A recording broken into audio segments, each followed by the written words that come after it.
In the realm of Xianxia, Lingtian traverses the fantastical world, assuming the role of an emperor from a waning dynasty. Upon awakening, he discovers his empire teetering on the brink of collapse, besieged by the looming threat of three rival dynasties poised to raise the capital. Fortunately, he has bound himself to the supreme system of the 10,000 realms. With the invocation of its summoning function, myriad deities and demons materialize, exuding an overwhelming aura of might. The exchange feature offers a plethora of resources, including divine artifacts, mythical beasts, and rare medicines, drawing countless cultivators to his side. However, chaos ensues with an invasion from the outer realms, unleashing devastation upon the world. As it is then that the populace becomes alarmed by the emergence of a mysterious empire in the western regions that sweeps all aside. Chapter 1. A fantastical transmigration. In the imperial palace of the Xianxian Dynasty, a lady adorned in splendid attire displayed a countenance rife with concern. Having endured sleepless nights, her weary visage betrayed her anxiety for the man before her, whom she had not left even for a moment. By her side lay a young and handsome lad, his complexion as pale as parchment, having been in a coma for several days without any sign of awakening.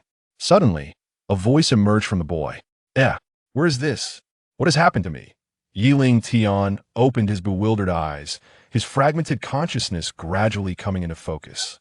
Cradling his head in his hands, he massaged his throbbing temples, attempting to piece together the disjointed memories. It dawned on him with confusion that he was not in a KTV celebrating his graduation with friends, but rather in this unfamiliar setting. At that moment, a melodious voice, tinged with surprise and tears, broke through his thoughts. "Woo-woo, Your Majesty, you have finally awakened. I was so worried." The lady sat at the edge of the bed, leaning closely against him, her eyes brimming with tears. After speaking, she gently took Lingtian's right hand, her delicate fingers enveloping his in a tender grip, her beautiful gaze conveying profound concern.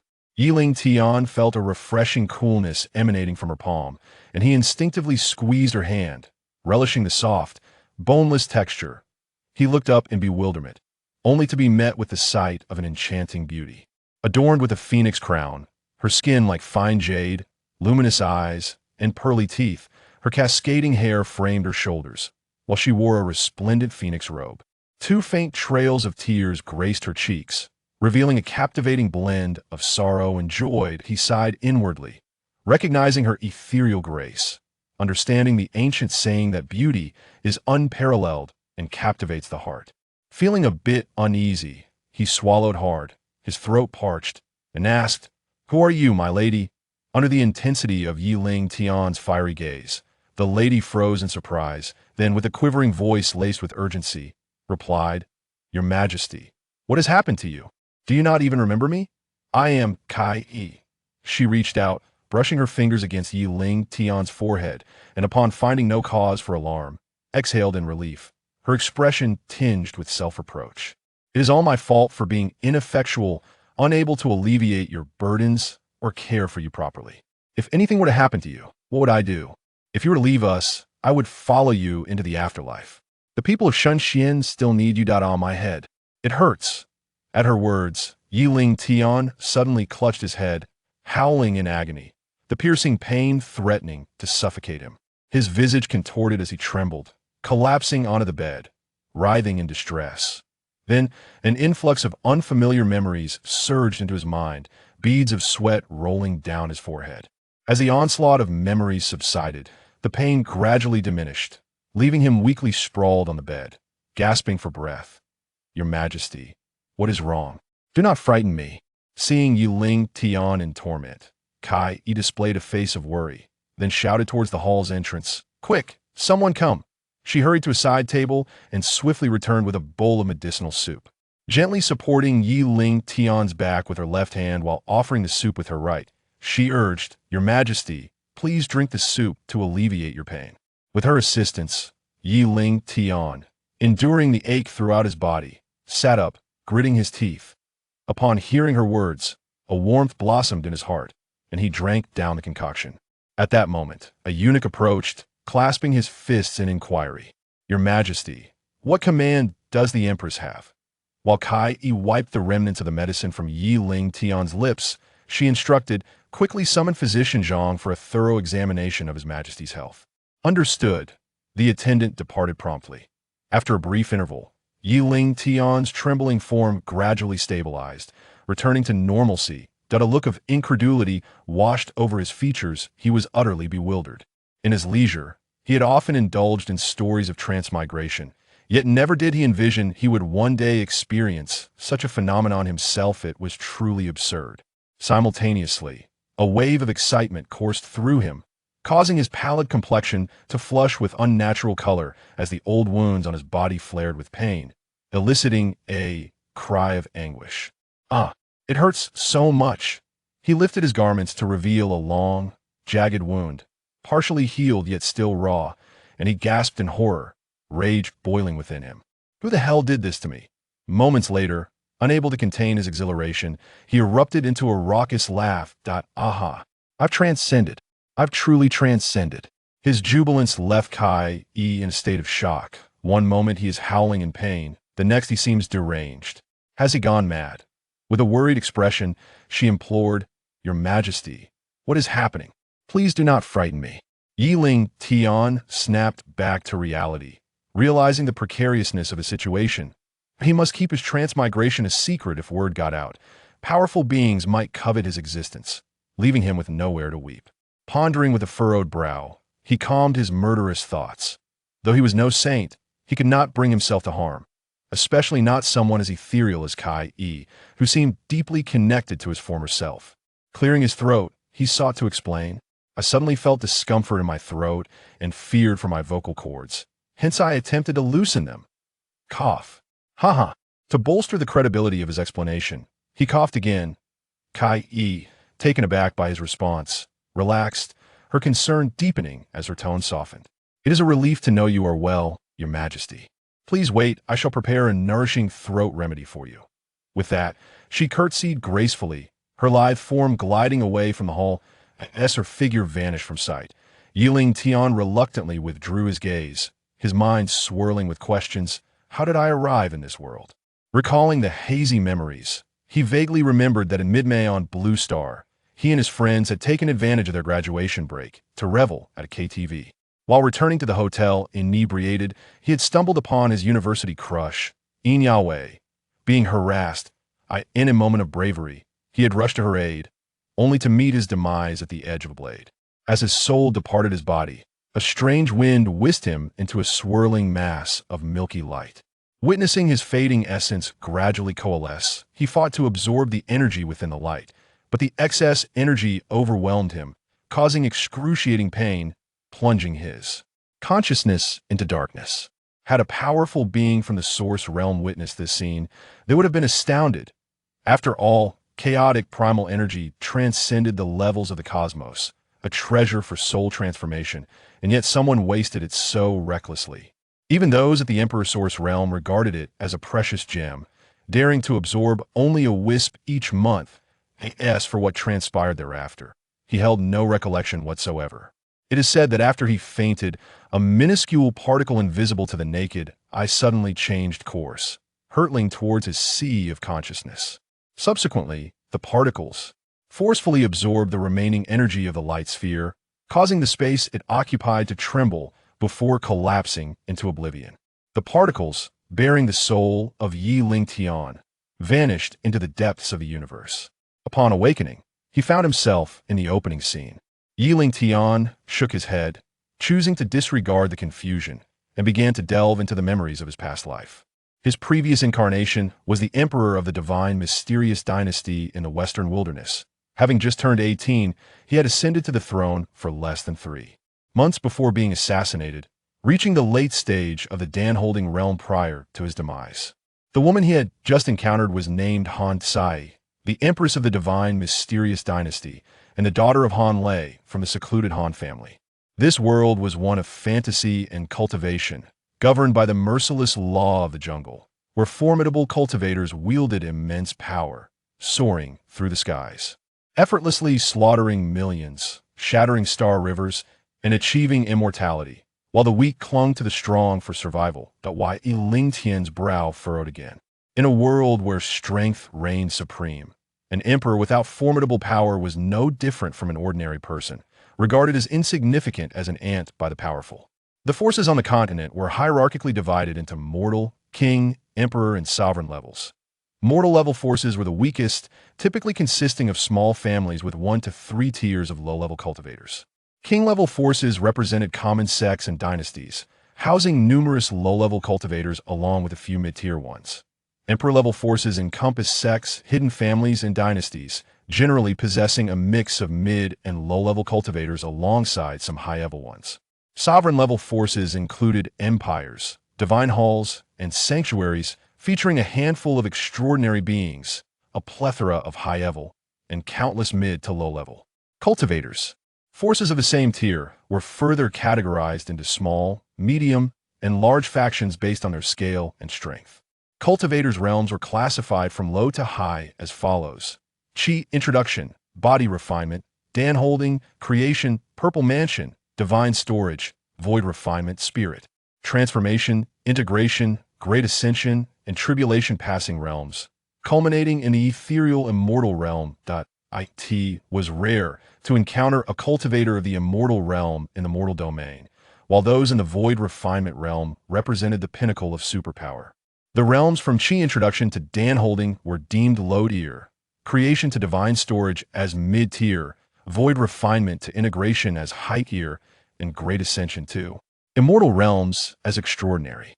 Each realm was further divided into early, mid, and late stages. The Divine Mysterious Dynasty ranked among the Emperor-level nations, but due to the mysterious disappearance of the last 5 ancestors, it lacked supreme powerhouses and had been largely devoured by neighboring dynasties, leaving only a single state remaining. This state, surpassing Blue Star by 20 times in territory, boasted countless races and a population in the billions. Surrounding the Divine Mysterious Dynasty were the Xianxiu Dynasty, the Yuming Dynasty, the Tianyao Dynasty, the Qingtian Dynasty, the Tang Dynasty, the Fengming Dynasty, and the Monghuang Dynasty, with the Tianyao and Tang dynasties being the strongest and the Qingtian Dynasty the weakest, while the others were of comparable strength. Lingtian suddenly recalled the peculiar circumstances surrounding his predecessor's death logically. The palace was filled with loyal confidants, and there should have been no oversight allowing an assassin to infiltrate so easily. He remembered the secret report he had received from the Shadow Guard, revealing that the palace commander, Han Baitao, had been secretly colluding with individuals from the 3 major dynasties. Perhaps it was during that time that the conspiracy to assassinate began, he thought. After all, the Divine Mysterious Dynasty is a coveted prize, and given its current weakened state, it can no longer defend its territory. It seems my predecessor's attack is most closely related to this. Bah! Damn it. I raised a treacherous wolf. He then recalled that his own cultivation had also been rendered void if they discovered he was still alive and launched another attack. His life would surely be forfeit. After a while, Han Tsai returned, noticing Lingtian's furrowed brow and complex expressions as he contemplated, standing beside him, worry etched on her face. Could it be that he was destined to meet his end so soon after his transmigration? He suspected he was the most unfortunate among the transmigrators. And he could not simply give up like this. Ding! Suddenly, a melodious female voice echoed in his ears. Ding! Congratulations to the host for binding the supreme system of all realms. Ding! The host's injuries have been healed. Ding! The host's cultivation has been restored. From now on, the host can directly summon Inin, and the system will appear. Lingtian's countenance lit up with excitement. Haha! The quintessential golden finger of a transmigrator. This emperor has one too. After the exhilaration subsided, he mentally inquired, Inin, what can the system do? Inin can assist the host in dominating all realms, significantly shortening the time required. The system will unlock functions such as summoning and exchanging. Of course, this requires the host to take action and diligently complete tasks to enjoy these benefits. Inin, what functions does the system have? The system currently has activated the random deity and demon summoning function, and summoning opportunities can be obtained through 4 methods. First, it refreshes every 3 days. Second, summoning opportunities can be obtained by consuming prestige points. The initial consumption is 500,000, with each subsequent consumption doubling. Third, by completing hidden system tasks, rewards can be obtained. Fourth, by receiving rewards from system upgrades. Additionally, random system tasks may be triggered, which can be either explicit the system will notify when triggered or implicit the system will not notify completing tasks. Will yield generous rewards. There is also a prompt function should the host encounter a crisis or events beyond their comprehension. The system will provide warnings or explanations. Lastly, there is a pinpoint summoning function before the host begins summoning deities or demons. They must designate a specific location, and the summoned beings will descend at the designated point. Finally, there is an exploration function that requires consuming prestige points, ranging from 10 to 100,000, depending on the cultivation level of the target being investigated. What types of summoning are available? Summoning includes modules for deities and demons, armies, and divine beasts, with each module containing objects of varying levels. Summoned armies will be issued through summoning cards, while summoned deities and demons will arrive for a limited time. Deities and demons obtained through rewards will be in a retained state. Only released by the host will they arrive for a limited time, and beasts will be temporarily stored in the system's beast garden, while other reward items will be stored in the system's warehouse. What are the limitations of summoning? How can the loyalty of summoned beings be assured? Theoretically, entities from all realms can be summoned. Summoned beings retain their past abilities and memories, existing as independent individuals, with various talents receiving different enhancements. All deities and demons summoned by the system sign agreements, ensuring their unwavering loyalty to the host. How can prestige points be acquired? Prestige points can be obtained by expanding territory, exterminating bandits, slaying beast tides, and implementing benevolent governance, thereby earning the support of the populace and enhancing one's reputation. For further information, the host may refer to the system introduction. Is there a beginner's gift package? It has been automatically claimed. Would you like to open the gift package? Lingtian thought to himself, the system services are quite user-friendly nowadays, and curious about the contents of the gift package, he did not hesitate. Open. Ding. The gift package has been successfully opened. You have obtained a latest-stage nine-tailed white fox of the tribulation passing realm. You have obtained a celestial-grade healing elixir, life spirit essence. Upon attaining the latter stage of the Mahayana realm, Yuan Xingdu commands an army of millions, summoned with the initial stage sway military transformation cards. Each soldier is equipped with a steed of the same caliber, the Jade Dragon Spirit Blood Horse. Lingtian clicked his tongue in astonishment, his heart brimming with elation. The current peril facing the divine profound was dire, yet the system's generous gifts were sufficient to resolve the imminent crisis. I could see that moment. A series of footsteps echoed from outside the grand hall, followed by a resonant voice within. Your humble servant Han Bai Tao pays his respects to your majesty. Though he proclaimed his greetings, he remained rooted in place, showing no signs of deference as he entered the hall without prior announcement, revealing his utter lack of reverence for Lingtian. Lingtian maintained his composure and inquired, "What business do you bring before me, my dear minister?" "Nothing of great importance. I merely heard from the guards that your majesty's injuries have improved, and I came to pay a visit. It appears at present that your majesty is recovering well. I can rest easy now." With that, he turned to depart. Lingtian, unwilling to endure any longer, spoke in a tone devoid of emotion, languidly.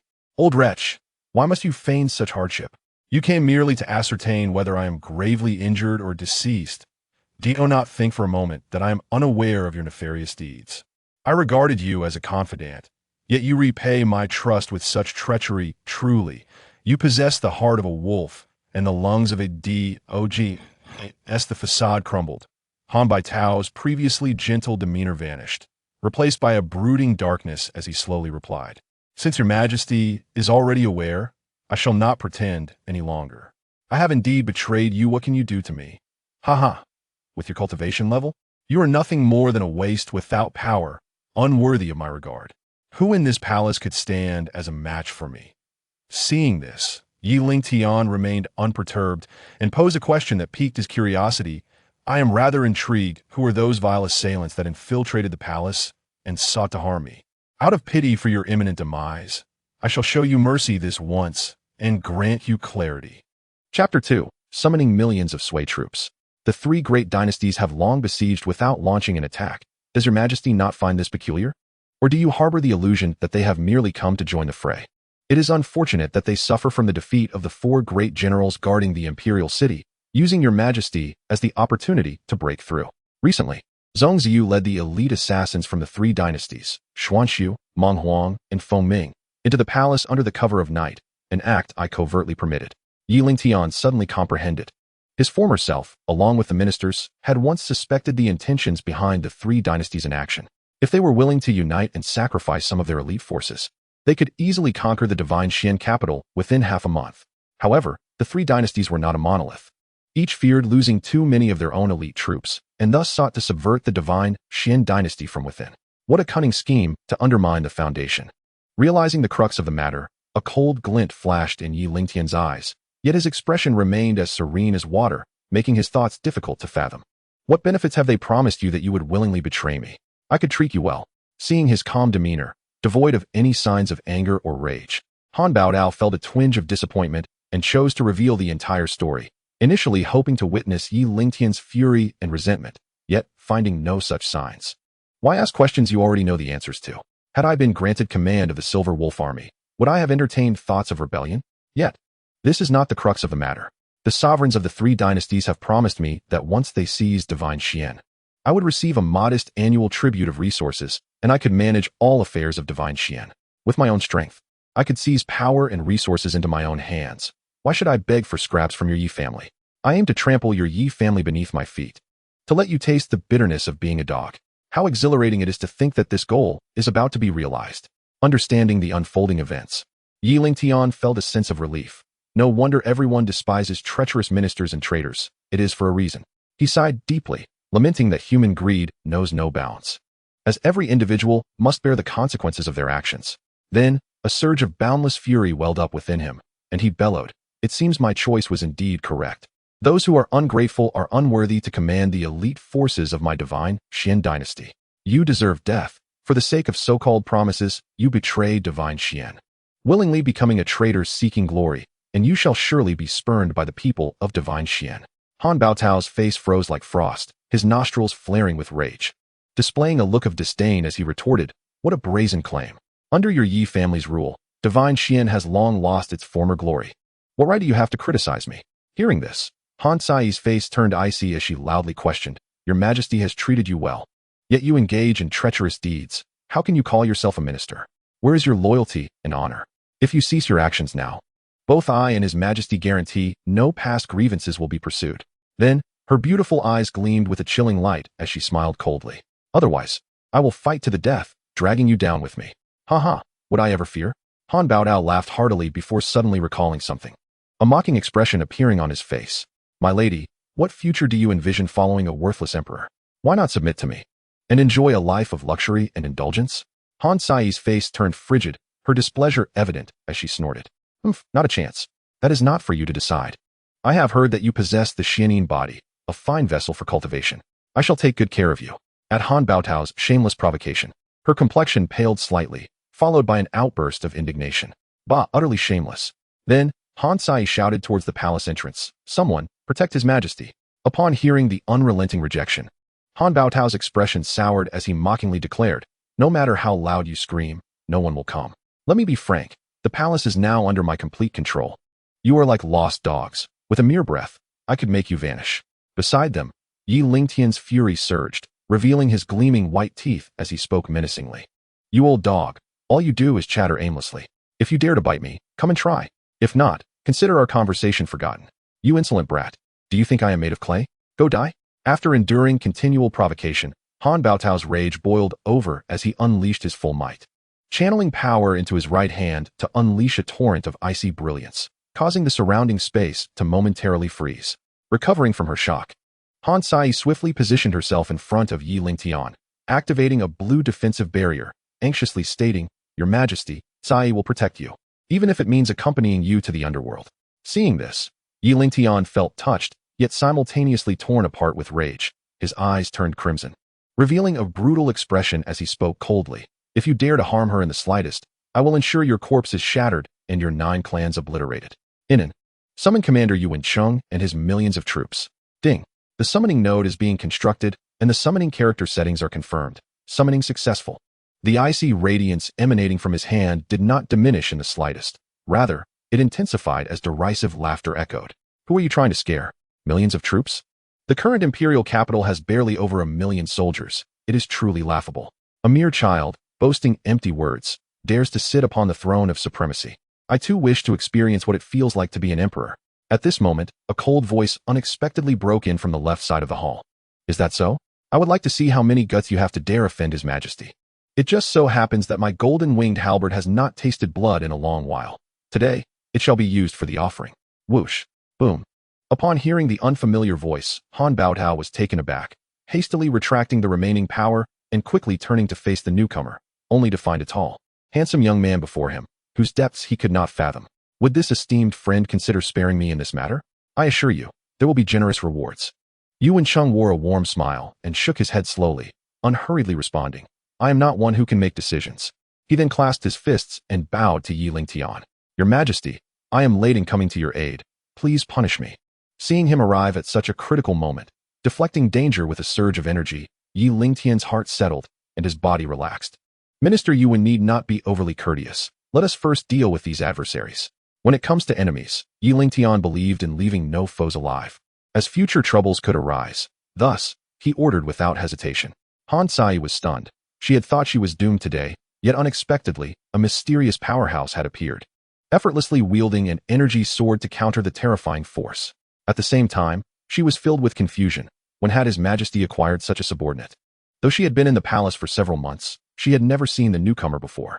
Han Baotao was reluctant to confront the youth, but to his shock, he was a subordinate of Yi Lingtian, the emperor he had previously underestimated. A ridiculous thought flickered through his mind. Had he made the wrong choice? Had Yi Lingtian been hiding his strength all along, deliberately luring him into a trap? Knowing there was no turning back, he steeled himself and shouted, in that case, do not blame me for being ruthless. Xian Ice Spirit Technique. 1,000 miles of ice. A trivial technique. The crescent moon's 9-foot azure edge shall cleave. Boom. Han Baotao spewed blood as he was sent flying, crashing hard against a stone pillar in the hall, disheveled and battered. A sight of utter despair as he howled in madness. Impossible. I have clearly entered the divine concealment realm. Why am I not your match? Who on earth are you? Throughout this ordeal, Yuan Cheng remained calm, standing there as he disdainfully replied, is the divine concealment realm truly that formidable? The general's troops are all at the transformation stage. Yi Lingtian was rendered speechless. I summoned you to resolve troubles, not to flaunt your prowess. Han Sai's beautiful eyes sparkled with astonishment as she turned to Yi Lingtian, her heart filled with questions. Your Majesty, who is this general? Why have I never seen him before? How powerful is he that Han Baotao could not withstand a single strike? He claims his soldiers are all at the transformation stage. Could this be true? Does your Majesty possess a trump card unknown to me? Could it be the legacy left by the late emperor before his disappearance? Yi Lingtian shrugged helplessly, rolling his eyes in exasperation at her barrage of inquiries. So many questions. Why the incessant curiosity? Then, upon hearing her unwarranted speculations, he felt relieved as he struggled to find a plausible reason that would not arouse suspicion. Indeed, as the queen suspected, before his disappearance, his father had entrusted him with the hidden strengths of Xianxian to be utilized in times of dire need for the dynasty. Everything the queen has done for me has not gone unnoticed, and I promise you, my beloved, I will stand by you through countless lifetimes. Even if the epics collapse and the cycle ceases, I shall remain at your side. He gazed deeply at the woman before him, offering a solemn vow. In a world as ruthless as this, he understood well that even blood ties could shatter when faced with life and death crises, leading to fratricidal conflict. Thus, he did not hesitate to protect her through the ages, allowing her to bask in glory. Han Sai momentarily forgot her earlier doubts, a rosy hue blossoming on her cheeks. Her heart elated yet tinged with the sweetness of hardship. I am merely fulfilling my duty as a wife. How could I deserve such grace from your Majesty? Yi Lingtian said nothing further, pulling her into an embrace, holding the enchanting beauty close. Han Baotao, momentarily stunned by the youth's overwhelming demeanor, felt his heart churn with a tumult of emotions, losing the arrogance he had just displayed. Trembling, he raised a finger to point at Yuan Chengdu. This cannot be real. You must be deceiving me. The Xianxian cannot possibly have generals and armies unknown to me. With a sudden burst of rage, he spat out a mouthful of blood, collapsing helplessly to the ground, his eyes devoid of life, emanating an aura of death. Report. A mysterious army has breached the palace. Our forces are powerless to resist and are nearing the Great Hall. The next moment, the cries of battle resounded from outside the hall. Kill! Annihilate these treasonous scoundrels. After a while, the fighting gradually subsided. Subsequently, 100-man troop entered the great hall, exuding a strong aura of bloodlust. Their expressions grim and their steps synchronized as they knelt 9 feet away from Lingtian, bowing in unison. Members of the 2nd Company of the 1st Battalion of the Sui Army salute your majesty. Lingtian nodded in satisfaction, patting the beauty in his arms for reassurance. Fear not, they are all soldiers under General Yuan. He then turned his gaze towards the kneeling soldiers, nodding in approval. No need for such formalities. Organize personnel to thoroughly eradicate the palace's malignant elements. If anyone resists, they shall be executed without mercy. Understood.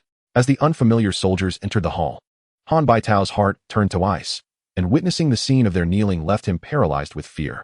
Meanwhile, in the ancestral hall of the Han family in the imperial capital, a loud bang startled the drowsy disciples awake.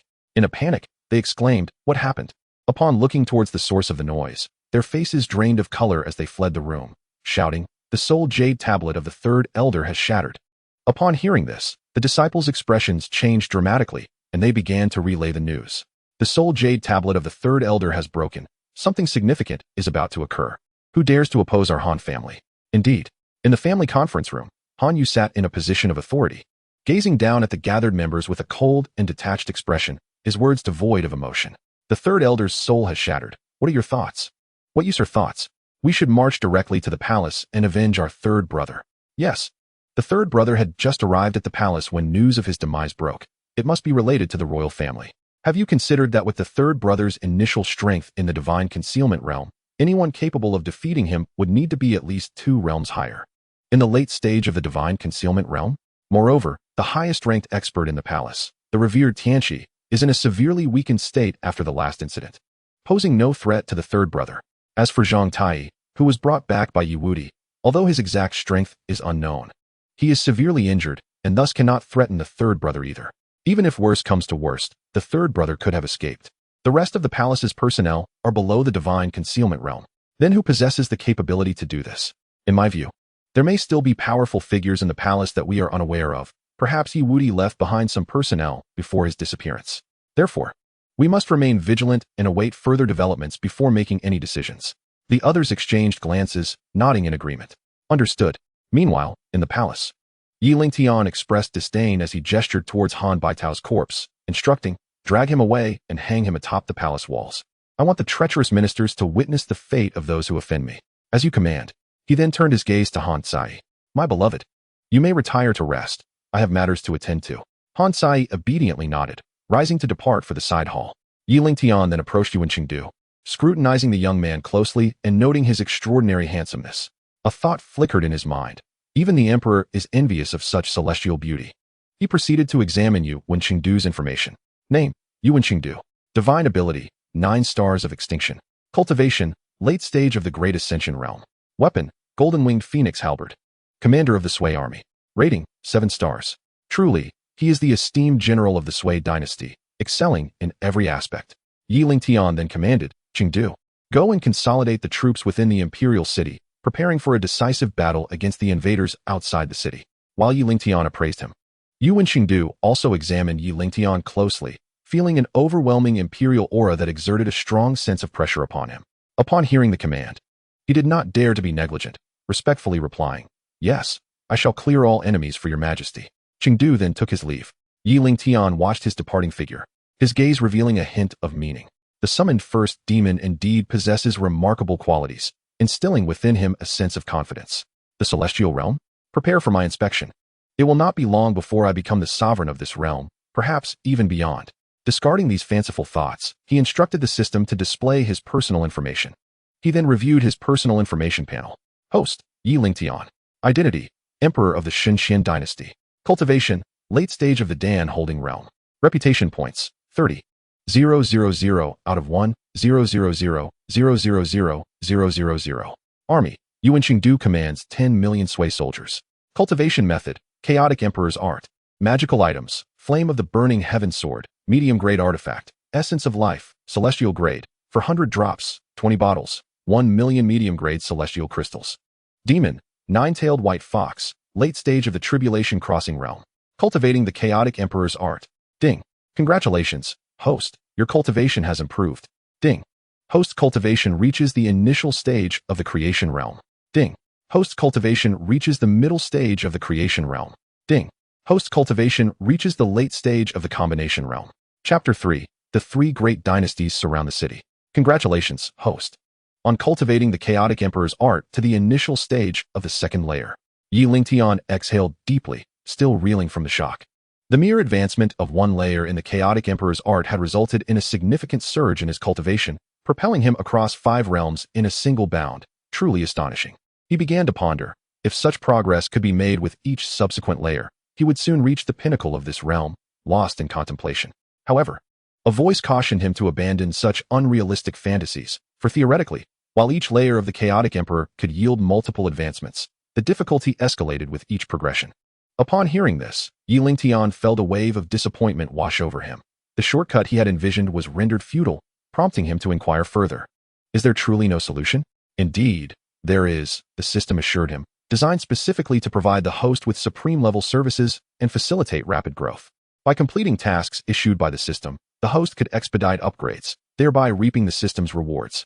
Other avenues for enhancement would require the host to explore independently. Soon after, Lingtian exited the inner hall and settled into a soft, cushioned chair in the outer hall when an elderly voice inquired from the entrance, "How fares His Majesty's health?" Fully recovered, the guard at the door bowed at a respectful angle of 60 degrees, his head lowered, speaking in a tone of humility, bringing a sense of relief to the inquirer. Lingtian recognized this man as the imperial physician Zhang, as mentioned by the empress, and promptly called out, "Let him enter." Yes, as he observed the elderly man slowly stride into the hall, with hair grizzled and a long white beard, dressed in a deep blue robe interwoven with other hues. His complexion appeared both rosy and pale. Lingtian scrutinized the visitor's features, feeling an inexplicable sense of unease, as though he were being secretly watched. The visitor was indeed Zhang Yushan, and as he made his way through the palace, he noticed traces of blood along the path and the lingering scent of iron in the air, with the guards usually stationed at the gates mysteriously absent. The remaining guards exuded a terrifying aura of bloodlust, which instilled a sense of impending doom in Lingtian, still wounded and feeling anxious. Upon entering the grand hall, Zhang Yushan began to observe Lingtian's actions covertly. His eyes glimmered with a haunting light as he noticed a phantom manifesting behind Lingtian, a figure adorned with an unknown material crown, a towering physique, radiant eyes that sparkled with divine light, reclining upon an imperial throne of void, one hand gently supporting its cheek while the other toyed with an enigmatic silver orb of divine light, surveying all beneath. As he scanned Lingtian's dantian, he was met with a vast and mysterious force that obscured any fluctuations of aura, rendering his murky eyes wide with astonishment. Could it be that His Majesty is the reincarnation of an ancient emperor? How else could there be such a phantom, a throne, a towering form, and a hidden protective power? The thought of deeper secrets sent a chill of cold sweat down his spine. The host was currently under scrutiny from the individual before him, but the system had automatically intervened. Upon receiving the system's notification, Lingtian's curiosity piqued. The seemingly unremarkable old man had triggered the system's defense. Now that was intriguing. He then proceeded to investigate the old man's information. Name, Zhang Yushan. Cultivation, early stage of the Great Ascension realm, only 20% of his power. Primary focus, medical arts, perfection at the mortal level. Secondary focus, heavenly mechanisms, entry level at the celestial level. Identity, spiritual physician of the divine Xian dynasty.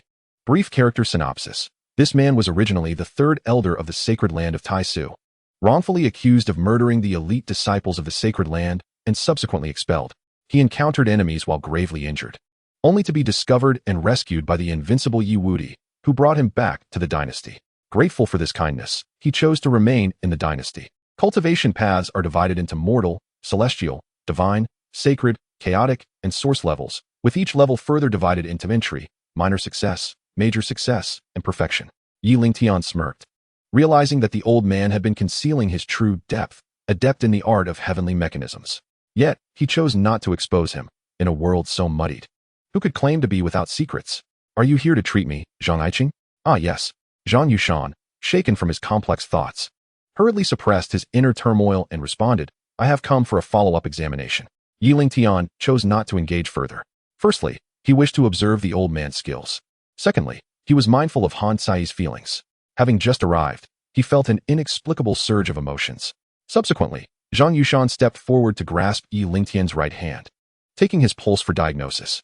Your pulse is steady today, Your Majesty. Your qi and blood have rejuvenated, and your breath is harmonious, quite different from the previous days. How strange. Suppressing his confusion, he reported candidly, Your Majesty is in perfect health. Rest assured, with proper care, you will return to your former self. Yi Lingtian raised an eyebrow. His injuries had healed the moment he bound with the system. If the old man could discern any issues, that would be a slap in the face to the system itself. You have worked hard. Aiching, you may leave now. Yes. Zhang Yushan exited the grand hall, musing to himself about the miraculous recovery of the emperor's injuries, shrouded in a veil of mystery, as if he had undergone a complete transformation. What could be the source of this anomaly? He then shook his head, realizing that he was powerless to address his own hidden wounds, questioning the need to concern himself with such trivial matters. The skies darkened ominously, and suddenly, a gentle drizzle began to fall, enveloping the imperial capital of the divine Xian in a fine mist. The citizens within the royal city hurriedly retreated to their homes. Drip drop. The sound of raindrops hitting the ground echoed, while in the distance, the sound of the jade dragon spirit blood horse's hooves approached. In mere moments, the rhythmic thudding of hooves intertwined with the sound of rain, permeating the air. The jade dragon spirit blood horse, a low-tier hybrid of the jade dragon and the four-winged horned horse, inherited the resilience, endurance, and defense of dragons, combined with the flight capabilities of the four-winged breed. Its body resembling that of white jade. An adult could traverse millions of miles daily, and after long journeys, its sweat would be blood red, hence its name. The citizens and cultivators present turned their gazes toward the source of the sound. The first sight to greet them was the flag of the divine Xianxia army, followed by a massive battalion of soldiers. They all rode the jade dragon spirit blood horses, their expressions cold and fierce as they swiftly passed through the damp roads without a drop of rain touching them, instead emitting hissing sounds as they evaporated upon contact. Heavens! Which army of the dynasty is this? I have never heard of such a formidable and imposing force in the dynasty. Their gazes are piercing, their demeanor cold and ruthless. Their formation is orderly, emanating a pressure that instills fear. Alas, the dynasty is finally saved. Thank the heavens for protecting the divine Xian. May all invaders from the three great dynasties perish. Our guardian has returned. I knew His Majesty would never abandon us.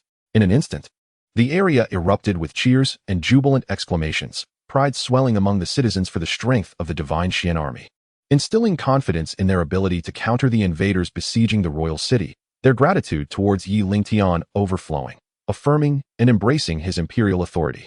Ding! Congratulations, host. You have gained 100,000 prestige points. Yi Lingtian stared blankly towards the direction of the royal city, perplexed by the system's notification. How had he accumulated such a substantial amount of prestige? The system explained that the citizens of the royal city, witnessing the summoned Sui army, were filled with excitement and encouragement, expressing their devotion and heartfelt allegiance to the host. Yi Lingtian's eyes sparkled with realization. This avenue of wealth generation was indeed promising. He mused to himself that in the future, he could dispatch powerful individuals to patrol various territories, causing his prestige to soar. Meanwhile, at the Western City Defense Station, a report was delivered. General, a large number of troops have suddenly appeared within the city. Preliminary estimates suggest nearly 10 million in number. They are all clad in black, furry armor, riding jade dragon spirit blood horses, wielding heavenly Xian spirit swords, and emanating a terrifying bloodlust. Even from a distance, I felt an intense sense of pressure and danger.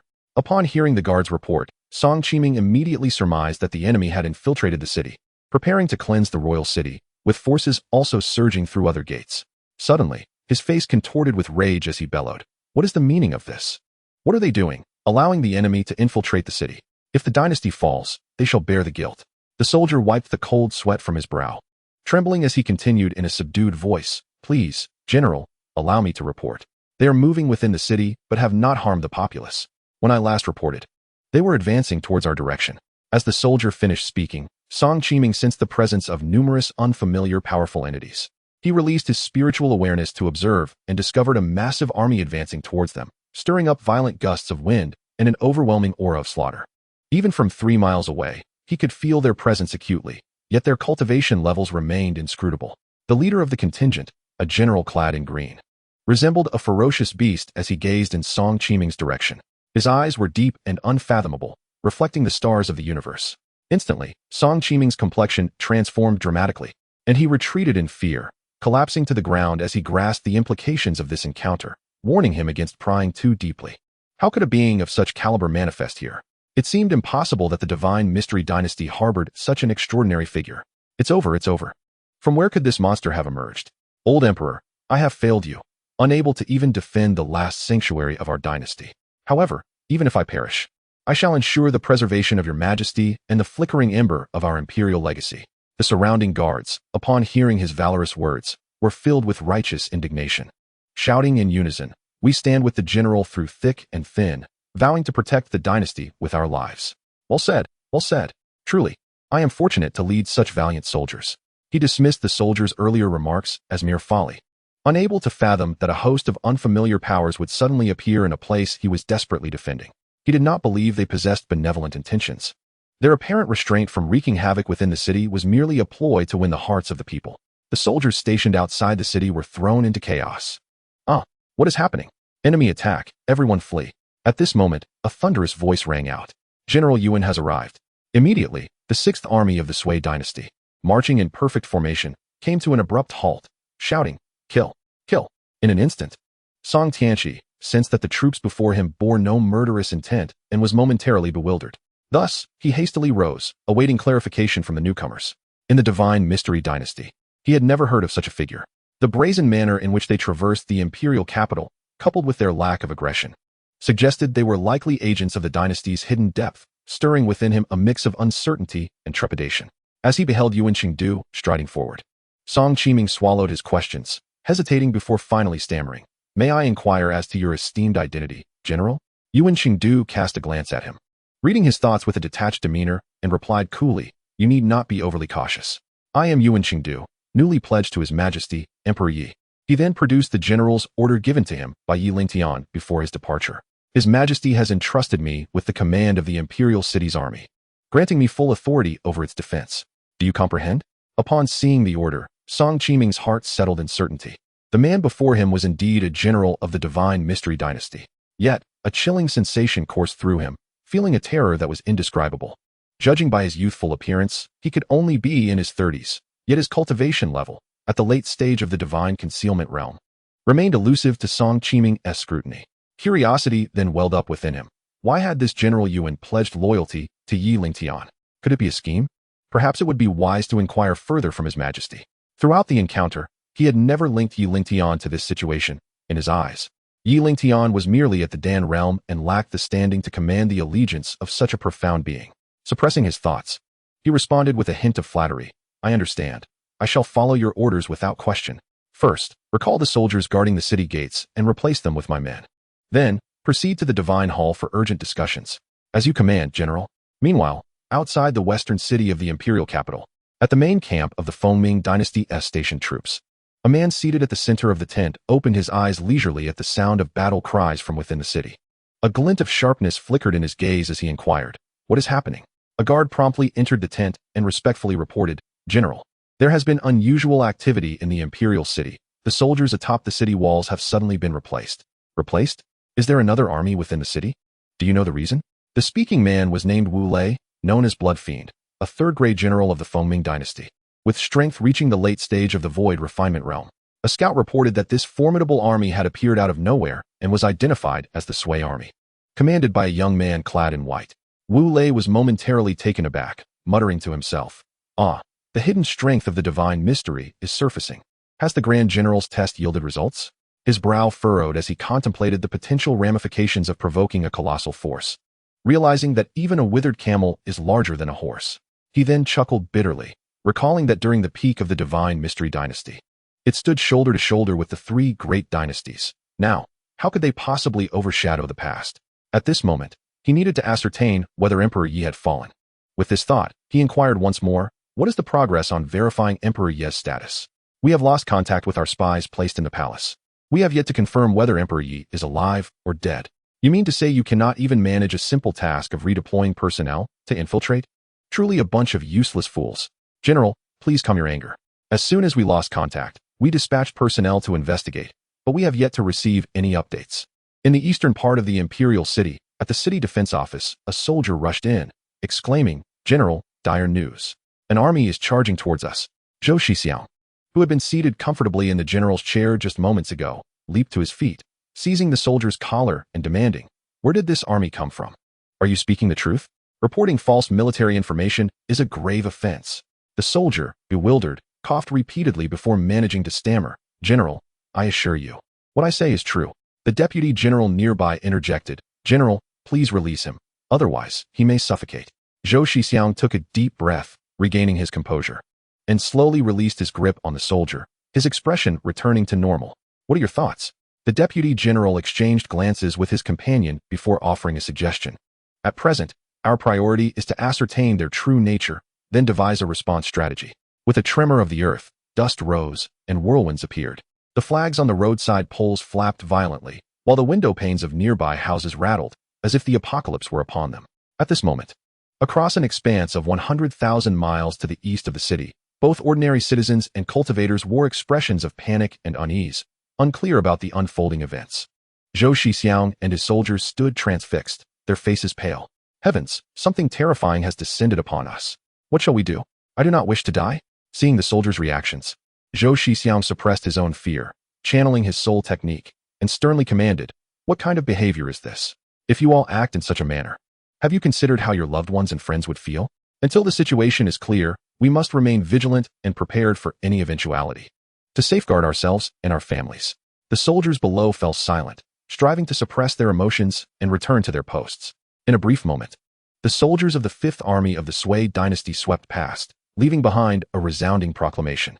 "There is no need for panic. We are soldiers under His Majesty, here to relieve the city guard." Goodness, this is terrifying. When did the dynasty acquire such an army? If the divine mystery has such a formidable guard, why did they not send them out sooner, allowing us to live in constant fear? Those with keen observation discerned a peculiar situation and exclaimed to those present on site, "Have you noticed the banner of the Sui's 10th Army? What is so strange about that? Every army possesses its own designation. Indeed, might there be some significance within?" The man who spoke earlier, sensing the interest he had piqued, felt a sense of pride as he gradually elucidated. "Certainly, by analogous reasoning, the Sui military comprises at least 10 armies. Given the number of soldiers that have just passed us, one can estimate that each army consists of nearly 1,000,000 men. Thus, the Sui military would encompass at least 10 million. Hiss, such terrifying figures. Reflecting on how they had been previously intimidated by their formidable aura, it was shocking to realize that their numbers were equally daunting. Zhou Shixiang, gazing upon this fearsome battalion, felt an even greater trepidation. Despite having spent half his life on the battlefield, he had encountered much, yet today shattered all his previous understandings. Typically, cultivators at the Purple Mansion and Void Refinement realms could be regarded as supreme powers, exalted above all. However, from the aura he sensed, each soldier present surpassed those realms, filling him with profound astonishment. "You are the Eastern City as commander, Zhou Shixiang." "Indeed I am. May I inquire as to how I should address this esteemed general?" "I am Jun Lingyu, the commander of the Sui's 10th Army, dispatched by His Majesty to guard the Western City." "I bow to you, General." Bowing to the general. Chapter 4. The crisis of the Imperial City averted. Zhou Shixiang finally breathed a sigh of relief. If they were indeed enemies, he would have no choice but to serve the dynasty loyally today. Observing this, Jun Lingyu raised his hand dismissively, finding amusement in the apparent fright of the middle-aged commander before him. "Have your troops rest, then proceed to the Divine Hall. The Grand General has matters to discuss." Understood. At the vast encampment outside the Eastern City, Wu Lingtian exited the military tent and gazed skyward, where a heavy gloom loomed, causing his heart to race inexplicably. Boom. Wu Lingtian extended his spiritual awareness toward the city. Just as he neared the city walls, a low, chilling snort echoed. "Is the Imperial City a place you can invade at will?" Caught off guard, a white beam struck his spiritual perception, sending him fleeing in terror, his body trembling violently as he coughed up blood, eyes wide with fear. In the past, he had traversed the city freely, and even if Zhou Shixiang had spotted him, he had faced no repercussions. Little did he expect to be caught off guard today. Jun Lingyu flicked his fingers and murmured, eager to seek death, "I shall first collect interest." At the northern encampment, a report came in. "There have been disturbances within the Divine City." "What is happening?" Xia Yuntian, awakening from meditation, inquired calmly. "A strange army has appeared, and the banner has been changed to that of the Sui's 8th Army. Investigate their background." The scout reported that their emergence was sudden and exceedingly terrifying, with specific details remaining unknown. Xia Yuntian pondered in silence for a moment. "Keep a close watch on their movements." Understood. Meanwhile, 100 miles south of the Imperial City, at the joint military headquarters of the three great dynasties, a man named Yi Huaxian received reports. "Grand General, the other 3 locations have reported disturbances. It seems a large army has emerged, taking full control of the imperial city's defenses. Monitor their movements closely. Understood. Yi Huaxian, tasked with the overarching strategy against the divine city, was at the mid-stage of the transformation realm and was dubbed Southern Wisdom, Northern Intelligence alongside Su Dongsheng of the Netherworld Dynasty. Both were battle-hardened commanders, with Yi Huaxian excelling in cunning strategy and Su Dongsheng in unmatched valor, serving as pillars of the Feng Ming and Netherworld armies. Do we have news from the sect leader? None as of now, Grand General. At this, Yi Huaxian's heart sank. According to their agreement, if he did not return within 3 days, it signified a failed assassination attempt, with all members led by Zhongziyu perishing. Reflecting on the meticulous planning that had ended in failure, he could not help but lament. Indeed, the dynasty was not easily extinguished. Instruct all armies to remain vigilant and on guard, lest the divine city, in desperation, retaliate fiercely. Understood. In the divine palace of the divine city, within the reading hall, General Tuoba Yu of the Sui's second army entered the grand hall. There sat Yi Lingtian, comfortably positioned on a chair carved from purple wood, with a long table before him piled high with thick memorials. He was engrossed in reading and annotating the documents. Your Majesty, we have eliminated all disloyal elements within the palace and have replaced them with soldiers from the second army. Hearing the voice, Yi Lingtian slowly put down the memorial, rubbed his tired eyes, and turned to Tuoba Yu. Well done. Each shall be rewarded with 100 medium-grade spirit stones. Thank you for your grace, Your Majesty. Upon entering the study, Tuoba Yu felt a wave of tension. The oppressive aura emanating from Yi Lingtian was uncomfortable and stifling, evoking a deep sense of reverence. Your Majesty is indeed the chosen one, possessing a formidable presence beyond my imagination. Yi Lingtian, unaware of Tuoba Yu's thoughts, would not have cared even if he did know. He then recalled that since the assassination attempt against him, he had not attended court for many days and intended to restore the court's environment while addressing the threat posed by the Han family. Issue a decree. Morning court shall resume as normal tomorrow. Understood. At this moment, within the Prime Minister's residence, a sense of urgency filled the air. Prime Minister, we have a serious situation. The imperial capital is in an uproar. Indeed, a strange army has suddenly emerged in the imperial capital. Given the current circumstances, it may be an army secretly trained by the dynasty, yet we officials have never detected any additional expenditures in the treasury, nor has the late emperor ever mentioned raising an army. The sudden appearance of this army is too abrupt, almost eerie. Colleagues, do not be alarmed. The emergence of an army is not necessarily a bad omen, especially since they have not caused chaos within the city. Perhaps this is orchestrated by His Majesty. The speaker, Xia Yanbin, the Prime Minister of the Divine City, at the initial stage of the Purple Mansion realm, had served since Yi Wudi's ascension and was now a veteran of 2 dynasties. The others exchanged glances, uncertain of the Prime Minister's intentions, as if a realization dawned upon them, and they looked at one another. Does the Prime Minister know the inside story? Let us attend tomorrow's morning court. We shall discern His Majesty's intentions then, rather than argue endlessly here. Only then did they awaken to the fact that they had focused solely on the army, neglecting the figure above the imperial capital. Without his approval, who would dare wreak havoc in the imperial city?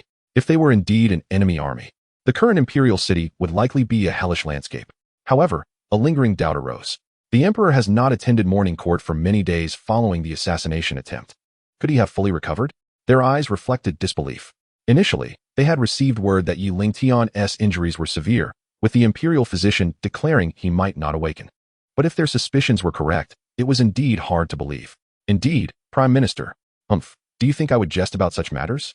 It would be wise to suppress your suspicions. Otherwise, do not blame me for not warning you. That individual is not to be trifled with. In truth, long before Tuoba Yu cleared the palace, Xia Yanbin had received secret correspondence. Thus, he too found it puzzling how Yi Lingtian had transformed so dramatically, having observed the court's scheming individuals.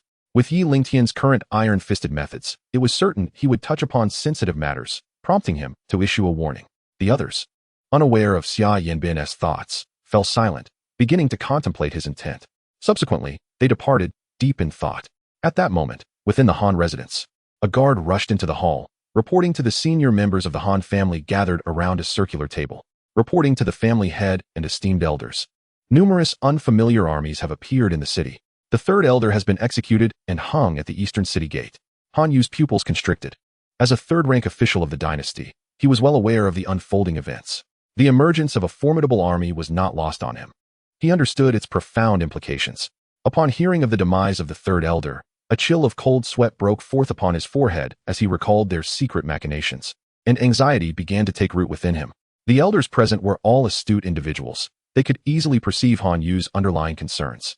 Given the events that had transpired, avoidance was no longer an option, and two paths lay before them. With a deliberate glance over the assembly, the second elder, Han Wuyo, proceeded to articulate his thoughts. One option was to abandon the Han family's assets and lead the core members to flee under the cover of night. The other was to take a bold stand, clandestinely forming alliances with other families to dispatch their elite forces to seize the imperial palace, thereby allowing them to claim dominion over the divine realm. Han family's 90% of its assets resided within the imperial city. If they vacated hastily, they would be left with nothing. I cannot agree to leave, he concluded. As soon as the second elder's words faded, the fifth elder quickly interjected to express his dissent. As the overseer of the Han family's assets, he relished in the abundance of resources and the accolades that accompanied his position. The notion of relinquishing such a comfortable existence was more unbearable than death itself. I concur with the fifth elder's sentiments. The Han family has thrived in the imperial capital for over a millennium. To depart so easily would hinder our future prospects. Moreover, we have left no leverage for Yi Lingtian to exploit against the Han family. The murmurs of agreement rippled through the assembly. Master, we must prepare for contingencies. One course of action would be to arrange for the core disciples of our clan to be sent away, ensuring that our lineage does not perish even if the family faces annihilation. Furthermore, we could utilize some of our resources to bribe certain officials close to the Han family. Should the young emperor take action against us, we could leverage this to intimidate him into refraining from aggression. Han Yu nodded in satisfaction, and with a firm resolve, he declared that they would proceed according to the fourth elder's proposal, consolidating the elders' council. In the imperial hall, the divine military command presided over matters of state. Yuan Qingdu sat prominently at the head of the council chamber. All the generals had assembled. I am Yuan Qingdu, appointed by His Majesty to oversee military affairs in the imperial city. The generals bowed in reverence, greeting the Grand General. Song Qiming, Zhou Shixiang, Long Weiwu, and Zhang Jinhua stood in silence, their hearts heavy with trepidation. Upon entering the imperial hall, they were met with the sight of an imposing force clad entirely in black armor, which left them visibly shaken. Despite their mental preparations, the sheer magnitude and terrifying presence of the soldiers exceeded their expectations. With a sense of foreboding, they awaited the arrival of the main figure. Upon his entrance, an overwhelming aura of authority enveloped the room, causing the four to tense, acutely aware that the moment determining their fates had arrived. Yuan Qingdu remained indifferent to their apprehensions. Those of insufficient cultivation were of little concern to him. However, he required information regarding the city's defenses. I have an inquiry that necessitates your cooperation. Please, General, proceed. What defenses have been stationed in the imperial capital? Long Weiwu, eager to make a favorable impression, responded without hesitation. Reporting to the Grand General, there are a total of 1 million guards in the capital, comprising 4 legions, the Silver Wolf Legion, the Phoenix Shadow Legion, the Heavenly Sacred Legion, and the Yuanshou Legion. The Yuanshou Legion is the strongest, numbering 200,000 soldiers stationed in the northern sector, with most soldiers at the Purple Mansion stage. The Silver Wolf Legion is the weakest, with 400,000 troops defending the western city, primarily at the body refinement stage. The Phoenix Shadow and Heavenly Sacred Legions, both evenly matched, each consist of 250,000 soldiers stationed in the southern and eastern sectors, respectively, with soldiers at the creation stage. After a moment of contemplation, Yuan Qingdu resolved to select elite troops from these legions, train them, and form a specialized unit in preparation for future battles. The reason for summoning you here is to assign an important task. Select your finest soldiers. You will temporarily serve as vice-generals, merging your forces into a single legion, provisionally named the Xian Legion, which I will report to His Majesty once established. In the meantime, ensure that your troops are disciplined, if there are no objections. You may depart to make arrangements. Understood. The four departed the imperial hall, exhaling a collective sigh of relief. The atmosphere had been suffocating, more nerve-wracking than their encounters with Yi Wudi. What do you think of this individual's capabilities? Zhang Jinhua inquired, narrowing his eyes with a pointed interest. Terrifying. It is unlikely that anyone in the dynasty can rival him, Long Weiwu concurred. Indeed, the former emperor was at the pinnacle of the transformation stage, and before him, I felt as though I could scarcely breathe. He has likely transcended to the next realm. Among us, Song Qiming had the most profound understanding. Having experienced a drastic shift from despair to hope, it is a pity we are not able to participate in the impending great battle. We cannot personally deal with these vile minions of the 3 dynasties. Zhou Shixiang lamented, recalling the months spent under siege by the forces of the 3 dynasties, a torrent of suppressed rage surging within him. Yet, upon reflecting on their own strengths, despondency took hold. Let us not lose heart. If we fulfill our assigned tasks, Opportunities for combat will surely arise in the future. Indeed, the four turned and returned to their respective camps to prepare for the selection of elite soldiers and the merging of forces. Grand General, when shall we deal with the rabble outside the city? Upon seeing Song Qiming and the others depart, Jun Lingyu inquired of Yu Wenqingdu. Have you prepared the energy ion cannons I instructed you to ready? As the commander of the army, Yu Wenqingdu considered matters comprehensively. While his troops were formidable, it was essential to be adequately prepared. Cultivating a master required substantial resources and time. Hence, caution was imperative. Reporting, Grand General, all preparations are complete. The supplies for the campaign are fully stocked. The commanders should immediately mobilize their soldiers to eradicate the forces outside the city. Understood. The gathered commanders wore expressions of excitement as they swiftly departed. Outside the imperial city, at the headquarters of the three dynasties, Yi Huaxian furrowed his brow as he attentively listened to the scout's report. Are you saying that Han Baitao, whom you had turned to our side, has been killed and is now displayed on the city wall? Indeed, Grand General. Boom, boom. Upon hearing the thunderous sounds, Yi Huaxian sprang to his feet, vanishing in an instant, only to reappear suspended in midair. He then observed energy orbs hurtling toward the encampment, sensing the tremendous energy within them, his expression shifting dramatically as he shouted downward. Quickly activate the defensive formation. At this command, several vice-generals rushed to comply, swiftly turning to join the panicked soldiers in initiating the formation. The energy orbs collided with the protective barrier, creating a deafening cacophony. Boom, crack. After a barrage of strikes, the formation cracked like a spider's web. It's not holding. It's about to shatter. What do we do? The enemy's firepower is overwhelming. If we expose ourselves to their sight, we will be utterly obliterated.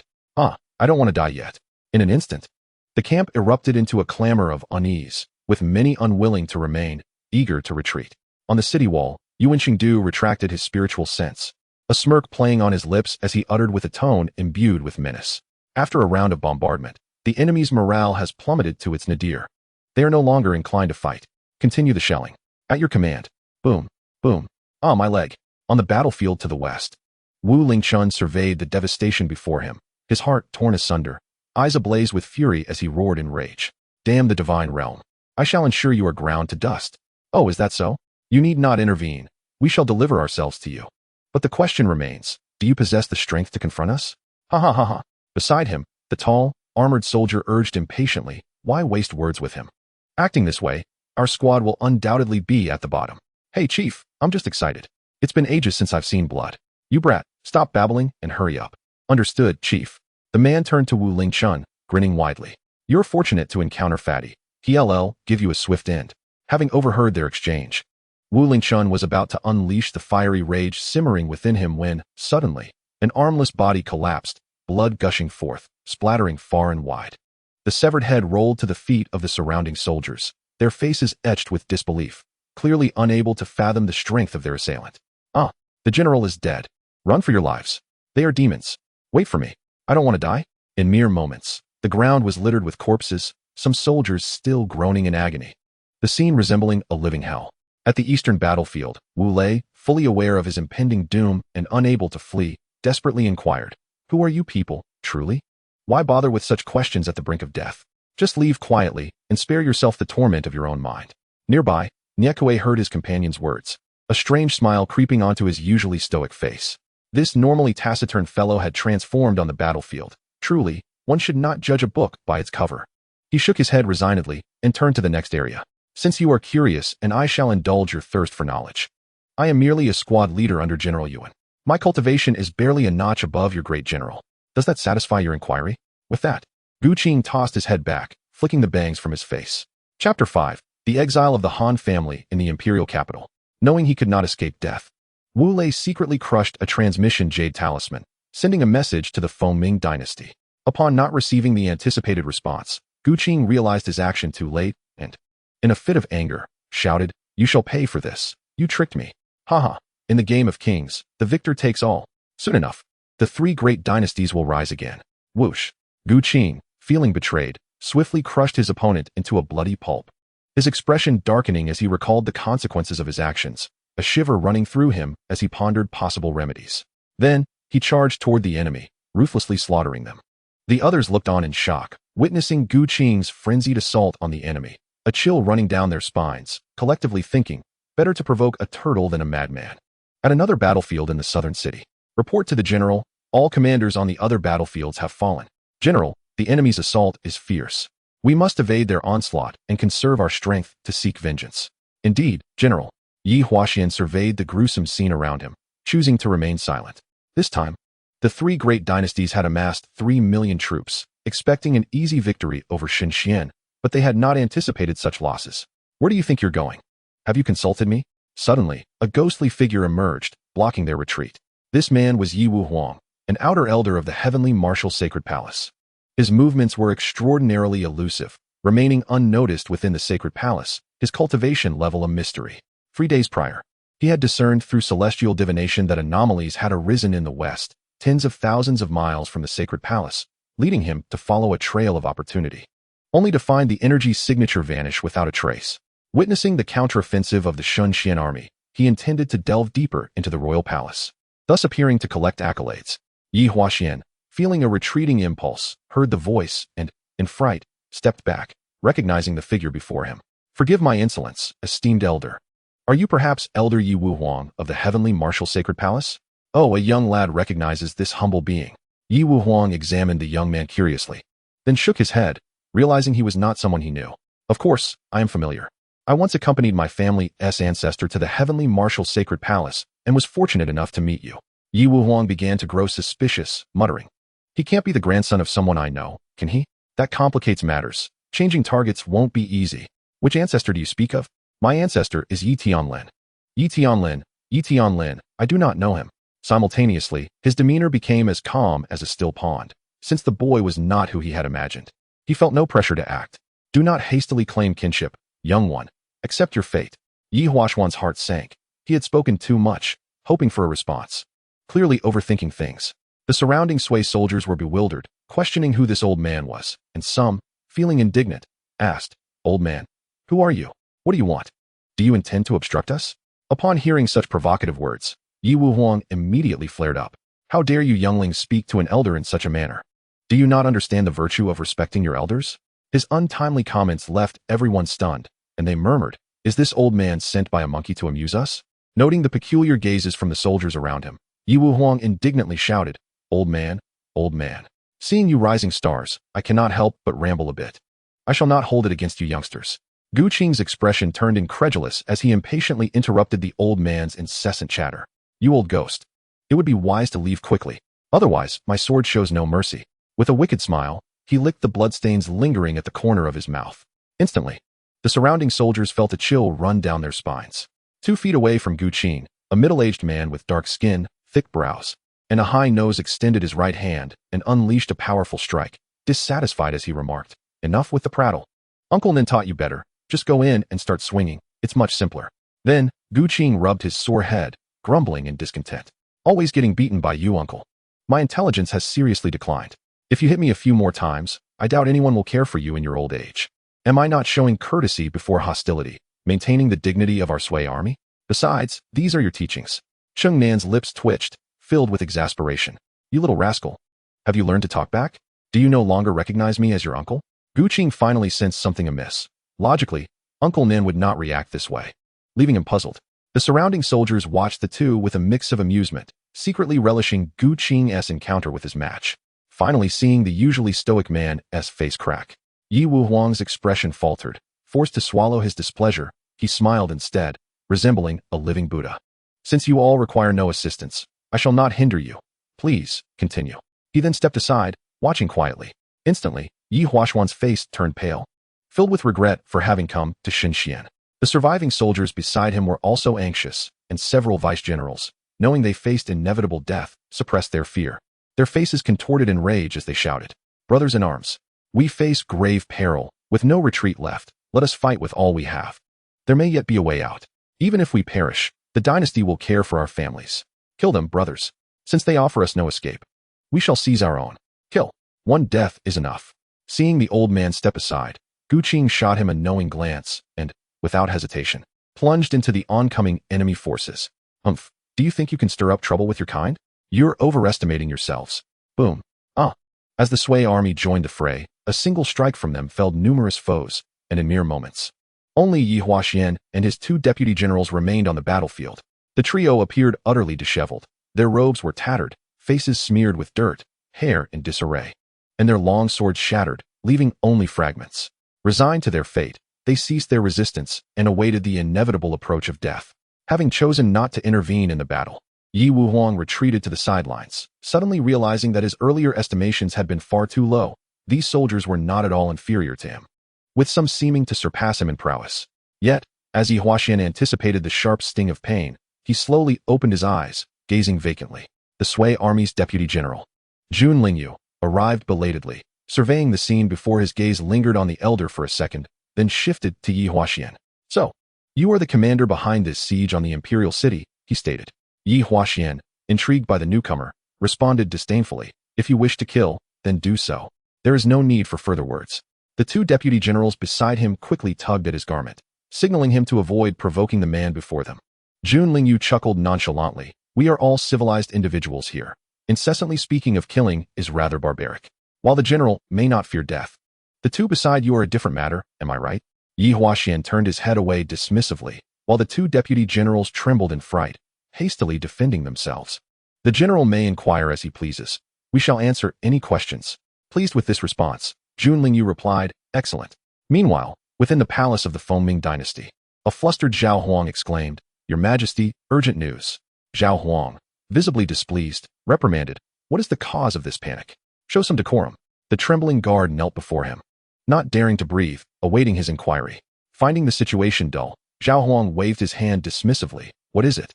"The military general reports that the forces of the three great dynasties attacking the Xianxian dynasty have all been annihilated." "What? Repeat that for me."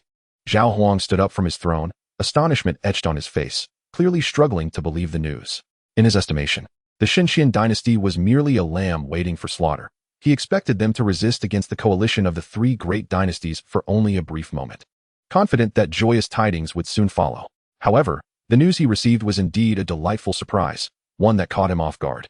His expression darkened with confusion. "Are the other two great dynasties aware of this?" "Not yet," came the reply. After some time, he still could not grasp the situation. "Summon the ministers to meet me." "Yes." Back in the Xianxian dynasty's palace, within the Lingtian hall, a chime echoed, "Congratulations, host, for resolving the crisis of the imperial city. Congratulations, host, for receiving 2 random summoning opportunities. Congratulations, host, for acquiring 200,000 luck points. Congratulations, host, for obtaining 10,000 square meters of rest clay." Yi Lingtian, who was accompanying Han Cai, suddenly heard Yinin's voice and, upon receiving such numerous rewards, understood that the crisis of the imperial city had been resolved. In the next moment, Yinin's voice chimed again. "Task issued. Recapture the lost territories of Xianxian. Deadline, 3 months. Completion rewards, 1 system upgrade, for random summons, 1 army summoning card, and a 3-tier enhancement of the Chaos Emperor's technique." Wow, finally, the system has issued a task. I eagerly anticipate what the first benefit will be after the system upgrade. He recalled the Chaos Emperor's technique, realizing that enhancement could only be achieved through task completion and rewards. Since Yi Lingtian awoke yesterday, Han Cai had sensed something peculiar about him. The impression left by his predecessor was that of a taciturn and reticent individual, whereas now he seemed to be rather enigmatic. Reflecting on this, her cheeks flushed with color. Noticing her unusual demeanor, Yi Lingtian swiftly returned to the moment and, with a mysterious smile, said, "Empress, the crisis of the imperial city has been resolved. I shall find time to visit you." He then rose to leave, leaving Han Cai in a state of bewilderment. How does he know that the crisis has been resolved? At that moment, the maid, Yuelian, hurried into the inner hall, her face beaming with joy, and approached her, grinning. "Miss, I've heard reports that the coalition forces of the 3 great dynasties have been annihilated by General Yuan and his soldiers." Upon hearing this, Han Cai thought it only natural. The intricacies were unnecessary to relay to Yuelian.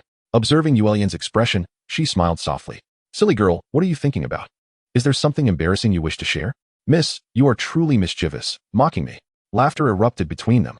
As Yi Lingtian arrived at the reading hall, a guard came to inform him, "Your Majesty, General Yuan requests an audience." "Let him enter." "Yes." Yi Lingtian comfortably settled into a red sandalwood chair, glancing at the entering Yuan Qingdu, and inquired casually, "How was the engagement with the coalition of the 3 great dynasties?"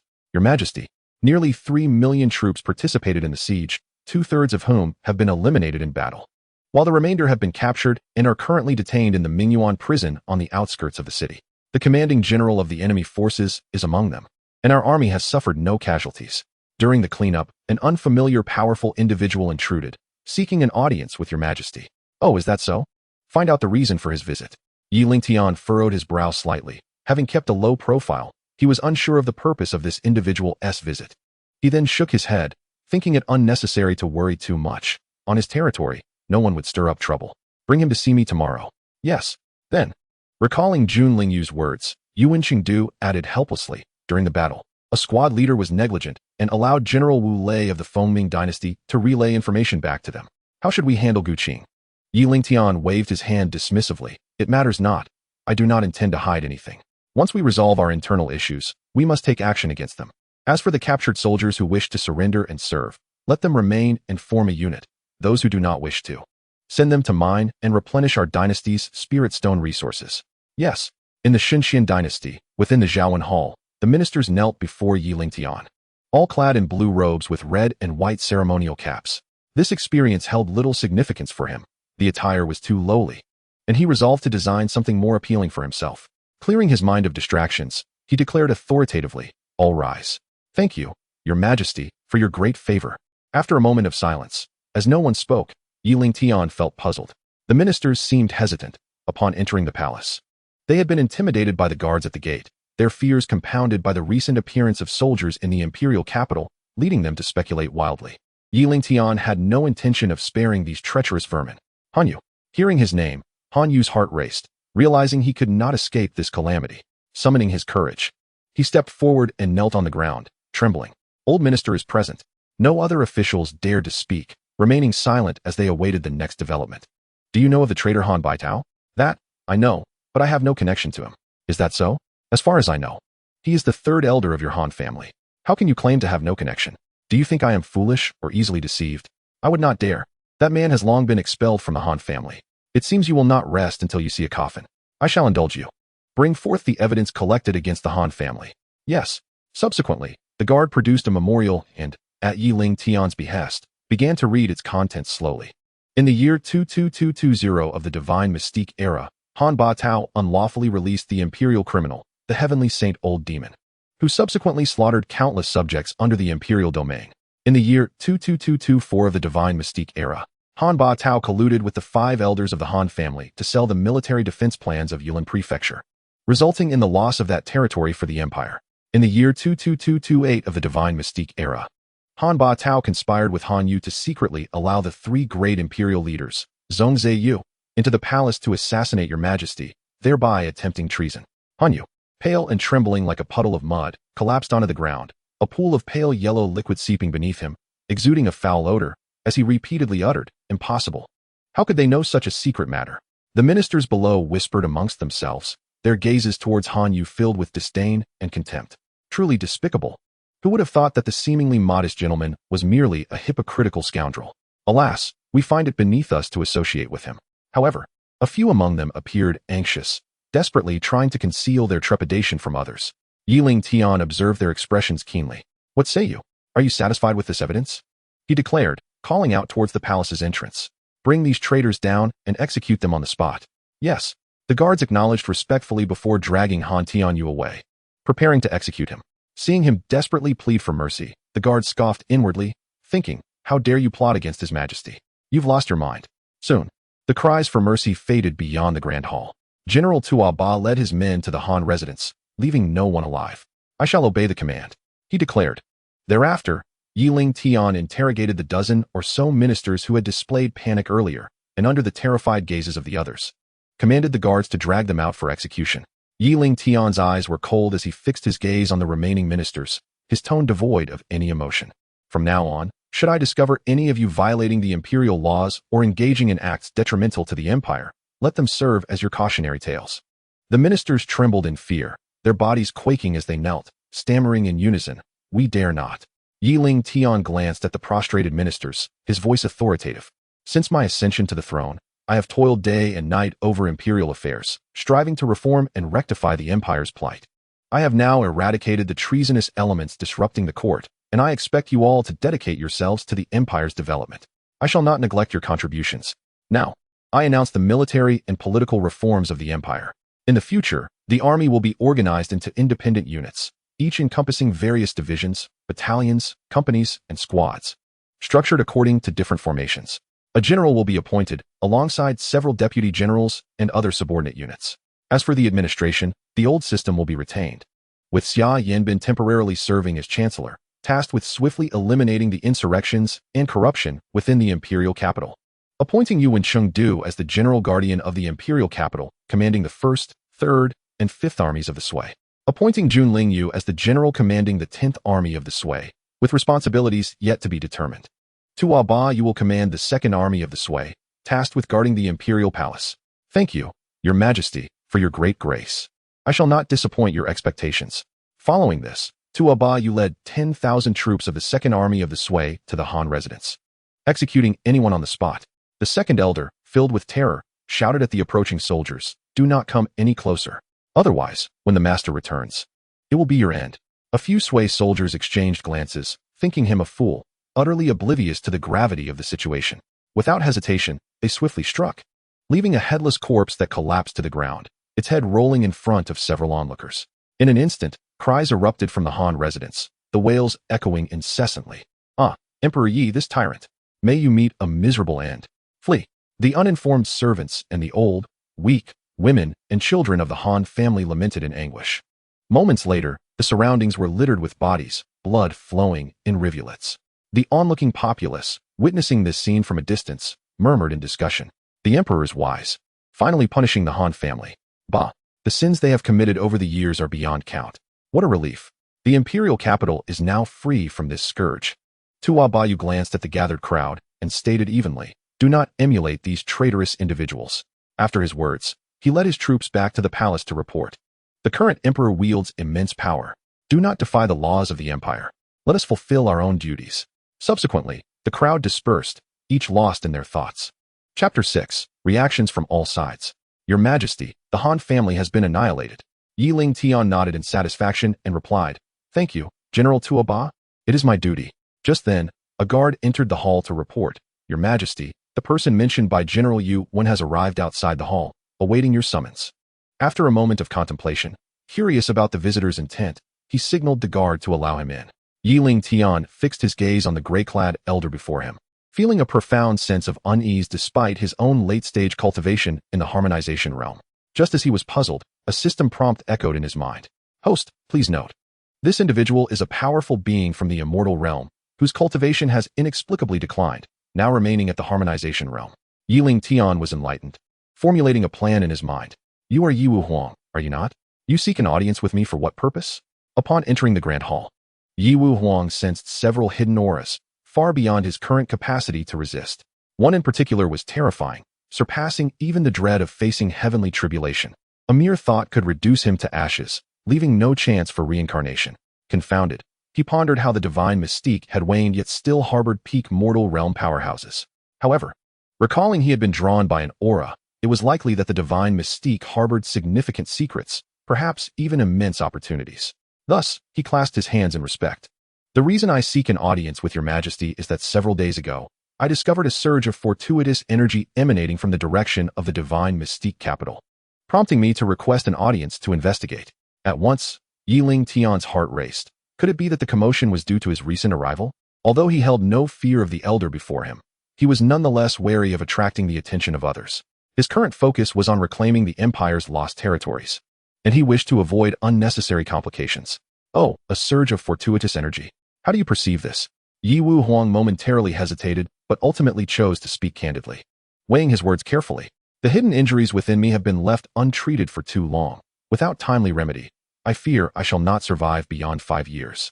To be frank, I sustained a grave internal injury during a confrontation in my youth, which has long tormented me, and now I can no longer suppress it. I have come in search of opportunities." Yi Lingtian decided to test the waters. If he could recruit this individual, it would be worth expending some celestial medicine.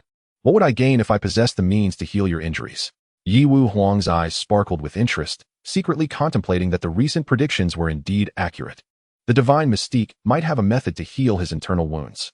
"If your Majesty can truly provide healing, I would willingly serve under your banner for a century. What say you?" Observing the elder's unwavering ambition, Yi Lingtian was pleasantly surprised, realizing it would save him considerable effort. "Very well. Celestial medicine is a precious asset in my possession, one that must be put to practical use. Otherwise, it holds no value. To exchange it for the service of one likely possessing immortal realm cultivation is a sound investment. He then took out a jade vial and tossed it into the elder's hands. Yiwu Huang was momentarily speechless. Did he really not fear that he might merely be making empty promises, seizing the celestial medicine and fleeing? He held great confidence in his own strength. Do not overthink. For I am at ease in bestowing upon you the celestial elixir. I fear not your deceit, as I possess ample means to deal with those who dare to deceive me.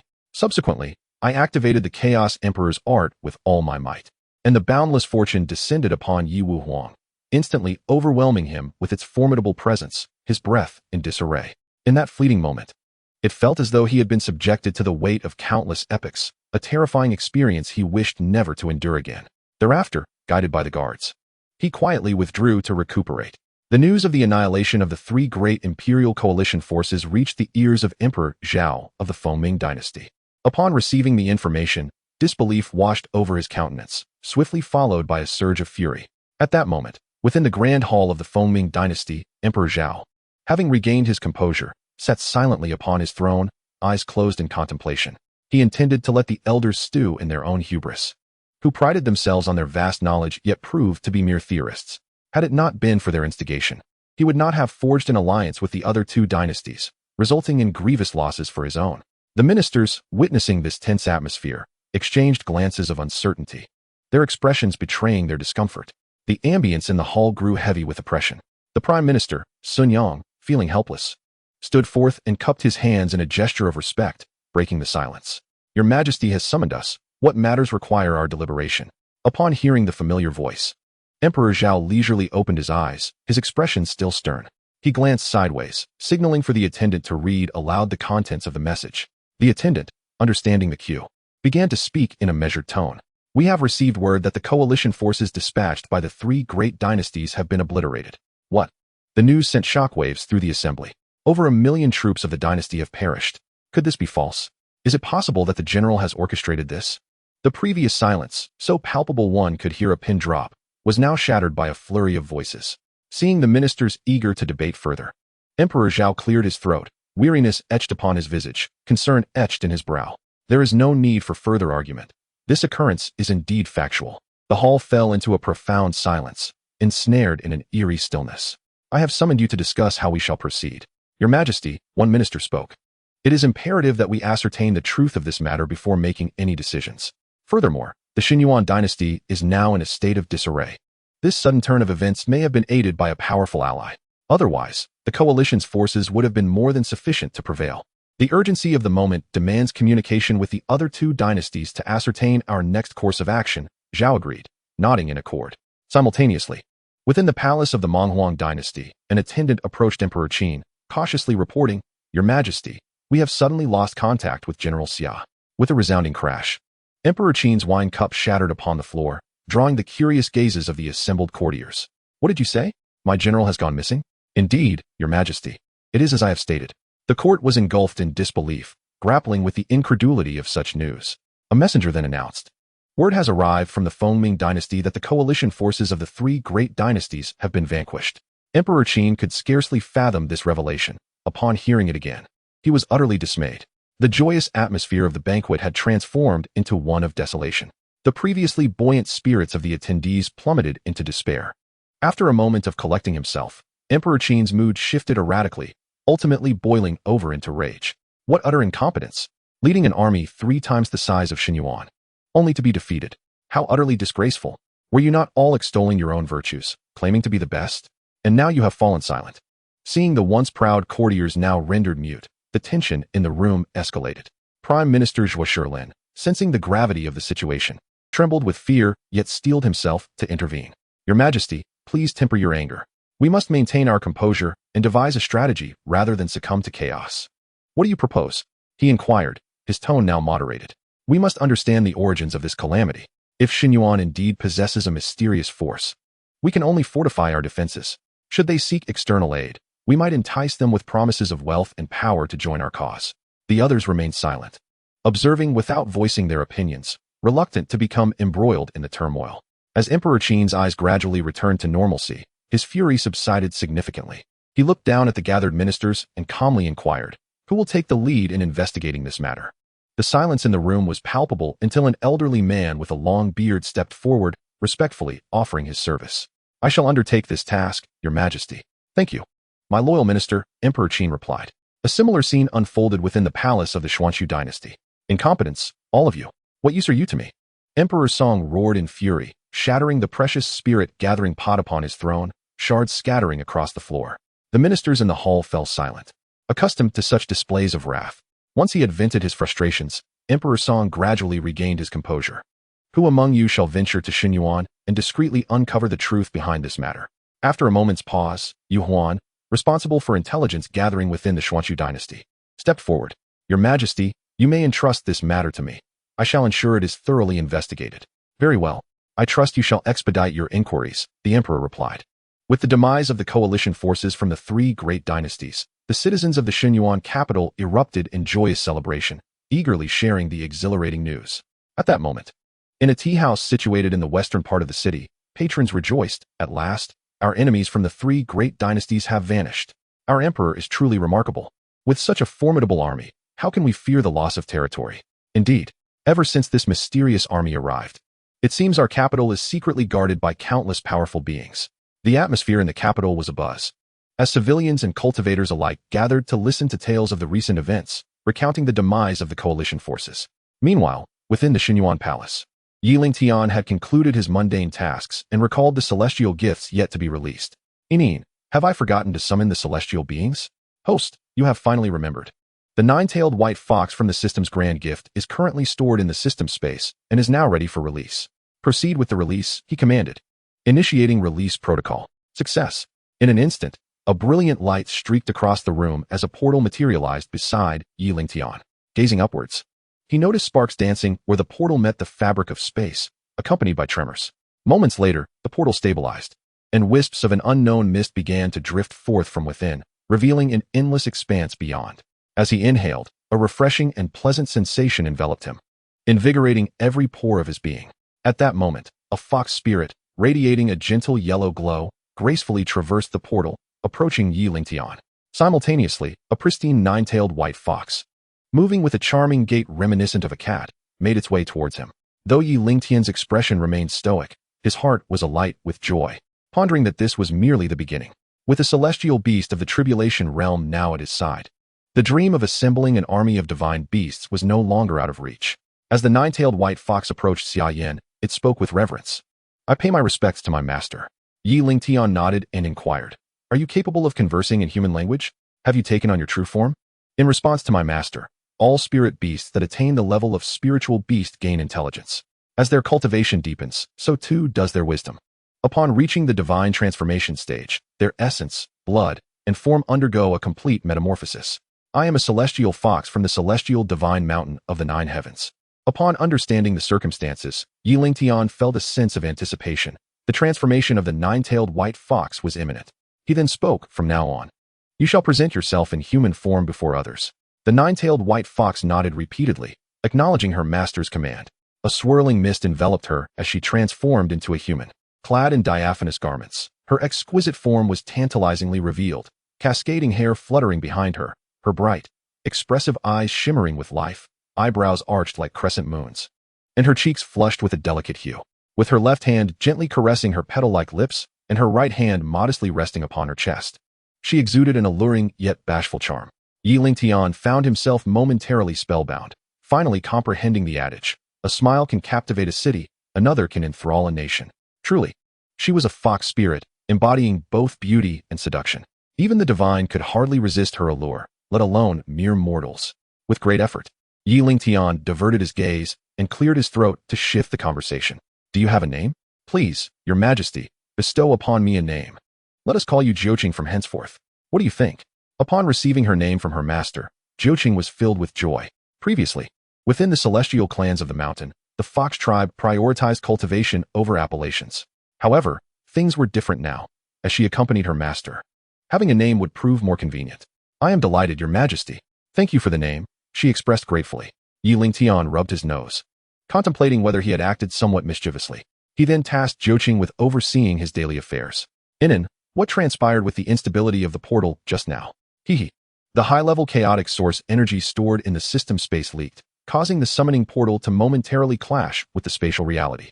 The system intervened to stabilize the overflow of energy and avert any accidents. Lingtian felt a chill run down his spine, fear gripping him. Should the system space collapse, he would surely meet his demise. Inen, you must understand, if any negligence on your part leads to the host's misfortune, you will bear the responsibility. In the system space, a cute little girl was swinging her feet while perched between two rods, her expression contemplative. It seems the host is right. No accidents were avoided. She then looked up at Lingtian through the projection screen, her innocent eyes wide and unguarded. Lingtian chose to ignore her, unwilling to succumb to her cuteness. Practicality reigned supreme. He continued, creating a psychological shadow for the host could lead to lingering repercussions, making it difficult to fulfill the system's assigned tasks. Inen, you must diligently seek a new host if that happens. Inen pondered for a moment, realizing the truth in his words. After all, I have floated through the cosmos for billions of years to find this opportunity with the current host. It reminds me of the loneliness of a certain individual. She timidly inquired, what should I do? Seeing Inen take the bait, a sly smile crept across Lingtian's face. Just grant me 10 or 8 opportunities for summoning divine beings. The little girl pouted in response, her left hand resting on her hip, her right finger pointing at Lingtian. Humph, you're asking for too much. I can only grant you one summoning chance. Alas, this little lowly was not easily swayed. She insisted on one summoning opportunity, while Lingtian felt the weight of risk to obtain even a single chance. 5 chances for summoning divine beings. It cannot be any less. Otherwise, I shall cease my cooperation. 2 chances, or we shall not discuss this further. Ultimately, Lingtian invoked the confinement mechanism, securing 3 opportunities for summoning divine beings. With little else to occupy his time, he discovered the hidden mechanism of the confinement space within the system. Should the system spirit err, he could pass judgment and enact punishment. There were 3 forms of punishment: confinement, restricting the system spirit's activities, theme change, altering the system spirit's attire, and customization, where the host set the punishment method for the system to execute, albeit under the strictest conditions. Only in the event of a grave error by the system spirit. Inen, utilize 1 summoning opportunity. Ding, constructing summoning node, random summoning mode set, summoning successful. Chapter 7, 3 summoning opportunities. Ding, congratulations to the host for successfully summoning the martial god Xiaozilong.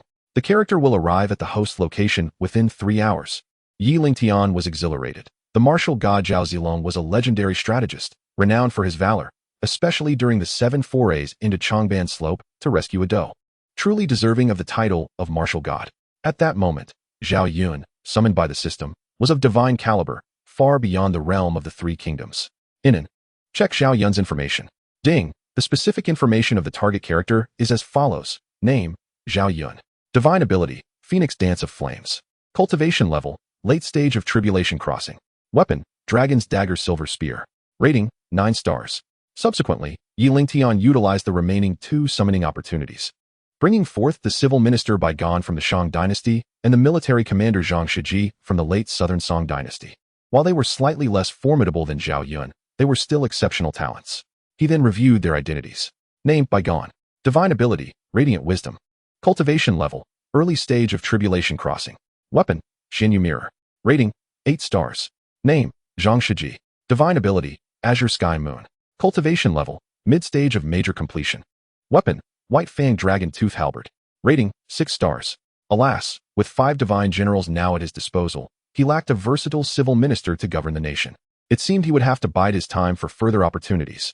Suddenly, he recalled that the esteemed Tianxi had shielded him from assassins and had slain all of them, seemingly suffering grave injuries in the process. If not for divine medicine, his fate could be dire. With a resigned sigh, he acknowledged the cycle of cause and effect. He must repay the debts of his predecessor, as he was a loyal subordinate who could not be forsaken. With a twinge of reluctance, he retrieved 2 drops of life essence from the system space, turning to hand them to a guard, instructing, deliver these to the residents of Tianxi. They must be diluted before consumption. Rest assured, Your Majesty, I shall ensure they are delivered. At Lingtian's gesture, the guard exited the hall. Meanwhile, in the ancestral grounds of the Lingtian dynasty, 100 miles away from the palace, the 10 great guardians of the dynasty were stationed here. In a dimly lit room tucked away on the left side of the ancestral temple, an elderly man with a pale complexion lay on a bed, intermittently groaning in agony. Cough, cough. Ugh. A violent fit of coughing caused his lungs to convulse. expelling a mouthful of congealed blood, tinged with a dark hue. Nearby, a girl of 17 or 18 gently patted the old man's back, reproaching him for his stubbornness, which had led to his ailments. Though her words were laced with deep concern. "Old man, why must you be so proud? Your cultivation is weak, yet you insist on showing off. And now look where it has led you. Old ailments unresolved, new injuries incurred. What shall I say to you?" With a resigned sigh, she recalled the infuriating incident. "You saved the little emperor, yet he doesn't even glance in your direction, let alone offer help. If I ever catch him, I shall teach him a lesson." The old man listened quietly to the girl's grievances, a gentle expression gracing his features as he smiled warmly. "Child, do not blame the emperor for not visiting this old man. He is quite busy, and it is not as if he can simply appear at will." Taking a deep breath, he added, "As a royal, he must fulfill his duties for the family. Otherwise, how would you have the resources for your cultivation? If the Xianxian were to perish, where would we go?" The girl, unfazed, pouted and scolded, "You must also know your limits. When the situation is dire, you should prioritize your own safety." The old man felt a twinge of headache concerning his granddaughter, whose stubborn disposition left him quite worried about her future prospects in marriage. Disheartened, he resolved to abandon any attempts to correct her views. At that moment, footsteps and joyous exclamations echoed from outside the door. "Elder Sheng, I bring good news." The old man, known as Xianxiaaudiobooks, was an elder of the divine mysterious dynasty and a revered figure of the Xianxia sect. At his peak, possessing formidable powers in the late stages of the transformation stage. As the visitor entered, he seized a delicate blue and white porcelain teapot from the table, poured himself a cup of tea, and drained it in one gulp to steady his breath. He then pulled out a white lacquered wooden chair and sat down slowly, meeting the curious gazes of the two individuals before him, and began to narrate with a measured tone. "News from the capital is abuzz. His Majesty's injuries have healed. The coalition of the three great dynasties has suffered significant losses. A few have been annihilated, while many others have been captured.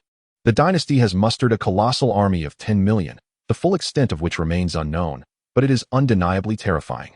Observing the transition of emotions on the faces of the two, from surprise to horror and then to a dazed stillness, the visitor felt a sense of satisfaction, knowing that he too had been taken aback upon hearing these revelations.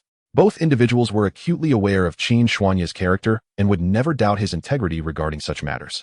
The stark contrast in their emotional states left them profoundly astonished. "Brother Xianxia, this is simply unbelievable. The divine mysterious dynasty has triumphed over the three great dynasties." It was evident that she believed the divine mysterious had long since declined, lacking both military might and elite combat forces. "Indeed, I felt the same disbelief upon receiving this news." Xianxia could empathize with her astonishment at such an unexpected outcome. Yang Junxing found himself inexplicably engulfed by a wave of melancholy. While he was thrilled to see the tides of fortune turning for his majesty, he also felt a sense of distance growing between himself and the rejuvenated dynasty, as he was now but a frail shadow of his former self. Unless unforeseen circumstances arose, he would likely never step beyond the confines of this modest abode and return to the realms he once protected. Ultimately, his heart expressed its fervent sentiments. His Majesty is truly a magnificent ruler. The resurgence of the divine mysterious dynasty is within reach. Just then, a deep, resonant voice called from outside. "Is the Xianxia sect master present?" The three turned their inquisitive gazes toward the door, where a palace attendant clad in the divine mysterious attire stood, enveloped in an aura of swirling energy that exuded an imposing presence, causing the three to tense up. "This is indeed the esteemed attendant's arrival. What guidance do you bring?" Xianxia managed to suppress his trepidation as he informed the attendant of his purpose, though he couldn't help but wonder why there was such a disparity in cultivation levels, feeling a pang of inadequacy. Zhao Huan surveyed the surroundings and furrowed his brow slightly upon noticing the old man reclining on the bed, his complexion unnaturally pale. Utilizing his spiritual sense, he assessed the severity of the old man's condition, which was worse than he had anticipated. Remembering his mission, he felt a sense of relief. "By the command of His Majesty, I have come to deliver a spiritual medicine." The arrival was none other than Zhao Huan, a guard assigned by Lingtian, a soldier of the Second Army under Jun Lingyu, tasked with relaying orders. In an instant, he produced a jade vial and presented it to Yang Xiaoming, explaining, "This spiritual medicine is called the Life Source Elixir.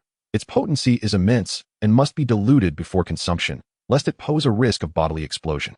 Yang Xiaoming hurriedly accepted the vial, gripping it tightly in her hands, overwhelmed with joy that rendered her voice trembling. "Thank you, esteemed attendant, for bestowing this medicine." Xianxia felt a pang of sorrow. When had Xiaoming ever displayed such emotion? Since Uncle Sheng's injury and subsequent confinement to bed, She had endured great worry and toil, yet he had never witnessed her express such gratitude. Zhao Huan, who devoted his days solely to cultivation, remained oblivious to the emotional shift. The young lady ought to thank His Majesty, rather than me. He then carefully poured a drop of the elixir from a pitcher of clear spring water, mixing it evenly before offering a cup to Yang Junxing to drink. After consuming the elixir, Yang Junxing began to circulate his cultivation technique. Gradually, wisps of white smoke began to rise from his head, beads of sweat formed on his brow, and his body trembled slightly, his expression contorted in pain. As he continued to channel his energy, the tremors intensified, and sweat poured down his forehead, increasing his discomfort. The onlookers watched anxiously. After a considerable time, his body gradually returned to a state of calm, his complexion regained its rosy hue, the wrinkles vanished, and his white hair transformed into a rich black. As he opened his eyes and raised his hands, he beheld this astonishing transformation, rendered momentarily speechless, as the sight struck deeply at his soul. Regaining his composure, he abruptly knelt in the direction of the palace, exclaiming, "The grace of His Majesty's revival, I vow to repay with my life." In that moment, his admiration for Yi Lingtian reached its zenith. Any insults directed toward him would surely invoke his wrath. The two observers were equally astonished by Yang Junxing's transformation, but soon their expressions shifted to joy. "Grandfather, you have finally recovered," Xiaoming exclaimed, bursting into tears, overwhelmed with happiness at the sight of her only family member restored to health. Silly girl. Zhao Huan had anticipated this emotional scene and maintained a relatively calm demeanor. He then returned to the palace to report. At that moment, within the palace, a guard entered to announce, "Your Majesty, there is an unfamiliar man at the gate seeking an audience." Yi Lingtian privately mused about which summoned deity or demon had arrived. "Let him enter," he commanded with authority. A strikingly handsome man entered, his short hair accentuating his sharp features, clad in a short-sleeved garment that revealed his forearms, with silken fabric draping his form, adorned with gleaming silver armor. His right hand gripped a long spear, intricately engraved with phoenix motifs, its wings unfurled, sharp claws poised, and fiery plumage glimmering with brilliance, resembling a celestial artifact. As the newcomer stepped into the hall, Zhao Yun, upon hearing the praises, bowed respectfully, his voice resonating throughout the chamber. "Your Majesty, you flatter me." He replied, "I am but a mere warrior, unworthy of comparison with your Majesty." Yi Lingtian felt a surge of delight. Zhao Yun's eloquence subtly revealed his identity while cleverly ingratiating himself with the emperor. Indeed, a renowned general is not merely a title, it is grounded in one's true strength. Zhao Yun, ever humble, responded, "Your Majesty speaks truthfully." Zhao Yun, "Now that you have arrived, go and make preparations. I have significant duties to delegate." Zhao Yun expressed gratitude for the emperor's consideration. Indeed, another capable general, wise and valiant, is invaluable. Contemplating for a moment, Yi Lingtian mused that he had been in the palace for several days without visiting the harem. Surely, there must be countless beauties worth his attention among the 3,000 concubines. "Juqing, accompany me to the harem." Juqing, taken aback, replied, "Your Majesty, what do you wish to do in the harem?" Could it be? As the thought crossed her mind, her cheeks flushed with embarrassment, feeling somewhat awkward. And moreover, she thought, there is already an empress. How could you even consider other women? Truly a heartbreaker. Reluctantly, she followed him into the harem. Suddenly, a hauntingly melancholic melody drifted from a distance. Upon approaching, they found a beautiful woman by the lakeside, playing a qin in a serene pavilion, surrounded by sparse grass and towering buildings in the background.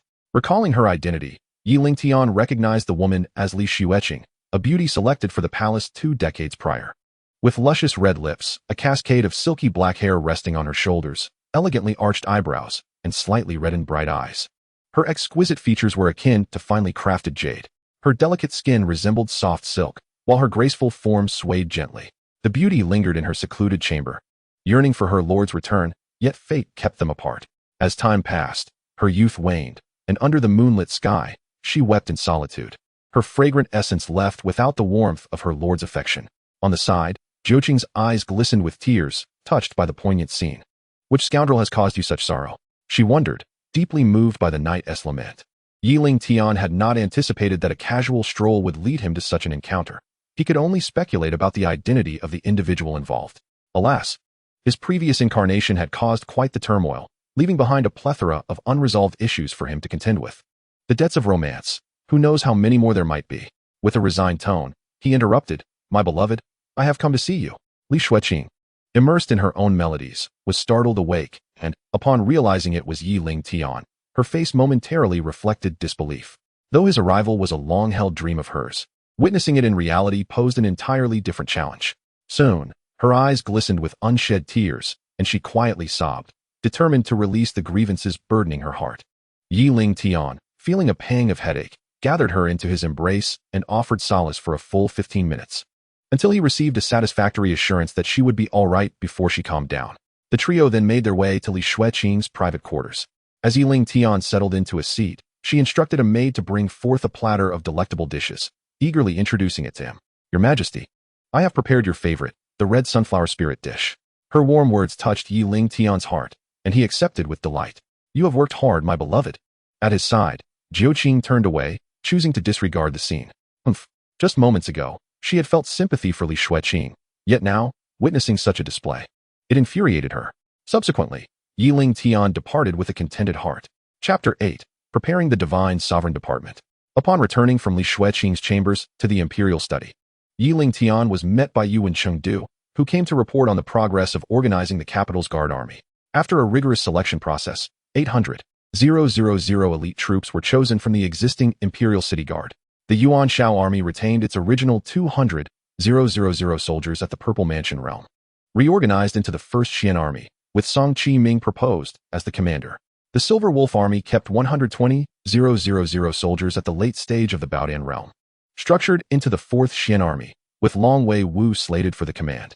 The Phoenix Shadow army maintained its strength at 240,000 soldiers at the late stage of the transformation realm, formed into the 2nd Xian army, with Zhou Shixiong proposed as the general. Lastly, the Tiansheng army preserved 240,000 soldiers at the mid-stage of the transformation realm, organized into the 3rd Xian army, with Zhang Zhenyu intended to lead. Thus, the foundation of the divine Xian dynasty was established with the Xian army. After listening, Lingtian nodded in satisfaction, acknowledging Yuan's commendable efforts. "I approve your report." He then dismissed everyone and began to consolidate the imperial dragon power.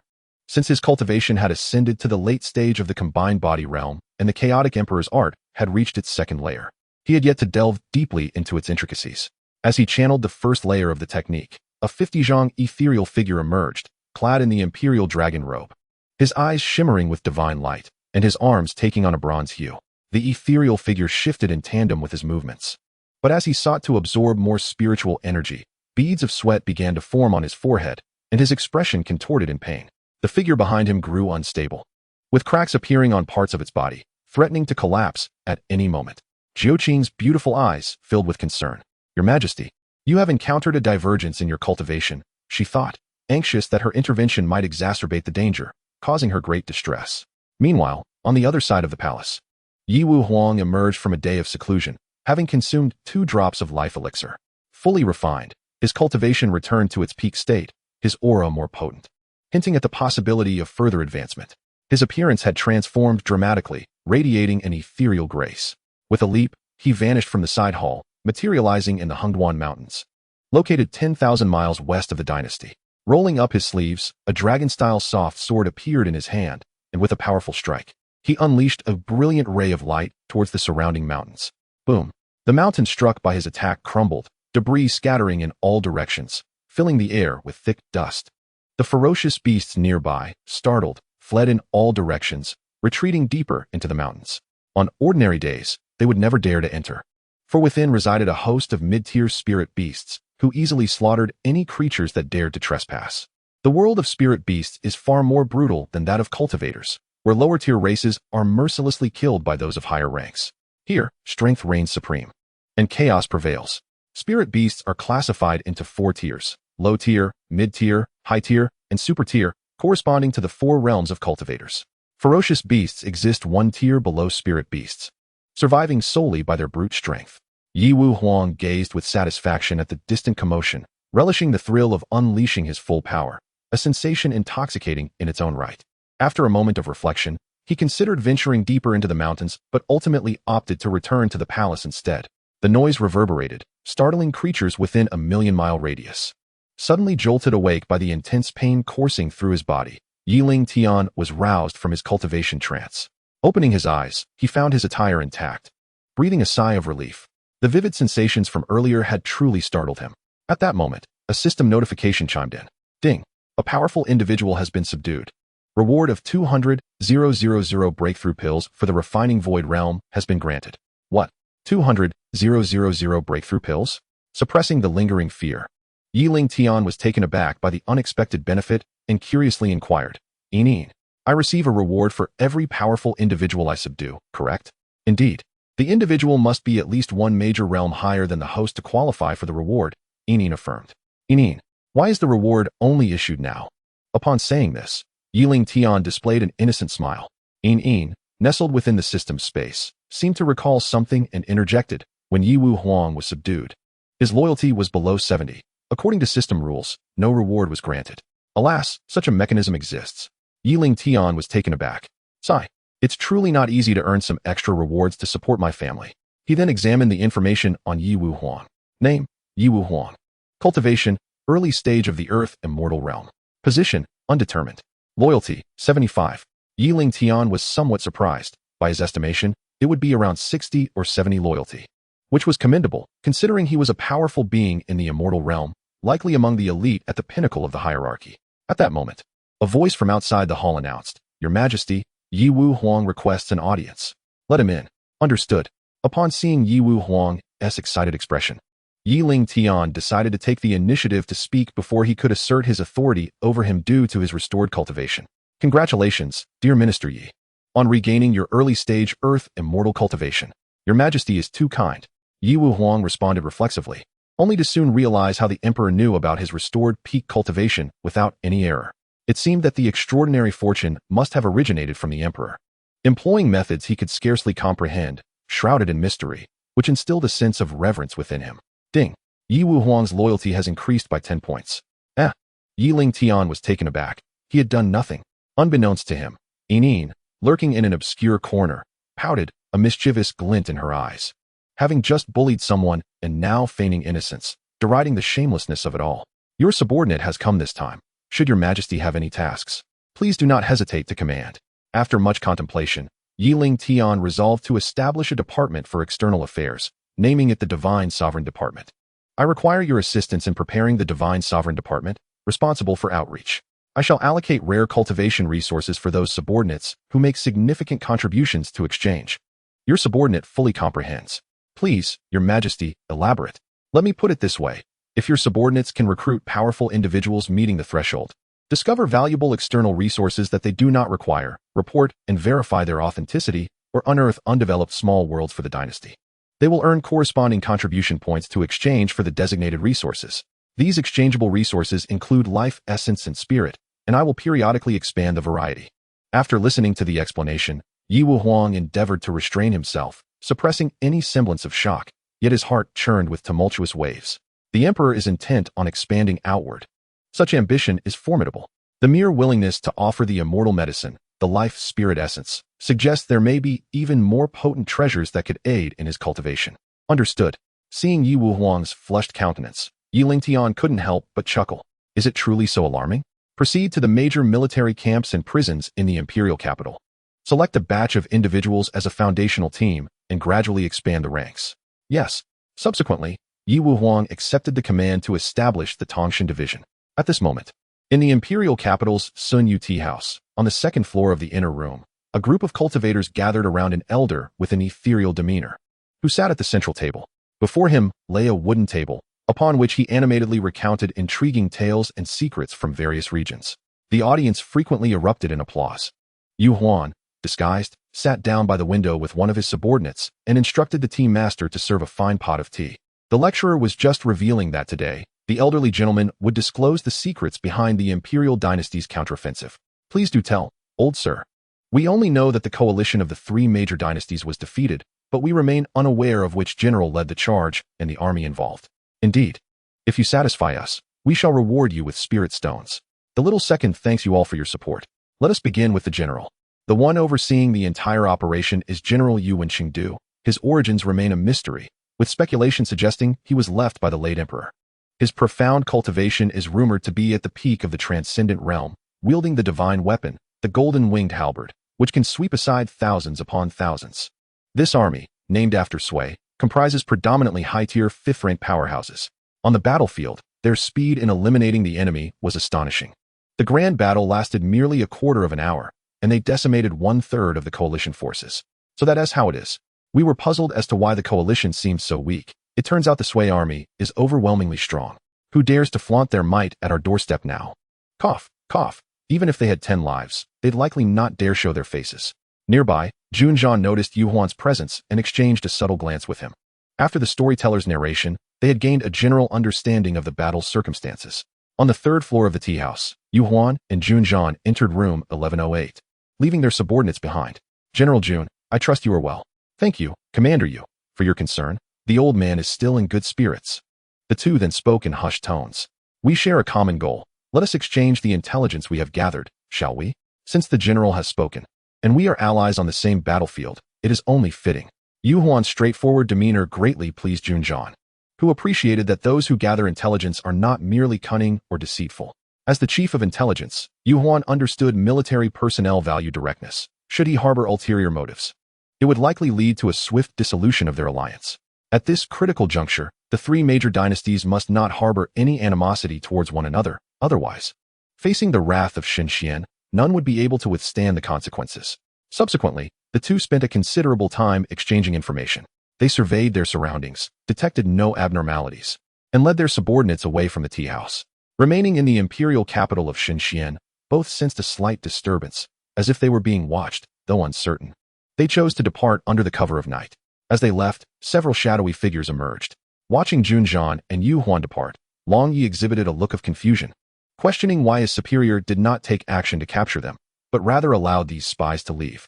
Captain, by letting them go and returning with news, aren't we merely offering them an opportunity to strike back at us?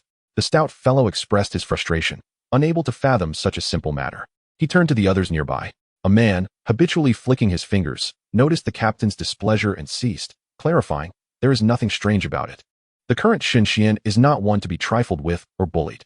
If they fail to recognize their own limitations, cough, cough. He displayed a radiant smile, the meaning evident. Moreover, it would be discourteous not to reciprocate. Once the internal affairs of the dynasty are resolved, they can swiftly eradicate them. Let us see how they choose.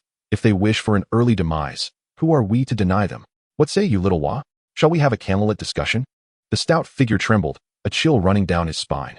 The others quickly distanced themselves from the foe maiden, clearly unimpressed by his presence. The foremost, Long Hua, exhibited a drastic change in expression. Even the dullest among them had become aware of each other's traits through prolonged interaction. Terrified, he shook his head and retreated several meters. How dull. Ignoring the bewildered group, he vanished into thin air. Alas, do not just stand there. Continue your work.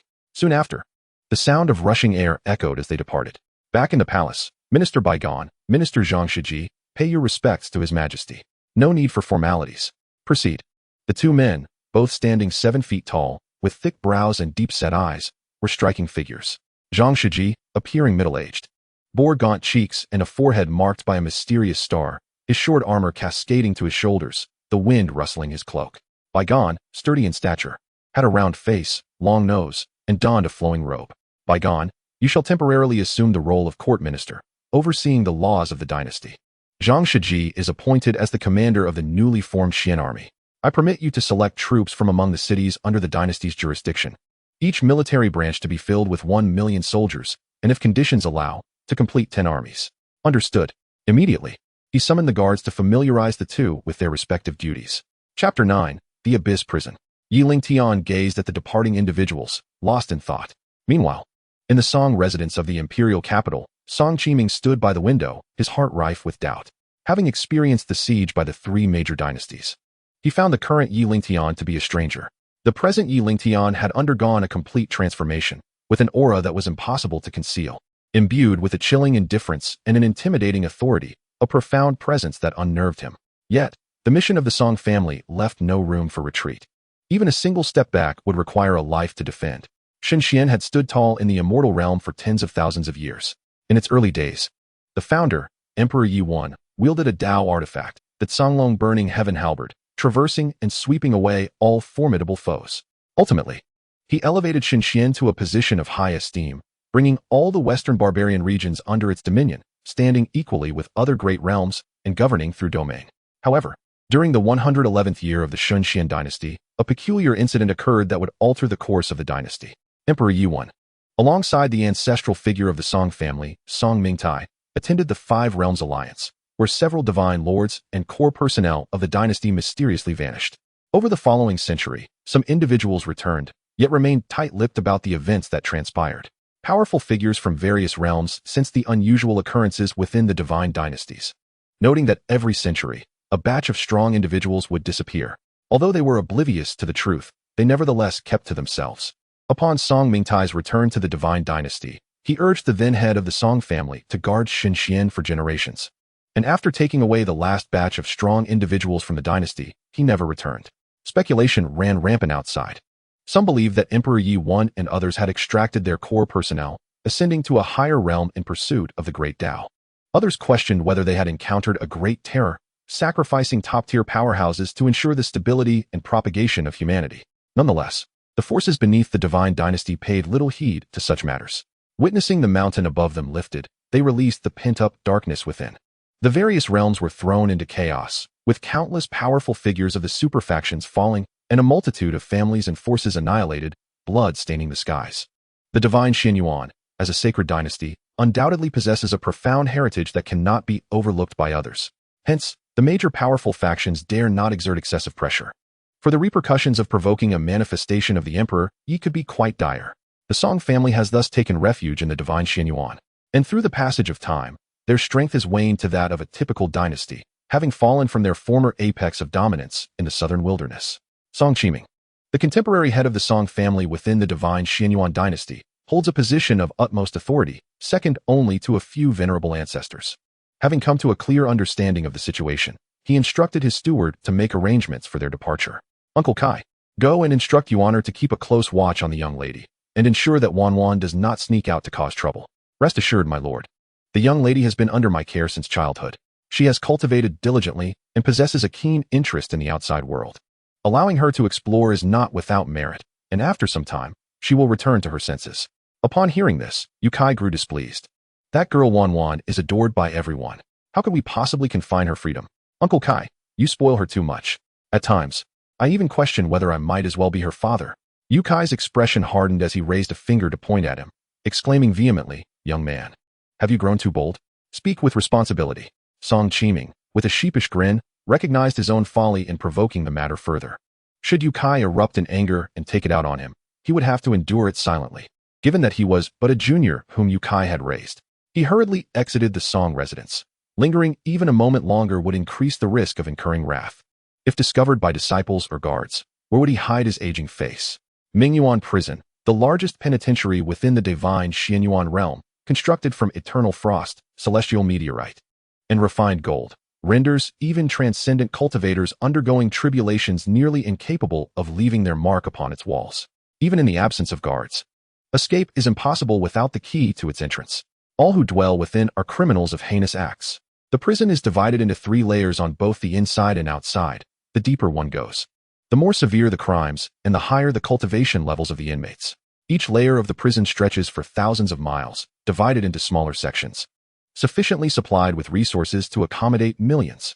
Currently, layers 1 through 6 are home to offenders of varying severity. War criminals from the 3 major dynasties are also confined here, with the majority of soldiers possessing cultivation levels ranging from low-level 3rd rank to mid-level 2nd rank, while others range from mid-level 2nd rank to high-level 1st rank. Yi Huaxian finds himself imprisoned in the lowest tier, seated cross-legged in a dim chamber, his expression rather grim. Around him, a group of disheveled criminals huddles together, conspiring. Does anyone here know this fool? How could we possibly recognize him? One responds, look at his delicate complexion. I, Old Ghost, would love to have my way with him. Haha, we understand Old Ghost delights. Old Ghost, known as Shuel Yan, is a venerable ancestor of the Bloodblade sect, imprisoned here for 5 millennia. True to his name, he possesses a mane of dark yellow hair that cascades like a waterfall, and whenever he speaks, he must cover his hair with both hands, revealing only his eyes and mouth. His usual pastime involves giving back rubs and indulging in hand-related whims. Many newcomers have relished his attentive services. Thus, even the one who spoke first felt a budding trepidation, unwilling to defy his slightest wish. One cannot help but understand the reasoning. To be targeted by such an old monster is a matter deserving of fervent prayers for survival. Upon hearing the brazen discussions of these individuals, Yi Huaxian felt a chill run down his spine, sensing that his predicament was far from favorable. Meanwhile, Lin relished the compliments he received, feeling quite pleased with himself. Turning towards the timid little cabbage, he found his lost excitement and commanded the frightened Xiao Wang to approach. Go bring him over here. Xiao Wang, with a forlorn expression, cast a fearful glance in Yi Huashuan's direction and hesitantly replied, Old ghost, I can't do it. I cannot defeat him. With a swift motion, Lin employed the 9 turns bone-flipping technique, lifting Xiao Wang effortlessly before tossing him into the air, where he spun in an endless loop. The onlookers were thoroughly frightened, casting sidelong glances at Lin, and only relaxed when they saw he made no further moves. They internally chastised Xiao Wang for seeking trouble. It would have been better to comply than to be caught in this whirlwind. Xiao Wang's voice echoed in terror from above. Old ghost, spare me. I beg you, give me another chance. Yi Huaxian, witnessing the spectacle, felt goosebumps rise upon his skin, lacking the courage to meet Lin's gaze once more. Cough, cough. Do you take me for a monkey? If you want to go, go. If you don't, then don't. Feeling his authority challenged, Lin unleashed another burst of energy, watching with satisfaction as Xiao Wang spun faster. This is unbearable. I'm going to explode. The pitiful cries of Xiao Wang echoed throughout the 6th layer, drawing the attention of other inmates nearby who observed the scene with indifference, offering their critiques. Not bad. It has been a while since we had some entertainment. Today's arrangement is quite rare. Which unfortunate soul is this? I doubt there will be a next time. This old ghost, if it were me, I would have set up some sharp weapons along the way for added amusement. With a sly smile, she cast her gaze at the surrounding prisoners, swaying her delicate waist and flaunting her beauty as she returned to her designated area, while others averted their eyes, too intimidated to breathe. If Lin had peculiar predilections, this woman represented an entirely different extreme, capable of detecting even the slightest inappropriate reactions from those around her, receiving special treatment as a result. Cough, cough, cough. Everyone, do not misinterpret. The peculiarities here are not of the same kind. Thus, it was only natural that wherever she tread, others would retreat in haste, unable to discern her intentions. Sister Xianxia, you're a bit too swift this time. Nangong Wan, you are not far behind. Oh dear. It seems you have been here for quite a while. How dare you, Nangong, insult this lady? Just wait until I teach you a lesson. How old are you? Still pretending to be naive? It's truly shameless. How vexing. The clashing of weapons rang out as the 2 ladies engaged in battle, exchanging blows for a time until the fight reached a stalemate. Both gazed fiercely at one another, intent on a battle to the bitter end. Suddenly, a melodious voice interjected. 3rd sister, 4th sister, what are you doing? Such anger will only hasten your aging. Look at yourselves. Your faces have turned quite pale. 2nd sister, where have we changed? Instantly, both lost their tempers, rushing to her side, each grabbing an arm and shaking it fervently. 2nd sister, please give us some high-grade facial cream. The last you gave us is all used up. Then shall you continue your fight? In unison, they vehemently shook their heads. Very well. This shall be the last time. If I catch you both behaving this way again, you shall face the consequences. We shall heed your words, 2nd sister. Afterward, she produced 2 jade bottles the size of small cups, handing one to each. The 2 eagerly employed their water moon mirror flower technique to cleanse their faces, removing the caps and applying the high-grade facial cream. Admiring their youthful and beautiful reflections, they exchanged satisfied smiles. Shu Xianlan smiled gently, noting how these 2 little girls were so concerned about their appearances, which only served to remind her of their dark and dreary confinement, casting a shadow over her mood. Subsequently, Jiang Shui and Nangong Wan deliberately shifted the conversation away from the earlier events, engaging in intimate discussions with Shu Xianlan. Meanwhile, Lin slowly approached Yi Huaxian, leisurely circling him while nodding repeatedly, ultimately expressing his satisfaction. Not bad, not bad. It remains uncertain whether his commendation refers to the toy, Yi Huaxian, or if there lies a deeper implication. Initially, Yi Huaxian managed to maintain his composure. However, as the footsteps of the approaching figure drew near, the condescending tone directed at the prey, coupled with the nauseating scent emanating from the intruder, relentlessly assailed his defenses. Gradually, his heartbeat escalated, sweat beads formed on his brow, and the veins in his hands began to protrude. Ultimately, unable to endure such oppressive pressure, he swiftly leaped back, positioning himself 100 meters away from Lin. His visage painted with terror. Taken aback by this sudden action, Lin reacted with amusement. Haha, how intriguing, young one. Your spirit surpasses my expectations. You are not so easily subdued. Suddenly, the sound of a key sliding into the barrier echoed in the air. Swish. The atmosphere grew hushed, for there exists no sound more exquisite than this. Upon hearing the familiar sound, their hearts surged with excitement, a flicker of escape igniting within them. Yet, Recollections of the fates that befell past escapees quelled their fervor. In the face of uncertainty, none dared wager their lives. At their level of cultivation, they cherished their existence dearly. Chapter 10. The Divine Flame Phoenix. As Yi Wu Huang entered the 6th level, he perceived the gazes of the imprisoned individuals fixated upon him, causing him to instinctively touch his nose, a wave of confusion washing over him. A peculiar thought crossed his mind. Had he inadvertently stumbled into a menagerie, with all eyes trained upon him, making him feel rather uncomfortable? Alas, they were all unfortunate souls.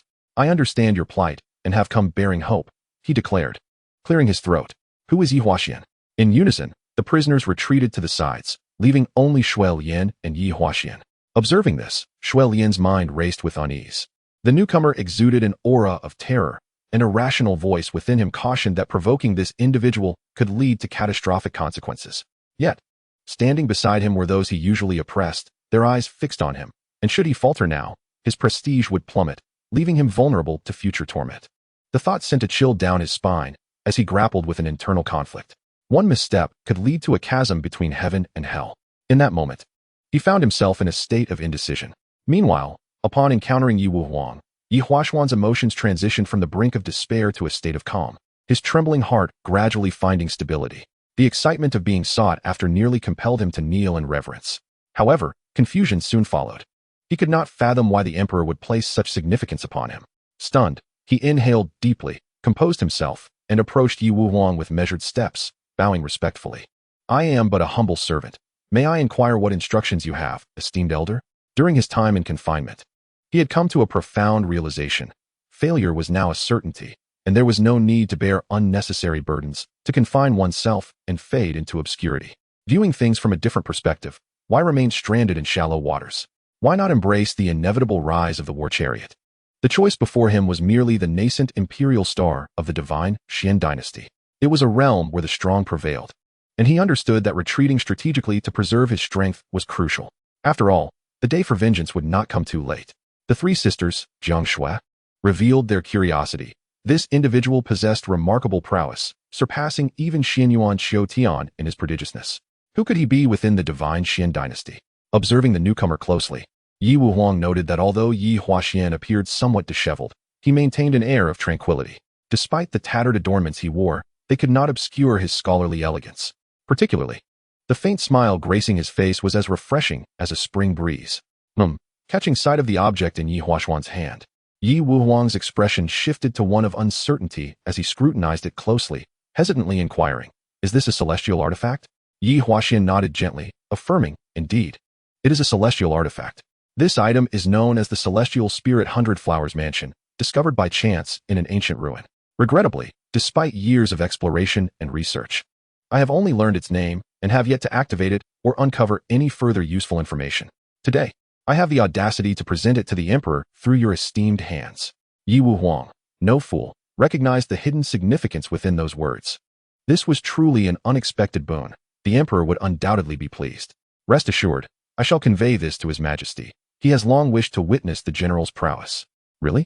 Yi Huaxian found it hard to believe that the exalted emperor would take interest in him, unless he had lost his senses. After all, he was merely a prisoner, the leader of an assault on the divine Xian imperial city. Did the emperor truly hold no grudges? What ulterior motives lay beneath this gesture? There was no need to question the authenticity of this matter.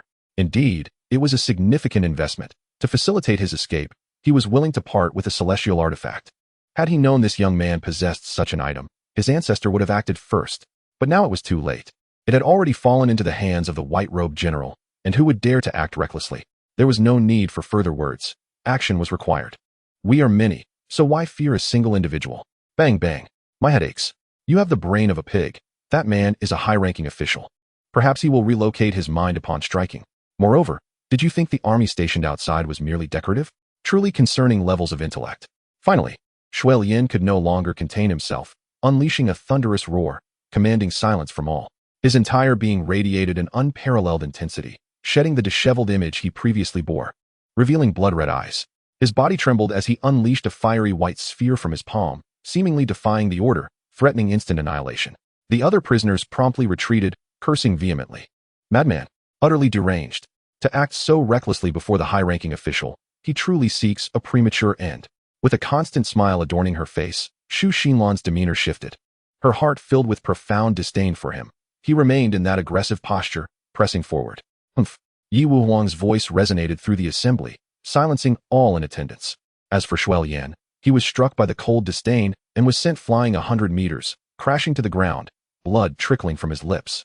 Utterly disoriented and screaming in madness. Impossible. How could I fail to withstand even a single blow? Haha, I understand now. You must be in existence beyond the tribulation realm. The others were left aghast. The newcomer was, in fact, a superpower surpassing the tribulation realm. No wonder. For it explained the devastating ease with which he had dispatched Shuel Yan, who had long been a source of their suffering. And they were all too familiar with his ferocity. Henceforth, he would have to tread carefully, or we might just take him down together. Haha, that could be arranged. After all, he had long acted with impunity, and karma had finally come calling. Yi Wuhuang's patience had been thoroughly exhausted. He unleashed a soul-shattering resonance, asserting dominion over the entire assembly. I am the commander of the divine Xian dynasty's divine command, sent by His Majesty to recruit guards. If you sincerely wish to join us, all past transgressions will be forgiven. Should any harbor ill intentions, I have my methods to deal with them. If you are willing, relax your hearts. I shall assess each of you individually. The subdued crowd was filled with elation. Who would wish to languish in their confinement? We are ready. Please proceed. Esteemed commander. Subsequently, Yi Wuhuang unleashed 30% of his soul power, enveloping the 6th level in an overwhelming wave of spiritual energy, infusing the atmosphere with a sense of destruction and despair. After enduring painful struggles and torment, most of the prisoners were affected, kindling a desire for liberation within them. Ultimately, from the 2 million inmates in this level, through initial assessment, 60,000 criminals who had reached the void refinement realm and above were selected. Yi Wuhuang was taken aback. After all, the divine Xian dynasty had declined, yet many strong individuals remained imprisoned. Nonetheless, 50 of them were now in their twilight years. And he felt a sense of relief. You are fortunate not to have been eliminated. Those who have endured my mental trial will become members of the divine command. Please, Commander, test us. Then, Yi Wuhuang elevated his soul power to 50%, enveloping the remaining individuals within its grasp. In an instant, an immense pressure descended upon the crowd, exerting a dual oppression on both body and spirit, leaving them feeling insignificant, like ephemeral insects, at risk of breaking at any moment. They silently gritted their teeth, desperately persevering. For should they miss this opportunity, they would never again find a chance to escape this prison. After a quarter of an hour, only 400,000 prisoners at the transformation realm or higher remained in the arena. Congratulations to you all. You have successfully passed the assessment. You are now the guardians of the supreme deity. The director of our office reminds you, the majesty is shrouded in mystery. Even I, the director, hold a measure of trepidation before him. I implore you, do not entertain thoughts of treachery, for not even the gods would dare to save you should you falter. We shall heed the director's admonitions. Second sister, we are free at last. How delightful it is to be able to roam freely. Let us depart. Subsequently, Yi Wuhuang led the 400,000 individuals out of the abyssal prison, joining forces with the selected 200,000 from the Sui army to form the first batch of guardians.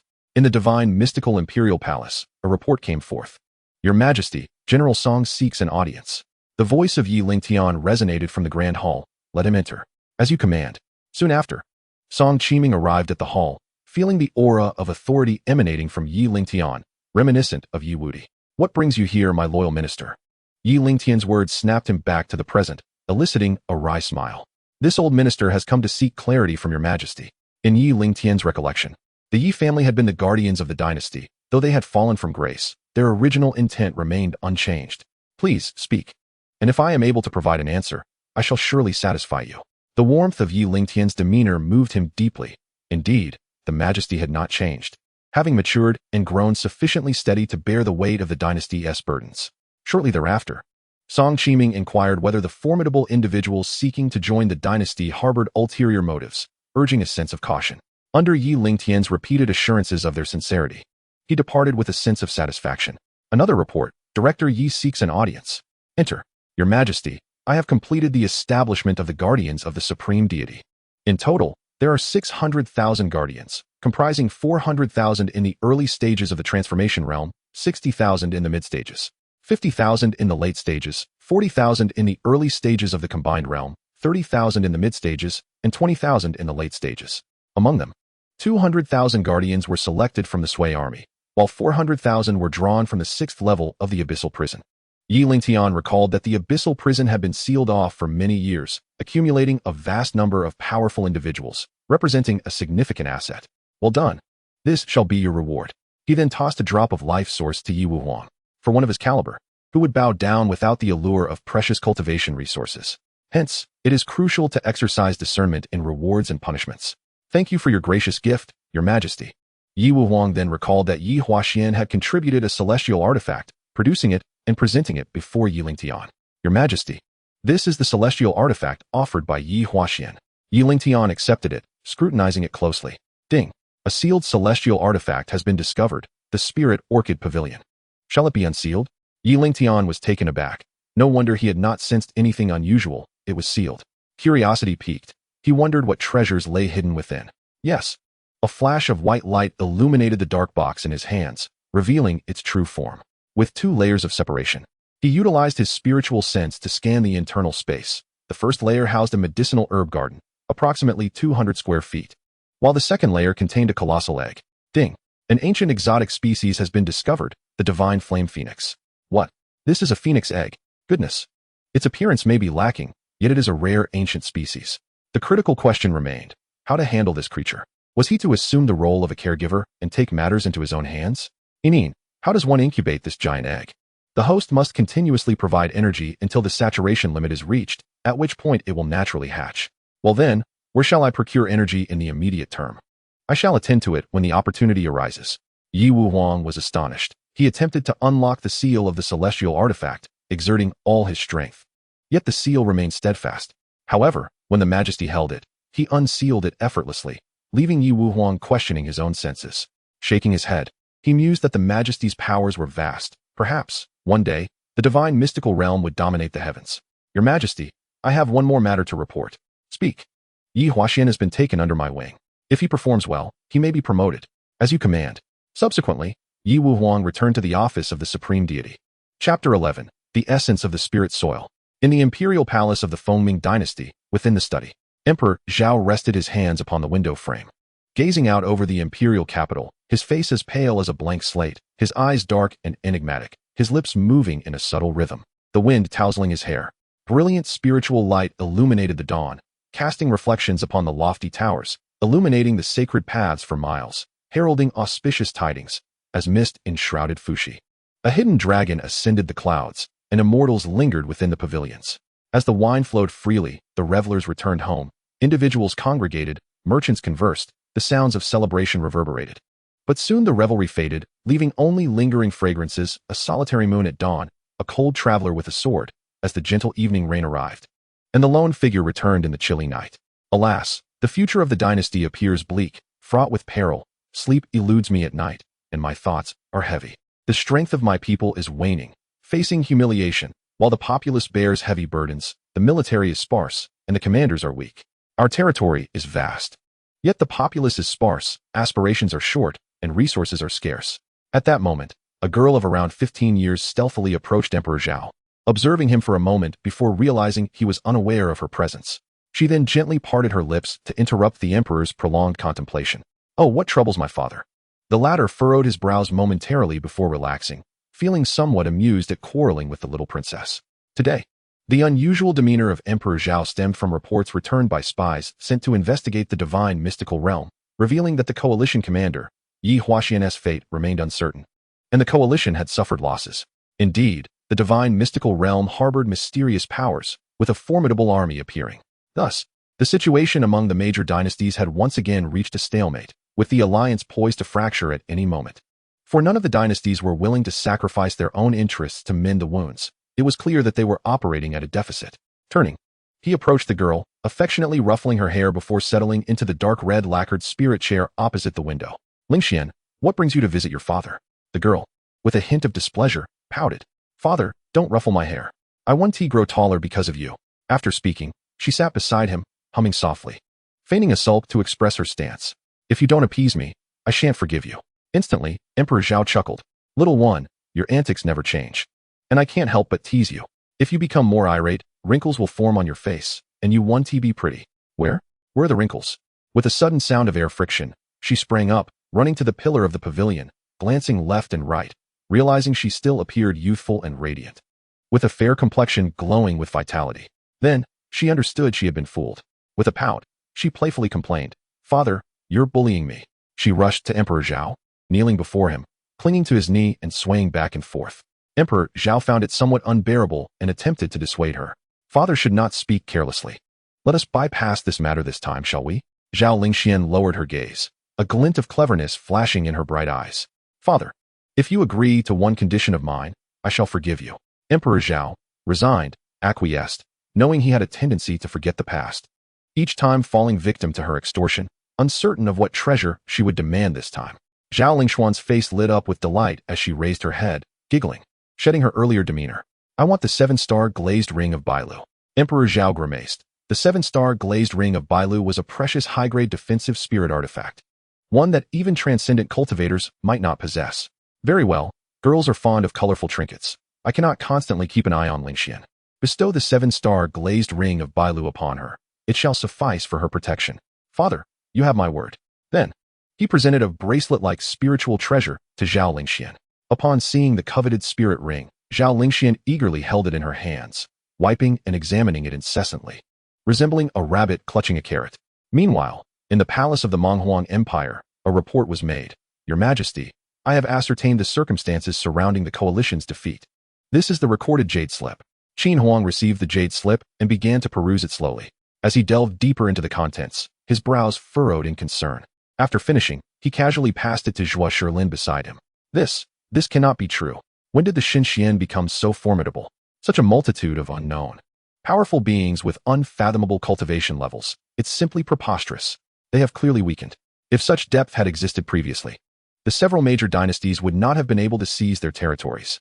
There is only one possibility. These individuals are pursuing Yi Lingtian for some precious treasure he possesses. Drawing everyone's attention, confirming his suspicions, Zhuo Shilin was filled with excitement, nearly shouting in jubilation, but he suppressed his exhilaration, considering the inappropriateness of the situation. Jun Zhan was bewildered, pondering what had caused the chancellor to provoke the emperor, leading to dire consequences. Qin Huang felt a tinge of disappointment. How could the chancellor of a great dynasty display such a lack of composure? "Your Majesty, I understand the reason behind the influx of formidable beings into Xianxian."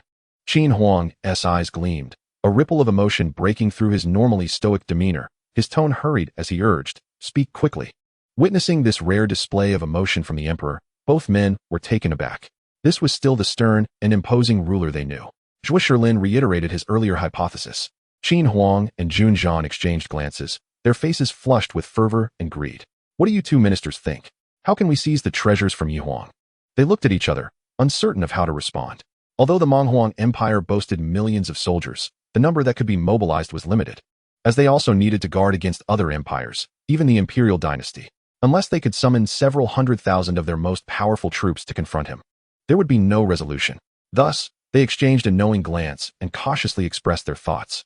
"Your Majesty, the army available for immediate deployment is only at the 4th tier. The rest must remain vigilant against other powers. Moreover, within the 4th-tier troops, there are fewer than 5 high-level forces and around 50 mid-level. To independently contend with Xianxian seems implausible." Qin Huang's expression soured, his heightened spirits abruptly dampened as he realized his oversight. After a moment of contemplation, he declared, "Send envoys to communicate with the Monghuang and Fengming empires, discussing the possibility of an alliance and joint military action." "Understood." Jun Zhan and Zhuo Shilin exchanged resigned smiles. The emperor was resolute in his intentions to attack Xianxian, hoping that its hidden strength would not be excessive, or the Monghuang would face grave peril. Subsequently, the two departed in silence to handle the ensuing matters. Simultaneously, within the palace of the Xuanxiu Empire, it had been confirmed that a significant number of mid- and high-tier powerful beings indeed emerged from Xianxian. Though the exact count remained unclear, yet it was certainly substantial. After hearing Yu Huan's report, Emperor Song felt a heavier weight on his shoulders. A single Xianxian was not concerning, but the looming threats from the nearby Tianxia and Taishu empires were ever watchful. A moment's carelessness could lead to the empire's annihilation. According to the plan, once the Xianxian affair was resolved, the empire would stabilize and elevate its power, secretly developing for 3 to 5 years, ensuring it had the strength to confront the two dominant powers. Alas, he had underestimated Xianxian and underestimated Yiwudi. They had all ventured into that region while leaving behind contingencies. Underestimating the world's formidable powers proved to be an unwise action. "You may withdraw and wait for further orders." "Yes." The moment the words left his lips, he vanished into thin air, causing ripples in the space around him. He then turned to his side, addressing the crown prince. Song Weilong, what are your thoughts on this matter? After a brief contemplation, he articulated his thoughts. Replying to Father, I believe there are 3 viable strategies. Firstly, since one dynasty cannot take on the entirety of the situation alone, we should continue to unite with the Fengming and Monghuang empires to seek a collective resistance, which could significantly alleviate the pressure from Xinxian. However, we should first observe Xinchuan's reactions before proceeding accordingly. Secondly, we could maintain the status quo, setting aside grievances, and send envoys to Xinxian with substantial gifts as an apology, seeking reconciliation so that we may mutually refrain from hostilities. Otherwise, we face threats from all sides, putting the dynasty in peril. As for the third option, it is a last resort, sending envoys to request assistance from them.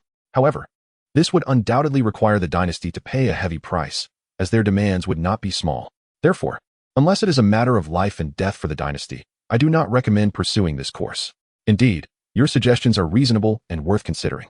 Emperor Song rarely displayed a smile, yet he praised, Thank you for your insight, my son.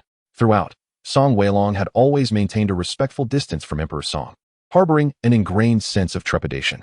Ascending to the position of crown prince, he owed much to his maternal grandfather's influence. Had it not been for this, his mother, Song Shiming, would have perished in the palace turmoil of years past. Meanwhile, within the Xinxian palace, Lingtian was wholly absorbed in researching the spiritual herb garden. Ding. Host reminder. You may extract the 10,000 square meters of essence soil obtained and transplant the spiritual herbs into the garden, which will likely elevate the herb's quality and yield more subvarieties. Indeed, how could he have overlooked this detail? Prompted, Lingtian made his way to the imperial flower garden. To his astonishment, the area spanned an impressive 10 kilometers, bustling with numerous herbalists meticulously tending to the medicinal plants and spiritual flora. Choosing a secluded spot, he swiftly extracted the essence soil. As soon as it was freed from the confines of the system space, the essence soil rapidly descended, merging with the ground upon contact, resulting in plump and fertile soil particles. Upon closer inspection, one could discern subtle changes. The particles were adorned with white luminescent specks, seemingly bound by a mysterious force. Where they merged, the spiritual energy liquefied, forming delicate streams that flowed downward into the earth. The outer layer of the soil particles was enveloped in a black substance, organic matter, significantly larger than ordinary particles. Within the gaps between the soil particles, life forms wriggled, continuously transforming the microregions, absorbing the liquid spirit from above, and enhancing the fertility of each particle through their excretions and activities. These life forms were also in a constant state of evolution, with each cycle of life granting them enhanced physicality and vitality, perpetually engaged in the flourishing and cyclical journey of existence. At the boundary of the essence soil, a natural barrier formed, subtly enveloping the area, creating an independent microcosm where the internal ecology thrived in harmony, interacting with the outside world through the barrier. Lingtian was astonished. The essence soil was nothing short of miraculous, a living production base. Unlike the soil on Blue Star, which required fertilization to maintain balance, the essence soil merely needed sufficient spiritual energy to function continually. He then extracted the spiritual herbs from the garden and transplanted them into the essence soil. As thousands of spiritual herbs entered the soil, they burst forth with vigorous vitality, with the production and creation of spiritual energy accelerating significantly. The herbalists nearby wore expressions of disbelief, clearly stunned by this scene that shattered their understanding of the miraculous soil. Soon, everyone clamored for the rights to manage this area. Even if they could not, they sought adjacent plots. Such opportunities were rare and undeniably lucrative. Enough with the noise. Who is in charge of the imperial flower garden? A graceful woman with a slender waist stepped out of the crowd, clearly drawn by the commotion. Your Majesty, it is I? Lingtian glanced curiously. Sensing he had never seen her before, though her face appeared somewhat familiar, he pondered fruitlessly and then abandoned the thought. I shall take the time to inspect the medicinal fields. You are to convey my instructions. Tend to them with utmost care, ensuring not a single plant is damaged. I trust only you in this matter. The maidservant understood and vowed to personally oversee the care of the fields, not to disappoint His Majesty's expectations. Subsequently, amidst the respectful gazes of those present, she gracefully departed from the imperial garden. Chapter 12. The assembly before the palace. As she watched Lingtian's departing figure, Xianxia's beautiful eyes sparkled with thoughts of how much His Majesty had changed. The boyish innocence had faded, replaced by an imposing aura. His emotions remained concealed, rendering him even more enigmatic, and he continually garnered the allegiance of formidable individuals, unveiling novel wonders. dispelling her distracting thoughts. She bent down to examine the state of the medicinal fields, uncovering intriguing signs. This spiritual soil appears distinct from the usual. It bears resemblance to the characteristics of the fertile spiritual essence soil described in the Encyclopedia of General Knowledge. Each grain is uniform, round, and of consistent size, imbued with a subtle spiritual glow, exhibiting a slight liveliness within, with a perfect balance of moisture, surrounded by spiritual energy. More crucially, this spiritual soil spans a full 10,000 square meters, a quantity that even the Imperial Dynasty may not possess in entirety. Truly, His Majesty is remarkable. Just as her gaze lifted, she was further astonished by the sight of the extraordinary herbs. This is the ice-purple demon spirit flower, the three-leaf fire spirit grass, and the twin-born essence mushroom. My goodness, these are all exceedingly rare medicinal materials. Many of these herbs exist only in legend. Could it be that he has emptied the treasury of an imperial power, annihilating numerous factions to gather them? Xianxiu speculated in silence. She began to contemplate that cultivating here would yield far superior results than in the outside world. She could reside here long-term. Not only would it allow her to meticulously care for the medicinal garden and avoid any mishaps, but it would also facilitate her cultivation. Thus, observing the surrounding herbalists, she commanded firmly, "Henceforth, no one is to approach this area. Those who violate this decree shall face severe consequences, ranging from the forfeiture of their cultivation to execution. We shall adhere to the steward's orders." The others replied, before dispersing, leaving the scene in its original tranquility. In the Zhaoan Hall, His Majesty convened. At the sharp command of the inner court attendant, Gong Quan, the ministers who had long awaited the assembly bowed respectfully. Lingtian strode directly to the central dragon throne of the Grand Hall and took his seat. "No need for formalities. Rise. Do you have matters to address, my loyal ministers?" The Minister of Works, Xianxia, stepped forward, bowed, and reported, "Your Majesty, I have a pressing matter to bring forth. Wanghai City has been frequently besieged by attacks from the demon race, resulting in the massacre of innocent citizens engaged in labor. The city lord, Shilin, has suffered significant losses while attempting to quell the disturbances and requests military assistance." Lingtian frowned slightly. The human race is inherently frail. Unlike the demon beasts with their innate advantages, necessitating compensatory measures to overcome their disadvantages. Fortunately, with exceptional talents, humans can easily bridge these gaps, but without opportunities, progress throughout a lifetime can be elusive. The human race boasts numerous prodigious figures who can only flourish under protection during their vulnerable periods. The demon race, having evolved from beastly origins, possesses extraordinary wisdom and talents, rivaling humans, and, leveraging their inherent advantages, they often look down upon humans, even treating them as livestock. In the immortal realm, the demon race occupies vast territories, frequently invading human domains and disrupting major human factions.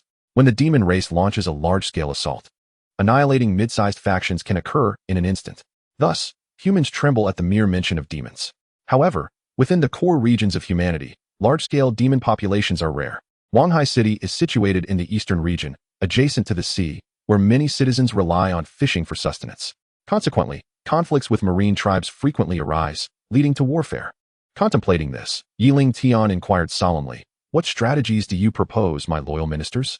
The Minister of War, Han Yu, pondered briefly, his expression solemn, and suggested, "Your Majesty, the Night Spirit Army, stationed at the Qianxia border, is merely 20,000 miles from Wanghai City. Why not send General Su Tinghua to provide reinforcements?" Chancellor Xia Yanbin, wearing a concerned expression, privately considered that although Su Tinghua possesses strength, he must defend Qianxia should an emergency arise. The enemy could swiftly penetrate the heartland, endangering critical regions. Thus, he respectfully advised, "Your Majesty, General Su must remain vigilant against potential incursions from the Qing Dynasty. His forces are stretched thin. It is rumored that the marine tribes harbor formidable high-tier warriors. Engaging them could yield unpredictable outcomes. We should dispatch another imperial general to lead the campaign." The Chancellor's reasoning held merit. The marine tribes are ferocious, without high-tier or even transcendent powers to command the situation. The circumstances could deteriorate, endangering millions along the coast. Lingtian found it peculiar that the ministers today exhibited unusual synchronicity in their fervent calls for war. He shook his head in resignation, dismissing such thoughts. "Which of you loyal ministers is willing to take command of the expedition?" After a brief pause, a young man with fair skin and a resolute demeanor stepped forward, his voice resonant and powerful. "I, Zhao Yun, am willing to accept the command." The ministers, taken aback by the unfamiliar youth who emanated a potent aura, felt their hearts race, and a wave of shock washed over their faces. Subsequently, they fell into silence, a sense of trepidation washing over them. Lingtian noted the minister's expressions with satisfaction, pleased with Zhao Yun's imposing presence. He anticipated the reactions of the court upon his victorious return, filled with gallantry. Very well, I appreciate your willingness, General Zhao. Your efforts will ensure the safety of Wanhai City. Your Majesty's praise is unwarranted. Alleviating your burdens is my duty, Zhao Yun replied. Then, Lingtian's voice turned cold and devoid of emotion. At that time, I shall eradicate the demons within a 1,000-mile radius of the sea. I want the outside world to know that those who invade the citizens of Xianxian shall pay a bloody price. I shall carry out your command, Your Majesty, Zhao Yun affirmed, as the ministers around them were astonished, realizing the ruthlessness of His Majesty, who could annihilate an entire race with a mere command. Yet, a sense of excitement subtly stirred within them. His Majesty's iron-fisted approach undoubtedly signaled a resurgence of the Imperial Dynasty's glory. Han Yu's eyes gleamed with insight as he pondered. Is His Majesty preparing to resolve the issue of lost territories? That would be excellent. I shall add fuel to the fire. Your Majesty, the dynasty has languished for years, losing vast lands. With your brilliance and martial prowess, you can alter the long-standing predicament of the dynasty, attracting many powerful figures to your banner. Now, with unrest in Xuanzhou, there is fear it may spill over into our dynasty. Why not seize this opportunity to dispatch a grand army to press the borders and reclaim Xuanzhou as a stepping stone to recover lost territories? This would send a clear message to the outside world that Xianxian is not to be trifled with, and it would also ensure the stability of our borders. Indeed, Minister Han's words are wise. The dynasty is not what it once was. The court should address the turmoil and lead our dynasty towards revival. We petition Your Majesty to make the decision. The others echoed. Lingtian raised his hand, signaling the ministers to remain calm and refrain from speaking. Since your opinions align with mine, I am heartened. On my warship, there is no room for dissenters. Otherwise, do not blame my ruthlessness. The ministers suddenly realized they had been walking a fine line between life and death, their hearts racing with relief and a cold sweat breaking out on their brows. Lingtian, unaware of their thoughts, would merely chuckle if he did. He appointed Jun Lingyu as the Grand General of the West Expedition, commanding the 10th Army of the original division to oversee all matters concerning the Western campaign. Jun Lingyu respectfully accepted the command. At that moment, a melodic prompt resonated. Ding! The summoning of gods and demons has refreshed. Would you like to summon? Oh, the summoning has refreshed after 3 days? I wonder which god or demon will be summoned. Yes. Ding! Constructing summoning nodes. Random configuration of gods and demons. Summoning successful. Ding! Congratulations to the host for summoning the revered General Bai Qi, leading 500,000 late-stage, transforming God Realm Qin soldiers. As the announcement concluded, outside Qingda Hall, the space above suddenly, thunderous roars filling the air, as blinding white light shot forth, and waves of soldiers emerged from the rift, landing in the Grand Hall's outer square. The Second Army stationed at the Imperial Palace of Sui, gazing up at the familiar sight, pondered, once again, it seems His Majesty has summoned companions through divine means. I wonder from which realm they have arrived. The cultivators and citizens of the imperial capital, sensing an unusual phenomenon, emerged from their chambers to witness the astonishing scene. Gasping in awe, oh my God! From whence have these divine soldiers emerged? Such terror. They feared it might be an enemy assault. Friend, are you jesting? Who would dare act recklessly within the imperial city? I surmise they are defectors seeking to serve the imperial dynasty. In the grand hall of the palace, the ministers, recognizing the situation outside, were both alarmed and intrigued, casting furtive glances at Lingtian, who remained composed. Their curiosity surged. What charm did His Majesty possess that unfamiliar yet powerful warriors and armies constantly pledged their allegiance? Could it be that His Majesty is indeed a reincarnated ancient powerhouse? Otherwise, it would be inexplicable. Suddenly, the ministers were roused from their reverie by the announcement of a guard. Your Majesty, Lord Wuan requests an audience. With a calm demeanor, Bai Qi strode steadily towards the foot of the throne and bowed deeply. Your servant Bai Qi pays his respects to Your Majesty. Lingtian scrutinized the visitor, noting Bai Qi's midlife vigor, his chiseled features, and piercing gaze, clad in imposing white armor. He then examined Bai Qi's details. Name, Bai Qi. Divine ability, God of Slaughter Domain. Cultivation, late stage of Tribulation Crossing. Weapon, Silver Moon Twin Shadows Sword. Rating, 9 stars. Impressive, both in potential and talent. Truly a god of slaughter. Do not bow, Lingtian commanded. General, your arrival is timely. I wish to reclaim our dynasty's lost territories. Yet the 3 major dynasties eye us with covetous intent. Therefore, I am assigning you to oversee the Ningyuan front. Should they show any signs of movement, You are authorized to take appropriate action. I pledge to defend the safety of the Ningyuan borders with my life. Please rest assured, Your Majesty. Subsequently, the ministers resumed their duties, preparing military supplies as the army set forth. In the revelrous capital, a young nobleman exclaimed, "Old man, I have taken a fancy to the items on your table. Name your price." The elderly gentleman, enjoying his drink, exhibited displeasure, for he loathed being interrupted in such moments of merriment. The atmosphere, once boisterous, fell into an abrupt silence.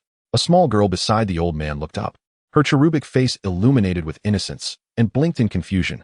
"Big brother is just a child too, right? Does he like toys?" The man was taken aback, his lips twitching in discomfort. Was he truly being accused of only bullying others? Indeed, it was the truth. Yet to hear it from a little girl's mouth left him speechless and uneasy. The old man chuckled at his granddaughter's words. "You little rascal." The girl, undeterred by the lack of an answer, persisted, "Grandpa, why does the big brother want Nyo-Nyo's toy?" After a moment's thought, the old man replied, "The big brother perhaps wishes not to grow up yet. He still yearns to experience the joys of childhood."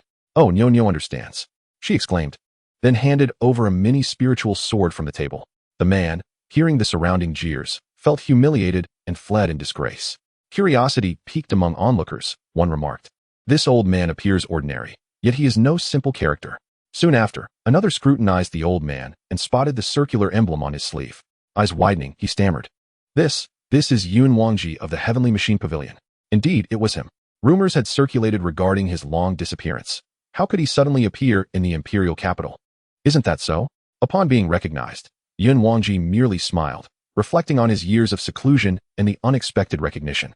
However, he quickly realized that the imperial capital was rife with exceptional talents, especially with the recent influx of formidable warriors, and he felt a sense of relief. Chapter 13, A Storm Brewing. At this moment, on the outskirts of the bustling city, a voice commanded, "Halt." Song Wanjun and her maid, Yuan'er, panicked and raced forward, occasionally glancing back to find the distance closing. A group of burly men clad in black, exposing their chests and bearing fearsome expressions, brandished 5-foot-long blades, hot on their heels. "Miss, what should we do? They are closing in." Yuan'er cried in alarm. Song Wanjun, her eyes darting with cunning, replied while running, "Yuan'er, I will lead them away. You seize the opportunity to escape. Let us meet in Xinyang City." Yuan'er, filled with concern, hesitated. "Miss, is that wise? What if you face danger? The master will not spare me." Just days prior, the two had snuck out of the Song residence while Uncle Kai was away procuring supplies for the household, only to fall prey to the attention of the local ruffian, Li Huan. Unable to contain her anger, the typically headstrong Song Wanjun had given him a sound thrashing. "You little vixen, where do you think you're going? Since you have such a close master-servant bond, why not stay here?" In an instant, the black-clad men surrounded them. Stunned, the two were soon met with blades at their throats. Yuan'er turned pale with fear, sobbing, "Miss, this is all my fault." Song Wanjun gritted her teeth, scolding fiercely. "You lot better release us quickly. Otherwise, my father will come for you, and you won't be able to escape unscathed." A lanky, sharp-featured man mocked. "And how will he come for us? To let me have my fun?" Laughter erupted among the surrounding black-clad men, accompanied by their discordant jeers. Song Wanjun's face darkened, her anger boiling as she nearly ground her teeth to dust. Fear and regret surged within her. She should never have sneaked out. Enough with the chatter. The young master intends to enjoy this girl. Once he has done, you'll all be in trouble. Understood, quit your rambling. Soon after, the two young women were bound and taken deep into the city. In the Xinyang City South Suiwa Square, within a private pavilion, a burly man, standing 6 feet tall with a robust build, savored fine wine, his voice slurred. "I heard that Jun Lingyu has been appointed the Grand General for the Western Expedition and will soon reside in Xinyang." Beside him, a young man adorned with a feathered scarf, holding a fan in one hand and a spiritual wine cup in the other, remained unimpressed. "My brother Yifan, you are unaware. The Yuming dynasty has established deep roots in Qianzhou. Even if General Jun uses Xinyang as a springboard, it will not be easy to reclaim it." Intrigued, Gu Yifan pressed, "What makes you say that?" "The hearts of the people in Qianzhou have long since turned away from the Shunhui dynasty, having been lost to it for nearly a millennium," the man sighed. "Moreover, the two major sects are embroiled in a fierce conflict, which has now engulfed the entire Qianzhou region. The situation is spiraling out of control. Unless the dynasty possesses absolute power to suppress all, it will only sink deeper into the quagmire of war. General Jun, being newly emerged, likely lacks worldly experience. No matter how high his talents may soar, his cultivation may well not surpass the high tiers. Though rumored to command an army of 1 million fierce warriors, how formidable could his soldiers truly be? Nonetheless, one must consider the brighter side. If he lacks exceptional abilities, wouldn't he that tarnish the dynasty's reputation and alienate the populace? To dare take such risks may suggest General Jun possesses undisclosed trump cards. Such matters are beyond the concerns of mere cultivators like us. Come, Brother Zhang, let us drink. With that, they downed their cups in unison. As they praised the exquisite wine, Gu Yifan recalled the recently circulated treasure map, inquiring, "Have you heard about the Zhang family massacre in Xuanzhou?" "I have heard whispers, but the specifics are unknown. Do you have insights, Brother Gu?" Gu Yifan, cautious of eavesdroppers, leaned in and whispered, "It is said to involve the treasures and legacies of the Qingdi ancestor. In the end, only the Zhang family's youngest daughter, Xianxiaaudiobooks, managed to escape, disappearing without a trace, while the Heavenly Sting sect dispatched numerous assassins to hunt her down. It is indeed somewhat lamentable that the grand era of Zhang has reached a point where it can rival that of a medium-sized sect, while the xianxia openly disregards the imperial laws with audacity. Brother Zhang, tread carefully in your words. The xianxia acts with impunity, and those who dare to defy their influence are swiftly eliminated." The two swiftly shifted the topic, wary of lingering on the subject of the xianxia. Meanwhile, Gu Qing, with his spiritual awareness, sensed the atmosphere and felt a slight heaviness in his heart. The xianxia should ideally temper their actions, should they incur the Emperor's wrath. Their annihilation would be imminent. Recently, their team was dispatched by Jun Lingyu to ascertain the conditions surrounding Xinjiang, leading them to this location. Reflecting upon the concealed Xianxiaaudiobooks, Gu Qing pondered, "She must be a girl of great fortune. What are you muttering about?" Seeing the confusion among his companions, Gu Qing hesitated, having discovered something intriguing. "Come, let me show you." His companions were bewildered, unsure of their captain's musings. They swiftly arrived at the city gate. "Isn't that General Song's daughter? Why is she bound?" Gu Qing felt an overwhelming urge to slap her for her incessant chatter. How annoying. The others shared his disdain. While the brash wolf had seemingly entered an early midlife crisis with his incessant ramblings. Upon noticing the group's actions, Wolf promptly fell silent. Since they had encountered this situation, they might as well lend a hand. Suddenly, the dark-clad figures were taken aback to find their path obstructed. They hastily drew their swords, encircling the group. "Who are you? Do you know whose territory this is?" Gu Qing and his companions kicked out disdainfully. "Enough of your meaningless prattle. Ah, my hand is gone. My leg has vanished." The two women's mouths fell agape, their shock evident. Goodness, how pitiful are Li Huan's lackeys. Finally, someone has dealt with them. They have been a scourge for too long. Upon hearing the murmurs of the crowd, Gu Qing discerned the truth. These individuals were no good, often oppressing the local populace and mistreating young women. He resolved firmly. "Xiao Wu, you five go take a look. If Li Huan is indeed as rumored, execute him on the spot." "Understood. You five handle this." The scene fell into a hushed silence as they stared at the lifeless dark-clad figure on the ground, astonished by the decisiveness of these individuals and speculating about their background.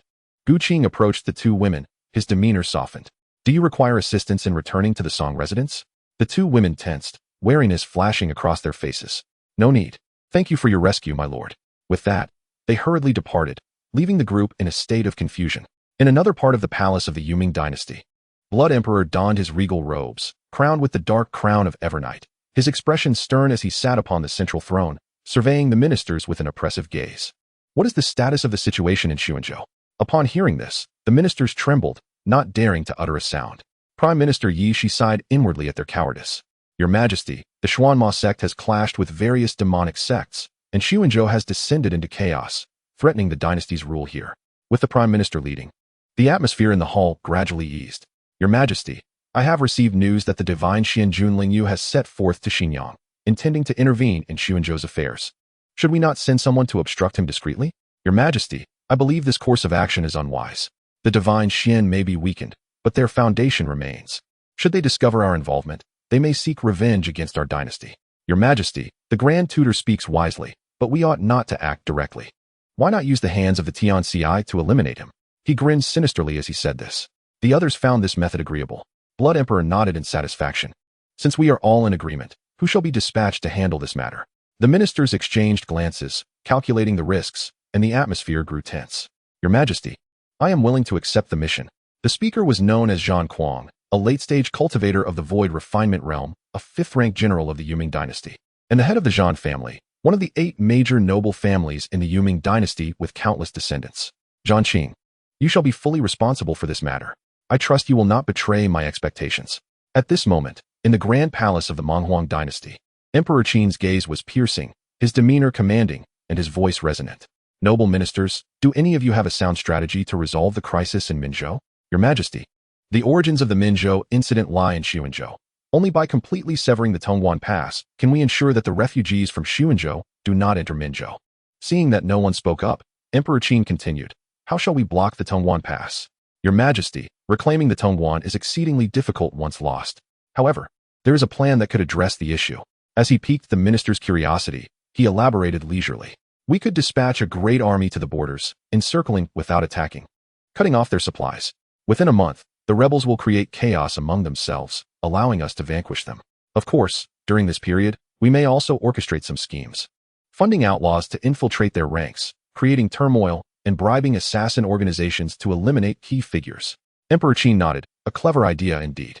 Sometimes, the most astute strategy to defeat an enemy is to exploit one's own advantages while leveraging external resources without committing any troops. This plan is feasible. Which noble minister is willing to relieve me of this burden and command the army to advance? After a long silence with no volunteers, Emperor Qin's expression darkened, his patience wearing thin. Your Majesty, I am willing to guarantee General Hou Wushuang's integrity and recommend him for this mission. This would allow him to atone for his failure to defend the Tongguan, and his prestige in the military far exceeds that of any present. Emperor Qin felt a pang of frustration. These old courtiers were sycophantic in peacetime, but timid when it came to serious matters, heaved a resigned sigh. Let it be decreed that Hou Wushuang shall command the northern Tianqing army of the dynasty. Understood. In the distant Xianxiu, a place 10,000 miles from the bustling city, thunderous roars echoed as Jun Lingyu led his army into the realm. The sky darkened with rolling thunderclouds, seemingly intent on obliterating the intruders, but moments later, the storm dissipated. A palpable pressure lingered over the land for miles, causing the surrounding beasts to tremble, desperately fleeing towards the outskirts. Surveying the desolate surroundings, rich with wild spiritual beasts, he ordered his soldiers to set up camp. 100 miles away, 5 young men and women lay on the ground, visibly shaken, hands clutching their chests.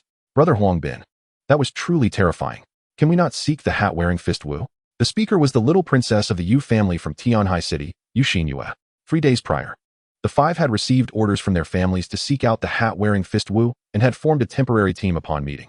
Huangbin, upon hearing Yuxinyue's delicate voice, immediately composed himself, flashing a charming smile. Do not worry, Sister Xinyue. Your brother will take special care of you. How annoying. Haha. The 2 other young men exchanged glances, feeling a twinge of jealousy at this preferential treatment. Gongsun Shihua bit her lip, suppressing her contempt, and coldly inquired, still standing around, hoping to seek out the hat-wearing Fist Wu? At that moment, rustling sounds echoed from the nearby thicket. Suddenly, over 100 black-clad soldiers emerged from the surrounding forest. The captain approached, raising his voice. Who are you? Why are you lingering here? This area is our military camp. Trespassers will be dealt with ruthlessly. The 5 were left dumbfounded, frozen in place by the sudden appearance of the soldiers. The desolate wasteland, often devoid of human presence, today bore witness to a regiment of soldiers, their demeanor austere and disciplined. Yet, it was the peculiar aura emanating from them that elicited unease.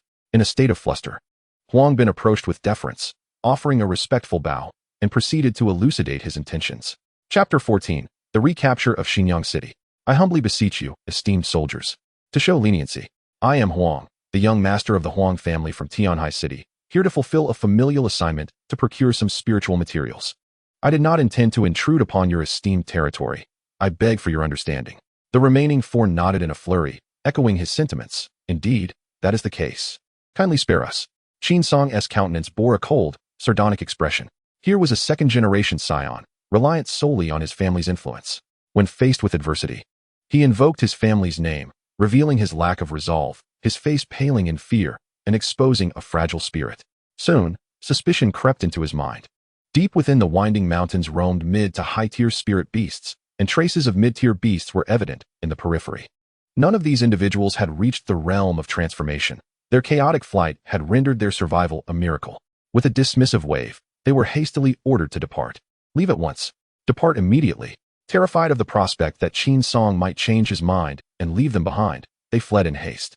Huangbin produced a teleportation talisman, locating a spot 100 kilometers away, and swiftly vanished from sight within the formation.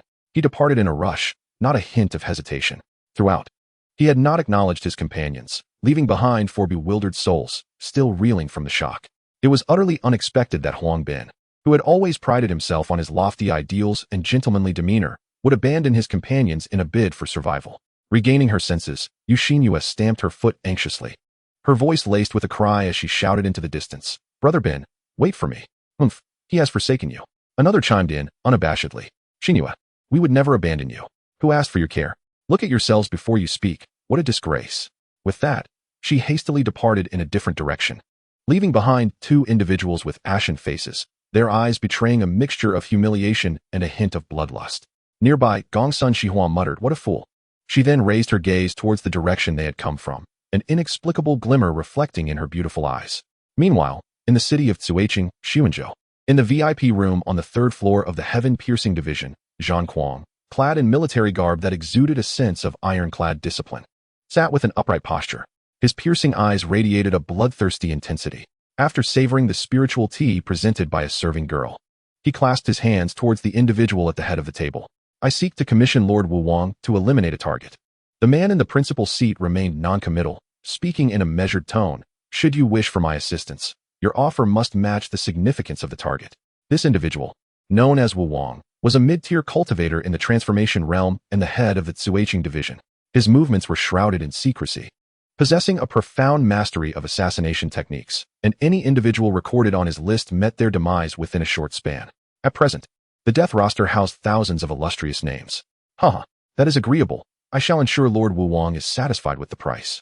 Yet, Zhang Kuang hesitated momentarily before continuing. However, the target is somewhat troublesome. Upon hearing this, Wu Wang's interest piqued. His pride in his profession forbade him from lowering his assassination standards or targeting mere lackeys. Those worthy of his attention were invariably leaders of powerful factions.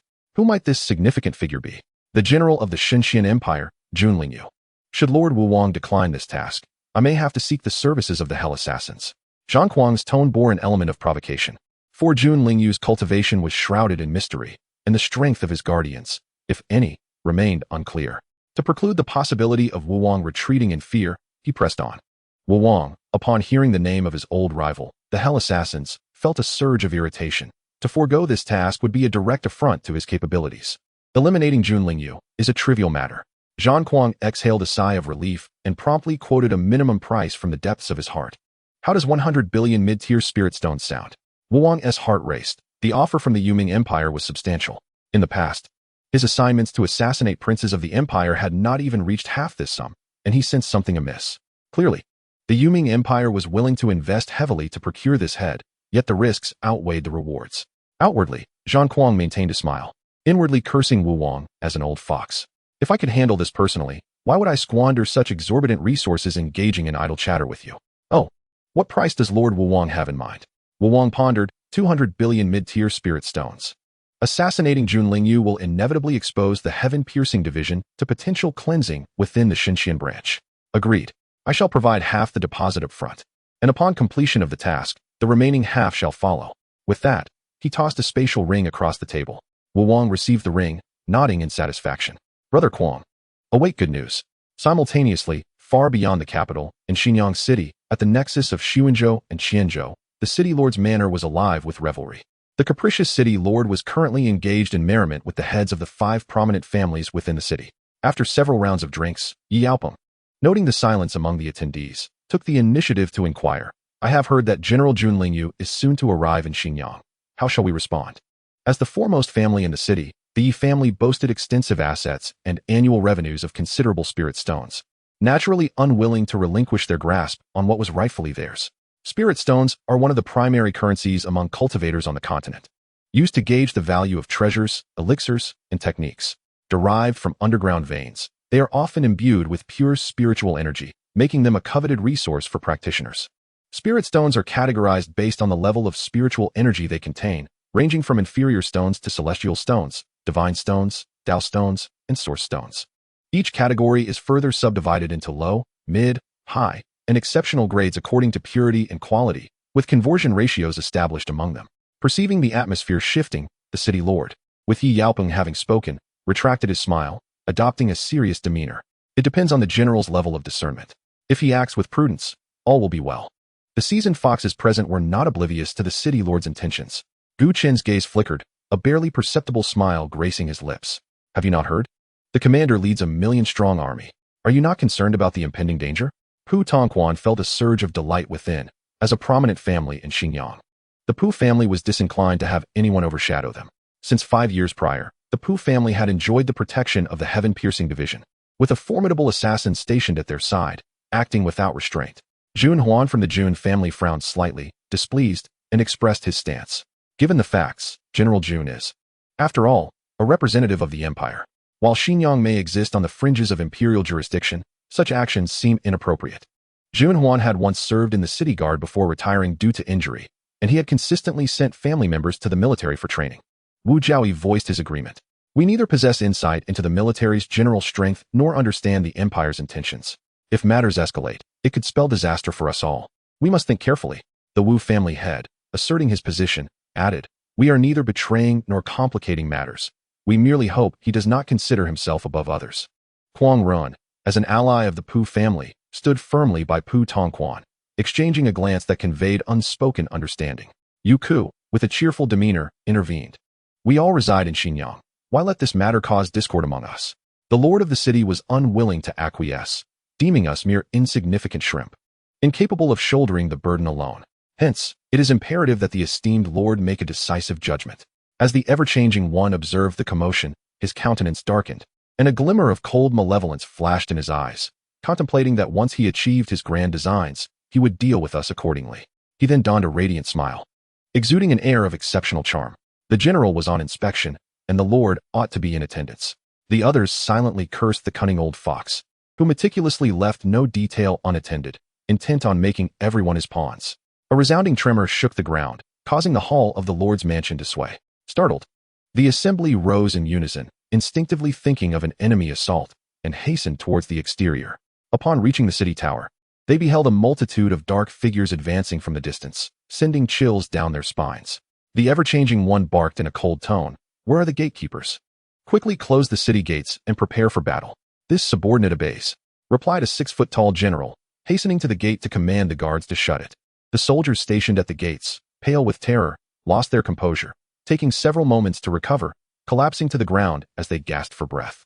These soldiers, mostly of low-tier cultivation at the 3rd rank, found themselves overwhelmed by the oppressive aura of over 100,000 soldiers at the initial stage of the transformation realm.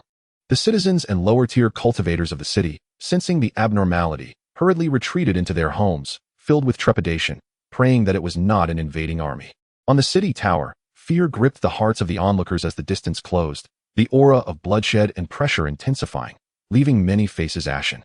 Particularly alarming was the sight of 7 or 8 figures in the forefront of the army, their cultivation levels far beyond anything encountered before, chilling their spirits.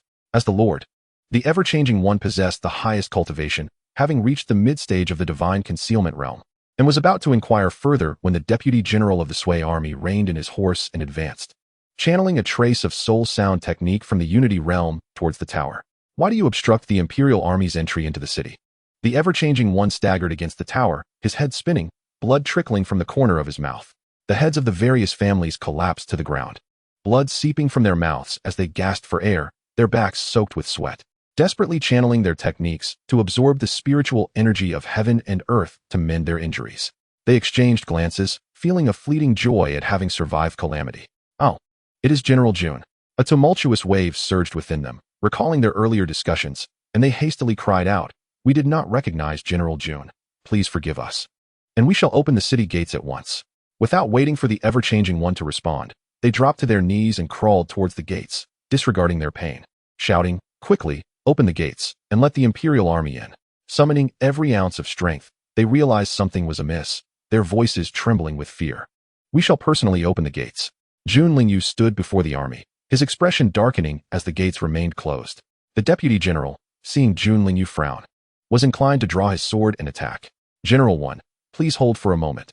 Injuring the citizens within would be ill-advised." The gates swung wide open, and Jun Huan was the first to stumble out, trembling as he knelt at the gates, proclaiming, "We welcome General Jun into the city." One by one, the heads of the families followed suit, kneeling in imitation. Jun Lingyu and his soldiers approached the gates slowly, his voice resonating softly. "Do you all acknowledge your crimes? We, the common folk, acknowledge our transgressions and willingly accept the general's punishment." Observing the generally agreeable attitude of the majority, Jun Lingyu chose not to delve deeper but insisted, nonetheless. There must be consequences. Therefore, each of you shall pay 100 billion mid-grade spirit stones, and I shall not pursue this matter further. He scrutinized their reactions, noting the discontent on the faces of Pu Tongquan and Quang Ren, but they too acquiesced. Suddenly, Jun Lingyu unleashed a trace of pressure from the Unity realm. His voice grave, I have just arrived in Xinjiang. Past incidents will not be pursued. However, should anyone dare to feign compliance in the future, do not blame me for my lack of mercy. With a pointed finger towards the distant mountains, a thunderous crash resounded as the mountains collapsed, dust engulfing the sky. The 5 men bowed their heads lower, terrified of being struck by that single gesture. Simultaneously, they cursed the ever-changing one in their hearts, blaming this wretched old man for dragging them into a confrontation with Jun Lingyu. Their fear reached its zenith. Realizing that a single finger could shatter the ancient Hengyun mountain range that had stood for countless years, indicating an utterly terrifying cultivation level. It would be best if you deliver the spirit stones to the Lord's mansion by noon tomorrow, leaving behind his words devoid of any emotion. He led the army into the city. The others trembled at the command. At this moment, the ever-changing one stood rigid on the tower, jolted awake from his stupor, enduring excruciating pain as he hurried down the tower to kneel before Jun Lingyu. General, I beg your forgiveness.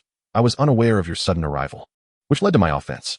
Trembling uncontrollably, he dared not breathe, his demeanor now a stark contrast to earlier revelries. Jun Lingyu, observing the portly middle-aged man before him, repeated the words he had just spoken. The deputy lord, Yu Tianqiu, relished the moment, having long been oppressed by this man, seizing the opportunity to interject. General, you may not be aware, but this fellow just summoned the heads of the 5 major families to plot against you. Those who had previously spoken out in arrogance silently lamented, while the ever-changing one, in a state of sheer terror, cried out in protest, I had no such intentions. Oh, is that so? Guards, take the lord of the city away. If this is indeed true, he shall be executed without mercy. Understood. 2 soldiers promptly seized the ever-changing one and led him away. Deputy General Yin Wen arranged for personnel to guard each city gate. This subordinate obeys. Yin Wen received the order and began to assign personnel to guard the 4 city gates.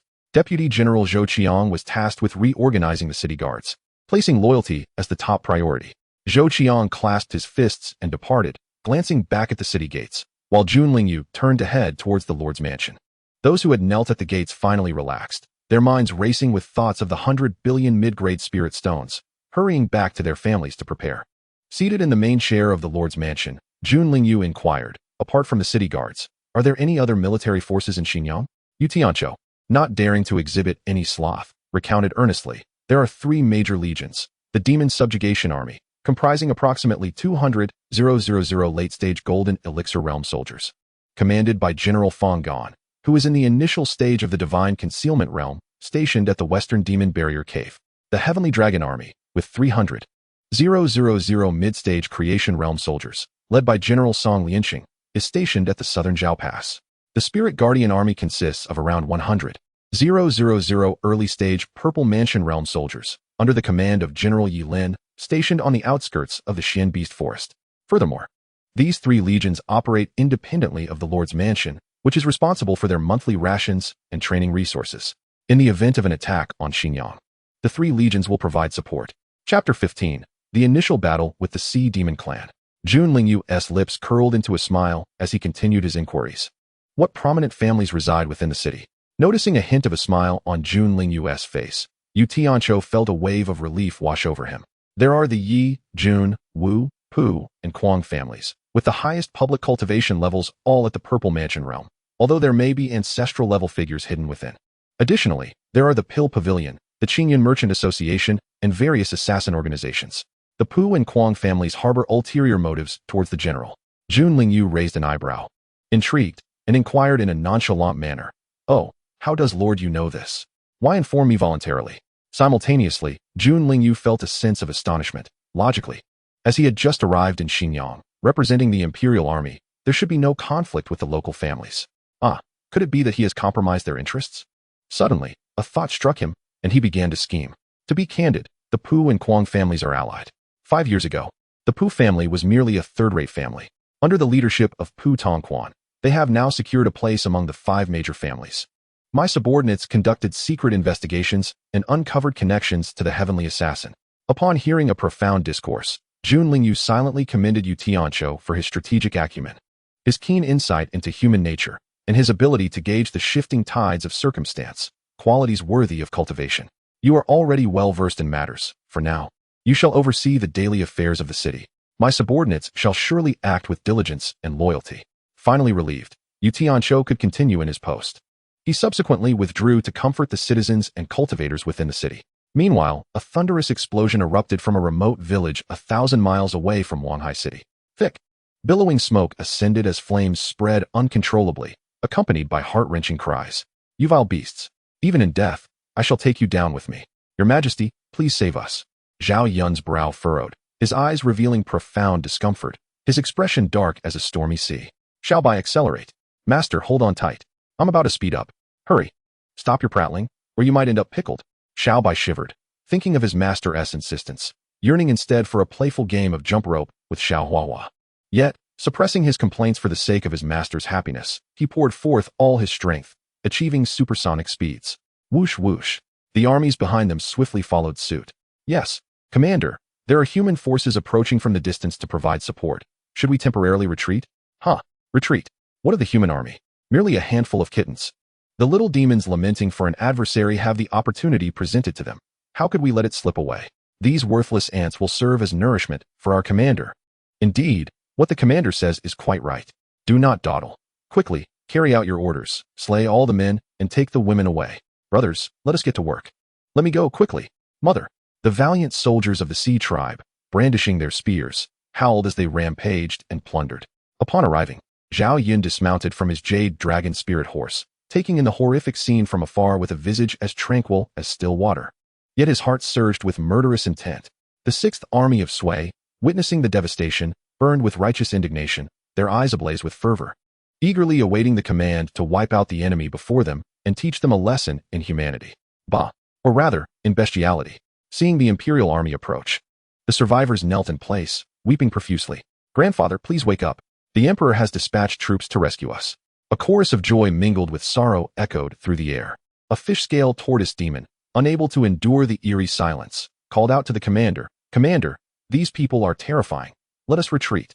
In response, the tiger shark commander struck him with a single blow, sending him hurtling 100 miles, embedded between two boulders, barely clinging to life.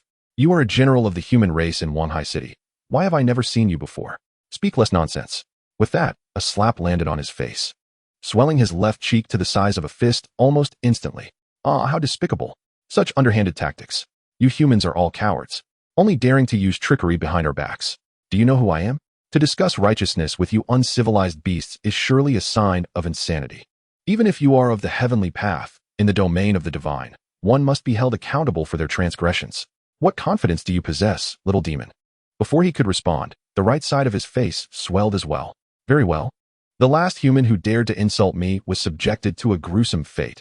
His heart was excavated, his bones made into a vessel for soup, still displayed in the Coral Palace. Since you refuse to reveal your name, I shall send you on your way.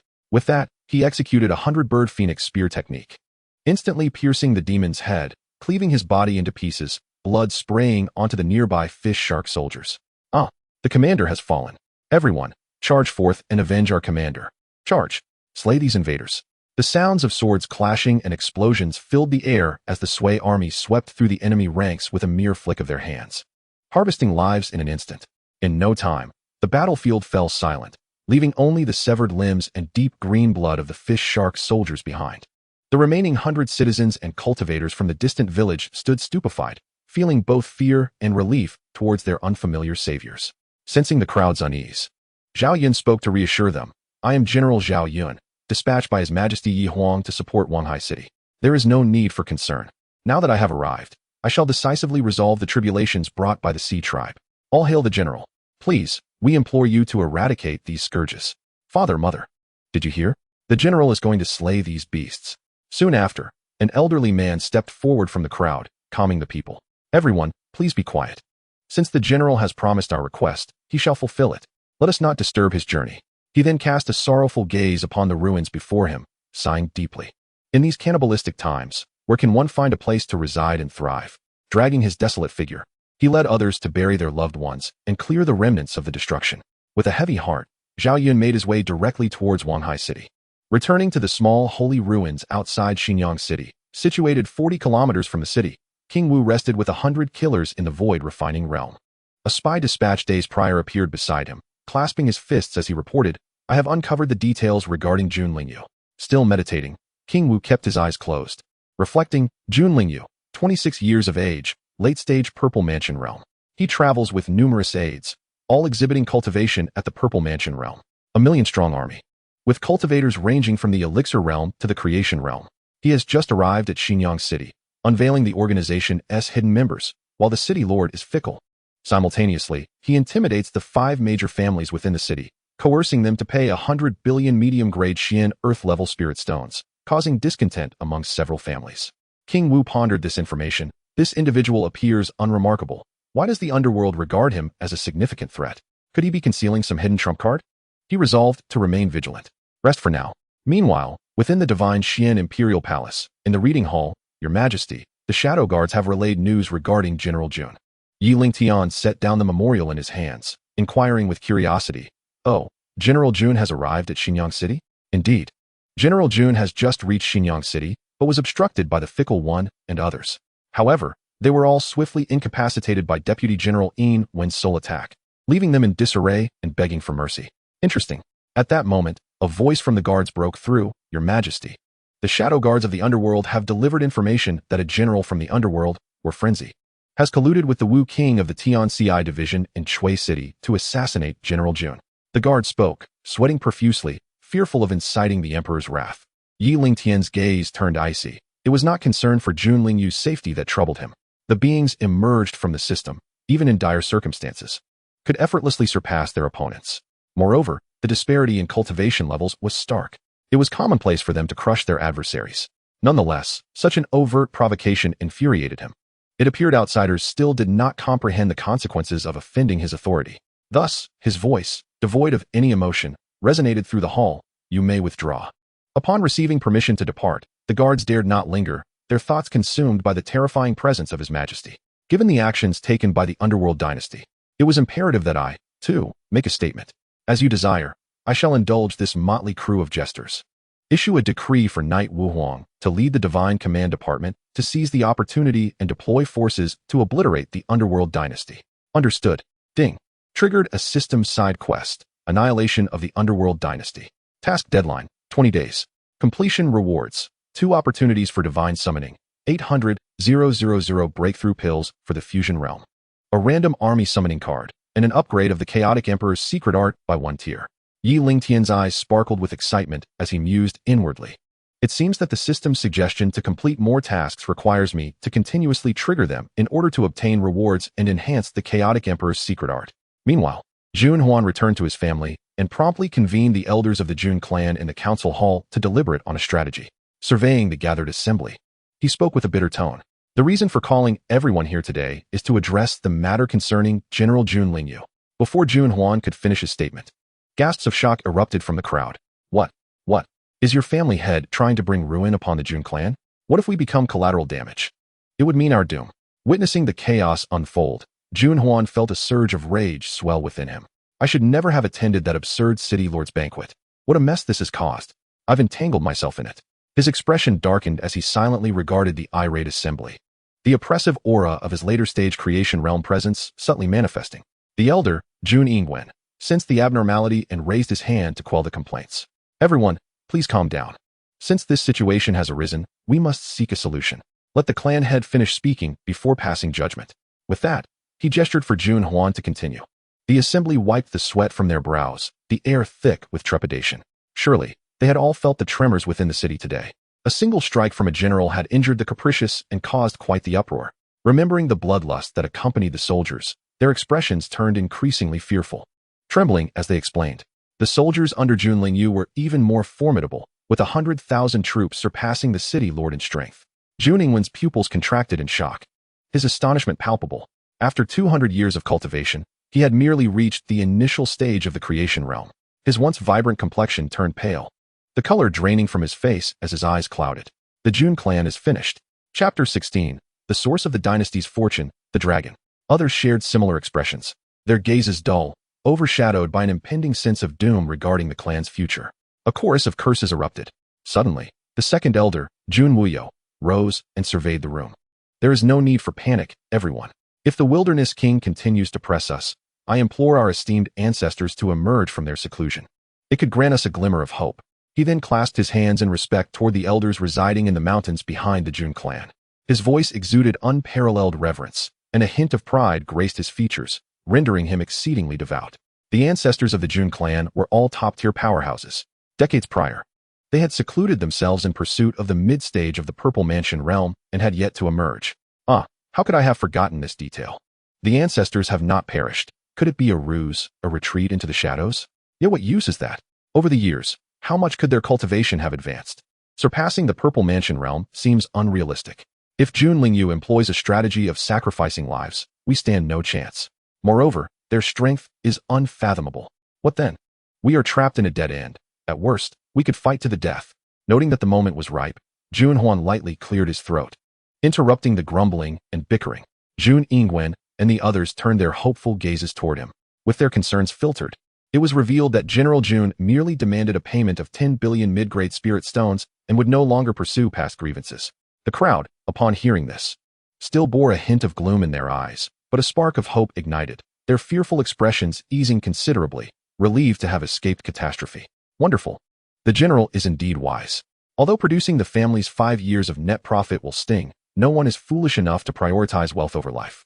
Everyone, disperse and sternly warn the clan's younger members to behave appropriately from now on. When encountering Jun Lingyu, they must show utmost respect. Otherwise, they will bear the consequences. Yes. Clan head.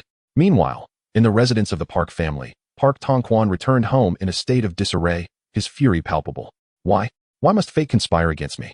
In a fit of rage, he wreaked havoc upon the lavishly decorated living room, leaving the servants trembling in silence.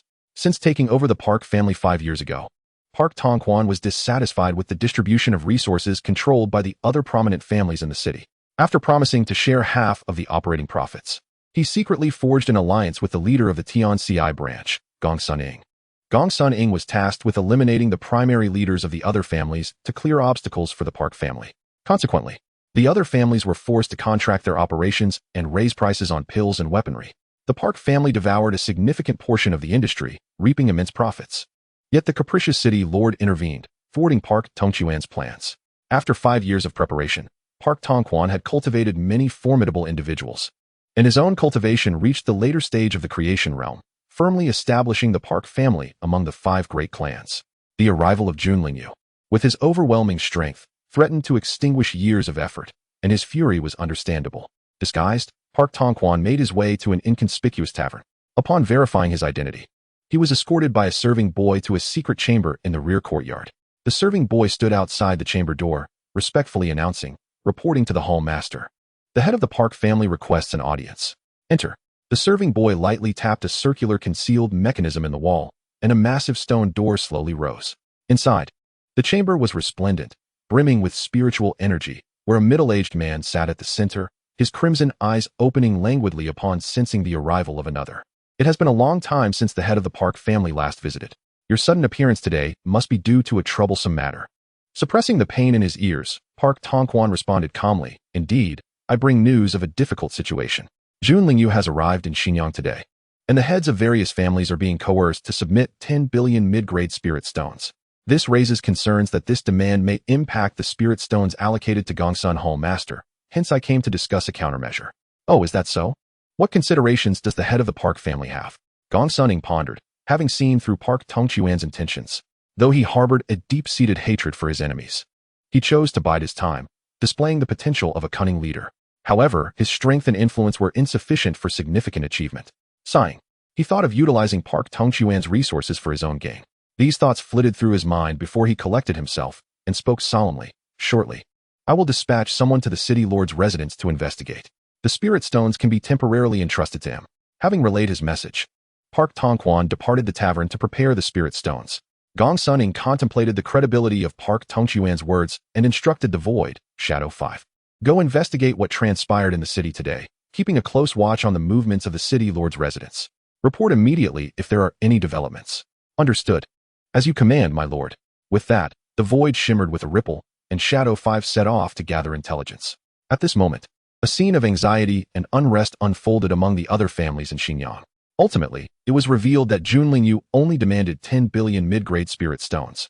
Tension tightened yet simultaneously eased, as they collectively tucked away unwarranted thoughts and classified Junlingyu as a being not to be trifled with.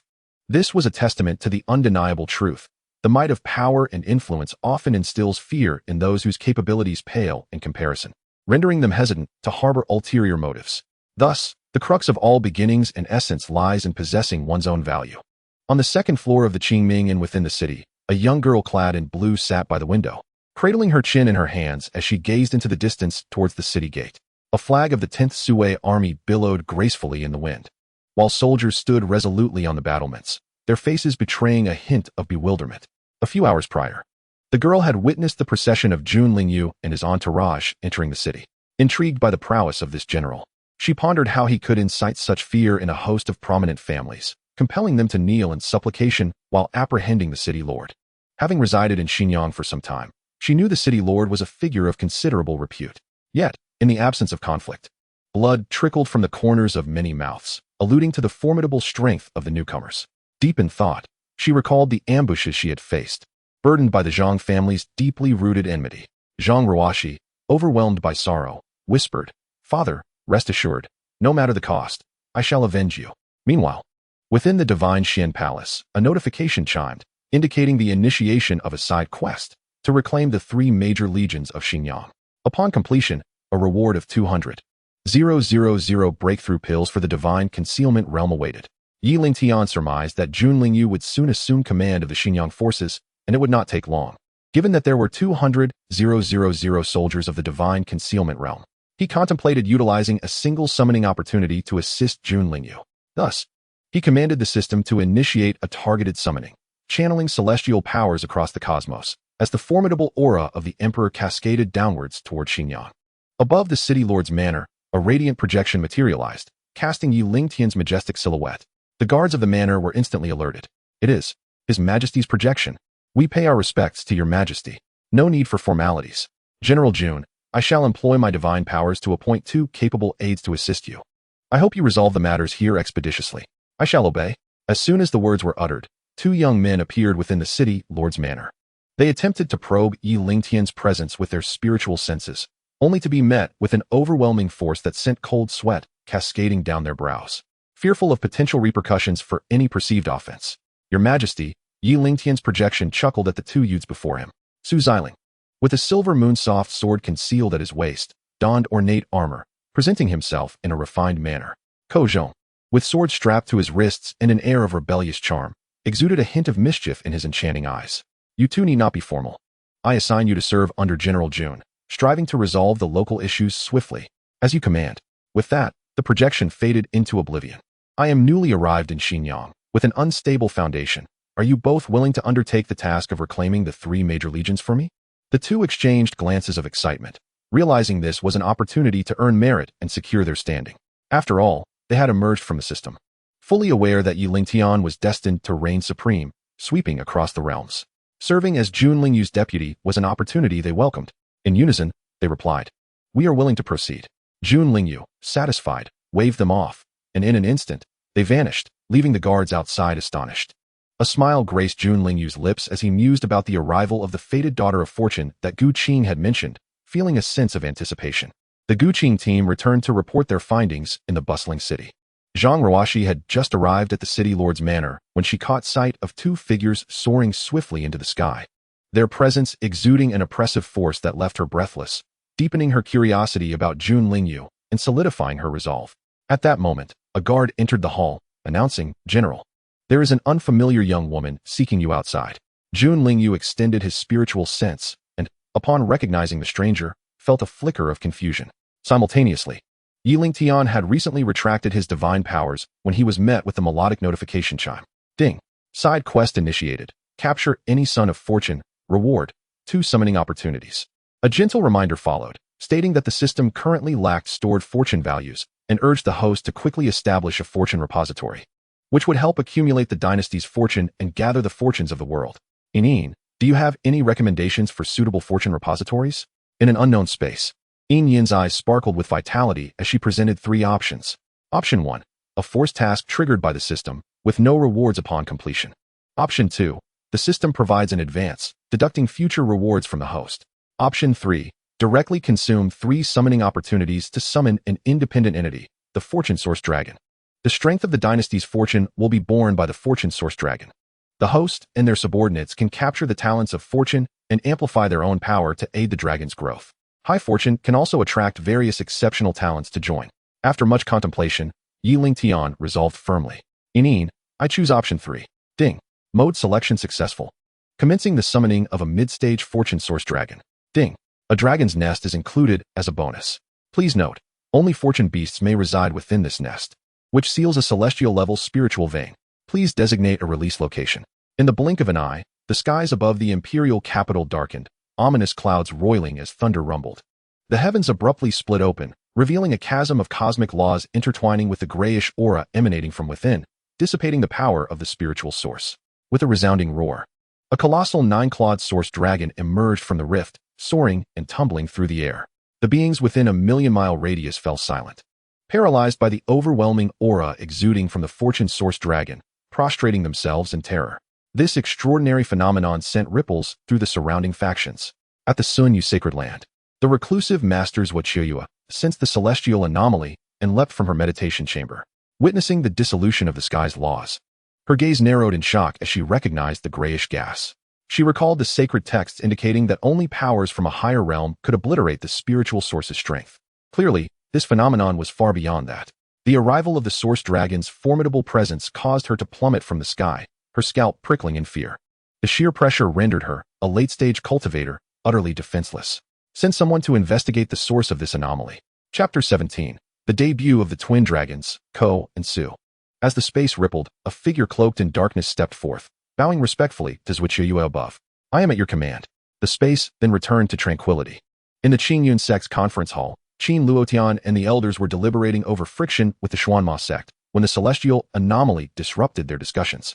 They rushed out of the grand hall, their eyes widening in astonishment and fear at the terrifying chasm accompanying the descent of the Source Dragon. Go investigate where this phenomenon has occurred.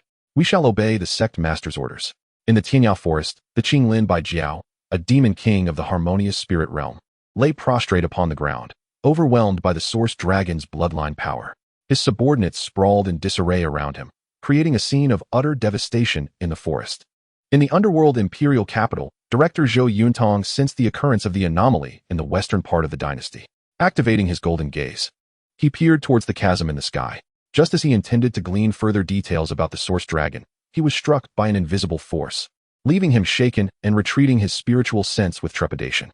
He hastily reported the matter to Emperor Song, arranged for someone to investigate. Receiving only a nonchalant reply, Zhou Yuntong was left perplexed but begrudgingly descended to nurse his wounds. Simultaneously, various major dynasty celestial institutions reported the anomaly, prompting numerous factions to dispatch scouts to uncover the truth behind it. In a deliberate attempt to evade the pressure of the divine Xian imperial capital, the Source Dragon found a refuge with minimal strain. Nonetheless, the overwhelming aura of dread instilled trepidation among the myriad factions within the city. Concurrently, questions arose regarding the cataclysmic phenomena occurring in divine Xian and the identity of the colossal entity hovering above. As Lingtian emerged from the grand hall, he beheld a familiar sight in the sky, marveling at the audacity of the system. Witnessing the Source Dragon frolicking with flamboyance, he could only shake his head in bemusement. This child seemed to have been driven mad by the system's torment, reveling in his antics. Meanwhile, distant at the residence of Lord Jin in Xinyang, Jun Lingyu gazed towards the imperial capital with a furrowed brow, pondering the alarming forces at play. What transpired in the imperial capital to evoke such terrifying energy? He mused. Approaching him was Zhang Ruoxi, who gracefully curtsied, introducing herself as a humble girl. Jun Lingyu redirected his attention to the woman before him. She possessed an enchanting figure, adorned in a flowing white dress that accentuated her delicate waist, with a graceful neck and dainty feet, complemented by slender fingers, ruby lips, and a heart-shaped face. Her mesmerizing eyes held a hint of melancholy, and her hair was elegantly secured by a silver hairpin. No need for excessive formalities, my lady. What brings you to seek my presence? Jun Lingyu inquired, impressed by her demeanor, sensing she must be a remarkable talent under the protection of her family. However, the chaos of the mortal realm had led to the downfall of her lineage, leaving her a solitary figure in its aftermath. General, I wish to serve under your command. Zhang Ruoxi said, her voice quivering slightly, intimidated by Jun Lingyu's formidable aura. It was only by experiencing his presence that she fully grasped her own insignificance. Jun Lingyu, suppressing his musings, found the matter tedious and chose not to inquire further. If you wish to pledge your service, seek out Vice Commander Yin 1 and follow his directives, he instructed. As Zhang Ruo, she exited the Lord's residence. Her complexion visibly improved. Jun Lingyu stroked his chin, contemplating a lingering sense of incompleteness, and reluctantly shook his head, deciding to address it later. He then resumed his cultivation. Simultaneously, within the divine Xian Palace, Yi Lingtian once again heard the melodious voice of Yin Yin. Ding! Congratulations to the host for acquiring the fortune of the maiden Zhang Ruo, she under the command of General Jun Lingyu. You are awarded 50,000 Imperial Fortune Points.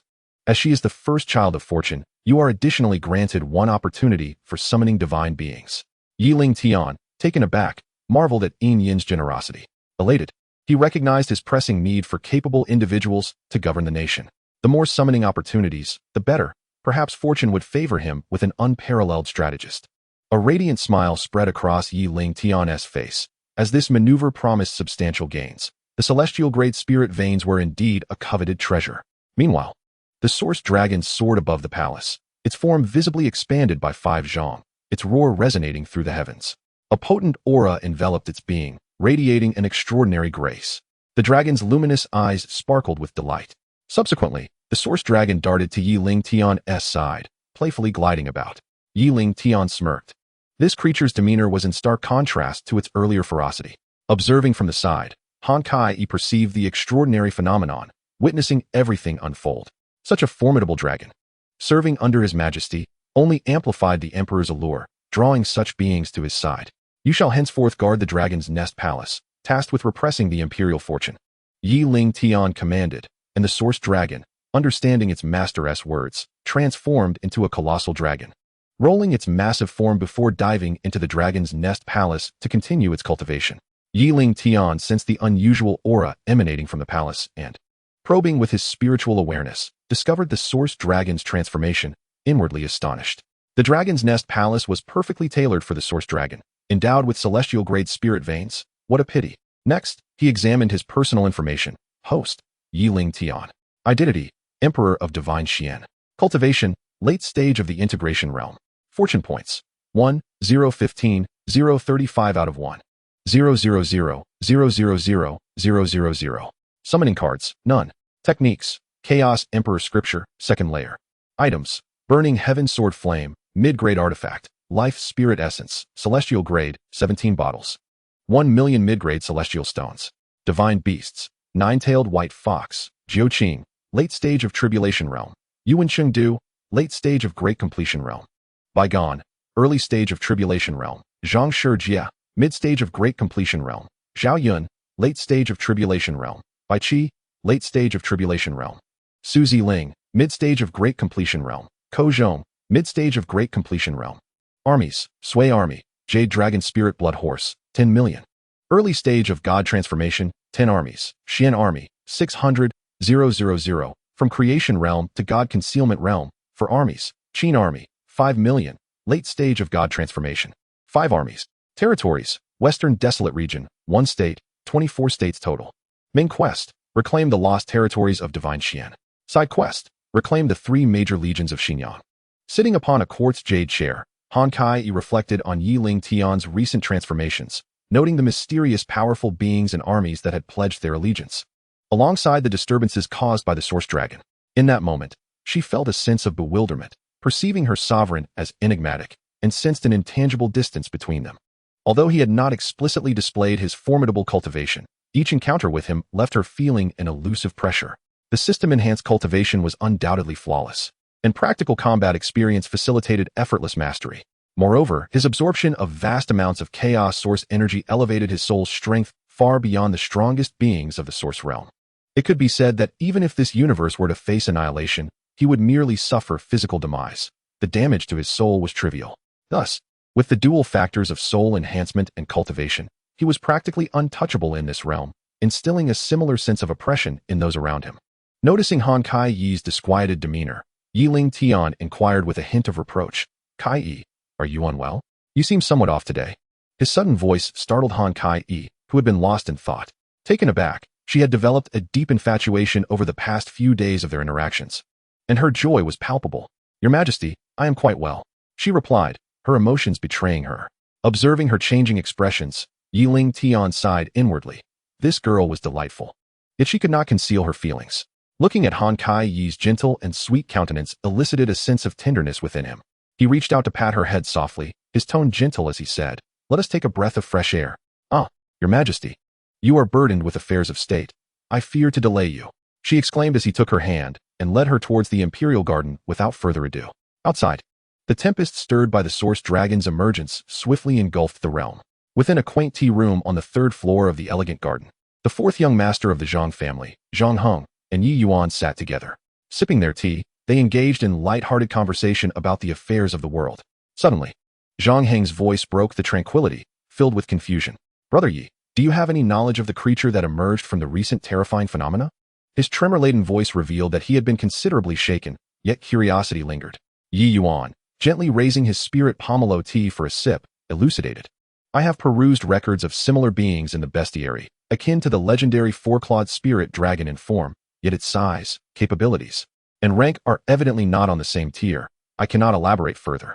Perhaps due to the vividness of the memory, Yi Yuan articulated his concerns and speculations. The crux of the matter was that this creature was heading towards the imperial city, and the outcome was uncertain within the city. Finding a match for it would be a daunting challenge, as its cultivation likely reached the realm of ancient monstrosities. "Brother Yi, have you forgotten the one above? If trouble arises, he will undoubtedly intervene," Zhang Heng remarked, gesturing towards the palace direction, indicating that Yi Yuan's worries were unfounded. Yi Yuan chuckled, fully aware of the truth in his words. However, he was not accustomed to entrusting his life to another, nor to being beholden to anyone. The world of cultivation was rife with cunning and the survival of the fittest. Yi Yuan sighed, exclaiming, "I truly admire him. In just a few days, he has transformed the fortunes of the dynasty." Zhang Heng nodded in agreement. "I recognize your character, Brother Yi. I, too, hold him in high regard." Their eyes met, and they burst into hearty laughter, indulging in casual conversation. Recently, Yi Yuan had been troubled by his stagnation in the mid-stage of the body refinement realm. Recalling his father's words, he looked towards his companion with anticipation. "Zhang, my brother, might you be interested in a sojourn within the military? According to my father, the soldiers under His Majesty's command possess capabilities that transcend the realm of transformation, making it a most favorable opportunity for us. I am not like Brother Yi, who enjoys the luxury of freedom." Zhang Heng offered a wry smile, lifting his teacup and draining its contents, his expression revealing an ineffable sentiment. Yi Yuan, attempting to lighten the mood, awkwardly remarked, "I shall take the lead and assess the situation before updating you, Brother Zhang." At this moment, the capital was bustling with throngs of people flocking towards various forms of entertainment and information hubs, all seeking to discuss and deliberate on the recent events surrounding the Heavenly Chasm. Countless unfamiliar faces lurked within the imperial city, their presence noted by the hidden sentinels of the Sui army, yet none were alarmed. Similarly, in Xinyang City, the gathering of merchants, inns, taverns, and tea houses was abuzz with chatter regarding Jun Lingyu's arrival in Xinyang. Concurrently, at the teleportation arrays of the transport division, a steady stream of unfamiliar individuals emerged. Jun Lingyu, utilizing his spiritual sense, keenly perceived every change within the city, a sinister smirk gracing his lips. Ko Zhong and Su Xiling arrived in unison at the station of the demon-slaying army in the Western Territories, producing Jun Lingyu's military edict to instruct the messenger to enter and deliver their message. "Report, General. The envoy of General Jun Lingyu requests an audience at the outer gate." Jiang Fanggan inquired, "Are you aware of the visitors' details?" The soldier replied, reporting to the general, "The visitors are two young men, and I was unable to ascertain their cultivation levels." However, noting the soldier's hesitance, Jiang Fanggan urged him to speak plainly. "I sensed a pressure emanating from them that far exceeds that of the general." After the soldier's confession, he anxiously awaited Jiang Fanggan's command, fearful of retribution for his forthrightness. Jiang Fanggan, upon hearing this, narrowed his eyes, a glimmer of intensity flashing within. After a brief pause, he commanded, "Let them enter." Ko Zhong and his companion, noticing that the general had not come to greet them, felt a twinge of displeasure. After all, they represented the Grand General and perceived the slight as a grave affront. Upon entering the main tent, they found Jiang Fanggan firmly seated in the principal position, showing no inclination to rise and welcome them. Ko Zhong's rebellious spirit flared, and he unleashed a pressure of the second layer of the Great Ascension realm. With a thunderous roar, a cyclone of oppressive force radiated outward from the two. wreaking havoc upon countless tents and supplies within the camp. Soldiers were thrown into disarray, some shouting warnings of an enemy attack, while others, caught off guard, stood in shock. At the eye of the storm, Xianxiafangan was thrown to the ground, his body battered and bloodied, revealing stark, white bone beneath torn flesh, a pitiful sight that sent chills down the spine. The frigid pain pierced to the heart, as though a colossal weight bore down upon his chest, rendering him voiceless in his pleas for mercy, regret flooding his thoughts for daring to act with such disdain.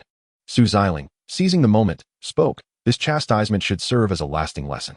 With an unspoken understanding, Ko Zhong instantly grasped the deeper implications of Su Xiling's words. Xianxiafangan, forcing himself through the excruciating pain, staggered before them and bowed his head in deference. "I have the honor of meeting the two esteemed envoys." Su Xiling, calmly toying with a silver fire spirit sword, replied, "Do you harbor any rebellious thoughts or feelings of discontent? I assure you, I am quite open-minded." A throng of soldiers and officers rushed to Xianxiafangan's side, their shouts echoing, "General! General! How dare you threaten our general?" They surged forward, ready to rescue their commander. Xianxiafangan, touched by their fervent loyalty yet terrified of inciting the ire of Ko Zhong and Su Xiling, braced himself to endure the previous agony once more. He had no desire to experience such torment again and summoned all his strength to call out, "Stop! These are the esteemed envoys sent by General Jun Lingyu. Kneel and pay your respects." The soldiers froze, realizing their ruckus had been directed at their own. "We pay our respects to the envoys," they cried in unison. Kneeling in a deafening chorus, Ko Zhong and Su Xiling dropped the healing pill, instructing Xianxiafangan to promptly organize his men to restore the camp and continue guarding the western front. With that, they vanished from sight, leaving behind bewildered soldiers. Subsequently, the two visited the Tianlong army and the Yuling army, where Song Lianxing and Yi Lin displayed commendable discretion, sparing themselves from the treatment Xianxiafangan had endured. Their mission was successfully accomplished as the three great legions capitulated instantaneously. Meanwhile, far away in the capital, Lingtian received a system notification, "Ding. Congratulations, host, for completing the task of reclaiming the three great legions of Xinjiang, earning 200,000 breakthrough pills of the divine concealment realm. Ding. The host's summoning opportunities for divine demons have been reset to 0. Yi Lingtian sighed, lamenting the relentless burden of his responsibilities as a mere worker. At the same time, within the little sacred ruins, the heavenly assassin, resting in place, received a shrewd suggestion from one of his subordinates. "Lord Marshal King, should we enlist the assistance of the Xinjiang division?" After deliberation, the Marshal King deemed a collaboration prudent and nodded, instructing, "Reach out to Gong Sun Ing and clarify the stakes." "As you command." Watching his subordinate depart, the Marshal King muttered, "Why do I always feel so uneasy? It is truly perplexing." In the Xinjiang City Lord's mansion, the Deputy General entered the hall and addressed Jun Lingyu, who was examining a map of Xinjiang. "General, the 5 heads of families have sent 100 billion mid-grade Earth-level spirit stones." Jun Lingyu accepted the 5 storage rings handed over by the Deputy General. "Arrange for 4 of these to be sent to the capital and distribute the remaining 1 among the soldiers." The subordinates expressed their gratitude to the general. "Enough with the pleasantries, hurry along." In 1, beaming with delight, remarked, "The general may appear cold, but his heart is warm." In the front hall, Ko Zhong and Su Xiling returned from their mission. "General, we are pleased to report that we have successfully subdued the 3 great legions. You two have worked hard. Please rest for now," Jun Lingyu replied. The two acknowledged and retreated, while Jun Lingyu rubbed his chin, recalling something he had forgotten. "Bring in all the commanders to meet me." "Yes, General," the chief attendant responded before departing. Fengming Tower, an organization dedicated to intelligence gathering and task assignments, operated under a shroud of mystery, with its headquarters location unknown to all. Yet, no one dared to provoke it. For each regional branch across the continent housed at least 1 cultivator at the God Transformation realm, with numerous cultivators at the Divine Concealment and Void Refinement realms stationed in various cities. Chapter 18, A Hell on Earth, Part 1. Huoqiu exclaimed in surprise, recognizing 2 figures passing by. They seemed familiar. Where had he seen them before? Let me think. Suddenly, a flash of insight illuminated his mind. He recognized the 2 who had vanished at the end of Fengming Tower. Were they not Miss Song and her maid? What brought them to Xinjiang? A young man approached, exuding warmth and friendliness. Noticing Huoqiu's reaction, he jested, "Brother Hua, have you taken a fancy to a particular maiden? Your eyes hardly blink." Huoqiu scratched his head nonchalantly, muttering, "I am a dashing young man, charismatic and charming. Beautiful women are rendered speechless in my presence. I am well aware of my allure, so there is no need for you to feel envy." With a flamboyant toss of his head, he shot a sidelong glance at the newcomer. Qing Yun, feeling a rush of exasperation, twitched his mouth in irritation, thinking, this fellow is utterly shameless. Opting for indifference, he made his way directly toward Fengming Tower. An ancient creature who knows nothing of romance. No wonder they remain alone. With a sense of disinterest, he begrudgingly followed suit. Inside Fengming Tower, in the service hall's consultation area, the windows were categorized based on the confidentiality of the information being sold, arranged in tiers. The further back one went, the higher the cost required. In the third tier, prices were manageable for ordinary citizens, offering common daily gossip at 10 low-grade imperial spirit stones per message. The fourth to sixth tiers catered to lower-tier cultivators, providing significant news and opportunities, such as recruitment notices, with each piece of information costing 100 mid-grade imperial spirit stones. In zones 7 to 9, those of intermediate cultivation possessed knowledge of the secrets beneath the imperial forces and access to moderate opportunities, with each piece of information priced at 1,000 high-grade royal spirit stones. At this moment, zones 4 to 6 are teeming with individuals eager to glean intelligence, engaged in hushed conversations in small clusters. Xianxia, what wind has blown you here? A tall, burly man with a face full of displeasure, known by his nickname, bellowed angrily. Which little brat dares to disturb me? If you don't provide a reasonable explanation, my fists won't discriminate. He then shook his body, abruptly turning to face a man behind him. His pupils contracted, his movements froze, and he gazed incredulously at the figure, his lips moving soundlessly. The onlookers were filled with curiosity, wondering why this fierce man seemed to shrink away. They thought, according to the script, the man opposite should have been sent flying by a single punch. Hu Ming, with a beaming smile, cheerfully remarked, I wondered which esteemed person it was, only to find the illustrious Lord Dongqiu. In an instant, the previously stormy expression on Huaqiu's face transformed into a broad smile, his heart elated, chuckling internally at his enduring charm that attracted throngs of admirers wherever he went. He approached and patted Hu Ming on the shoulder. Little Xianxia has a bright future. Keep up the good work. I have faith in you. The latter shivered at the pat, trembling and wearing a face of ingratiation. Lord Qiu's words are indeed wise. He thought bitterly, lamenting his own folly in provoking such a prodigy. Alas, he felt he had accumulated misfortune for 8 lifetimes. The spectators were dumbfounded, as things were not unfolding as expected. Hey, don't block the way while watching. They were reminded by those behind them. Realizing they were still in line to inquire about news, they snapped back to attention. This was merely a small interlude. To unexpectedly encounter Brother Tian here was indeed a delightful surprise. Since parting from Brother Sun at Wanghai, it had been a long time, and it was fortuitous to meet again in this place. After a brief exchange, the two made their way from the back of the line to the front. Finally, it was their turn. Upon handing over 1,000 high-grade royal spirit stones, they eagerly approached the service attendant at the front. We wish to inquire about the recent significant events in Xinyang City. The service attendant, clad in a deep blue uniform with an identification badge numbered 0027 hanging from her left breast, greeted them with an enchanting smile and warmly explained. According to the reported information, General Jun Lingyu has taken residence in Xinyang, addressing the issues caused by the benevolent city lord, following the recent terrifying phenomena. The attendant murmured to herself, perplexed by the continuous influx of inquiries regarding Xinyang City. Upon learning the truth of the matter, the two agreed to rendezvous at Xianxia Tower, instructing a servant to prepare a sumptuous feast. Sun Hua raised his glass in a toast to Tian Sun, congratulating him. Congratulations, Brother Tian, on advancing to the core disciples of the Sun Yu sacred land. Ascending to the position of chief is but a matter of time. May I borrow Brother Sun's auspicious words? As the wine flowed, Sun Hua, slightly intoxicated, revealed his innermost thoughts. I wonder how Miss Dai Yu is faring. It has been a while since I last saw her. His words betrayed a hint of longing and melancholy. Then, self-deprecatingly laughing, he mused. Such a celestial being as Dai Yu would hardly glance my way. She likely has never truly acknowledged me. He then drank alone, lost in his thoughts. Tian Ming shook his head with a chuckle, finding Sun Hua's candid nature endearing. Ever since we returned from our last trial, the Lord of the Sacred Land has discovered that Miss Dai Yu's cultivation has reached the Purple Mansion realm and has taken her as a disciple right away. Brother Sun need not dwell on such matters. A man of worth should not fret over the absence of a wife. Sun Hua forced a bitter smile, his heart heavy with unfulfilled desires, contemplating a person whose strength and status were beyond his reach, a heart-wrenching feeling that none could comprehend. Stumbling to his feet, he bade farewell to Tian Ming, departing with a solitary shadow, vanishing into the vast sea of humanity. Tian Ming sighed inwardly, lamenting the situation. He then turned toward the opposite city gate, returning to the sacred land to report the collected information.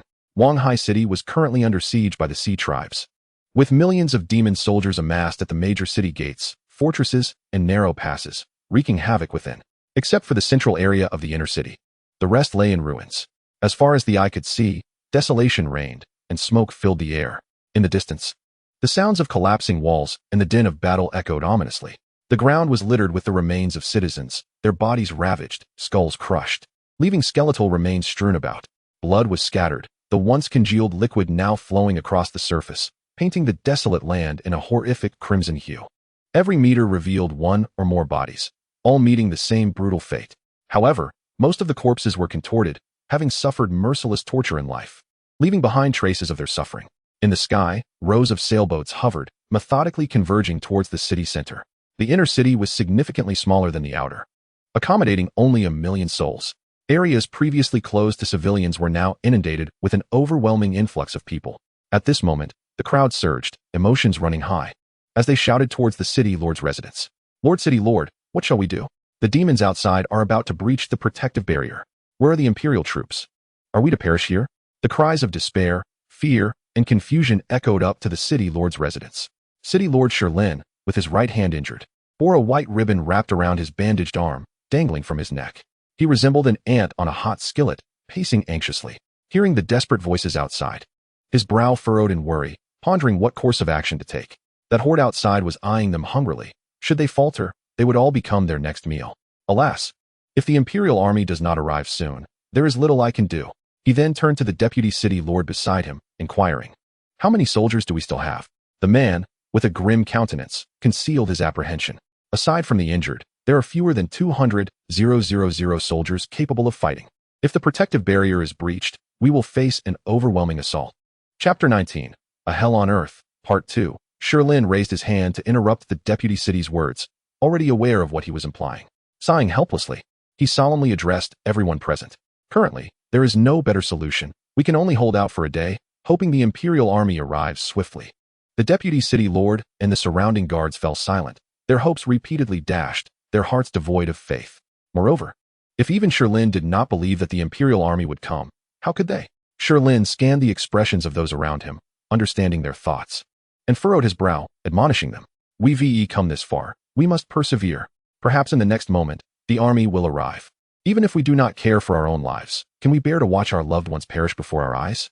Furthermore, there are still over 1 million citizens outside. If we retreat, we will be a disgrace to the Imperial court and the human race, forever condemned by our own kind. Those with courage, stand with me to defend the formation."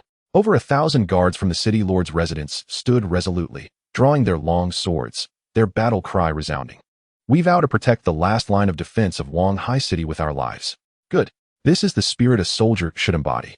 With that, Sherlin was the first to step out of the city lord's residence. He beheld the square before the residence, densely packed with people.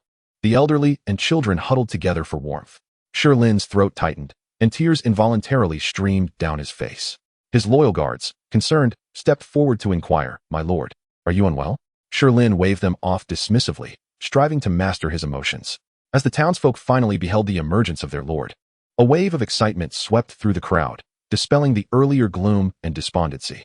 They cried out fervently, "We are willing to embrace death, but we beseech our esteemed lord to show mercy and lead the children through the perilous encirclement.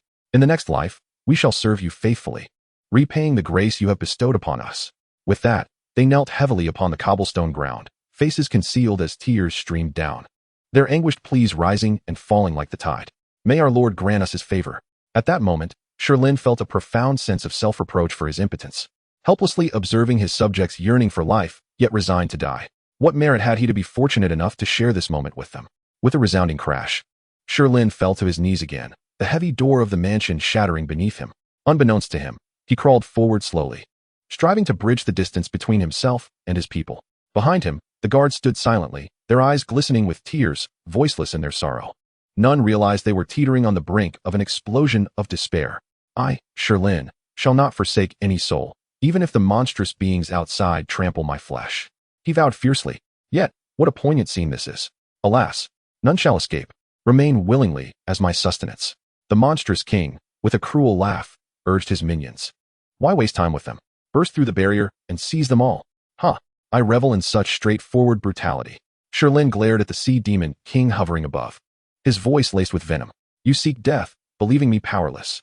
Who dares provoke me, a mere ant in the mid-stages of the divine concealment realm?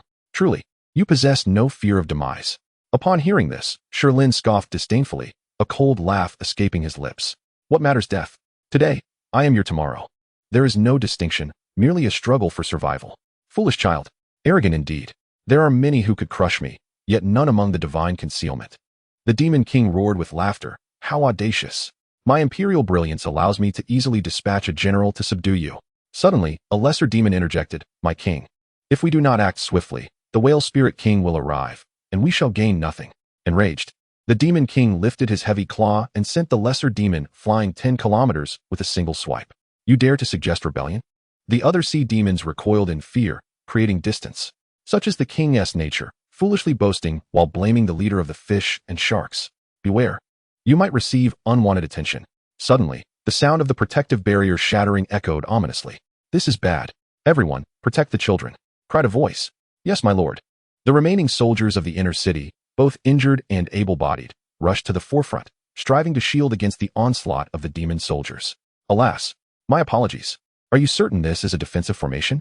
With a mere flick of my finger, it crumbles. The beast would undoubtedly spare no one present. A delay could prove fatal. With resolve, Sherlin suppressed his discontent and spoke with measured calmness. You see, demons delight in preying on the weak. Is this a declaration of war or a veiled act of submission? What does it matter? This is where it becomes interesting. You wish to stall? But I shall not grant you that pleasure. Why do you all simply stand there? Divide 1/10 of your forces and charge. The delectable feast awaits you. Surrounded by an array of sea demon soldiers, fanged fish demons, octopus turtle demons, and spiral pearl demons, excitement coursed through them as they struck their weapons together with a resounding clang. Thank you for your generous bounty, my king. In an instant, one demon plunged into the crowd, engaging the outer soldiers in fierce combat. The sounds of clashing weapons and scattered debris filled the air, painting a scene of grotesque carnage. Grandfather, I'm scared, cried a little girl. Close your eyes and sleep. Dear, just listen to me. The elder struggled to contain his emotions, attempting to comfort his granddaughter. Yet, he remained tense, vigilantly observing the chaos outside. Unaware of the shift in his granddaughter's expression, the little girl's eyes glimmered with a faint blue light, her countenance initially blank, then shifting to confusion, followed by astonishment, and finally settling into tranquility. I've been transported back to when I was 8, she realized, recalling the calamity that had befallen the city of Wanhai. It seemed that apart from her, none had escaped the disaster. The imperial army would arrive in 5 days. Alas, she could not rely on the empire. The predicament was that she was merely 8, yet to embark on her cultivation journey, how could she ensure her grandfather's survival? As for the others, she could offer no assistance, and she could not guarantee her own escape. Since she had crossed into this realm, perhaps unexpected surprises awaited her. If all else failed, she could expend a layer of her soul power to facilitate her escape. Human lord of the city, behold how fierce my subordinate is. The demon king boasted. The soldiers have fallen by 2/3, and half the populace has perished. The situation is dire. We shall fight. Witnessing the bodies being ravaged, the visual and emotional impact left those in the rear struggling to maintain their composure, leading them to cry out for a dignified end. Chapter 20. A Hell on Earth. 3 figures moved about, retrieving scattered weapons, their eyes ablaze with vengeful fury. In the next moment, they raised their weapons and launched a fierce assault, determined to create a path to survival for future generations, even if they were but mayflies attempting to shake a tree. A palpable atmosphere of murderous intent filled the scene. Waves of individuals surged forth, creating mountains of bodies. The people cast aside their fears, shedding their previous meekness and gentleness. Upholding the torch of resistance, they knew no fear. A tempest of resentment surged forth. Suddenly, the heavens darkened, and winds howled. Far away in the capital of the divine concealment, the palace erupted in a cacophony of dragon roars, heralding the emergence of the colossal source dragon. Roar! Lingtian emerged, investigating the cause of the source dragon's unrest. Damn you all, you truly deserve to perish.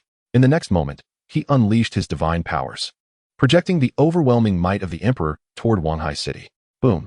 The space shattered instantaneously, fragments raining down like confetti. The Sea Demon King stood frozen in shock. His soldiers were similarly caught off guard. Sherlin, battered and bloodied, along with the survivors, stared in disbelief. In the following instant, Lingtian's visage appeared within the shimmering barrier, his gaze sweeping over Sherlin and the others with an air of condescension. His gaze then shifted toward the distant mountain of corpses and sea of blood, his emotions surging violently as he struggled to contain his rage. Your suffering has not gone unnoticed. You have done well. It is my oversight that has thrust you into this misery. I shall alleviate your tribulations and ensure that these beasts regret ever setting foot in this world.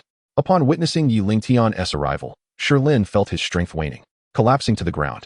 Any attempt to rise was futile, tears streaming down his face as despair washed over him, his excitement turning to unconsciousness.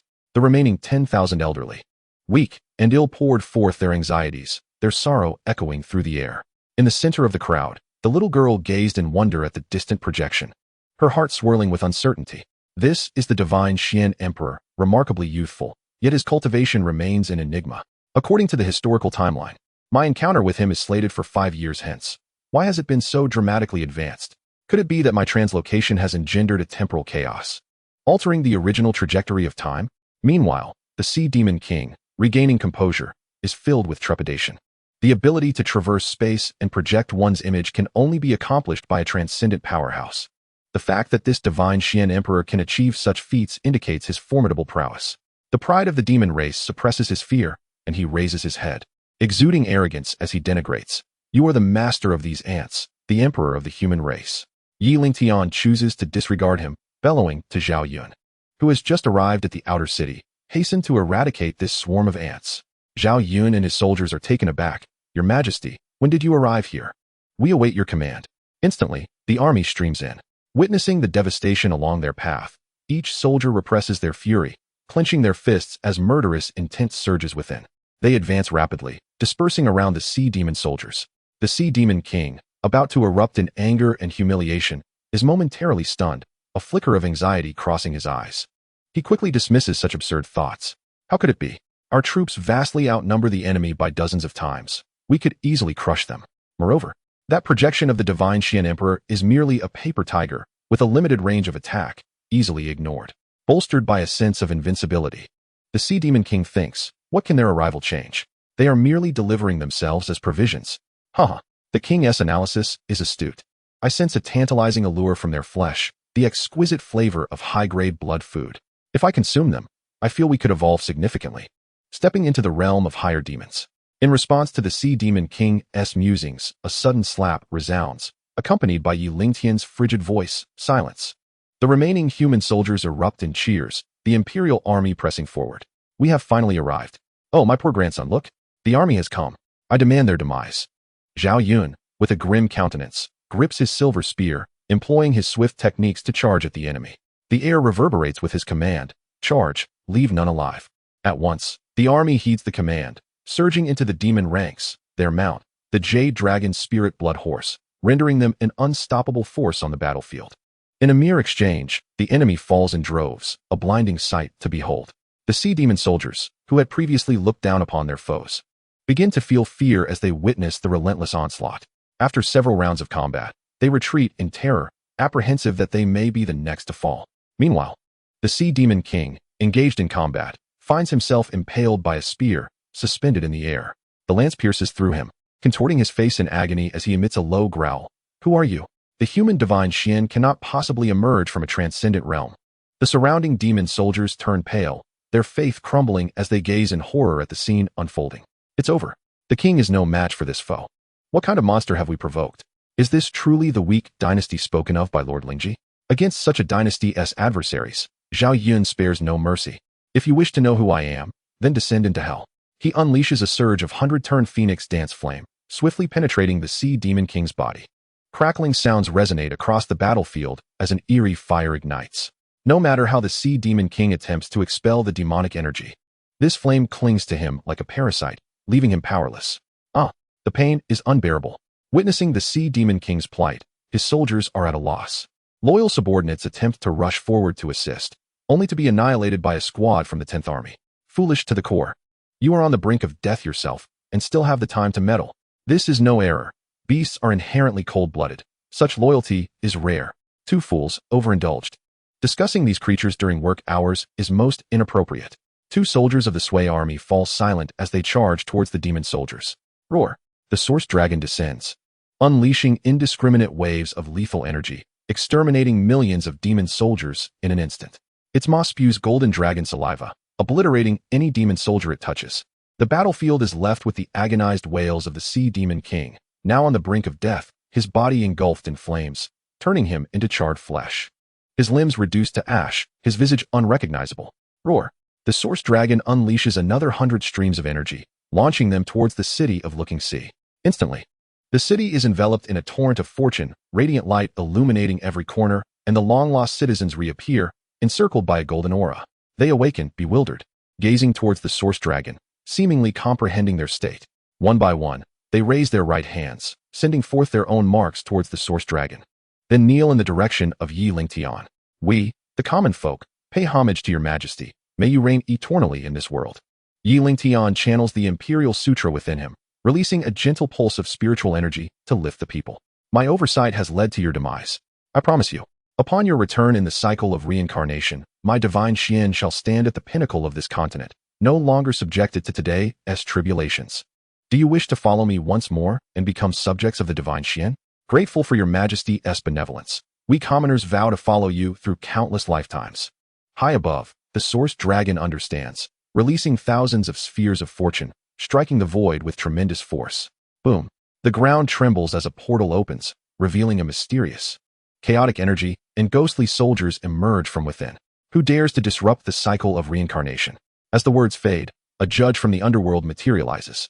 However, upon seeing the source dragon soaring above, his icy gaze narrows, swallowing his words. My heavens! A source dragon towering over 10,000 zhang. Such a sight has not been seen since ancient times. Why does this decayed prison now harbor such a being? Have they returned? Realizing this, the visitor's expression grows grave. Do you dare to question my decree?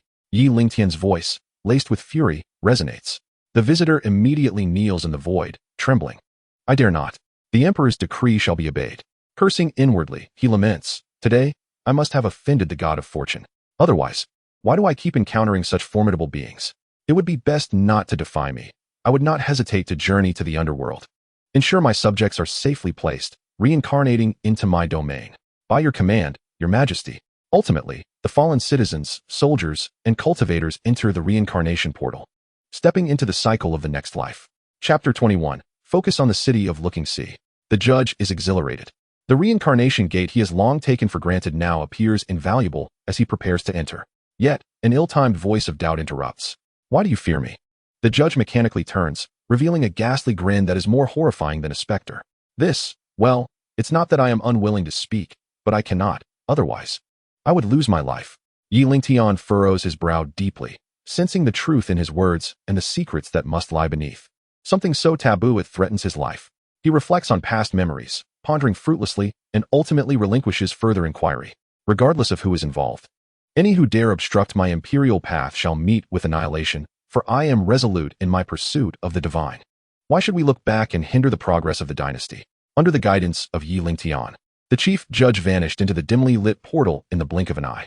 Subsequently, the reincarnation gate gradually closed, a wisp of smoke flickering before disappearing at the spatial nexus. Lu Yao stood in a daze, gazing at the vanishing portal, her heart overwhelmed with an indescribable shock. The source dragon of fortune, one she had never encountered even in the upper realm, exuded a magnificent aura of power, rivaling that of the supreme dynasties. The reincarnation gate, which she could barely touch even at her peak, made her wonder if this lifetime marked the grand era of a renewed epoch, and whether Xianxian would be the pinnacle of existence. In choosing to be reborn in this life, could she truly transcend that chasm? Otherwise, while plagued by deep doubts, her emotions remained tumultuous. The anomalies surrounding Wanghai City stirred the powers nearby. At the Qianhua border, in the camp of the Night Spirit Army, Su Tinghua stared blankly in the direction of Wanghai City. Alas, may the common folk be safe and sound. Report to the general, we have received urgent news from Wanghai City. Su Tinghua snatched the missive from the hand of a guard. Upon reading it, his countenance shifted dramatically, his eyes darkening with fury. How outrageous! The Sea Demon clan dares to trample upon Xianxian, as if we are without defenders. They ruthlessly slaughter our people. The nearby guards, upon hearing this, were filled with righteous indignation. General, shall we dispatch a contingent to provide support? No. Without a decree from the court, taking military action independently is a grave offense. Then what shall we do? We cannot stand idly by while our kin perish. After perusing the subsequent content, Su Tinghua's expression softened somewhat. He raised a hand, signaling for silence. General Zhao Yun has led the 10th Army of Sui to arrive. rescuing the last tens of thousands. His Majesty and the Divine Dragon of National Fortune have also reached, ensuring the remaining populace is well taken care of. Utilizing the divine method to initiate reincarnation, the fallen citizens will soon return. Su Tinghua's words left the guards in astonishment. Did such fantastical powers truly exist? If the dynasty possessed high-tier experts, why would the three great dynasties dare to besiege the imperial capital? Skepticism filled the air. If you don't believe it, check the report for yourselves.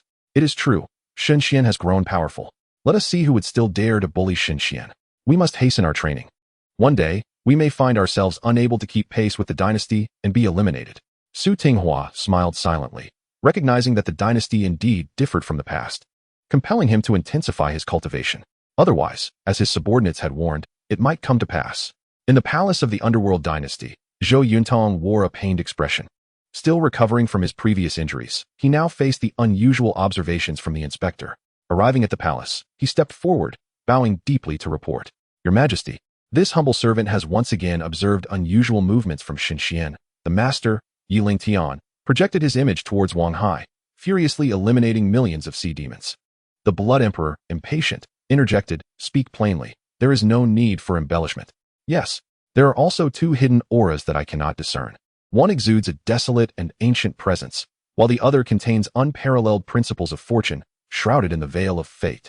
The Blood Emperor nearly lost his composure, once again. It was Xianxian. The previous plan to bribe assassins had yet to be realized, and now this new development had emerged. He began to suspect that he was perpetually at odds with Xianxian. Zhanxing, what progress has been made with the martial king? The old god, Zhang Kuang, expressed his frustration. Even in my incapacitated state, I am still targeted. Reporting to your Majesty, the martial king has proceeded to Xinyang and is poised to act to take the life of Jun Lingyu. The Blood Emperor's expression lightened.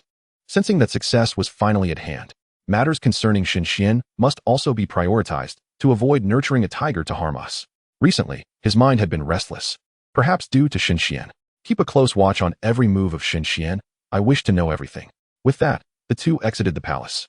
In the palace of the Wild Wilderness Dynasty, the emperor was informed of Xianxian's movements, noting the mobilization of 3 armies, including the newly emerged General Zhao Yun, who was sent to reinforce Wang Hai against the sea demons. Another contingent, clad in white robes, was led by a similarly unknown general of unfathomable strength. The last was the Sui army, embroiled in commotion in Xinyang, commanded by Jun Lingyu, who was leading the assault against the coalition of the 3 great dynasties. Upon receiving reports from undercover agents, news surfaced that someone had bribed the martial king to ambush this individual. The martial king had already infiltrated, and barring unforeseen circumstances, good news would soon arrive. The Qin emperor, upon hearing this, chuckled. Indeed, this is splendid news. He mused that if Xianxian were to lose a military commander, it would be beneficial for the dynasty. He could imagine Yi Huang's heart bleeding.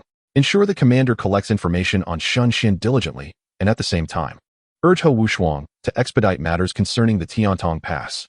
Yes, the Qin emperor smiled, feeling elated at that moment. In Wang Hai City, amidst the stone forest, Zhao Yun and his soldiers watched as Yi Lingtian's projection dissipated, the echo of his instructions lingering in their ears. I grant General Zhao Yun full authority to deal with the extermination of the sea demons, ensure their complete annihilation. Those who offend Xianxian shall face retribution, no matter how distant. Zhao Yun tightly gripped the elixir in his hand, feeling it surreal.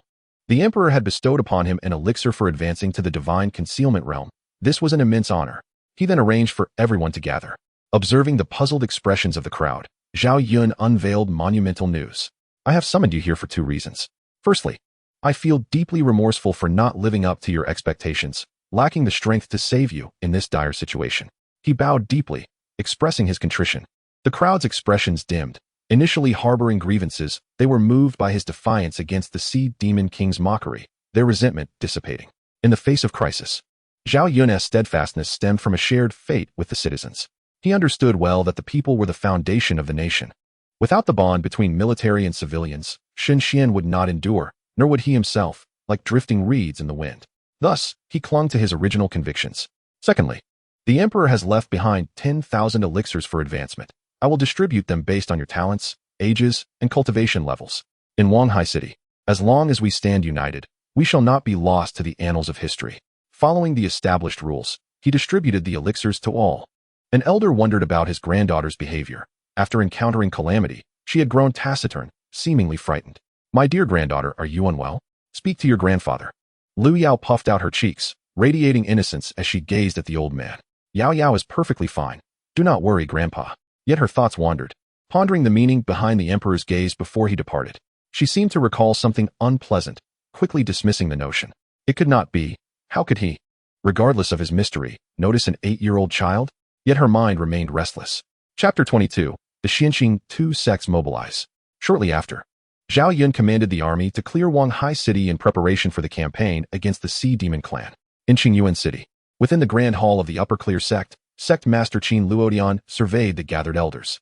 He then called upon the third elder, Ing Hong Tu, responsible for resource allocation and battle report compilation, to elaborate on the details of the conflict with the Xuanma sect. Ing Hong Tu rose, clasping his hands, and began to speak.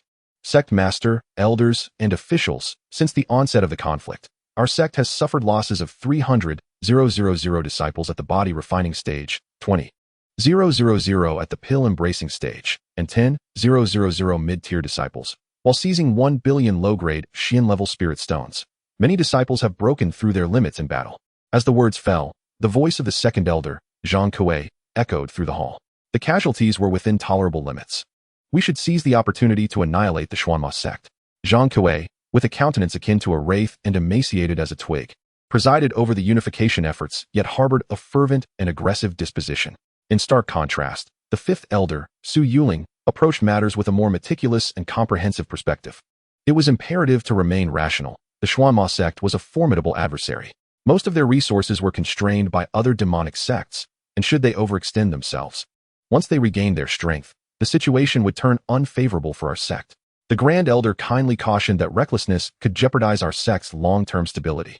Moreover, the Huanling sect and the Yubi sect were poised to act, necessitating the preservation of our strength to address unforeseen circumstances. Following the Grand Elder's admonition, the atmosphere in the hall abruptly solidified, and the fervent emotions swiftly dissipated. Should the Huanling sect and Yubi sect engage in mischief, the Qingjing sect would face the peril of opening 3 fronts, placing the sect in jeopardy. After a long pause, Qin Luotian shattered the silence. The Grand Elder's concerns were not without merit. "Considering the escalation of conflict, we shall deploy an additional 100,000 disciples at the initial stage of the creation realm, 200,000 at the mid-stage of the pill realm, and 400,000 at the late stage of the body refinement realm, all led by Elder Qingming." What are the thoughts of everyone present? In response to Qin Luotian's decision, all present harbored clarity in their hearts. To oppose at this juncture would risk being marked, making future navigation within the sect perilous. Furthermore, there existed the burden of assuming risk. Thus, with the sect leader's resolution, naturally, all were elated. "We have no dissent." Satisfied with the absence of opposition, Qin Luotian reveled in the esteem he held among his peers. He then directed the assembly to proceed with subsequent matters. In the Night Demon City, within the council chamber of the Xuanma sect, the demon spirit master sat wearily in the seat of the sect leader, massaging his throbbing temples. A sense of inexplicable ire welling within him. Since assuming control of the sect, he had seldom experienced such vexation. Not only had countless elite members suffered injuries, but a substantial amount of resources had also been squandered. He then surveyed the assembly, knowing full well that everyone understood the gravity of the situation since the friction with the Xianxian sect had begun. Our sect had been constrained by other demonic sects, and dispatching lower-tier forces to engage in combat had led to severe losses. What strategies do you propose to remedy this predicament? Under the penetrating gaze of the demon spirit master, those present involuntarily trembled, silenced by a fear of speaking out of turn. They vividly recalled that 3 years prior, a servant of the night demon had dared to offend his dignity and had been summarily executed on the spot. A light cough broke the silence in the grand hall, drawing the attention of all to its source, xianxiaaudiobooks. A cold smile flickered across their faces. This fellow, who typically engaged in sycophancy, was courting disaster today. With a mindset geared towards witnessing the unfolding drama, they observed his every word and action. Xianxiaaudiobooks, fully aware of their thoughts, paid them no mind. Instead, he turned his gaze towards the demon spirit master. The latter scanned the room, his eyes briefly resting on Xianxiaaudiobooks before he nodded in acquiescence, observing in silence. Upon witnessing the demon spirit master's demeanor, Xianxiaaudiobooks' nerves finally eased. "Respected sect leader, we can arrange for a cadre of high-level experts to execute a decapitation operation, followed by the dispatch of lower-tier disciples to handle the aftermath. This would allow us to reclaim our honor, obliterate the Qingjing sect's stronghold, and eliminate its personnel. We have two options.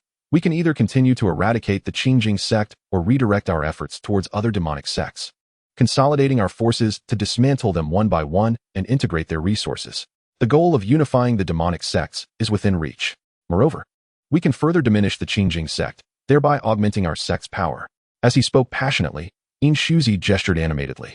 If the goal of unifying the demonic sects were to be realized, he would be a pivotal contributor, and his status would undoubtedly soar. At the very least, he would have played a role in the destruction of the enemy's stronghold, earning his due recognition. Others who had come to witness the spectacle were taken aback, feeling a pang of regret for not having thought of such a strategy themselves.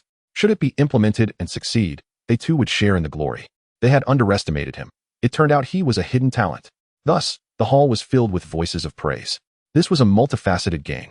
If the plan succeeded, our sect would leap to prominence. And what would prevent us from standing shoulder to shoulder with the major superpowers? This was undoubtedly thanks to the sagacity and might of our esteemed sect leader, who nurtured such exceptional subordinates. The dialectic of good and evil equally applies to those within the demonic sect. This realm is rife with treachery, governed by the law of strength. Only by exercising utmost caution can one hope to survive. The high-ranking members of the sect, wielding formidable strength and employing ruthless methods, could well be termed true demons. Xianxiaaudiobooks reveled in his own cleverness, disdainfully considering the assembly a bunch of opportunists. The demon spirit master rarely smiled, yet he offered praise. Xianxiaaudiobooks, you have done well. Xianxiaaudiobooks, secretly elated, complimented, all credit is due to the sect leader's brilliant leadership. The demon spirit master nodded in satisfaction, contemplating various outcomes, and resolved to take a bold step forward. Our sect has decided to execute the decapitation operation 3 days hence. Understood. The assembly exited the grand hall, murmuring amongst themselves about Xianxiaaudiobooks, leaving with a tinge of bitterness. In Xinyang City, a blue-clad maiden exclaimed, "Hee miss. We have been away from the Song family for quite some time. Is it not time to return?" The girl beside her, clad in blue, expressed her discontent. "You can go back, but I shall not. I have only just gained my freedom, and there are many places I wish to explore." The maid, with a pained expression, urged, "Miss, the outside world is not safe. Have you forgotten? Last time in Xuanxing, we were kidnapped by a group of men in black, and we were fortunate that someone came to our rescue." As the maid spoke, she instinctively patted her developing bosom, still haunted by the memory. Passers-by caught sight of this scene, pausing in their tracks, their eyes gleaming as glistening droplets trickled down their garments. "What are you staring at? Keep looking, and I'll gouge out your eyes. Humph, as if I would gaze upon your dumplings. Humph, you wretched girl. This is all you're doing." The maid, aggrieved, grasped the maiden's hand. "Miss, your honor did not mean to. It is these people who are too wicked." The maiden, exasperated, lost her appetite for exploration. With a huff, she took the maid's hand and returned to their quarters. In the city guard's encampment, Xianxiaaudiobooks arrived and observed a striking young man directing the soldiers in their drills. Her curiosity piqued. This person is peculiar. I cannot discern his cultivation level. This military camp truly harbors hidden talents. Even a mere soldier is formidable." The guards, noticing an unfamiliar lady, called out, "Unauthorized personnel, please vacate the premises." Xianxiaaudiobooks felt a pang of bitterness. In times past, she had been a favored daughter of the heavens, the center of attention wherever she went. Now, she found herself at the mercy of others. Collecting herself, she lowered her demeanor and spoke calmly. "Could you please inform the soldier in charge that I am here on the orders of the general to report?" The guards, skeptical of such a beautiful girl joining the military, doubted her capability. Upon learning she was sent by their general, they said, "Please wait a moment." They then entered the military tent to report.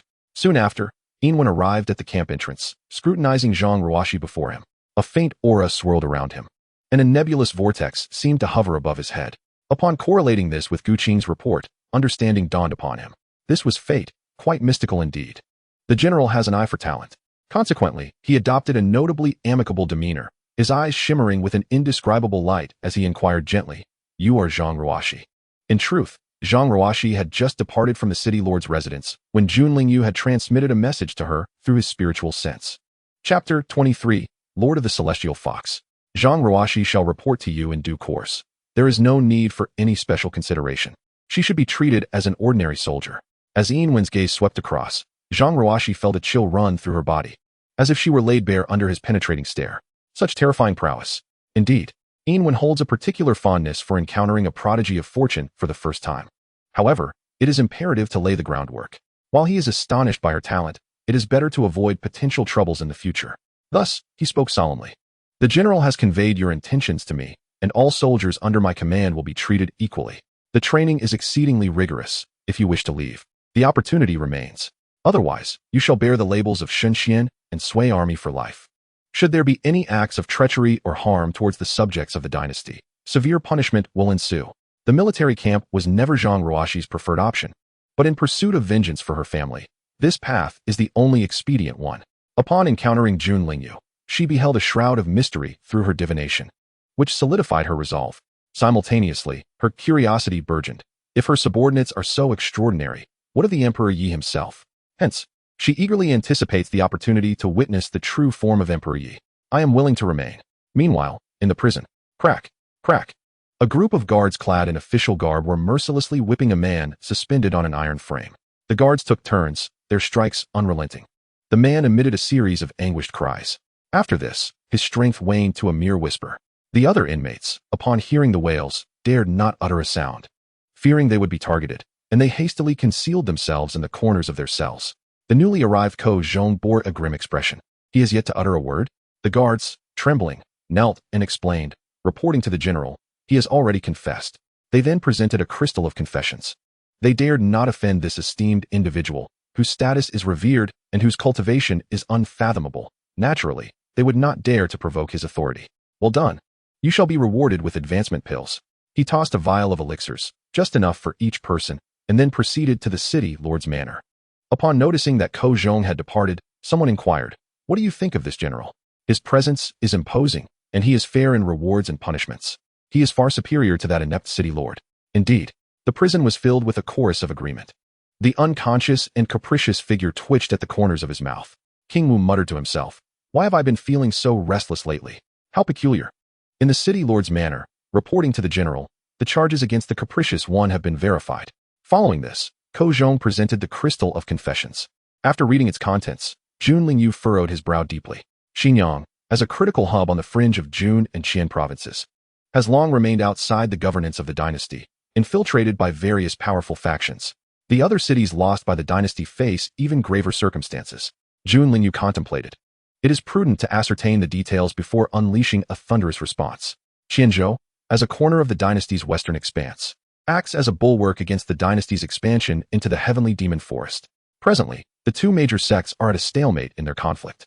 At once, strategies began to form in his mind. Who truly comprehends the intricacies of the Xuanma sect? Yu Tianqiu stepped forward to elucidate, reporting to the general. I possess some knowledge regarding the situation.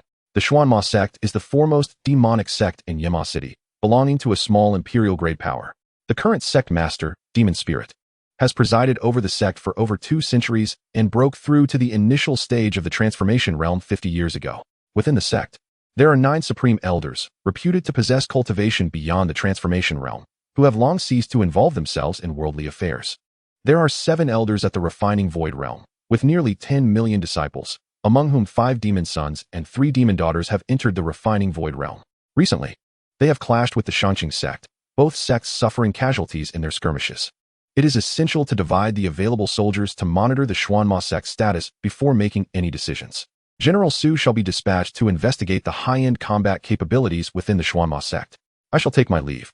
In an inconspicuous tavern in the outer city, Ing Wu was reporting to Gongsun Ing about the intelligence he had gathered. After a moment of contemplation, Gongsun Ing instructed, "Relay the message to tighten the activities of our branches. Do not provoke Jun Lingyu." Understood, master. He began to ponder whether the occurrence of these 2 events was interconnected and decided to report to headquarters. He then opened a hidden compartment in the inner chamber. Upon entering, he made his way directly to the end of the corridor, where a mural was carved into the wall. He reached out to twist the concealed mechanism. An luminous screen gradually emerged. A masked figure appeared on the display. "What brings you to me?" Gongsun Ing respectfully bowed and clasped his hands in greeting. "Reporting to you, Lord Fox, my subordinates have uncovered that a recent anomaly appeared in Xinxian, and the last scion of the Zhang family has pledged allegiance to Xinxian, now serving under a general in Xinjiang. I seek your guidance on how to proceed." The figure within the light spoke in a dispassionate tone. "Is there any particular reason for this report, or is it unnecessary?" Gongsun Ing wiped the cold sweat from his brow and quickly explained, "Your wisdom is unparalleled. My subordinates have learned that Jun Lingyu is formidable, possibly a high-level expert." The mysterious man murmured to himself, "Did the powerful figures of Xinxian not vanish? Could it be that they left a contingency plan before their departure?" After a moment of contemplation, He spoke, "Maintain close surveillance. I shall dispatch a powerful individual to assist." Gong Sunning felt a surge of joy. He had escaped punishment. Understood. Then, the luminous screen vanished. Just as he exited the inner chamber, he was met with a report from a subordinate. "Master, Lord King Wu has sent someone to convey a message." Gong Sunning found it curious why Lord King Wu would send someone. "Allow him to enter." "Yes, master." "Greetings, Master Gong Sun." After bowing in salute, he continued, "Lord King Wu has sent me to seek cooperation with you in dealing with Jun Lingyu."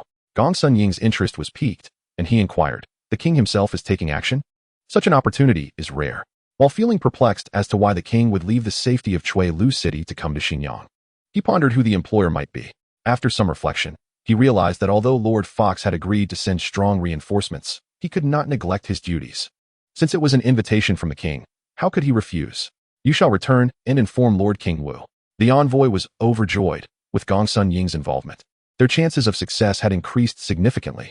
"I shall certainly report back." Excited, he made his way back. A hesitant subordinate then spoke up, "Master, do you think this course of action is too risky? The city lord's manor is heavily guarded.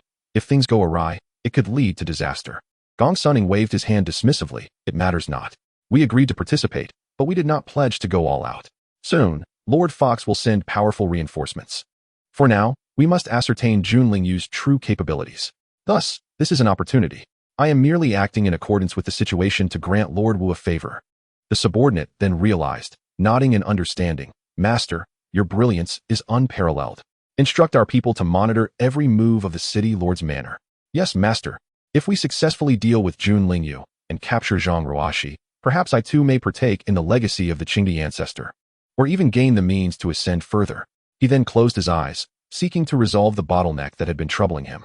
Chapter 24, Seeking the Moon Sacred Land. Han Sai arrived at the entrance of the imperial study, sidestepped, and peered into the hall, catching sight of Yi Lingtian reviewing memorials. She then raised her hand to silence a guard who was about to speak. Shoo. Subsequently, she quietly stepped into the hall, seated herself discreetly beside the curtains, and gazed intently, her heart filled with silent thoughts. The earnest demeanor of His Majesty is quite captivating.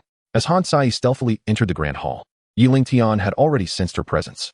However, driven by curiosity to discern her intentions, he feigned engrossment in the documents before him, aware of her unwavering gaze upon him. Yi Lingtian, who often prided himself on his thick skin, felt a twinge of discomfort. Standing up, he stretched his weary arms and casually cast a glance towards the curtain.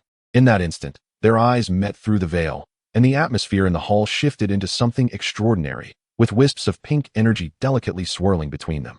Though Yi Lingtian yearned for an encounter, he deemed the setting and ambience unsuitable for such endeavors. Thus, he strolled to the curtain and spoke tenderly. "Sai, you've come. I must apologize for making you wait so long." Han Sai, suppressing her fluttering heart, felt a flash of annoyance as she thought, "Oh, so you knew I had arrived, but pretended otherwise." Embarrassment washed over her, realizing that her gaze had been so fixed upon him that she had been discovered. How mischievous of him to enjoy her predicament.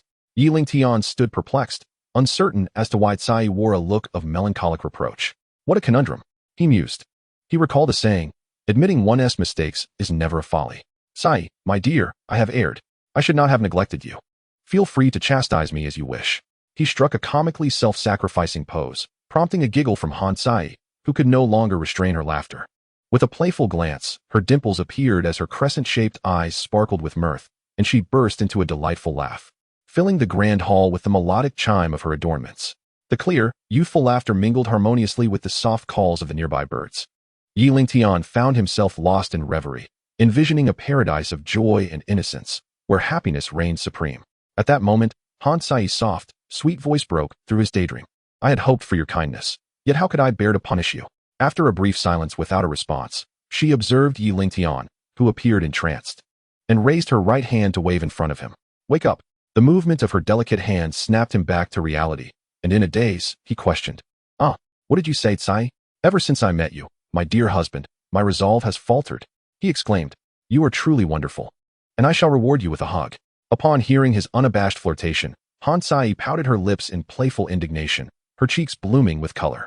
"You are incorrigible. Your Majesty, I shall ignore you now." With that, she gracefully glided away, her presence leaving a lingering fragrance in the air. Yi Lingtian reveled in this delightful existence, where he could ascend to greatness in his primary pursuits while indulging in the playful banter with a beautiful woman. adding flavor to his life and steering clear of mundane cultivation.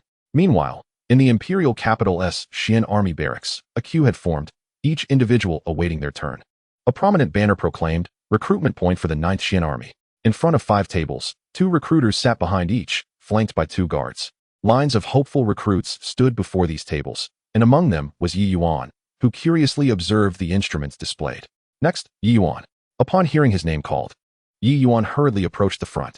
One of the recruiters explained, "This device tests your innate talent and cultivation level. Simply channel your internal spirit energy, and the device will display your results. Only those who reach the body refinement stage and possess a 5-star talent will qualify for enlistment." Yi Yuan felt a chill run down his spine. The Xian army was known as the weakest in the capital, and such stringent criteria left him unsettled. He could scarcely imagine the standards enforced by the Sui army, the White Robe army, and the Imperial Guards. "Are you ready?" the recruiter prompted. Taking a deep breath, Yi Yuan began to circulate his internal energy.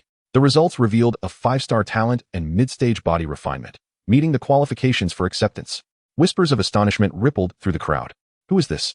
He passed when several before him were eliminated. "Brother, don't be disheartened. He must possess formidable skills and talent." Yi Yuan stood tall, ignoring the envy of others, convinced that joining the military was the right choice. He then proceeded to the designated reporting area. The recruiters continued diligently with their tasks, while the crowd stirred, gazing enviously at the soldiers in training, all hoping to be part of that elite group. Simultaneously, Tian Ming returned to the Sacred Moon Sanctuary and respectfully bowed to the esteemed leader seated above. "I report to you, esteemed leader, that I have traced the origin of the anomalies to the divine Xian Empire. Recently, there has been an inexplicable influx of powerful individuals and armies from there. The divine Xian has dispatched their Western Expeditionary Force, seemingly intent on reclaiming lost territories." At the head of the hall sat a dignified middle-aged woman, flanked by 2 breathtakingly beautiful women, who stood expressionless, supporting her. This woman was Xianxiaaudiobooks, who had sensed the arrival of the Source Dragon and had requested the elders of the sanctuary to deduce the extent of the situation, dispatching disciples to investigate. Raising a jade cup, she took a sip of a calming tea, her gaze sweeping over the assembly with an air of tranquility. "What are your thoughts, esteemed leader?" One spoke up. "If what Tian Ming suggests is true, the sanctuary should avoid unnecessary conflicts." He proceeded to articulate his concerns. "After all, the divine Xian is rooted in the legacy left by the Emperor Yi. We cannot risk entangling ourselves in great calamities. Though the scriptures are vague, they explicitly warn against enmity with them. Given the current circumstances, it is highly likely that the divine Xian represents a lingering threat. Moreover, the sanctuary is under considerable pressure, with other factions lurking in the shadows. A single misstep could jeopardize our legacy."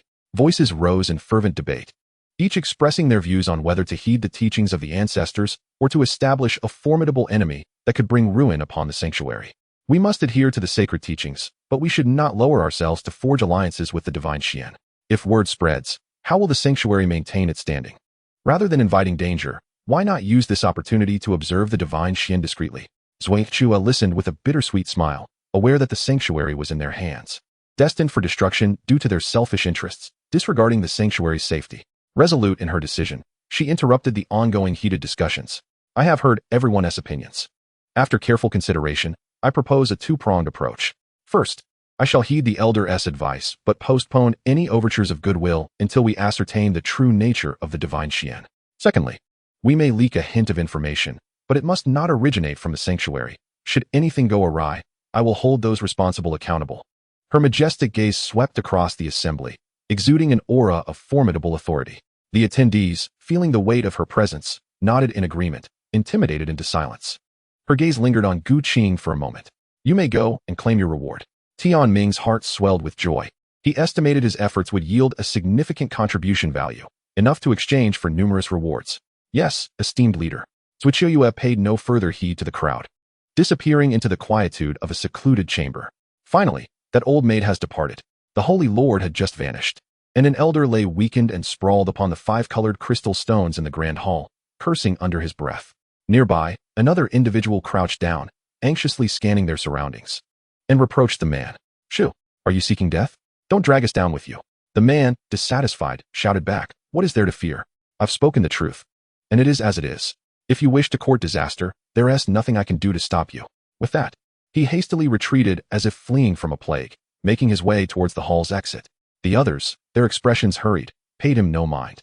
Gazing upon the vast emptiness of the hall, A wave of trepidation washed over him, and he took off running. Chapter 25. The Thoughts of Lu Yao. Master, what troubles you? As xianxiaaudiobooks settled down, a voice filled with confusion floated from afar. A young girl, adorned in a light blue suspender top and a short skirt, approached with a cheerful gait, her eyes brimming with curiosity. Xianxiaaudiobooks' face softened with fondness as she playfully poked the girl and admonished, "You Tong, how many times have I told you to observe the rules? You arrive without prior notice." The girl, displeased, made a concerted effort to shed tears, looking up at xianxiaaudiobooks with a sense of grievance. Yu'er worries that Master is being bullied by bad people. Immediately, she raised her petite fist, gesturing dramatically in the air. With utmost seriousness, she declared, "Yu'er will protect Master." Xianxiaaudiobooks couldn't help but smile at the innocent warmth of the little girl. "Master has wronged you, Yu'er. Do not be upset." She then retrieved a 3-pound fruit from her storage ring and offered it to the young girl as a form of consolation. "This is your favorite spirit mango." Instantly, Yu Tong's face brightened, her eyes narrowing into crescent shapes as she gleefully clutched the mango and took a hearty bite. "Thank you, Master," she mumbled, her mouth adorned with glistening yellow juice. Xianxiaaudiobooks gazed at her with exasperation, thinking her quite the little glutton. Soon after, she set aside her past grievances and frustrations, feeling a serene calm wash over her. Meanwhile, in the joyful heart residence of Tianhai City, on the 2nd floor, a group of young women gathered around a square white fur table, playfully teasing one another. One of them turned to a girl in a purple dress seated across from her, exchanging knowing glances with her companions before speaking up. "Sister Xianxiaaudiobooks, it's been ages since you've come to play with us." Another chimed in, "Indeed. Have you found a suitor and forgotten us? I've heard that the young master of the Xia family treats you well. How far has your relationship progressed?" The purple-clad girl, Yu Xianxiaaudiobooks, wore a sorrowful expression, her mind elsewhere as she listened to their words and noticed their curious gazes. Suddenly, the reality of their thoughts dawned on her. "Don't mention it. I went to the little sacred ruins in search of spirit herbs and failed. I returned only to be punished by my family and have just been released from confinement." The leading girl's eyes narrowed slightly, revealing an enigmatic glimmer as she smiled knowingly. "Ah, I see. I told you. Sister Xianxiaaudiobooks is not the kind to give up easily. It's just spirit herbs. What is the big deal? We can gather one for you." "Yes." Yu Xianxiaaudiobooks shook her head, halting their enthusiasm with a weary smile. "Though they are common spirit materials, they only grow in the little sacred ruins. With 5 of you searching together, it should be easy, unless something unexpected occurs."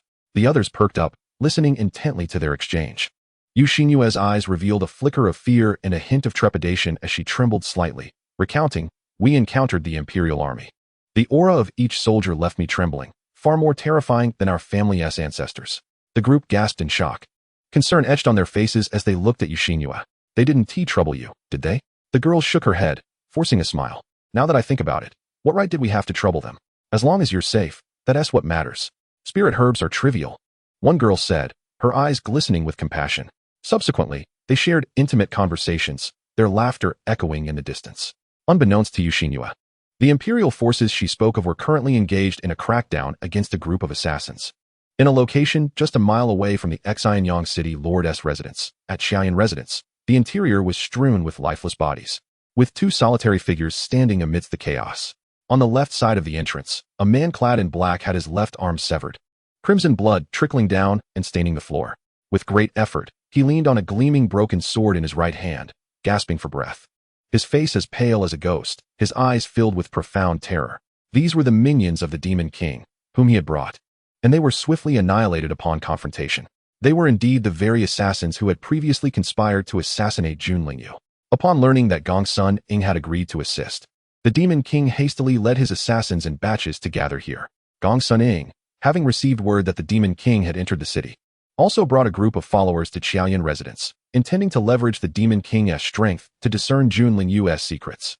Therefore, concerning the offensive strategy proposed by the Demon King, Gong Sun Ing insisted on adhering to her original stance, merely providing support without excessive interference. The Demon King, feeling the pressure was mounting, hoped Gong Sun Ing would reconsider her initial position, just as the two were at an impasse. The shouts of soldiers surrounding Xiaoyan residence echoed from the entrance. They had no choice but to set aside their concerns and unite in resistance. For the 3 factions were not on the same level, and a vast disparity in cultivation existed. In an instant, the Demon King's minions were obliterated, leading to the scene that had just transpired. Gathering his strength, the Demon King roared vehemently, "Who are you? The Sacred Realm cannot possibly summon such a formidable army." Enwen scoffed dismissively. "If you dare to attempt to assassinate the general, Be prepared to face death. Foolish man, you misjudge me. How ironic. You spend your days hunting geese, only to be pecked by them in return. He then ordered the soldiers beside him, send them on their way. As you command. Indeed. Victors and vanquished. If we cannot slay Junlingyu, stronger foes will come for his head.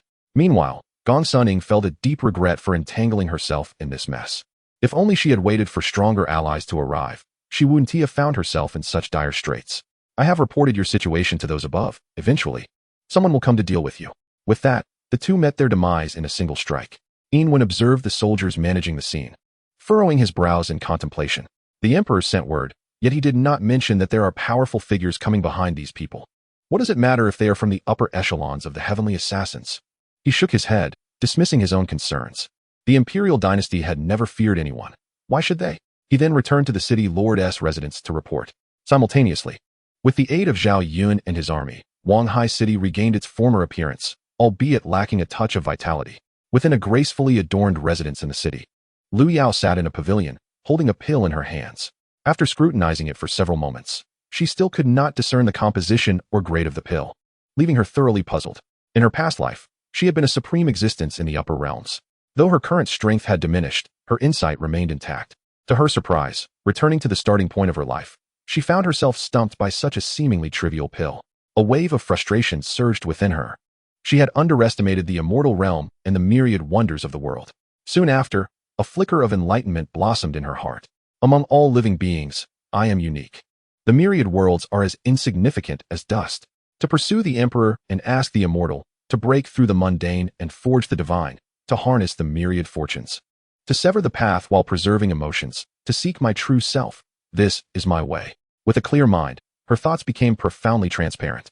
In an instant, a series of crisp sounds echoed throughout the body as the cells of the skin underwent evolution, enhancement, regeneration, and eventual disappearance. The bones expanded, and the visage gradually transformed. The tender skin became more refined, and the facial features took on a striking form. The aura emanating from within intensified progressively, and with the passage of time, one's cultivation soared to the realm of creation. Above the head, a rich aura of fortune coalesced, forming approximately 100 strands, faintly taking shape. After a brief moment, Lu Yao opened her eyes and exhaled a breath of murky air. She quickly assessed her physical condition and was instantly filled with joy. Having just reached the initial stage of the creation realm at the tender age of 8, she had advanced 5 years earlier than in her past life. And her innate talents and luck had also been activated ahead of time. This profound insight yielded bountiful rewards. Employing the mirror flower water moon technique, she materialized a mirror and scrutinized her reflection with great satisfaction regarding her appearance and figure. She was charming and delightful. Though the only drawback was the incongruity between her age and beauty, but who could tell if no one spoke of it? Subsequently, she redirected her thoughts to the advancement pill. This particular pill appeared quite appealing, and given her constitution, consuming it would not lead to significant side effects. Without hesitation, she picked up the advancement pill resting on the stone table and placed it in her mouth, preparing to refine it. As soon as the pill entered her mouth, the outer coating melted away in an instant, surging into her dantian. It was akin to a miniature nuclear reactor, continuously releasing energy towards the surrounding Dan-si. A torrent of power crashing against the walls of the Dan-si, producing a rhythmic, thumping sound. Upon internal inspection, she discovered that the pill had only diminished slightly, causing Lu Yao to feel as if she were perched on the edge of a needle, as she had already exerted all her efforts to refine it, and yet had only consumed about 10% of the pill. This mere 10% had elevated her by an entire level. It was unfathomable to consider how far she could ascend if she refined the entire pill.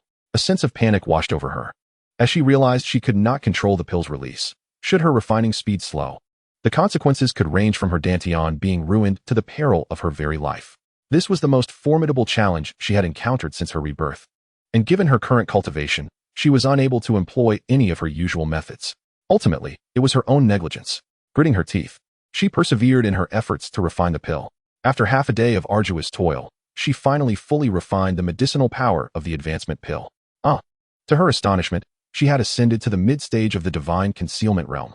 Lu Yao's heart surged with excitement. In this life, she had achieved 2 levels in a single day, something she would never have dared to imagine in the past. However, recalling that Yi Huang possessed such a monstrous treasure, she feared the potential for mass production of powerful beings. She was immediately drenched in cold sweat, realizing she could never become his enemy. Otherwise, before she could even flee, she would be intercepted and slain by formidable foes. Subsequently, she focused on consolidating her newfound realm. Chapter 26. The Xianxiapu family submission master. It's bad. A guard, visibly flustered, rushed into the reception hall and shouted at Pu Tongquan, who was attending to guests in the drawing room. Instantly, Pu Tongquan's expression darkened, and he bellowed in reproach, "What is all this commotion? Have you no sense of decorum? Do you not see that the family head is entertaining guests?" He then turned to the man beside him and bowed apologetically. "Please, esteemed one, forgive my subordinate's rudeness. I shall have him removed at once." The guard suddenly realized his mistake, aware that he would face severe punishment. The esteemed figure, however, wore a face devoid of expression, resembling a lifeless corpse. Nevertheless, his middle finger subtly flicked upwards. Before the guard could react, two streams of spiritual energy shot forth, striking the guard's legs with blinding speed. "Ah, my legs hurt so much." The guard clutched his bloodied legs, writhing on the ground in agony, his cries chilling the hearts of those who heard him. Pu Tongquan felt a sense of embarrassment but dared not chastise the esteemed one. Instead, he forced a smile. "Thank you for sparing his life, esteemed one." He then directed his ire toward the fallen guard, reprimanding, "You should express gratitude for the esteemed one's mercy." At that moment, a cold voice rang out, "To offend me. You are fortunate this time to only have your knees broken." Pu Tongquan's expression froze, feeling the blatant disregard for himself. Anger simmered within him, yet he did not dare to offend, instead continuing to smile obsequiously. "Indeed, esteemed one, your words are most accurate." He then directed his displeasure toward the guard. His tone icy, "Speak quickly. What has transpired?" The guard, struggling to suppress his pain and rage, understood that one misstep could cost him dearly today. The man before him was a notorious killer from the Xuanma sect, and with a trembling voice, he slowly recounted, "The one collaborating with Master Gongsun is dead." And the city lord's army approaches the Pu family. Both men were taken aback, their eyes widening in shock. Pu Tongquan felt as if struck by lightning, his heart racing in fear of his actions being exposed. As for Gongsun Ying's fate, he was indifferent, having only a transactional relationship with him. To put it plainly, they were merely using each other to achieve their respective goals. The latter's expression shifted slightly as he considered the likelihood of retreating. Just then, the ground trembled, and the sound of hooves echoed outside the mansion. Peering through the gates, they saw a dark mass of soldiers. A figure clad in black armor, astride a steed, radiated a terrifying aura that instilled fear in the hearts of onlookers. The startled members of the Pu family, guards, and elders all turned their gazes toward the direction of the gates, rushing to investigate. Meanwhile, several ancestors who had been in secluded meditation at the back mountain opened their eyes leisurely. They exchanged glances, each reflecting their own confusion. Could it be that the family was under siege by powerful foes? "Let us go, we should see what is happening. It has been too long since we flexed our muscles, and we are becoming rusty." They concurred, all soaring into the sky and hastening toward the family estate. Unexpectedly, the esteemed one dashed toward a particular direction without hesitation. Witnessing his swift exit, Pu Tongquan seethed with anger. "Esteemed one, you promised to protect the Pu family, yet you leave us now. What is the meaning of this? Are all from the Xuanma sect untrustworthy?" The esteemed one smirked inwardly at Pu Tongquan's naivety. The value of promises was negligible. Practitioners of the demonic path acted according to their whims, indifferent to worldly matters. As he distanced himself from the Pu family, a wave of disdain washed over him. These so-called powerful figures were nothing but trivial. Even their premeditated escape plans had not been activated, and they believed they were ensnared in a web of traps. Suddenly, a figure flashed ahead, blocking his path and uttering words that left him breathless. "You think you can escape?" The esteemed one was taken aback by this abrupt turn of events, his expression contrasting sharply with before. He looked upon the newcomer with trepidation and annoyance. "Who are you? And why do you obstruct my path?" Junlingyu, speechless, noted the man's attire as a military uniform and wondered if this person was blind. It must be so, or else he wouldn't ask such a foolish question. "Humph, you dare question me, a mere ant? You must be tired of living. Anyone who appears at the Pu estate today shall not leave." He then reached out and effortlessly lifted the esteemed one by the collar. "Ah, release me. I am an elder of the Xuanma sect. To offend me will bring you misfortune." "Oh, those words hold no flaw. But who am I to be meddled with? You've chosen the wrong target." Junlingyu mocked. "If you do not behave, I might reward you with a slap." The members of the Pu family watched in horror as their once lofty esteemed one was rendered powerless. They gasped in unison, realizing the terrifying presence of the newcomer. Should they provoke him, the Pu family would surely meet their doom. Suddenly, several aged voices rang out. "What are you younglings doing here?" The ancestors of the Pu family, having emerged from the back mountain, looked curiously at the younger generation. Their words drew the attention of everyone present. "Ah, There stands the venerable ancestors, Park E, Park Yuan, and Park Tian. How splendid! Salvation is at hand. What of the forces from the city lord's mansion? Our ancestors shall remain undeterred.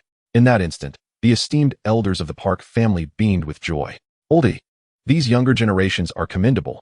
We, the old-timers, have secluded ourselves for decades, yet they still recognize us.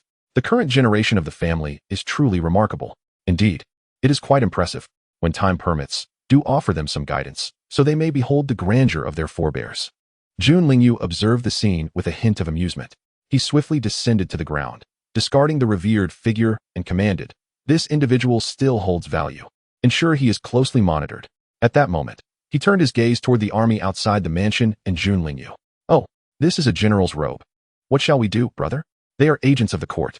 Let us assess the situation first," Park Tian replied, stepping forward and cupping his hands in greeting. "Esteemed general, what brings you to the Park family?" Jun Lingyu, puzzled, noted that this old man was deviating from the script, even as he unjustly oppressed him. Resolving in his heart, he determined that next time, he would act swiftly. "I come to demand justice, for the Park family has engaged in a covert assassination attempt against me." "What do you say I have come to the Park family for?" The Park family members, caught in a web of confusion, were bewildered. Upon hearing these words, the several elders of the Park family felt their pupils constrict, fear gripping their hearts. "Who is responsible? Step forward at once, or I shall unleash my wrath. Do not hide in the shadows. Come forth and take responsibility, lest your kin suffer the consequences. I have heard that the family head has sought out Gong Suning." Jun Lingyu, with a calm demeanor, replied indifferently, "I have no time for your excuses. Act wisely, or none shall remain unscathed." As the murmurs of the crowd grew, Park Tongquan's countenance shifted dramatically. In a flurry, he retreated, preparing to flee. "Where do you think you are going, family head?" Instantly, all eyes turned toward the source of the voice. Park Tongquan, drenched in sweat, glared fiercely at the young one who had spoken, his eyes ablaze. Jun Lingyu, with a playful expression, remarked, "Oh, look, the family head is preparing to make a hasty exit." The others dared not breathe too loudly, fearful of becoming collateral damage. "Oh, so you, the family head, dare to flee, even daring to assassinate a general. How audacious you are.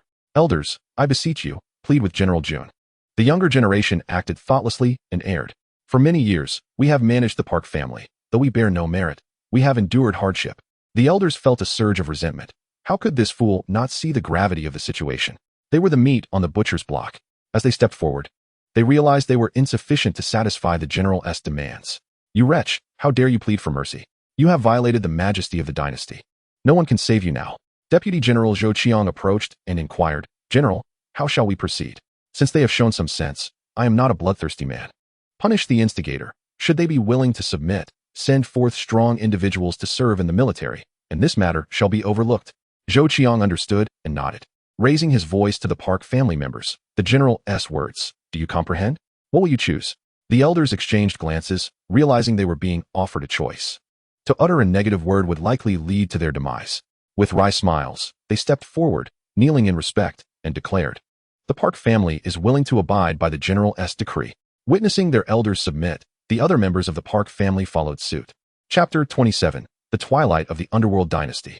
"We are willing to heed the general's commands." Park Tongquan's eyes glazed over, collapsing to the ground, emitting a foul odor. "Excellent. Bring forth those involved for execution. The rest shall be registered, and strong individuals shall be sent to serve in the military, as per the general's orders." Soon, the air was filled with cries of despair as Jun Lingyu was the first to return to the city lord's mansion. "Miss, come quickly. Those are the ones who rescued us in Xian City." On the second floor of an inn, Yuaner stood by the window, gazing down. Catching sight of Zhou Qiang leading the returning Sui army, calling out to Song Wanwan behind her. Curious, Song Wanwan approached the window, scrutinizing the scene, and upon seeing Gu Qing and others in the ranks, she asked, "Why are they not in Xian City? They are soldiers of the dynasty." Yuan bewildered, murmured, "Perhaps Miss is mistaken. If we can come, others can too." Then, hesitantly added, "Miss, last time they kindly saved us, but we were misunderstood. Should we not go and apologize?" Song Wanwan retorted, "Can you blame me? We were kidnapped by them, and they were not in military attire, traveling in groups. Misunderstandings are quite normal." Yuan sighed, knowing her mistress remained as willful as ever, pondering whether her father would reprimand her upon their return. "All right, it is not your fault, is it?" Humph. Although she spoke thus, a hint of hesitation flickered in her eyes.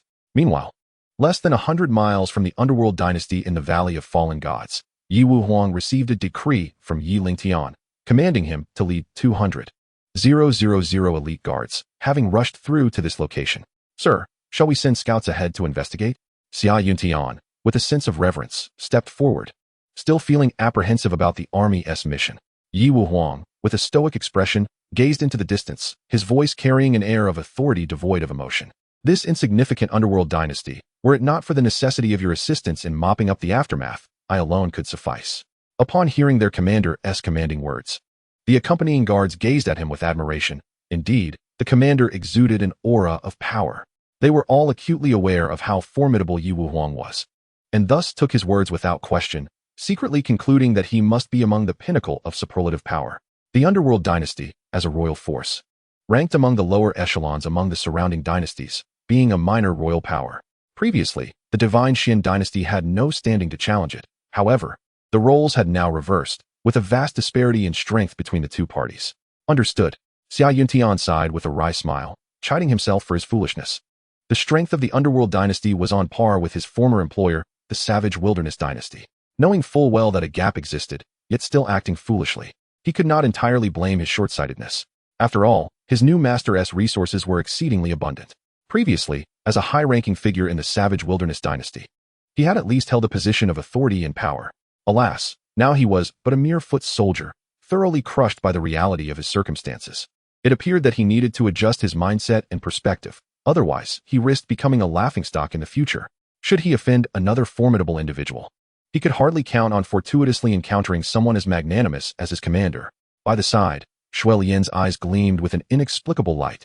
Long imprisoned in the abyssal prison, freedom and the thrill of battle were but dreams beyond his reach. In his despair, he had been compelled to submit to Yi Wuhuang's might, aligning himself with the divine Xian dynasty, bearing the mark of servitude without complaint, for who could defy a formidable being? With no option for resistance, he could only acquiesce. Moreover, through his observations within the divine command, he noted the presence of numerous super-elites hidden within the ranks, not to mention the royal dynasty itself. Thus, Shui Lian recalled his current state, trembling uncontrollably. His commander was exceedingly formidable. He remembered how he had once prided himself on his cool demeanor, only to be beaten into submission. It seemed that he must temper his arrogant nature. Should he fall into the hands of his commander again, the consequences were unfathomable. At this moment, within the palace of the underworld dynasty, in the court, Shui Yin surveyed the ministers with a stoic expression, simmering with frustration. Below, the ministers were engaged in fervent discussion. Moments earlier, scouts had conveyed urgent news from Xinyang City. The assassination of the martial king had failed. After receiving the news, and allowing time for reflection, the chancellor approached Shui Huang with a grave expression and then spoke. Your Majesty, the attempt on the life of the martial king has failed, and it is likely that the enigmatic Xianxian is aware that the employer is the dynasty. The dynasty must exercise utmost vigilance to guard against potential retribution. Shui Yin remained noncommittal. He then turned to the others and inquired, what are your opinions? Observing the situation, some courtiers voiced their doubts. Your Majesty, if we heed the Prime Minister's counsel, it will tarnish the dynasty's reputation. The martial king's assassination attempt has failed. The dynasty should exert pressure to compel them to complete the assassination mission, for a considerable cost has already been incurred. The notion of Sun Xian's revenge is merely a jest. If they truly possess the prowess, why would they cower in a corner? Furthermore, dispatching a large army for defense would only drain the treasury. Hence, I, an old minister, cannot agree. After speaking, he provocatively glared at the Prime Minister on his right. The Prime Minister chose to ignore him. Their private skirmishes were not new to the court. Indeed, the Minister of Personnel speaks wisely. Why should we bolster the confidence of our adversaries while diminishing our own? In my opinion, the dynasty should deploy troops directly. A decisive action to resolve the issue once and for all. Hush! Have you not noticed that your Majesty has remained silent throughout? Be wary of igniting his wrath. A chill ran through the assembly as they realized they had been discussing for so long without any response or indication from the sovereign, whose silence bore deeper implications. The atmosphere in the hall abruptly stiffened. Just as Shui Yin was about to speak, a panicked voice echoed from outside the hall. Your Majesty, it is dire news. The enemy has breached our defenses. Shui Yin glared at the flustered guards who rushed into the hall, his voice booming with fury. What do you mean the enemy has breached? However, before the guard could elaborate, a distant explosion reverberated from outside the hall. Your Majesty, a large army has silently crossed the border and now stands at the gates of the imperial capital. We can barely hold them. Report, Your Majesty. The city gates have fallen. The defending troops have suffered countless casualties. and the enemy has breached the outer city. Your Majesty, the enemy has broken through the outer city and is assaulting the inner city. The inner imperial city is on the brink of collapse. You must prepare. A cacophony erupted in the hall. Chaos ensued. Shui Yin rushed from the throne, seizing a guard by the collar, demanding, "Repeat what you just said." The guard trembled as he spoke. "Your Majesty, I assure you my words are true." Smack. The guard was struck down, reduced to a pulp by Shui Yin's fury, who then turned his wrath upon the other messengers. Crash. Staggering forward, he bellowed, "Who can tell me what has transpired? How did this enemy force arrive at our capital? You useless lot. I have provided you with ample resources, and you allow a band of unknown foes to push you back? And now, we cannot even defend the imperial city. What use are you to me?" The courtiers, terrified by Shui Yin's outburst, recoiled in fear, distancing themselves. Jun Kuang, steeling himself, stepped forward to offer comfort. "Your Majesty, we must not lose our composure in this tumult. The palace still has 50,000 imperial guards. The outcome is yet uncertain." Shui Yin clasped Jun Kuang's hand, laughing heartily. "Haha, you speak wisely, my dear minister. I nearly lost my wits in anger. You shall personally oversee the defense. You must hold the final line, for I entrust my life and fortune to you. Rest assured, Your Majesty, even if it costs me my life, I shall not retreat." With that, he strode out of the hall. Shui Yin felt a profound disappointment in the assembly at such a critical juncture. No one had the courage to stand and fight for the dynasty. Alas, it is in times of crisis that the human heart is truly revealed. Dragging his weary body back to the throne, he gazed slowly at those gathered. "What strategies do you propose?" "Your Majesty, in my opinion, we should summon the old emperor to resolve this imminent crisis." Shui Yin's expression darkened as he turned to the remaining ministers. "Do you all concur?" The courtiers exchanged glances before bowing and speaking in unison. "We beseech Your Majesty to summon the old emperor." Shui Yin was utterly disillusioned, cursing vehemently. "A pack of useless fools. You only wish to call upon the old emperor. Has anyone among you dared to step forward and fight for the dynasty? Truly, I have raised a nest of ingrates. Even in the face of crisis, you think only of yourselves. Begone, all of you, get as far away from me as possible. I do not wish to see your faces." No sooner had he finished speaking than a strange voice echoed throughout the hall. "Oh, where do you think you can escape to?" Chapter 28. The Mysterious God of Safety. Shui Yin was taken aback, shouting angrily, "Who dares to play tricks in my presence? TSK, you have quite the audacity to be disrespectful to this immortal." A figure materialized in the center of the hall, bearing a warm expression with no sign of anger, as though the previous insult had not even touched him. The courtiers on either side were startled and hurriedly moved towards the edges, their faces filled with dread as they gazed at the newcomer. "Youngster, now that I have revealed myself, what do you intend to do?" Shui Yin regarded him warily. His self-proclaimed status as an immortal suggested he was a formidable being from the realm of the divine. Such an explanation seemed the only plausible one. Otherwise, those who lightly claim divinity would surely incur the wrath of heaven. Realizing his thoughts, he fell to his knees and crawled towards the figure, trembling as he tentatively spoke. "Surely, a being of your caliber would not deign to quarrel with mere mortals like us." The courtiers were baffled by Shui Yin's sudden humility. In the past, he had never shown such deference even to high-level transcendence, making his current demeanor truly perplexing. Suddenly, the Prime Minister and the Minister of Personnel exchanged glances, both revealing deep astonishment. Various signs indicated that this individual was undoubtedly a superlative powerhouse. The others were not dim-witted either and began to grasp the situation. Yiwu Huang, surprisingly, remained silent as he ascended the imperial platform, pondering for a moment before standing to the side, patiently awaiting his turn to speak. The assembly fell into a hushed silence, exchanging glances as they thought, "What is happening?" The arrival of this figure without words or action cannot bode well. The next moment validated their apprehensions. A group of black-armored guards entered the hall, seemingly dragging a figure whose face was twisted in agony, rendering it unrecognizable. Based on the silhouette and tattered garments, they surmised it to be a general. The guards approached the center of the hall, ignoring the assembly, and reported to the chief guard, "Sir, all palace guards, except those who pledged allegiance, have been dealt with." Upon finishing, he licked the blood off his lips, casting a sidelong glance at the ministers. The courtiers shrank back, feeling a chill run down their spines. Yiwu Huang frowned, expressing his dissatisfaction. "Those who deserve to die will not be interfered with by me. However, should I discover any of you practicing arts that harm the dynasty's ethos, I shall show no mercy." Shui Lian was startled. He had only intended to put on a show to intimidate them. Surely, he would not face such misfortune. Had the chief guard truly seen through his ruse?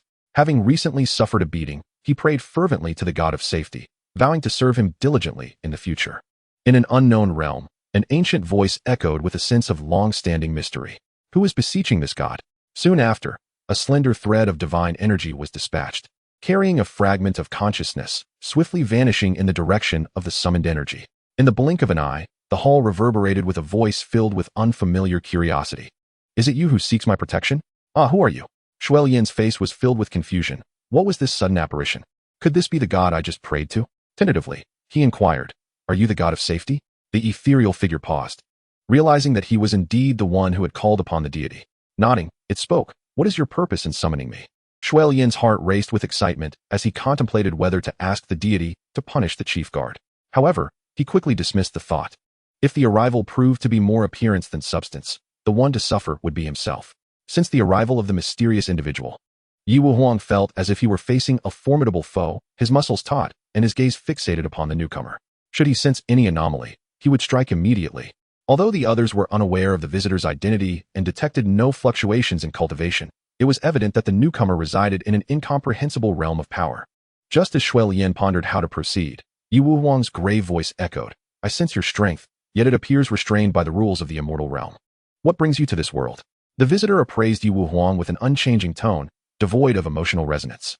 I advise you not to provoke trouble. The consequences are beyond your capacity to bear.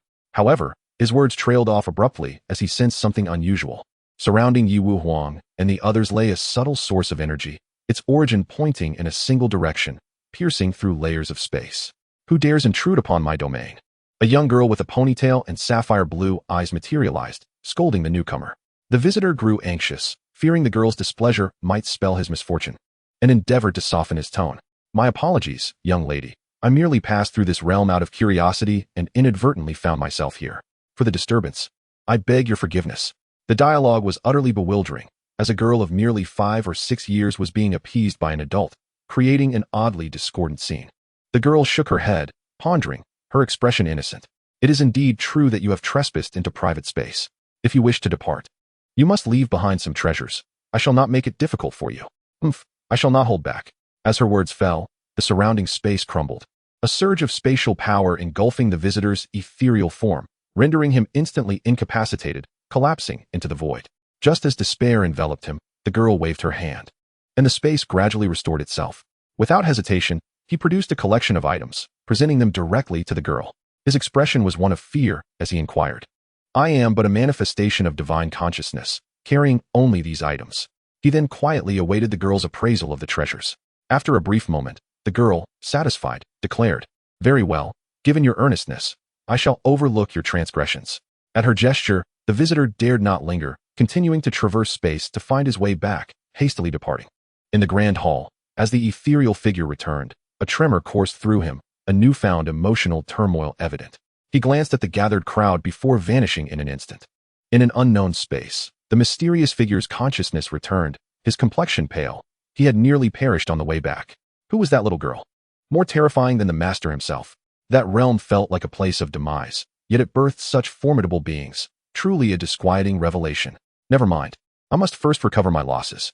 With that, the mysterious figure closed his eyes, entering a meditative state. The moment he did, an invisible blue light faded away, and the space returned to tranquility. Outside, Yi Wuhuang, filled with confusion, pondered the fleeting apparition, finding it all quite strange. Then, he composed himself and turned his gaze to the individuals within the grand hall. Will you pledge your allegiance or follow in the footsteps of the underworld empire into oblivion? Shui Yin regained his composure, filled with indignation. You leave me with no escape?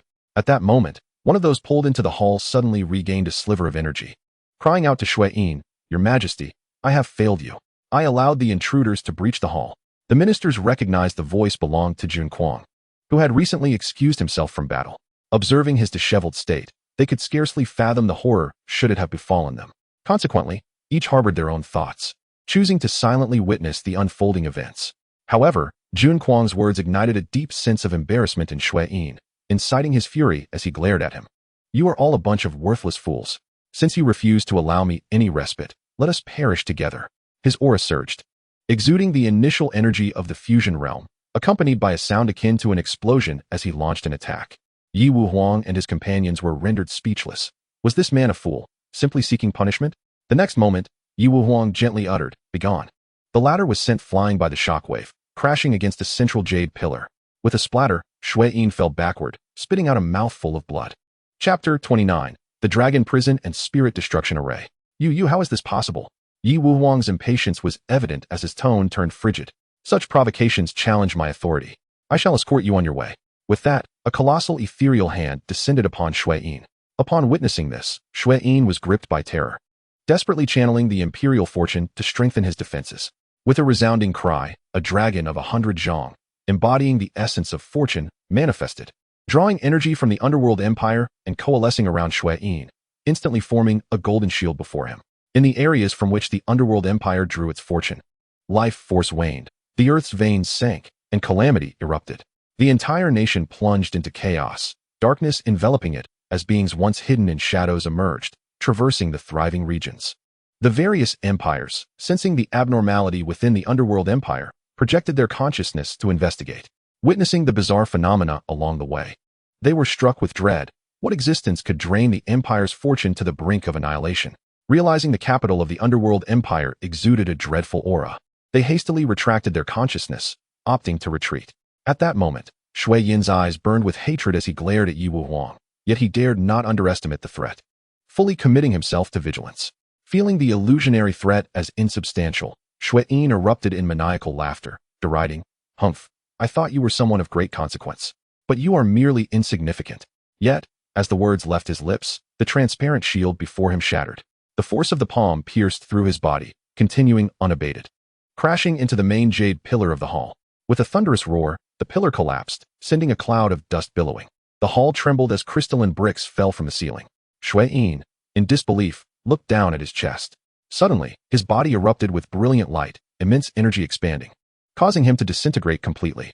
Simultaneously, the fortune-draining dragon emitted a mournful cry, violently swaying, transforming into specks of starlight that drifted into the void.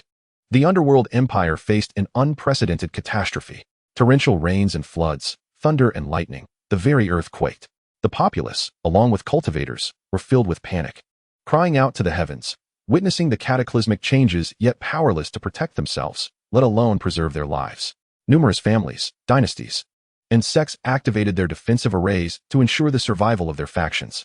Powerful beings long ensconced in seclusion broke free from their meditative states, collectively gazing towards the dissipating fortune of the imperial capital, employing their powers to safeguard their respective legacies.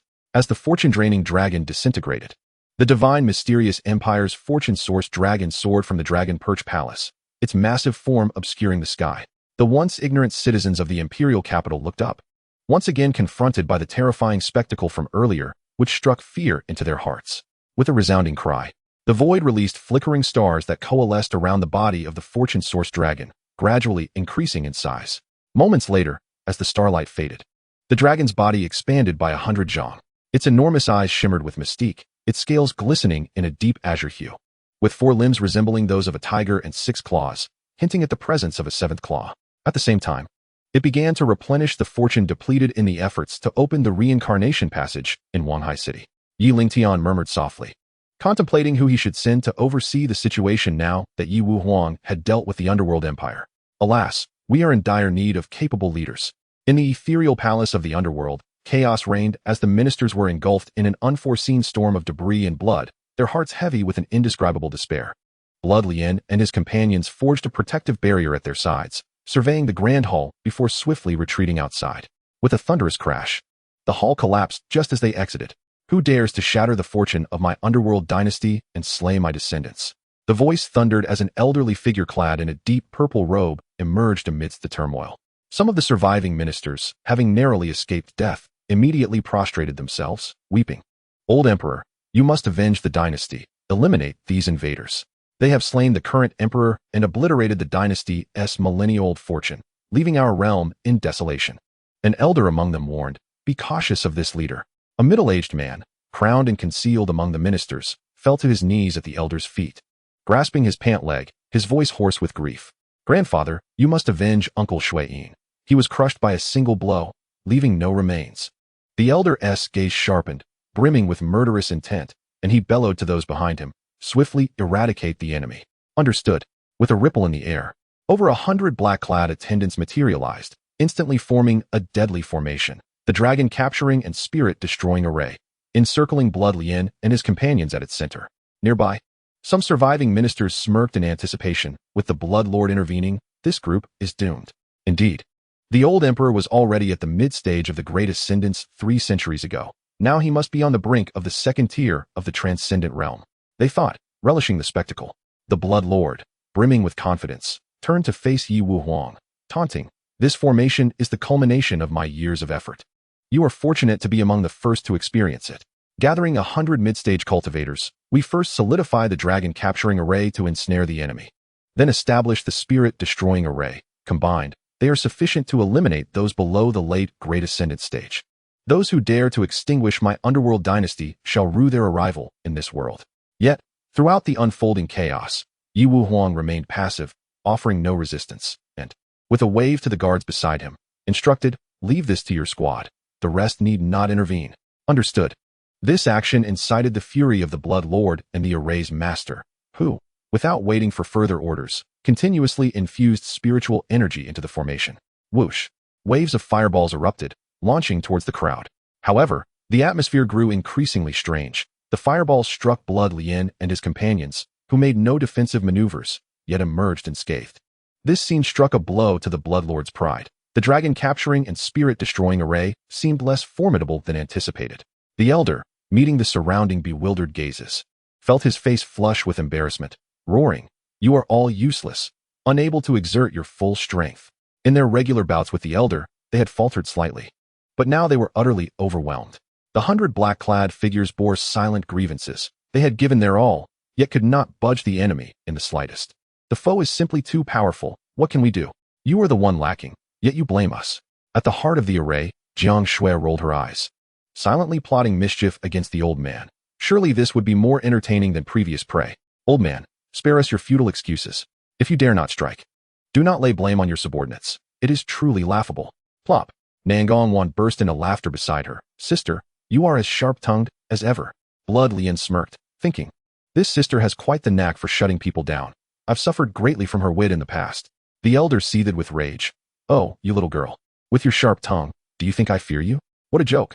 If you wish to die, I shall grant your wish." With a swift motion, he struck out, unleashing the power of thunder, a booming sound reverberating through the air. Yet there was a hint of waning strength behind his attack. Not daring to underestimate the situation, Xianxia resolutely carved a breach from the formation, her entire being enveloped in the Phoenix Dance celestial armor, aglow with radiant light and inscribed with spiritual patterns. In a flash, she summoned her sword, unleashing a strike reminiscent of a swan descending at dusk, which collided with the Blood Lord's palm. Boom! The clash resonated with a thunderous roar, accompanied by a surge of sword energy. Nevertheless, their confrontation only paused for a fleeting second. The power of the palm was diminished by half, yet it remained relentless. Xianxia focused her inner spiritual energy, gathering it at the hilt of her sword, swiftly raising it to meet the oncoming force. Instantly, the impact reverberated through Xianxia, specifically against her flowing cloud celestial armor. The protective engravings on the armor dulled, lacking a trace of spiritual resonance. Xianxia's complexion paled slightly, her right hand trembling as the internal energy surged chaotically, a trickle of blood seeping from her lips. The sword in her grasp vibrated ominously. Quickly, she suppressed the tumultuous energy within, reflecting, "This old man is no slouch. He truly is a figure from centuries past." The surrounding ministers, caught in a daze, wore expressions of disbelief. It was simply unfathomable. They rubbed their eyes, their minds racing. "We clearly saw the old emperor's palm strike this woman, yet her injuries appear minimal. I see it now. Look at the armor she wears. The spiritual patterns have faded." Indeed, a portion of the emperor's power was countered by her sword energy, while most impacted her armor. The woman herself only suffered some shock. "Hiss! That armor is a treasure. This indicates she is formidable, judging by her bone age. She seems to be no more than in her 30s. Alas, they have not revealed their identities. Who knows what faction they belong to? We should seek an escape route. After all, having lived in this territory for so long, they had developed attachments. What time is it? Why are we still concerned about this? The commander hasn't made a move. Even a subordinate can withstand a blow from the old emperor. Who knows about the rest?" The Blood Lord questioned his own existence, feeling as though he had become a mere plaything for a junior. Hearing the minister's defection, his face darkened. He raised his hand, and with a single slap, turned one of them to pulp, his voice laced with fury. "Humph, a bunch of ingrates. You are unworthy of pity." Terrified, the others retreated, afraid to utter another word. At that moment, Xianxia, glancing forward, questioned loudly, "This is impossible. You are clearly only at the initial stage of the Great Ascendance. How can you withstand my strike?" Yi Wuhuang shook his head, realizing he had overestimated him. Alas, who could have foreseen such monstrous subordinates? If I were at their level, I might not fare any better. Nangong appeared displeased, feeling overshadowed by her sister again. Meanwhile, Blood Lian wore a knowing expression. Upon hearing the inquiry, Xianxia scoffed, "Just admit your weakness. Why belittle others to elevate yourself?" Yi Wuhuang found the exchange tiresome, interrupting the bickering subordinates. "Enough of this. Let us resolve this swiftly." The guards, shaking off their lethargy, donned serious expressions. "Understood." Outside, 50,000 troops swiftly encircled all present from the Underworld Dynasty, poised for an assault. Meanwhile, Nangong Wan and the others, trapped within the dragon-capturing and spirit-destroying array, summoned their spiritual energies, launching a collective strike outward. Over 100 black-clad figures were repelled by the backlash of the formation, crashing backward, spewing black blood, and landing heavily on the jade slabs far away. The jade slabs, renowned for their durability, shattered under the impact, accompanied by the anguished wails of the black-clad figures. The Blood Lord's complexion turned ashen as he helplessly witnessed this scene unfold, an uncontainable panic surging within him. How utterly ironic. To consider those he deemed mere soft targets as ferocious beasts. Suddenly, a roar of indignation erupted. "Who are you, and why do you seek to obliterate the Netherworld Dynasty?"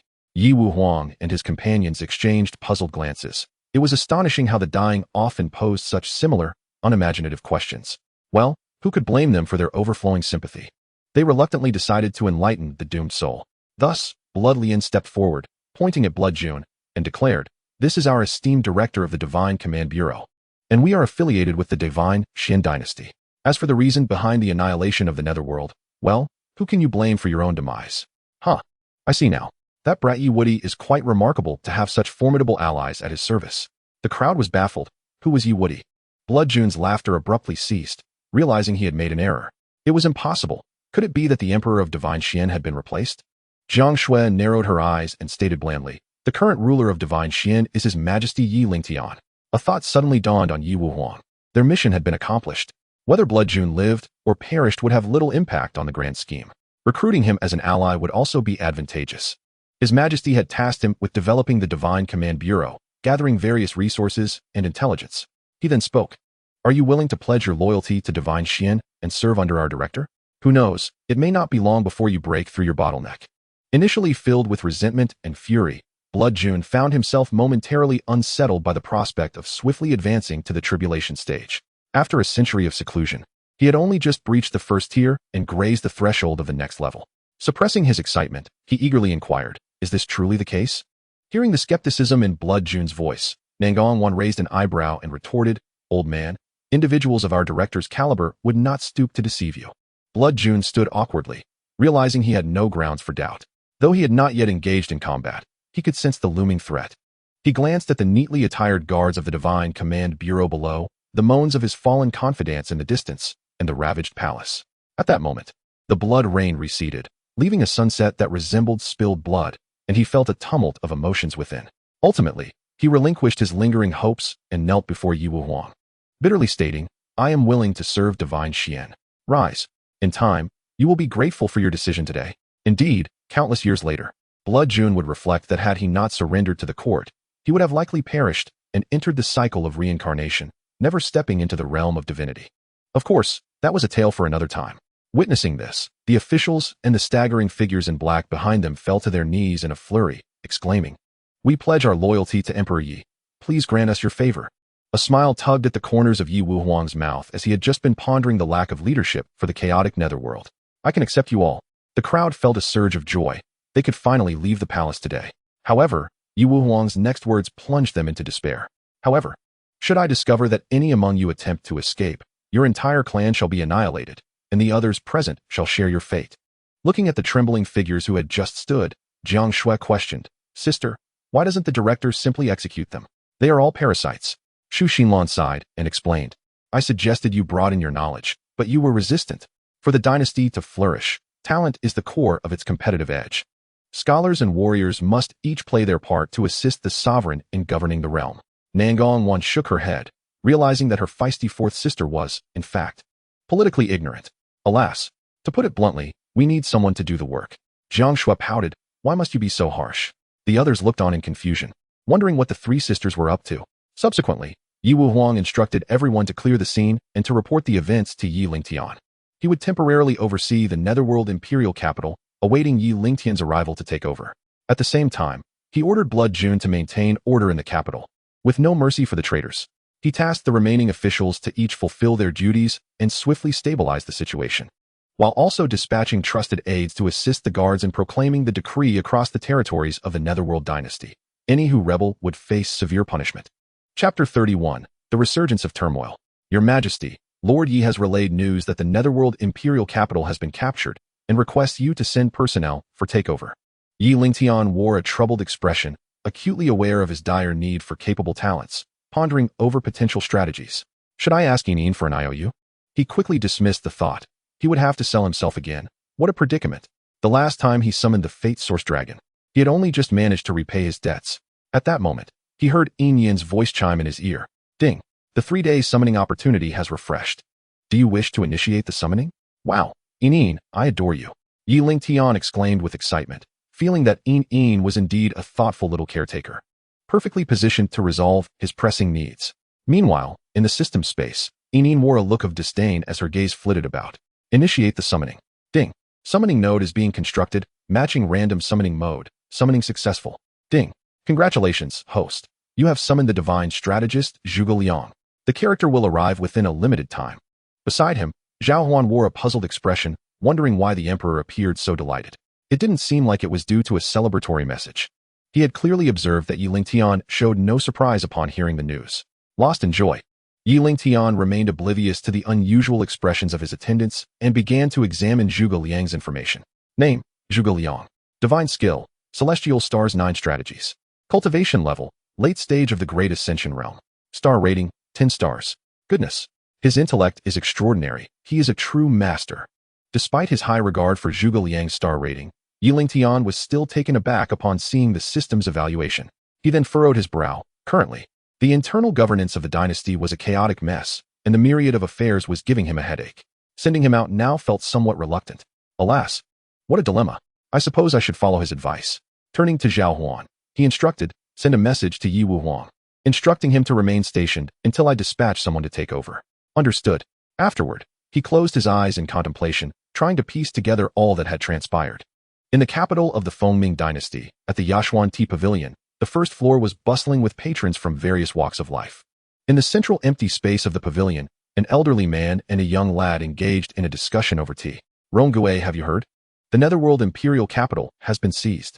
Sir, is the source of this news reliable? I just gathered the latest intel from the Fengming branch. What do you think? That goes without saying.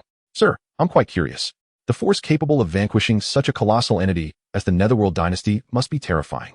Indeed, it is absolutely unexpected. Come now, stop keeping us in suspense and share the details. Our tea guests are eager to know the reason. Ronggui then called to the tea patrons below. Shall I tell everyone? The patrons chimed in unison. Yes, we are all waiting for the details. All right, listen closely. This formidable force is none other than the recently risen divine Xian dynasty. Their initial display of might was when they triumphed over the siege by the 3 great dynasties.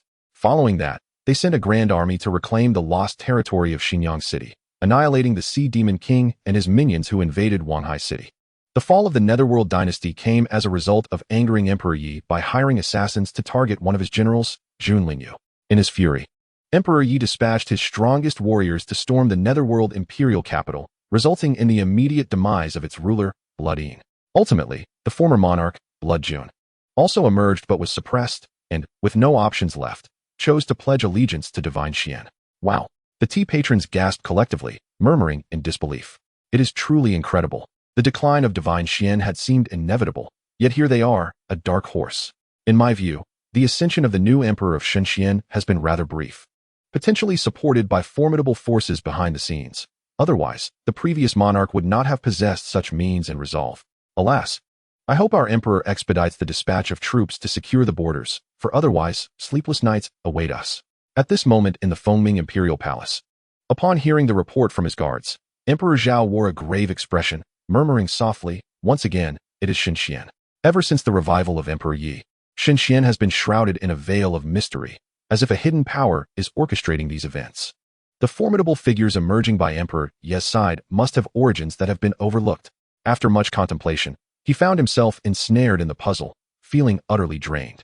Xianxian likely exerts dominance over the surrounding empires, sects, and familial powers, threatening to unleash a tempest of bloodshed that will inevitably conclude the history of division in the western wilderness. Sigh, what path shall the Fengming dynasty take now? At this juncture, a voice pierced through the silence at the entrance of the grand hall, awakening the contemplative Emperor Zhao. Father, Lingtian has come to see you. The emperor immediately concealed his thoughts, his face softening with affection as he chuckled. Ah, my dearest Xianer, have you returned to extort yet another treasure from your father? Zhao Lingtian pouted, displeased. Who desires your treasures? Give them to whomever you wish. Lingtian could not care less. A dark line crossed the emperor's brow as he muttered to himself. This demeanor of the little princess seems rather familiar. He then adopted a more soothing tone. My dear Xianer, it is wonderful that you have come to visit your father. The young girl finally broke into a smile, taking hold of the emperor's arm. Within the western wilderness, discussions erupted regarding the occupation of the underworld imperial capital, inciting unease among the various powers. In Minzhou, at the Xianyue Gorge, located 10 miles from the Tiantong Pass, the mountains stretched laterally, and within the gorge, ravines crisscrossed, bordered by dense forests. The peripheral terrain bore remnants of weathered primordial bedrock, with column-like lava formations suspended in midair, intricately carved with exquisite inner spiral grooves, where the wind howled in melodic resonance. The central area of the gorge was dotted with gentle slopes, depressions, and flatlands. Wisps of smoke rose, revealing a multitude of encampments that filled the region. At the northern entrance, a towering command tent bore the engraved words Tianting on its sign. Within the main tent, an elderly general with a stern countenance and white hair tied atop his head displayed a look of concern and agitation. Below him, numerous generals stood engaged in a heated debate. A commander stepped forward from the left, clasping his hands in salute, and reported, General, His Majesty has sent envoys multiple times to urge us. Prolonged inaction will be detrimental to us. Ho Wushuang, troubled, replied, Am I not aware? A direct assault incurs severe losses. What strategies do you propose? The generals hesitated, and a deputy commander from the right bowed and spoke. General, the bandit leader within the pass, Xiao Run, is cunning and has secluded himself. This matter is difficult to resolve. We could arrange for someone to poison the river entering the city, catching them off guard, and dispatch experts to breach the gates. No, this plan is too malicious. The million innocent citizens within the pass are blameless, and we are inheriting a wasteland. No one desires to see that. Then what shall we do? As chaos erupted once more in the hall, Ho Wushuang bellowed, Enough. This is a military camp. Conduct yourselves appropriately. What arrangements have you made? General, assassins have accepted the mission. They are gathering personnel and preparing for covert infiltration. You may all withdraw. Allow me some solitude. Yes, General. Following this, everyone retreated.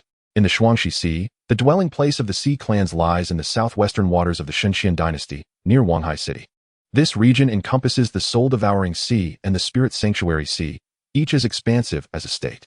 The soul-devouring sea is inhabited by ferocious and bloodthirsty beast spirits, known for invading human territories and devouring energy beings.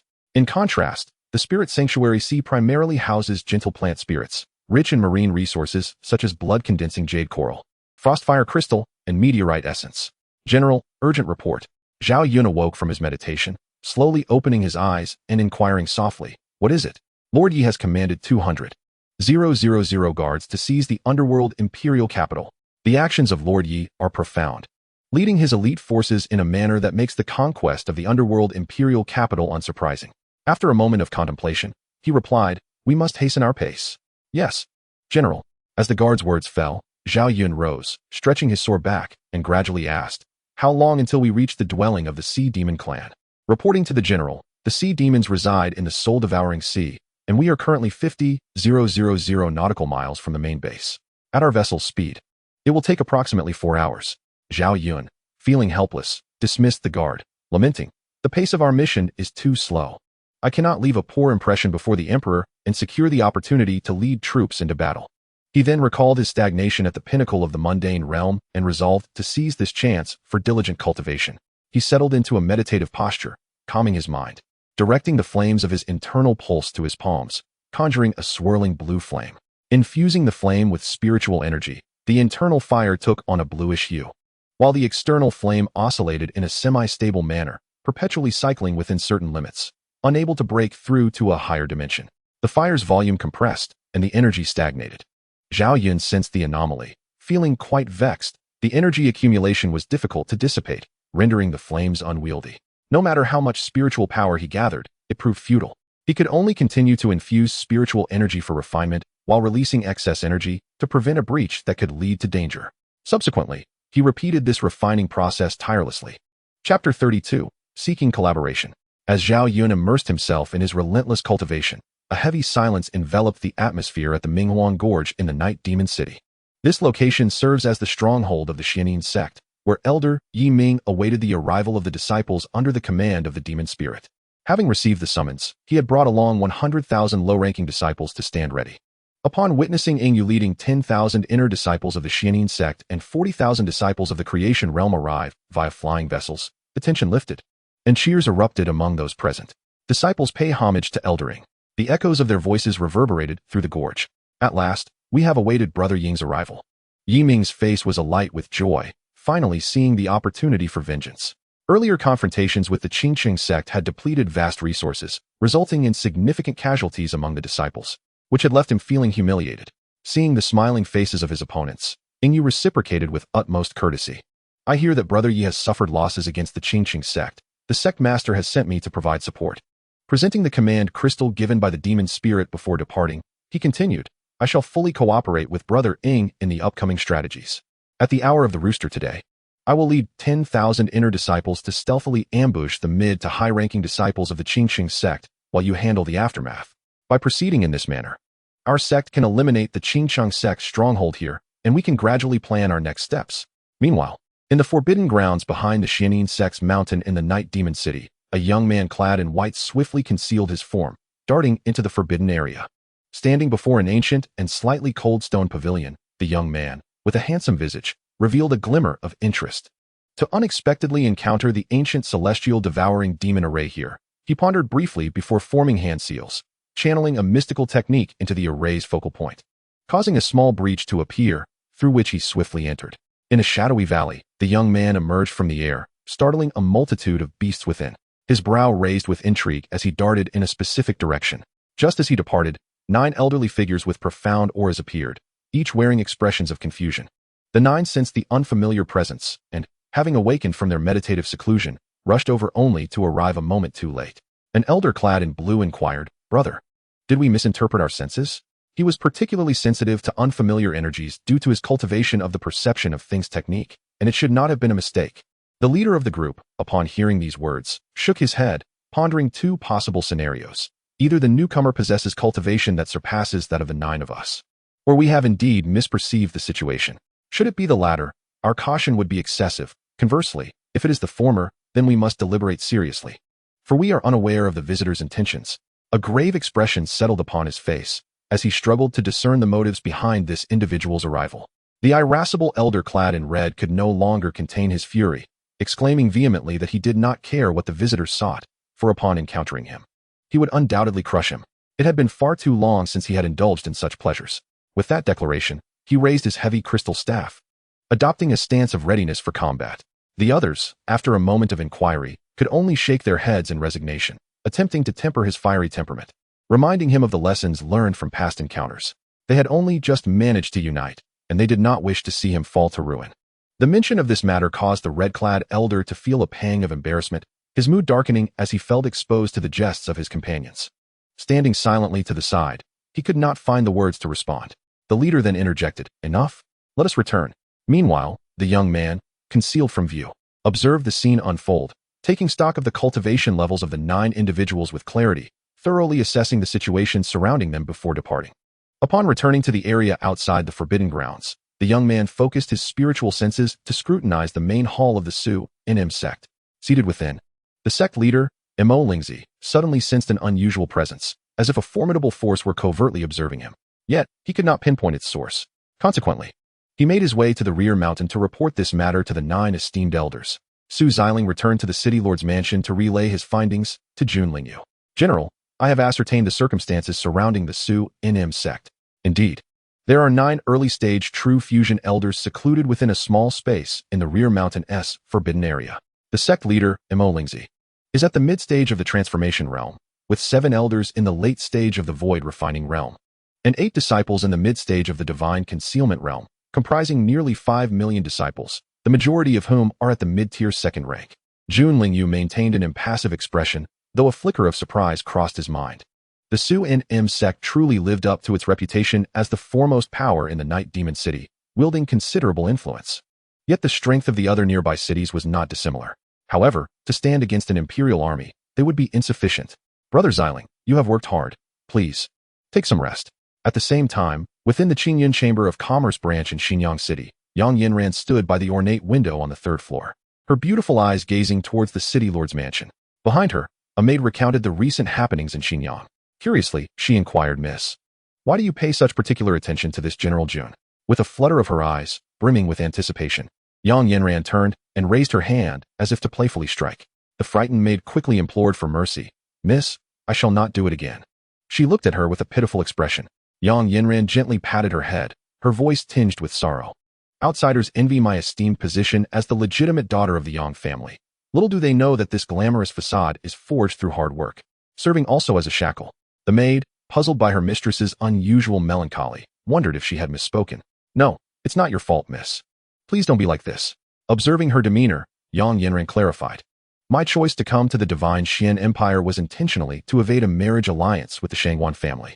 Her expression turned desolate, tinged with anger, a sentiment of helplessness prevailing. The maid thought to herself, no wonder the matriarch of the Yang family holds a lower status compared to the other ladies. Surely, the miss acts this way for her mother's sake. "Oh, I do believe the matriarch would not want you to suffer, so we could always escape together." Yang Yinran found amusement in the maid's words. "Do you think it's that simple? The Yang family is heavily guarded. How could we easily take my mother away?"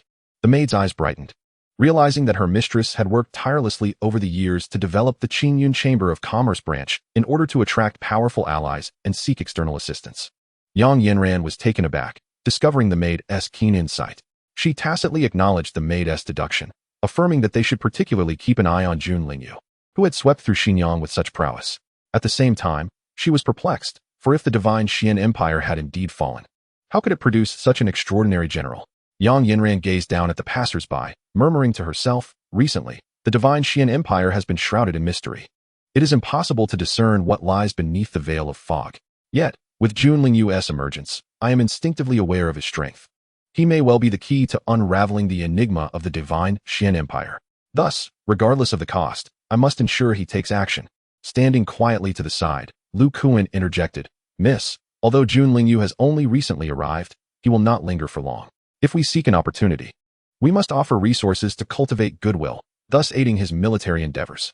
At that point, when you request assistance, I believe he will not stand idly by. Indeed, Uncle Kuan's suggestion is quite sound. With his support, Miss need not marry that wastrel, Shangguan's son. Please, Uncle Kuan, prepare the necessary items. I shall head to the city lord's mansion shortly. As you wish, I shall prepare." Chapter 33, A One-Sided Massacre. Yingyu led his team into the Minghuang Gorge, strategizing a surprise attack on the residents of the Qingxing sect. Subsequently, Yingyu at the helm guided a swift flight of 100,000 early-stage Purple Mansion disciples towards the Moonfall Mountain Range. Meanwhile, at the temporary encampment of the Qingxing sect in the Moonfall Mountain Range near Tiana City, Zhang Daoming received word from Qin Luotian that Qingming would lead a contingent of 600,000 low-tier second to third-rank disciples and 100,000 mid-tier first-rank disciples to reinforce them. Thus, he had gathered 1.2 million low-tier disciples early on to await their arrival. Suddenly, a stir arose among the waiting crowd. "Huh, look over there. Is that?"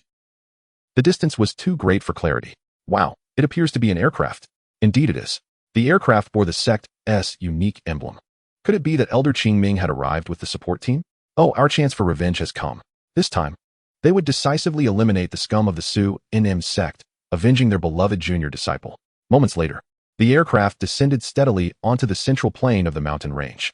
Under the eager gazes of the disciples, the hatch slowly opened, revealing an elderly man with a head of white hair, exuding an ethereal presence. His vigorous demeanor and commanding stride radiated an aura of pressure that silenced the crowd. Upon seeing the figure emerge from the hatch, Zhang Daoming's face lit up with joy. He hurried forward to greet him. "Welcome, Elder Qingming. It is wonderful to have you here. Let us fight side by side once more, and afterwards, we shall revel together. I have prepared the finest 100-flower brew for you." Upon hearing of the exquisite wine, which Elder Qingming cherished dearly. His eyes sparkled with delight. However, aware that the occasion was not suitable for indulgence, surrounded by countless disciples, he needed to maintain the dignity of his elder status. Thus, he responded with a hearty laugh. This old bone of mine has not had the chance to stretch in ages. Since my dear brother has extended such hospitality, I shall not be polite. Everyone, do not linger. Let us return to feast. The disciples behind him, eager for the rare opportunity to relax in the strict sect environment, hurried back to their quarters. The disciples at the encampment were also impatient. Zhang Daoming had spared no expense, preparing a multitude of precious spiritual delicacies. Spirit toads, 5-color mystic leaves, white jade spiritual blood threads, and a myriad of essence coconut nectar. These were all treats they had long coveted, beneficial for cultivation, refining spiritual power, and strengthening one's soul. Soon, everyone returned to their respective banquet halls, where the welcoming feast awaited. The disciples and elders, their appetites whetted, feasted heartily. In an instant, the aroma of wine filled the air, and the atmosphere surged with exuberance. As the wine flowed freely, the ambience reached a fever pitch. At this moment, a substantial contingent from the Xuanma sect arrived at the ambush site on the periphery. Concealed in the shadows, the disciples of the demonic sect surveyed the scene. Where cups were raised in exuberance, their faces alight with excitement, internally exclaiming, "Heaven truly favors our sect." Blood Shadow transmitted a message from the darkness, instructing them to wait a moment longer. He would initiate the attack with the signal from his esteemed self. The disciples of the demonic sect drew forth their devouring spirit arrows, awaiting the command. Whoosh, whoosh, whoosh. 3 rows of demonic disciples advanced in succession, releasing their bowstrings. Countless devouring spirit arrows soared towards the unsuspecting members of the Xianxia sect, all striking their marks. Not good. We are under attack. Everyone, defend yourselves. But before the words of the startled Qingmin could fully escape his lips, a devouring spirit arrow pierced through his chest. Blood gushed forth uncontrollably from the wound. Subsequently, he attempted to dispel the devouring force within him through his spiritual techniques, only to find his efforts futile. To his horror, he realized it was a spirit-eating arrow. And with a despairing cry, he met his end. Shadowy Spectre lowered his devouring demon bow, observing the enemies collapsing under the rain of arrows. Brandishing a mid-grade demonic spirit sword, he bellowed, "Annihilate them all." In the next moment, the disciples of the demonic sect summoned their low-grade spiritual artifacts, charging fearlessly into the fray. Mere seconds later, the Xianxia sect disciples, desperately attempting to maintain their protective barriers, found themselves decapitated. Blood sprayed extensively across the battlefield, and remnants of flesh littered the ground. After rounds of slaughter, fewer than 1/10 of the Xianxia sect disciples remained. Realizing the dire situation, Zhang Daoming led 5,000 core members, along with the unconscious Qingmin, in flight. A portion of the disciples chose to stubbornly resist. Subsequently, the disciples of the demonic sect swept their gaze over the battlefield, ensuring that any remaining survivors were met with a fatal strike. One disciple responsible for tallying the losses approached Shadowy Spectre, his face betraying a mix of emotions. Reporting to Elder Shadowy Spectre, "Our sect suffered casualties amounting to 1 layer of disciples, with nearly 2 layers injured, and we have seized 200,000 spiritual artifacts, 1,000,000 units of spiritual food, and 10,000 pills." On one side, Shadowy Spectre and the disciples erupted in joyous cheers, reveling in the annihilation of the Xianxia sect's stronghold while acquiring an impressive bounty of resources. The scene was bleak, starkly illustrating the brutal nature of war, yet it also represented a lucrative means of resource acquisition. It was evident that self-interest was the driving force behind the suffering of countless beings, while war served as the pathway to devastation and desolation. Shadowy Spectre was satisfied with the achievements garnered from this venture. He organized the cleanup of the battlefield and prepared for their return. In the grand hall of the Xianxia sect, Qin Luotian was seething with rage, his voice thunderous as he demanded, "Incompetence! What use are you to me?" He raised his hand, unleashing a surge of spiritual energy directed at the fleeing disciples. The Grand Elder, witnessing this, immediately intervened, advising, "Sect Master, it is imperative that we understand the situation thoroughly and devise a counter-strategy."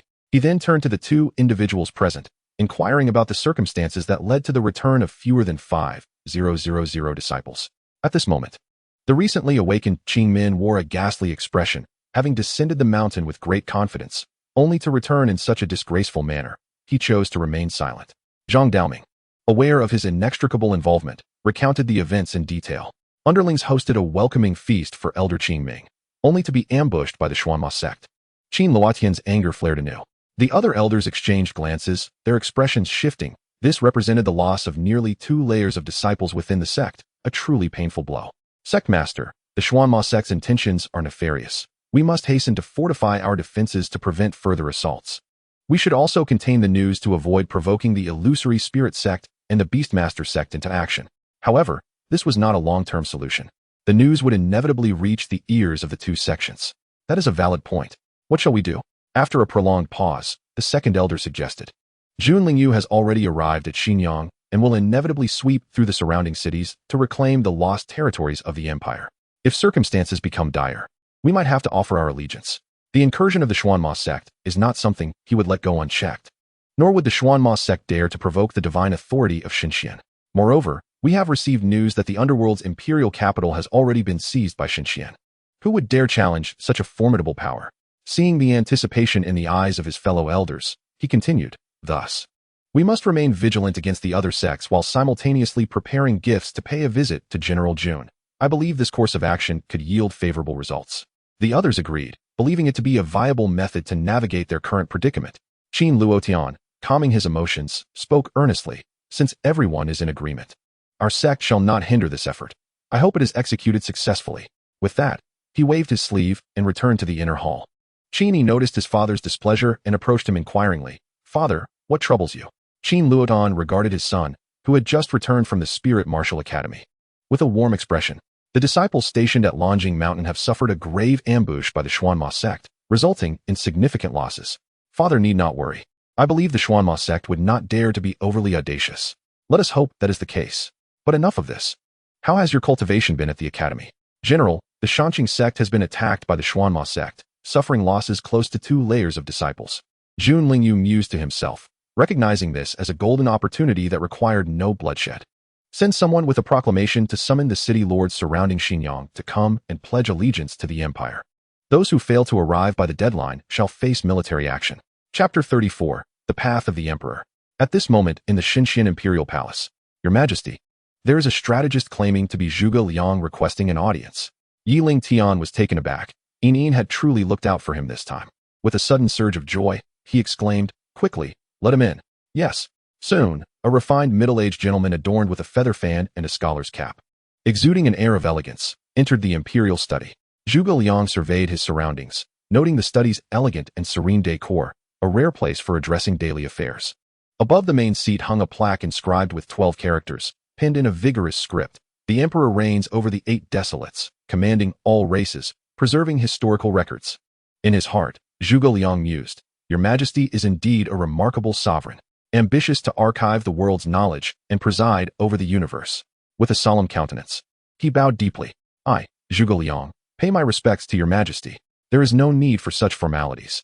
Yi Lingtian replied with a warm smile. Stepping forward to assist Zhuge Liang to his feet and guiding him towards the seating area within the hall.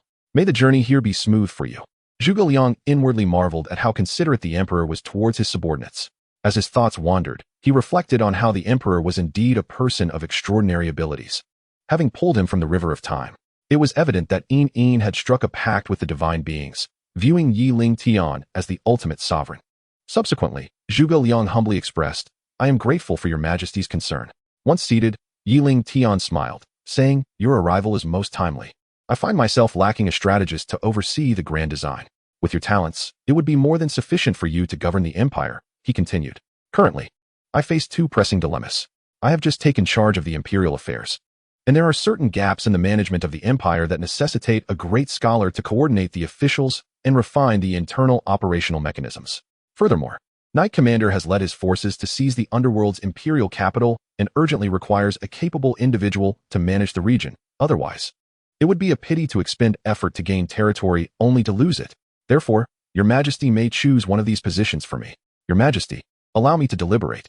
Zhuge Liang then combined the information imparted by the system with his own insights and considerations. After a lengthy contemplation, he slowly spoke. At present, the territory of Xianxian has significantly diminished. To restore vitality in an extreme time frame, there are 2 potential paths. The first is to pursue a cautious route, prioritizing the internal development of the empire, implementing targeted strategies to promote growth in various sectors. The second is to adopt a riskier approach.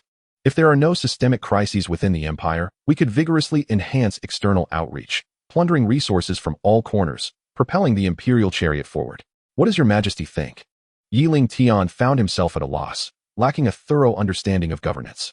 Beyond mechanically addressing daily affairs, intimidating the officials, and overseeing the broader picture. It seemed he had not given much thought to the direction in which the empire should develop.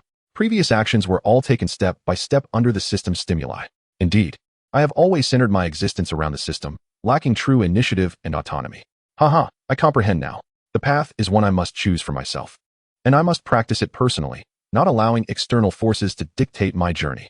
Thus, the system is merely a catalyst propelling me toward strength. In the realm of the system, Yin, adorned in her verdant attire, absorbed Yi Lingtian's words, silently reflecting, humph, this mischievous fellow has finally awakened. After unraveling the confusion within his heart, Yi Lingtian experienced a rapid elevation of his mindset, achieving instantaneous enlightenment. Ding. Congratulations, host, for recognizing your path to strength. Ding. Congratulations, host, for advancing the cultivation of the Chaos Emperor's art by one level. Ding. Congratulations, host, for elevating the Chaos Emperor's art to the early third layer. Ding. Congratulations, host, for reaching the initial stage of the Great Ascension realm. Ding. Congratulations, host, for attaining the early stage of the Tribulation Crossing realm. Zhuge Liang's smile brightened as he witnessed the Emperor liberate himself from mental shackles, reflecting inwardly, the Emperor possesses exceptional talent, truly a born sovereign.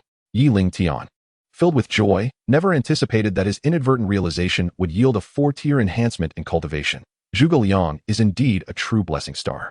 Zhuge Liang's words, akin to a divine revelation, have clarified my thoughts entirely. As an emperor, one must not fear challenges and should forge ahead unflinchingly.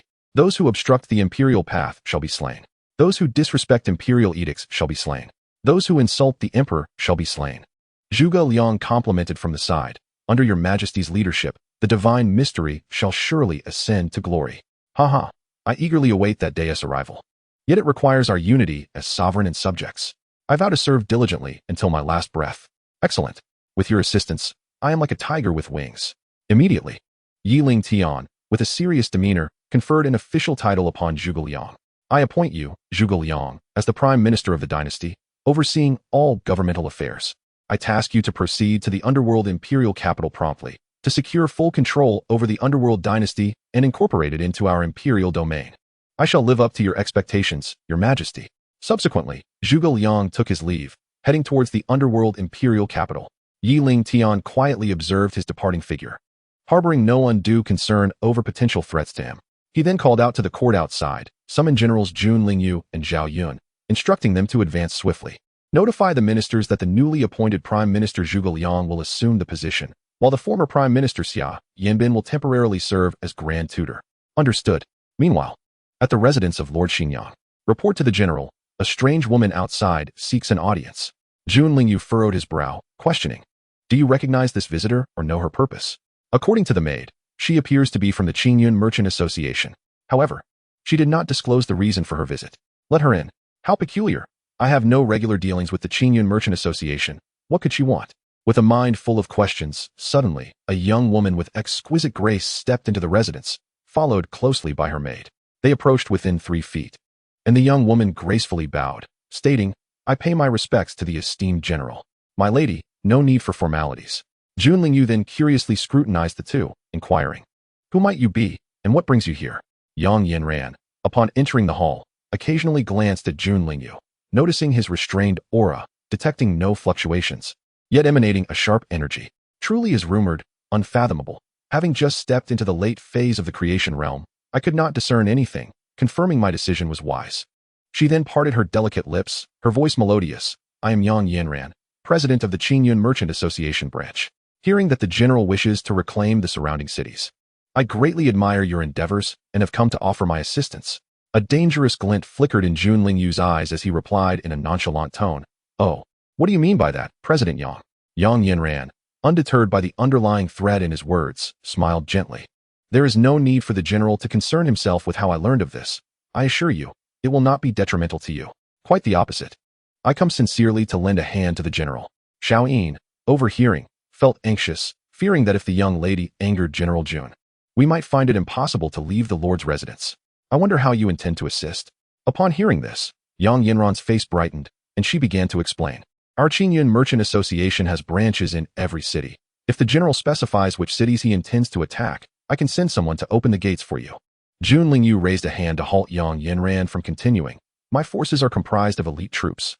Why complicate matters? Yang Yinran's expression darkened. She did not expect him to be so unyielding and impervious to persuasion. She then, somewhat reluctantly, remarked, I naturally understand the general's prowess and the valor of his soldiers. After all, the western wilderness is vast, and I believe that with Emperor Ye's ambitions, he will not confine himself to this. The general need not deny that with my assistance, you can save considerable trouble in the future. Jun Lingyu felt a chill. How did this woman perceive the emperor's thoughts? Is there an insider? No, the palace has just undergone a thorough cleansing, and all have been replaced by the second army of Sui. There is only one possibility. This woman has been attentive to the recent movements of the dynasty, sensing something unusual and deducing from it. Noticing Jun Lingyu lost in thought, Yang Yinran resolved to apply more pressure. The general need not consider silencing me. Since I dare to come, I am well prepared. Should the general agree, I have prepared resources to supply the army's daily needs. From Jun Lingyu's perspective, whether or not he had these supplies was inconsequential. It was rare for this woman to be so insightful. Besides, as she mentioned, governance requires manpower. However, loyalty remains to be tested. Chapter 35, The Imperial Edict. The imperial authority still lacks the requisite deterrence. Nevertheless, should one harbor ulterior motives, they will be crushed without hesitation. What benefits do you seek? Yang Yinran's demeanor slightly softened. Her anxious heart calmed, murmuring to herself, it seems that by offering resources, everything can proceed smoothly. This was merely a thought, otherwise, her painstaking efforts would be in vain. She then suppressed her emotions, explaining with poise, my request is rather simple. I only ask that the general lend a hand when necessary. Jun Lingyu's gaze sharpened, surprised by her ambiguous request. Realizing she held information about the Qingyun Merchant Association, understanding dawned on him. Though the Qingyun Merchant Association's influence is intricate and complex, it is a force not to be trifled with by other imperial powers. Before Xianxian, it is unworthy. Simultaneously, he contemplated that the dynasty would eventually extend beyond the western wilderness. With proper utilization and early strategizing, future expenditures of energy could be minimized. Thus, he calmly inquired, if I were to agree, it would not be out of the question. After a brief pause, he observed Yang Yinran's composed expression, feeling satisfied. As a general of the dynasty, I shall only extend my efforts to those who submit to the dynasty. Yang Yinran felt relieved. Indeed, as she anticipated, to maintain her independence would be challenging. However, it was still preferable to being coerced by her family to act against her will. Xianxian was not necessarily lacking in resources, hence his words bore truth. After weighing the various gains and losses, she reached a decision. Yuer noticed her lady's hesitation, gently tugging at Yang Yinran's sleeve, whispering, my lady, the general's aura is too formidable. Perhaps we should return and devise another plan. Upon hearing her maid's words, Yang Yinran did not respond, but instead gazed at Jun Lingyu, whose expression held an inscrutable meaning.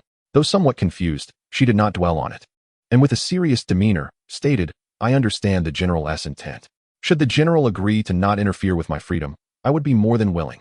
Jun Lingyu felt satisfied. Conversing with an intelligent individual requires no excessive directness. The young lady, in her natural disposition, had no intention of conspiring against her, allowing her to act freely. Yuan, anxious at her side, lamented, alas, the young lady has sold me. She thought of escaping the ocean of misery and rescuing her mistress, yet felt there was no need to rush. Soon, a sense of dissatisfaction arose within her. Stealing glances, she mused, the general possesses striking features and a robust physique. Quite the man. Subsequently, Yang Yinran produced 20 storage rings filled with weaponry, medicinal pills, and some spiritual food, handing them over to Jun Lingyu. After Jun Lingyu made some arrangements, he and the contemplative Yuan returned to the Merchant Association. In the Night Demon City, within the Grand Hall of the Xuanma sect, Su Xiling glanced at the figure of the demon spirit above, his demeanor calm and unruffled. General Jun has summoned the sect master to Xinyang City in 3 days. The demon spirit's expression darkened, a glint of danger flashing in his eyes, his voice tinged with displeasure. This sect has no recollection of any friendship with General Jun. Should this sect refuse to comply, what will you do? Su Xiling chuckled lightly. Oh, it's nothing much. The sect master should have the courage to challenge the divine Xian and defy the summons.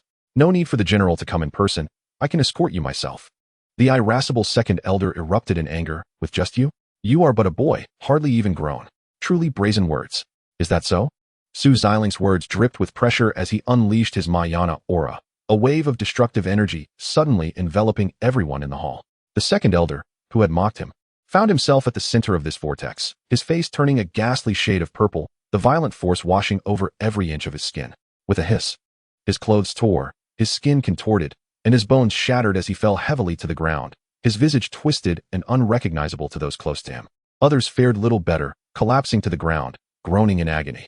Even the highest-ranked demon spirit was mercilessly crushed, suffering symptoms identical to those of the second elder.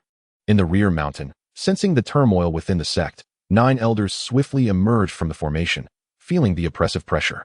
Their expressions grave, they dared not linger. Hastening towards the grand hall. Ah, it's that group of old fools. Noticing their approach, Su Xiling chuckled. Oblivious fools, it seems time for a little exercise. The demon spirit's face twisted in rage as he shouted, "Who exactly are you?" Su Xiling regarded him with an expression of incredulity, sighing, with such striking looks. Announcing oneself, upon careful consideration, draws attention. The second elder, lying on the ground, gasped for breath, convulsing, unconscious. Those present had been thoroughly humiliated, and there was a sense of mockery in the air. The late-arriving elders, witnessing the scattered disciples and elders in disarray, bore expressions of disbelief. Turning to Su Xiling, who had reigned in his aura, they fixated on him, their hearts stirred with turmoil. Though their cultivation levels were all at the integration stage, they felt no courage to resist, experiencing a pressure more intense than before. Fear and anxiety washed over them as they apprehensively inquired, "Esteemed senior, why have you descended upon the Xianxia sect? If these unfilial disciples have offended you, I, the little second, am willing to offer my apologies on their behalf." Su Xiling, taken aback, noted their aggressive approach, ready to engage in a lengthy battle. Yet, he realized the futility. Were they truly so foolish as to provoke him further? Very well. How tiresome you all are. I am the deputy commander of the Sui army of the divine Xian Empire, here to request your submission to Xinxiang. Your disciples are ungrateful. I shall discipline them, perhaps a bit too harshly. His words exuded authority, leaving no room for dissent. The elders exchanged glances, torn between options. Refusing would leave them without a way to sustain themselves, while accepting would mean living under the thumb of others. They quickly communicated through secret sounds. "Brother, should we acquiesce?" The one referred to as brother sighed, a sense of doubt rising within him. The reality was before them. What better options could he propose? Though he felt disgruntled, he articulated his thoughts. This man is merely a deputy commander, likely a formidable figure at the transcendent level. We are unaware of how many such powers the divine Xian still possesses. For the sake of the sect, we can only comply. If we later discover their lack of strength, we may reconsider our options. We support brother's words, the others chimed in. Su Xiling smirked inwardly. They believed themselves clever beneath his nose, overly confident in their own guile. Nevertheless, he grew impatient, urging, "Will you accept or not?" The elders exchanged glances, and the one called brother stepped forward with a hint of a smile, explaining, "General, do not be angry. We accept." He then took the purple gold token, examining it closely and sensing its extraordinary nature. Curiously, he asked, "General, what is the value of this token?" Completely disregarding the fallen disciples behind them. Hearing the words of the sect's ancestor, the others turned pale, resentment bubbling within. Su Xiling cast a glance at them, speaking nonchalantly. "This token has been approved by Emperor Yi and crafted by the Imperial Preparatory Office, used for external proclamations, representing the divine Xian's recognition of the bearer. The tokens are classified into various ranks: silver, gold, diamond, platinum, purple gold, and celestial gold. Each token bears an engraving representing the identity of the bearer. Beyond signifying the bearer's identity, it serves as a cultivation treasure, with different spirit gathering arrays engraved according to rank, beneficial for dispelling inner demons. You possess the lowest ranked silver token, engraved with the image of a serpent." The elders exchanged glances, realizing they were regarded as the lowest tier in the eyes of others. Their expressions became somewhat unnatural. Su Xiling disregarded their reactions and soared into the sky, heading to the next destination. Chapter 36. The Proclamation in Progress, Part 1. In Qingyuan City, Xianxia sect. Reporting to the sect master, there is an envoy from the divine Xian Empire, claiming to be from the Sui army. Here to deliver a message. Qin Luotian murmured, "Divine Xian, Empire, Sui army envoy." His complexion suddenly changed. He dashed to the disciple before him, panic in his tone, exclaiming, "You haven't caused trouble for the envoy, have you?" The disciple, puzzled, replied, "Sect master, upon hearing the envoy of the divine Xian Empire, you appear fearful." "Not at all." I rushed to report. After a moment's hesitation, the disciple, with some trepidation, asked, "Sect master, our sect has long since severed ties with the divine Xian. Why should we pay heed?" Qin Luotian's displeasure was evident as he scolded, "Guard your mountain gate well. Do not ask what you should not." The disciple stumbled back. Kneeling on the ground, panic-stricken, "I know I was wrong. Please forgive me this time, sect master." Qin Luotian had no time for idle conversation. issuing a command before vanishing from the grand hall. Quickly notify the other elders to gather. The disciple, feeling utterly drained, wiped the sweat from his brow. Grateful to have escaped a calamity, he hurriedly scrambled to inform the elders. Gu Qing, with an air of impatience, looked towards the guarding disciple, his tone laced with frost. Is your sect master not coming? A scruffy-looking character stepped forward, arrogantly declaring, you should wait patiently. If you have nothing to say, then be off. Those who truly do not wish to be here should leave. The others wore expressions of scorn. Having seen many like him, those from certain families or powerful factions trying to deceive their way into the mountain. In the end, they all met with a dismal fate. They internally cursed Li Xiaoguai, wondering if this person was indeed sent by the divine Xian and why he was so eager to report. Gu Qing's temper inexplicably surged. His face twisted with fury as he coldly declared, you all are quite audacious. With a thunderous clap, he unleashed a torrent of wrath. His imposing presence soaring to its zenith, effortlessly reducing the few cultivators at the body refinement stage to mere pulp. The patrolling disciples, alerted by the commotion, rushed towards the scene, their voices booming with indignation. Which rodents dare to cause a ruckus at the gates of the Qing sect? Are you tired of living? Meanwhile, Qin Luotan, racing towards the mountain gate, sensed the rising aura and his expression changed drastically, inwardly lamenting. To provoke the formidable Shen Xian means the demise of the Qing sect is imminent. Just days prior, he had received news of the Sea Demon King's territory being obliterated, followed swiftly by the conquest of the underworld royal city. He had fervently prayed to avoid crossing paths with the fearsome Shen Xian, postponing any calls for aid and cautioning the elders to avoid offending him. Now, barely half an hour had passed, and calamity had come knocking at his door. Thus, he hastened his pace, wishing fervently for a third leg to accelerate his escape. Simultaneously, a voice laced with fear reverberated, all of you, cease your actions at once. Before Gu Qing could respond, the arriving disciples erupted into laughter, exclaiming, did you hear that? The sect master himself has intervened. Where do you think you're going? Don't waste time talking. Seize him quickly. Perhaps the sect master will reward us. As soon as the words were uttered, the disciples surged forward like a frenzy of bloodthirsty beasts, encircling Gu Qing. The glimmer of their swords, reflecting a chilling light, emanated an eerie aura. Gu Qing, wearing an expression of resignation, thought to himself how these insignificant ants could misunderstand even the sect master's command to stand down. He could hardly fathom the Qing sect's taste. It truly was lamentable that such trash was allowed to linger. With a resigned shake of his head, he decided to grant them a lesson, reminding them that not everyone is to be trifled with. A booming voice echoed. You would do well to keep your eyes peeled in your next life and avoid offending those you cannot contend with. What? He looks down on us. Teach him a lesson, they cried. Gu Qing, appearing unfazed and nonchalant, raised his hand, conjuring a vortex of spiritual energy that simultaneously shattered the swords in their hands, drawing them into the swirling mass. Then, in the horrified gaze of the onlookers, the broken blades swiftly reversed direction, piercing through their chests in an instant, shattering their hearts. Uft, uft, blood sprayed across the scene, and as they fell, their eyes filled with disbelief. How could they, already in the dance stage, be so effortlessly dispatched by a youth seemingly of their own age, rendered powerless as if they were mere refuse? Gu Qing felt not a ripple of emotion as he lifted his feet and strode towards the mountain gate. Sensing a powerful aura approaching, he sidestepped to confront the newcomer, who turned out to be the tardy Qin Luotian. Upon seeing the unfamiliar youth, Qin Luotian instinctively unleashed an attack. Gu Qing frowned slightly at the sight, but soon relaxed, casually releasing a wave of spiritual energy. The two energies collided and dissipated before him. Realizing the situation, Qin Luotian's face broke into a forced smile as he ingratiatingly apologized.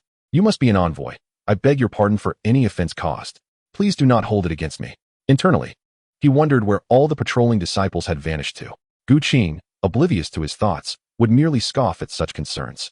At that moment, a deafening sound of breaking air echoed from afar. Within moments, a dozen elders clad in azure robes appeared around Qin Luotian, their eyes filled with curiosity as they scrutinized Gu Qing.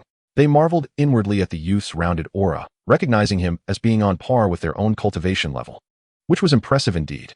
Then, as they noticed the impressive prowess of an envoy possessing such power, cold sweat began to bead on their brows. If the military was composed of individuals like him, what force could stand against them? Fear flickered in their eyes as they exchanged discreet glances. Gu Qing shrugged nonchalantly, his demeanor calm as a still lake, surveying the group before speaking slowly. Are you the decision-makers of the Qing sect? Qin Luotian, feeling awkward, replied, Indeed, esteemed envoy. What brings you here? The others leaned in, eager to hear the next words. General Jun has summoned the Qing sect to gather at Xinjiang in 3 days' time. Those who fail to arrive will face the wrath of the imperial army. The expressions of the gathered disciples darkened, for they knew that Jun Lingyu was exceedingly domineering, leaving them no avenue for escape. The thought of rising up against him seemed utterly futile, as they were painfully aware of their own clan's limitations. Even resisting the underworld royal city was beyond their means, let alone opposing Xianxian. With heads bowed in resignation, even the normally hot-tempered Zhang Kuei appeared subdued. In unison, they responded, "We, the Qing sect, shall certainly be present." The envoy declared, "This is a command," marked by a silver jade tablet. Noticing their puzzled expressions, Gu Qing paid them no heed, vanishing without a trace, leaving behind only a light, echoing remark. "Your mountain guarding disciples have been dealt with for their disrespect towards me. Should there be any grievances, I remain at your disposal." The elders paid little mind to such trifles, with countless disciples within the sect. The occasional death was nothing out of the ordinary. They turned silently and retreated. As the disciples returned to report, Li Xiaoguai, having just returned to the mountain gate, caught sight of the scene from afar and was struck with terror, his face paling in shock. He felt fortunate not to have been present. Had he been, he would surely have been among the fallen. Soon after, Qin Luotian arranged for the disciples to clean up the aftermath, instructing Li Xiaoguai to keep quiet. Chapter 37. The Order in Progress, Part 2. Upon receiving orders from Jun Lingyu, Ko Zhong set off for the Beastmaster sect in Huanying City, announcing his mission to deliver the decree. However, the disciples of the Beastmaster sect erupted into laughter. The Xianxian Empire? Who is this Jun Lingyu? From which corner of the world did he spring? Do you know him? Haha, we have a disciple named Jun Lingyu, but he is merely a menial worker. They sneered. Do you not see where you are? To have the audacity to deliver a decree here, you must be tired of living. The elders and sect leader made no attempt to quell the mockery from their disciples. Instead, they looked down upon Ko Zhong with pride, completely disregarding Xianxian and his presence. This disdain stemmed from a long-standing history. The Beastmaster sect had once allied with the higher echelons of the Xianxian Empire, collaborating with external forces to carve Huanying City from the imperial domain. Thus, any lingering fear of Xianxian had long since evaporated. Over the years, the Beastmaster sect had experienced a significant surge in strength, firmly establishing itself as a mid-tier imperial power. With millions of disciples, their cultivation levels were predominantly at the mid-stage, and they boasted a considerable number of high-tier combatants. Had it not been for the united resistance of surrounding powers, they would have long since unified Junzhou and clashed directly with the Monghuang Empire. Ko Zhong, previously exhibiting a relaxed demeanor, now adopted a somber expression. Anyone who dared to offend Xianxian had been marked for death in his mind. To offend Xianxian was akin to showing disrespect to Lingtian. As a loyal subject, his allegiance to Lingtian was beyond question. Consequently, a surge of fury welled within him, his voice dripping with lethal intent, icy cold. You seek your own demise. Even the great Luo immortal cannot save you. With a swift motion, he unleashed 70% of his cultivation, his aura roiling as it clashed with the air, producing a deafening sonic boom. The immense pressure from his aura sent tremors through the surrounding structures of the sect, causing them to shake violently and crack. Boom. However, in the next moment, a thunderous roar reverberated throughout the scene, as the surrounding sect buildings were reduced to rubble, debris swirling in the air. The disciples of the illusory spirit sect, engulfed by an aura of terror, found themselves powerless to resist. The lower-ranking disciples were swept into a vortex, hurtling backward in disarray. The higher-ranking first-tier deacons hastily formed a defensive formation, desperately attempting to protect the area. Yet their efforts yielded little effect. Meanwhile, the elders and the sect master of the illusory spirit sect, who had been merely spectators until now, wore expressions of shock. Their eyes filled with disbelief. Was this truly the ordinary messenger they had perceived earlier? The overwhelming presence left them breathless, suggesting a level of cultivation that surpassed their own. Though puzzled, they dared not linger. They unleashed their own auras and circulated their spiritual energy to shield their struggling disciples within a protective barrier. The recently rescued disciples, faces pale with fear, gazed at Ko Zhong with terror, their voices trembling with shock. Phew, that was terrifying. Who would have thought this person was so formidable? Indeed, we previously looked down on him, only to realize that the real fools were ourselves. Humph, with such oppression, our esteemed sect master will surely have him torn to shreds. As they surveyed the surrounding ruins, the sect master of the Beastmaster sect's expression darkened, and he erupted in curses. You audacious scoundrel! Having destroyed the buildings of my Beastmaster sect, you shall not escape.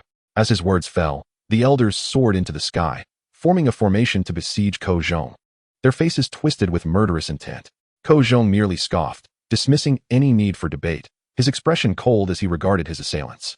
Raising his hand, he activated the longevity technique, and waves of brown dragon-like spiritual energy materialized, swirling around him before he unleashed them toward the crowd. Instantly, blinding golden light flooded the surroundings. The onlookers, who had been on high alert, dared not slacken their efforts, summoning their spiritual beasts to counter the onslaught. Suddenly, numerous figures of spiritual beasts emerged around them. There were the howling moon sky wolves, the polar demon tigers, and the snowy black pythons. The disciples of the Beastmaster sect, witnessing this spectacle, erupted in excitement and exclaimed, "Look, the sect master's howling moon sky wolf. That's a high-tier second-grade spiritual beast, equivalent to a harmonization realm cultivator. And the second elder's high-tier second-grade snowy black python. It is said that enemies struck by its ice-sealing technique find their spiritual energy rendered useless, completely at their mercy. Wow." The fifth elder's polar demon tiger is equally impressive, unleashing the full power of a high-tier first grade, rivaling that of a transformation realm cultivator. However, only the sect master and the elders of the Beastmaster sect were aware of the dire situation unfolding. They sensed the looming crisis, their expressions grave as they focused intently on Ko Zhong, bracing for his impending assault. Yet, the harsh reality struck them like a blow. Crackle. Boom. The moment their spiritual techniques clashed, a terrifying white light erupted, accompanied by a deafening wave of sound. Despite the involvement of their spiritual beasts in the battle, Ko Zhong's attacks effortlessly breached their defenses. The waves of brown dragon-like spiritual energy did not dissipate, but surged forward, unrelenting. Frightened to their core, they frantically operated their spiritual energy to reinforce their defenses, simultaneously retreating in desperation. Yet this retreat left the disciples behind them exposed, fully within the range of the spiritual technique's wrath. Amidst this chaos, the air filled with the anguished cries of the wounded. Disciples of the Beastmaster sect fell in droves, sprawled on the ground in lamentation. Yet, to the astonishment of the sect's elders and master, these bursts of true energy, akin to maggots in the bones, ensnared them in an instant.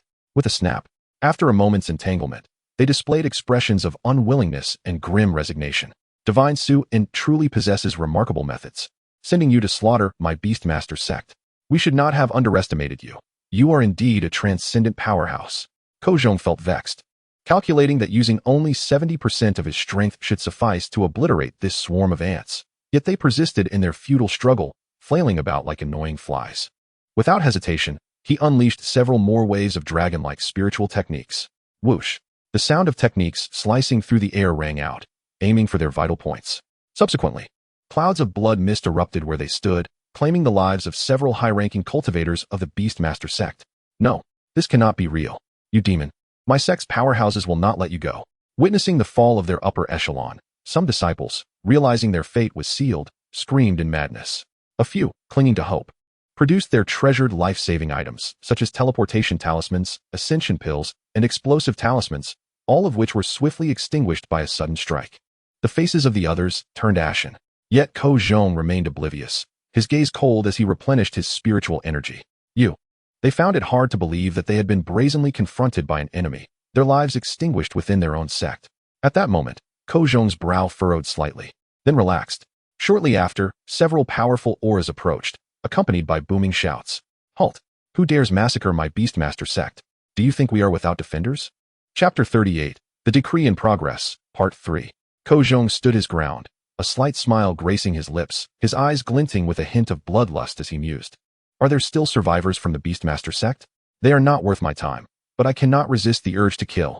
Suddenly, 8 elderly figures in dark robes appeared, halting 5 paces away from Ko Zhong. Their eyes gleamed with fury, glaring at him with the intent to crush him to dust. Following this, an elder clad in green robes emerged, adorned with a pattern of 2 serpents on his chest, gripping a dark green gourd in his left hand, his furrowed brows casting shadows over his cheeks. He pointed at Ko Zhong, his voice icy and piercing, the sound waves sweeping through the surrounding space, crushing the remaining disciples who still clung to life. You truly possess the audacity of a bear and leopard, annihilating my Beastmaster sect. Quickly reveal your name. I do not kill nameless wretches. As the elder's words fell, the 7 behind him exchanged glances, their expressions revealing a hint of pain. Clearly the weight of his voice carried a terrifying murderous intent. Each elder had their own thoughts, but they all shared the same realization. The elder brother's cultivation has advanced yet again. He has left us far behind. When will we ever catch up? Meanwhile, Ko Zhong paid them no heed, casually lifting his hand, as an invisible barrier enveloped him, dissipating the sound waves surrounding him. The other 7 felt their pupils constrict, their hearts gripped by fear. How could he so easily shatter the elder brother's offensive? They glanced at Ko Zhong with suspicion, probing his cultivation information, only to find no difference from their first impression. How strange. Could he be concealing a defensive spiritual treasure? They attributed this bizarre scene to the possession of a defensive artifact. However, the elder who had attacked dared not entertain such thoughts. He was acutely aware of his own cultivation and the ferocity of his attack. Even a typical high-tier third-grade powerhouse with a superior spiritual artifact would not find it easy to contend with him. The only possibility was that this person was a terrifying powerhouse beyond his comprehension. Clearly, this was unlikely, not to mention the divine Su in dynasty. Even the surrounding most powerful heavenly demon dynasty and the Tai Su dynasty, transcendent powerhouses were as rare as phoenix feathers and unicorn horns. They would not easily reveal themselves. Could it be that his previous assumptions were mistaken? In an instant, confusion washed over him, leaving him perplexed, a flicker of trepidation flashing across his face. Meanwhile, Ko Zhong was thoroughly displeased with the elder's tone. When had he been subjected to such repeated provocations? The flicker of interest in his heart had faded entirely. Abruptly scanning the group, his murderous intent surged. You of the Beastmaster sect are all of the same ilk, truly. You do not shed tears until you see the coffin. I shall do you the courtesy of fulfilling your demise. Subsequently, the dragon-walking spiritual technique was unleashed once more, albeit with a notable difference. This time, it was released without reservation. Upon hearing this, the 8 individuals felt a surge of malevolence, their anger boiling over. How audacious and shameless it was for such a scoundrel to assault their sect and then brazenly accuse them. In response, they summoned their battle spirit beasts, each unleashing their most formidable skills. What if the newcomer exuded a sense of danger? Many a strong adversary had perished under the combined assaults of the 8. The leading figure unveiled a spiritual gourd with his left hand, and thick mist began to billow forth. In the blink of an eye, a spirit frog spanning several dozen feet leaped out. Croak. The other individuals summoned similar spirit pets, including a giant scorpion of spiritual concealment, a dual-winged demon ape, and a peak-winged thunder sparrow, all possessing formidable strength at the 3rd tier of the high-level realm. The 8 swiftly mounted their respective spirit pets, coordinating their attacks. Thunderous roars echoed. The lamenting cries of the apes filled the air. Toxic mists swirled ominously.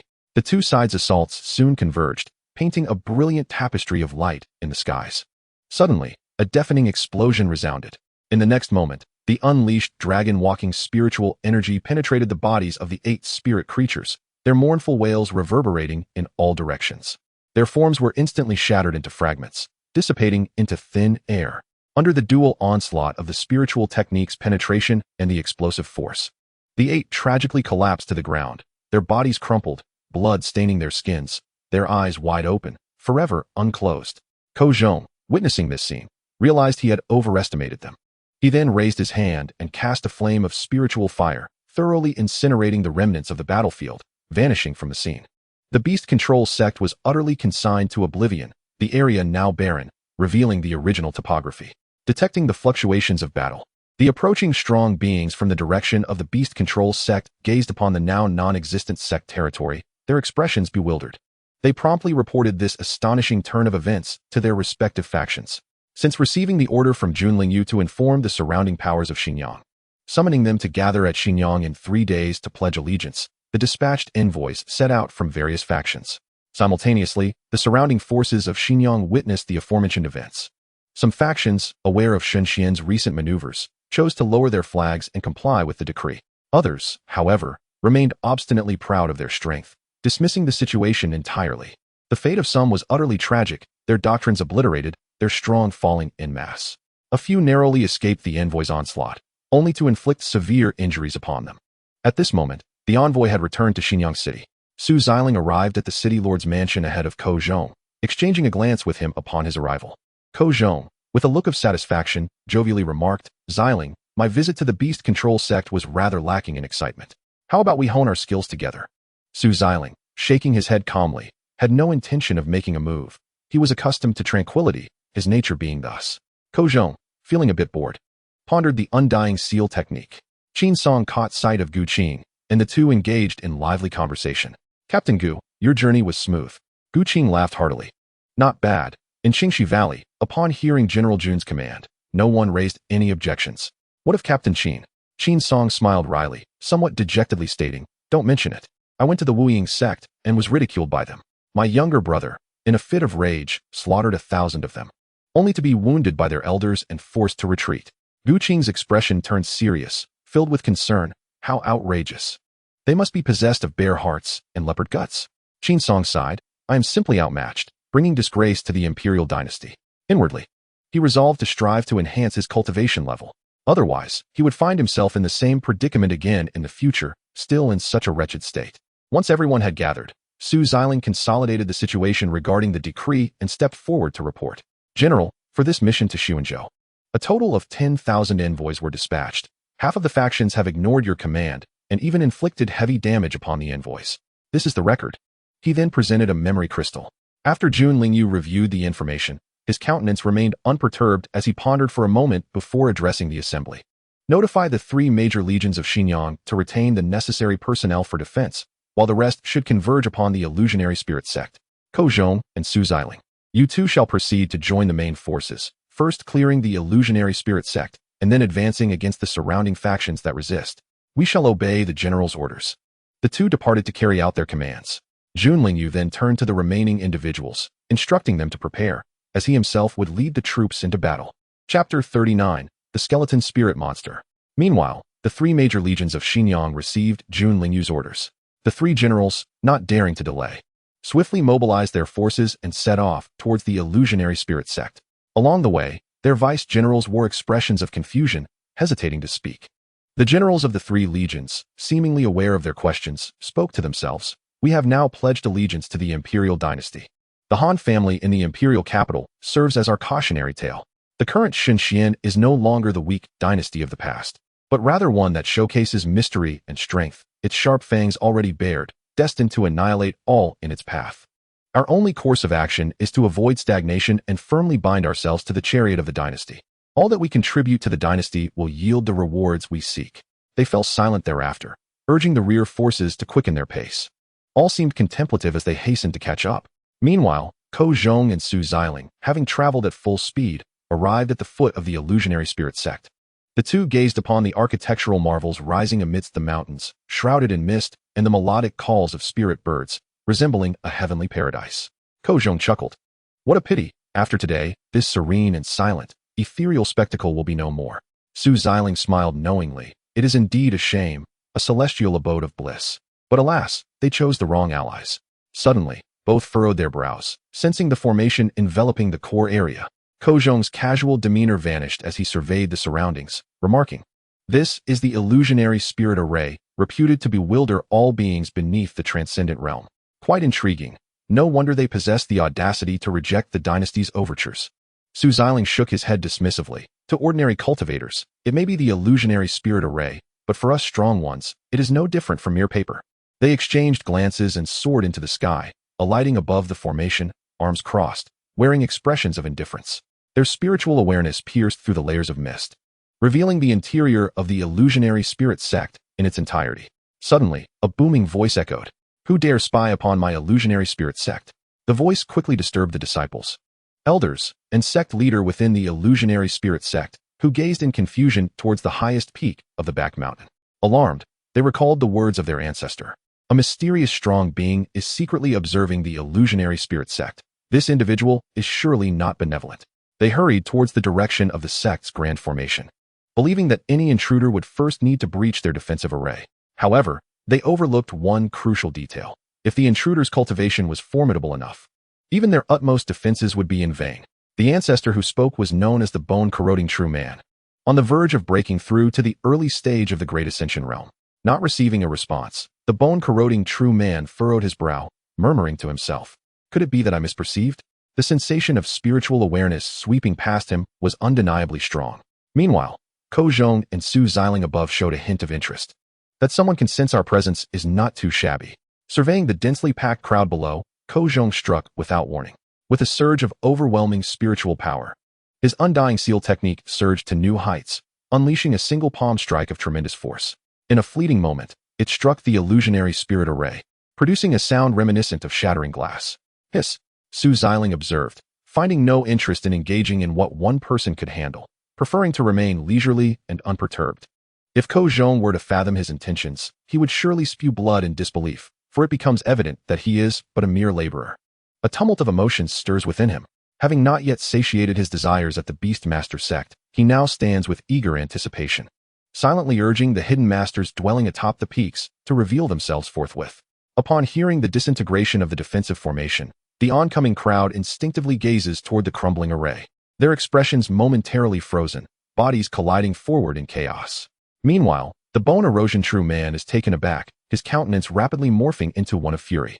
Someone has audaciously breached the boundaries of the illusory spirit sect, dismantling its protective barrier. This act is a blatant affront to the dignity of the illusory spirit sect. With no time to ponder further, he straightens his form and darts towards the mountain gate. Catching sight of the two figures above, he steadies himself. Positioning himself 5 zhang away, his eyes ablaze with wrath, glaring fiercely at them. How dare they wreak havoc in the illusory spirit sect? Their insolence is intolerable. Observing the two with expressions of amusement, dismissing his warning entirely, he narrows his gaze and unleashes his most formidable strike. 10,000 spirits devouring souls. Instantly, a multitude of tentacled skeletal spirits materialize in the air, their forms enveloped in white mist, the skulls at their heads writhing in a frenzy, propelled by spiritual energy.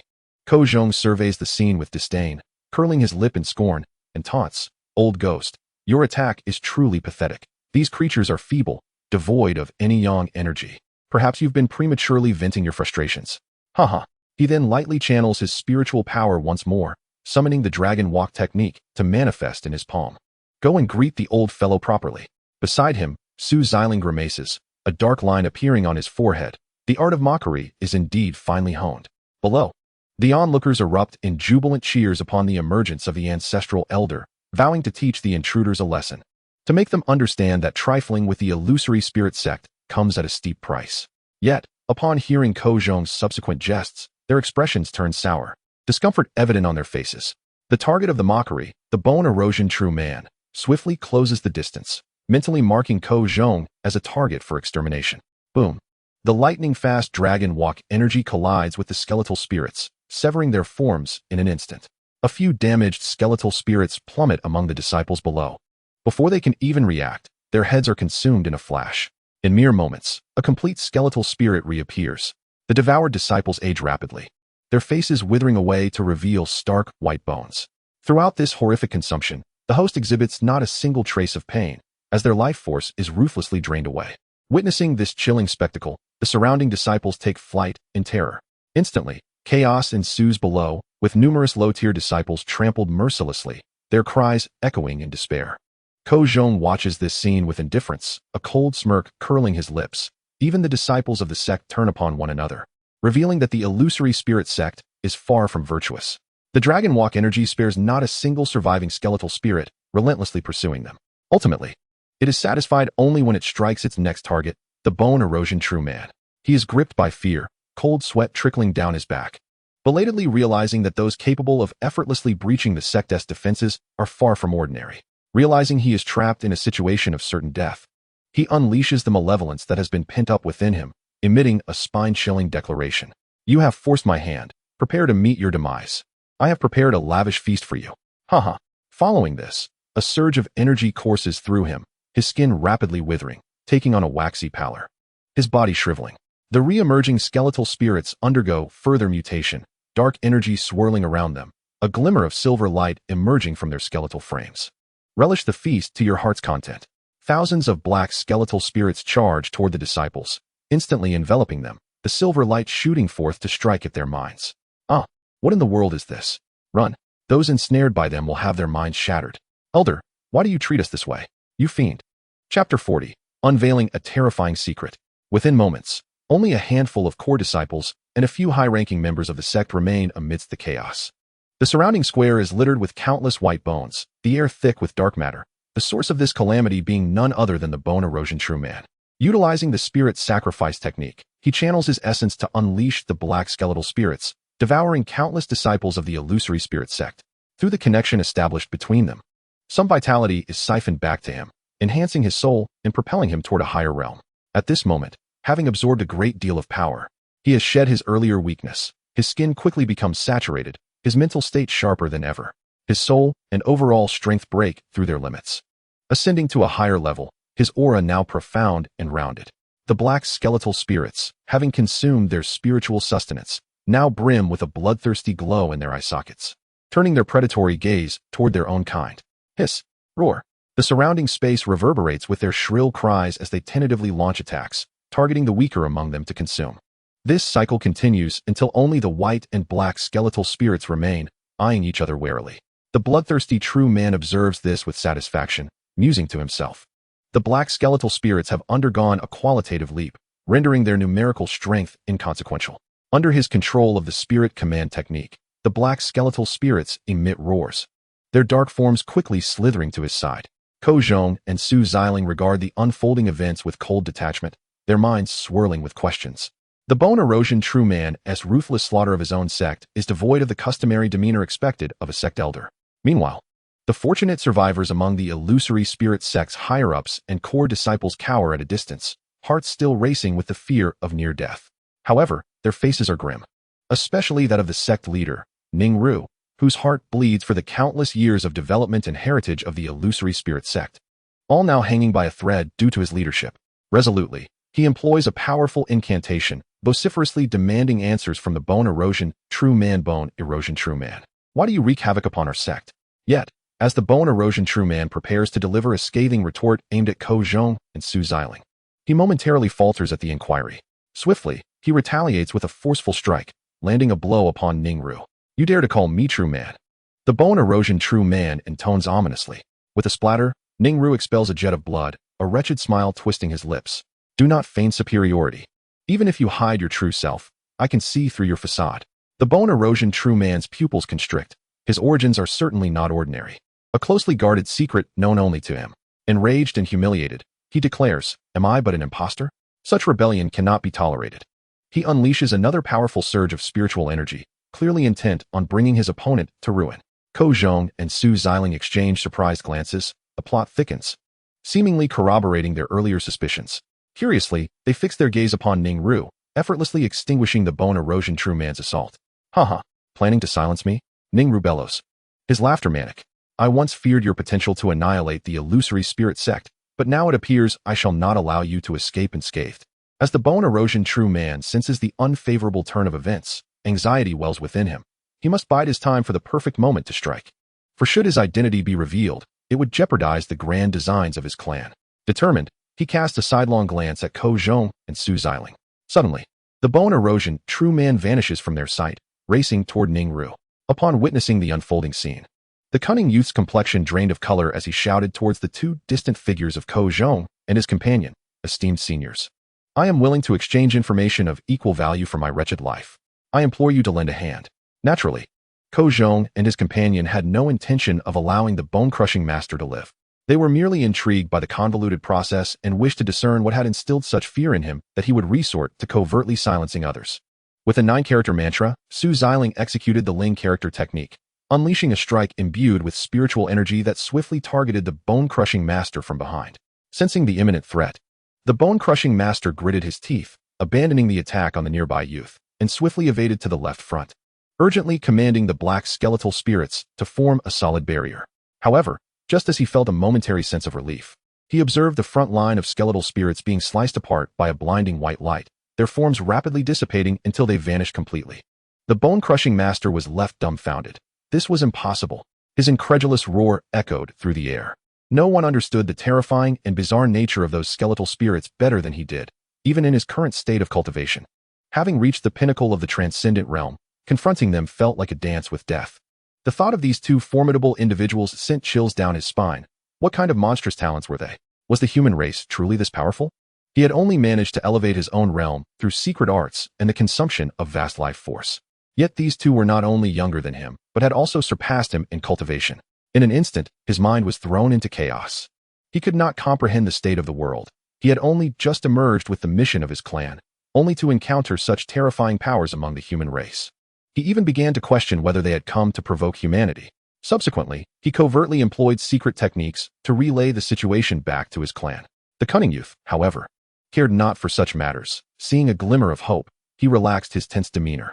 Su Xiling swiftly approached the remaining black skeletal spirits, ignoring their inherent ability to penetrate all defenses, and crushed one beneath his foot, reducing it to ash. He shook his head in bemusement. Muttering to himself that this creature had appeared so imposing just moments ago, he should have exerted a bit more force. The others stood in shock, some doubting their own hearing. Upon noticing the expressions of their companions, they quickly grasped the situation.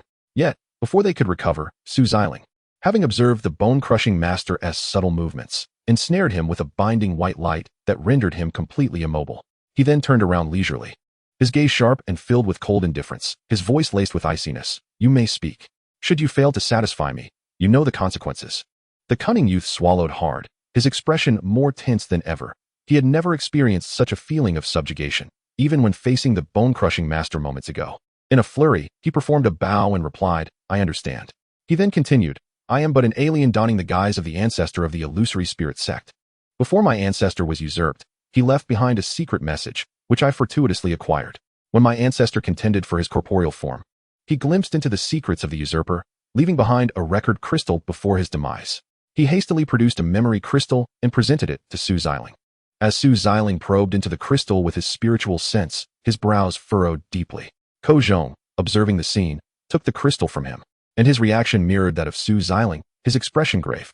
The remaining high-ranking members of the illusory spirit sect displayed curiosity, as the cunning youth had never mentioned this matter to them.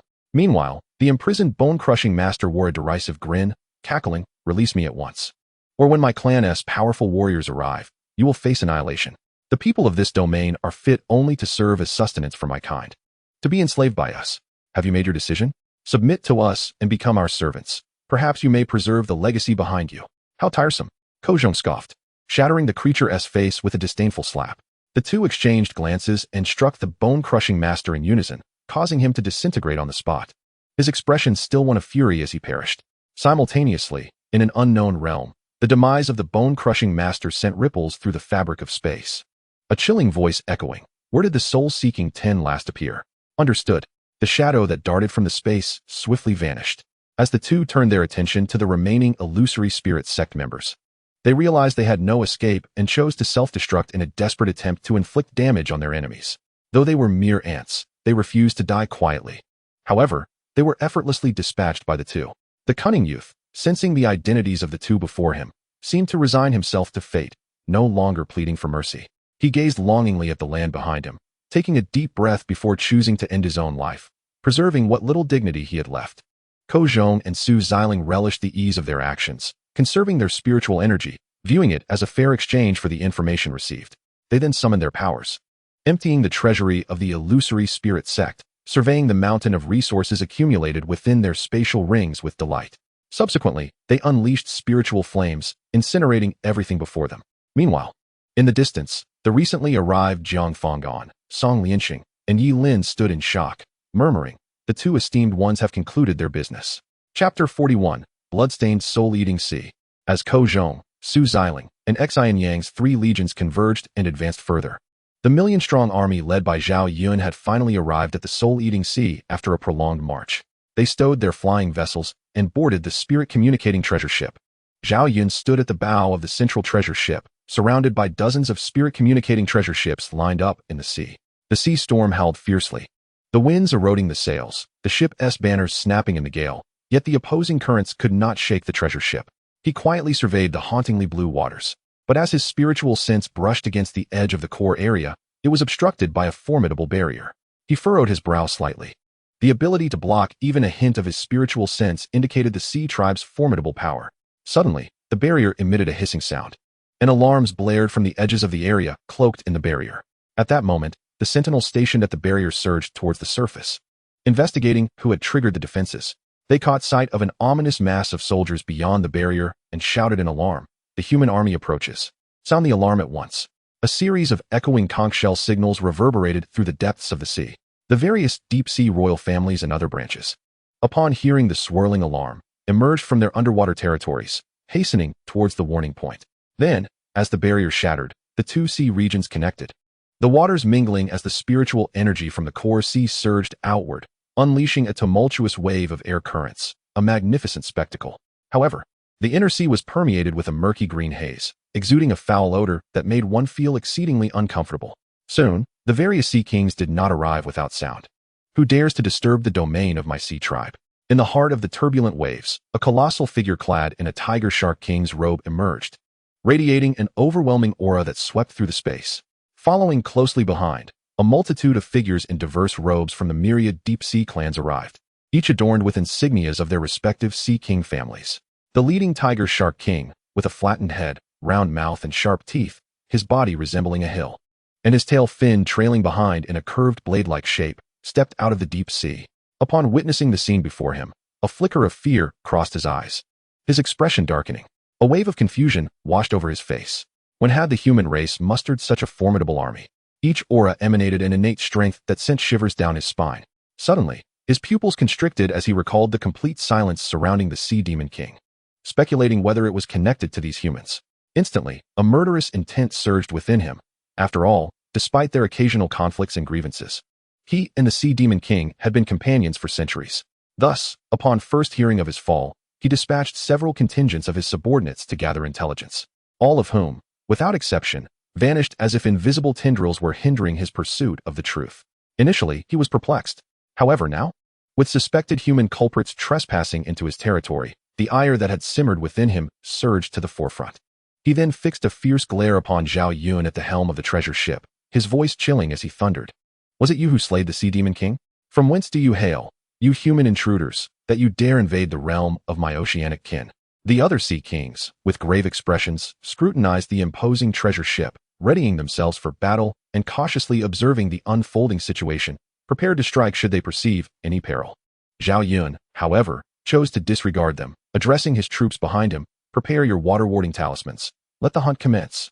The soldiers aboard the treasure ship stood tall and resolute, their faces marked with a chilling determination, their eyes gleaming with a long-dormant bloodlust.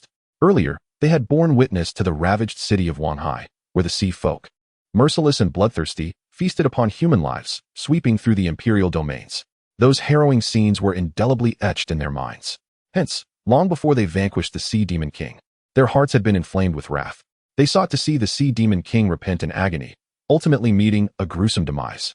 Safeguarding the imperial territory and ensuring a stable environment for ordinary folk was their solemn duty. The weight of their responsibility and honor would not permit them to retreat even a fraction, nor would they allow any foe to provoke or encroach upon their borders. Thus, as Zhao Yun's words resonated, the battle cries echoed throughout the soul-eating sea. Subsequently, aside from a few soldiers remaining to steer the treasure ship, the others soared into the skies, unleashing their respective arcane arts and techniques. Observing this, the Sea Demon Kings commanded their minions, slay the humans before you. I promise titles of nobility and an endless supply of blood feasts. Originally intimidated by the malevolent aura exuded by the Sui army, the sea soldiers, upon hearing of the promised ranks and the prospect of keeping their acquired blood feasts without tribute, surged forward, their eyes glinting with greed, unafraid as they charged into battle. Boom. Whoosh. The air was filled with the sounds of spells piercing through the chaos, explosions intertwining with anguished cries.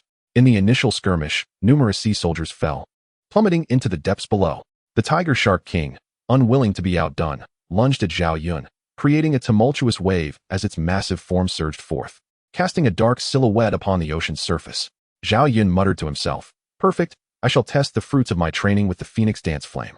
In an instant, he unleashed a torrent of domineering flames, aimed squarely at the Tiger Shark King, the fiery silhouette weaving through the air, faintly resembling a fledgling phoenix.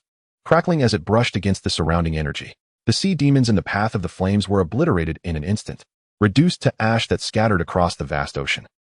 Move aside, warned a human commander. The fire wielded by that human is peculiar. Even from a mile away, one can feel the searing heat. Let us converge upon the other human soldiers. It has been ages since we tasted blood, and I long for that sensation. They hastily selected seemingly weaker human soldiers, brandishing their bloodthirsty blades in preparation for a feast. Yet, the astute hunter often presents itself as prey. In the eyes of the Sui army, were they not merely playthings to be crushed? The tiger shark, sensing the rising temperature in the air, attempted to halt its massive form, striving to evade the advancing flames. Yet, it was too late. The Phoenix Dance Flame, having been refined by Zhao Yun's relentless training, had transcended its limits, with both inner and outer flames undergoing a complete metamorphosis. Their hue deepened, their volume doubled, and their fiery energy amplified. Thus, even a single flame could effortlessly annihilate beings below the supergrade realm. The appearance of the tiger shark was nothing short of fantastical. Engulfed by the flames, its body shrank rapidly, emitting wisps of black smoke, until it was utterly extinguished. The other approaching sea demon soldiers were petrified by this horrifying spectacle. They fled desperately towards the depths of the ocean, discarding their previous intentions for what mattered more than their own lives. The moment the two armies clashed, the sea demons were thrown into disarray. The Sway soldiers naturally did not relent, pursuing them all the way to their lair. The surrounding waters ran red with blood, and countless corpses littered the seabed, attracting the vigilant guardians of the sea, the deep-sea carrion vultures, who circled the area, observing intently. They swooped down upon the floating corpses, landing to feast upon the remains. As the Sway army chased through the blood-soaked waters, they noticed a peculiar phenomenon. They easily penetrated the inner sea territories, encountering no formidable resistance from the sea folk. Chapter 42. The Malevolent Sea Spirit Ritual. From the moment they entered the soul-eating sea, Zhao Yun had sensed something amiss. As if something had been forgotten, yet he remained at a loss. Upon entering the restricted zone, the feeling intensified, and he furrowed his brow in deep contemplation. What connections existed between the restrictions, the murky green miasma, and the foul stench? Suddenly, it dawned on him. Hence, he encased a mass of deep-sea water with his spiritual energy, meticulously examining it with his spiritual senses, whereupon he uncovered a clue. His pupils constricted as he discerned microorganisms entwined within the water droplets, continually assimilating and producing eerie, filamentous black strands that exuded a murky green liquid. Suddenly, many of the devouring filaments began to metamorphose, expanding several times in size, their bodily outlines gradually becoming discernible, with a central thread of black silk coursing through their forms. Now visible to the naked eye, Buzz, Zhao Yun, caught off guard, felt a fragment of his spiritual awareness devoured by the consuming filaments. Instantly, a wave of dizziness washed over him, and his face turned pale. Without hesitation, he unleashed the flames to eradicate the threat. The consuming filaments initially began to desiccate and weaken, but soon developed a resistance to the flames, allowing them to absorb the fiery energy and grow rapidly. Realizing the peril posed by these entities, he dared not delay any longer, swiftly instructing the messenger.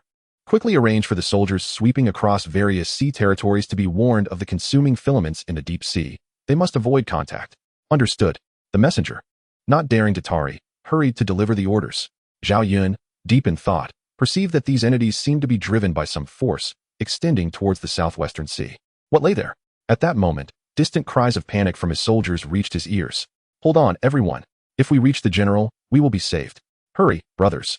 We can't hold on much longer. We may perish, but it was His Majesty who granted us a chance at rebirth, to walk this grand world. We are already content.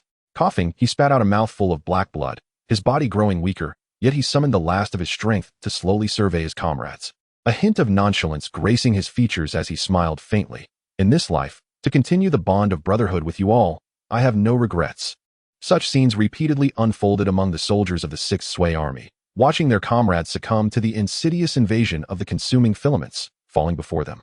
Their eyes brimming with sorrow, helplessness, and blood-red fury. Zhao Yun swiftly arrived, witnessing the fallen soldiers. His countenance darkened, his gaze icy, and a tumult of emotions churned within him.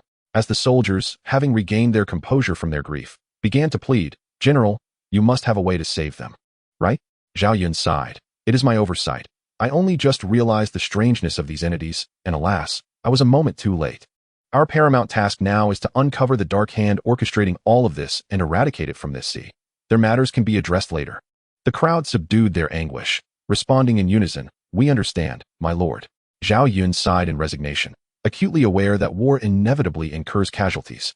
Having experienced countless separations and deaths in his previous life, he could deeply empathize with the accompanying pain. First, he resolved to collect and preserve the bodies of the fallen comrades, hoping that upon returning triumphantly to the dynasty, perhaps the emperor would possess the means to resurrect them. Instantly, hope ignited in the eyes of the soldiers. Having shared 2 lifetimes as brothers in arms, their bond was profound, and if there existed even the slightest glimmer of hope, they would strive for it. Subsequently, they carefully gathered the remains of their companions. Zhao Yun cautioned them to utilize their spiritual power for protection, advising them to avoid any contact with these entities. Acknowledging his command, they complied. Utilizing the extensive range of his powerful spiritual sense, Zhao Yun located the gathering place of these entities, a grim and terrifying coral sea valley. Upon reaching the periphery, they encountered a graveyard of souls, littered with the corpses of sea tribes, their bones stained a deep crimson, grotesquely contorted in death, bearing the marks of horrifying torment and the violent extraction of flesh and blood. From the emanating aura, it was evident that the sea tribes had been of mid to high-tier cultivation, their remains heaped together, shrouded in a faint sense of oppression. In the direct line of sight, an altar stood, featuring a circular recess at its center, where a figure clad in white robes sat with their back to the onlookers, reciting an incantation in a hushed tone. The terrifying entities outside were channeling into the altar, causing the recess to glisten with a blood-red hue, accompanied by the sound of droplets falling into the basin.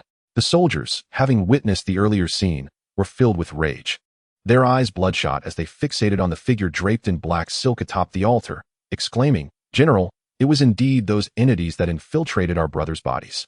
And after we forced them back, they perished." Observing the movements of the figure in white, Zhao Yun hesitated no longer. He summoned 30% of his cultivation and infused his dragon gallbladder silver spear with the 100 turns phoenix dance flame, launching a powerful strike towards the altar, carrying the wrath of destruction. Suddenly, a radiant white light enveloped the altar, impeding his attack. The figure in white, sensing the imminent danger, was compelled to terminate the ritual prematurely, springing into a defensive stance and unleashing a dark aura technique. Upon seeing the figure, the others were taken aback, realizing it was a skeletal frame, a chilling sight indeed. With a thud, the white-robed figure crashed onto the hard abyssal plate, revealing a skull marred with cracks. Zhao Yun glanced in surprise. His strike, infused with 30% of his power, should have been sufficient to annihilate any entity below the second tier of super-tier cultivation. Yet this skeleton appeared remarkably resilient, only showing signs of disintegration.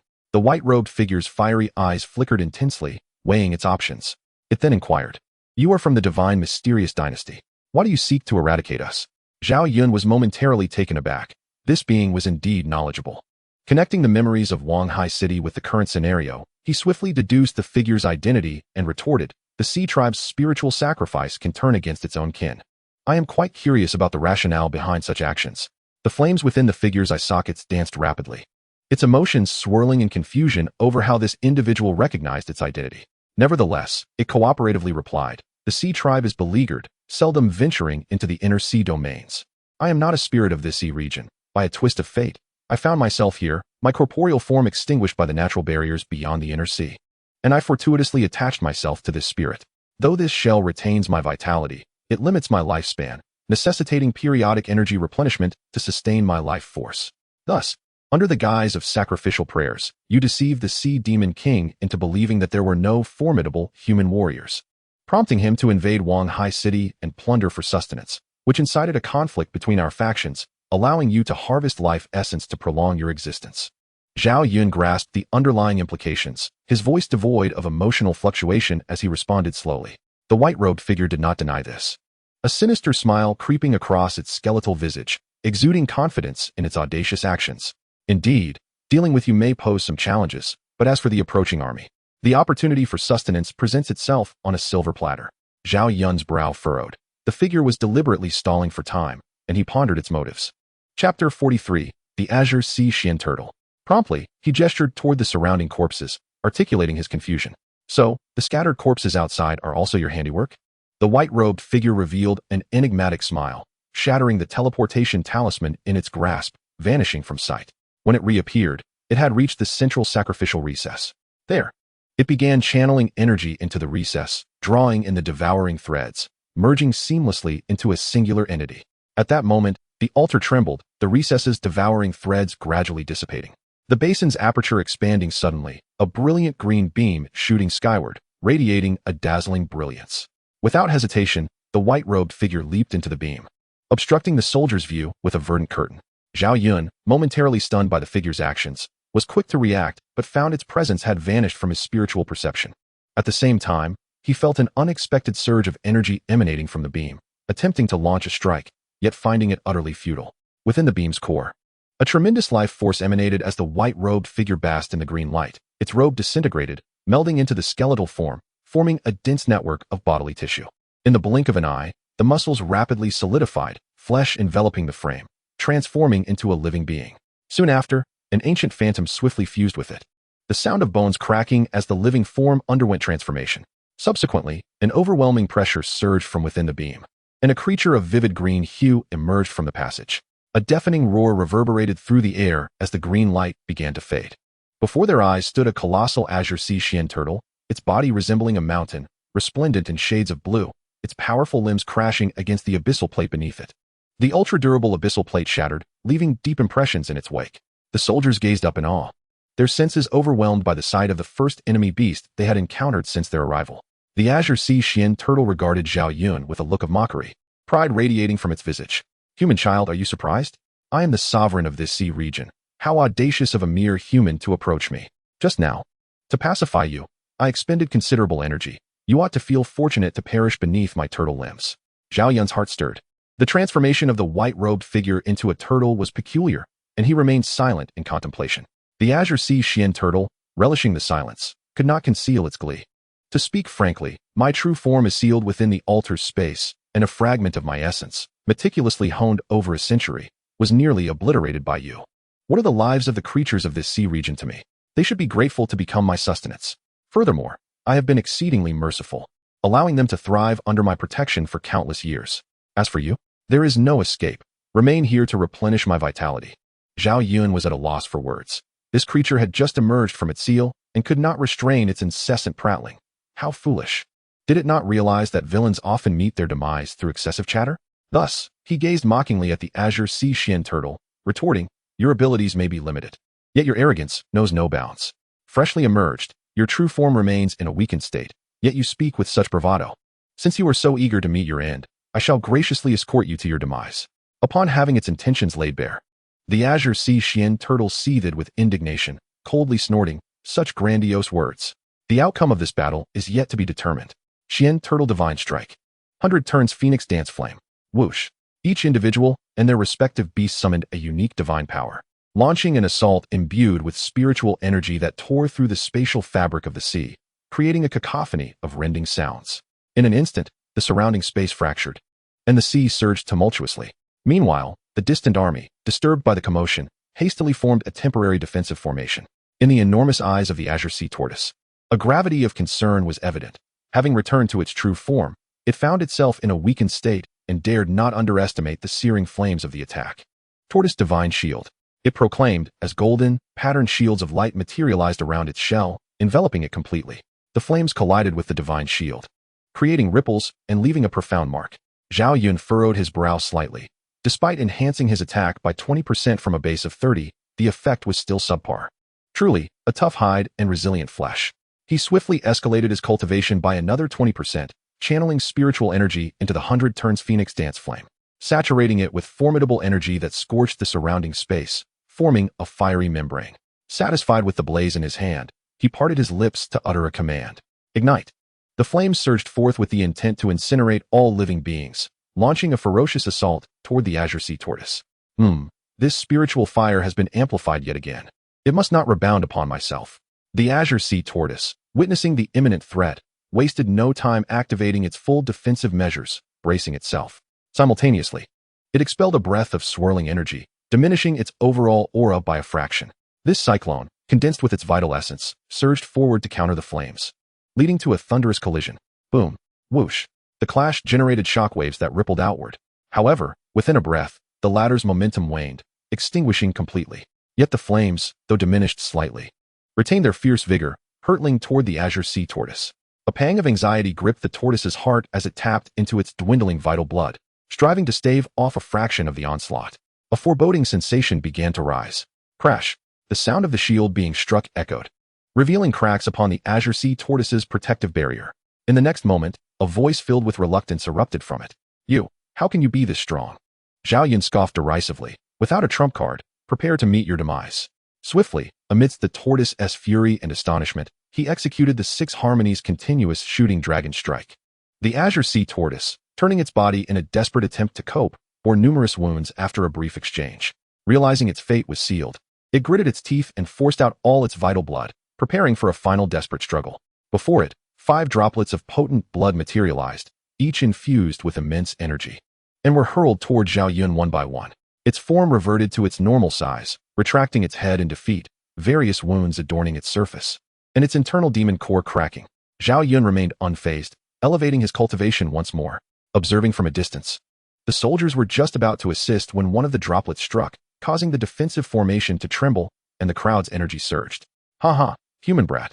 If you deny me a path to live, you shall not fare any better. Zhao Yun, without further ado, brandished his spear, infusing his just recovered spiritual energy into the dragon's bane silver spear, enhancing his divine technique. The spear tip blazed crimson, embodying the power to obliterate all. As he engaged in combat, in a fleeting moment, Zhao Yun shook off his fatigue, remarking, "The tortoise-shell defense is commendable. I must avoid close combat in the future." He then cast a cold gaze upon the shrunken azure sea tortoise, intent on eradicating its existence. Noticing the demon core in his hand had lost all potency, he muttered, "What a waste. A demon spirit of the tribulation crossing realm." He then furrowed his brow and softly murmured, "Taoist domain." Subsequently, he instructed everyone to gather resources in preparation for their return to the Empire. Chapter 44. The Storms of Xianxiaaudiobooks resurge. At the moment of the azure sea tortoise's demise, far away in the divine mystic imperial palace, Lingtian heard the melodious and enchanting voice. "Ding! Congratulations, host, for successfully annihilating the sea tribe of the soul-devouring sea. Ding! As this is the host's first annihilation of an alien race, avenging the citizens of Wanghai City. You are rewarded with 1 summoning opportunity for divine demons and 1 random army summoning card. Another opportunity for divine demon summoning and an army summoning card? Quite splendid." Lingtian murmured softly. He then concentrated his thoughts. Minister Zhuge should have arrived at the underworld imperial capital by now, ready to take over the governance. Needing manpower to eradicate various forces, he then mentally communicated with the enchanting voice, using the summoning card. "Enchanter, activate the fixed-point army summoning card. Set the location to the underworld imperial capital." Ding. Node construction in progress. Random army summoning settings. Summoning successful. Ding. Successfully summoned 1 million Xian armor troops. Ding. The army is about to descend upon the underworld imperial capital. Lingtian promptly examined the information of the Xian armor army. Army, Xian armor army. Number, 1 million. Cultivation, late stage of the fusion realm. Commanders, Wei Qi Jingda, Qin Xiong. Lingtian was quite pleased. The Xian armor army was a premier force from the early Tang dynasty, established by Li Yuan, with Li Shimin dispatched to conquer Luoyang, laying siege to Wang Shichong and achieving remarkable feats. At this moment, the underworld empire had just experienced the annihilation of the Dragon of Fortune. The vitality of the earth was dim, revealing desolation everywhere, and a stifling atmosphere enveloped every inch of land. Knight Wu Huang, stationed in the imperial palace, suddenly furrowed his brow, feeling a sense of unease. He then raised his gaze, gravely scanning the space beyond the imperial capital. Suddenly, a passage spanning the heavens materialized, vibrant divine radiance descending, and an overwhelming pressure cascading. Shadows clad in black iron armor emerged, descending from the sky and landing outside the imperial capital. The denizens of the underworld imperial capital beheld these celestial soldiers with trepidation, fleeing in panic. Knight Wu Huang flashed into position above the city walls. Sensing the terrifying crisis conveyed by the passage, a wave of fear coursing through him. Soon, a stranger emerged from the crowd, catching sight of Knight Wu Huang in the sky. He transmitted a message. "You must be Lord Knight, the esteemed Knight Lord. I am Zhuge Liang, the newly appointed Chancellor by His Majesty Yi. I have just entered the imperial city and have not yet encountered this terrifying descent of heavenly soldiers. I have deduced from an augury that this is an auspicious sign. Thus, there is no need for you to worry, Lord Knight." Knight Wu Huang, taken aback at first, reflected upon the intent of the newcomer and internally marveled at the Emperor's vast powers, realizing that every so often, formidable beings would descend to pledge their loyalty. He then turned to Zhuge Liang, greeting him. "I have the honor of meeting the Chancellor." Following this, he employed a calming technique, enveloping the populace below, reassuring them. There is no need for alarm. These visitors are friends, not foes. The crowd gradually calmed, curiously observing the unfolding scene. Subsequently, the passage vanished, and 2 generals stepped forward. The foremost figure stood tall and imposing, with a dignified presence. His eyes glimmered with a cold light, and his brows were as dark as lacquer, Qin Xiong. The other was robust, with a face like a silver plate, donned in a silver helmet, his gaze emanating a chill, with thick brows and large eyes, Wei Qi Jingda. Instantly, a resounding chorus of reverent bowing filled the air. "We pay our respects to Chancellor Zhuge. We pay our respects to Lord Knight." The 2 figures descended to a height of 1 foot, exerting a gentle force to elevate the soldiers before them. "You all need not be so formal." The citizens, cultivators, and officials in the rear stood in astonishment. Has the divine mystic empire truly become this powerful? To conjure such terrifying scenes at will, continuously summoning armies and formidable beings. Gradually, the last remnants of dissatisfaction dissipated entirely, replaced by a flicker of relief and anticipation. Perhaps by aligning with the divine mystic, their lives, cultivation, and futures would improve, and they would no longer endure the humiliation of being at the mercy of others. Observing the indomitable aura of the ironclad army, such sentiments were not uncommon among the onlookers. Zhuge Liang gently waved his feather fan, his expression revealing his satisfaction as he observed the situation. Subsequently, the two men, Qin Xiong and Yu Qi Jingda, organized their subordinates and proceeded to the imperial palace to discuss the military expedition aimed at reclaiming the territories of the underworld empire. Meanwhile, in Xuanzhou, Ko Zhong and Su Xiling swiftly dealt with the foremost experts of various factions, allowing the Xinjiang triad to effortlessly conquer cities and territories. They had already reclaimed 20 cities and obliterated numerous sections. On another front, Jun Lingyu led the Sui army in campaigns against all directions, annihilating the various forces listed in the records. In a fleeting moment, those earlier aligned with him gathered their core personnel, boasting of their sagacious decisions that had salvaged their factions from destruction. Conversely, those on the opposing side were engulfed in trepidation, fearing that they might soon follow the fate of the annihilated forces. News of the situation spread back to the major empires, sects, merchant associations, and hidden families, leaving them stunned and deeply concerned about the expansion of Xianxian. Concurrently, a minority of factions issued stern warnings for Jun Lingyu to withdraw his troops and provide a satisfactory response from Xianxian, or else they would assemble a formidable army for retribution. Undoubtedly, this encroached upon their interests in Xuanzhou, a matter that struck at their very core. Upon witnessing these audacious proclamations, Jun Lingyu incinerated the messages and ruthlessly punished the envoys, proclaiming that those who angered Xianxian would meet their demise. At this moment, in a pitch-black valley, a figure darted forth, approaching a fallen person at the valley's entrance to inspect their injuries. Guyu, wake up. Who has harmed you so grievously? With the forceful shaking from the man, Guyu slowly opened his eyes, and upon seeing the individual before him, he excitedly grasped the man's sleeve and weakly implored, "Quickly, take me to see the Valley Master." Overcome with emotion, he inadvertently touched his wounds, eliciting a sharp gasp of pain. The man, not daring to delay, signaled to the distance, and several shadowy figures emerged from the darkness, swiftly lifting Guyu and retreating. As they ventured deeper into the valley, light gradually appeared. The disciples guarding the entrance, upon seeing the return of the group, teased, "Hey, Jiao-san, you all are rather swift. Oh, and you've brought back a sickly one." Jiao-san's expression turned cold as he glanced dismissively, retorting with irritation, "Get out of the way quickly. Delaying the Valley Master's important matters is tantamount to sealing your own fate." The other disciple felt embarrassed, and just then, a sycophant beside him cautiously inquired, "Chief, what should we do? Should we stop them?" At a loss for a graceful exit, he erupted in fury, "Are you seeking death? Don't drag me down with you." He then sulkily stepped aside to clear the path. Jiao-san walked past the man with a dismissive smile, leisurely departing, while the others followed suit, expressionless. As they ushered Guyu inside, "Humph, I will catch you sooner or later. Just wait and see," the man thought, a cold glint flickering in his eyes. The group arrived at the entrance of an ancient and grand hall, gently knocking on the door as they called out, "Valley Master. Guyu has returned gravely injured and has urgent matters to report."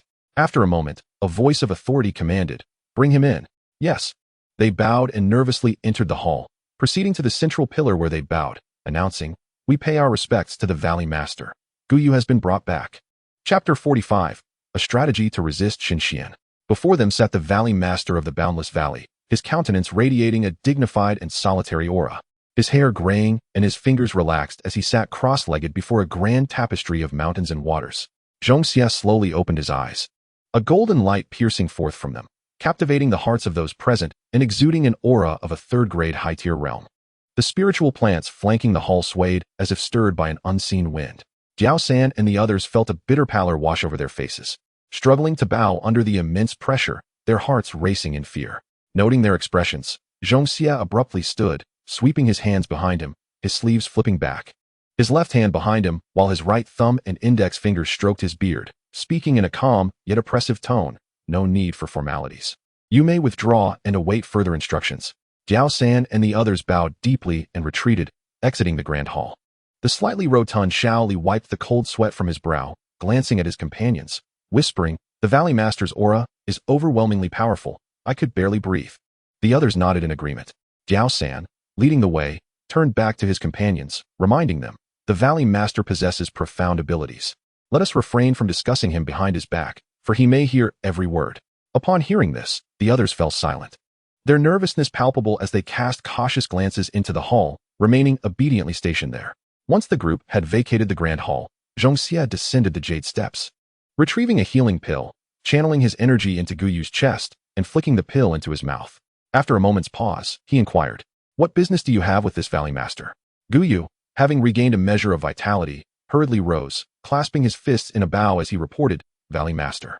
All the personnel stationed in Xianxiaaudiobooks have perished, with only this disciple managing to escape."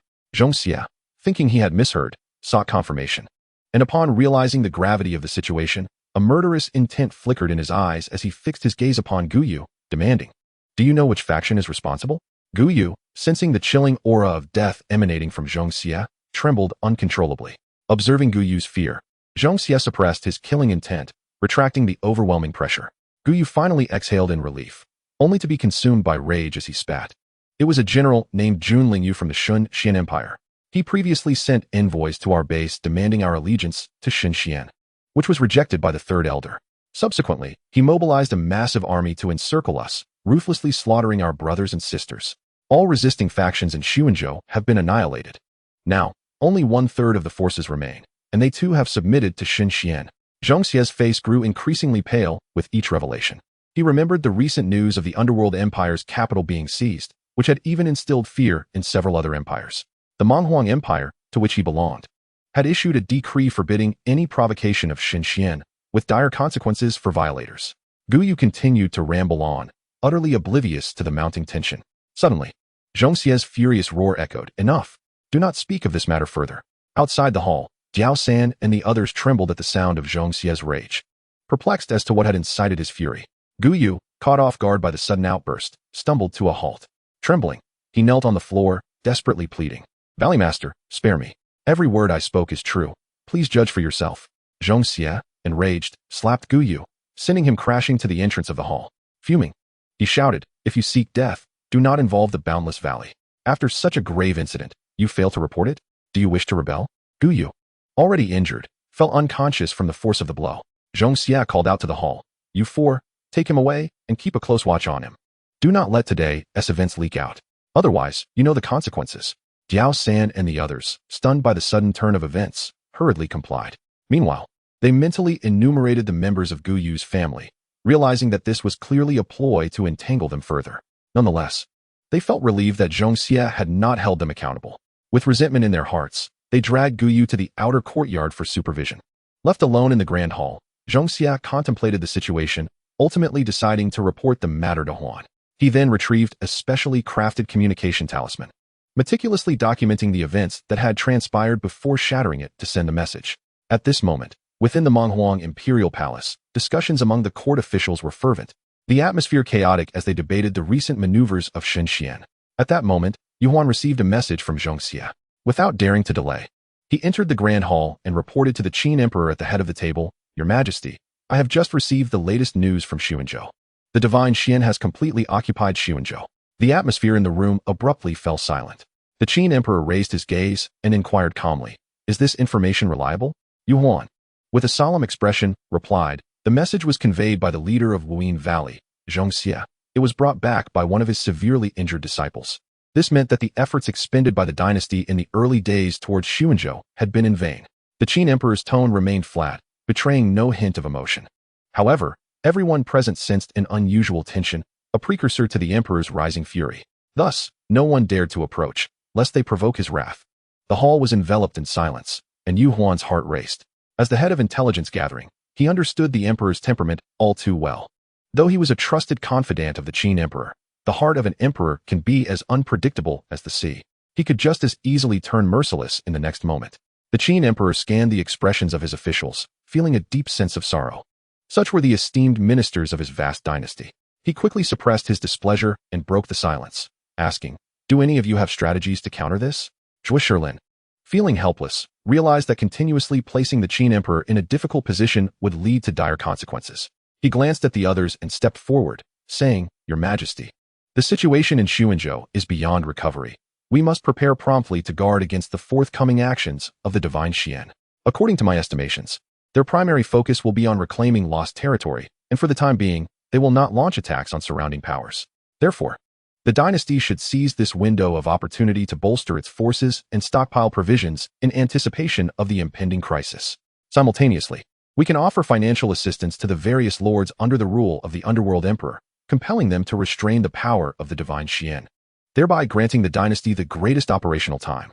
Minister Hu Ji pondered for a moment, first bowing to the Qin Emperor before offering his suggestion. The the Chancellor speaks wisely. However, relying solely on the strength of our dynasty, we cannot match the divine Xian in battle. The fall of the underworld capital is indeed perplexing. It should not have happened. Typically, the capital of any dynasty is impregnable, and an emperor can mobilize the fortune of the dynasty, gathering the strength of its populace, combined with the dynasty's profound heritage. It is not something that ordinary strong individuals and armies can destroy in a short span. Unless they deployed several transcendent beings of immense power or a substantial number of mid to high-level strong practitioners, a dynasty would be unable to withstand such an assault. Only by uniting with other major dynasties could they evade disaster.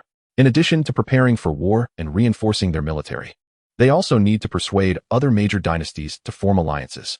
The Qin Emperor's gaze towards the two men shifted subtly, the meaning of which only he understood. Chapter 46. The Reckless Calculations of the Savage Wilderness. However, the gloom that had lingered in his heart diminished considerably. He then turned his attention to the Minister of War. Su Hu, his intent unmistakable. Su Hu, steeling himself, stepped out of the ranks, saluted, and said, "Your Majesty, both gentlemen have made valid points." However, noticing the curious expressions of others, he paused to articulate his thoughts. The last coalition suffered a defeat, and the other two dynasties have sent envoys to discuss re-establishing an alliance to attack the divine Xian. This matter has been delayed.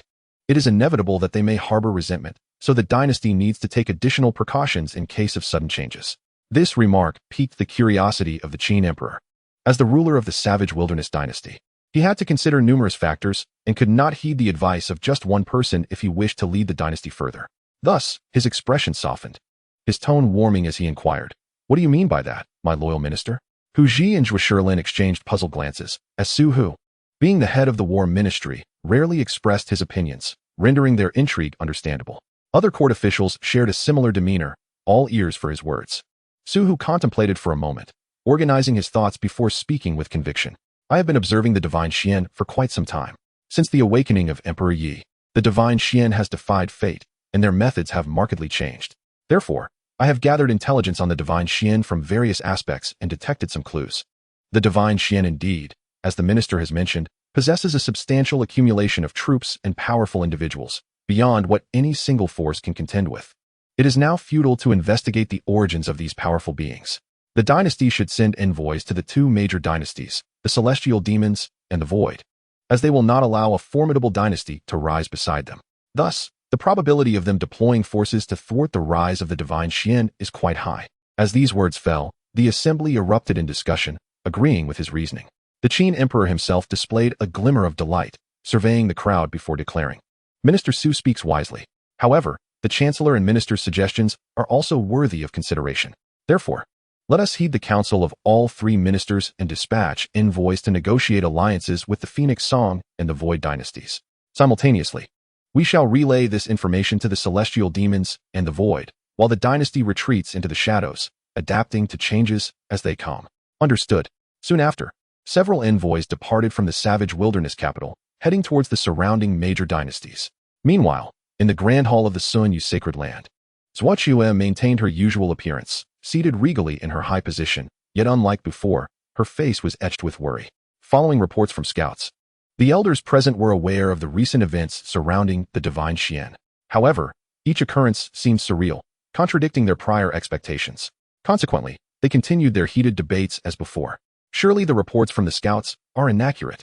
The divine Xian dynasty could not have conquered the underworld capital. It seems utterly insane. Some have appeared in the soul-devouring sea, witnessing the fall of the entire Sea clan. Now, that area has become a dead sea. They have already reclaimed Xuanzhou. And at this rate, the time to restore the entire territory will not be long. Other nearby forces will surely be restless. What is the sacred land to do? Zhuo rubbed her throbbing temples, her expression darkening as a chilling glint flickered in her eyes. She parted her crimson lips, her voice resonating with authority. "Enough." The crowd fell silent in terror, obediently closing their mouths. Some, with disdain, sneered quietly, "What is so grand about it? Just a female demon." Zhuo, sensing the disdain, was infuriated, and with a swift motion, she flung the offending individual away, crashing them heavily against a stone pillar outside the hall. Thud! The individual spat out a mouthful of blood, lying weakly on the ground, groaning in pain, a pitiful sight indeed. This person was the elder who had previously insulted Zhuo, calling her an old maid. It was unclear whether it was intentional or not, but her strike bore no regard for face. The others were startled by her sudden action, their eyes wide with fear. Privately, they might have dismissed her, but in public, not even with tenfold courage would they dare to offend her in plain sight. Xianxiaaudiobooks cared not for the consequences. Those who provoke her would reap their just rewards. She then cast a piercing gaze towards the assembly, a mocking smile gracing her lips. Let it be known to all that should you engage in petty schemes behind my back, this shall be your fate. Upon hearing her threatening words, the elders averted their gazes, harboring varying degrees of dissatisfaction. Were it not for her formidable cultivation, they and their factions would not have been forced to bow to her. Xianxiaaudiobooks observed their expressions, snorted disdainfully, and unleashed a tremendous pressure that swept down upon them, filling the hall with a terrifying aura. The assembly inwardly lamented. What on earth is happening? Has this old woman gone mad today? Suddenly, a deep, chilling scoff resonated throughout the hall. In an instant, an elderly woman, clad entirely in white, materialized to the side of the grand chamber, prompting a collective sigh of relief from the gathered assembly. They promptly bowed in reverence, greeting Elder Shuiying with the utmost respect. The newcomer waved her hand dismissively, and a thread of spiritual energy brushed against the crowd, leaving them in a state of blissful intoxication. Observing this, Shuiying cast her gaze upward, her tone inscrutable yet imbued with an overwhelming sense of authority. Why does the Holy Master subject them to such trials? Xianxiaaudiobooks felt a flicker of dissatisfaction rise within her depths, though she expertly concealed it, only stating with feigned indifference, have they not overstepped their bounds? Does the Holy Master not possess the right to discipline them? Moreover, they constantly oppose the Holy Master and now dare to contravene the sacred edicts of the Holy Land, inciting the wrath of the divine Xian dynasty. Do you not think the Holy Master should enact punishment? At the mention of the latter, Shuiying's initial indifference evaporated, replaced by a visage of astonishment, anger, and even fear. The reasons behind her reaction likely remained known only to her. Subsequently, Xianxiaaudiobooks recounted the recent events transpiring within the divine Xian, concluding with the assertion that the crowd had begun disseminating information, plotting to use it against them. She regarded Shuiying with a mocking expression. In a fit of rage, Shuiying unleashed her power, retracting the enchanting illusion enveloping the scene. Before the assembly could regain their senses, a sharp surge of spiritual energy struck their chests.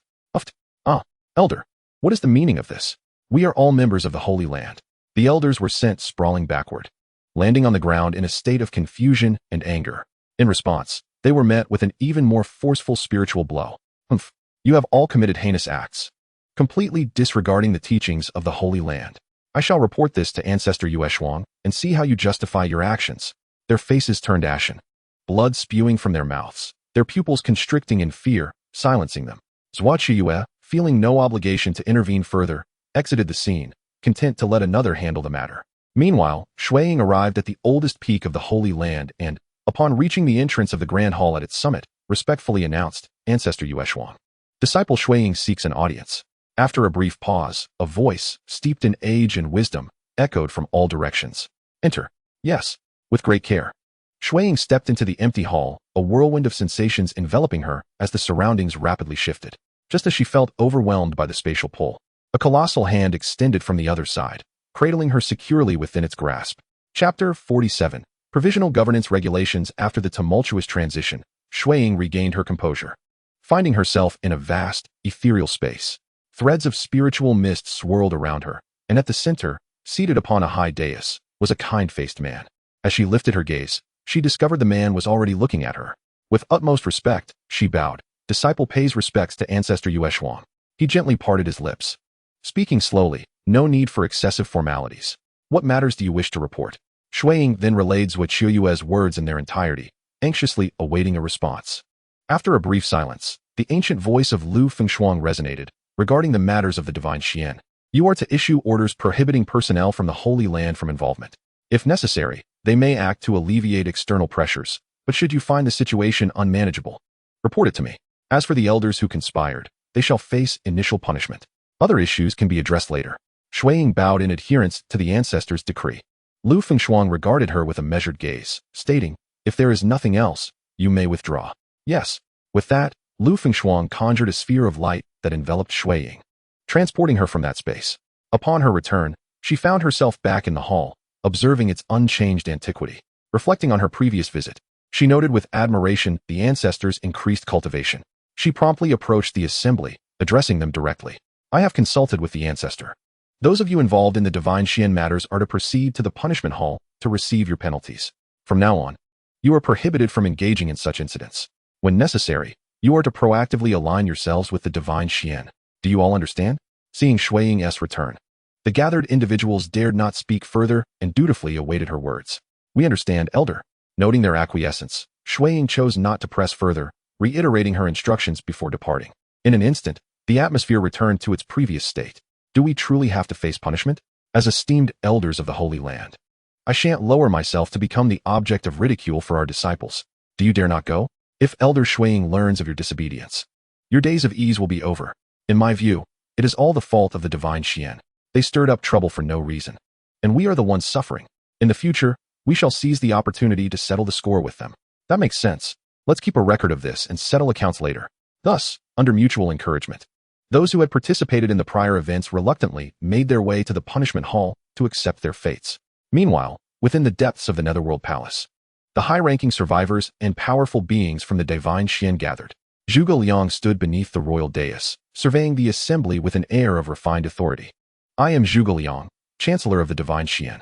Today, His Majesty has entrusted me with the task of swiftly integrating the Netherworld into the dynasty's governance. I do not concern myself with your past conduct within the Netherworld. Henceforth, any actions that threaten the divine Xian shall be met with unwavering retribution. Zhuge Liang's words, laced with scholarly gravitas, emanated a potent aura of authority, instilling a profound sense of pressure and respect among the attendees. The newcomers from the Netherworld felt an immediate sense of trepidation towards this unfamiliar chancellor. Next, I shall assign tasks to each of you. I expect no negligence. Please, Chancellor, command us. We stand ready to serve. Upon my arrival in the Netherworld, I discovered a chaotic mishmash of factions, with officials lacking merit and common citizens suffering greatly. Therefore, I have established the following 24 regulations for governance. 1. Abolish all excessive taxes and tributes previously imposed by the Netherworld. Citizens shall remit only a tenth of their dues.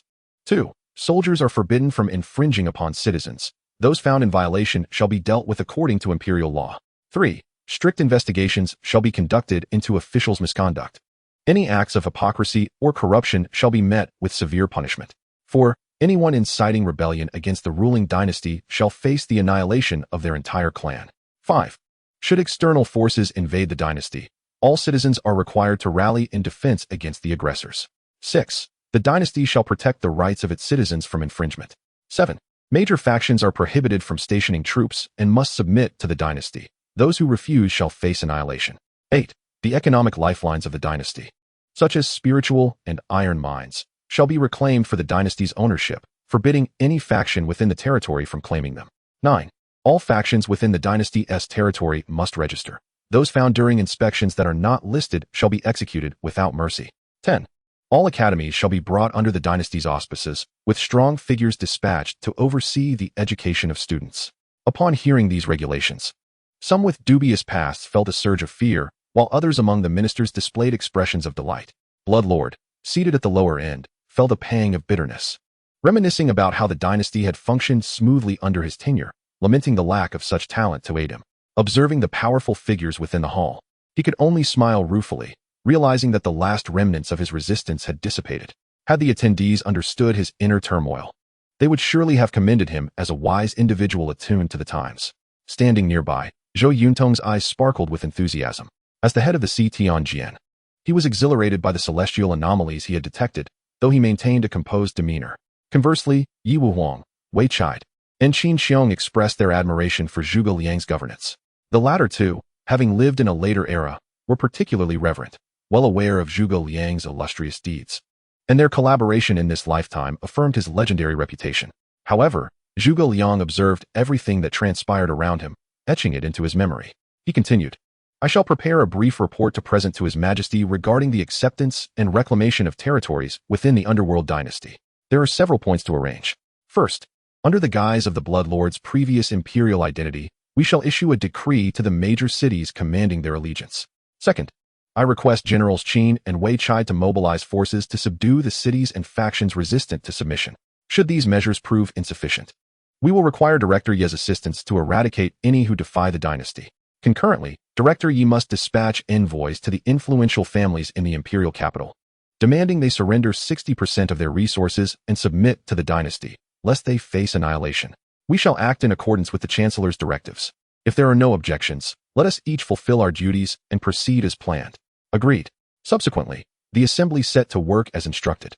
Outside the underworld palace, officials posted the newly promulgated laws at the government office and the entrances of major cities. As the officials turned to leave, a throng gathered around the notice board. Buzzing with discussion, those well-versed in literature emerged to relay the contents of the announcement. In an instant, applause erupted from the crowd. Splendid. Young Master Heir thought the divine mysterious army had come to ruin our lives.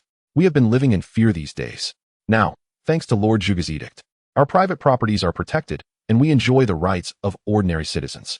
The taxes are significantly lower than the previous 5%, and we no longer have to live in such dire straits. Indeed, anyone who dares to wish for a return to the old ways will face my opposition first. Hidden among the crowd, Xianxia and others observed this scene with a sense of wonder. The common folk lived the most authentically, supporting those who treated them well. They felt immense pride in their ability to serve the divine mysterious lord. Zhuge Liang received the report from his guards with a beaming smile. Understanding that the populace sought peace and a prosperous life, reaping the benefits of the dynasty's growth. Was this not the very ideal he had pursued throughout his previous life? In this lifetime, he aimed to spread the divine brilliance of the divine mysterious over every expanse, allowing the dynasty to shine splendidly and realizing his dream of a flourishing era.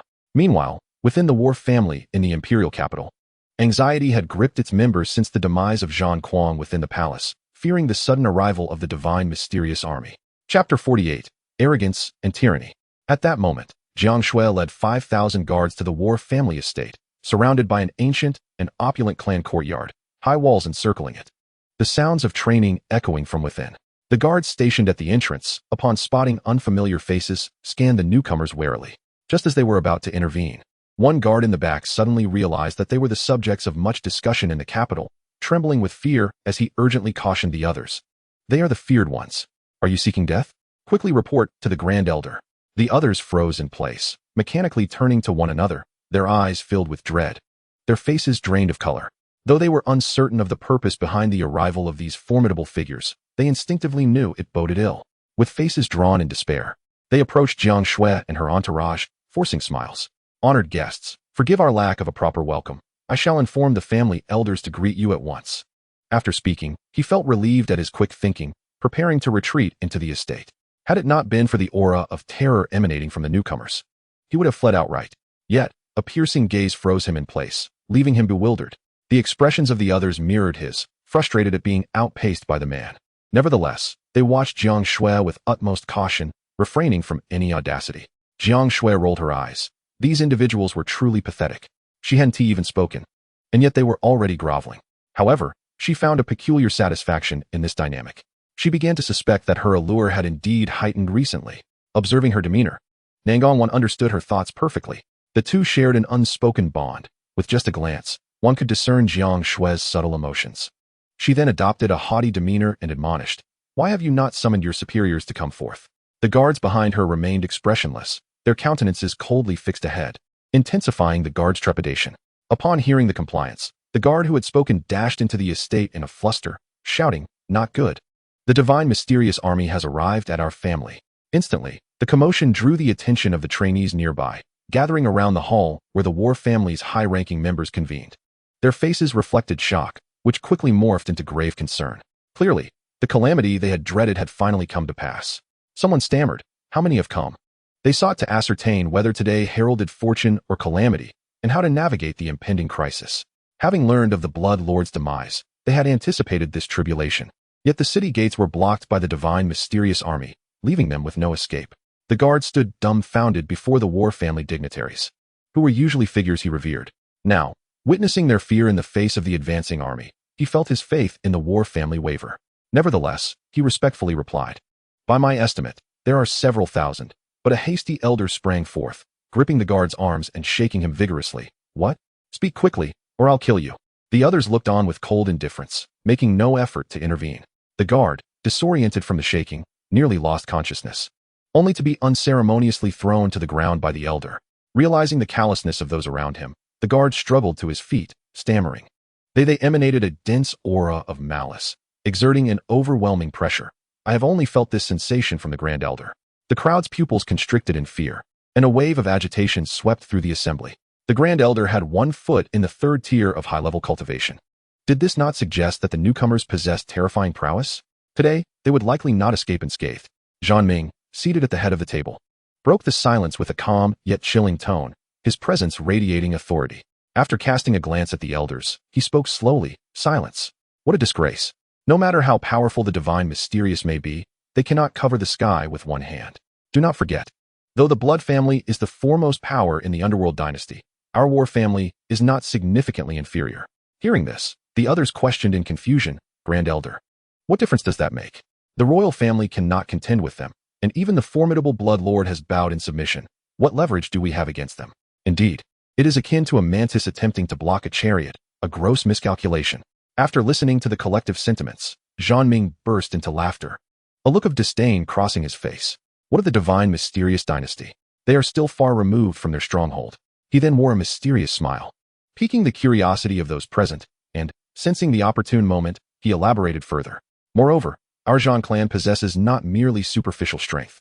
Our illustrious ancestors foresaw the potential peril of extinction that future generations might face, and thus concealed a significant power for unforeseen circumstances. The clan member Xianxian, who was once exiled by our esteemed ancestor, the Xian Emperor, serves as a contingency plan orchestrated by the ancestor himself. He has been nurturing the lone wolf in secrecy and has now established a formidable presence at the peak of the netherworld. Suddenly, a clan member recalled the legend of the lone wolf and began to speculate. Could it be that the publicly known lone wolf organization is, in fact, the guardian spirit of the Zhang clan?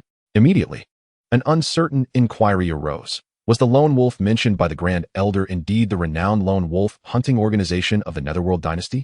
Others gazed at Zhang Ming with eager anticipation, their ardent eyes fixed upon him, yearning to hear him confirm this truth. Zhang Ming did not disappoint them. He nodded affirmatively, affirming that indeed, the Zhang clan is not a mere lamb awaiting slaughter. Witnessing the surge of enthusiasm among the crowd, Zhang Ming passionately urged, "Let us venture forth and witness the might of the divine Xian army," allowing them to appreciate the grandeur of our Zhang clan. With resounding agreement, the assembly exited the hall, heading towards the gates of the estate, leaving behind a bewildered guard who shook his dazed head, doubting the reality before him. The Zhang clan harbors hidden forces. Could this signify a turning tide? Gritting his teeth, he followed at a distance, still skeptical that the Zhang clan could mount a counterattack, and felt a chill at the indifference of the crowd. Xianxia and her companions, growing impatient, ushered their people through the grand entrance, coincidentally encountering the approaching members of the Zhang clan. Instantly, the atmosphere plummeted to a frigid silence. The Zhang clan's higher-ups, emboldened by their newfound confidence, cast aside the fear instilled by the divine Xian and surveyed the newcomers with haughty disdain. "You are the divine Xian army, yet you dare trespass upon our Zhang clan? Have you the audacity of bears and leopards? Why waste words with them? Seize them directly. Let us make an example of them to show outsiders that the Zhang clan is not to be trifled with." Nangong Wan furrowed her exquisite brows, contemplating that were it not for the Prime Minister's admonition, she would have effortlessly crushed the skull of the man before her. The others, equally grim, awaited orders in silence. Subsequently, Nangong Wan unleashed her full cultivation, enveloping the Zhang clan members in her overwhelming aura. Simultaneously, she brandished the edict from Zhuge Liang in the Grand Hall, exclaiming, "By the command of Prime Minister Zhuge, bow down and receive it." Her combined cultivation forced the crowd to their knees, eliciting a cacophony of furious protests from the Zhang clan members, demanding the release of the pressure and an apology for their insolence. "You invaders shall meet your doom once our guardian spirit arrives," they cried. "You truly deserve to perish. Our clan's ancestors will not let you escape." Chapter 49, The Demise of the Lone Wolf. Upon hearing these words, the invaders wore expressions of cold amusement, finding it ludicrous to expect them to willingly relinquish their resources and submit to a rival dynasty. Had they considered their precarious situation before, they might have hesitated. Now that they were aware of the Zhang clan's hidden strength, the legendary Lone Wolf organization, rumored to possess formidable late-stage cultivators, would they still be afraid? Enduring the immense pressure, the invaders continued their taunts. "How shameless! You demand 60% of our resources and our submission to the divine Xian? Do you believe you have the right?" They scoffed. "You thieves, who would fear you? Those with sense should cease this charade." Nangong Wan, exasperated, chose silence. Meanwhile, the 5,000 mid-stage cultivators of the guard, witnessing the unfolding events, unleashed their own powers, silently mocking the Zhang clan's predicament. Kill! A surge of malevolent energy erupted, darkening the skies within a 100-mile radius, as winds of chaos swept through, shattering structures and sending debris spiraling into the air. The scene was one of unparalleled devastation, filled with the wails of the dying. "Ah, you demons, I shall not allow you to have an easy time even in death." Determined, The Xian clan members fought back, refusing to yield. Elder, did you not claim there were powerful clan members? Why do they not arrive? We cannot hold out much longer. Some, unable to withstand the crushing psychological pressure, erupted in desperation, only to find themselves incapable of breaching the enemy lines. Despair enveloped them as they turned their ire towards Zhang Ming, blaming him for inciting rebellion. Had they simply complied and surrendered the resources, they would not face this dire fate and imminent death. Zhang Ming, witnessing the fall of his kin, felt his heart bleed. After enduring so much to ascend to the position of clan leader following Zhang Kuang's demise, this was the foundation of his rise. Yet now, it all felt futile. As he stood on the brink of becoming a mere figurehead, with the Zhang clan's annihilation looming ever closer. In a frenzy, he grasped the communication talisman in his hand, infusing it with spiritual energy in a desperate plea. His complexion paled, eyes bloodshot with rage. He let out a primal roar and charged towards the enemies, mercilessly slaughtering his clan members. As for the remaining Zhang elders, disciples, and officials, witnessing their past companions fall one by one, some reduced to mere blood mist, their hearts were tortured, teetering on the edge of mental collapse. I cannot bear this. You demons shall not escape unscathed. Boom, boom, boom. After enduring wave upon wave of relentless assault, the majority of the remaining disciples chose to self-destruct, resulting in a cacophony of explosions. Yet, all their efforts proved futile. To the guards, battling those who were not even at the transformation stage was akin to slaughtering infants. There was no need for complex techniques or the expenditure of spiritual energy. A single casual strike was enough to obliterate them effortlessly. In the end, whether by design or oversight, only a few high-ranking members of the Zhang clan remained on the battlefield. Blood pooled around them, saturating the ground. As the air grew thick with the stench of blood, crimson droplets fell, painting a macabre picture of ruin and despair. Zhang Ming wore a grim smile, his sanity fraying. I am the patriarch of the Zhang clan. Kneel before me. The other elders stood motionless, their faces devoid of life, murmuring, "It is all over." At that moment, a disturbance rippled through the surrounding space, intensifying with each passing breath, until a rift suddenly materialized. An unknown massive gourd appeared, hovering before them, its lids spinning open as a group of shadowy figures clad in black descended from within. The leading figures scanned the grim scene, and upon sighting the formation of the guards, a sense of foreboding arose within them. However, upon seeing the fallen members of the Zhang clan, they quelled their apprehensions, allowing anger to surge forth. The black-clad individuals mirrored this reaction, standing silently, awaiting their leader's command. Nangong Wan observed the newcomers with keen curiosity, her eyes darting with intrigue. Uncertain of their intentions, Xianxia, however, displayed little interest, having anticipated that the newcomers would be formidable adversaries, yet now found herself disappointed, as their strength seemed barely adequate for a proper confrontation. Within the Divine Command Department, the guards were no match for her, and she dared not act recklessly against the department head or the other royal generals. She was self-aware enough to understand her limitations. Now that she had finally stepped out of the Divine Command Department, she was eager to vent her frustrations. Aside from a brief encounter with the formidable Blood Lord not long ago, she had yet to face any worthy opponent. And now, the individuals before her. While the leaders were late-stage cultivators, the majority were of the transformation stage. Although their numbers were overwhelming, they posed no significant challenge.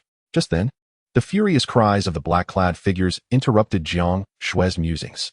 Who are you, that you dare to perpetrate such wanton slaughter upon the esteemed Zhang family? Truly, your audacity knows no bounds. However, the exasperated guards, unable to contain their impatience, sprang into action without a moment's hesitation. With a resounding clap and an explosive roar, the unsuspecting figures clad in black were reduced to mere pulp, their comrades left seething with anger at the sight of their disintegrated companions. Zhang Xian, filled with indignation, raged at the treachery of such ambush tactics. Nangong Wan, with a derisive curl of her lip, dismissed the need for argument, recognizing their feeble strength and questionable intellect. Xianxia, without even activating her protective armor, unleashed her spiritual technique in conjunction with the swordplay technique, swallowing the dying sun, instantly reaching her peak prowess and sweeping through the remaining leaders among the black-clad assailants. In an instant, the air was thick with crimson mist, and the ground was stained with blood. Zhang Xian, alert to the impending danger, managed to fend off several attackers with swift kicks before retreating 100 paces. Casting a wary glance at Xianxia, unable to suppress his mounting fury and frustration at witnessing the ruthless demise of his subordinates, he unleashed the powerful spiritual technique treasure, Gourd Heavy Strike. In the blink of an eye, the massive gourd, previously suspended in the air, descended upon Xianxia and Nangong Wan with a ferocious force. Boom! "Captain, be careful." The two, sensing the gravity of the situation, fervently channeled their spiritual energy to activate their defensive armor. With the colossal object looming closer, they felt a palpable threat emanating from it, clearly indicating its formidable rank and power. In the next moment, they were struck in place, a terrifying gust of wind swirling around them. Meanwhile, the surviving black-clad figures raised their swords in triumph, joy evident on their faces as they reveled in their narrow escape. Xianxian exhaled a sigh of relief. These two were nothing short of terrifying, their combat age barely a fifth of his own, yet their strength was boundless. As the dust settled and the giant gourd was flung away, the two women emerged from the crater, alive and vigorous. However, with traces of blood at the corners of their mouths, they felt a tingling numbness in their bodies, accompanied by a wave of pain and dizziness. Xianxian, his expression one of disbelief, was profoundly shaken, the roots of fear taking hold within him. Upon returning to the ground, Xianxia and her companion did not grant Xianxian a moment to react. They immediately summoned their most powerful combined attack, swiftly ending his existence. Both women were filled with regret, having allowed a lapse in vigilance that led to this opportunity for their adversary. The giant gourd flung away, transformed into a streak of light, and vanished from sight. Nearby forces, sensing the tumultuous battle within the Xian estate, discreetly unleashed their spiritual awareness to observe. They were struck with horror upon witnessing the once magnificent abode of the Xian family reduced to mere ruins. Realizing the implications, they hastily chose to retreat. Subsequently, Xianxia and Nangongwan instructed the guards to clear the scene and gather all the valuable resources of the Xian family, preparing to move on to their next destination. Chapter 50, Alliances and Strategies, Part 1. As the Xian family fell, the guards traversed the various major factions, witnessing similar scenes of chaos unfolding in the phantom royal capital. However, the distinction lay in the fact that some factions, plagued by misfortune, encountered the irritable guards and endured fates akin to that of the Xian family. Many who spoke out of turn met their demise at the hands of the guards. Although these guards had pledged allegiance to Xianxian, suppressing their former brutal natures, they merely concealed their true selves. This did not imply a complete relinquishment of their inherent dispositions. After all, the majority of the guards hailed from the abyssal prison. Yet, the environment of Xianxian did not permit them to act recklessly. They had hidden their true natures, and now, far from the territories of the Xianxian Empire, when confronted with these oblivious foes, they naturally sought to vent their long-suppressed frustrations. Of course, this was only permissible within the bounds of Xianxian's laws. Otherwise, they would not wish to incur the wrath of the Empire's formidable and intimidating regulations. In other regions, they were regarded as powerful figures, basking in the attention of many. However, such circumstances were situational. In the Xianxian Empire, there were numerous individuals capable of suppressing them with ease. Thus, they had to conduct themselves with decorum to avoid a grim fate. Nevertheless, if the Empire relied solely on brute strength for intimidation, they might harbor feelings of discontent. Yet, upon understanding the vision behind the establishment of the unified divine guards, along with the series of benefits it entailed, who would dare to oppose the access to coveted cultivation resources, especially the elixirs and spiritual medicines coveted by countless cultivators? They merely needed to expand the Empire's territories, achieve merit, and earn corresponding contribution points to exchange for all these resources. Hence, any grievances voiced were but trivial matters. What followed was excitement and fervor. Every newly inducted guard diligently studied the regulations of the unified divine guards, embedding them deeply in their minds. Should any intruder dare to threaten the Xianxian Empire, they would undoubtedly stand as the vanguard, ready to strike. Thus, during every battle, their zeal was palpable. In an instant, the various families, factions, sect branches, and merchant guilds within the phantom royal capital were engulfed in a storm of bloodshed, while ordinary citizens quietly observed the unfolding events. Ultimately, wherever the guards' blades reached, aside from the annihilation of the Zhan, Yu, and Ming families, the remaining 5 superfamilies, Ming, Zhao, Nie, Gu, and Nalan, chose to submit. Even the long-established Royal Feather Academy, the Daoyang Academy, and the Mingda Academy succumbed to the might of Xianxian. In truth, the high-ranking leaders of these academies, with their third-tier cultivation realms, would have preferred not to.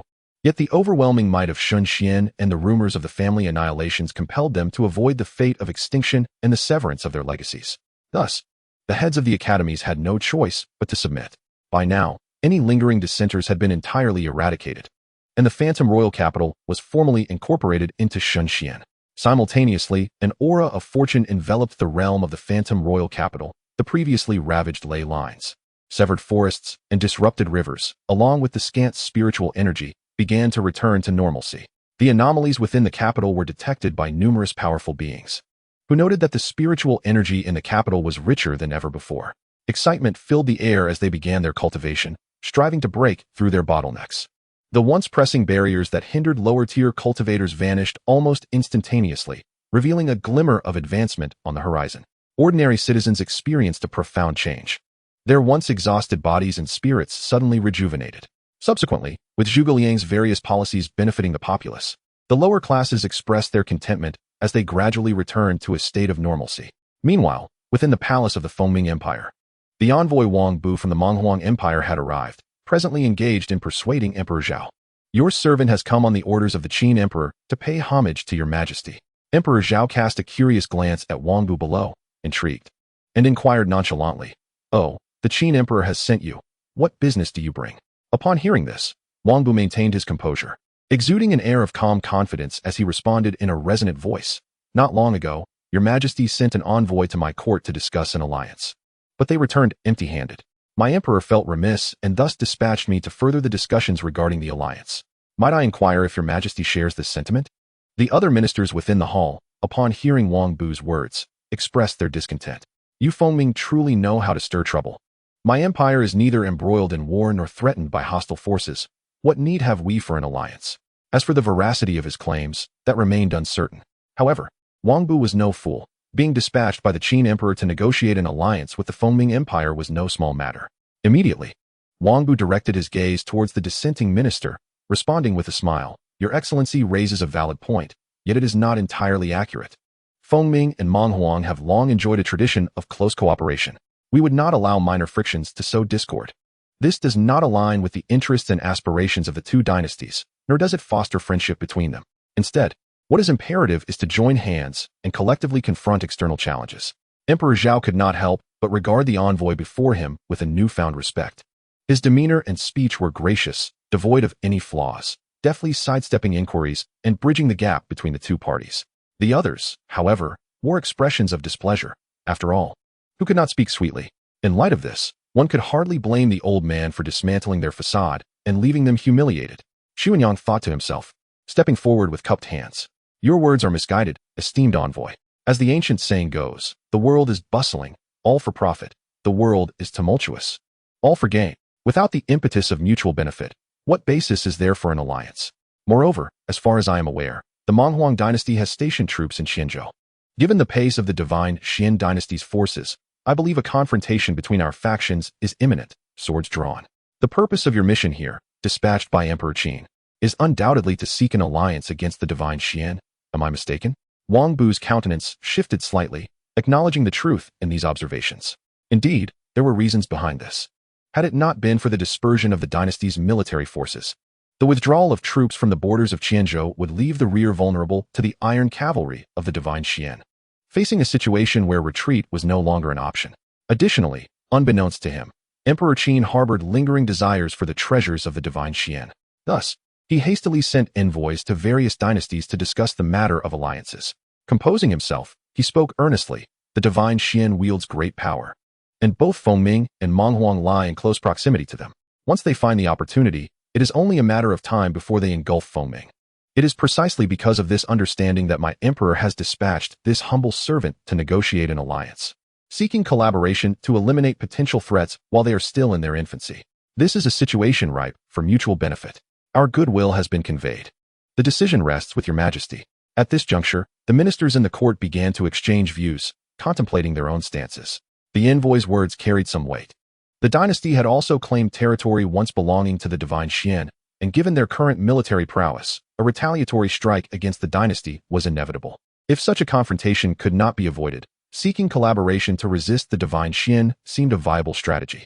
Yet, even in cooperation, how would they muster their military strength and implement mutual assistance? After conquering the divine Xian, how would they allocate the spoils? Observing the unfolding scene, Wang Bu sensed a glimmer of hope, his uncertainty easing as he chose to patiently await Emperor Zhao's decision. Emperor Zhao, visibly displeased by the presence of foreign ministers, felt that the court had devolved into a marketplace, losing all semblance of dignity. He coughed forcefully, instantly silencing the room before slowly articulating. "I wish to know how many troops your Monghuang dynasty is willing to mobilize to join forces with those powers in resisting the divine Xian?" After the divine Xian is vanquished, how will the benefits be divided? Chapter 51, The Alliance of States, Part 2. Wang Bu pondered deeply. Regarding Emperor Zhao with a hint of apology, he respectfully replied, "To not conceal from your majesty. Emperor Qin has instructed me that only upon your agreement to ally may I disclose further details regarding troop deployments." Upon hearing this, Emperor Zhao's expression soured. It seemed Emperor Qin was indeed imposing, seeking external assistance while exhibiting a tone of condescension. Instantly, his countenance darkened, and he coldly remarked, "First, display your sincerity before approaching me to discuss an alliance." The reason he refrained from ordering Wang Bu's expulsion lay in the historical transaction between the Fengming dynasty and Han Yu, which had secured military intelligence regarding the defenses of Yulin Prefecture under the divine Xian's rule, creating an irreconcilable conflict with them. Recently, witnessing the divine Xian's growing might, he too felt a sense of unease. Yet now, with an opportunity to address this crisis, he could not afford to let his frustrations surface. After all, he was not merely himself, but the sovereign of the Fengming dynasty, responsible for charting a path forward. Seeing the situation, Wang Bu felt a surge of anxiety. Pondering whether this was indeed a misfortune, he dared not linger excessively and exited the grand hall with a sense of reluctance. Subsequently, he retrieved a communication talisman, meticulously documenting the events to report back to Emperor Qin. At this moment, within the palace of the Menghuang dynasty, Emperor Qin received and reviewed the message sent by Wang Bu. He extracted a communication talisman and systematically addressed each concern raised. Then, he quietly gazed in the direction where the talisman had vanished. Wang Bu returned and, after bowing to Emperor Zhao, conveyed Emperor Qin's precise intentions. "Your Majesty, in order to effectively counter the divine Xian, my emperor has resolved to mobilize the Moon Shadow, Swift Wolf, and Dragon Guard legions, totaling 100,000 mid-tier and some high-tier troops. As for the division of benefits, my emperor believes that it should be based on the capabilities of each dynasty, each according to their strength. Might I inquire how many troops your Majesty can deploy? Do you find this arrangement satisfactory?" Before Emperor Zhao could respond, the ministers erupted in disbelief at the contents they had just heard. Emperor Qin is truly committed, assembling such a vast military force. Alas, it seems the Menghuang dynasty is indeed anxious, willing to dispatch even their elite troops. The situation must be dire. We must deliberate further on this matter. After all, this is no trifling affair, and any oversight could be catastrophic for the dynasty. We shall await your Majesty's decision, hoping that our concerns prove unwarranted. As the room quieted, they awaited Emperor Zhao's final verdict. He furrowed his brow in contemplation for a long while before finally speaking in a subdued tone. "I had no desire to immerse myself in this murky water. Yet reality does not permit Fengming to remain aloof. Therefore, I have decided to mobilize 100,000 Fengxiang troops, albeit slightly less formidable." Upon hearing this, Wang Bu felt a wave of relief wash over him. The formation of a united front alleviated his worries about the opponent's overwhelming strength, as the spoils of victory would be more equitably shared. Thus, he smiled and congratulated. "I shall preemptively wish for a fruitful collaboration between our sides, successfully tackling the formidable challenge posed by the divine Xian." He then added, "Considering the logistics involved in mobilizing such a large force, my emperor proposes to rendezvous at the border in 1 week's time. I would appreciate it if your envoy could inform Emperor Qin. I shall ensure that our troops arrive punctually at the Ningyuan border." A similar scene unfolded within the Xuanxiu dynasty, where Emperor Song, after a brief consideration, also agreed to deploy an equal number and caliber of Tianyue troops, coordinating for their forces to gather at the border of the three dynasties within a week, using this as a springboard to breach the divine Xian's defensive line and approach their capital. Meanwhile, in the Taiyin dynasty, the envoy from Menghuang had made no progress, which could be attributed to the inherent strength of the Taiyin dynasty itself. As one of the surrounding powers of the major dynasties, its strength generally surpassed that of other human dynasties, and under normal circumstances, no faction would willingly provoke it.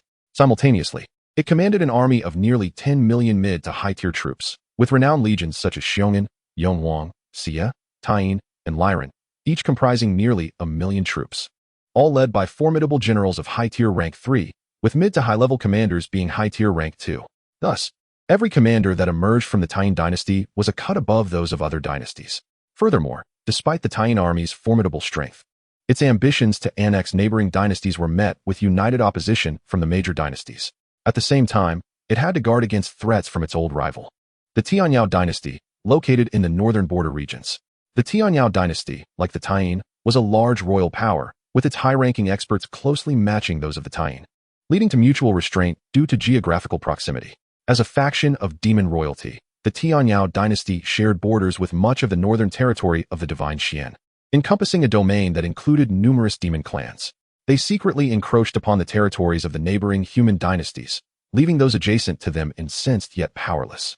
Moreover, the absence of intervention from the formidable beings above only exacerbated the situation. The demon race, endowed with an innate and formidable prowess, effortlessly crushes their human counterparts, thereby fostering an arrogance that knows no bounds and an increasingly reckless demeanor. What was once a covert enslavement of humanity has now brazenly been thrust into the open. The internal strife within the human empires has unwittingly provided the demons with ample opportunity. At this moment, within the grand halls of the Taiyin Imperial Palace, a man in his 50s, regal and imposing, occupies the throne. His distinguished features are accentuated by a golden crown atop his head and a purple imperial robe draping over his form. Emperor Xianxia, one of the top 10 formidable figures of the Taiyin Empire, stands at the precipice of transcending into the first tier of the superlative realm. After a prolonged silence, his voice, imbued with profound authority, resonates through the chamber. Should our empire intervene in these matters? The Chancellor, Xianxiang, glanced at his restless colleagues and raised the spiritual jade tablet, an emblem of status and imperial ceremony. Bowing slightly, he clasped his hands in respectful salute and spoke. Your Majesty, the words of the Wild's envoy are not to be taken lightly. The Divine Xian is akin to a dying sun, perilous to touch. Why squander our empire's resources? His assertion emphasized the current focus on the imperial championship, a pursuit vital for the empire's survival. As his words echoed, the other ministers began to murmur in agreement. Indeed, Chancellor's perspective is sound. The Dark Guardians report that the Qin Emperor has allied with several other empires. Such a grand mobilization renders our interference unnecessary. Another voice chimed in. Indeed, the mere logistics of troop mobilization demand substantial resources, and the potential gains do not justify the expenditures. However, a critical oversight loomed. Who exactly was the Qin Emperor? No one acts without motive. There must be undisclosed reasons behind his maneuvers. One minister interjected, otherwise he would not exhaust such efforts to unite other forces against the Divine Xian. Recent intelligence suggested that the Divine Xian was far more complex than it appeared. Thus, I propose our empire should regard this matter with utmost seriousness, deploying operatives to clandestinely gather intelligence. Correct, another voice added. While our empire need not engage militarily, we must maintain control over the surrounding dynamics to prevent the Qin Emperor from seizing the advantage, which could jeopardize our grand plans. As the debate intensified, Emperor Jing furrowed his brow. The ministers made valid points. A balance was essential, neither neglecting the situation nor overextending the empire's resources. With newfound resolve, he surveyed the ongoing discourse and raised his hand for silence. Gentlemen, I have grasped your sentiments. There is no need for further contention. For the long-term benefit of our empire, we shall dispatch Dark Guardians to discreetly uncover the underlying truths and report back to me before any decisions are made. Meanwhile, our primary focus remains on the championship, allowing other matters to take a back seat. Nevertheless, we must also ensure vigilant surveillance of the Xianxiao Empire to thwart any potential disruptions during this period. Understood. Chapter 52. The Summoning of the Mecha Demons. As the major empires resolved to unite against the Divine Xian, the Taiyin Empire dispatched Dark Guardians to infiltrate and gather intelligence. Meanwhile, in the heart of the Divine Xian Palace, Lingtian received an alert from the system. Ding. Side quest activated. Thwart the invading enemy. Task details. The three leading empires, fearing the rise of the Divine Xian, have formed a coalition that will reach the Ningyuan border in 1 week. The task deadline is 2 months, with rewards including 2 opportunities for demon summoning, 800,000 breakthrough pills for the initial stage of the harmonization realm, and a random military summoning card. To Lingtian's astonishment, the notification had barely faded when a second alert sounded. Ding. 3-day demon summoning opportunity refreshed. Does the host wish to proceed with the summoning? Affirmative. Ding. System summoning node in construction, random demon summoning settings activated, summoning successful. Ding. Congratulations to the host for successfully summoning the upgraded version of the Vengeful Wanderer. This mech has been enhanced with Stardust Alloy, autonomously managed by a mech sprite with full consciousness. Its energy systems now operate on spiritual energy. As long as there is a sufficient supply of spiritual chi, its power will be inexhaustible. Curious, Lingtian sought to understand the nature of Stardust Alloy. Stardust Alloy is an all-purpose metal refined from cosmic meteorite stones. Its defensive and restorative properties, as well as its structure, are unparalleled. Even Divine Realm experts struggle to inflict damage upon it. This is simply unbelievable. Lingtian felt a surge of excitement. though he couldn't help but critique its energy limitations. Fortunately, the spiritual qi density in the western wilderness is adequate, sufficient to power its energy conversion for optimal performance. Moreover, he had garnered preliminary knowledge on traditional mechs and the Vengeful Wanderer. The Vengeful Wanderer is a strategic-grade heavy mech, its chassis integrating the architecture and weaponry of the original model. It is powered by nuclear energy, equipped with rocket boosters at the elbows, and features an independent thermal source for heat management. It boasts 2 combat modes, close-quarters combat and ranged attacks. Its lethal weaponry includes a double serrated heavy sword and an ion cannon, swiftly dispatching foes in battle. However, when facing a formidable combined beast, it struggled after several rounds of combat, nearly succumbing to defeat. Yet, its missile propulsion allowed it to escape, leveraging gravitational acceleration to execute a thunderous strike that ultimately vanquished its adversary. Lingtian then examined the Vengeful Wanderer's details. Name: Vengeful Wanderer, upgraded version. Divine ability: Thunderous Strike. Weapons: double-edged serrated heavy sword, ion cannon. Cultivation: late stage of the Tribulation Realm. Rating: 8 stars. Lingtian was thoroughly elated. This Vengeful Wanderer was nothing short of extraordinary, a walking weapon and long-range artillery, upgraded by the system. It can simply stand its ground, allowing enemies to strike, yet struggle to breach its defenses. When it arrives, I shall test its capabilities, perfectly assessing my own strength as well.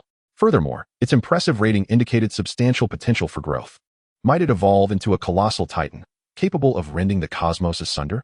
Contemplating this notion, he felt it was not an insurmountable dream. Recalling the system's task, he resolved to send it into the major empires, teaching them a lesson in humility. Just then, Zhao Huan entered the grand hall, and, noticing Lingtian deep in thought, offered a timely reminder. Your Majesty, General Zhao has returned and awaits your audience outside. Lingtian snapped back to reality, astonished. General Zhao's speed is remarkable. Quickly, usher him in. Yes. Soon, Zhao Yun entered the hall, bowing respectfully towards the throne. I pay my respects to your Majesty. Observing Zhao Yun's fatigued demeanor, Lingtian descended from his position, approached him, and with both hands, lifted him gently, expressing concern and joy. Zilong, no need for formalities. Was the campaign against the Sea Tribe successful?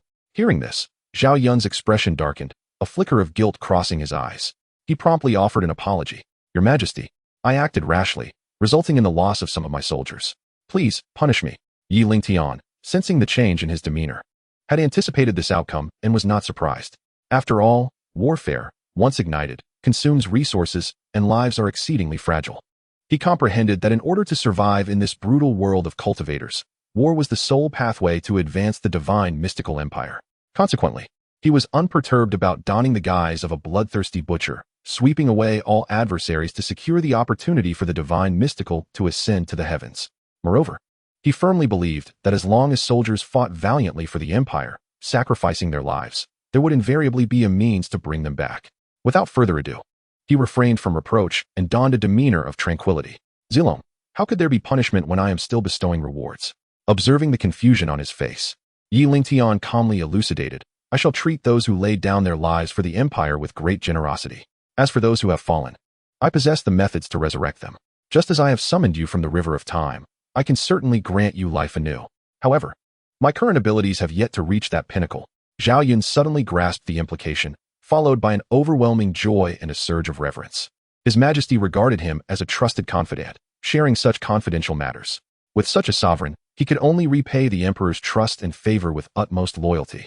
At this moment, Zhao Yun's state of mind could truly be encapsulated by the phrase, a soldier dies for the one who knows him. A woman adorns herself for the one she loves.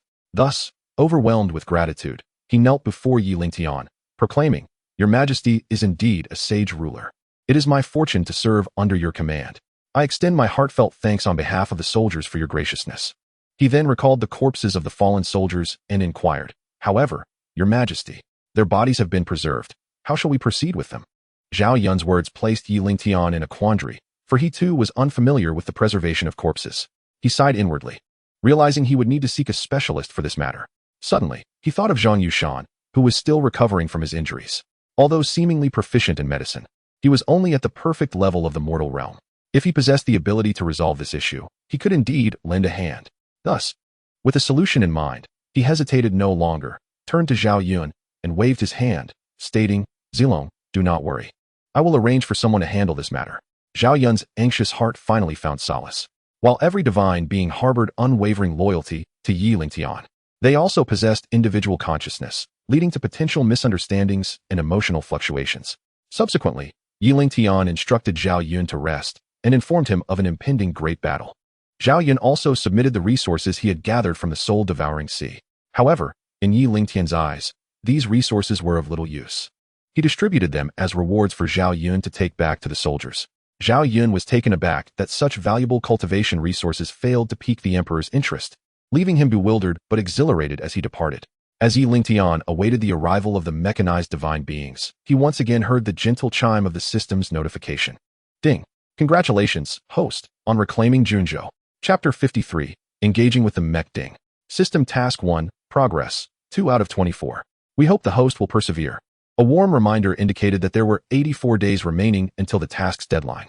Upon hearing this notification, Lingtian felt a twinge of concern. The initial progress of the task was somewhat sluggish, and he needed to dispatch someone to expedite the pace. Otherwise, at this rate, timely completion of the task would be in jeopardy. This was crucial for system upgrades, leaving no room for negligence. He then experienced a headache, pondering whom to send to oversee matters. Sending Zhou was not an option. She was not only his maid, but also bore the responsibility of ensuring the capital's safety. Although no formidable adversaries had yet invaded the divine mystical capital, one could never be too cautious. While confident in his own strength, he still had to remain vigilant. He instinctively ruled out Zhou, though her prowess was perhaps not much inferior to his own, and whether she had ulterior motives remained uncertain. Dispatching Yuan Qingdu was also unfeasible, as he was the first divine being to accompany him and was needed to guard the capital. As for the Xian army led by Xianxiaji, he dismissed that option as well, deeming their strength inadequate. Their participation would make little difference. Then he thought of Zhao Yun, who had just departed. Yes, sending Zhao Yun seems plausible. However, how to address the coalition of the three great empires? Holding the Ningyuan defense line by Qi should pose no issues. If all else fails, he could await the arrival of the vengeful wanderers and then send them for support. That should pose no problems. With no transcendent beings from the three empires in sight, he quietly made his decision. At this moment, in the central domain city of Junzhou, Yunyang City, Jun Lingyu sat at the main seat in the city lord's hall, with Ko Zhong, Su Xiling, Yin Wen, and Zhou Qiang among the vice commanders at the side. Below them were the heads of various families, sects, and royal factions, including the affiliated forces of the Upper Clear sect and the Xian Demon sect, all sitting upright, awaiting the words of the man above. In recent days, even though they prided themselves on being accustomed to the bloodshed, they were greatly intimidated by Jun Lingyu and the Sui army's decisive killings, leaving them in constant fear for their lives. Concerned about their impending doom and the annihilation of their powers, Jun Lingyu was quite pleased with their reaction, speaking in a calm tone. Since you have chosen to follow the Empire's path, you must prioritize the interests of the Empire. Anyone found to be acting against the established order or speaking in contradiction will serve as a cautionary tale, like the illusory spirit sect, the String family, and the Southern Ming Kingdom. I hope you will not err. The leaders of the various factions, upon hearing this, broke out in a cold sweat and hastily responded, "General, you jest. Since we have submitted to the Empire, we would never dare to act with duplicity." Seeing Jun Lingyu merely smile, they exchanged glances, somewhat puzzled by his intent. Recalling the laws of the Empire, Jun Lingyu cautioned, "The laws of the Empire are stringent. I hope you will restrain your subordinates and allied factions upon your return, so as not to bring trouble upon yourselves. Otherwise, no one will be able to save you." Yes, we will keep this in mind. Please rest assured, General. Afterward, Jun Lingyu instructed everyone to return and oversee the matters he had commanded. Once the leaders of the various factions left the hall, Jun Lingyu recalled that not long ago, His Majesty had dispatched someone to urge the army to advance swiftly. Feeling somewhat helpless, the vastness of each state made it challenging to traverse swiftly, even for someone of his monumental cultivation level. For soldiers of slightly lower cultivation, combined with the need to subjugate various factions along the way, the time consumed would only increase. It seemed he needed to procure a batch of high-tier flying vessels. He then instructed the guard at the hall's entrance. "Go summon Miss Yang from the Qingshan Merchants Association. Tell her I have urgent matters to discuss." Yes. The guard promptly set off to the branch of the Qingshan Merchants Association to relay the message to Yang Yanran. Returning to the divine mystical imperial palace, a mech, radiating a blue-golden hue, abruptly materialized before the palace. As it descended outside the grand hall, the ground reverberated with a powerful sound of friction as if gold were falling, causing a tremor beneath. Clearly, this outcome was due to its restraint of much of its momentum and size. Otherwise, the commotion would have been far greater. The palace guards encircled it from all directions, their expressions filled with wariness as they observed this unknown entity. Having lived in ancient times, they were not only unfamiliar with mechs, but had never even laid eyes on one. This was their first encounter with such a colossal being, presenting a striking visual impact. Logically speaking, they might have had some knowledge of various beings in this vast realm. Although they had not seen them, their mental fortitude was nonetheless commendable. The system implants the memories of the celestial realm into the gods and demons in chronological order. Hearing the commotion, Lingtian emerged from the grand hall and was greeted by the sight of a colossal mech encircled by soldiers in the plaza below. A wave of joy washed over him as he called out to halt their actions. The attendants promptly retreated, for this was the mech demon, the vengeful wanderer, come to pledge allegiance to the Emperor. Standing before the mech, Tuoba let out a sigh of relief, though the imposing figure evoked a sense of trepidation within him. Bracing himself against the unease, he prepared for a confrontation. At that moment, the attendants bowed to the mech, proclaiming their respect for the esteemed entity. Anticipating the stir its arrival would create, the vengeful wanderer refrained from any excessive movements, choosing instead to await further developments. Acknowledging the bows with a slight nod, it then turned to Lingtian, performing a gesture of respect, its voice resonating with a magnetic timbre. I, the vengeful wanderer, pay my respects to your majesty. Lingtian understood the destructive potential of the mech. Should it wreak havoc upon his palace, considerable effort would be required to restore it to its former glory. Thus, he commanded it to retract its imposing form and assume a lighter guise. The vengeful wanderer hesitated, puzzled by Lingtian's intent, but complied without delay. Its size diminished to that of an ordinary cultivator, save for the striking blue-gold exterior that set it apart from the human populace. Eager to gauge his own strength, Lingtian sought an opportunity and declared, "As you have just joined my service, I am unaware of your capabilities. It would be improper to assign you a position without understanding your prowess. Let us engage in a test of strength, and I shall allocate your duties accordingly. What say you?" The vengeful wanderer hesitated, acutely aware of its own capacity for destruction. An inadvertent catastrophe in the imperial capital would be far from amusing.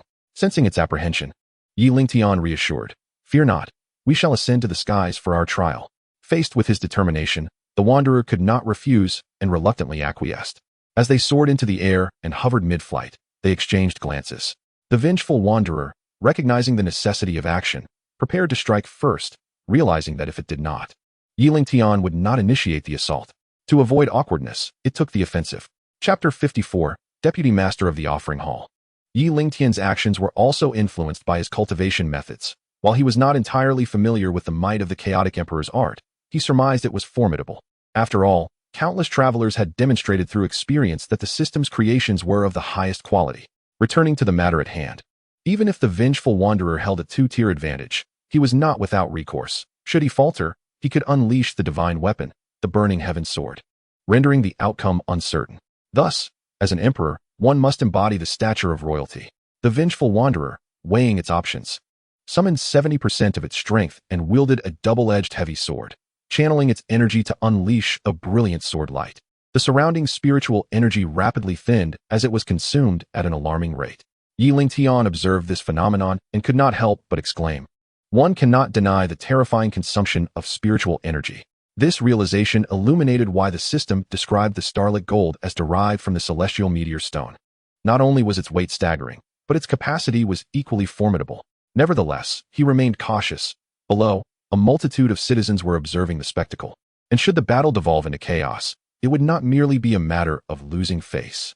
Consequently, he harnessed the royal dragon power accumulating within him and unleashed a spiritual energy palm. As he felt the dragon power emanating an overwhelming energy, he could not help but marvel at its ferocity. The precise level of this royal dragon power eluded him, and even when he inquired of Enine, she remained tight-lipped, urging him to explore it independently. Now presented with the opportunity to test its might, he would not hold back. At that moment, their energies intertwined in midair, producing a dazzling spectacle accompanied by a thunderous explosion. Both the Emperor and the mech were forced back 100 meters by the shockwave. Lingtian reveled in the potency of his royal dragon power, while the vengeful wanderer stood in astonishment, its 70% attack power effortlessly shattered by Lingtian. Such an outcome was simply inconceivable. However, upon reflection, it found solace in understanding. Meanwhile, the attendants below wore expressions of disbelief, though they quickly regained composure. If their emperor were not so formidable, they would have found it strange. In the various families, sects, merchant associations, and among the populace of the imperial capital, The violent sounds and the radiant display in the sky drew curious glances toward the palace. Who would dare to be so audacious as to wreak havoc within the imperial palace? Doesn't that figure appear familiar? One pondered. Their attire resembles that of His Majesty. Could it be the Emperor himself? Such a notion was utterly astonishing. When had he grown so powerful? Have you not noticed the peculiar being beside him? It does appear unique. Who knew such a creature existed in the Western wilderness? I would wager that not only is it rare in the Western wilderness, but it may not exist anywhere in the vast realm. But why has it appeared in the imperial capital? And why engage the Emperor in battle?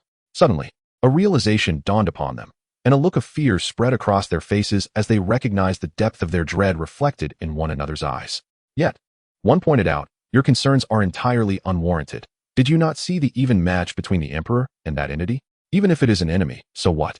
The current Xianxian is no longer what it once was. Who would dare to provoke openly?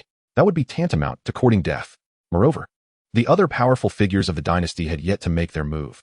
Even if a single adversary proved insufficient, they could overwhelm with sheer numbers. Following their initial clash, Lingtian had obtained the answers he sought and ceased to dwell on the matter of royal dragon power, returning to the palace first.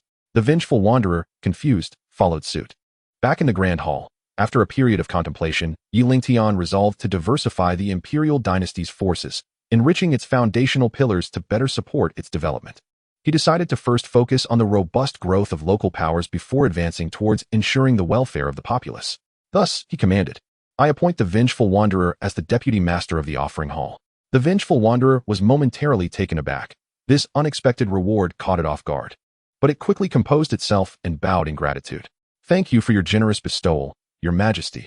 I shall exert every effort to develop and strengthen the offering hall. I have another task for you, my esteemed subject. In 1 week, the 3 major dynasties will encroach upon our Ningyuan border, and I am dispatching you to aid General Baiqi. Additionally, remain vigilant against potential ambushes from the Taiyin dynasty. The Vengeful Wanderer murmured to itself, surprised by the immediate scale of action it encountered upon arrival, involuntarily rubbing its hands in anticipation. Combat was indeed its forte. Rest assured, Your Majesty, I shall clear the path of any invading foes. Following this, Lingtian produced a memory crystal, inscribing it with the details of the Vengeful Wanderer's appointment and identification, then handed it over. Present this to General Baiqi. He will be informed of your identity and mission. Understood. The Vengeful Wanderer acknowledged.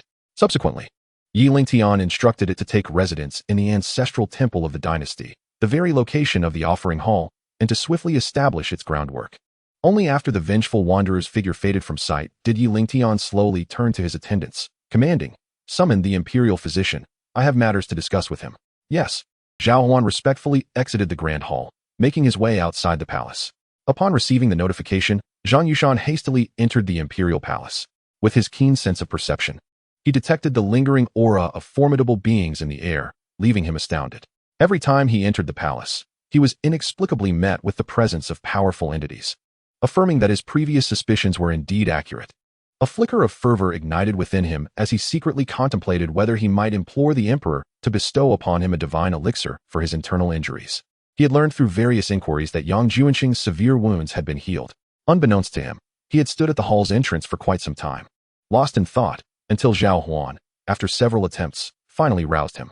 Zhao Huan found Zhang Yushan's behavior peculiar. Suppressing her curiosity, she reminded him, Your Majesty has been waiting within for quite some time. Only then did Zhang Yushan awaken from his reverie. Rushing into the grand hall and approaching the desk by the window to bow, I pay my respects to Your Majesty. Lingtian, unhurried, set down the memorials in his hand, lifted his gaze, and cast a glance at him, noticing a slight improvement in his mental state compared to their last encounter. However, an underlying pallor of fatigue still lingered in his brow. Rise, my beloved minister. I summoned you to inquire if there is a method to preserve the corpses of the deceased. Zhang Yushan was taken aback. Prior to his visit, he had contemplated numerous possibilities, yet this was not one of them. A look of difficulty crossed his face. It was not that he hesitated to speak, but rather that the matter involved numerous complications. If mishandled, it could adversely affect personal fortunes, or, worse, disrupt the imperial dynasty's fate. Thus, he found himself at a loss.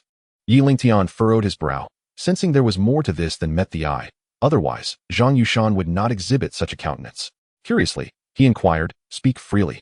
My minister, I shall not hold it against you.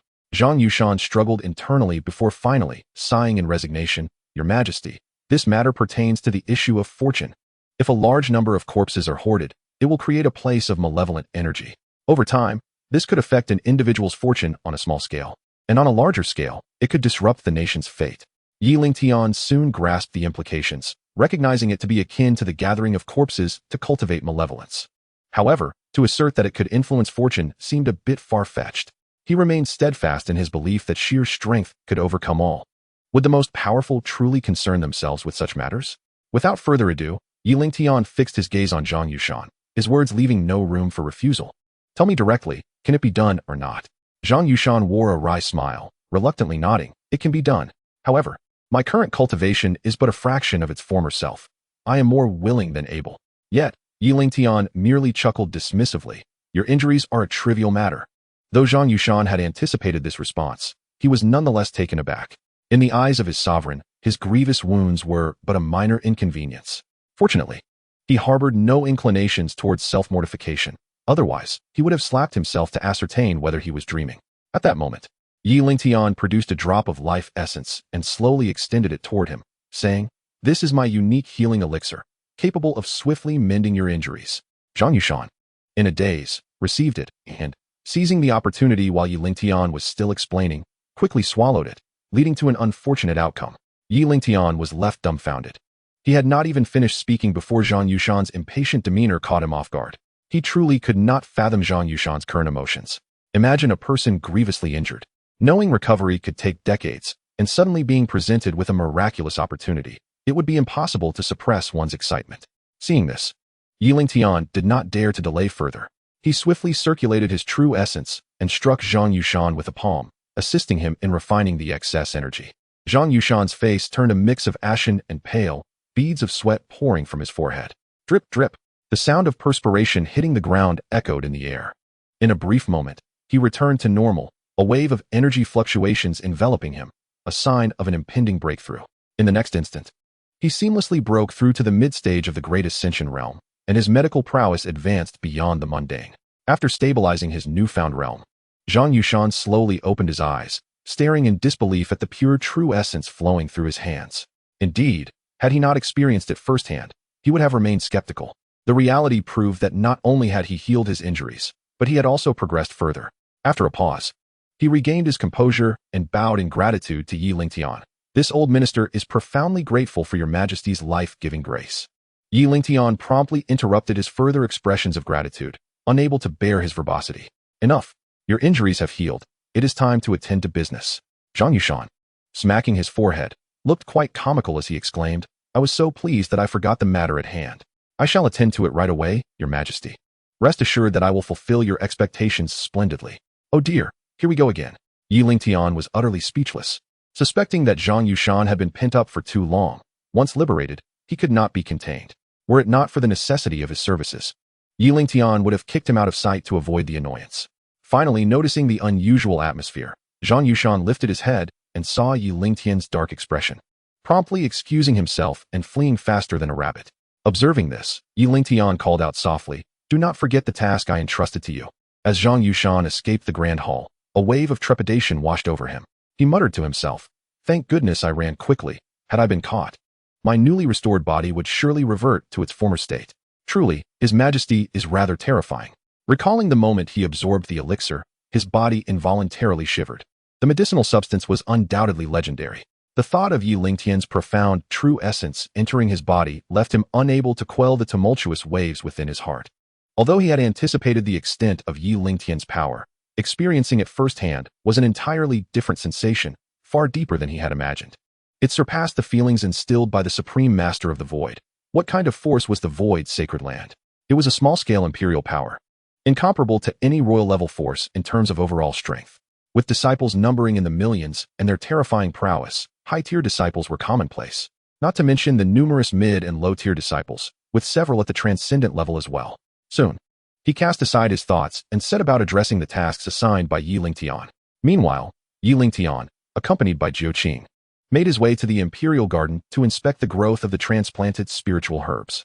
On the other side, in Yunyang City, Yang Yanran received a communication from the guards and was currently at the city lord's mansion.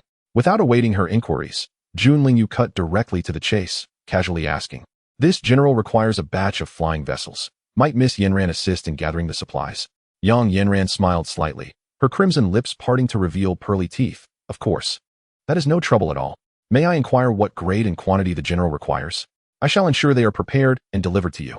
Yet, she harbored doubts, wondering why the imperial army, having just conquered Xuanzhou, was now preparing for further military action. However, she chose not to voice her concerns, as this was also a matter she welcomed. Who knew? Perhaps they would seize that territory and conveniently resolve her issues. Jun Lingyu was quite satisfied with her demeanor, understanding the importance of maintaining one's position and exercising discretion. With a hearty laugh, he remarked, "Naturally, the higher the grade, the better. Let us start with 1,000 units. As for the price, we can negotiate." Yang Yanran was momentarily taken aback. The usually stern Jun Lingyu's smile was as refreshing as a spring breeze. Soon, she returned his smile. "General, you jest. Since Yanran has agreed to assist, I shall not concern myself with trivialities." After a moment's contemplation, he spoke. "Currently, the Qingyan Chamber of Commerce's branch can provide a maximum of 900 high-level aircraft. The remaining units will be swiftly mobilized from other branches by Miss Yanran. Is this arrangement satisfactory to you, General?" Jun Lingyu pondered briefly. Each aircraft could accommodate over 20,000 people, making 900 more than sufficient. He agreed with Miss Yanran's assessment, declaring it an urgent necessity. However, to his surprise, as soon as he finished speaking, Yang Yanran produced a spatial ring and presented it to him, her expression remarkably calm. "I have already prepared this. Please select at your convenience, General." Jun Lingyu's mind struggled to comprehend the situation. Did she foresee his need for aircraft, thus preparing in advance? The likelihood of such a scenario seemed substantial. After all, it was rare for anyone to carry a multitude of aircraft on their person. He then instructed her to continue preparing additional aircraft for any unforeseen circumstances. Meanwhile, in the ancestral temple of the divine Xian Empire, the vengeful wanderer had just set foot inside when the 10 guardians within the temple sensed the presence of a formidable force, their expressions shifting to one of wariness as they scanned the entrance for the unfamiliar being. Yang Junsheng pulled back his granddaughter Yang Xiaoming, signaling her to retreat. Before slowly addressing the newcomer, "Might I inquire who you are and what brings you to this place?" The vengeful wanderer remained silent, instead producing the identification token entrusted to him by Yi Lingtian, casting a dispassionate glance at the gathered assembly. After a brief exchange among them, confusion etched on their faces. They wondered when a new vice lord had emerged. However, it wasn't long before they bowed in reverence towards the entrance, acknowledging the presence of the lord. Chapter 56. The mystery of the disappearance begins to unravel. The vengeful wanderer surveyed the individuals present, noting the ashen faces of several, their eyes evasively darting about, which ignited suspicion within him. In a fleeting moment of realization, he connected various dots and spoke with a voice imbued with soul-stirring authority. "You need not be overly formal. This lord does not concern himself with such superficialities." As his voice reverberated, the assembly appeared pained, their bodies trembling with trepidation, their hearts filled with dread. Yet, the vengeful wanderer paid little heed to their discomfort, instead gazing at the dilapidated surroundings, perplexed, and inquired about the guardianship of the temple. "Why are there only a few of you here? Where are the others?"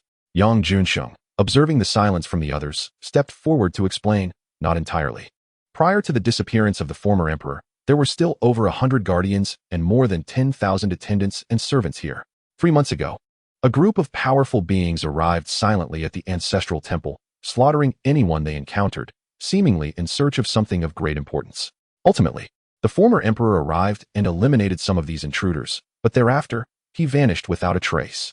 The other guardians, upon hearing this, were still haunted by the memories, their faces reflecting a mix of anger, fear, and sorrow. They had been hunted by a band of butchers, utterly powerless to defend themselves. Had it not been for Yi Huang's timely intervention, they too might have become mere dust.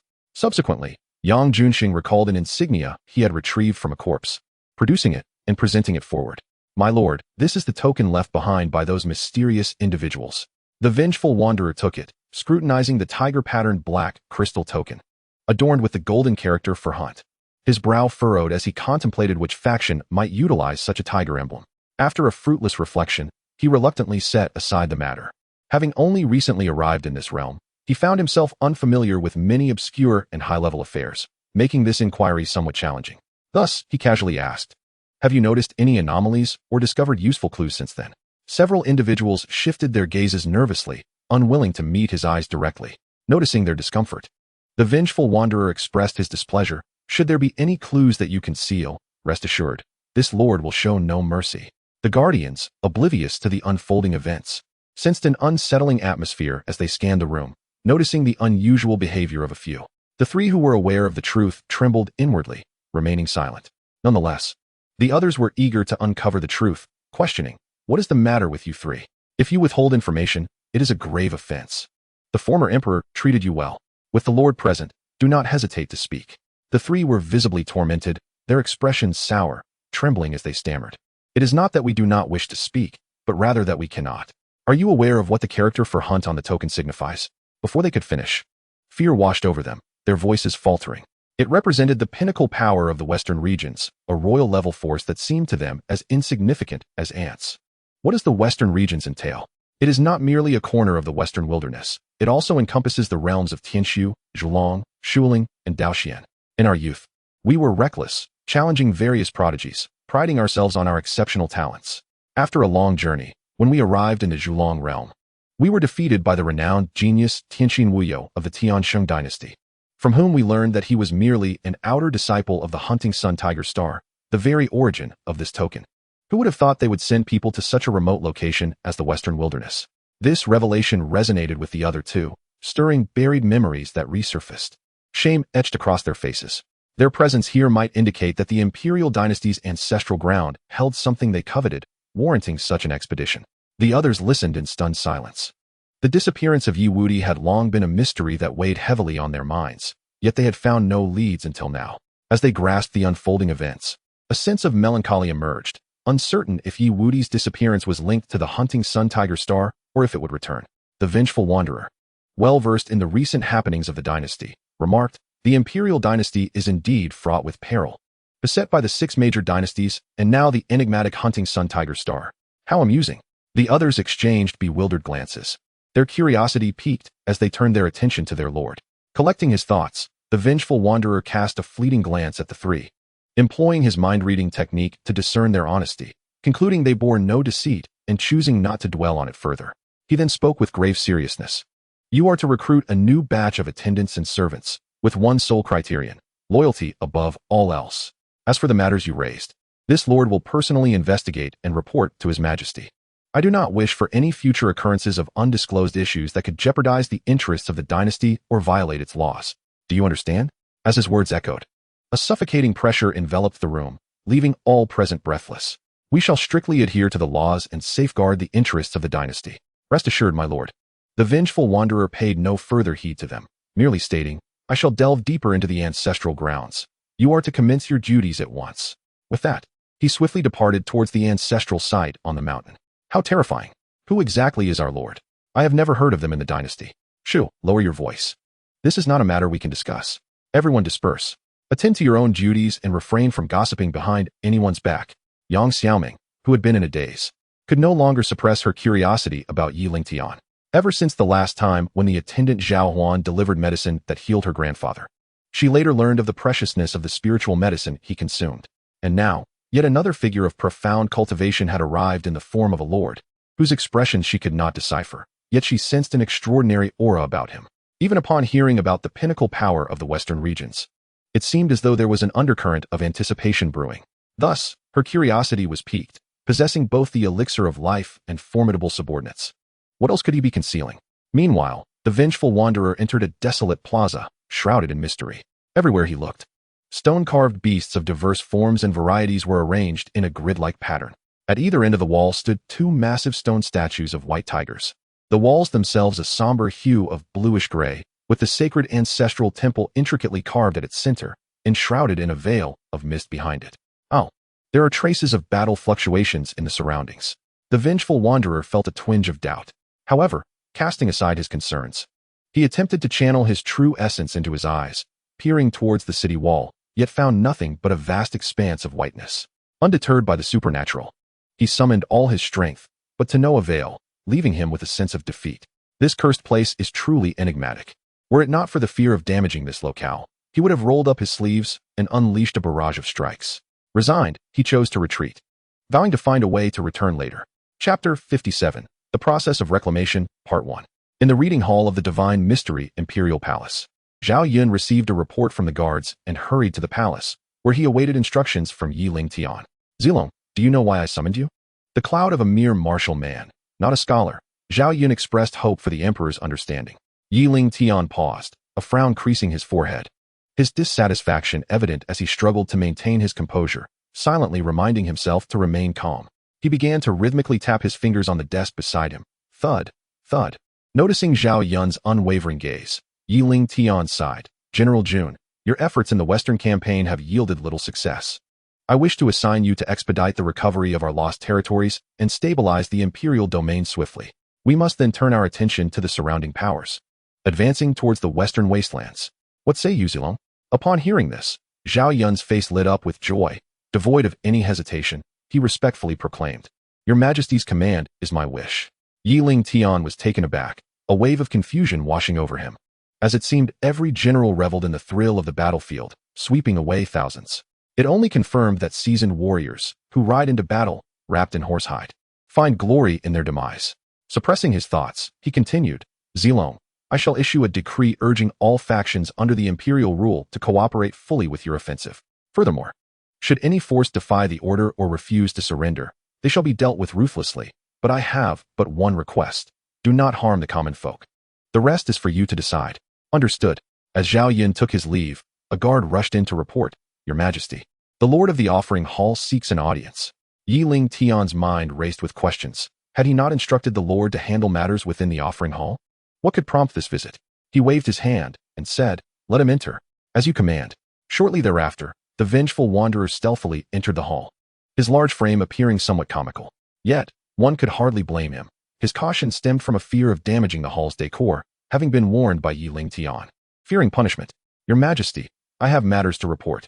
Lingtian cast a curious glance at him, responding coolly, What is it? I ventured into the offering hall and uncovered secrets regarding the disappearance of the late emperor. Lingtian was taken aback, his expression shifting to one of complexity. Although he had not met Yiwudi, there existed a connection. His mood was understandably tumultuous. The vengeful wanderer, noticing the change in his demeanor, hesitated to continue, choosing instead to observe in silence. With a resigned sigh, Lingtian decided that whether to resolve this connection or for the sake of future considerations, he would ultimately say, Please, continue. The late emperor is suspected to have been tracking the forces of the Xiu region, specifically the Liang Tiger Star, before his disappearance. Lingtian murmured, Xiu, the Liang region, the Liang Tiger Star? A look of confusion crossed his face. The vengeful wanderer, seeing this, detailed the information he had gathered. He then produced the tiger pattern token, presenting it forward. Your Majesty, this is the token. Please take a look. Lingtian examined it briefly, finding nothing remarkable, and set it aside. He began to search through his memories, only to find a blank void regarding this matter. Shaking his head in frustration, he inquired, Do they have any leads on what they seek? Your Majesty, I delved deep into the ancestral temple and found traces of battle residue on the outskirts. Thus, I deduced that the object they seek is hidden within the city, but they did not anticipate the formidable defenses in place. It is possible that the late emperor's pursuit caused them to withdraw en masse. As for the ancestral temple shrouded in fog, I exerted great effort to investigate, but could not penetrate the mist, yielding no results. After finishing, he wore an awkward expression, pondering his own capabilities. This piqued Lingtian's interest, and he fell into deep contemplation. Why was the ancestral temple so heavily guarded that even tribulation stage practitioners could not discern its secrets? He quietly noted this, planning to seek an opportunity to investigate personally. He then instructed the wanderer to return and complete the preparations for the offering hall before heading towards the Ningyuan defense line. Meanwhile, in the distant Bazhou, Su Dongsheng, known as the commander of the underworld's elite, stood atop the city wall, gazing gravely at the dense enemy forces outside, his heart heavy with worry. Beside him, the deputy commander trembled, his scalp prickling with fear at the terrifying spectacle. Soon, a figure emerged from the enemy ranks, raising a silken edict and shouting towards the defenders atop the wall, I am the envoy appointed by the Blood Monarch. Open the city gates at once to receive the holy edict. Su Dongsheng, taken aback, pondered the credibility of this proclamation. The soldiers around him, upon hearing these words, displayed expressions of relief. Several deputy commanders, noting the surprise and joy in their comrades' eyes, urged their general, Commander. Before they could finish, Su Dongsheng silenced them. He was acutely aware of their thoughts. However, in his heart, as a commander, how could he fail in loyalty to his sovereign and the protection of the common people? Therefore, he cast a stern gaze upon them, declaring, A true man must know when to act and when to refrain. Having chosen the path of a commander, one must safeguard a realm and serve the empire, lest we betray the honor and positions bestowed upon us by His Majesty. The others exchanged glances, their faces pale, and spoke in protest. "Commander, your words are misguided. The situation is dire, and a misstep could lead to irrevocable disaster. How can we speak of protecting our subjects? Moreover, this was the late Emperor's decree. Do you intend to defy the Holy Order?" "Indeed, Commander. The late Emperor has surrendered. Why sacrifice your future for a doomed dynasty? You may not consider your own fate, but what of your soldiers? Can you bear to see them perish in vain? Furthermore, I have heard that wherever the divine mystery army goes, they commit no wrongs. The noble families that hoarded fertile lands and disrupted the imperial domain have all been eradicated. Is this not your vision? At the very least, we cannot drag the citizens of the city into the flames of war. I have said my piece. I hope you will contemplate this thoroughly. Whatever your decision, we shall support you." Su Dongsheng bore a visage of torment, caught between the legacy of the late Blood Emperor who had elevated him and the prior Blood Monarch, as well as the steadfast principles he had long upheld, a prosperous realm with a strong nation and affluent citizenry. As other generals had articulated, the current decision to open the city gates would spare his soldiers from needless casualties and benefit the citizens within, preserving all factions. Yet, the anguish within his heart, who could fathom it? He found himself unable to surmount that internal barrier. Chapter 58. The Recovery in Progress. Part 2. The soldiers atop the city walls gazed at him with hopeful eyes. Evidently, the words of the vice-generals had resonated with them. Outside the gates stood the Xianxian army, having traversed vast stretches of the netherworld territory over days of relentless march, subjected to both the Blood Monarch's decree and a brutal suppression. While a few factions had been eradicated, the majority surrendered at the mere sight of the might before them. The common folk of these territories, initially filled with animosity, had been subdued by a wave of bloody repression and the implementation of Zhuge Liang's 24 governance edicts, swiftly gaining a considerable number of loyal adherents, while others dared not voice their discontent, suppressing their restless hearts. Of course, Yuqi Jingda and Qin Xiong did not neglect those who had pledged their allegiance. Instead, they meticulously recruited the strong from the major factions, registering them and assembling a formidable army of 4 million nether troops. They appointed trusted confidants to key positions, overseeing this vast force. With over 1 million elite soldiers marching alongside the Xianxian army, while the remaining 3 million were stationed to secure various territories. It must be said, under the bloody suppression of the Xianxian army, even those with grievances complied quietly. At that moment, seeing that time had elapsed without any action from within the city, the envoy grew impatient, bellowing toward the walls, demanding if they truly intended to feign ignorance and defy the emperor's decree. Others showed signs of anxiety, and after a moment of turmoil on Su Dongsheng's face, he called down to the envoy, "Do not take offense. For I have been far from Bazhou for some time, and know not the envoy's identity nor authenticity. I am merely curious as to why the envoy accompanies the divine army, and it is not too late to discuss the decree." Upon hearing this, the envoy's countenance darkened. Was this not a veiled insult, branding him a traitor to the dynasty for following the enemy to their gates? "I hold the general in high esteem for his valor and consideration for the people, yet it seems he is but a pretender, claiming noble loyalty while caring only for his reputation, utterly disregarding the lives of his soldiers. It is a shame that one who has risen from humble beginnings now turns a blind eye to their plight. Yi Huaxian, your peer, exhibits far greater wisdom and thrives amidst the divine, while you remain trapped in this narrow perspective. Yu. Cough. Su Dongsheng's fingers trembled, his complexion shifting drastically as he spat out a mouthful of blood. Those nearby, alarmed, hurried to his side, their faces etched with concern. General. After a prolonged moment, he regained his composure, appearing pale and feeble, and turned to his subordinate, struggling to articulate, "There is no need for concern. I am unscathed." "You speak the truth. I am indeed a selfish individual. Deploy someone to open the city gates." "General, enough, no more words." As the crowd attempted to interject, he silenced them with a wave of his hand. In the rear, Qin Xiong, noticing the continued stillness within the city, furrowed his brow and spoke to Yuqi Jingda. "Brother Yuqi, we need not wait any longer. Let us attack at once." "That is precisely my sentiment. These cowards are hesitating, nearly grinding their eggs." Yet, scarcely had he spoken, when the city gates swung wide, and a commander emerged, followed by a procession of soldiers. They halted a respectful distance from the envoy, kneeling on one knee, their voices booming. "The guilty general has come to receive the decree. We humbly accept the emperor's orders." The thoughts that had just been kindled in Qin Xiong and Yuqi Jingda's minds evaporated in an instant, leaving them cursing under their breath. "These wretches. Just as I was prepared to take action, they pull this stunt to stifle us." The surrounding commanders exchanged glances, their expressions reflecting confusion at the abrupt turn of events. Swiftly, the troops rode forth, heading toward the city gates. The envoy, observing this scene, said nothing more, merely surveying the assembly with a languid glance before proclaiming the decree. The proclamation from the prior emperor. Our netherworld lineage has endured for millennia, experiencing both prosperity and decline, safeguarding the realm of humanity and ensuring our legacy for countless generations. Yet, in the face of neglect by the people, as the dam breaks, the tides have turned, beyond human capacity to restore. I feel the lament of the common folk beneath my governance, unwilling to allow warfare to disturb the tranquility at hand, thus risking the efforts of our ancestors to waste. Due to the collapse of the state and the destruction of rights and music, the tide of fate is unyielding. Thus, we must resort to submission.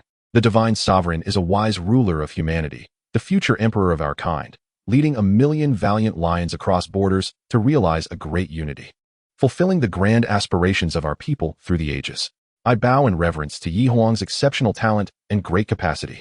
Hence, we humbly bow in submission to the imperial decree, and I implore all officers to remain united in purpose. When the decree is delivered, sincerely submit to the celestial army, working together for the new dynasty and for your own cause. Anyone who disobeys the decree shall be deemed a traitor, and all may join in their punishment. Seeing the silence that enveloped the scene, the envoy lifted the cloth in his hand and rasped, having read the decree, dispatched someone to receive it. Su Dongsheng, pale-faced, stepped forward, trembling as he accepted the cloth, feeling the weight of 1,000 burdens in his hands, his gaze vacant as he stood in the center of the road. At that moment, Qin Xiong rode up to him, scrutinizing him intently. Though his face was stout, his expression was vacant. He then gestured to Yuqi Jingda, indicating the scene before them. Yuqi Jingda, however, was not inclined to be courteous, abruptly questioning, "Hey, who are you? Why do you block my path?" The soldier, just rising, looked tense, while Su Dongxing's close guard instinctively moved closer. The atmosphere grew tense, a palpable tension hanging in the air. As the principal party, Su Dongxing displayed no discernible emotion, his eyes unfocused, struggling to regain their clarity. Qin Xiong quickly interjected, "Since the matter has been resolved satisfactorily, there is no need for further complications that could delay our advance." Thus, he declared, "Enough, General Yuqi, let it go." The earlier vice-generals, witnessing the scene, hurried to the forefront, plastering smiles on their faces as they explained, "I report to the esteemed general. This is our great general from Bazhou." Upon hearing that the celestial army has arrived, he lost his composure for a moment. "We hope the esteemed generals will be lenient." "Indeed, esteemed generals. General Su has long admired your gallant deeds and has yearned for this moment. Now that he has finally met you, he could not contain his emotions. Please, esteemed generals, allow me to convey that General Su has always been concerned for the common folk, and the imperial army is indeed a disciplined and invincible force, ensuring the well-being of the people under the imperial rule, which is the life we all aspire to." Yuqi Jingda scoffed internally, well aware of their little ploys. He had little patience for someone who could not accept defeat and had lost their wits. He ordered them to step back, temporarily relieving them of their military duties until they could regain their composure. Afterward, he led his men through the gates and instructed a few to prepare for the recruitment of the various armies. Remaining in place, some expressed dissatisfaction. Do we truly have to act according to their words? One vice-general shot a glare at the dissenting individual, then glanced at Su Dongsheng, saying bitterly, "If we do not comply, we'll soon find ourselves separated from our heads." Those harboring similar thoughts shrank back, feeling a chill run down their spines, and fell silent. Chapter 59. The Recovery in Progress. Part 3. In the blink of an eye, Qin Xiong had dispatched his trusted confidants to complete the consolidation of the Ba Prefecture's military. And at this moment, no one dared to rise in defiance against the rule of the Lingtian dynasty. It was not merely a matter of compliance. Rather, they feared following in the footsteps of the shaman family, which had met with ruin. 2 days prior, Yuqi Jingda had led the charge into Ba Prefecture, sending envoys to inform the prominent families, sects, and kingdoms of the region, summoning them to gather at the capital of Ba Prefecture the following day to pledge their allegiance. Failure to comply would result in utter annihilation. However, upon receiving the summons, all the major factions turned their gaze towards the formidable shaman family of Ba Prefecture. In its prime, the shaman family rivaled the might of a small imperial dynasty, boasting millions of high-ranking cultivators. Although they no longer enjoyed their former glory, they remained a local tyrant. Consequently, the various factions in Ba Prefecture dared not offend them lightly. Instead, they chose to pay homage.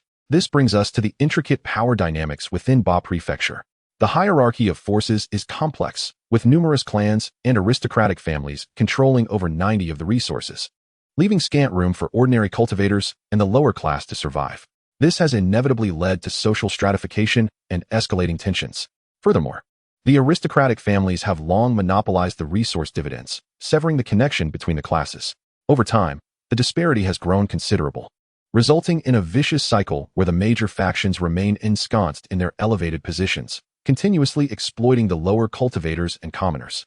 Yet, this status quo was abruptly disrupted by the arrival of the Xianxian army, igniting a flicker of hope among those who had long been exploited. Thus, they unhesitatingly allied with the Xianxian faction to fight for their interests. The Xianxian family, as representatives of the aristocracy, harbored a deep resentment towards the actions of the Xianxian, particularly after learning of the 24 governing regulations, which they could not disguise their animosity towards. Ultimately, the crux of the matter lay in issues of privilege. They had always reveled in wealth, material possessions, and resources. Suddenly, those they regarded as mere ants, contemptible and subservient, stood on an equal footing with them. The loss of their former sense of superiority could not help but incite their rebellion. Thus, the Xianxian army commenced a massacre of the major clans and sects led by the Xianxian family. Simultaneously, this served as a dire warning to other hesitant factions. Do not provoke the wrath of the Xianxian dynasty. At this moment, within the Lord's mansion, Qin Xiong and Yuqi Jingda were seated on opposite sides of the grand hall, raising their cups in jovial celebration. It is evident that seasoned warriors, hardened by countless battles, also possess a penchant for fine wine. Below, a gathering of generals assembled. To the right were the high-ranking vice-commanders of the Xuanjiao army, while to the left stood the commanders who had defected, including Su Dongsheng. Before them lay a 3-foot table laden with wine, and beside each stood a mesmerizingly beautiful maid, ready to refill their cups and enliven the festivities.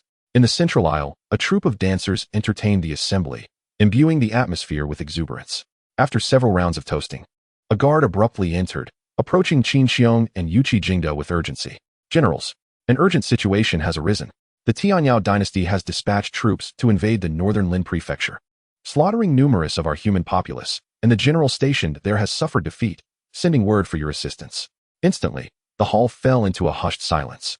Faces etched with trepidation, yet none dared to voice their fears. Qin Xiong and Yuqi Jingda exchanged incredulous glances before responding. Who is the commander defending Lin prefecture? The guard, not daring to delay, reported, it is the General Ji Wuxia of the Yuming dynasty. According to our scouts, upon discovering the foreign incursion, he organized a counterattack. But the disparity in forces and high-tier combatants led to a calamitous defeat. Panic also spread among the nearby territories, with many sending petitions, beseeching the generals for aid, expressing their willingness to unite with the dynasty. The guard, wiping the cold sweat from his brow, continued, the Xianxiao army has mobilized for elite legions, boasting a claimed strength of 500,000 troops, leaving devastation in their wake. Both generals furrowed their brows, perplexed by the sudden incursion of the Xianxiao into Yuming territory. As they exchanged contemplative glances, they solemnly inquired, have we ascertained their objectives? Reliable sources indicate they are advancing with great momentum, though their specific target remains undiscovered. The two factions present exhibited starkly different reactions. Su Dongxing's group appeared apprehensive, while the commanders of the Xuanjiao army seemed eager for battle. After careful deliberation, Qin Xiong and Yuqi Jingda reached a consensus, slowly addressing those assembled below. Currently, our army's objective in the Yuming dynasty is nearing completion. Therefore, regardless of the Xianxiao dynasty's incursion, our forces will advance into the northern territories. With a sudden shift in tone, they declared with chilling resolve, since they dare to seize our rightful territory, I shall ensure they do not have their desires fulfilled. Anyone who covets the lands designated by the dynasty, be it friend or foe, shall meet with death, and their power shall be extinguished. With a penetrating gaze sweeping across Su Dongsheng and the others, they continued, you need not panic or cultivate fears. If you are so easily intimidated by this minor Xianxiao dynasty, you are welcome to pack your belongings and depart. The dynasty has no need for such cowardice. Su Dongxing's group found themselves momentarily stifled by his sharp words. They held their breath, discomfort gnawing at their insides. None wished for such a predicament. If only they possessed the strength of these formidable generals who would find themselves in such a position. Despite their fears, they were all seasoned warriors, passionate and fervent, and had never before tasted discrimination. They were eager to fight. Generals, you jest. Since we have surrendered, we naturally will not shrink back. One of the subordinates boldly proclaimed, I request your command to lead our forces against the enemy. Your orders shall be followed. We are not a bunch of cowards who fear for our lives. Wherever you command, we shall advance without hesitation. Boomed Yuqi Jingda, visibly pleased. We pledge to march forth. We shall not return until we have vanquished the Xianxiao. Qin Xiong and Yuqi Jingda exchanged satisfied glances, surveying the commanders below. In that case, I hereby announce that aside from those required for basic defense, gather all troops, and we shall depart for the northern territories at once. Orders received. The commanders began preparing their respective armies for the expedition, promptly heading to the battlefield. The hall was left with a cluster of maids and singers, their faces still marked by shock and fear. However, a few among them, while appearing outwardly similar to the others, exhibited an unusual calmness that seemed somewhat out of place. As they witnessed the departing figures of the commanders, they swiftly exited the hall, retreating to the side, vanishing in mere moments. At this juncture, Qin Xiong and Yuqi Jingda slowly materialized, their expressions devoid of emotion as they gazed towards the direction of the disappearing figures. Yuqi Jingda, perplexed, questioned, "Why did you stop me, Qin? I should have dealt with them. They are bound to become a nuisance." Qin Xiong shook his head, casting a sidelong glance at him, his face revealing a glimmer of wisdom. "Let them spread the word among their factions, and then we can ensnare them all at once. Why alarm the grass and expend unnecessary effort now? It is not worth it." In the wild wilderness dynasty, within the imperial palace, Yuan hurriedly entered the imperial study, where he found Emperor Qin reviewing official documents, preparing to approach him. Just then, a waiting eunuch obstructed his path. At that moment, Emperor Qin raised his head, casting a curious gaze toward the few individuals outside. "What business do you have with me?" he inquired with an authoritative tone. Only then did the eunuch allow Yuan to proceed into the inner chamber. With hands clasped, he reported, "Your Majesty, the intelligence personnel I arranged in Ba Prefecture have conveyed that the Xianxian army, having appeared in the Yuming dynasty, is poised to advance towards the northern border, intending to fully reclaim the Yuming territories." Emperor Qin was taken aback. Should the Xianxian unify Yuming and then turn back to face them, all their prior schemes would be rendered futile. Amidst the unfolding events, a sense of perplexity arose, prompting inquiries regarding the true intentions behind their expedition, which appeared to extend beyond the mere reclamation of northern territories. The celestial demon dynasty had unexpectedly mobilized for formidable legions to invade the northern realms of the Netherworld dynasty, engaging in combat with the Netherworld's guardian generals. The divine Xian army, harboring both aspirations of recovery and a plea for aid from the Netherworld's defenders, found itself perfectly positioned. Emperor Qin pondered briefly. Could it be that personnel dispatched by the dynasty had taken action? The celestial demon, aware of the developments, sought to eliminate divine Xian. To confirm his suspicions, he inquired, "Has the personnel sent by the dynasty to the celestial demon taken action?" To which Yuan awkwardly replied, "Your Majesty, as you know, the relationship between the celestial demon and the human race is fraught with tension. The personnel I dispatched to the celestial demon are proceeding with utmost caution, lying in wait for the opportune moment." Emperor Qin paused, yet did not dwell on the matter excessively, since their objectives had been achieved. Whether or not it was the infiltrators who had acted mattered little. However, he remained baffled by the celestial demon's sudden uproar, unable to fathom the rationale behind it. He resolved to suppress his curiosity for the time being. "Ensure that our people closely monitor this situation and report any developments immediately." Understood. In the palace of the Tang dynasty, the emperor received word from spies that the celestial demon had mobilized a vast army to invade the northern territories of the Netherworld. With unclear intentions, Emperor Jing felt a surge of delight. The movement of the celestial demoness forces would significantly alleviate the pressure on the dynasty's borders, opening avenues for regional warfare. Raising his eyebrows slightly, he inquired with urgency, "Do we know which legions are involved? Are any of the forces stationed at the dynasty's borders among them?" The attendant, sensing the emperor's unusual reaction, found it perplexing but did not pursue the matter further, assuming the reduced pressure on the borders was a cause for celebration. According to reports from the spies stationed at the border, the celestial demon has deployed 4 main forces: the heavenly constructed demon wolves, the holy merged hunt tigers, the Xianming battle apes, and the 1,000 illusion spirit bees. At this revelation, Emperor Jing felt a wave of disappointment wash over him, as it contradicted his expectations, leaving his plans in disarray. Nevertheless, contemplating the celestial demon's deployment of such fearsome legions, he speculated on their true motives. After a moment of contemplation, his eyes brightened as he devised a plan. "Arrange for our people to closely track this matter." "Yes, Your Majesty." Nearby, various factions received similar reports, prompting them to dispatch representatives to closely monitor the situation, simultaneously speculating on the celestial demon's offensive and expressing concern. Meanwhile, within the palace of Divine Xian, a notification echoed. Task initiated. Annihilate the celestial demon dynasty to vindicate the divine Xian dynasty and the human race. Foreign races shall not enslave humanity. Deadline, 2 months. Completion rewards, 2 opportunities for divine and demonic summoning, 1,000,000 boundary-breaking pills for late-stage integration, and a military summoning card. Lingtian's mind buzzed with questions regarding the issuance of this task. Could it be that the Celestial Demon Dynasty was up to no good? Confounded, he asked Enin, why has the task to eradicate the Celestial Demon been issued? Within the system space, Enin propped her cheek with her left hand, covering her cherry-like mouth with her right, yawning before responding. The Celestial Demon has dispatched a total of 5 million elite troops to invade the northern borders of the Netherworld. Qin Xiong and Wei Qijingda are currently rallying their forces to respond.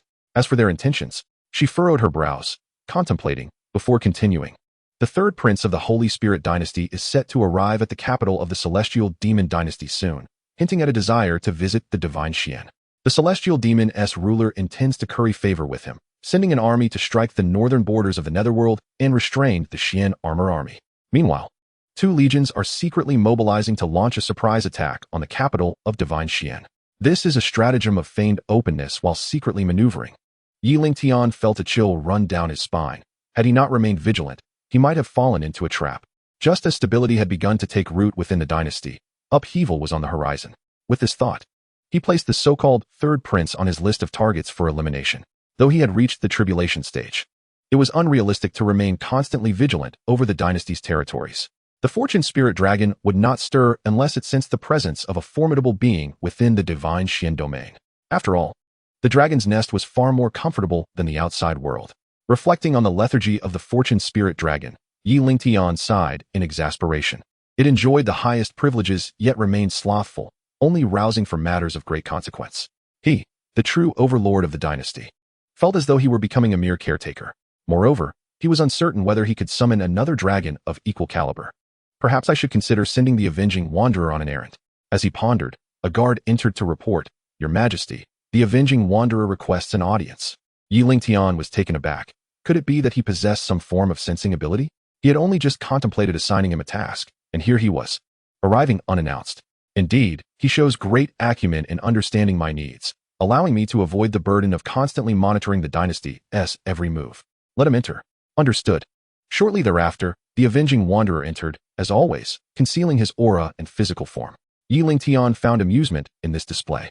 Noticing the Emperor's demeanor and reaction, the Avenging Wanderer awkwardly scratched his head. Your Majesty, I have arranged for the operation of the offering hall. Currently, there are 200,000 personnel in the roster, with 1/3 being mid-tier servants and the rest high-tier stewards and elders. He then presented a memory crystal.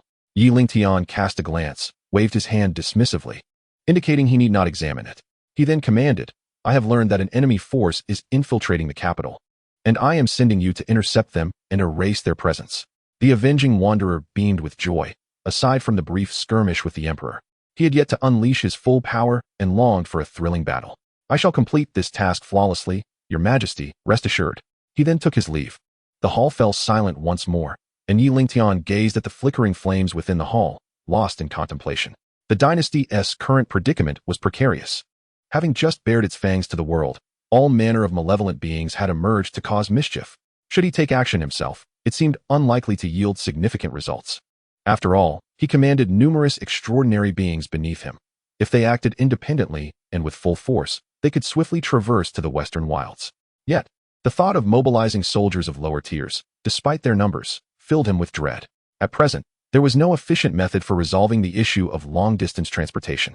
After consulting with Enin, he learned that prior to the system's upgrade, no effective solutions were available.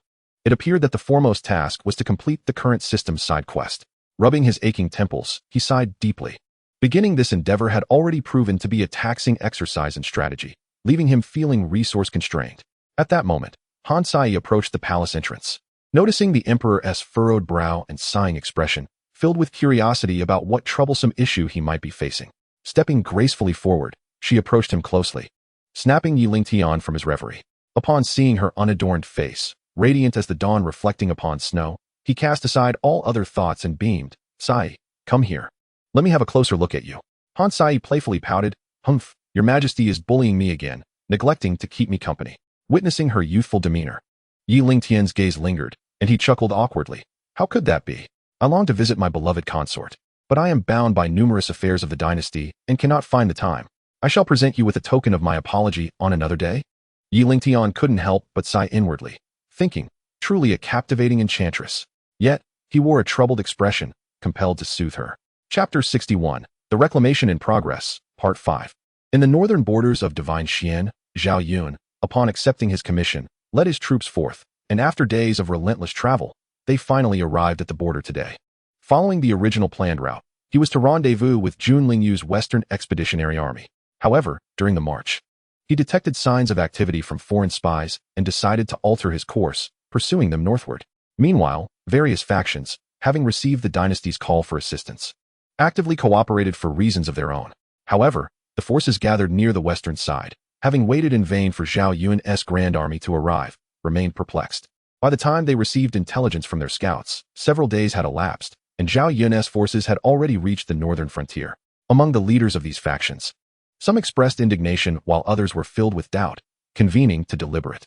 Who exactly is Zhao Yun, forcing us to wait aimlessly for days, only to silently march towards the northern territories? How utterly absurd. What can we do? He is a general of the dynasty, his status and strength far beyond our reach. Alas, what a pity for the military supplies we have prepared. Isn't that the truth? Normally, we could afford to cut corners, but this time is different. Our merchants have meticulously stocked ample provisions, intending to gain favor, yet now they lie wasted in our hands. Do you think the army's sudden detour indicates turmoil in the north? It is hard to say. The situation there is complex. Compounded by the risk of foreign invasions, everything remains uncertain. Considering the current plight of the dynasty, there may have been a trend of continued decline, but now, it seems they have completely reversed this downward trajectory. Everyone should return to their own matters. Not at all, not at all. I do not relish the thought. It is only in times of chaos that opportunities arise. Do you not wish to lead your families and sects towards glory? As soon as he uttered these words, the others instinctively distanced themselves from him. Such thoughts might be pondered, but to articulate them could spell disaster. Indeed, just as they suspected, at that moment of bewilderment, several sharp sounds sliced through the air. While the man stood in shock, his cultivation was directly sealed, and he was tossed aside, as a contingent of black-robed inspectors, adorned with copper badges, made their entrance. Upon reaching them, they knelt in unison, saluting. "We greet the head of the inspection team." A few waved their hands, commanding, "Rise. This man speaks madness and harbors treasonous intentions. Take him away and interrogate him rigorously." Yes, the inspectors, now fully aware, displayed cold ruthlessness as they dragged him off. As for the presence of these inspectors, it was orchestrated by Lingtian. He was quite preoccupied with the notion of reputation points, and had discovered numerous beneficial rewards through exploration. For instance, dispatching personnel to patrol various regions would not only yield reputation points, but also stabilize the dynasty's territories, which he would not overlook. Thus, he appointed the Sui 7th Army to oversee the inspection of the dynasty's domains and issued a summons for this purpose. Upon learning of this news, the various factions fell silent, deterred from provoking the dynasty's laws or engaging in criminal activities. The common folk from all cities, aware of this heightened protective measure, welcomed it with open arms and readily offered their support. Lingtian, even while resting in the palace, awoke with a smile. For this maneuver had brought him no less than tens of billions in reputation points. This was still a figure reflecting the skepticism of some. Just imagine how delightful it would be in the future. However, at that moment, he was oblivious to the luxurious comforts he lay in and had cast this matter from his mind. As for the situation on the ground, the instant the inspectors appeared, fear gripped the faces of the others. They had encountered such scenes before, each time concluding with the annihilation of a faction. Naturally, they had no doubt this instance would be any exception. Yet, the leading inspectors merely glanced at them before turning and vanishing, a most peculiar sight. After a while, the individuals present cautiously surveyed their surroundings, realizing all was in order, and sighed in relief, wiping the fine sweat from their brows, trembling as they remarked, "These inspectors are terrifying. Did you all notice? They exude an aura of bloodlust that only seasoned soldiers possess. I say, Xianxia, do you truly believe they are soldiers merely based on that aura of bloodlust? That seems rather hasty. After all, who among the leaders of super factions does not carry such a presence?" He then shook his head, scoffing at the notion. Observing the disbelief of the crowd, he shrugged, refraining from further argument, feeling pity for those who, as heads of factions, lacked discernment and the ability to distinguish right from wrong.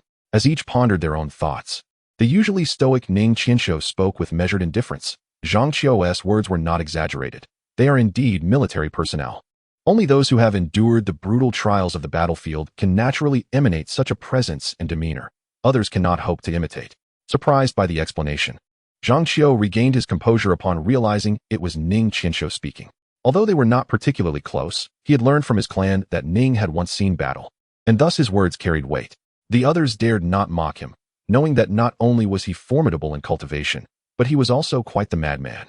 Those who angered him were invariably exterminated. Half of them remained skeptical, yet they all voiced in unison, "Brother Ning, we are convinced by your words. General, we have thoroughly investigated. The scouts frequently operating in the border regions are from a foreign race. We have captured one enemy and learned from his memories that they are the vanguard troops of the Celestial Demon Dynasty, which has dispatched over 2 million elite forces to attack our dynasty. Oh, do you have any other findings?" Zhao Yun inquired, his brow furrowing. The captured scouts were of too low a rank to gather further information. The soldier explained. Deploy personnel to monitor them closely. Should their main forces arrive, report immediately. Simultaneously, relay orders to all armies to remain vigilant and prepare for battle. Yes, General. Afterward, he produced a communication talisman, documenting the situation before shattering it. At the same time, in the divine mysterious palace, Lingtian twisted his aching waist, his mind involuntarily conjuring alluring images. Suddenly, a stream of information surged forth, revealing the sequence of events, prompting him to marvel. The ability to discern the enemy's trajectory through subtle clues and decisively alter the marching route. His literary and martial prowess was indeed commendable. It appears my prior concerns were unwarranted. Now, the vengeful wanderers should be arriving. He then shifted his attention away, contemplating the recently established inspection team, eager to see how many reputation points he would garner. Unbeknownst to him, the moment he checked, he was taken aback. Upon seeing the figure of 10 billion reputation points, his mind momentarily short-circuited. What followed was an overwhelming surge of joy, and he began to calculate how many times he could exchange this colossal sum for summoning opportunities. It seemed to amount to 14 times, with approximately 1.8 billion reputation points remaining, the next exchange requiring 819.2 million reputation points. Consequently, he pondered whether to opt for a single large summoning or multiple smaller ones. Lingtian, please hold on. How should I proceed? Chapter 62, The Recovery in Progress, 6. Inin, convert all reputation points into opportunities for divine and demonic summoning. Ding. Congratulations, host. You have obtained 14 opportunities for random divine and demonic summoning. Ding dong. The host still possesses 1.8 billion reputation points. The next conversion for divine and demonic summoning opportunities will require approximately 8.2 billion reputation points. Lingtian mused. That aligns closely with my estimates. Inin, utilize all summoning opportunities. He privately hoped the system would not falter and that it would summon outstanding divine and demonic beings. Ding. Summoning node construction in progress, setting the number of summons, random divine and demonic summoning configurations, summoning successful. Ding. Successfully summoned the divine and demonic figure Lu Bu. Ding. Successfully summoned the divine and demonic figure Wei Zhang. Ding. Successfully summoned the divine and demonic figure Hua Tsubing. Ding. Successfully summoned the divine and demonic figure Han Xian. Ding. Successfully summoned the divine and demonic figure the Great Ape. Lingtian finally exhaled, relieved that Yin performed admirably, hardly summoning any lesser beings. The later arrivals were truly exceptional. Each was a master of both literary and martial prowess. Who could contend with Lu Bu wielding the sky-opening halberd? As for Wei Zhang, he was indeed an exceptional minister of state, particularly noted for his counsel, for as the saying goes, water can carry a boat, but it can also capsize it. Following his untimely demise, Li Shimin was engulfed in profound sorrow, leaving behind a timeless adage. One can correct their attire and crown by reflecting upon others. The valiant General Hua Tsubing, a youthful champion who excelled in warfare, was granted the title of Wolf General and ascended to the vastness of the sea. Had he not met an early death, he would have undoubtedly stood as a pillar for the Han Empire, subduing adversaries far and wide. The legendary military strategist Han Xian presents an intriguing narrative. Prior to his rise to prominence, he teetered on the brink of destitution, nearly facing death, reliant on the charity of an elderly woman for sustenance. Upon aligning himself with the Han, he became the embodiment of the proverb 1 meal can be worth 1,000 gold. Furthermore, enduring humiliation beneath another's feet, he later encountered the ruffian from his past, choosing not to exact vengeance but to express gratitude for the motivation he provided, even bestowing him a position of authority. One cannot help but admire his astute maneuvering. As for the Monkey King, he is among the 4 great spirit monkeys filled with villainy in Journey to the West, rivaling the prowess of Sun Wukong. From the moment of his birth, he exhibited a strong sense of justice, aspiring to eradicate all demons in his vicinity and rescue the populace from calamity. Consequently, he earned the respect of the common people, even winning the affection of the emperor. Elevated by the Emperor to the rank of Divine Monkey General, he ultimately succumbed to mortality, having failed to attain immortality. In recognition of his meritorious deeds, the Emperor decreed a statue in his honor. In time, a spirit bird, revering him, circled above his statue daily, silently guarding him.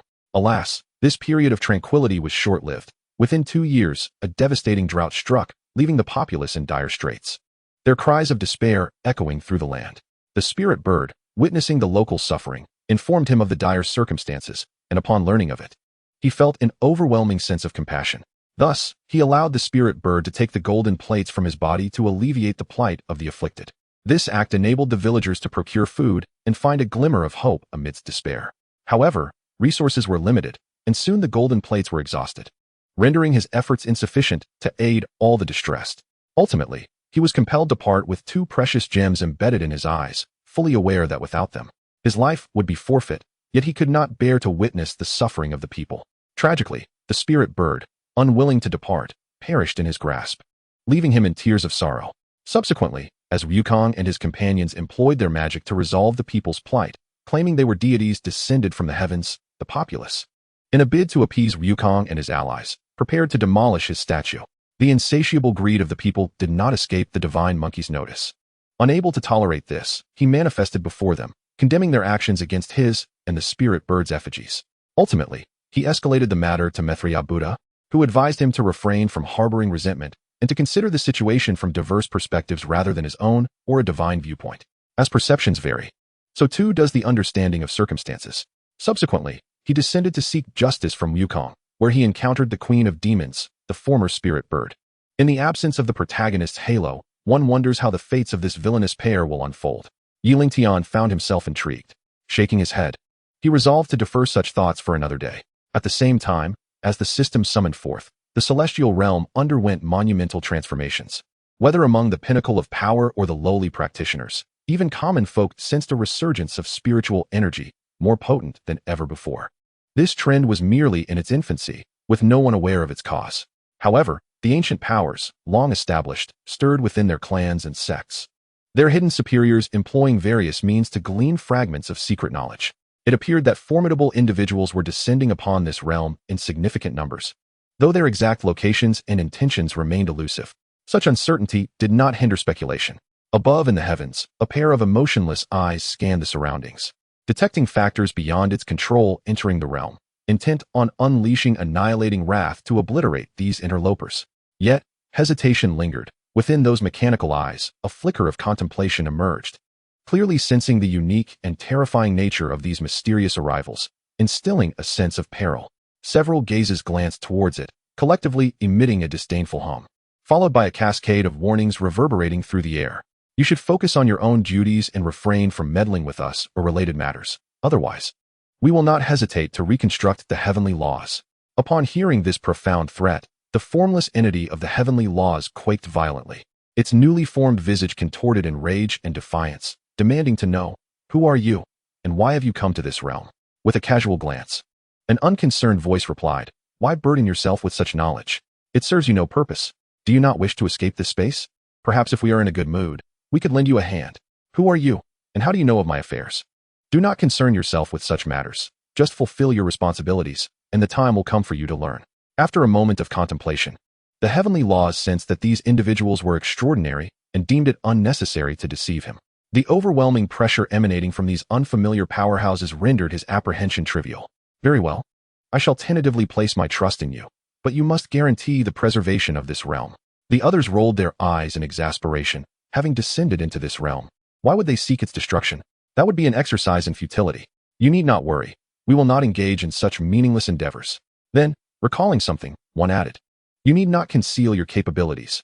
Activate all the contingency plans for this realm's arrangements. You may be surprised by the results. The personification of heavenly laws paused, quickly realizing that their efforts to hide were futile, as those who could disregard him would undoubtedly be aware of his tricks. A sense of relief washed over him. Since you have made your intentions clear, I shall not hold back, but I hope you will not forget today's exchange. Chapter 63, The Recovery in Progress, Part 7. Following this, the heavenly laws dismantled its concealed mechanisms, and the world transformed, unveiling the scene of spiritual energy resurgence. Many once hidden paradises re-emerged. and countless practitioners who had reached bottlenecks experienced breakthroughs, while ancient ruins and forbidden zones revealed their enigmatic veils.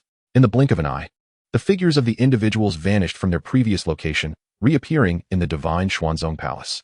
Lingtian, sensing the changes in the world, stood outside the palace, contemplating the earlier mention of energy leakage by Yin, gaining some insight.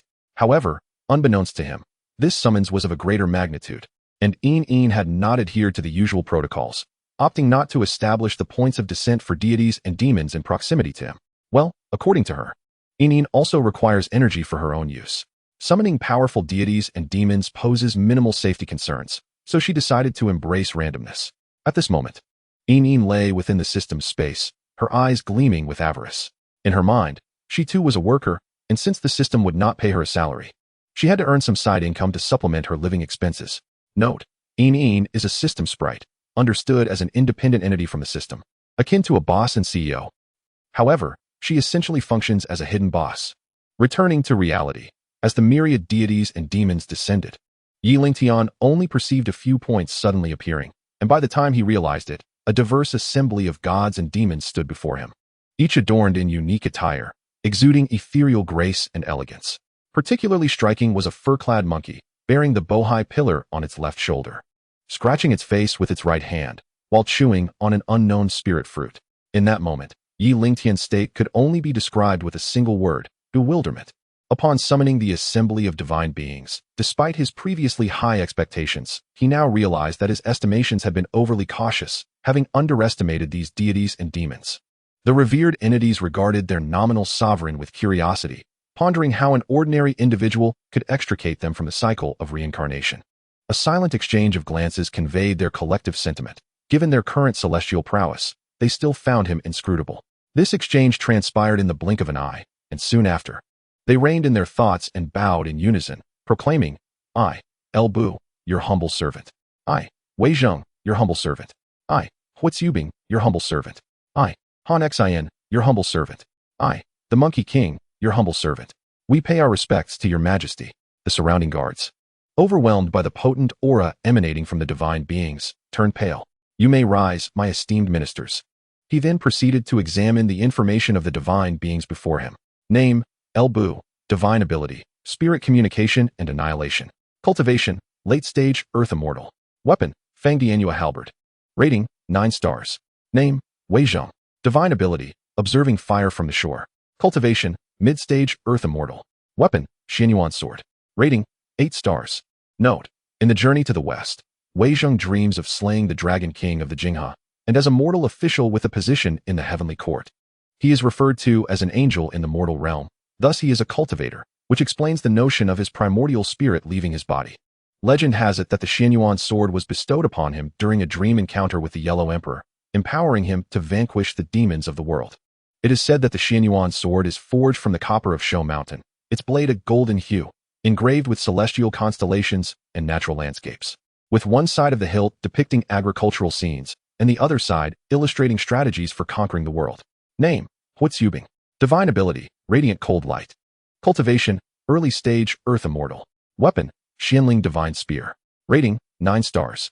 Historically, Huitzubing wielded the Lin spear, an unremarkable weapon, yet he defeated the Xiongnu twice with it. Name: Han. Divine ability: gathering spirits to form armies. Cultivation: mid-stage, earth immortal. Weapon: moonlit divine sword. Rating: 9 stars. Name: the Monkey King. Divine ability: universe and cosmos. Cultivation: late stage, spirit immortal. Weapon: bohai pillar. Rating: 9 stars. He can seize the sun and moon, compress mountains, discern fortunes and misfortunes, and manipulate the cosmos. Note: the ratings here are a comprehensive consideration, and the upper limit is not 10 stars. The reasoning behind this remains unspecified. Regarding civil and military officials, despite differing cultivation paths, they ultimately converge towards a common goal, each possessing their own unique attributes.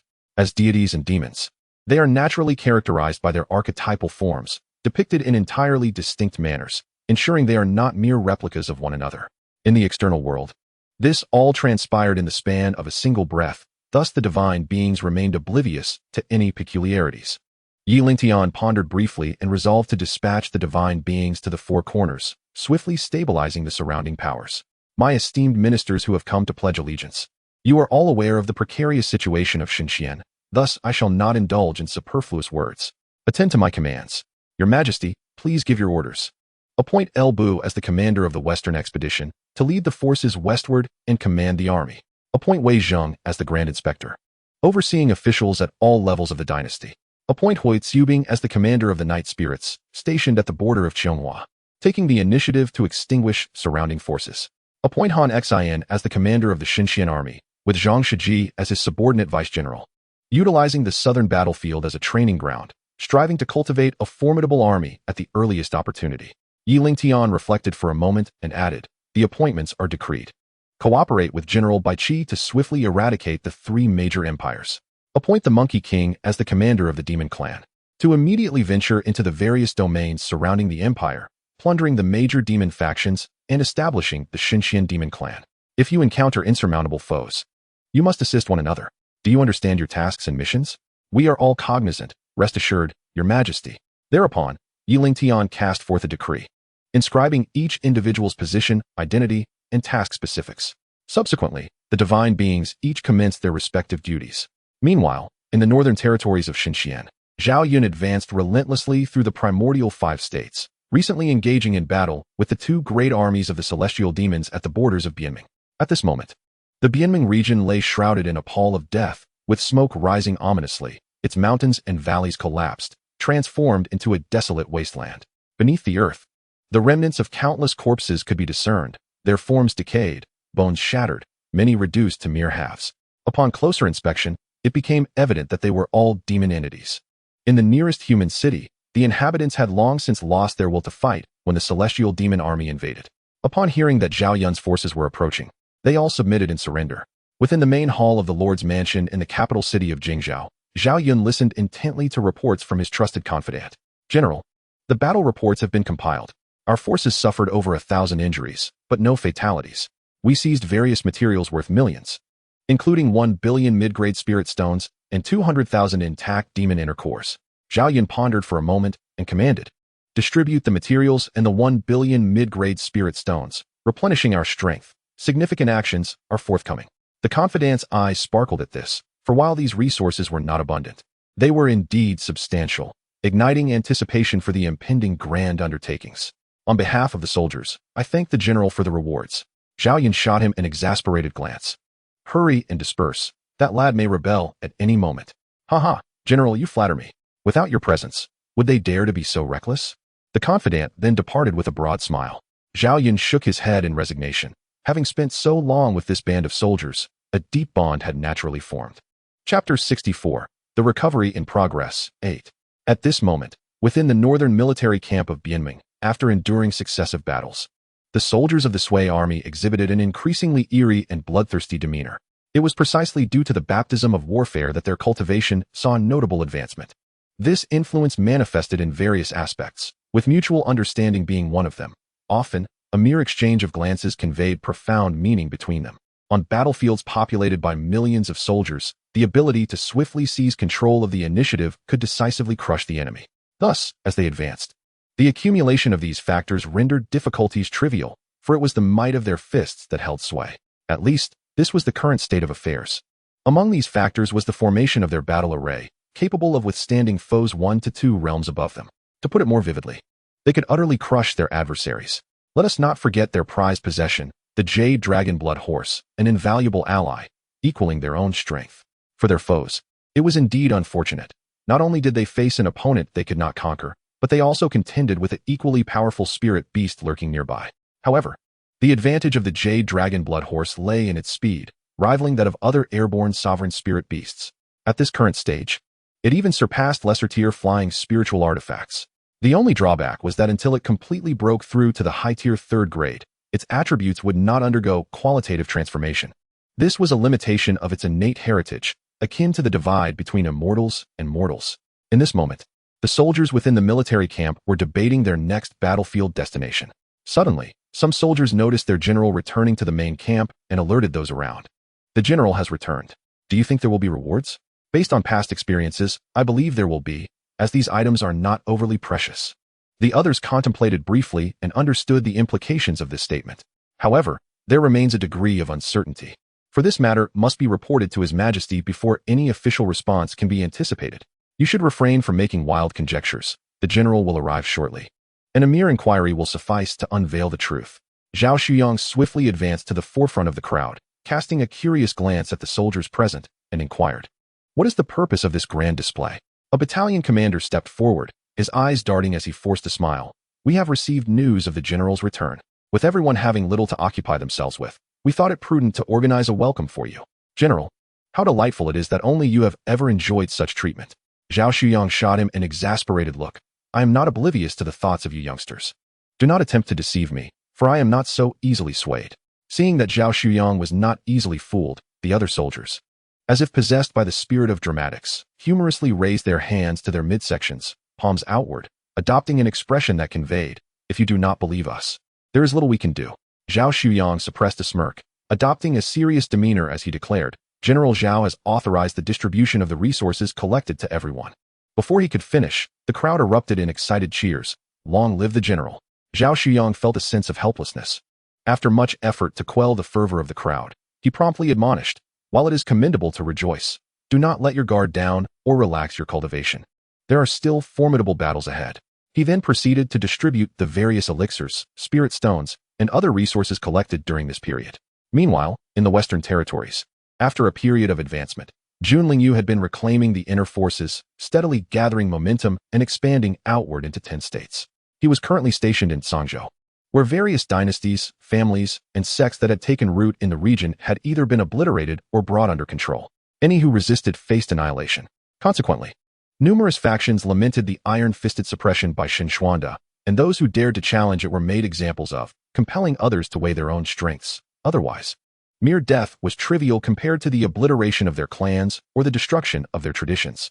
Of course, there were also factions with foresight. They consulted their internal seers and diviners, who discerned subtle celestial signs related to Xianxiaaudiobooks, prompting them to detect something unusual. Thus, they decisively submitted letters of surrender, expressing their willingness to align with Xianxiaaudiobooks. A few days prior, Jun Lingyu had received a message from Zhao Yun, indicating that he was leading troops northward to confront the invasion of the celestial demon dynasty. At that moment, he was deep in contemplation, linking all previous events together, only to realize he had fallen prey to a narrow-minded oversight, having been excessively cautious during the march. Although it was prudent to proceed steadily and eliminate all hidden dangers at their inception, this approach had its drawbacks, hampering the overall strategic arrangements of the dynasty. As a result, he had faced repeated urgings from Lingtian to expedite matters. Based on the intelligence gathered during this period and the circumstances surrounding the obliteration of various factions, it became evident that continuing down a conservative path was no longer viable. Just then, a strange voice resonated within his camp. "You are Jun Lingyu, General Jun."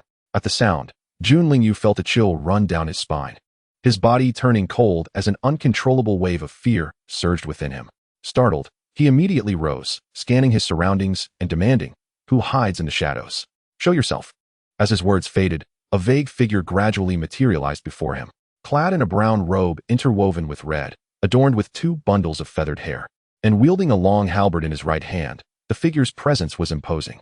Jun Lingyu's pupils constricted in disbelief as he gazed upon the newcomer. You are the commander." Lu Bu's expression reflected a hint of skepticism. Having just arrived, how could this General Jun possibly know his identity? However, he refrained from probing further, particularly considering that his arrival in this realm likely meant that his sovereign had ways to inform his subordinates. Yet, he might have overthought it.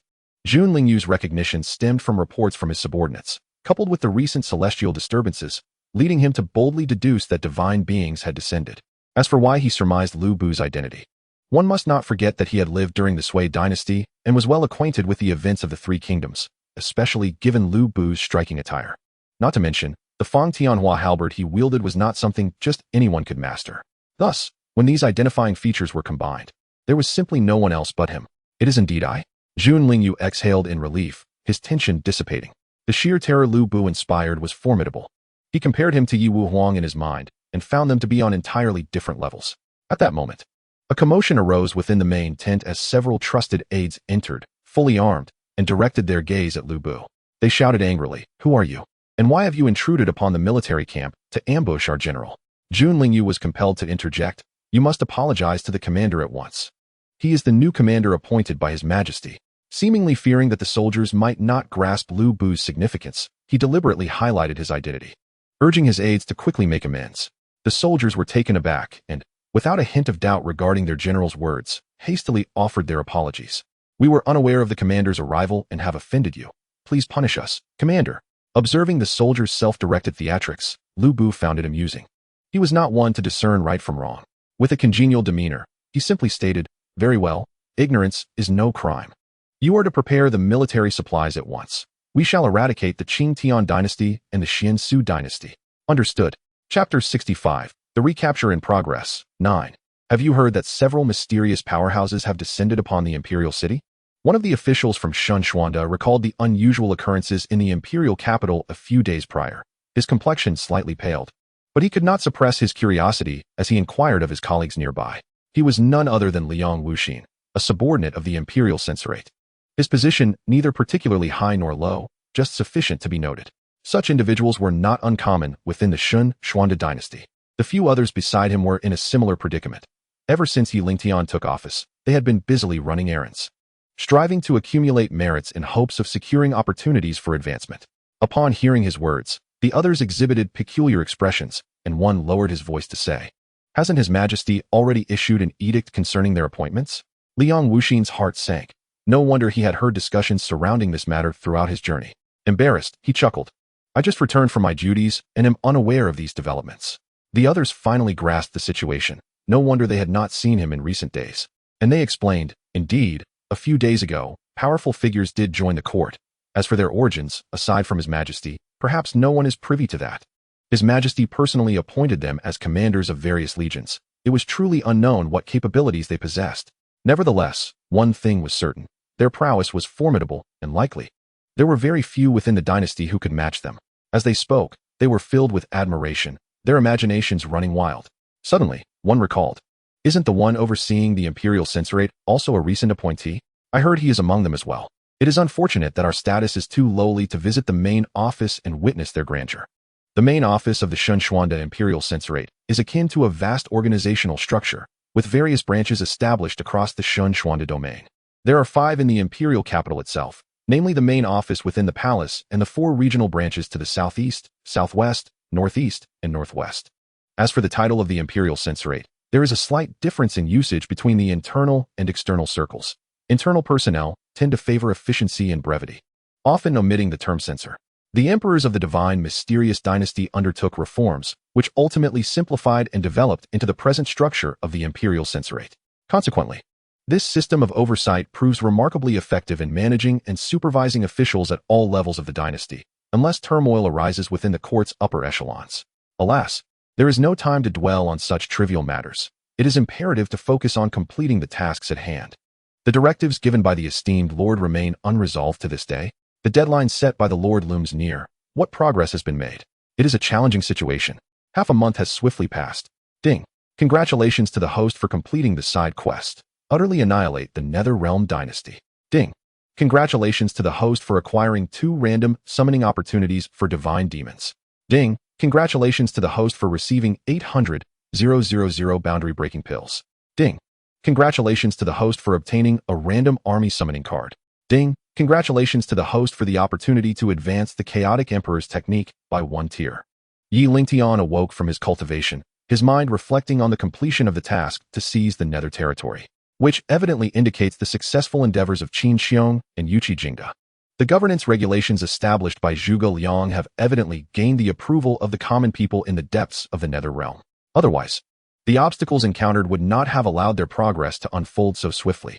Thus, the 4 great legions of the celestial demon dynasty that had launched incursions into the northern borders of the Nether Realm must have also faced significant setbacks. Considering the recent reports from the generals, the Xian Armor Army and the Divine Mysterious Sway Army have joined forces to launch a united assault on the celestial demon dynasty. At this moment, they have achieved commendable military accomplishments.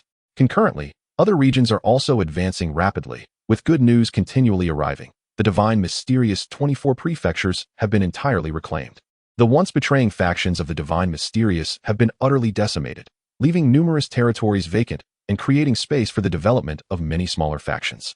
Naturally, they comprehend that all of this is bestowed by the Divine Mysterious, and should they contravene its laws, their fate would not differ from that of the other obliterated factions. Notably, Lingtian has received 24 governance regulations reported by Zhuge Liang, which he promptly decrees to be implemented across the divine mysterious territories. The results are, of course, remarkable.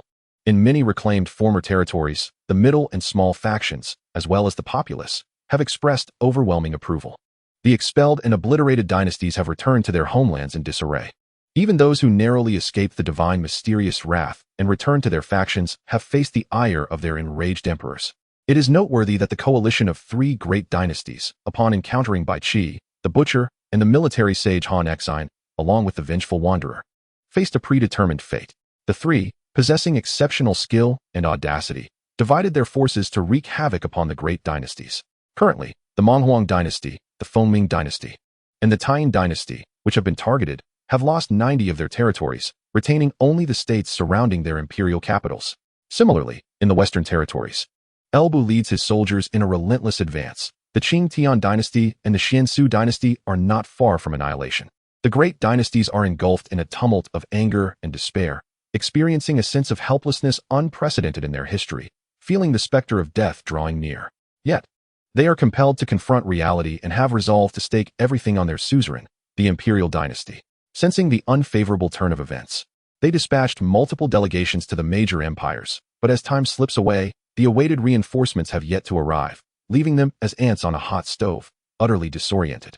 Officials and factions of the great dynasties, sensing the impending crisis, have begun to redirect resources in preparation for a possible retreat. In summary, the operation of the dynasties has fallen into a stalemate, grinding to a halt. During daily court sessions, their most pressing concern is whether the reinforcements have arrived. Some have even subtly suggested the dynasty should surrender to preserve their lineage and heritage. During these days, no one can fathom the joy that Lingtian experiences, as he feels as though rewards from the system are flowing in abundantly. He then gathers his thoughts and inquires with Enin about the opportunities for summoning divine demons. Ding. The host currently possesses 14 opportunities for summoning divine demons. Ding. 3 random army summoning cards have been acquired. Ding. The chaotic emperor's technique has been elevated by 4 tiers. Ding 1. 6 million boundary-breaking pills have been obtained. Ding. The host has received 1 opportunity for system upgrade. Note, this reward reflects accumulated data, including the reclamation of lost territories and the complete occupation of the Nether Realm, as well as repelling the invasions of the 3 great dynasties and 6 instances of 3-day refresh summoning opportunities. Lingtian is taken aback, astonished by the accumulation of rewards, and after a moment of contemplation, he decides to upgrade the system first, as it may yield further beneficial surprises. Thus, he inquires, Enin, how long will the system upgrade take? Enin glanced at the densely packed rules on the system screen, contemplated for a moment, and replied, based on the current scale of the system and the maintenance of various foundational data, it will require 2 days. Lingtian harbors doubts, from his estimation and experience.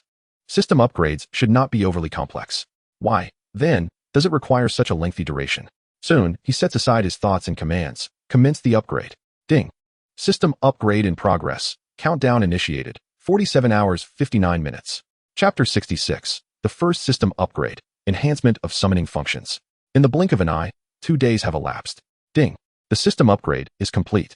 Ding. The host has received a system upgrade reward package. Ding. Congratulations to the host for acquiring 2 opportunities for summoning divine demons. Ding.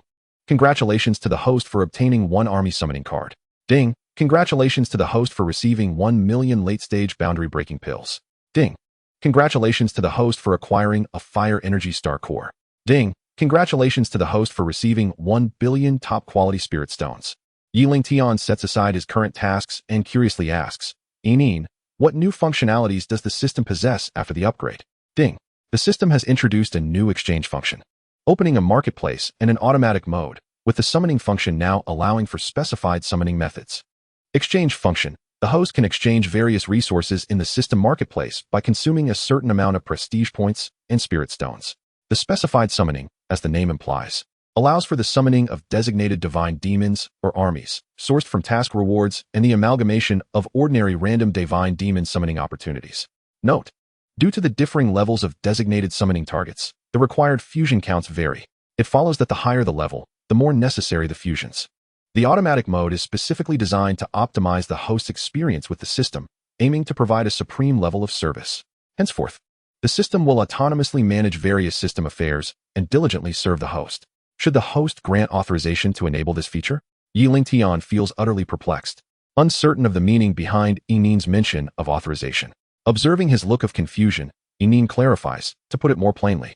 Enabling the automatic mode means I will serve as your personal steward, ensuring you receive maximum benefits. Lingtian's face contorts in frustration, according to her implication. She has previously caused him considerable inconvenience. After all, she had always been in control of the system. How could such an operation exist? He promptly voices his confusion. Enin, isn't this no different from before? Enin, within the system's confines, rubs her forehead, utterly defeated by her host's naivety. She replies helplessly, all these operations will be managed by me autonomously, issuing tasks in your name and liaising with the officials under your command. Of course, I will periodically report on various progress updates to ensure you remain well informed. You may also set up surveillance at any time, anywhere. In brief, the host will expend minimal effort while resolving the maximum number of issues. Lingtian realizes, I see now. This is indeed quite advantageous. After a moment of contemplation, he agrees to enable the automatic mode and sets up notifications. Ding, authorization initiated, in progress, authorization successful. Ding, congratulations, host, on the successful authorization. Subsequently, personal information began to be reviewed. Host, Lingtian. Identity, Divine Mystic Emperor. Cultivation level, early stage of Tribulation Crossing Realm. Luck value, 1, 815, 000, 000, 1, 000, 000. Summoning. 4 army summoning cards, 16 opportunities for random divine and demonic summons. Cultivation technique, Chaos Emperor's Art, 3rd layer. Note, 4th stage has not yet been upgraded. Items, Burning Heaven Sword Flame, medium grade divine artifact, Life Spirit Essence, celestial grade, 15 bottles, 1 million medium grade celestial stones, 1 billion top grade spirit stones. 3 million Dan for breaking through the integration realm. Divine and demonic nine-tailed white fox, Jiuqing, late stage of Tribulation Crossing. Yuanqingdu, late stage of Great Ascension. Bygone, early stage of Tribulation Crossing. Xianxiaji, mid stage of Great Ascension. Zhao Yun, late stage of Tribulation Crossing. Baiqi, late stage of Tribulation Crossing. Su Xiling, mid stage of Great Ascension. Ko Zhong, mid stage of Great Ascension. Zhuge Liang, late stage of Great Ascension.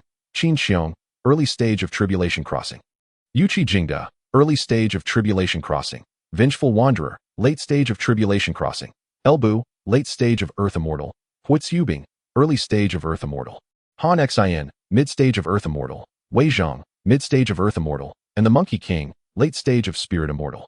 Army, Sui Army, Jade Dragon Spirit Blood Horse, 10 million, mid stage of Transformation Realm, totaling 10 armies. Elbu as the commander of Sui's 10 armies, with Jun Lingyu, Yin and Zhou Qiang as deputy commanders. Tuoba Yu as the commander of Sui's 2nd army, stationed at the Royal Palace. Yuan Qingdu as the commander of Sui's 3rd and 5th armies, stationed at the Imperial Capital. Patrol guard for Sui's 7th army. Zhao Yun as the commander of Sui's 6th army.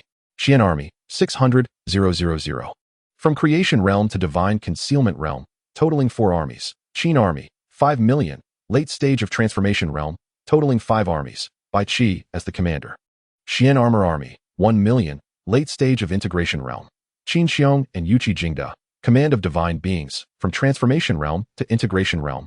Director, Yi Wuhuang. Territory, Western Wilderness, 144 states. Note, 6 major dynasties occupy nearly 98 of the territory, with an average of 20 states per dynasty. Quest Line 1, annihilate the Heavenly Demon Dynasty. Quest progress, 98. As a side note, during the system upgrade these past 2 days, the divine mystic generals deployed outside have made remarkable progress, nearing the capitals of the major dynasties in a single stride. Upon reviewing this personal information, Lingtian appeared remarkably composed, or at least so it seemed on the surface. The true thoughts within remained inscrutable. He resolved that elevating his own strength was of paramount importance.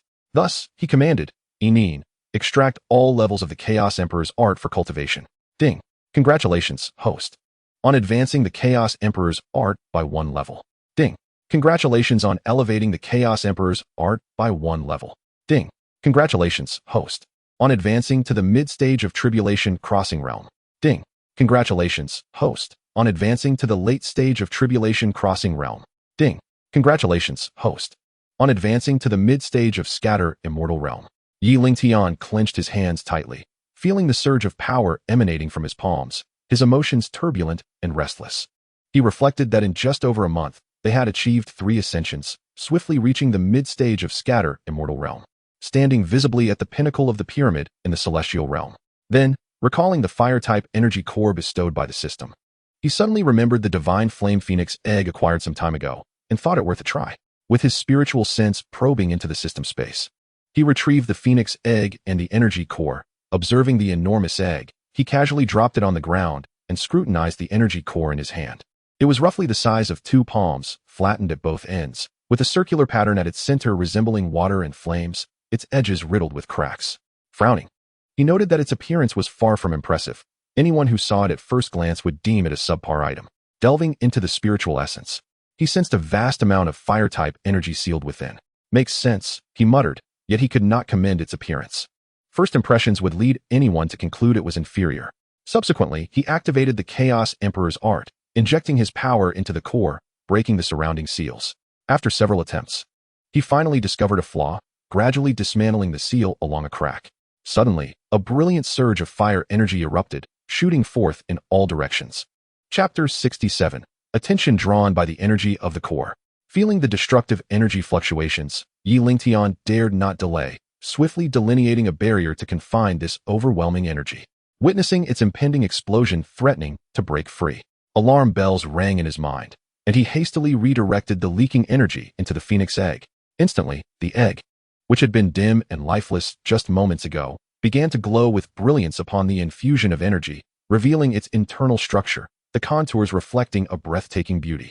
And the silhouette of a bird began to materialize. Lingtian felt a surge of joy. If it continued this way, complete hatching would not be a difficult feat. He settled his mind, keenly guiding and observing, ready to halt his actions at the slightest hint of anomaly.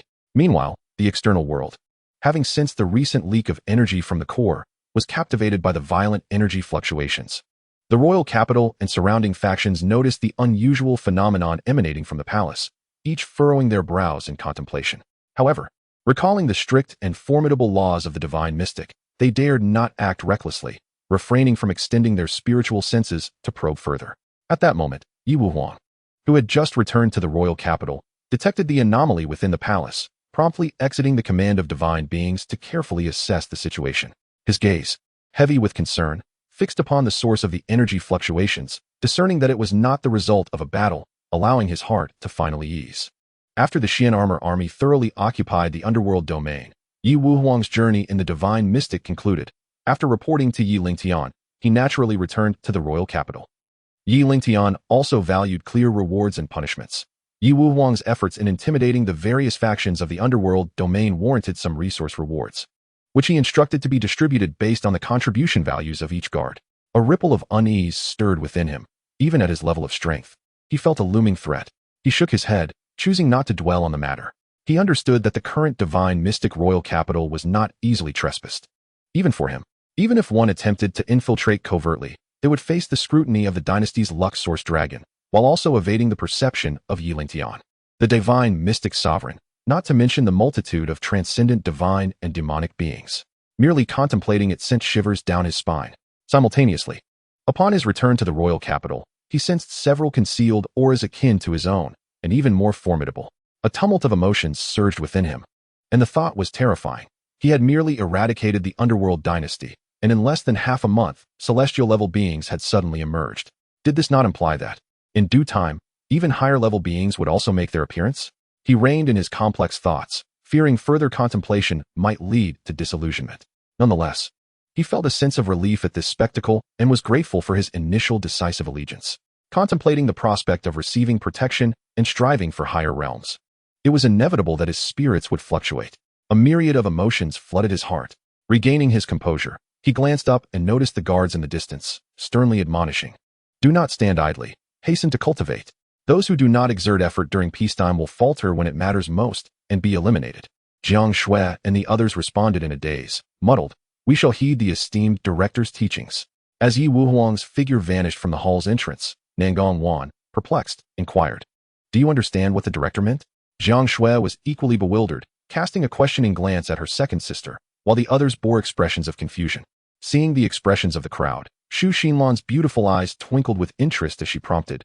Did you not notice the director rushing out of the hall, gazing towards the direction indicated by His Majesty?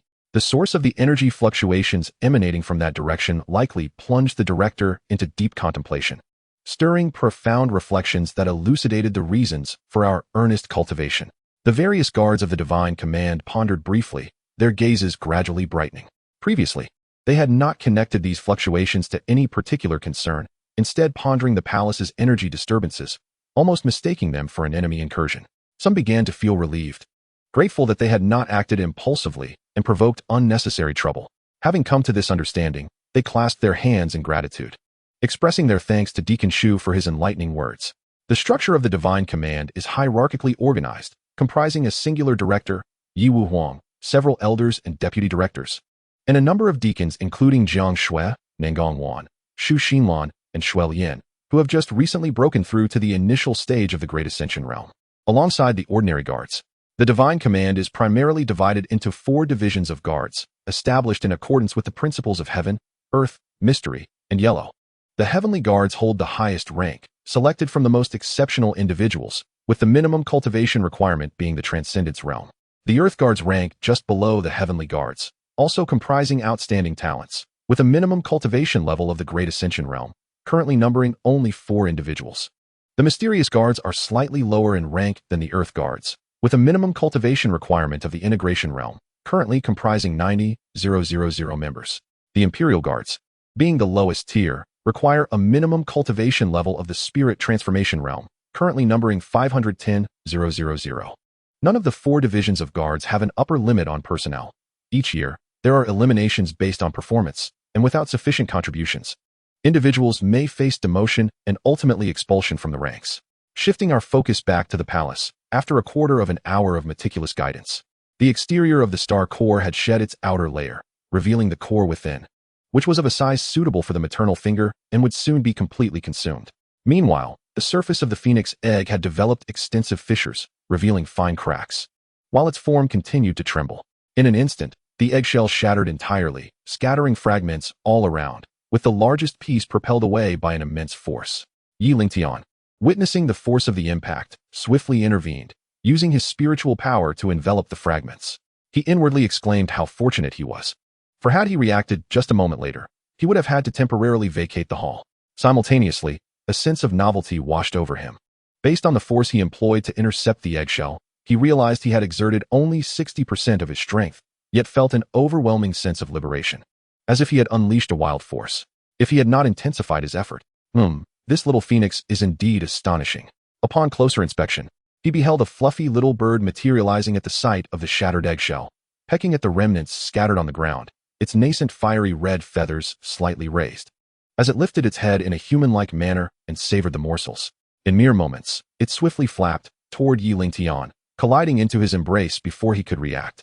At the same time, a tender voice emerged. "Master, your embrace is so warm."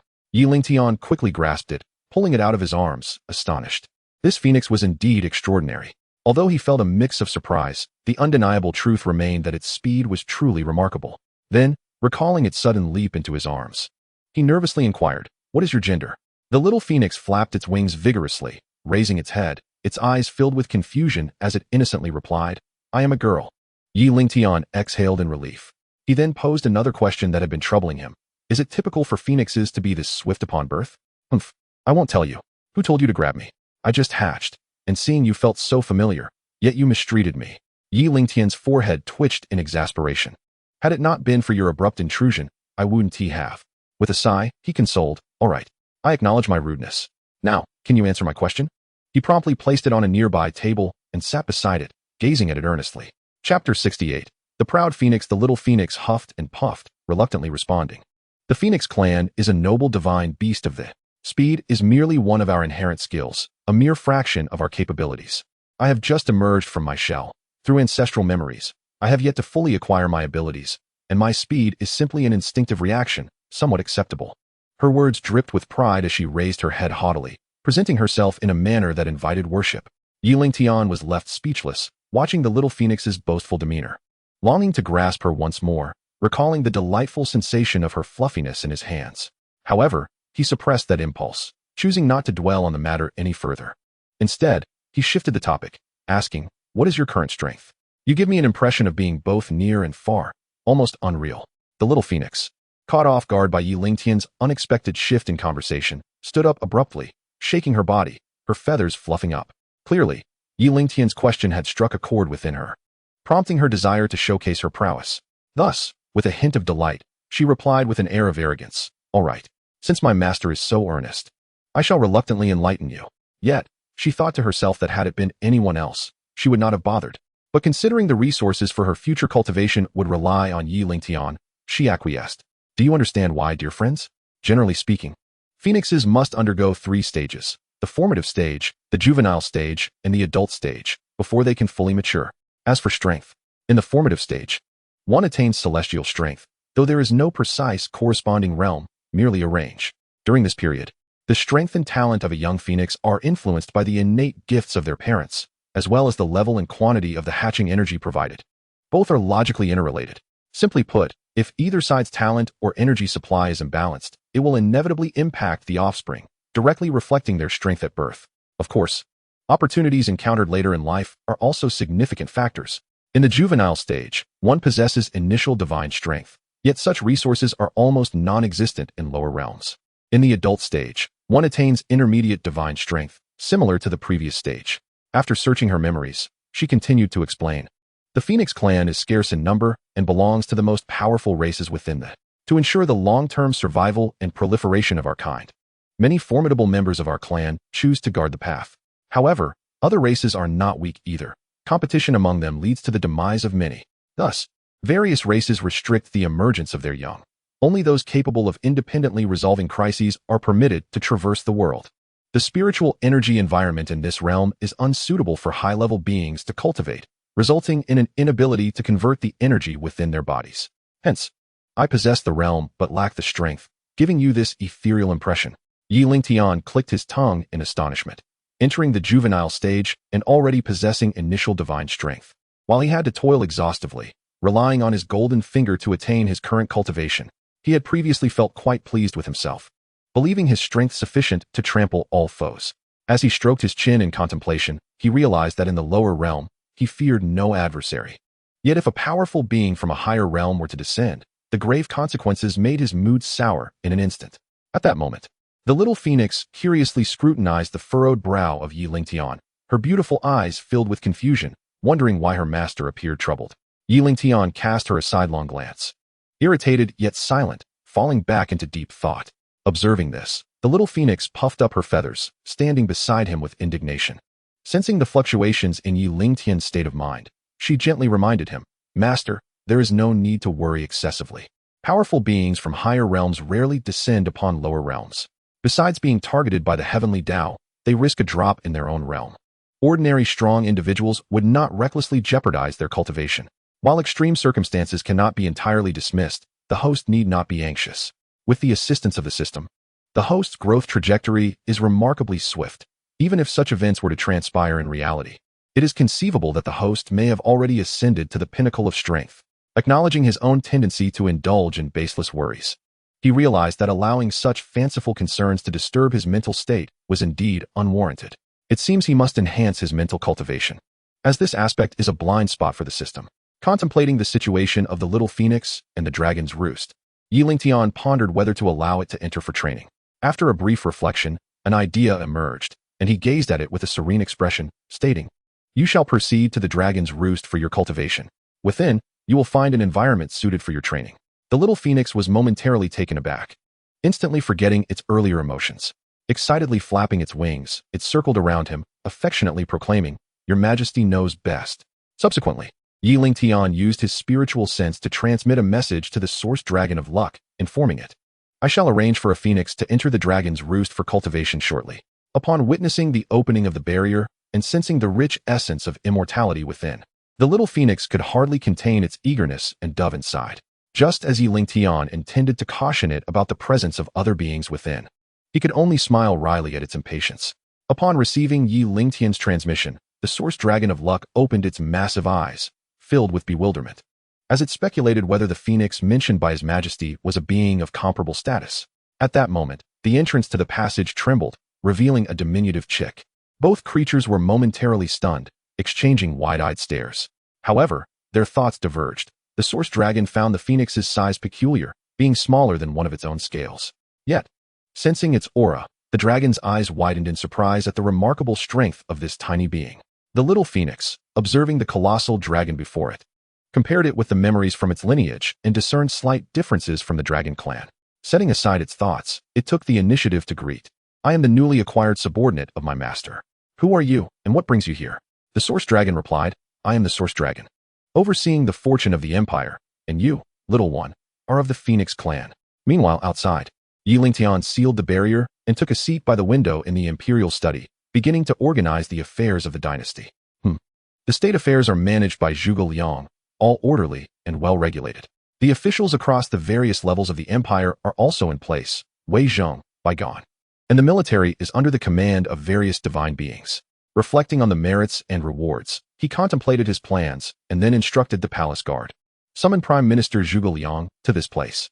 Yes, the guard replied respectfully before exiting the grand hall and heading toward the office of the ministers. Innate. Use 4 military summoning cards. Ding. Summoning node construction in progress. Random military summoning settings being established. Summoning successful. Ding. Congratulations to the host for summoning 800. 000 Mongolian Iron Cavalry at the late stage of the integration realm. Ding. Congratulations to the host for summoning 800. 000 Divine Strategy Army at the early stage of the Great Ascension realm. Ding. Congratulations to the host for summoning 800. 000 Chi Family Army at the mid stage of the Great Ascension realm. Ding. Congratulations to the host for summoning 800. 000 Feather Forest Army at the late stage of the Great Ascension realm. The Mongolian Iron Cavalry was founded by Genghis Khan, who once led them to battle across the Eurasian continent, known to Europeans as the Scourge of God. The Divine Strategy Army originated from the border defense troops of the Northwest, later incorporated into the royal guards upon entering the capital. Its original purpose was to curb the power of the feudal lords during the mid to late Tang dynasty, but it gradually fell under the control of eunuchs and became thoroughly corrupt after Emperor Muzong of Tang. Chapter 69, The Imperial Contribution Deity Office. The Qi family army, led by Qi Jiguang, was composed of miners and farmers, and during its campaigns across the north and south, suffered only a few hundred casualties while slaying tens of thousands of enemies. The Feather Forest Army originated from the cavalry of the Jianzhong camp established by Emperor Wu of Han in the first year of the Taichu era, and is affiliated with the Guanglu Sun, a type of imperial guard, largely comprised of orphans of soldiers who held significant positions. At that moment, the guard returned and entered the hall to report, Your Majesty, Prime Minister Zhuge Liang has arrived at the gates. Lingtian, having gathered his thoughts, commanded with authority, Let him enter. As Zhuge Liang stepped into the hall, his gaze inadvertently fell upon Lingtian, his pupils constricting sharply as a ripple of unease stirred within his otherwise tranquil mind. It struck him that he had not been long away from the imperial capital. Yet His Majesty now exuded an even more terrifying aura. Suppressing his bewilderment, he respectfully bowed. Your Majesty has summoned this minister. Is there a matter to discuss? Lingtian gestured for the attending eunuch to withdraw before he spoke. Indeed, there is a matter of discussion. After weighing his words carefully, he continued. I wish to establish a unified department to oversee the rewards for contributions to the empire. What are your thoughts, Prime Minister? After a moment's deliberation, Zhuge Liang found clarity and responded, Your Majesty's initiative is indeed astute. It not only consolidates various resources of the empire for centralized management, but also stimulates various factions to serve the empire, drawing all-powerful beings under its governance. However, I must voice a concern. The top-tier cultivators are generally disinterested in ordinary resources. The empire must present exceedingly precious resources to attract them. Lingtian waved his hand dismissively and replied, There is no need for concern, Prime Minister. I will personally address this matter. Zhuge Liang's eyes brightened at the implications of His Majesty's words. It suggested that he possessed resources capable of enticing these formidable individuals, and furthermore, he had the means and avenues to acquire them, seemingly in considerable quantity. It was reasonable to assume that, although he had not witnessed His Majesty's prowess firsthand, the aura emanating from him was beyond that of an ordinary emperor. Moreover, with divine beings such as himself assisting, it became clear. With his thoughts now transparent, he ceased to dwell on this. Your Majesty's actions benefit both the nation and the people. I fully endorse this. Lingtian nodded in satisfaction, appreciating Zhuge Liang's insight as it aligned with his own intentions. Thus, it became evident that he merely needed to establish the necessary personnel framework and rules. allowing for a continuous influx of resources acquired through the system, directly managed by Yin, thus liberating him completely. Does the Prime Minister have any constructive suggestions? Upon hearing this, Zhuge Liang's neural pathways quickly activated, and after careful consideration, he put forth a constructive insight. Your Majesty, I believe that since the newly established institution of the Empire will oversee various personnel, it is imperative to construct a systematic and feasible reward system based on contributions to the Empire. Why not name it the Contribution Deity Office? This would not only showcase the Empire's extraordinary heritage, but also provide resources that even deities might covet, while also limiting access to these resources, allowing only those who contribute to the Empire to exchange for corresponding contribution values. Indeed, that is an excellent idea. Please continue, Prime Minister. As for the specific means of acquiring contribution values, I suggest the following avenues. Military achievements, exchanged at a ratio of 100,001 contribution values per head, to encourage enlistment and territorial expansion for the Empire. Administrative performance, assessed based on the resources submitted by officials, citizen satisfaction, and official integrity, with each component graded on a 100-point scale, corresponding to an 11 ratio for conversion. Exploration, for discovering new realms, secret locations, and resources, reported to the Empire, with appropriate strong individuals dispatched for verification, categorized by rarity, level, and scale into 3 intervals. Precious, 0 to 50. Rare, 50 to 100. Collectible, 100 to 150. Recruitment, for successfully enlisting strong individuals for the Empire, with contribution values set in 3 tiers based on cultivation levels. 1001, 501, and 101 contribution values for recruited strong individuals, with the Great Ascension Realm as the minimum requirement, where higher-tier cultivators yield better exchange ratios. Prominence, through promoting the Empire to the outside world and expanding its renown, converted at a ratio of 1 billion to 1. Lingtian nodded occasionally, feeling quite satisfied with the proposals. This initiative could indeed ensnare the world's strongest under the banner of Xianxian. Meanwhile, through the hands of these formidable figures, the myriad benefits and privileges of the divine profound realm were extolled, amassing resources from all directions, in a continuous cycle. However, the genesis of all this lies in an unceasing supply of rare resources. As long as these resources are provided consistently, the operation can perpetuate itself. This strategy is indeed ingenious. The Chancellor, a true sage of his time, possesses unparalleled insight. Subsequently, Lingtian approached the Imperial platform, casually retrieving a piece of luminous meteorite stone, and returned to his original position, presenting it to Zhuge Liang. Noticing the look of confusion on his face, he began to elucidate, explaining that this jade stone functions similarly to the memory crystal, yet boasts greater structural integrity and a longer retention period for its contents, while also being more discreet and secure. It encapsulates the Chancellor's earlier suggestions, which can be publicly announced, abolishing the previously established resource coordination mechanisms of the dynasty, and converting them into contribution points at a ratio of 100,000 and 1 to 1 for the spirit stones, implementing a salary distribution based on these contribution points. The collected spirit stone resources will be allocated to suitable locations, as they will serve significant purposes in the future. Your Majesty's foresight is admirable, and I shall promptly arrange the relevant matters for public announcement. Proceed to coordinate and promote this initiative forthwith. Yes. Following this, the Grand Hall fell silent once more. Just as he had begun to contemplate, he suddenly sensed movement from the jade talisman left in the system space. With a focused thought, he retrieved the talisman, probing with his spiritual awareness to discover it was a military report from Lu Bu. Upon reviewing the content, a flicker of joy crossed his visage. It turned out that Lu Bu's 10th army had successfully obliterated the Qingtian dynasty, and at that very moment, Lu Bu was stationed in the capital of Qingtian, dispatching his soldiers to quell various rebellions. In the Dragon Resting Hall, the Source Dragon of Luck grew an additional 100 feet in size as the Qingtian dynasty fell. The commotion it caused disturbed Shen Yan, who had been deeply engrossed in cultivation and felt somewhat displeased. However, upon witnessing the scene before him, he stood transfixed, utterly awestruck by the grandeur of the Source Dragon's aura. Even though he had yet to fully convert the energy within himself, he inherently possessed a perception akin to that of an immortal. This behemoth, often dozing off in meditation, demonstrated impressive growth and strength, truly evoking envy. Oh wait, this is indeed my divine beast baby. Even those denizens of the void divine domain do not possess such rapid cultivation progress. Subsequently, he chose to retreat to a distance, transforming envy into motivation. After a while, tranquility returned to the scene. Meanwhile, Lingtian deliberated thoroughly and resolved to allow Lu Bu to continue guarding the capital of Qingtian. There was, of course, a rationale behind this decision. According to the intelligence and clues gathered by the dynasty, to the west of Qingtian lay an endless forbidden zone, from which unknown entities often emerged to wreak havoc. Other neighboring imperial powers had previously dispatched numerous formidable beings into this region, yet none returned, as if they had vanished from existence. Thus, this forbidden zone remains a territory that the major powers of humanity dare not overly encroach upon. Chapter 70. The cause of the imperial shadow's collapse. Subsequently, Lingtian issued a decree commanding Lu Bu to remain vigilant and to keep a watchful eye on the movements within the western forbidden zone.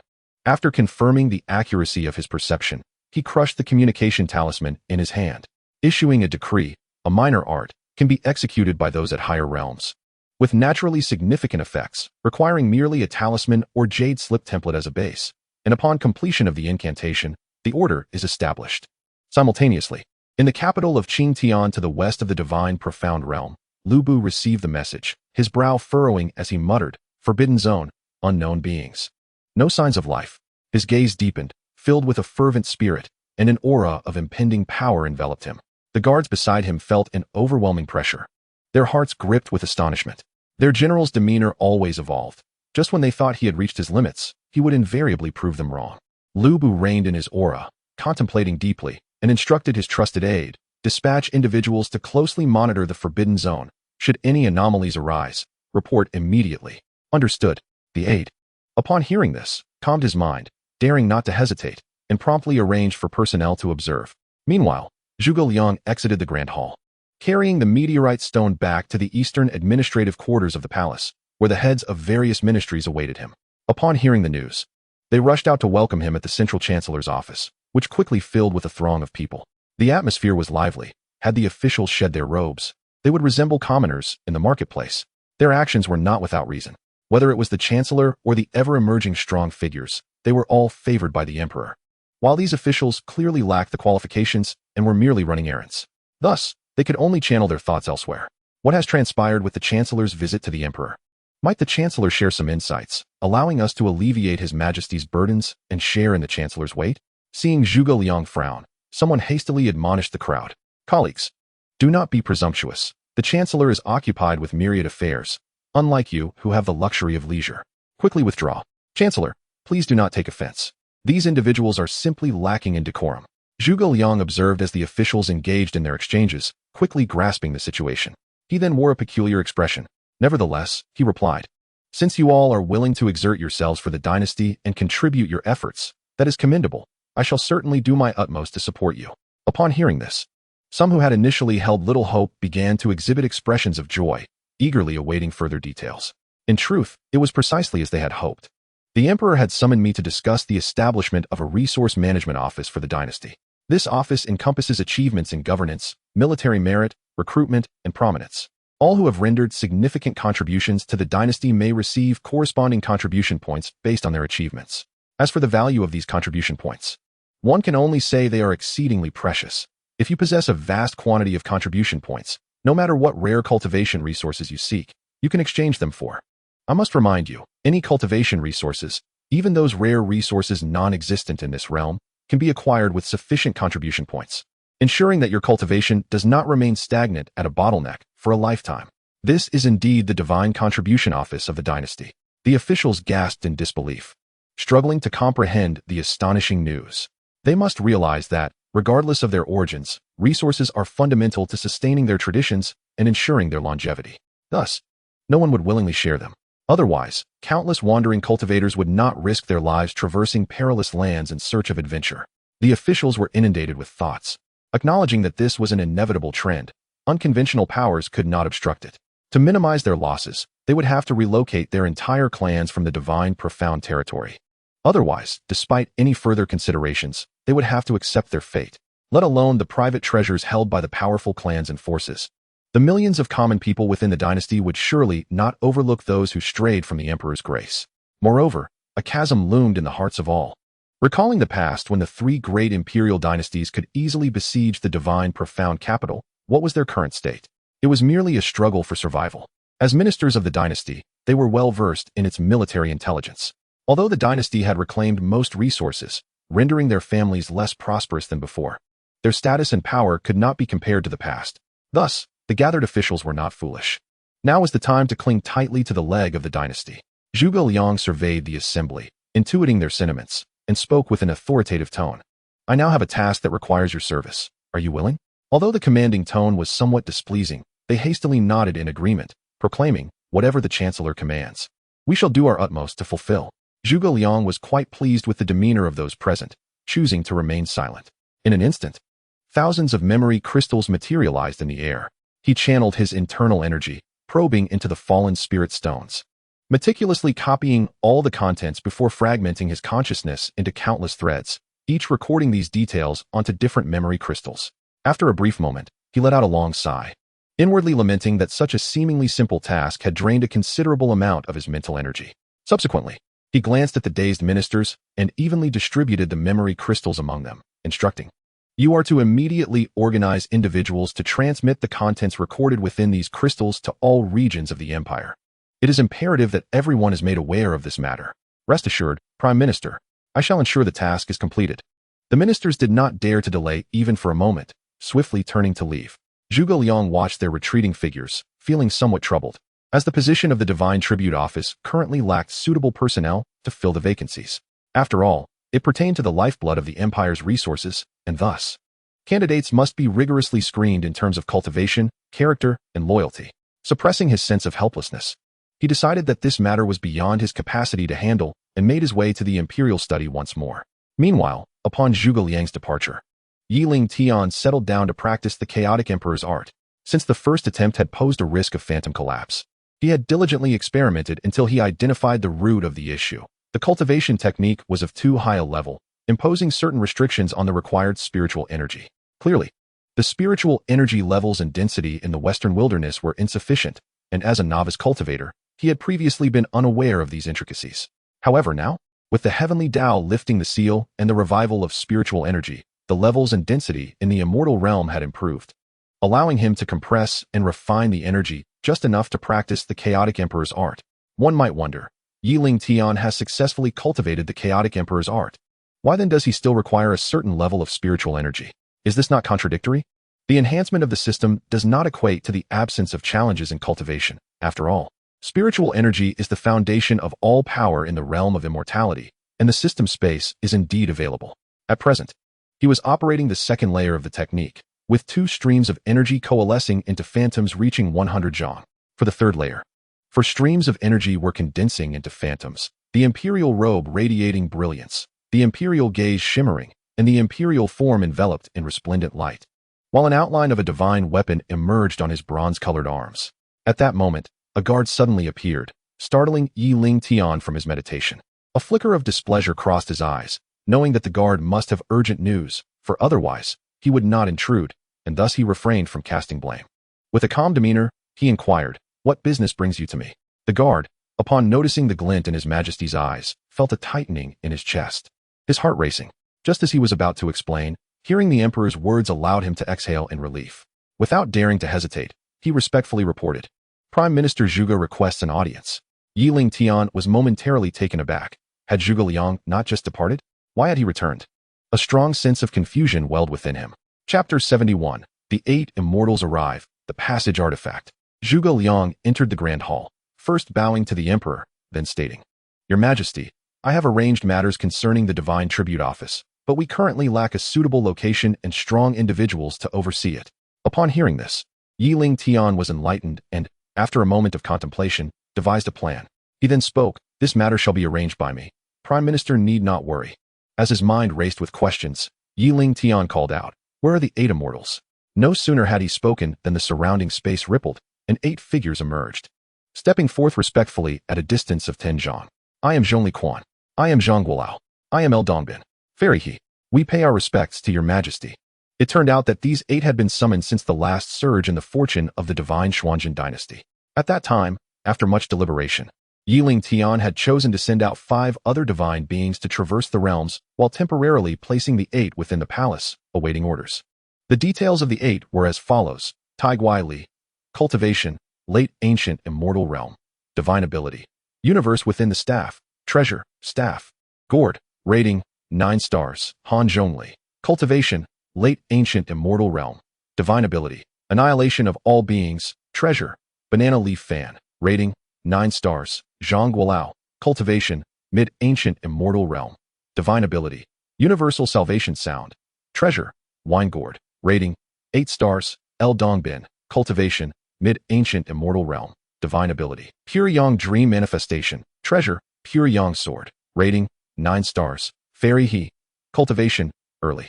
Ancient immortal realm. Divine ability, sanctity of all things. Treasure, lotus blossom. Rating, 9 stars, Han Xiangxi. Cultivation, early ancient immortal realm. Divine ability, domain of the prison cage. Treasure, jade flute. Phoenix Xiao. Rating, 9 stars, Lan Xia. Cultivation, early ancient immortal realm.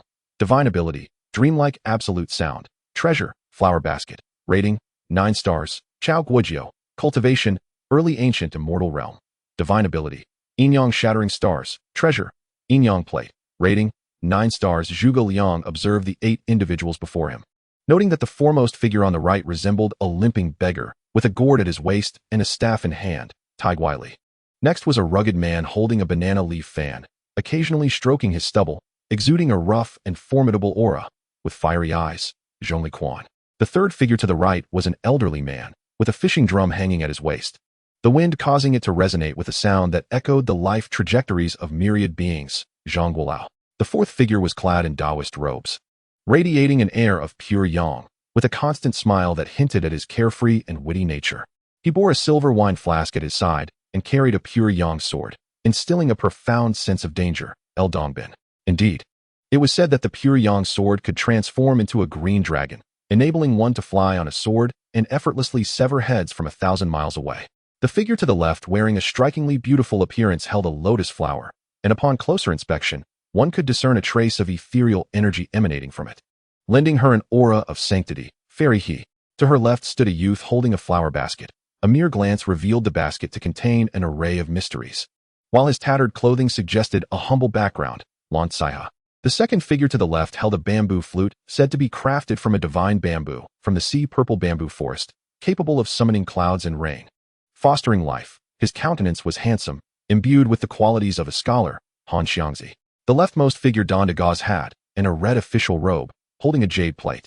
Which legend had it could still the surroundings, Chao Guojiao. As Zhuge Liang surveyed the 8 individuals, he formed a rough assessment of them in his mind. Yet a sense of curiosity arose within him. He speculated that since he had not encountered them before, it meant they were newly pledged powerful allies to the dynasty, coinciding with his own departure to handle affairs with the underworld dynasty. Lingtian raised his hand, signaling the 8 to dispense with further formalities. Noticing the expression on Zhuge Liang's face, he explained, "These individuals are newly ascended powers of the divine Xuanjin. They have been summoned to address the affairs of the divine tribute office. Is the prime minister satisfied?" True to his intuition, Zhuge Liang felt a twitch in his heart. Not merely satisfied, he sensed the celestial aura emanating from them, clearly beings of divine caliber, more than capable of dominating across various realms. Lingtian, however, paid no heed to the surrounding matters and addressed the 8 individuals, stating, "This esteemed gentleman is the prime minister of the empire, Zhuge Liang." The 8 were momentarily taken aback, for they had not anticipated encountering the illustrious Zhuge Liang in such a setting. Hailing from the later epochs of the 3 kingdoms, they were well versed in the remarkable exploits of Zhuge Liang and held him in the highest regard. To behold the man himself was a privilege. Setting aside discussions of strength, they admired his exceptional talents and unwavering loyalty to the Han dynasty. They promptly clasped their hands in a gesture of respect and declared, "We pay our respects to Prime Minister Zhuge Liang." Meanwhile, Zhuge Liang appeared perplexed, clearly taken aback by the fervor of their greetings. However, he did not delve further into their enthusiasm, modestly responding, "There is no need for such formalities. Since His Majesty has appointed you to oversee the tribute god office, I am grateful for your dedication." The 8 individuals exchanged glances, quickly expressing, "Prime Minister, there is no need for such words. Serving His Majesty and the Empire is our solemn duty." Lingtian observed the cordial exchange and mentally communicated with Yin, instructing, "Yin, I have established the tribute god office, and in the future, any rewards or goods exchanged from the system store, can you handle the coordination and processing on my behalf?" Initially reluctant to engage, Yin, upon reflecting on something, finally replied, "With the system upgrade, the newly added automatic mode can address this matter." The The system will create a replica of the system store, placing commonly requested items and those per your specifications within it. This replica store will be directly linked to the virtual node of the Tribute God office, mitigating any risks involved. It appeared that his earlier concerns were unwarranted. The system had effectively categorized various resources, allowing for browsing and exchanges through constructed subnodes. Furthermore, it isolated internal goods from external ones, thereby effectively avoiding potential scrutiny and risks. Splendid. It is akin to the main system managing its subsystems, yet all belongs solely to me. He pondered the construction of these nodes, then inquired, how are these nodes established in reality? The host need only expend fortune points to purchase a channel device from the system store, she explained, which serves as a signal medium and input device, and place it at a designated location, whereupon the system will automatically establish a connection. Upon hearing this, Lingtian began searching for the channel device in the system store, and upon seeing the price, he was momentarily stunned. By the heavens! A single channel device requires 400 million fortune points. Though I can afford it, I find its value disproportionate to its classification as an auxiliary artifact. Subsequently, he contacted who informed him that this price was exceedingly reasonable, encompassing fixed resource drop points, robust automatic defenses, and no maintenance issues. Nonetheless, he still deemed it expensive, but after some contemplation, he reluctantly decided to purchase 4. Within moments, having resolved these matters, Lingtian relaxed his brow and addressed the group. As for the other affairs, I have taken care of them.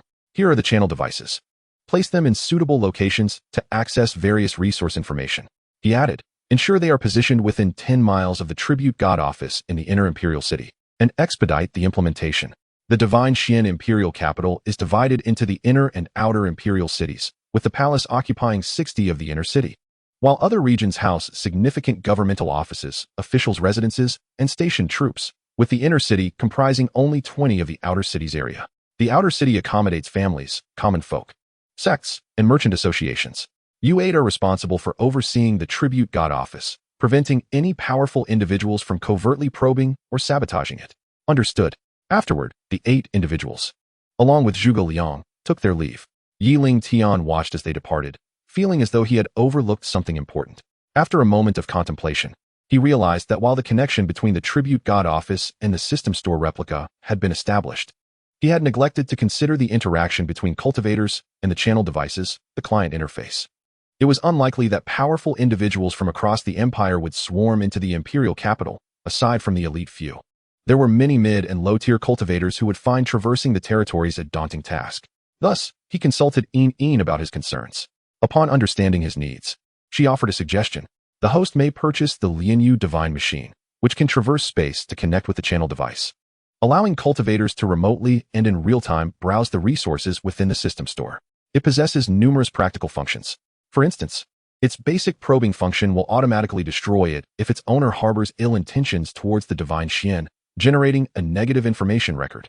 Additionally, it will automatically calculate contribution values based on the task scale selected by its owner, according to the progress made, following established rules. However, it can only connect within the territories covered by the channel device, and the price is fair, requiring only 10 fortune points. Each Lianyu Divine Machine serves as a form of identification, fully bound to the cultivator's identity information, encompassing a wealth of content, including identification codes, task information, and balance. Crucially, it allows interaction with the store through the channel device, facilitating account and task information operations. Consequently, he checked his account, discovering only 200 million fortune points remaining. Gritting his teeth, he decided to convert all of it into Lianyu Divine Machines. Subsequently, he entrusted a ring containing 20 million Lianyu Divine Machines to a guard, instructing him to deliver it to the 8 immortals and to sell them to cultivators at a price of 100 superior spirit stones each. After confirming that had constructed the new store replica and isolated it within the system sandbox, he shifted his focus to addressing the backlog of memorials. In the outside world, with the vigorous support of various officials, Zhuge Liang distributed the news, urging prompt communication regarding the establishment of the Tribute God office, which had already become widely known among various factions and the populace. Do you believe the establishment of the Tribute God office is genuine? Without hesitation, a bystander retorted, are you out of your mind? This matter has been officially reported by the Empire's officials, prominently displayed for all to see, plastered on announcement boards across various jurisdictions. How could there be any doubt? Upon hearing this, the doubter wore a disgruntled expression and withdrew from the crowd. Others, however, continued to engage in lively discussions. What is the intention behind the Empire's actions? It was evident that they aimed to consolidate various factions, attracting powerful individuals from all domains to bolster the empire's strength. Indeed, it was an enticing prospect. According to the previous assertions, as long as one possessed sufficient contribution points, any rare resources could be exchanged. Some began to contemplate the deeper benefits, visibly excited and eager to participate. Clearly, this venture represented a pathway to obtaining cultivation resources for those without power, influence, or significant strength, serving as a boon for many. Thus, a multitude shared this line of thought. At that moment, a resonant and powerful voice rang out, instantly capturing the attention of those present. The empire's ambitions seem grand indeed. By naming it after the divine, it underscores the scarcity of supplied resources. Perhaps they even harbor intentions toward the so-called divine. Have you all noticed that there are numerous avenues to acquire contribution points, encompassing nearly every aspect, yet the core principle remains loyalty to the empire? The crowd responded with derision. Huh? Are you daft? Will the empire fund its enemies? Had it not been for the realization that the speaker was not benign, many would have been inclined to educate him on the matter. Nonetheless, some voiced their dissatisfaction, expressing that while they were hopeful, the ratio for obtaining contribution points was exceedingly low. Hey, if you find the ratio low, you can opt for higher-level tasks to complete. But I wonder how strong your capabilities are, my friend. Learn to be content. At the very least, the empire has opened the avenues for exchanging cultivation resources, giving everyone a chance to acquire what has long been monopolized by major factions. So, do you think the major factions will become frantic? Do they have the audacity? Setting aside everything else, have you heard that the empire's armies have been conquering territories, advancing relentlessly, nearly annihilating other major dynasties? Indeed, every army dispatched by the dynasty is shrouded in mystery, evoking a sense of suffocation just at the thought of it. The current dynasty has evolved beyond recognition. Those who dare to pluck the whiskers of a tiger must be idling away their time. This scene unfolds continuously across the realms of the divine mystique, where ordinary folk and scattered cultivators alike yearn with fervor, eagerly preparing themselves, meticulously studying various aspects, and selecting paths that suit them, readying their weapons for battle. However, there is a point of disappointment. No further news has emerged, yet this does little to dampen their enthusiasm. Meanwhile, various factions are unwilling to see them at peace. Upon the spread of this news, they can hardly sit still. Although they have recently been compelled to surrender most of their resources, they continue to grit their teeth and persevere. Yet, their dissatisfaction lingers. Consequently, some among the powerful suggest a decisive gamble, opting for a desperate fight. However, the leaders of these factions are shrewd individuals, unwilling to stake their futures and lives on a reckless gamble, thus punishing those with ulterior motives. This course of action is not without reason. They have keenly observed the recent transformations within the dynasty, realizing that any formidable individual emerging from its ranks could rival their ancestors in strength, and contemplating even higher-level powers suggests an extraordinary might. Various signs indicate that the Lord of Divine Mystique will not confine himself to the Western wilderness. Upon careful reflection, aligning with the dynasty promises rewards far exceeding their current losses. Moreover, this aligns with the wishes of their ancestors, naturally leading them to implement such strategies while uprooting rivals within their ranks. Returning to the main topic, the 8 individuals, following guidance, exited the palace and arrived at the eastern side of the Divine Command Office. They surveyed the magnificent and ancient architecture before them, feeling an illusion of being in a heavenly realm. They swiftly approached the hall's entrance, placing a brand new plaque of the Divine Command Office into the beam's recess before entering the Grand Hall. In the 4 corners of the hall, they established spatial concealment points, launching 4 passage devices into position, recording their locations and instantaneously smoothing the spatial nodes. As the space healed in an instant, a blue light enveloped the hall, with invisible patterns extending throughout the surrounding space. The 8 immortals remained oblivious to any anomalies. In a brief moment, the entire realm of the divine mystique was ensnared within this veil. Simultaneously, a mechanical voice resonated. The communication device linking to the store instance has been constructed. Utilizing the access device, Lianyu Divine Mechanism, one may access the store to browse and exchange various cultivation resources.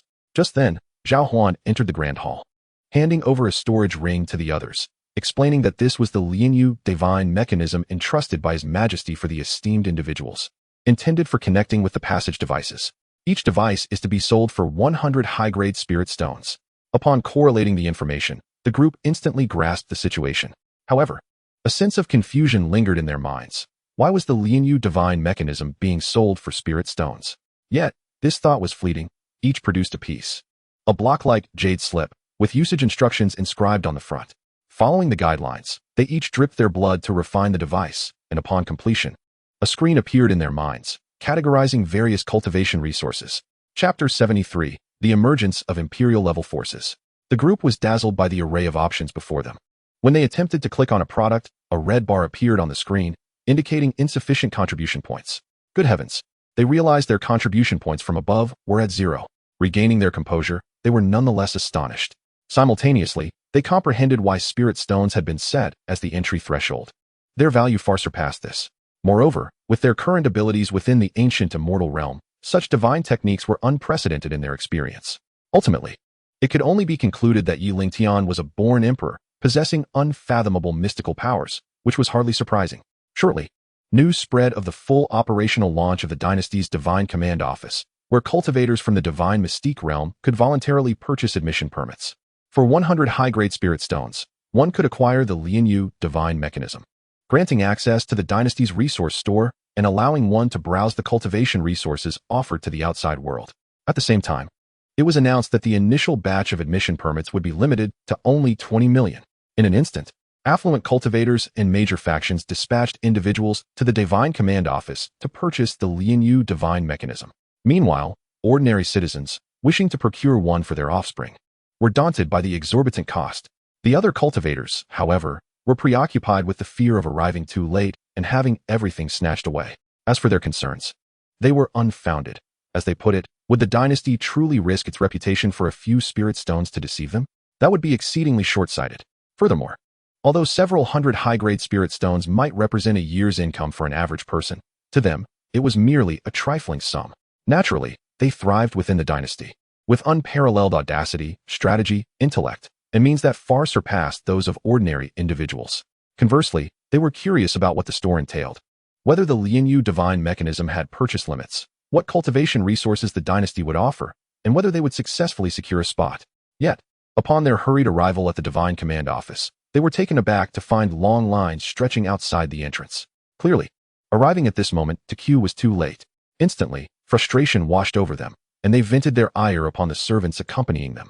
These attendants could only swallow their humiliation, enduring in silence. They lacked the power to contest or resist, forced to survive in this manner. It is a stark reality. And yet, a bitter irony, the law of the jungle for cultivators. These servants had no other choice. After venting their discontent, they observed cultivators emerging from the front of the line and curiously approached, inquiring with eager flattery. Esteemed friend, do you intend to part with your Lianyu Divine Mechanism? If so, I am willing to purchase it at a premium, even several times the original price. The obstructed individual first looked stunned. Then, a wary expression crossed their face. Yet upon hearing the words, they felt a stir of interest within. However, they ultimately shook their head. They were no ordinary individuals. If it were someone else, they would have easily pocketed several times the profit in a heartbeat. They would undoubtedly have been delighted to agree. As for these holders, they understood well that the value of this item lay not in its worth, but in the admission qualification, a pass to cross the threshold. Moreover, only 20 million were released in the first batch, and it remained uncertain whether more would follow. Even if there were, the availability of additional slots was uncertain. This time frame was ample for them to seize the initiative. After all, sometimes, opportunity itself is a chance sufficient to create a disparity with one's peers. Seeing that the person before them remained unmoved, they had to settle for a lesser option, curiously prompting, "Might you share what cultivation resources the dynasty's store has to offer?" Ultimately, witnessing the eager and impatient gazes of the crowd, the holders felt a flicker of interest. They were not concerned about the possibility of the crowd snatching the item away, so they replied, "In that case, I am willing to give it a try." They then produced the recently acquired Lianyu Divine Mechanism, following the usage instructions from the jade slip, pricking their finger and allowing a drop of blood to fall. The jade slip immediately emitted a soft blue glow, and after a moment, it vanished from their palm and appeared in their mind. However, unbeknownst to the crowd, the Lianyu Divine Mechanism, now concealed, emitted waves that interacted with the signal network enveloping the area.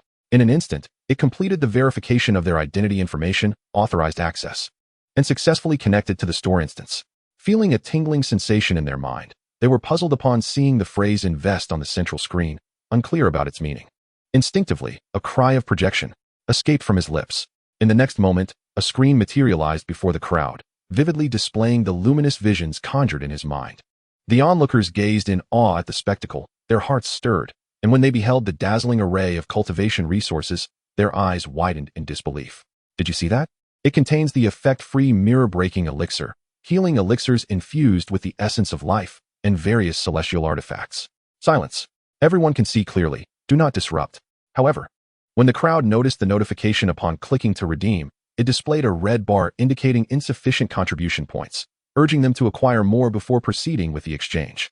The audience now found themselves in a state of restless anticipation, gazing at the comprehensive collection of rare resources, yet lamenting their lack of contribution points.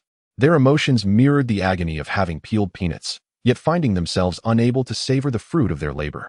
Subsequently, the owners clicked to obtain contribution points, revealing various methods for acquisition, which upon closer inspection, mirrored the information they had previously gathered. With a sense of resignation, they exited the luminous screen, contemplating the most feasible ways to amass their contribution points. Meanwhile, the onlookers were left despondent, expressing their frustration with clenched fists. The same scene unfolded repeatedly, leaving latecomers to regret not arriving sooner. In a matter of moments, the treasures from the celestial Lianyu were sold out, even with the limitation of one per person, prompting the steward overseeing the sale to sigh in exasperation. Meanwhile, the 8 immortals, who had discreetly allocated a portion of their celestial awareness to observe the situation, remained silent. Having anticipated such a scenario, those fortunate enough to make a purchase wore expressions of elation, while others returned disheartened, vowing to arrive early for the next sale. Among them were many factions that had come from the various states of the divine realm, all departing in disappointment. Subsequently, Lingtian received a report regarding the matter, smiling silently. At the same time, outside the divine realm, across the various great empires, the populace was in a state of turmoil, seeking refuge from the clash of military forces. At that moment, within the Wild Emperor's palace, the once ambitious and spirited Qin Emperor now bore a pallid complexion, his eyes bloodshot and disheveled in appearance. Below the grand hall, the ministers stood scattered along the sides of the carpet, heads bowed in silence, lost in their thoughts. The atmosphere in the hall was oppressive. The Qin Emperor, infuriated by the crisis, found himself devoid of capable individuals to bear the weight of the Wild Empire. The ministers, unwilling to confront the ferocious army of the divine realm, placed their hopes on the swift arrival of the strong sent by the imperial court. Just then, a proclamation shattered the silence of the hall, igniting a spark of hope within the hearts of the crowd. Your Majesty, a powerful figure from the Tianhuang Empire has arrived. Chapter 74, The Qin Emperor's Contemplations. As the guard's words echoed, dozens of formidable figures descended upon the palace, an overwhelming aura enveloping the scene. Before the crowd could rejoice, they were knocked to the ground by the force of the gale, feeling as if a tempest had surged through them, leaving them breathless and filled with dread. Seated upon the imperial throne, the Qin Emperor wore an expression of discomfort, gripping the armrests tightly, the crafted golden supports bending under his grasp. However, when he met the disdainful gaze of the leader among them, he felt as though he had plunged into an icy abyss. Hastily averting his eyes and subtly withdrawing his hands, the gaze was imbued with a chilling indifference, suffused with an aura of sanguine malice. At that moment, a voice laden with contempt and oppressive authority resonated. As the sovereign of the wild, your power is woefully inadequate. It is indeed a challenge to maintain your throne. What forces have compelled you to relinquish your dignity and beseech aid from the empire? The speaker was General Nieqiong, a 5th-grade officer of the Tianhuang Empire, whose prowess reached the pinnacle of the first-tier transcendent realm, mere steps away from ascending to the 2nd tier. The Wild Empire's plea for assistance had been dispatched by the Ling Emperor, and the sights and sounds encountered along the way had caused him to frown. For the spiritual energy at the fringes of the West was exceedingly thin. Were it not for the Ling Emperor's summons, he would not have lingered in such a remote location, and his attitude towards the Wild Empire was far from amicable. The 40 individuals accompanying him were all his trusted subordinates, each at the advanced stage of the integration realm, part of the elite Tianshui Imperial Guard. Ranked 7th within the Tianhuang Empire, which boasted a total of 300,000 troops, with power distributed among the high-tier 2nd realm. They were part of the Imperial Guard, all loyal confidants of Nieqiong. Thus, his words held merit. It was only reasonable for the Qin Emperor, as the sovereign, to be regarded with disdain when his cultivation fell short of that of his subordinates. The Qin Emperor, as the ruler of a dynasty, typically exuded an air of dominance and authority before his ministers, yet now, in the presence of these individuals, he could easily discern the disdain woven into their words. Nevertheless, he dared not show any semblance of negligence, regardless of the terrifying aura emanating from the visitors. The mere fact that they hailed from the Tianhuang Empire meant that even an inconspicuous general was not someone with whom he or the Wild could afford to contend. Though the empire would not mobilize an army en masse to invade, There were certainly those eager to curry favor and parade their loyalty when the empire's reputation was at stake. Suppressing his inner fury and dissatisfaction, he donned a smile and swiftly descended the imperial platform. Greeting, Your Excellency. You jest. The remote west cannot compare to the empire's core regions. Moreover, it is not that the wild is weak, but rather that the divine realm is currently in its prime, teeming with formidable individuals, far beyond what the wild can contend with. Upon hearing these veiled barbs, a flicker of coldness passed through Nie Xiong's eyes. He furrowed his brow and murmured, "Oh, the divine realm." Clearly, he had not previously heard of the affairs concerning the divine realm. His subordinates, too, wore expressions of curiosity. The West was merely one of the territories governed by the Tianhuang Empire and was among the least conspicuous. Given the multitude of imperial forces within the empire's domain, it was only natural that they would not pay heed to a declining dynasty. Noticing their reactions, the Qin emperor felt a spark of inspiration and explained. The divine realm was once in decline, with various great empires dispatching armies to seize most of its territories. Who would have anticipated that recently many unfamiliar powerful figures and armies have emerged, causing the great empires to struggle to breathe? Furthermore, after comparing gathered intelligence, it was discovered that the ruler of the divine realm may have encountered extraordinary fortune, possibly related to an ancient treasure trove. As soon as these words were spoken, they piqued the interest of Nie Xiong and his entourage, stirring their hearts. If true, it would indeed be a monumental achievement. Subsequently, glancing subtly at the Qin emperor, Nie Xiong coolly inquired, "What leads you to believe this?" The Qin emperor's heart leapt with joy as he recounted everything he had learned about the happenings in the divine realm. Over a month ago, the ruler of the divine realm had just ascended to power, sustaining grave injuries from an ambush, with rumors circulating that he would not survive long. Yet, mere days later, not only had he recovered, but powerful figures and armies descended upon him, vanquishing the forces of the great empires. Furthermore, he acted decisively to reclaim lost territories, striking against the Sea Demon clan and annihilating the Nether Emperor's dynasty. Now, he showed no mercy towards the surrounding great empires, and it was recently reported that the Qin Tian Emperor's dynasty had been destroyed. Nie Xiong's heart comprehended the gravity of the situation. It seemed that there was more to this than met the eye, with a degree of credibility. Simultaneously, an uncontrollable fervor ignited within him. Should they indeed have uncovered a treasure trove containing opportunities, their journey would not be in vain. His subordinates, astute individuals, began to grasp the extraordinary nature of the circumstances following the Qin Emperor's explanation. Subsequently, they engaged in discreet telepathic communication. "Do you believe this matter to be true? How should we proceed with the affairs of the divine realm?" Setting aside the question of authenticity, one of them suggested, "Let us directly assault the heart of the matter, capturing the ruler of the divine realm and compelling him to reveal the opportunities he possesses, forcing his generals to retreat." This suggestion was sound. It was a direct and forceful approach, allowing them to swiftly ascertain the truth of the matter, conserving their energy, while also facilitating a prompt departure from this region. One must not be blindly optimistic. Although making a direct approach to the divine mysterious imperial capital may seem like a shortcut, it is fraught with inherent risks. After all, we have only just arrived in this place and remain ignorant of the true nature of the divine mysterious realm. Should there be formidable adversaries concealed in the shadows, our efforts may be thwarted, and if the imperial court holds us accountable, we shall all face dire consequences. So what shall we do? We cannot simply remain idle, only to return empty-handed and tarnish the prestige of the imperial court. The general has yet to speak. Why the haste? Nie Xiong, who had been attentively listening to the discussions of his subordinates, after considering various factors, set aside his inner apprehensions and conveyed through his spiritual sense. "There is no need for debate. This matter is not urgent. Let us first meet the divine mysterious military and deliberate further thereafter." Understood. The ministers in the hall, upon sensing the easing of Nie Xiong's imposing presence, struggled to rise, their faces painted with trepidation as they observed the situation within the grand hall. Subsequently, with piercing eyes, Nie Xiong surveyed the assembly of the barbaric court and commanded, "Issue orders to gather the barbaric army at the imperial capital and await the arrival of the divine mysterious forces. I shall personally meet with them." The Qin emperor and the ministers displayed signs of exhilaration, their fears somewhat alleviated, and respectfully responded, "With the assistance of the esteemed envoy, the divine mysterious army shall surely be vanquished. I shall immediately follow your command and summon the remaining forces of the empire." Then, with a hint of trepidation, the Qin emperor inquired, "Given that the envoy shall lead powerful allies to assist us, I have arranged for songstresses and a banquet. Might I request your esteemed presence?"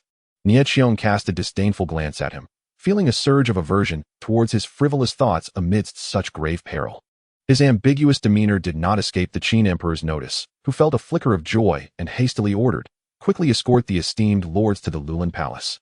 Instruct the imperial chefs to prepare a variety of exquisite dishes, and have the courtesans attend to the esteemed general."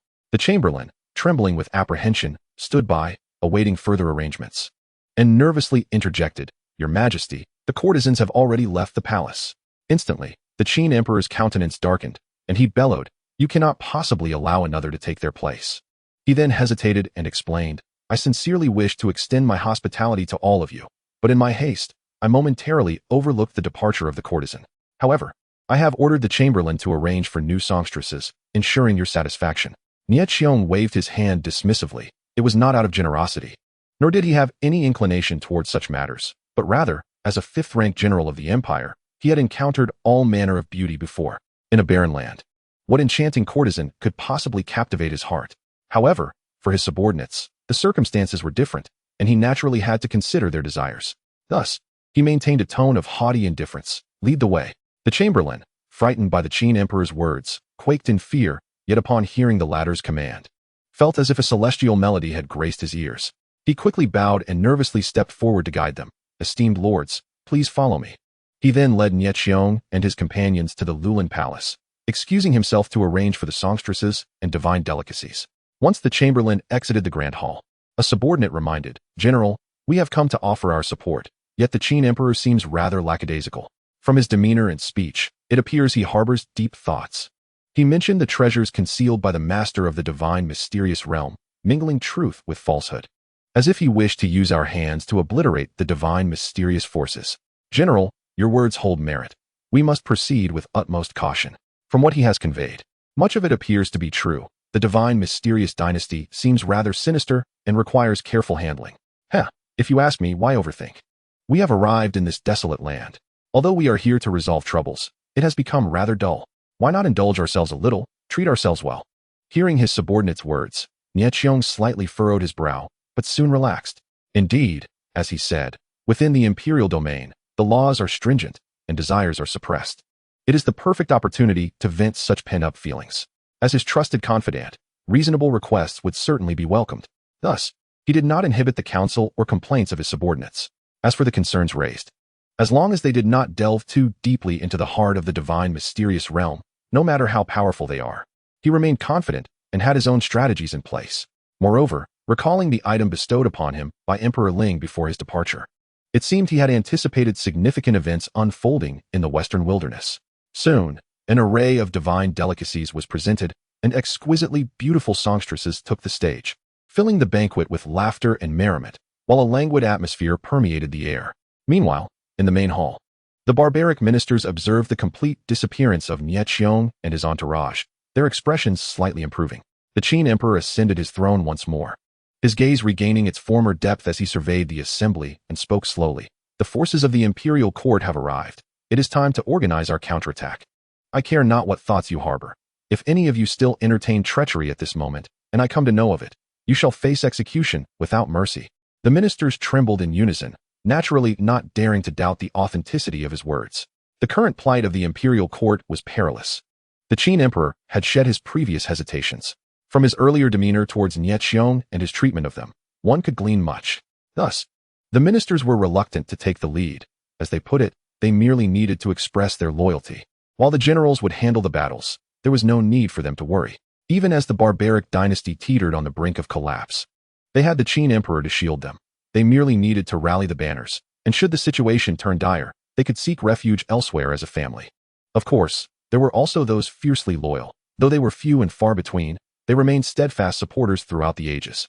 Regardless of which faction, it was essential to maintain a facade of unity, albeit with varying degrees of sincerity.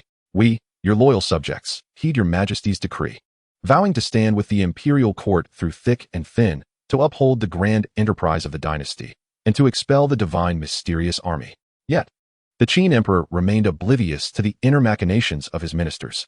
At that moment, he gazed contentedly at their declarations, regaining his former composure. He then signaled for them to mobilize the troops. Half a day's time swiftly passed. At this moment, after a series of fierce battles, Han Xian led the divine mysterious Xian army, advancing in grand procession toward the outskirts of the barbaric imperial capital. It must be noted that the delay in the appearance of the 800,000 Feathered Forest Army, summoned by Lingtian not long ago, was due to his consideration of the Xian army's frail foundation. Moreover, the Feathered Forest Army, being a branch of the Han army, was therefore assigned under Han Xian's command. Gazing afar, nearly 1 million soldiers at the Dacheng realm unveiled themselves before the imperial capital, their overwhelming aura dominating the surroundings, casting shadows that obscured the sun, causing the Xian army in the rear to turn pale.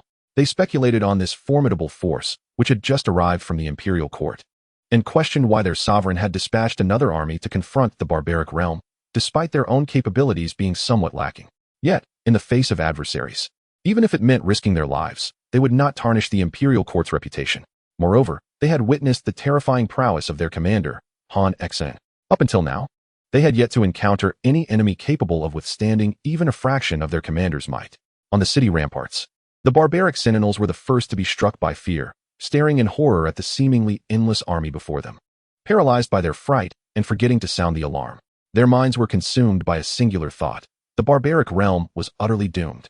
They thought this way because they clearly remembered that even the esteemed leaders of the imperial court did not effortlessly traverse the skies, exuding a commanding presence that captivated all. At that precise moment, this unfamiliar yet formidable aura immediately alerted the various factions within the barbaric imperial capital, and they quickly discerned the situation.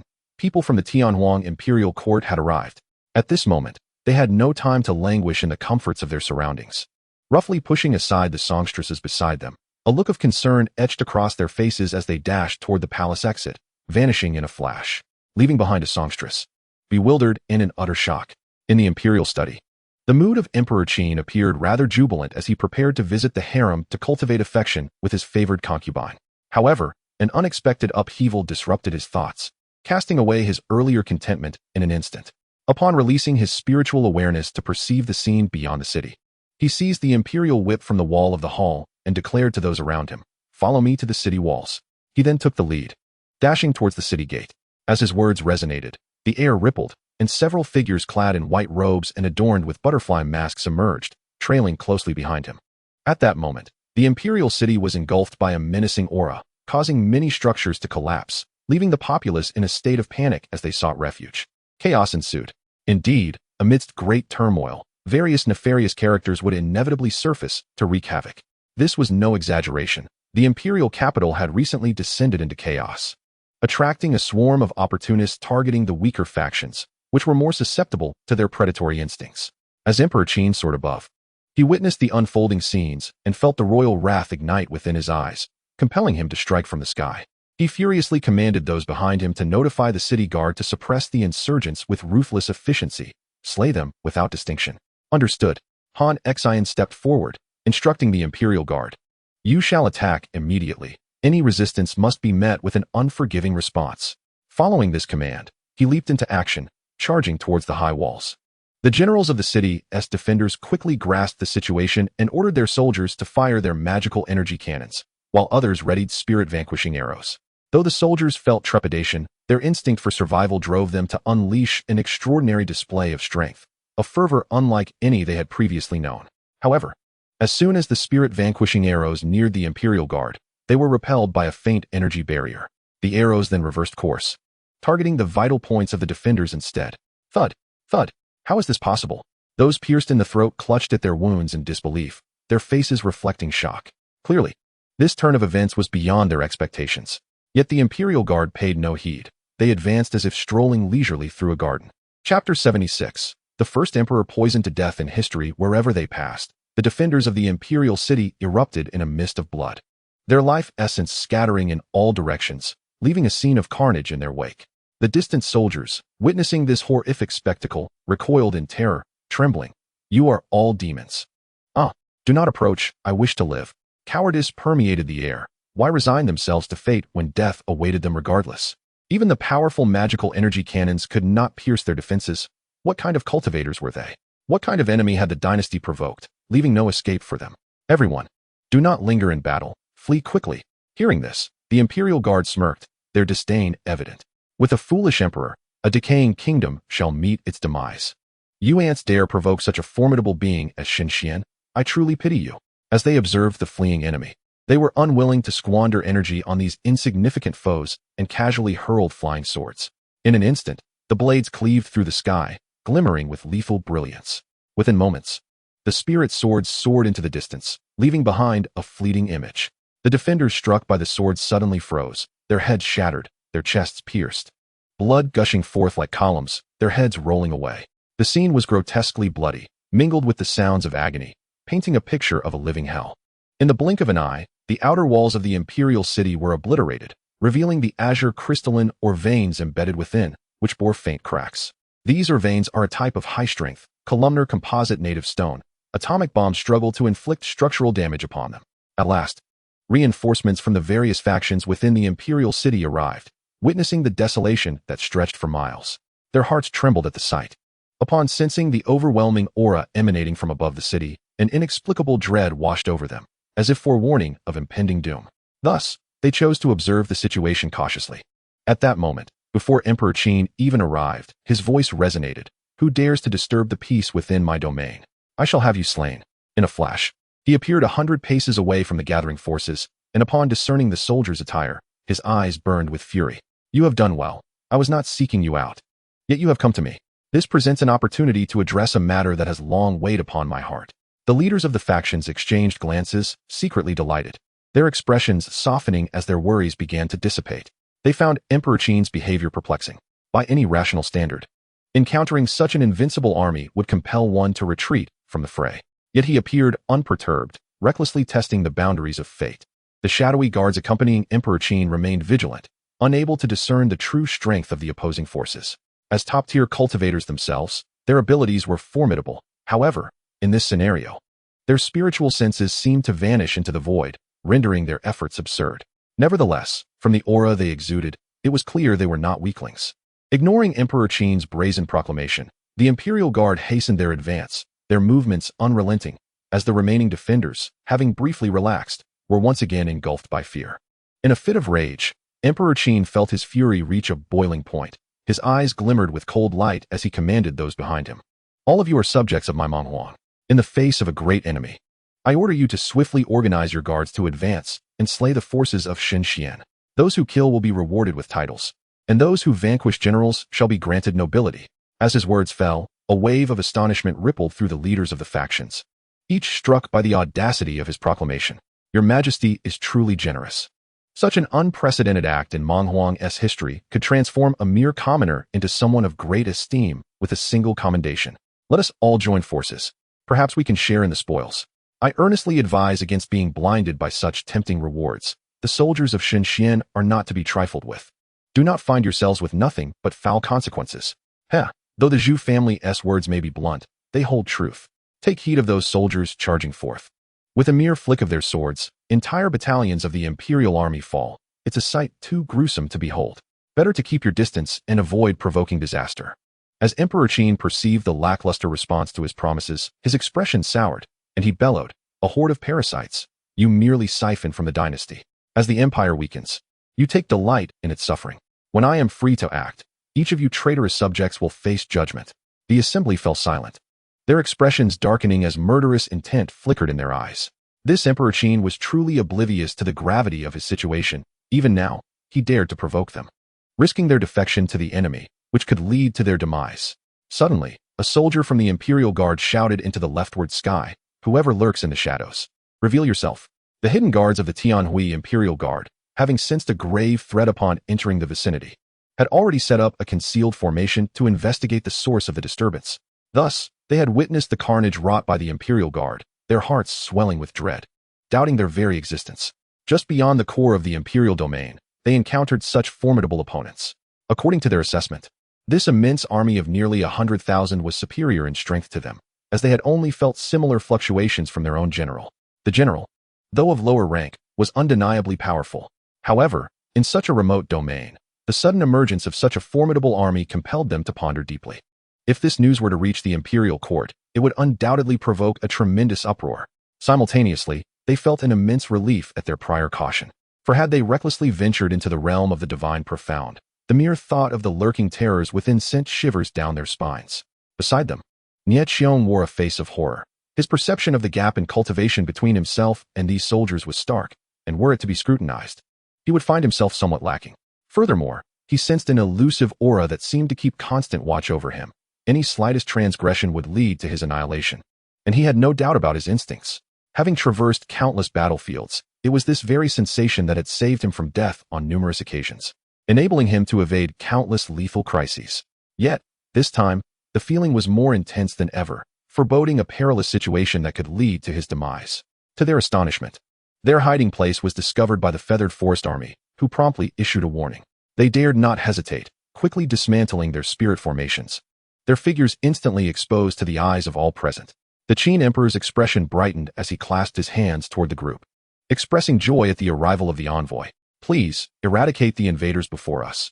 I am willing to offer half of the imperial resources as tribute. Previously, Nie Xiong and the others would have confidently guaranteed the resolution of this matter as a trivial task. Now, however, they felt the Emperor's intent to eliminate them, drawing them toward an inescapable path. Thus, in a fit of rage, they unleashed a powerful spiritual attack, infused with 90% of their cultivation. With a piercing sound, the Qin Emperor was sent flying, his chest caving in to reveal a gaping wound, blood gushing from the corner of his mouth, and his breath growing faint. The shadow guards nearby, witnessing this, rushed forward, yet their power was insufficient, and they were still a step too late. Your Majesty, are you all right? The Qin Emperor weakly opened his eyes, gesturing feebly toward Nie Xiong, his voice trembling. Destroy them for me. If they do not allow me peace, I shall ensure they suffer. Your Majesty, do not speak. Allow me to tend to your wounds. One of the guards produced a jade-green pill and held it to the Emperor's lips. Trusting him implicitly, the Emperor consumed it without hesitation. The moment the pill entered his mouth, it dissolved instantly, coursing through his meridians. Suddenly, a transformation occurred. The Qin Emperor expelled a mouthful of black blood, his complexion darkening, his eyes widening in horror, as he clutched the white-clad shadow guard before him. Why have you betrayed me? Chapter 77. The Wrath of the Feathered Forest. The heavens changed color. The surrounding vigilant shadow guards, upon witnessing this scene, were seized with horror and fury. You scoundrel, release His Majesty at once. We shall spare your life. You are not Shadow 7. Who are you truly? Where is Shadow 7? The white-clad shadow guard, hearing their accusations, laughed coldly. Ignorant fools. Just as he prepared to strike down the Qin Emperor, he sensed the lethal onslaught from the surrounding shadow guards, opting instead to swiftly evade their coordinated attack. The various factions present, bewildered by the unfolding events, murmured among themselves, struggling to comprehend why the shadow guards, typically the Emperor's closest protectors, would turn against him and engage in such a fierce battle. Yet, many watched with glee, eagerly anticipating the spectacle. Some even casually produced leisure kits, treating the area as a playground. Those nearby were left dumbfounded, unsure of what to say upon witnessing the bizarre antics of a certain youth. This peculiar individual was Yan Ran, who surveyed the crowd with a glimmer of amusement in his eyes, muttering to himself. It appears I have not come to the wrong place. Leisure and entertainment are indeed in vogue here, with cultivation merely a side pursuit. Enjoyment is the ultimate truth. Meanwhile, a few maids standing nearby exchanged bewildered glances at their young master, and if anyone were to delve into their thoughts, they would be utterly astonished. Their gazes shifted to Nie Xiong in the distance. Upon witnessing the assassination attempt on the Qin Emperor, his expression remained remarkably unfazed. Upon first encountering the Emperor in the Wilderness Palace, he had discerned the ominous aura concealed within the Emperor's brow, noting his abnormal pallor. Thus, he had anticipated this catastrophe befalling the Emperor and, due to his unfavorable impression, had refrained from offering a warning. Now, as he reflected upon the situation, it struck him that it had somehow circled back to involve him, evoking a profound sense of irony. The nature of fate was indeed inscrutable. Returning to the matter at hand, after forcing the assailant back, the tense shadow guards surrounded the Qin Emperor. One burly man crouched beside him, cautiously inquiring, Your Majesty, are you well? Receiving no response, he cautiously extended a finger, placing it upon the Emperor's nose, only to feel a chill run down his spine. His face turned pale as he gazed in horror at the lifeless form of the Emperor. The others, upon witnessing this, became frantic, their hearts sinking, summoning their courage. One among them asked the trembling leader, Commander, is His Majesty all right? The others held their breath, fixated on him. The Shadow Guard commander, trembling, rose to his feet and bellowed, Quickly, eliminate the one who has harmed His Majesty. At this proclamation, not only did the Shadow Guards turn pale, but even the various factions in the wilderness capital reacted with disbelief. What? The Emperor has perished. Was it not agreed that they would deal with this afterwards? The Emperor is not one to break his word. How could he have gone back on it? The emperor wished to witness the divine profound army at his doorstep. Yet in his haste, he brought about his own demise. Let us treat this as a jest, and do not take it to heart. Indeed, I am curious about the individual in white who is being besieged. Why would he strike down the emperor? Isn't it obvious? It is for revenge. Who else would dare to risk their life to assassinate the ruler of the dynasty? You must admit, this person displays remarkable audacity and impeccable timing. Should he survive this ordeal, he is bound to achieve greatness at the pinnacle of the dynasty. My lord, do you believe this individual can escape the onslaught of the crowd? Yan Ran leisurely swirled his cup of wine before draining it, casting a nonchalant glance. These are mere inept fools. Within 100 breaths, he shall undoubtedly turn the tide of battle. My only uncertainty lies in whether he intends to slaughter them all. The maid, hearing this, wore a puzzled expression, curiously observing the assailant encircled by the shadow guards. Yet after some time, she found nothing particularly remarkable about him. Disheartened, she turned her gaze toward the feathered forest army, her beautiful eyes now filled with panic as she exclaimed, "My lord, something is amiss. The divine profound army is advancing." Yin Ran, ever vigilant, bore a sly smile as he mused inwardly. It has indeed been a while since I last took action. Let us see how you fare against me. Rising to his feet, he discreetly pinched the maid's rear, grinning mischievously. Watch as your master showcases his prowess and captures them. Serving as your protector. The maid's cheeks flushed crimson, her mind racing with thoughts. The others too were drawn back to the present by the commotion caused by the feathered forest army, momentarily disregarding the battle with the shadow guards. As the feathered forest army beheld a figure suddenly blocking their path, they were caught off guard and shouted furiously, "Who dares obstruct our army?" With an impish grin, Yin Ran nonchalantly dug at his ear before lazily lifting his eyelids, sneering, "In my eyes, you possess a modicum of strength, yet it is far from sufficient. If you do not wish to suffer pain, quickly summon your general and inform him that the flower leopard king has arrived, demanding an audience." Hearing such an insult, the soldiers of the feathered forest army were engulfed in a blazing fury, swiftly forming battle formations and charging toward him. "Slay this scoundrel for daring to disrespect our esteemed general. Kill, kill, kill." Suddenly, centered around the feathered forest army, a massive siege fortress was formed. The aura emanating from them unleashed a terrifying seismic wave that rivaled that of a 100-mile radius, stirring up a hurricane that swept across the vast expanse. From the imperial capital as the epicenter, it radiated outward in all directions, dark clouds gathering overhead, with violet lightning flickering as if the apocalypse had descended. The commotion spread across several states surrounding the untamed imperial capital, instigating a wave of panic among the internal forces, loose cultivators, and commoners within the territory. The phenomenon in the heavens and earth was triggered by the catastrophic fall of countless untamed commoners due to the feathered forest army's disturbance. Observing the scene, the remnants of broken walls and ruins revealed city wall pillars over a span of thousands of miles, while crystal or veins showed varying degrees of damage. Nie Xiong and others, realizing the dire situation, hastily summoned the protective measures given by Ling to avoid being affected. At this moment, they cowered in the defensive decree constructed by their transport, scanning the external conditions through the light barrier. Meanwhile, the Xuangu army, under the protection of xianxian, displayed a sense of defeat upon witnessing the chaos beyond the protective shield. In that instant, they understood their insignificance, realizing they were unworthy even to stand shoulder to shoulder with their comrades, a truly laughable predicament. xianxian, witnessing this, shook his head. The path to enhancing one's cultivation was ultimately a personal endeavor, beyond his capacity to assist. He then redirected his gaze back to the unfolding events. The other untamed soldiers and various influential figures, however, were in dire straits. Those who came too close were left as nothing but bones. The relatively fortunate ones, who had donned various defensive treasures they had accumulated over time, managed to escape the calamity. The survivors of the shockwave, shaken to their core, fled far away, questioning whether this was the power of humanity. Sensing the imminent danger, they preemptively infused protective energy into the bodies of the women, safeguarding their vital points from the brunt of the impact. With a newfound respect in their eyes, though unafraid, they refrained from succumbing to carelessness. "You have performed admirably. I retract my previous dismissive remarks. Humph, it is too late. Remember in your next life not to be so arrogant. Not everyone can disregard the might of the divine mysteries." Chapter 78. The Shifting Fortune of the Golden Leopard. Words are futile, let actions speak. As the battle continued, it became evident that this military formation could contend with his pseudo-immortal realm strength. Several maidens anxiously watched the battlefield, their eyes betraying their concern. Hiding in the confined space, Nie Xiong and the others observed the battle with growing alarm. "General, this Xuangu army is too formidable. We must retreat immediately.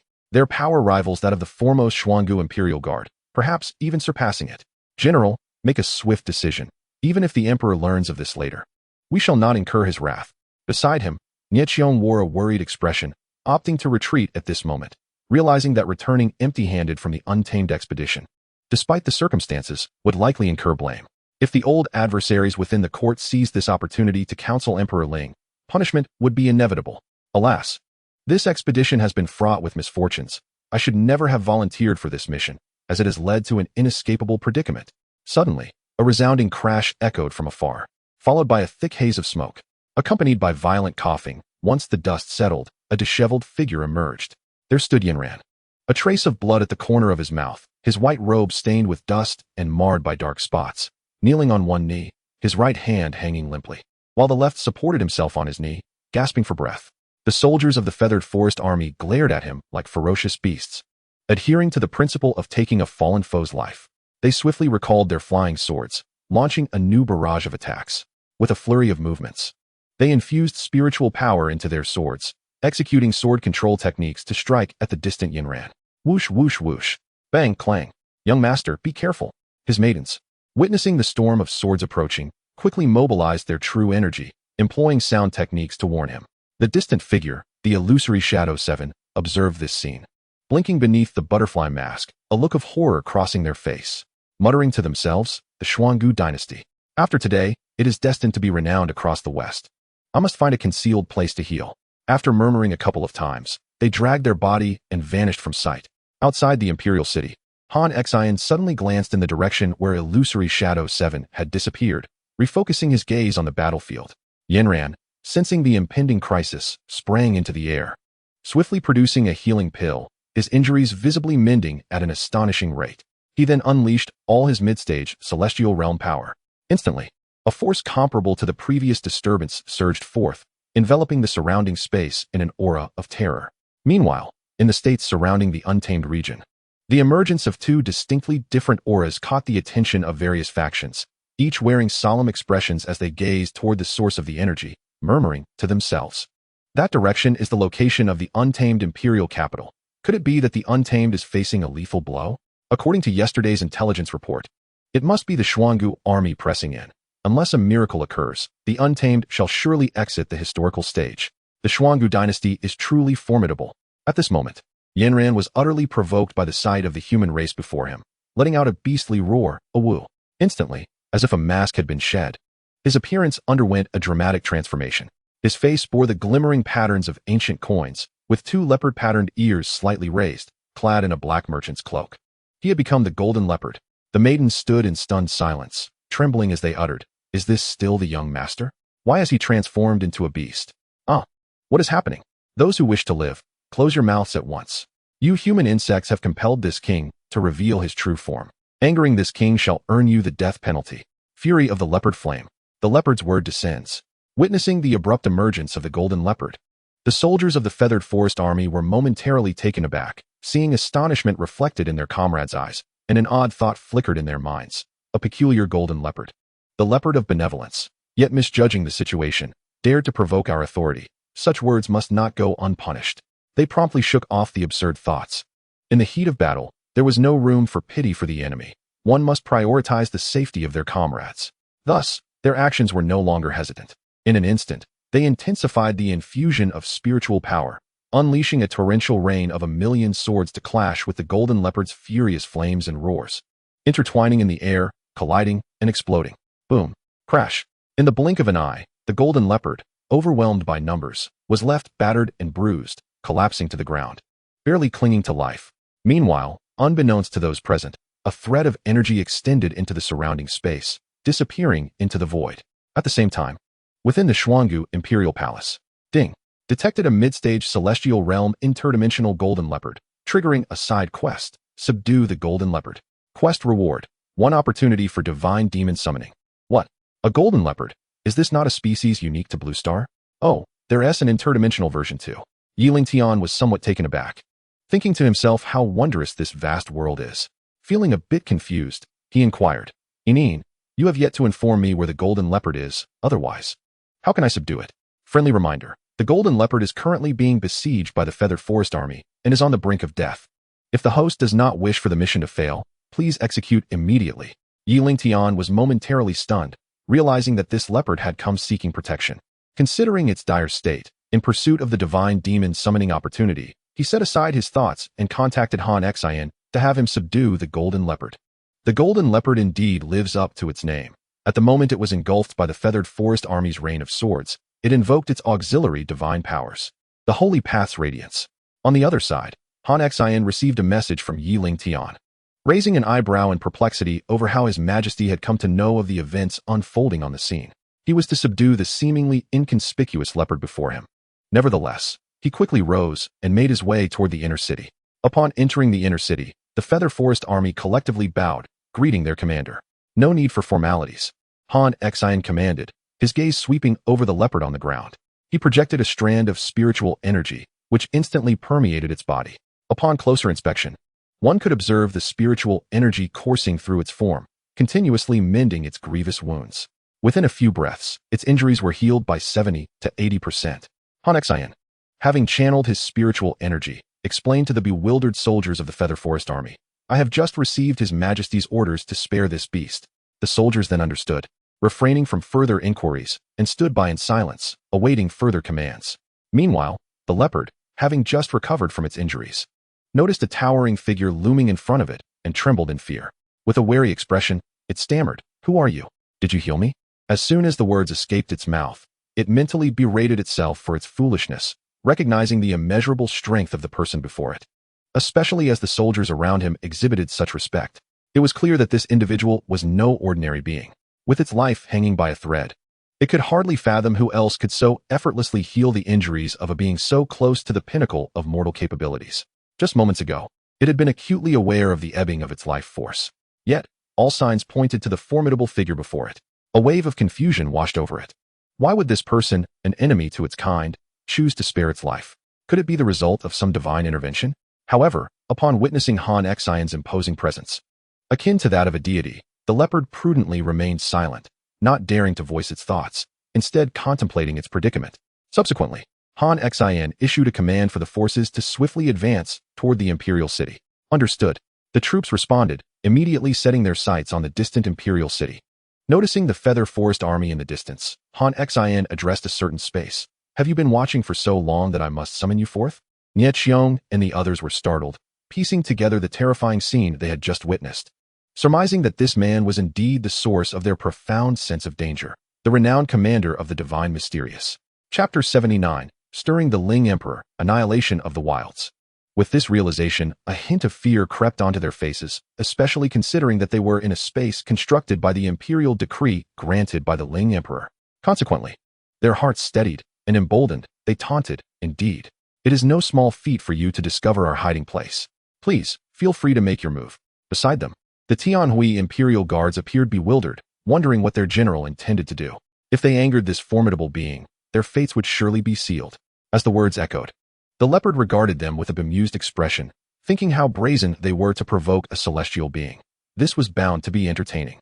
It then eagerly turned its gaze toward xianxian. Upon hearing the taunts, xianxian frowned slightly, bemused at how these ants danced so merrily, oblivious to their impending doom.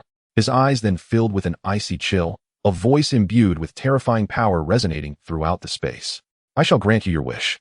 Suddenly, an aura that made the heavens tremble erupted, radiating from the imperial capital and enveloping the surroundings, instantaneously sealing off the space where Xianxiang and the others were concealed.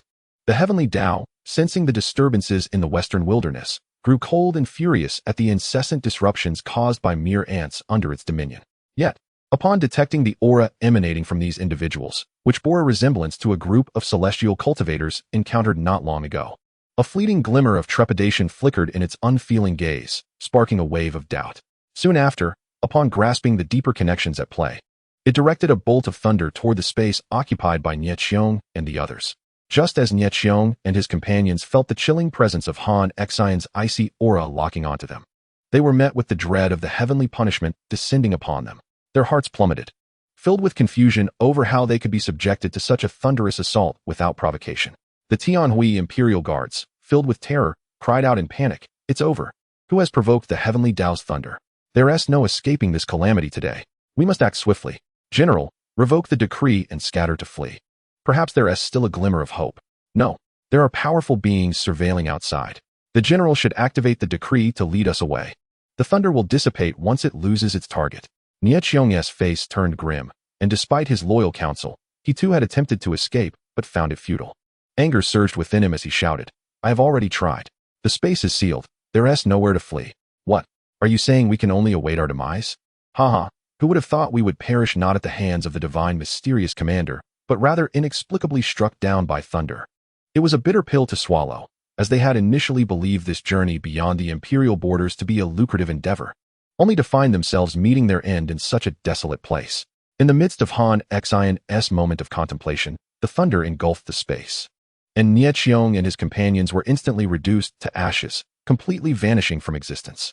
Simultaneously, in the imperial palace of the Holy Spirit domain, the emperor of the Tianhuang dynasty exuded an overwhelming imperial aura, her countenance both regal and fierce, adorned with an imperial crown as she engaged in solitary cultivation within a secret chamber. Upon sensing the severance of her connection to the decree bestowed upon Xiong, her delicate brows furrowed slightly, a flicker of concern igniting in her imperial gaze. In the desolate expanse of the western wilderness, there should not have been any capable of obliterating her decree and eliminating Xiong. After a moment of contemplation, she devised a plan and instructed someone outside the chamber. Send someone swiftly to the western wilderness to investigate the cause of General Xiong's downfall. Moreover, ascertain whether any powerful beings have emerged in the western wilderness. After a brief pause, she continued, and ensure we uncover whether there are any strong forces present in the western wilderness. Immediately, a shadowy figure appeared outside the chamber, respectfully kneeling with bowed head, adhering to the emperor's edict. As this figure vanished, tranquility enveloped the chamber once more. Meanwhile, Han Xian, poised to erase the spatial decree where Xiong resided, was taken aback as he sensed the descent of heavenly thunder, standing in shock at the unexpected turn of events. Witnessing the complete eradication of any trace of their existence, he tucked away his doubts and chose not to dwell on the matter further. He then turned his attention back to the leopard, speaking in a calm tone. Now, you may reveal your circumstances. The leopard, roused from its astonishment, gazed into Han Xian's tranquil eyes, its heart pounding with trepidation. In a rush, it blurted, Please, Commander, do not take action. I am willing to divulge the path I took. It was impossible not to feel fear before such an individual, one who could even attract the favor of the heavenly Tao. The might behind this person was indisputable, and the dynasty he represented was overwhelmingly powerful. Otherwise, how could such a figure come to be? Realizing the intricacies of the situation, the leopard refrained from displaying the same bravado as before. I am, in truth, a demon king from the Linlang Void Realm, a flower leopard king, belonging to the family of the golden leopard, traversing the world with a semblance of authority. Han Xian raised an eyebrow, inquiring, How did you arrive in this realm, considering the spatial turbulence and the soul-eating beasts of the star domains? The leopard hesitated, but upon catching Han Xian's unfriendly gaze, it felt a shiver run down its spine and hastily replied, I stumbled upon a cross-realm passage. However, it is ancient and severely damaged. The last vestige of energy has been completely exhausted. Afterward, Han Xian posed several more questions, to which the leopard responded truthfully. Ultimately, Han Xian clarified that its reprieve from death was due to the will of the divine mysterious Emperor Lingtian. Instantly, the leopard's mind was flooded with confusion. How could someone of such differing status be aware of its existence and choose to spare it? Moreover, upon observing the vigilant divine mysterious generals nearby, it pondered deeply before reluctantly agreeing to serve the divine mysterious. As soon as the words left its mouth, Lingtian, stationed in the divine mysterious capital, heard the chime of a notification. Ding! Congratulations, host, for successfully reclaiming the golden leopard, thus earning a chance for divine summoning. Within the astonished gaze of the leopard, the notification chimed again. Ding! Congratulations, host, for successfully annihilating the Monghuang dynasty and claiming dominion over its entire territory. Ding! You have acquired 3 opportunities for divine and demonic summons, a breakthrough elixir worth 1.2 million, and a military summoning card. After a brief contemplation, he inquired, Enin, what is our current prestige value? Ding! As of now, the host's prestige balance stands at 120 billion. Lingtian was momentarily taken aback. As this revelation deviated somewhat from his expectations, he had indeed underestimated the situation.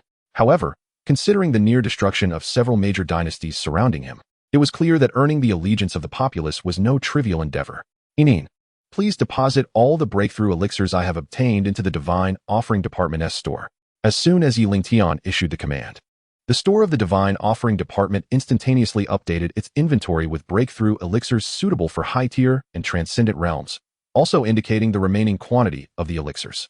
In an instant, the cultivators who had received the Lianyu divine mechanism were prompted with notifications, and they curiously entered the store to investigate. Oh, the store has updated with breakthrough elixirs. The lowest tier available was for the transformation realm, making them anxious as their own realms were insufficient to utilize these items. Haha, brother, you can't consume them all at once. You can dilute them for use, which is certainly better than mere cultivation. Huh, how careless of me. At this moment, Lingtian remained unaware that his recent actions had sparked a flurry of discussions among the cultivators, with the trend escalating rapidly. As he sensed the commotion emanating from the Dragon's Roost Palace and probed with his spiritual awareness, he discovered that the Dragon of Fortune had gained another boon, resulting in its body growing by an additional 300 feet, bringing it closer to the impressive 11,000 feet. Upon sensing the envious gaze of the divine flame phoenix from afar, a smile of delight spread across his heart. After ensuring there were no anomalies, he withdrew his spiritual awareness from the Dragon's Roost Palace. Reflecting on the Imperial Ancestral Temple, he deemed it the opportune moment to venture forth and uncover the secrets concealed within. Chapter 80. An initial exploration of the Imperial Ancestral Temple. Subsequently, Lingtian set forth towards the Imperial Ancestral Temple accompanied by Zhao Huan. Upon arriving at the temple, he found Yang Junxing and other members of the offering hall awaiting him, their expressions brimming with excitement. Zhao Huan, observing the reactions of the crowd, felt a deep resonance with their sentiments. We humbly welcome your majesty to the offering hall. Noticing the devout expressions of the attendees, Lingtian gestured for them to rise, saying, there is no need for such formalities. I am pleased to arrive at the offering hall and see that each of you is diligently fulfilling your duties without any negligence. I am most satisfied. Your majesty is too gracious. It is the duty of the subjects to serve the dynasty with loyalty. However, while you are expanding the scale of the offering hall, it is imperative to emphasize quality and loyalty. We shall adhere to your majesty's sacred decree. At this moment, Yang Junxing stepped forward, bowing respectfully, and inquired, might your majesty require assistance from the offering hall during this visit? If so, please do not hesitate to command me. I am at your service. Upon seeing the visitor's appearance and hearing his words, Lingtian was momentarily taken aback, and after a moment of contemplation, he connected the man's visage with a name. He nodded slightly and replied, Honored one, you saved me from peril during a time of crisis. Today, I am relieved to see you safe. Thank you for your concern. Your Majesty, I am well, and this is largely due to your Majesty's medicinal gift. Without it, my injuries would not have healed so swiftly. After instructing the others to wait outside, Lingtian ventured alone deeper into the ancestral temple. A few breaths later, he arrived at the plaza housing the temple. Scanning the divine mystic ancestral temple at the city gate, carefully sensing the ancient and wild aura it exuded, his gaze sharpened. As he discerned an enigmatic essence permeating the air, a mysterious call arose within him, intensifying as he drew nearer. He stepped around the formations in the plaza, approaching the entrance of the city gate. There, he beheld murals depicting men clad in imperial robes hunting in various locales, culminating in an image of a sleeping beauty reclined within an unknown palace, surrounded by crystal basins filled with the essence blood of living beings. He furrowed his brow, contemplating the implications contained within, and upon glancing upward, he noticed hidden blood collection basins, prompting a bold idea to take root in his mind. Swiftly, he channeled his spiritual energy into a blade and drew blood from his fingertip, pouring a drop into the adjacent basin. Instantly, the city gate rumbled and quaked, causing the earth to tremble. The gate, forged from mysterious crystal stones, began to slowly roll aside, raising a cloud of dust. Within mere moments, the gate swung wide open, revealing the sights within. What lay before him was a hazy landscape, and upon probing with his spiritual awareness, he was met with a rebuff, only able to perceive a radius of a few miles. Sensing something amiss, Lingtian steeled himself and cautiously stepped through the city gate. Simultaneously, a question arose within him. What exactly was the ancestral temple protecting or concealing? Given the current circumstances, it seemed highly probable that it was intricately linked to the Yi family. Otherwise, why would there be murals, bloodline verification, and the dense fog shrouding the area? He had no inkling of what might transpire next. Just as he crossed the threshold, he was suddenly jolted by an overwhelming force that converged upon him in an instant. He dared not underestimate it, urgently activating the Chaos Emperor art to channel his cultivated power, which alleviated the pressure slightly. However, in the next moment, the situation took a drastic turn. Boom. Crack. This was the sound of his body being crushed, sinking into the ground as the surrounding earth began to cave in. In the shadows, a blurred phantom observed this scene, raising its ethereal hand to stroke its grizzled beard, its eyes filled with contemplation. Subsequently, an invisible force emanated from its palm, directed precisely towards Yi Lingtian. Instantly, the oppressive weight upon Yi Lingtian intensified. At this moment, he felt greatly strained, logically. With his mid-stage celestial fairy cultivation, he should not be at such a disadvantage. Doubts arose within him. Could it be that this city was not of divine mystic origin? Otherwise, how could it attack its own divine master? With this thought lingering, he asked Yinin, "Is it possible to discern the source of this force and alleviate the pressure upon me?" "There is no need for concern, host. Following system analysis, this force poses no lethal threat and harbors no malice towards you. As for its origin, there exists a master in this area who is merely testing the host." Yi Lingtian's confusion deepened. Why was there a master present when the ancestral temple appeared devoid of sentient beings? He promptly commanded, "Investigate the information regarding this master." Ding. Investigation successful. The being's information is as follows. Name, Xinhan Chonggui. Divine ability, Dream Soul without trace. Race, Soul Puppet Clan. Cultivation, Golden Immortal Realm. Origin, an ancient being. Many ancient powerhouses lingered in this realm, only to be slain by entities from beyond this domain. After the original spirit fled, it chose to remain in this realm through parasitism, merging with celestial materials and employing methods of soul refinement to reconstruct its essence. Existing in the form of a virtual soul, due to its innate advantages, it possesses an indefinitely prolonged lifespan.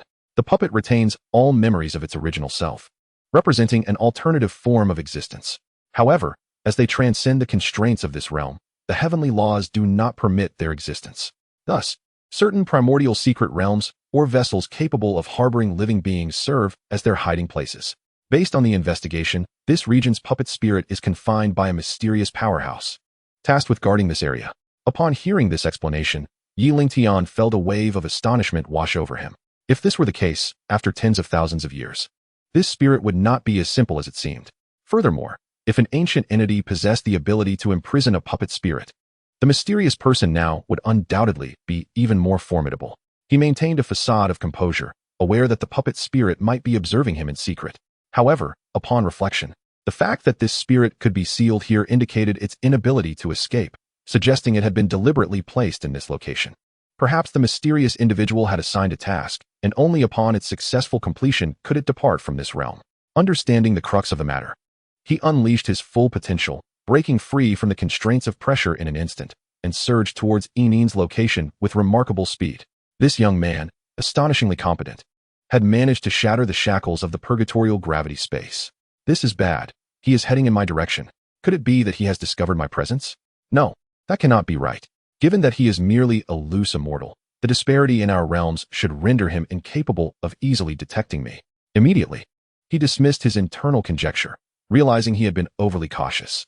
Unbeknownst to him, Yi Lingtian had already unearthed his secrets from Yinin, while he remained lost in self-reassurance. However, as Yi Lingtian drew ever closer, he suddenly sensed something amiss. This was no mere coincidence. He had genuinely uncovered his hiding place. With a startled exclamation, he drifted out from the shadows, hovering 5 zhang away, scrutinizing the young man before him with a perplexed expression. "Young man, how did you discover my concealed abode?" After posing the question, he muttered to himself, recalling that even Yi Wendy had not detected him. How strange indeed. Yi Lingtian, upon noticing the sudden apparition, halted his steps and finally discerned the being before him. The figure appeared somewhat ethereal, standing about 3 feet tall, with white hair and beard, clad in a blue robe, emanating a formidable aura. Chapter 81. The Divine Will's Sacred Barrier, the Anger of Emperor Song. Yi Lingtian did not respond, but instead scrutinized the figure. "You are the ancient spirit, the Xianhan puppet." Instantly, the puppet spirit's expression shifted in surprise, bewildered as to how this seemingly unremarkable young man knew of its essence. Upon considering Yi Lingtian's attire and apparent age, a thought struck it, and it confirmed aloud, "You are of the divine Xian imperial lineage. What relation do you hold to Yi Wendy? Did you come to know of my existence through the hand seals he left behind?" Yi Lingtian's gaze sharpened. It was the first time he had heard the name Yi Wendy. He quickly rifled through his memories, uncovering fragmented recollections of Yi Wendy. Gaining a rough understanding of Yi Wendy's significance, he replied, "I am the current ruler of the divine Xian dynasty, and Yi Wendy, as the founder of our dynasty, is my esteemed ancestor." After a moment's contemplation, He resolved to align with the spirit's line of thought, choosing to conceal the source of his knowledge. Indeed, when our ancestor vanished, he left behind records concerning you. He then tentatively inquired. However, due to the disappearance of our ancestor, the divine Xian dynasty has suffered a blow. Its power waning, now relegated to the fringes, with most historical records lost. Might you enlighten me? The puppet spirit felt a sense of clarity.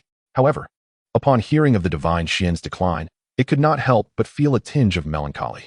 Through the passage of time, regardless of how transcendent the power or practitioner may be, none can escape the inevitable fate of decay. After a moment's thought, it nodded and said, I have not spoken in ages. Since you exhibit such interest, I shall indulge my boredom. Ask whatever you wish. This time, it was Lingtian who was taken aback, not anticipating the puppet spirit's prompt and straightforward acquiescence. Were it any other formidable being, they would likely have used their status to dismiss him or engage in combat rather than deign to offer insights to an ordinary individual. He could not help but feel a measure of disdain. If he were merely an ordinary person, it would be inconceivable for him to garner such attention. Why does this ancestral temple, a relic of the divine Xian, find itself shrouded in dense fog across distances? The puppet spirit, upon hearing this, was flooded with long-buried memories. Fear momentarily flickering across its visage before quickly vanishing, replaced by an inscrutable demeanor as it spoke calmly. At the end of the ancient era, a time traveler appeared, and all-powerful beings from various realms avoided him, for no matter their level of strength, none could withstand even a single exchange with him. This very object was placed here by him, in the ancestral temple. At that time, my physical form was destroyed, and I was compelled to hide. It was during this period that he captured me and stationed me at this entrance. This object is known as the Divine Will's Sacred Barrier, according to him. It is an artifact he inadvertently crafted while replicating a divine city. Upon hearing this, Lingtian finally grasped the situation. The divine Xian ancestral temple was a space evolved from the Divine Will's Sacred Barrier, and he listened intently as the puppet spirit continued its narrative. The Divine Will's Sacred Barrier comprises 9 zones, each guarded by a protector, with their power escalating incrementally. Thus, do not harbor hopes of entering the subsequent zones. With your current cultivation, it is simply unattainable. Lingtian narrowed his eyes, perplexed, and inquired, what do you mean by that? Each segment possesses a boundary, with layers of high-level formations enveloping each area, effectively isolating them. Only when one's strength meets the entrance criteria of each segment can one gain entry. Otherwise, you can only gaze longingly from afar. Observing the disappointment on Lingtian's face, the puppet spirit shook its head and proceeded to explain the particulars of its designated area. In the first zone, since you have entered, you must have already sensed some discrepancies with the outside world. Indeed, this is an independent space forged through the trials of the sea of blood and mountains of corpses, designed to evaluate one's will and state of mind. Beside him, Lingtian scoffed dismissively. With his soul's strength and willpower, the first zone posed no challenge to him whatsoever. However, the puppet spirit remained oblivious to this fact and continued to elaborate enthusiastically. The most crucial aspect is its amplified gravity. Nearly every divine Xian emperor has traversed this path, striving to reach the 9th zone to uncover the ultimate secrets. Alas, none have succeeded, not even the legendary Yi Wendy, who only managed to reach the 4th zone. As it spoke, the puppet spirit gazed at Lingtian with curiosity, asking, it is indeed peculiar that Yi Wendy has not returned here in over a century since the establishment of the divine Xian dynasty, mysteriously disappearing. Its voice gradually diminished until it became inaudible. This left Lingtian puzzled. The puppet spirit's cryptic musings suggested hidden truths. In reality, it was reflecting on its own plight while associating it with Yi Wendy's disappearance, the uncertainty and doubts in its heart gradually crystallizing. Subsequently, Lingtian lost interest. While the first zone might be a sacred realm for tempering the mind and body for others, to him, it was merely a trivial endeavor. He then attempted to step into the 2nd zone, only to find a transparent protective barrier that his loose, immortal strength could not even begin to breach. In the distance, the puppet spirit shook its head, dismayed that this young divine Xian descendant did not believe its words. After this setback, Lingtian's curiosity was piqued. He deliberated before deciding to return once his strength had sufficiently increased. Meanwhile, in the outside world, the news of the annihilation of the Monghuang dynasty had spread, instilling unease among various factions.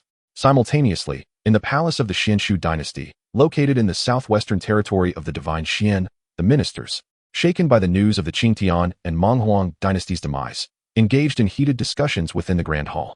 You all need to provide viable suggestions quickly. The divine Xian army is already at our gates. What can we do? They lamented. Before the might of the divine Xian army, Even the formidable Tianhuang dynasty's envoy was obliterated. Perhaps the dynasty should consider surrendering, preserving the lives of the citizens and maintaining the royal bloodline. Emperor Song, seated above, felt a wave of trepidation wash over him. The divine Xian's military might was overwhelming, and should they encounter resistance, both gods and demons would fall. Even the powerful Yu Ming and Meng Huang had been successively vanquished, their royal families wiped out entirely. Previously, he had assumed that the divine Xian would expend considerable effort to win the hearts of the people, believing that the subjects of various dynasties would resent their rule and instigate rebellion. However, reality had delivered a harsh blow. Not only had they not risen in revolt, but they appeared to be rejoicing. Each time he contemplated this, his lips twitched in frustration. The various dynasties had lost the people's favor to such an extent that their former subjects now clapped in delight at the divine Xian's ascendance. Reflecting on the situation in Xianxiu, he too felt troubled. Yet, the divine Xian army did not grant them much time for contemplation. Thunderous roars echoed, followed by the sounds of whistling and crashing. Your Majesty, calamity has befallen us. The forces of Xianxian have breached the imperial city. Instantly, fear gripped the assembly, and a cacophony of panic ensued. Your Majesty, the enemy has already infiltrated the city. What course of action shall we pursue? You must make a decision post-haste. Should they enter the palace, it shall be too late. Your Majesty, we are no match for Xianxian. We should consider surrendering, if not for your own sake, then for the royal family and every soldier's life. Emperor Song, his countenance a tempest of fury, retorted vehemently, You treacherous ingrates, feasting upon the bounty of the dynasty. In the face of enemy invasion, you dare to suggest surrender. Have you ever contemplated fighting to the death for the dynasty's survival? All you think of is your own escape. Now, as the temple of Xuangu is on the brink of collapse, you hasten to seek alternative paths, urging me to capitulate. I refuse to comply with your desires. Either take up arms and resist the invaders alongside me, and should we prevail, we shall be reborn anew. Otherwise, I shall obliterate you myself. A chill swept through the assembly, silencing them in dread of the emperor's wrath. Chapter 82, The Fall of the Xuangu Dynasty. Follow me to face the enemy. Upon hearing the emperor's decree, the assembly trembled, their hearts heavy with despair, caught in a dire impasse. Whether to retreat or advance, both paths led to certain doom. To defy the emperor's command would mean instant death, while the latter offered mere postponement of their fate. Each person sighed inwardly, recognizing that the reins of power lay beyond their grasp, and thus they could only proceed step by step. Subsequently, they adopted a fawning demeanor, cautiously declaring, We shall heed your Majesty's counsel. The emperor cast a cold, sweeping gaze over his ministers, causing a shiver to run through them, their anxiety palpable. Fearing he might discern their trepidation, without uttering another word, the emperor exited the grand hall, prompting the ministers to exhale in relief and hastily follow suit. As they stepped outside, a cacophony of battle cries erupted in the courtyard. Kill, with only a wall separating them from the palace. Capturing Emperor Song would be a monumental achievement. Kill. The emperor and his ministers were of great value. The soldiers, unwilling to surrender, sought to eradicate them. They had to act swiftly, for time was of the essence to claim their rewards. Don't you dare compete with me. I am in dire need of a breakthrough pill, and just short of contributions. What's it to you? I have my eye on a spiritual weapon, and I too lack contributions. Let each rely on their prowess. Whoever is swiftest shall claim the spoils. Instantly, a frenzied atmosphere engulfed the scene as the soldiers of Xianxian unleashed their wrath, cutting down foes with unrelenting ferocity, sparing no time for hesitation. Their exuberance stemmed from the establishment of the contributions to the divine office, which provided a wealth of cultivation resources, a fact not lost on them. They understood the allure of exchanging enemy lives for cultivation resources, a notion that resonated deeply within the hearts of many, and they were no exception. Thus, they resolved to dispatch their enemies swiftly, not wasting a second blow. The opposing imperial guards, however, were paralyzed with terror, overwhelmed by the soldiers' ruthless efficiency. Panic-stricken, they cried out, Demons! They are demons! They kill without a second thought. Hush! Speak not. We must escape while we still can. At the current rate of slaughter, if they did not flee, they would not survive the day. No, we cannot sit idly by. We are the elite guards of the Xuangu dynasty and shall not be so easily harvested. Enough. We fight. The leader of the guards, witnessing the carnage, bellowed, Charge. Brothers of the Imperial Guard, if we do not succeed, we shall die with honor. The people of the Xuangu will remember us, and our emperor will hold us in his heart. Spurred by their commander's words, the guards quelled their fears, reigniting a flicker of resolve and bolstering one another's spirits. Indeed, the commander speaks wisely. We are but 2 arms and 1 head. Why should we fear them? Yet doubts lingered. The disparity in strength was insurmountable. We would merely be offering ourselves as sacrifices. Why? As hesitation clouded their resolve, another guard interjected. The Xuangu under Emperor Song's reign has lost the people's favor. Why continue to serve him? Let us seize this opportunity to rebel. The might of Xinxian is undeniable. There is no turning back. Why perish alongside Xuangu? Think of your families and friends who depend on you. With that, the remaining guards regained their composure, and the previously ignited fervor began to wane. They distanced themselves from their leader and shouted towards the Xinxian forces, "Do not attack. We surrender. We have long wished to break free from Xuangu, but our meager strength rendered us powerless against its overwhelming might." The commander of the guards, seething with rage, roared, "You traitorous wretches! I shall see you all dead." Yet, before he could finish, a soldier from the Qin army unleashed a burst of spiritual energy that struck him down. He collapsed, blood spilling from his lips. Vitality extinguished in an instant. The guards, now faced with the reality of their situation, composed themselves, their earlier bravado replaced with disdain. As they resorted to flattering the Xinxian soldiers, the soldiers, indifferent to their pleas, commanded, "Cower and retreat to the side, or face execution." Although the soldiers of Xinxian coveted contributions, they adhered to their military code: do not kill surrendering foes, as they are to be repurposed as local garrison troops. Upon hearing this, the guards felt as though they had been granted a reprieve, and they hastened to the designated area without delay. In truth, all of this transpired in mere moments as Emperor Song and his ministers emerged from the Grand Hall. The emperor, having just regained his composure, was met with the alarming scene unfolding in the inner city, his visage darkening with rage. His ministers, equally terrified, dared not glance at him, already formulating their escape plans. For what good were riches and honor when one's life was at stake? After all, the imbalance of power was evident. Xuangu was destined for annihilation, rendering all efforts futile. Moreover, having heard tales of the divine prowess of Xinxian, their skepticism was now replaced with visceral apprehension as the scene before them delivered a jarring shock to their senses. Before Emperor Song could speak, the formidable Bai Qi appeared at the front lines of the army, his gaze piercing as he surveyed the Xuangu forces, his voice laced with menace. "Will you surrender? Or shall I take matters into my own hands and eliminate you on the spot?" In that instant, the ministers felt an overwhelming pressure bearing down upon them. Their hearts filled with trepidation. Afraid, they glanced at one another and, with a thud, fell to their knees. "Great General, we harbor no desire to oppose the divine mystical empire. We are willing to submit. We are willing to submit." You pfft. Ha! Who could have imagined that my loyal ministers would be so eager to capitulate to the enemy? The Emperor of Song, witnessing his once prominent officials abandon him in a time of crisis, felt a profound chill grip his heart. Consumed by rage, he spat out a mouthful of blood, his breath becoming erratic, and he aged decades in an instant. Bai Qi observed the scene calmly, to one with his experience. Such occurrences were commonplace and elicited no emotional response. Seeing that the Song Emperor remained unyielding, Bai Qi unleashed a bolt of spiritual fire that engulfed him, reducing him to ashes. Merely ants. Do they truly believe themselves to be significant? Chapter 83. The Phoenix's Call and the Spirit's Envoy. Upon hearing the derisive tone, the ministers trembled in fear, bowing their heads even lower. The fall of the Song Emperor echoed a mournful wail throughout the realms of the divine mystical empire, and the world bore witness to strange phenomena. The hearts of the common folk, cultivators, and beasts alike felt an emptiness as the oppressive aura dissipated, leaving behind a sense of confusion and melancholy. Suddenly, a colossal azure dragon descended from the heavens, followed by a gigantic golden dragon that soared upwards. With a single claw, it struck the azure dragon's spine, instantly transforming it into a burst of starlight, vanishing into the sky. In that moment, the invisible force that had shrouded the divine mystical empire dissipated, giving rise to an even more mysterious and grand force, brimming with vitality. Sweeping rapidly from the northern territories to the south, the cultivators, common people, and beasts within these lands reaped substantial benefits.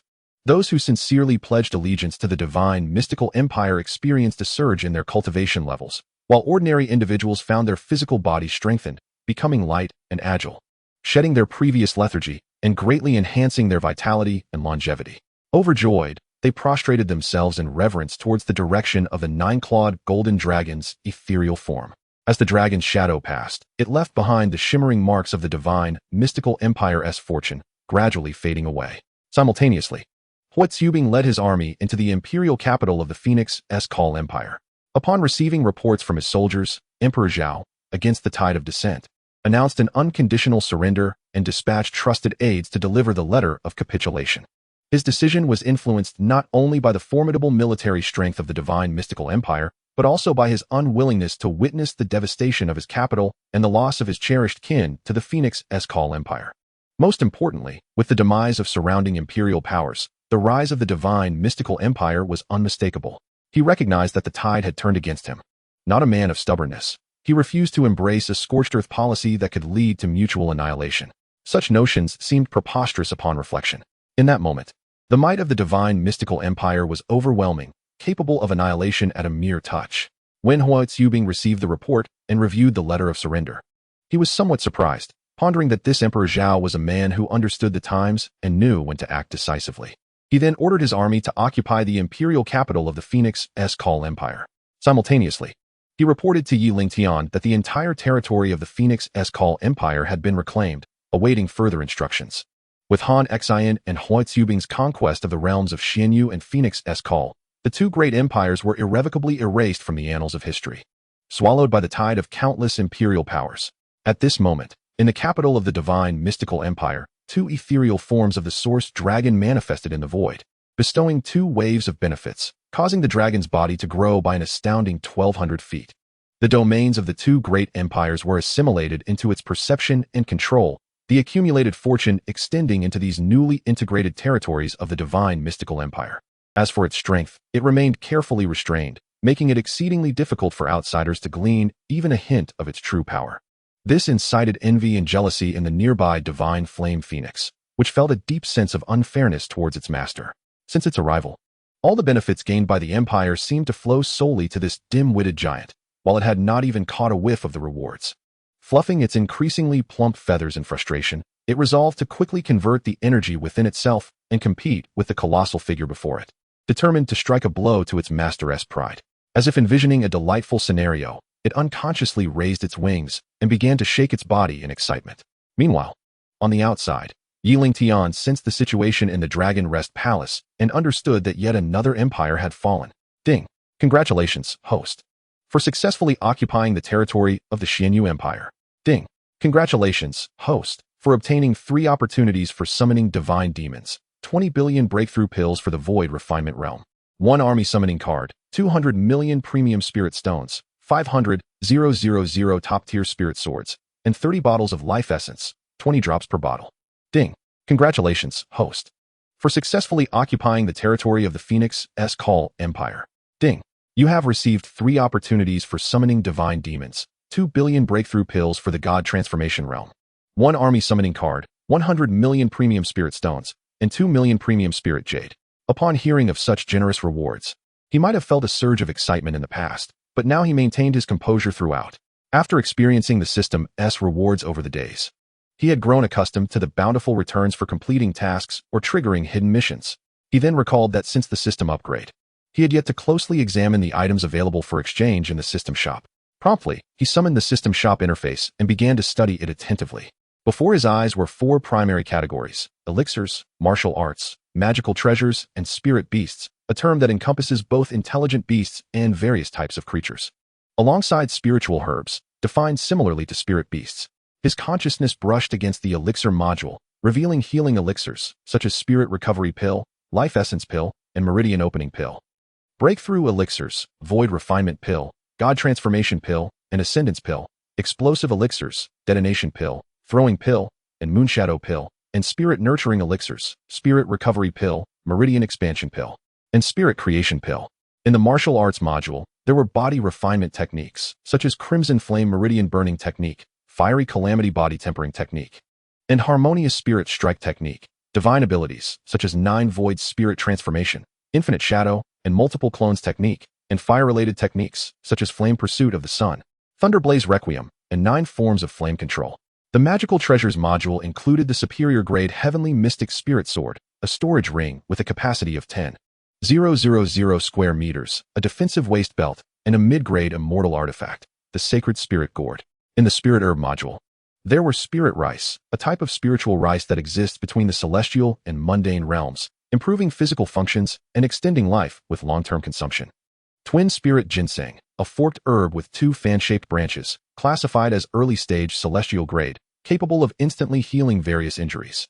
and the red leaf celestial lotus, a high-grade spirit flower that aids in cultivating spiritual flames. The Spirit Beast module featured high-tier Xian Knight Spirit Fox, ultra-tier Daylight Extreme Bear, high-tier Three-Tailed Red Wolf, ultra-tier Demon Winged Tiger, ultra-tier Emperor Return Lin, a small creature adept at evasion, symbolizing auspicious signs, and high-tier 8-Winged Light Spirit Bird, a spirit bird capable of traversing millions of miles in a day, alongside ultra-tier Sky Cat, and ultra-tier 4-eared Monkey.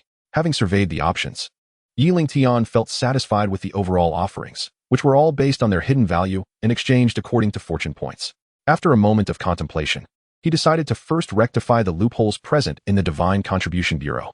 Thus, he purchased 200 million linked Jade Divine Mechanisms and 100 million 8-Winged Light Spirit Birds, all at the God Transformation realm, each corresponding to 10 points of fortune value.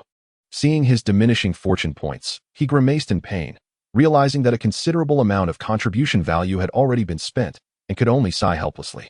Truly, fortune points were indispensable. One could never have too many. Suppressing his exclamations, a new rule was added to the system's backend store, transforming the position of 100 million light spirit birds into that of the dynasty's resource transporter, compensating them with a value of 1 for their services. Simultaneously, 2 billion void refinement pills and 20 billion god transformation pills were listed in the system store. At the same time, new messages were disseminated. Oh, more exquisite items have been stocked. This is hundreds of billions worth of void refinement pills. Do not be astonished. There are even more advanced god transformation pills, totaling 20 billion. This is overwhelming. With such an abundance of breakthrough pills, how many formidable warriors will be birthed? Our Emperor's wealth is truly astonishing.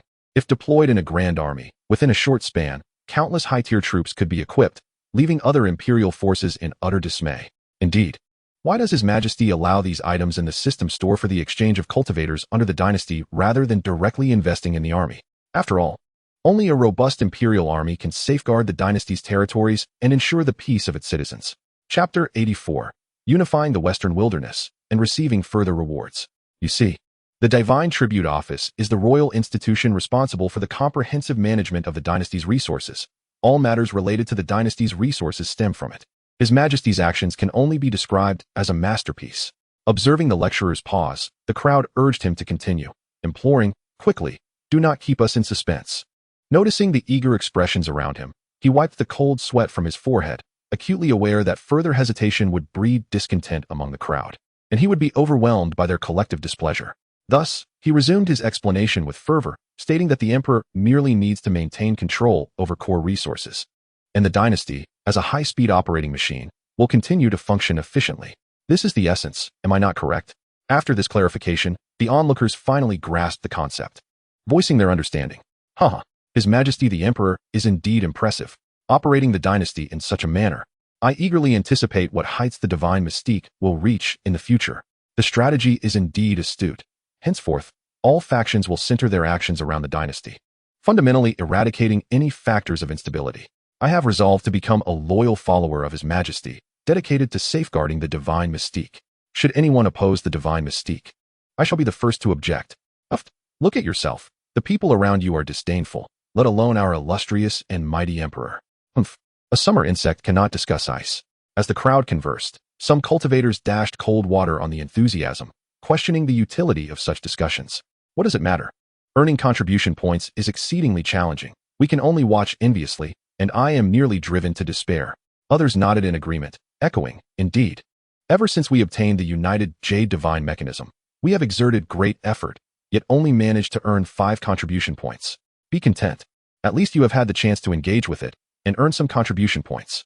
Others have not even had the opportunity to touch it.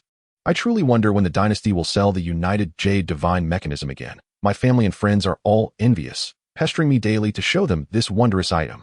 I feel the same way. I am nearly going mad. I hope the dynasty opens sales soon. Let us cease our lamentations. Let us strive harder. Perhaps soon we will have enough contribution points.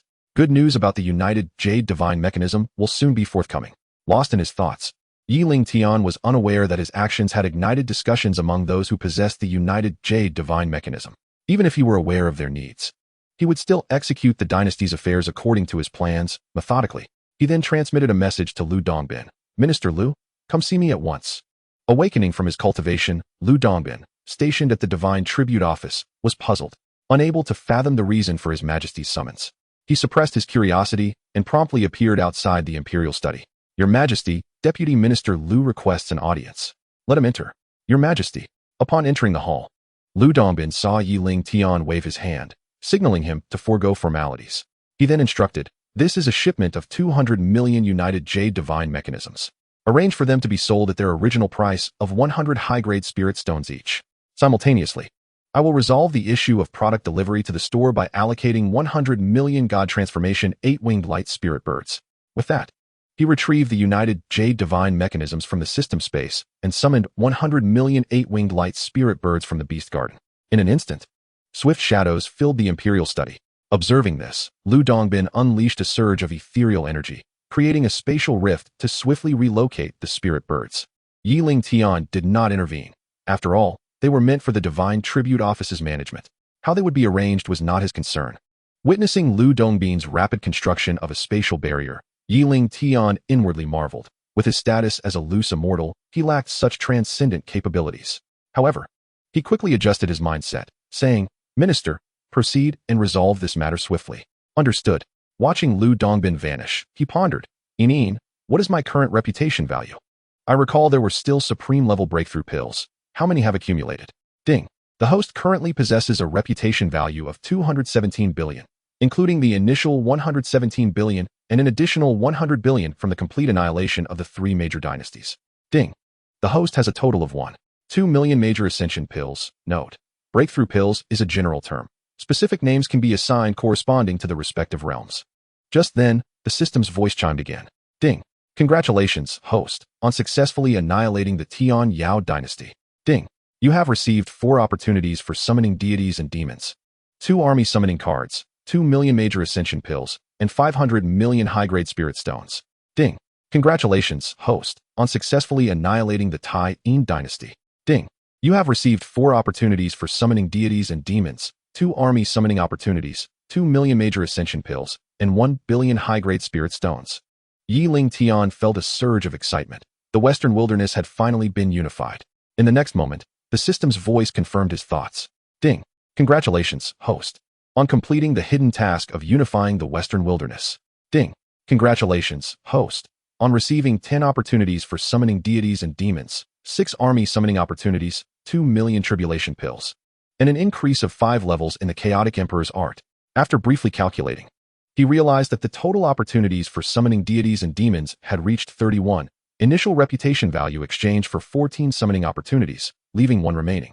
System upgrade rewards provided 2 more, and 10 from the annihilation of the 3 major dynasties, now totaling 18. Meanwhile, he had accumulated 13 army summoning cards, 1 from the annihilation of each of the 3 major dynasties, now totaling 10.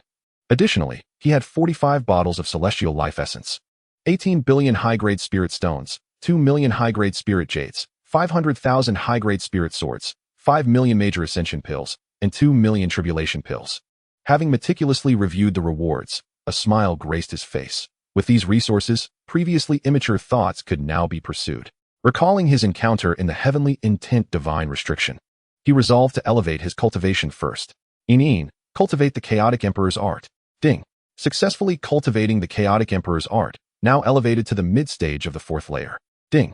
Successfully advanced 1 tier, now at the late stage of the 4th layer. Ding.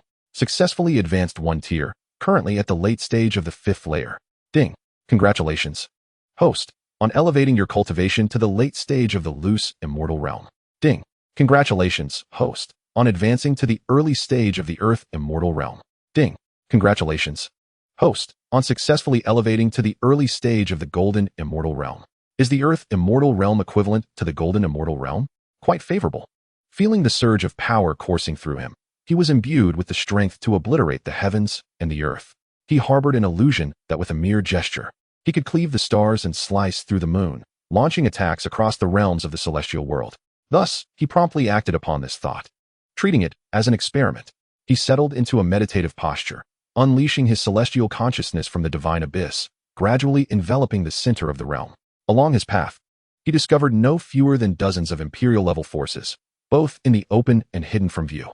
As for the royal-level forces, their numbers exceeded 1,000, while dynasties were as numerous as the stars.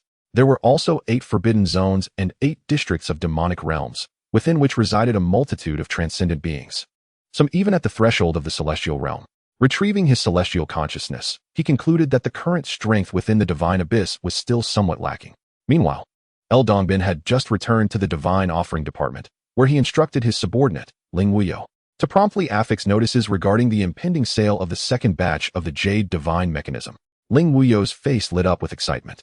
He had witnessed the fervor of the Imperial forces during the last sale, and being entrusted with this task by the deputy director filled him with uncontainable joy. Chapter 85. The Imperial forces' dramatic increase sparks a stir. He recalled the reverent demeanor of those he had once regarded with deference, now treating him with utmost respect. A sensation that was utterly exhilarating.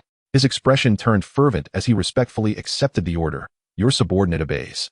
Dongbin cast a skeptical glance at him before opening a portal to another space. At once, a throng of 8-winged luminous birds surged forth, swirling above the divine offering department, casting a formidable aura over the imperial capital. In an instant, a billowing cloud of darkness rose into the sky, obscuring the sun, a truly magnificent sight. Witnessing this spectacle, Ling Wuyo felt a surge of trepidation. Even a fraction of the aura emanating from these celestial birds rendered him powerless. Stealing a glance at the composed deputy director, he thought to himself that indeed, his superior was unmatched in strength, and he gazed at him with fervent admiration. The sudden occurrence stirred quite a commotion in the imperial capital. Why has the sky darkened? Look there, what is that? Ah, it's a terrifying horde of beasts. What do they intend? Why have they appeared in the imperial capital? They are moving in pairs, seemingly poised to threaten the city. What should we do? Why hasn't the Imperial Guard stepped forward to protect the royal city and eliminate this threat?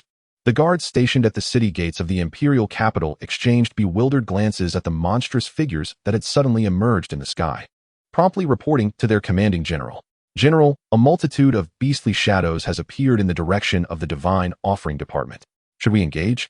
Yuan Sheng, having assessed the situation, pondered briefly before calmly instructing, the guards shall perform their duties. There is no need for concern. The imperial forces will handle it. Though the guards did not fully understand, they did not question further, responding, understood, before departing to relay the command. Meanwhile, Dongbin, observing the reactions of the capital's populace through his celestial consciousness, noted the stillness around the palace. He spoke to the panicking crowd to assuage their fears. Citizens of the imperial capital, there is no need for alarm. I am the deputy director of the divine offering department, and these are my spiritual emissaries. As his words resonated, the common folk and various factions began to relax, murmuring among themselves. Ah, the esteemed official of the divine offering department has come forth to explain. These emissaries are under his command. They had not anticipated the emergence of a new force within the empire, prompting a collective sigh of relief. What purpose do these spiritual emissaries serve?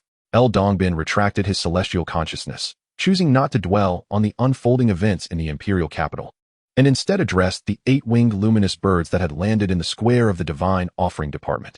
You are my spiritual emissaries, tasked with the delivery of resources for the empire. The luminous birds, captivated by the figure before them, fervently responded in unison, we obey your command. Afterward, Dongbin paid little heed to the reactions of the capital's inhabitants, retreating to a secluded chamber for cultivation while simultaneously extending a thread of celestial consciousness to oversee the divine offering department. Behind him, Ling Wuyo wiped the cold sweat from his brow, casting a glance at the countless 8-winged luminous birds, and hastily set about arranging the notices. On another front, Lingtian, having observed the earlier events, refrained from intervening, confident that his subordinates would manage these minor affairs. After a moment of contemplation, he reached a resolution. Inin, summon all available military units. Beep, constructing summoning nodes, configuring random military settings, random summoning successful. Beep, successfully summoned 2 million Tribulation Realm White Robe Army. Beep. Successfully summoned 3 million Tribulation Realm Backguard Army. Beep. Successfully summoned 2 million Great Ascension Realm Iron Cavalry. Beep. Successfully summoned 3 million Great Ascension Realm Assault Corps. Beep. Successfully summoned 5 million Tribulation Realm Great Wall Legion. Beep. Successfully summoned 3 million Great Ascension Realm Wei Wu troops. Beep. Successfully summoned 4 million Great Ascension Realm Tiger Leopard Cavalry. Beep. Successfully summoned 1 million Tribulation Realm Yen Yun Cavalry. Beep. Successfully summoned 2 million Great Ascension Realm Shui Family Army. Beep. Successfully summoned 4 million Composite Realm Northern Army. Upon witnessing the overall strength of the summoned forces, Lingtian seized the opportunity to utilize the divine summoning.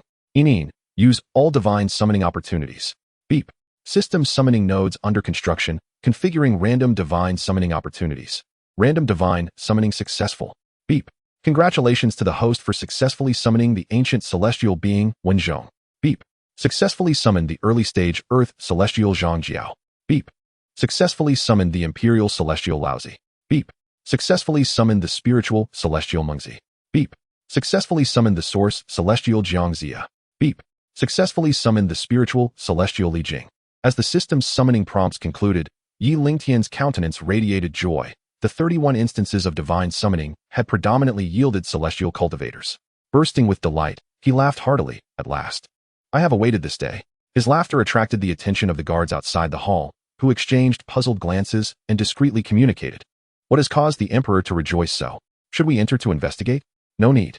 From the sound, it appears that he has encountered something worth celebrating. The specifics of what had elicited such exuberance remained a mystery. At that moment, a stern voice suddenly rang out. What are you all doing? Neglecting your duties? Matters concerning the Emperor are not for you to discuss.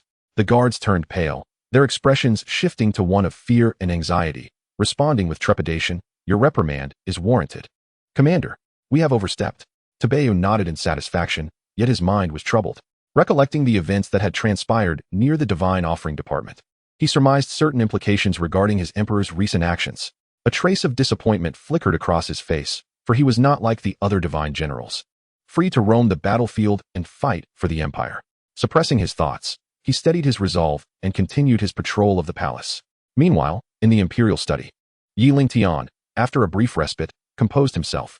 At that moment, his celestial consciousness detected the unfamiliar army that had appeared in the imperial capital. Realizing it was the very force he had just summoned, which had caused quite a stir among the citizens, he thus issued a commanding decree. My subjects need not fear. These troops are my divine abyss soldiers, summoned at my behest, gathering at the outskirts of the imperial capital to discuss military affairs. You may rest assured. All military units shall establish their camps on the spot, without disturbing the citizens of the empire. Violators will face the consequences of imperial law. All generals are to proceed to the palace for an audience. In an instant, the air was filled with a deafening roar of battle cries that resounded through the heavens. In accordance with His Majesty's imperial decree, immediately, several formidable generals, exuding an aura of terror, vanished in an instant, their destination aimed directly at the royal palace. Throughout the imperial city, the sound of astonished gasps and exclamations arose from the cultivators, common folk, and various influential families. Phew, that was close. Such an army is overwhelmingly powerful. Today, the capital is indeed rife with oddities. First, there was the matter of the tribute to the divine, and now, an army numbering in the millions appears. Has His Majesty taken new actions? As for the common people, they remain indifferent, as long as these soldiers belong to our dynasty. Their daily lives shall not be disturbed. Wow, they are truly daunting. Ever since my spiritual awareness broke through to the divine transformation realm, my range of perception has doubled. Yet I am still unable to penetrate their domain. I have an immature thought. If only I could stay among them, it would greatly benefit my cultivation and fortitude. But that is mere fantasy. Such an experience is beyond the reach of ordinary individuals. I dare say that even spending a moment in their presence would leave one feeling utterly uneasy. Our Emperor Yi is extraordinarily magnificent. In just over a month, he has not only reclaimed the lost territories of the dynasty, but is now also dispatching troops to attack various major dynasties, defeating them to the point of abandoning their armor, clearly trending towards the complete annexation of all regional powers. It seems that with the emergence of this mysterious army, the unification of the Western wilderness is now a foregone conclusion. Chapter 86. The Holy Spirit invades, desiring to dispatch troops to the Western regions. At this moment, an exhilarating piece of news swept across the divine mysterious territory. This is merely old news, I have heard. The dynasty has unified the major dynasties, and the Western wilderness has entirely fallen into the dynasty's grasp. What? The dynasty has unified the Western wilderness? How can this be possible? Is this news reliable? It cannot be false. The announcement has just been made by the dynasty. Everyone need not be surprised. The facts are indeed as such. We in the divine mysterious territory can now hold our heads high, having truly risen to prominence. This is splendid news for our divine mysterious territory. With Emperor Yi, we humble commoners are truly fortunate. His Majesty is indeed a peerless emperor, a divine blessing for the farmers and laborers of the 8 wildernesses. It appears we have underestimated these generals of the dynasty and belittled our mysterious emperor. A similar scene unfolded across the divine mysterious territory. Regardless of their previous affiliations with other dynasties or regional powers, upon integrating into this colossal entity, their reactions and behaviors aligned harmoniously upon receiving this news. They were forced to confront the reality that the comprehensive strength of the divine mysterious dynasty has undergone a remarkable transformation, establishing itself as the overlord of the Western wilderness. Despite harboring doubts, they adjusted their positions accordingly, for they knew all too well that failure would lead to the same fate as the major dynasties: utter annihilation of their forces and extinction of their kin. At the same moment, the news reached the neighboring Xianxiu sacred land, where the elders, including the Supreme Elder, were utterly astonished. They were currently gathered in the central grand hall, and unlike before, the individual seated at the high position was no longer the current holy master, Xianxia, but rather the ancestral figure, Lu Fengshuang, flanked by the Supreme Elder, Shui Ying, with a host of other Supreme Elders and the holy master below. Lu Fengshuang glanced at the younger generation and calmly inquired, "Let us discuss the matter of the divine mysterious dynasty's unification of the Western wilderness." Upon hearing their ancestors' words, the assembly released a collective sigh of relief, for the oppressive silence in the hall had rendered them nearly breathless. Xianxia's gaze flickered, a hint of a smile gracing her lips as she cast a meaningful glance at the elders below. She then cupped her hands in respect and said, "Ancestor, I still maintain my original stance. We should hasten to forge an alliance with the divine mysterious dynasty. Should we engage in treachery behind their backs, the outcome will be dire." The elders understood her underlying message and dared not voice any objections in her presence, especially after their recent encounter with her had left a lasting impression. However, these dissenters were in the minority. The majority of those present held no opposition. After weighing the pros and cons, one elder offered a suggestion. "Ancestor, numerous elders have expressed concerns regarding the divine mysterious dynasty's unconventional actions. It is unlikely this endeavor will succeed. If they engage in actions detrimental to the sacred land, we might as well present them before Emperor Yi to quell his anger. This matter requires our utmost caution. Should the divine mysterious dynasty expand further and become aware of this, given their audacious and tyrannical nature, they will undoubtedly not let it slide. Indeed, Ancestor, the divine mysterious dynasty has now gained significant power. The sacred land may find itself unable to resist them." Lu Fengshuang pondered briefly before responding. "I shall personally lead a delegation to the divine mysterious dynasty and meet with Emperor Yi to discuss how to resolve this matter." Wise Ancestor. The scene shifts back to the royal palace of the divine mysterious dynasty. Lingtian cast a sweeping glance at the 13 individuals before him. Their ages ranging from 50 to 100 years, their faces sharply defined, each bearing a unique expression, yet all radiating the resolute demeanor of martial generals, subtly emanating an aura that rivaled his own. Curiosity piqued, he delved into their profiles. Name: Xianxia. Divine ability: Shadowless combined attack technique. Cultivation level: Late Earth Immortal Realm. Treasure: Silver Dragon Spear. Legion: White Robe Army. Rating: 9 stars. Name: Yufei. Divine ability: Will of the General, Soul Capture. Cultivation level: Early Earth Immortal Realm. Treasure: Liquid Spring Spear. Legion: Backway Army. Rating: 9 stars. Name: Yuan Chongwan. Divine ability: Transforming objects to invade the wilderness. Cultivation level: Early Earth Immortal Realm. Treasure: Divine Might Flame Cannon. Legion: Guangning Iron Cavalry. Rating: 8 stars. Name: Gao Shun. Divine ability: Celestial Fall Leap. Cultivation level: Early Earth Immortal Realm. Treasure: Thunder Hunter Shield Axe. Legion: Assault Camp. Rating: 8 stars. Name: Menghua. Divine ability: My will sacrifices loyal souls. Cultivation level: Early Earth Immortal Realm. Treasure: Bronze Sword. Legion: Great Wall Legion. Rating: 9 stars. Name: Wu Qi. Divine ability: Divine Power Equalization. Cultivation level: Late Earth Immortal Realm. Treasure: Black Iron Heavy Sword. Legion: Wei Martial Troops. Rating: 8 stars. Name: Chao Chun. Divine ability: Celestial Guardian Qilan Feather. Cultivation level: Early Earth Immortal Realm. Treasure: Spirit Transforming Stone Sword. Legion: Tiger Leopard Cavalry. Rating: 8 stars. Name: Luo Yi. Divine ability: Spear Intent Invoking the Divine. Cultivation level: Early Earth Immortal Realm. Treasure: 5 Tiger Soul Severing Spear. Legion: Yin Yin Cavalry. Rating: 8 stars. Name: Shui Ringyue. Divine ability: Spirit Mastery to Annihilate Enemies. Cultivation level: Early Earth Immortal Realm. Treasure: Silver Scissor Halberd. Legion: Shui Family Army. Rating: 9 stars. Name: Xiexian. Divine ability: Traceless Soul Severing. Cultivation level: Early Earth Immortal Realm. Treasure: Dual Blades of Xianming. Legion, Northern Army. Rating, 8 stars. Name, Ma Chao. Divine Ability, Celestial Fall Thrust. Cultivation Level, Early Earth Immortal Realm. Treasure, Tiger Head Golden Spear. Legion, Shiliang Iron Cavalry. Rating, 8 stars. Name, Gongsunzan. Divine Ability, Flame Severing Strike. Cultivation Level, Early Earth Immortal Realm. Treasure, Star Golden Flame Spear. Legion, White Horse Edo. Rating, 8 stars. Upon reviewing the profiles of these generals, Lingtian was inwardly astonished. The summoned demigods possessed formidable cultivation and divine abilities, each a formidable guardian of their respective realms. He then, guided by a spirit of inquiry, posed a question in his heart. Logically, the subsequent summoned demigods should possess lower cultivation and ratings compared to the valiant generals from the history of the Blue Star Xia Kingdom, yet they are evidently superior. Are their leadership skills and martial prowess not on par with figures such as Zhao Yun? The host need not become overly entangled in these matters. The attributes, cultivation, and talents of the divine and demonic beings will all experience varying degrees of enhancement. Some divine beings undergo extreme fortification, while others endure only minor enhancements. Upon a brief contemplation, Lingtian grasped the essence of the situation. Take, for instance, divine beings akin to Zhao Yun. Although their cultivation and ranking may be inferior to that of Ma Chao and Gongsunzan at the outset, their potential for later advancement is immense. Conversely, those divine beings who arrive fully optimized from the start will inevitably find their capacity for growth limited in comparison to their predecessors. At that moment, a sudden notification from the system rang out. Ding. A side quest has been triggered. The invasion of the Holy Spirit Empire. Ding.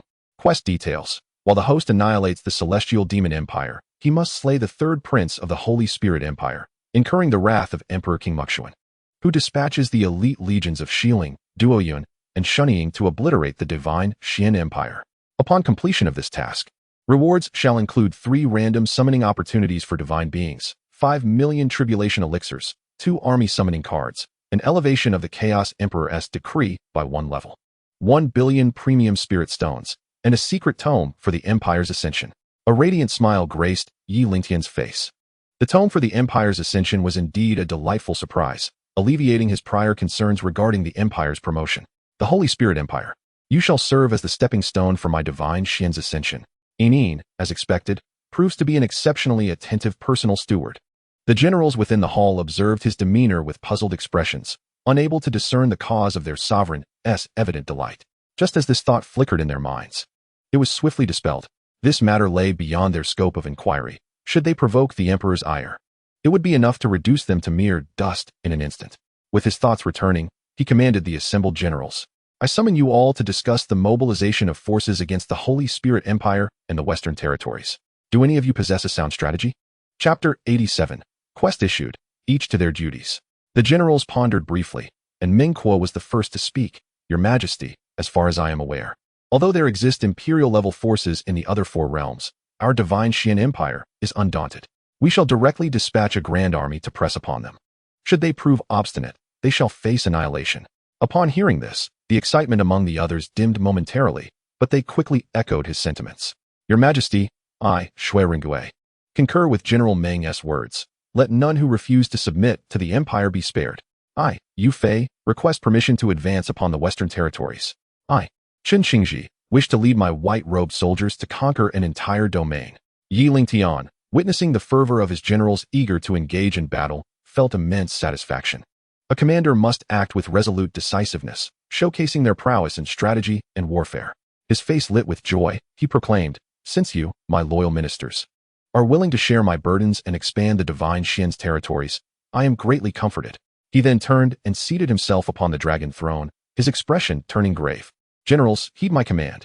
Under the leadership of Shui Ringue, the Shui family army shall eradicate the invading forces of the Holy Spirit Empire and penetrate deep into their heartland, uprooting them entirely. I shall obey. The Holy Spirit Empire resides in the central region of the Daoxian domain, encompassing 5 major empires and countless minor kingdoms and sections. Moreover, the Holy Spirit Empire ranks lowest among the 4 great empires of the Daoxian domain, its overall strength inferior to that of the Hill, Xuanxing, and Xingyao empires. However, the might of the Holy Spirit Empire should not be underestimated, as its regular army boasts a staggering 100 million soldiers. Among these, 6 elite legions, Aoxing, Jimia, Xiling, Duoyun, Shunning, and Minglang, Each comprise approximately 8 million troops, all of whom possess cultivation at the high-tier 3rd rank. The core royal guard constitutes 1/10,000th of each army, with nearly 1,000 super-tier 1st-rank experts in each legion. Qinqingji, Xiexian, and Chao Chun are tasked with the offensive in the Tianshu region. Wu Qi, Ma Chao, and Luo Yi shall collectively attack the Zhulong region.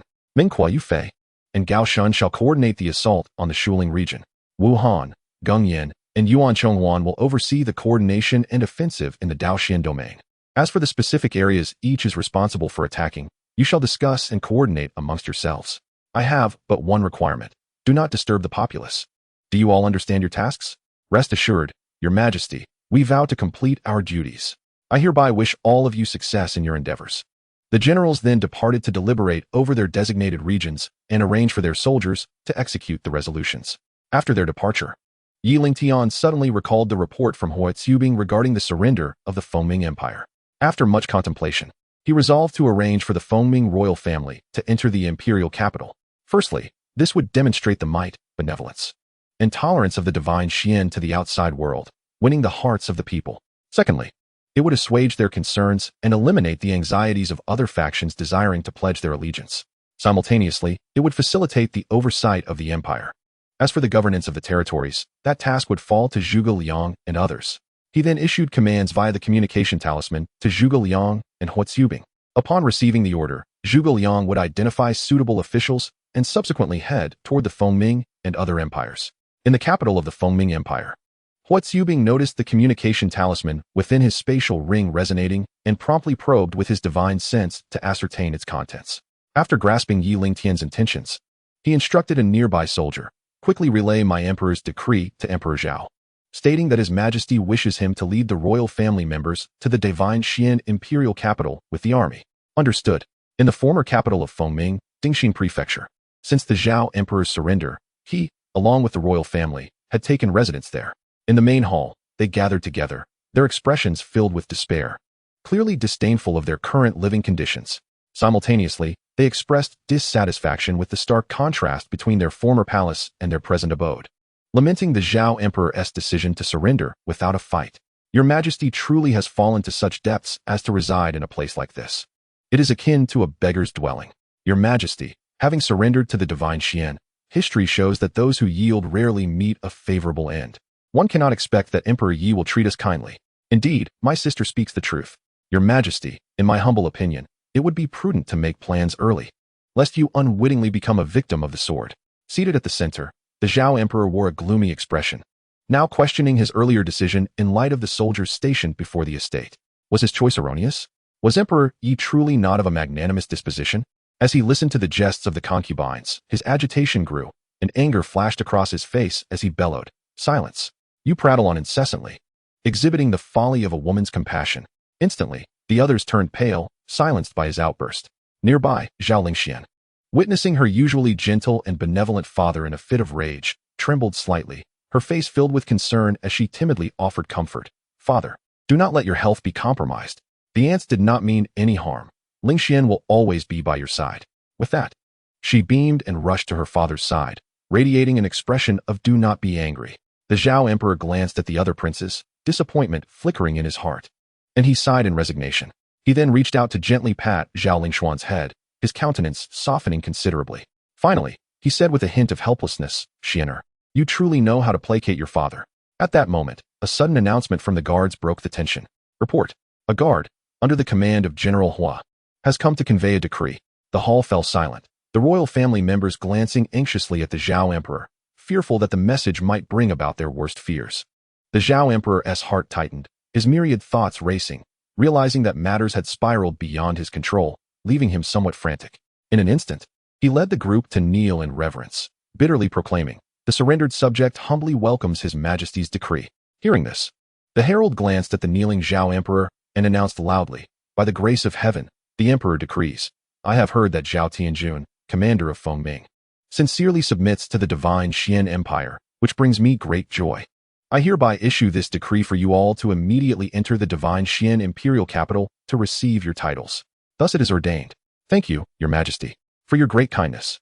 The guard cast a glance at the kneeling crowd and added, "When I arrived, General Hua specifically instructed that the army should immediately set off for the return to the divine Xian Empire. You all should hasten to prepare your belongings. Kindly relay to General Hua that we are ready and can depart at any moment.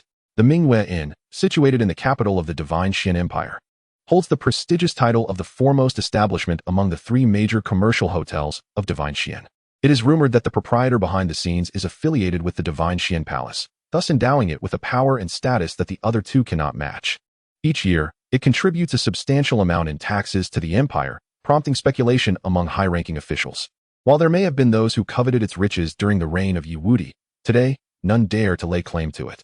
They are well aware that he is a ruthless and decisive figure. Anyone who oversteps their bounds and provokes his ire is destined for a grim fate. A young maiden had just arrived at the entrance of the Mingyue Inn, where an impeccably polite attendant approached her, warmly inquiring, "Welcome. May I ask, miss, will you be staying or dining?" Noting the attendant's enthusiasm, the maiden's eyes shimmered with realization, pondering, "This place is indeed different from what I remember." Reflecting on how many things had strayed from their original course, she chose not to dwell on it further and replied with a serene expression, "Please prepare a window-side private room for me." "Certainly, miss. Please follow me." Chapter 88.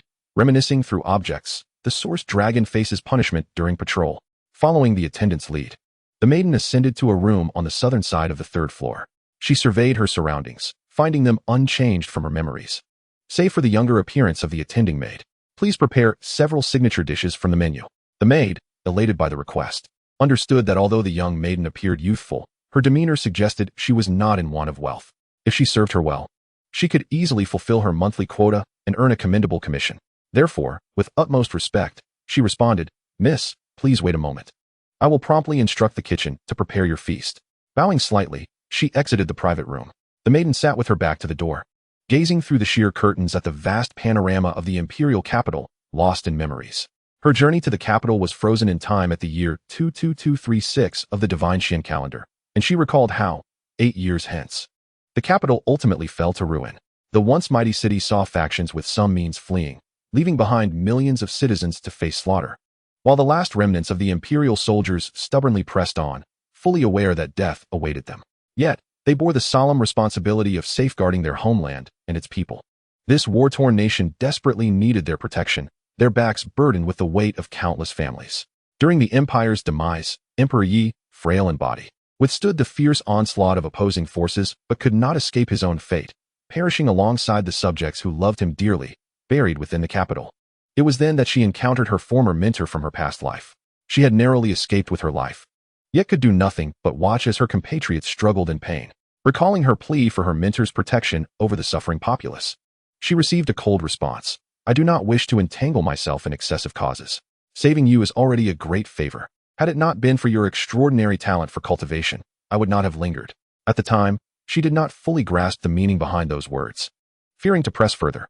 When she eventually achieved mastery and sought to uncover the mysteries of that time, she found herself engulfed in doubts, as if everything were shrouded in fog, indistinct and elusive. With no other options, she resolved to pursue the path of enlightenment, choosing not to dwell on past matters. Yet, upon her return to the ruins of the divine Xian capital, she was confronted with the shattered landscape, overgrown with wild vegetation, affirming the adage that when a nation falls, its mountains and rivers remain, and in spring, the city is overgrown with grass and trees. It was then that she faced an ambush, leading to her demise shortly after her return to the upper realm. Now, reborn into this world, revisiting the familiar ground felt as though it had all transpired yesterday, as if nothing had ever happened. Having witnessed the brutality of the outside world, she gazed upon her once beloved homeland, her emotions a complex weave of confusion, untraceable origins, and uncertain destinations. Before long, the maid returned with the attendants, interrupting the maiden's reverie. They bore platters of delectable dishes, filling the private room with an enticing aroma that stimulated the appetite. As the maid prepared to leave, she respectfully stated, "Esteemed guest, please enjoy your meal. Should you require anything, simply press the button on the table, and we will attend to you promptly." The maiden, gathering her thoughts, tossed a few high-grade spirit stones onto the table and calmly declared, "This is for your tip. Now, please step outside and wait." The maid and other attendants were instantly elated, exclaiming, "Thank you for your generosity, miss. Enjoy your meal." As the attendants departed, the maiden refrained from touching her chopsticks, instead furrowing her delicate brows. She recalled her arrival in the imperial capital and the myriad unfamiliar auras that had swept over her, including some familiar celestial ones. Contemplating the scene that had unfolded in Wanhai City, a bold thought crossed her mind, but it was swiftly overshadowed by trepidation, prompting her to shake her head, deeming it improbable. At that moment, within the range of her spiritual perception, she suddenly detected voices discussing matters just outside her room. The Empire is set to release the second batch of the Lianyu divine mechanism tomorrow. Are you planning to acquire one? Is that even a question? Such a treasure should be procured sooner rather than later.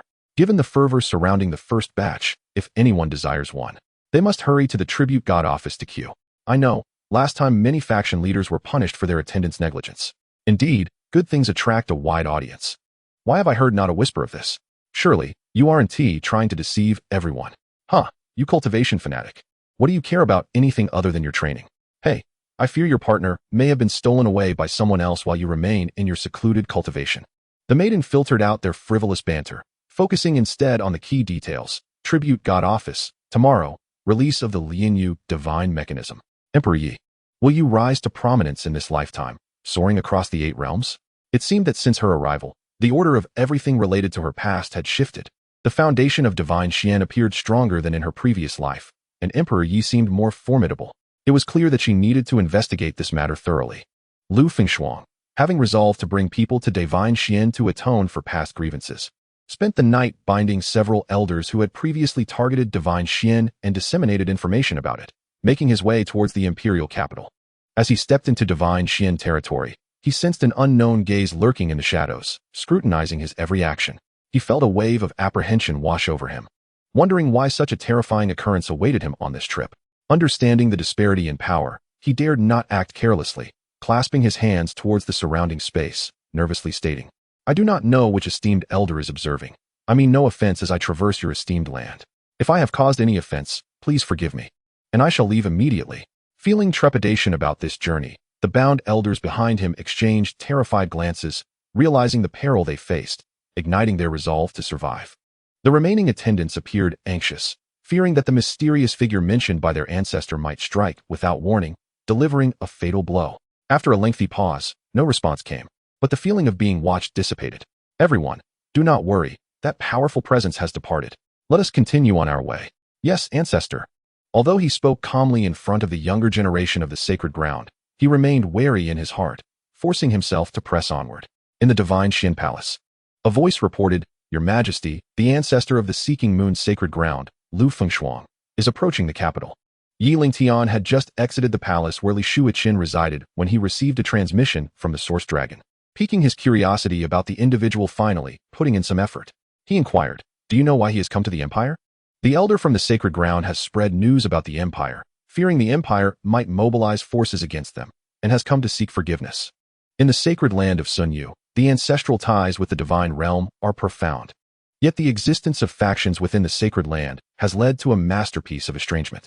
Nevertheless, the majority still yearn to maintain a camaraderie with the dynasty akin to that of their forebears, prompting Lu Fengshuang to lead a group in an act of contrition. Upon hearing this, Lingtian's focus was drawn to the deep-rooted ancestral connections between both parties. He had been tirelessly pursuing the mystery of Yi Wudi's disappearance, and this presented itself as a potential lead. As for the Liang Wuxing, it was anticipated that once Wu Qi, Ma Chao, and Luo Yi unified the Longyu, good news would surely follow. Chapter 89. The Dragon Whisker Tiger enters the world. The divine flame phoenix is at a loss for tears. Shortly thereafter, a puzzling thought arose regarding how the Source Dragon of Fortune came to know such matters. While situated in the Longqi Hall, it self-justified, explaining that it had recently broken through its limitations and awakened a divine talent, allowing it to discern the inner secrets of those beneath its realm. Fearful of incurring Yi Lingtian's wrath, it hastily added, Of course, your majesty is the exception. Even with my modest abilities, before you, I am but a speck of dust. Upon finishing, it discreetly swallowed some dragon saliva, evidently shaken by its own fright. Yi Lingtian was taken aback upon hearing this and deemed it necessary to reprimand the Source Dragon of Fortune. Such recklessness in probing into his affairs was unacceptable. Have you grown so bold? How dare you pry into matters concerning me? Without rules, there can be no order. For today, I shall consider this your first offense. I decree that you shall embark on a month-long expedition in the divine realm, during which you are forbidden from entering the Longqi Hall. Do you have any objections? The Source Dragon of Fortune felt a surge of frustration. Why had it foolishly spoken out and ensnared itself in this predicament? Now it must bid farewell to its comfortable abode. However, upon reflection, it realized that the expedition could also yield a wave of faith, allowing the world to witness its unparalleled grace.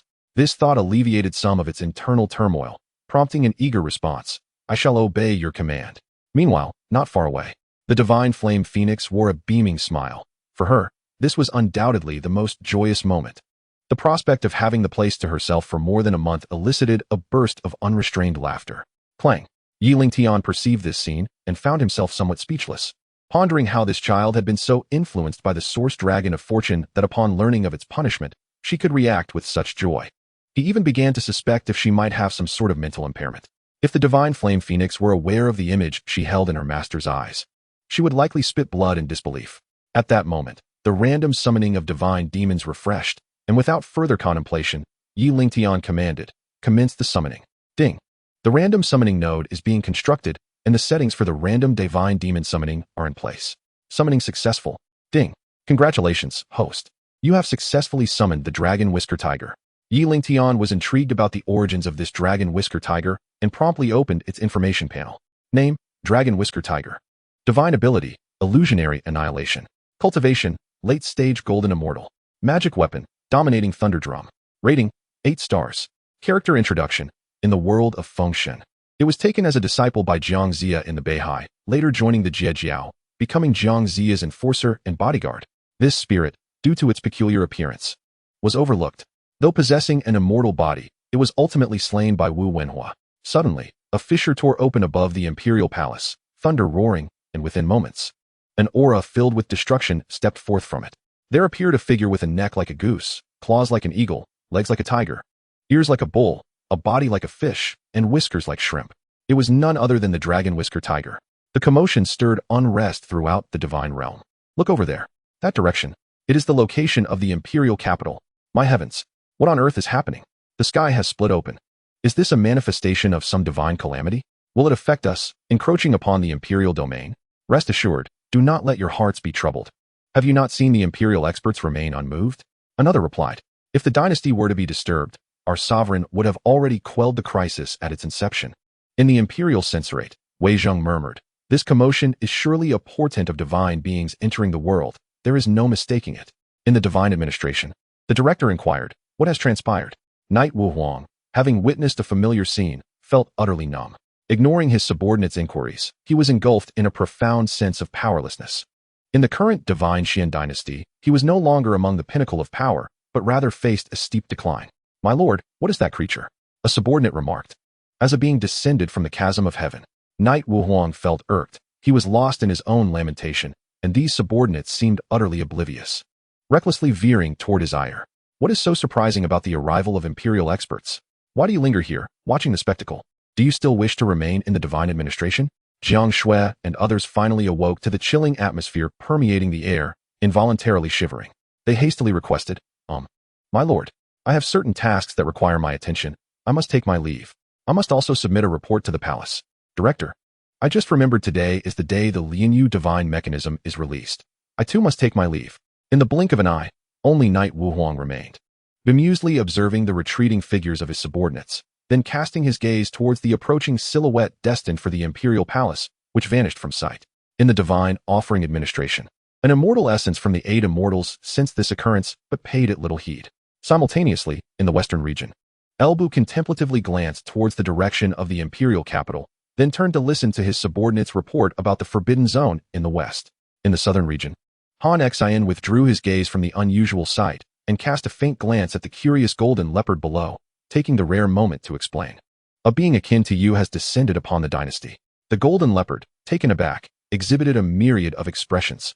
Through the days of understanding, it was well aware of the terror that stood before it, and only those who could be deemed as powerful in its eyes were at least of equal standing. After pondering this, it became apparent that the divine Xian dynasty harbored numerous such formidable beings, prompting a sharp intake of breath. In the northern region, Zhao Yun and other divine beings also perceived the phenomena toward the imperial capital, their eyes shimmering with brilliance. In a secluded valley in the eastern region, a long figure stood atop the mountain, facing westward toward the divine Xian capital. Its gaze reflected the shadow of the capital, lingering for a moment before dissipating. Behind it stood 5 imposing figures, and upon seeing it retract its gaze, they curiously inquired, My lord, has something occurred? This matter is not for you to know. When will you unify the myriad of demons and celestial gardens? Are you aware of my capabilities?" Upon hearing this, they shuddered, exchanging anxious glances filled with trepidation, responding, "Rest assured, my lord, we will complete the task on schedule. That is for the best. Otherwise, your existence is of no necessity. I require no useless followers." "We understand. Please rest assured, my lord." Lingtian scrutinized the dragon whisker tiger that approached, confirming its extraordinary appearance, a lion's head upon a tiger's body. Casting a mischievous glance towards the Lingtian hall, it proclaimed with an imposing tone, "As a rare beast, I shall treat you well. If you pledge your allegiance to me, you shall enter the Lingtian hall to cultivate, and I shall bestow upon you significant responsibilities." The dragon whisker tiger displayed gratitude, recalling its past life, where it was originally assigned as a disciple under xianxia, ultimately becoming a protector, only to meet a tragic end. "Thank you for your favor, your majesty. I am willing to serve you diligently." Lingtian waved his hand, indicating that there was no need for such formalities, urging it to enter the Lingtian hall to begin its cultivation. The dragon whisker tiger, though perplexed, said nothing further. As it stepped into the Lingtian hall, it was instantly astonished. Upon arriving in this realm, it had sensed the thinness of the spiritual energy in the heavens and earth. Yet its sovereign possessed such a celestial domain. A strong wave of determination surged within, silently vowing to become a sharp blade in the hands of its sovereign, vanquishing all adversaries. In the fleeting moment when Xianxian was reveling in her own delight, her countenance plummeted upon witnessing the entrance of a strange beast. It was akin to traversing a parched desert, enduring countless hardships only to discover a mirage of water just as one prepares to quench their thirst. The profound sense of disappointment is truly beyond the capacity of mere words to convey. Chapter 90. The fox borrowing the tiger's might, seeking Moon's surrender. At that moment, a creature with wings emerged from behind, soaring into the air. With an air of bravado, the dragon whisker tiger boldly addressed the still-dazed beast. "You must be the new servant acquired by my master. From this day forth, I shall protect you, ensuring your unimpeded passage within the imperial realm." Recovering from his initial shock, the dragon whisker tiger gazed at the diminutive figure circling him in the air, its fiery red form evoking a sense of bewilderment and blankness in his mind. Suddenly, a realization struck him, as he perceived the creature before him bore a striking resemblance to the fabled fire-colored divine beast. His astonishment was palpable, and his words faltered. "Why, you are of the phoenix lineage?" A look of surprise crossed his face, quickly mingled with a flicker of wariness and trepidation. In the original world of deities, he had encountered numerous beasts but had never laid eyes upon the true form of a phoenix, having only heard whispers of its legendary existence. Now, having just ascended to the realm of the divine, encountering a pure-blooded phoenix, whose frail physique concealed immense power, left him in awe and trepidation. Upon hearing his words, Xianxian proudly lifted her head and, in a rather haughty manner, unleashed a plume of phoenix flames, which crackled and sizzled in the air. The intent was unmistakable. "Behold, this divine beast is formidable, is it not? Hurry and kneel in reverence. To be my subordinate in this territory is indeed a matter of great honor." After a moment's pause, noticing the dragon whisker tiger's bewildered gaze, lost in the implied meaning, she exclaimed in annoyance, "Did you even comprehend my inquiry? The consequences of provoking me are beyond your capacity to bear." The dragon whisker tiger felt a sinking sensation in his heart. He had subtly probed the situation and discovered that not only was his bloodline suppressed, but his cultivation was also not significantly superior, rendering him no match for her. In his moment of distraction, he overlooked the imposing lady and, breaking into a cold sweat, adopted a sycophantic tone. "My lady, wherefore such words? I am overjoyed to serve you. How could I refuse such a beautiful and enchanting mistress?" His eagerness was evident, yet he hesitated, however, at his words. Xianxian's heart swelled with delight, though the ensuing statement caused her brows to furrow in inquiry. "However, what? I am indeed willing to be your subordinate. But, as you know, our master is notoriously strict. Should conflict arise between us and cause destruction here, I fear our master would not take it lightly." He sensed the lingering presence of the dragon clan within the palace and added helplessly, "It would also incite the ire of the elder dragon who has long resided here." Upon hearing this, Xianxian felt a tightening in her chest, her expression a tumultuous blend of anger, anxiety, resentment, and struggle. The dragon whisker tiger, noting her distress, quickly stoked the flames of reassurance. "Of course, we all serve the master. If the lady has any commands, I am more than willing to oblige." With a cold huff, Xianxian soared inward, plotting to reclaim her position of authority before settling matters with him. Just as the dragon whisker tiger breathed a sigh of relief, an inexplicable chill washed over him, leaving him perplexed. Meanwhile, Outside, Lingtian observed every movement within the Dragon's Roost Palace, sensing the Dragon Whisker Tiger's unwarranted fear of a phoenix, which left him speechless. Truly, it was a waste of such a fearsome and grandiose form, for it was all mere bluster. Then, the Dragon Whisker Tiger, with a sudden burst of audacity, decided to leverage his connection to instill fear, and for a moment, found amusement in the turn of events. He had misjudged this creature. It was cunning beneath its fierce exterior. Suddenly, a guard entered, reporting, "Your Majesty, the ancestor from the Seeking Moon Sacred Land requests an audience." Lingtian mused. Finally, the awaited moment has arrived. He promptly commanded, "Admit them." Yes.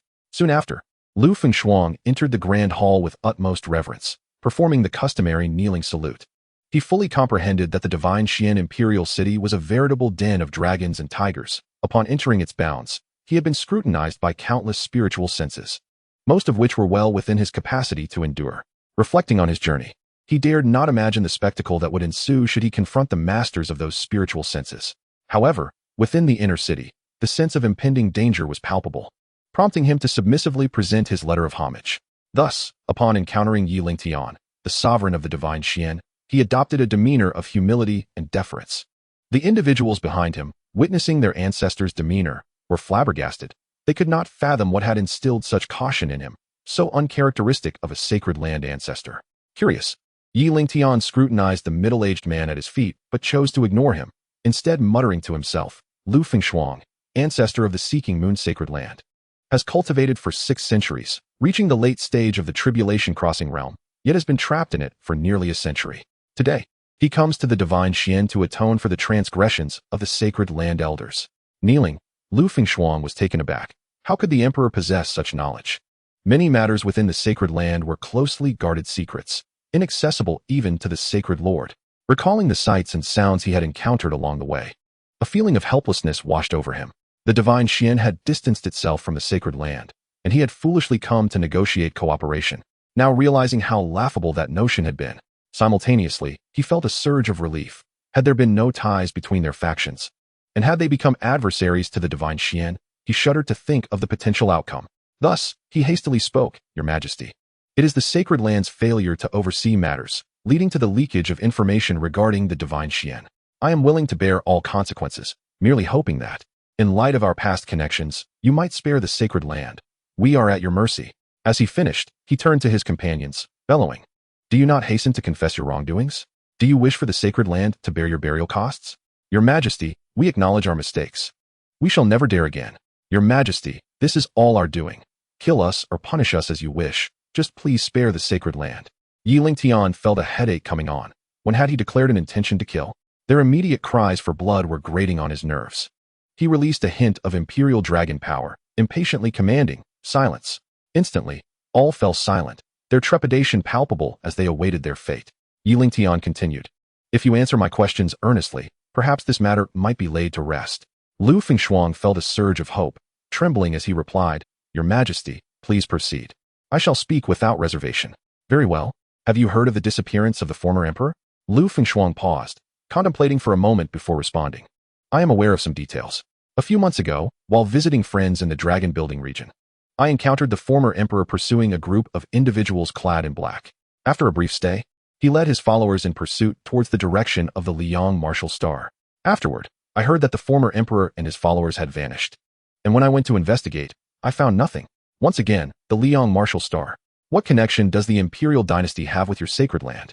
According to the sacred land's records, the progenitor of the sacred land was a Dao companion of the progenitor of the divine Xian.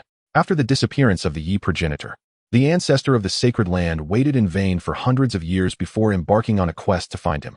Thus, it seems the two factions share a significant bond. I may overlook this incident, but upon hearing the first half of the narrative, Lu Fengshuang's expression was one of excitement, and those behind him mirrored his enthusiasm. Yet, they found their expressions frozen at the abrupt pause.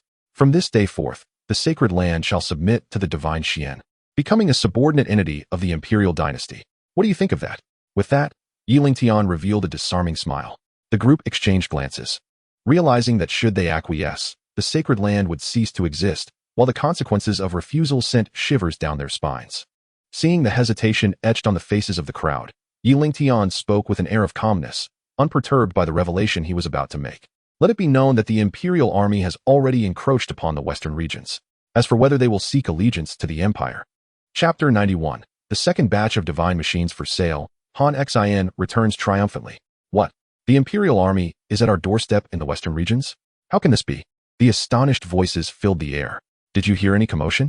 We only just departed from the Holy Land and detected no signs of upheaval in the west. Surely, His Majesty would not jest about such matters. Are we to understand that as we left, they took immediate action, narrowly missing us? It is the only plausible explanation. I beseech your Majesty, considering the ancestral ties between our families, to permit the Holy Land to be integrated into the Empire, thereby allowing us to contribute to its strength. With the Empire's offensive on the western regions, the Holy Land is willing to serve as the vanguard, alleviating your Majesty's burdens. Lingtian observed the swift transformations in their expressions, recognizing their willingness to abandon their principles in pursuit of becoming part of the divine mystique. Truly grasping the reality that strength is revered and not merely a saying. The exhilarating sensation of wielding dominion over the weak was intoxicating, revealing why those who sought imperial power were so enamored with authority, possessing control over the masses, experiencing the satisfaction of the weak's dependence, and clinging to the legacy of the Tao while striving for ascendance on the grand path. With a solemn demeanor, he declared, "Since it is your request, I shall agree to incorporate the Holy Land into the Empire, establishing it as a force under the auspices of the Imperial Divine Hall, retaining the name Sun Yu." Upon hearing this, the members of the Holy Land relaxed, their tense spirits easing as they performed a respectful bow, only to be bid to rise by Lingtian. At that moment, a voice from the system echoed in his ears. "Ding! Congratulations, host, for completing the hidden task of subduing the Sun Yu Holy Land. Ding! You have been granted one summoning opportunity for divine demons, 500,000 Great Ascension pills, and one army summoning card." Lingtian paid little heed to the rewards and urged them to hasten back to the Holy Land, coordinating their efforts with the divine demons like Mengqua. In the Divine Offering Department, today marked the launch of the second batch of the linked Jade Divine Machines. During the Hour of the Pig, figures began to appear at the inner city gate, rushing towards the plaza of the Divine Offering Department. They soon discovered that the square was already packed to the brim, leaving them astounded. "Alas, we have arrived too late.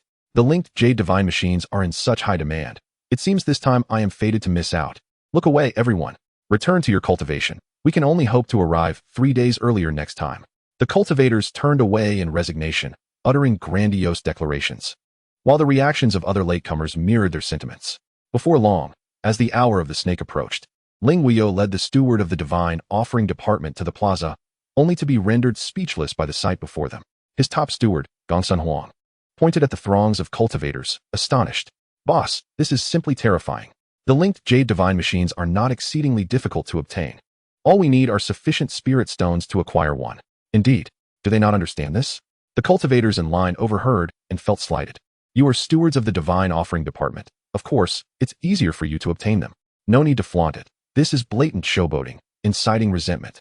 Yet, they found themselves powerless against it, their frustration palpable. Ling Wuyo shot a disapproving glance at his subordinate, whispering with a sense of exasperation, "You truly lack understanding. Keep that knowledge to yourself.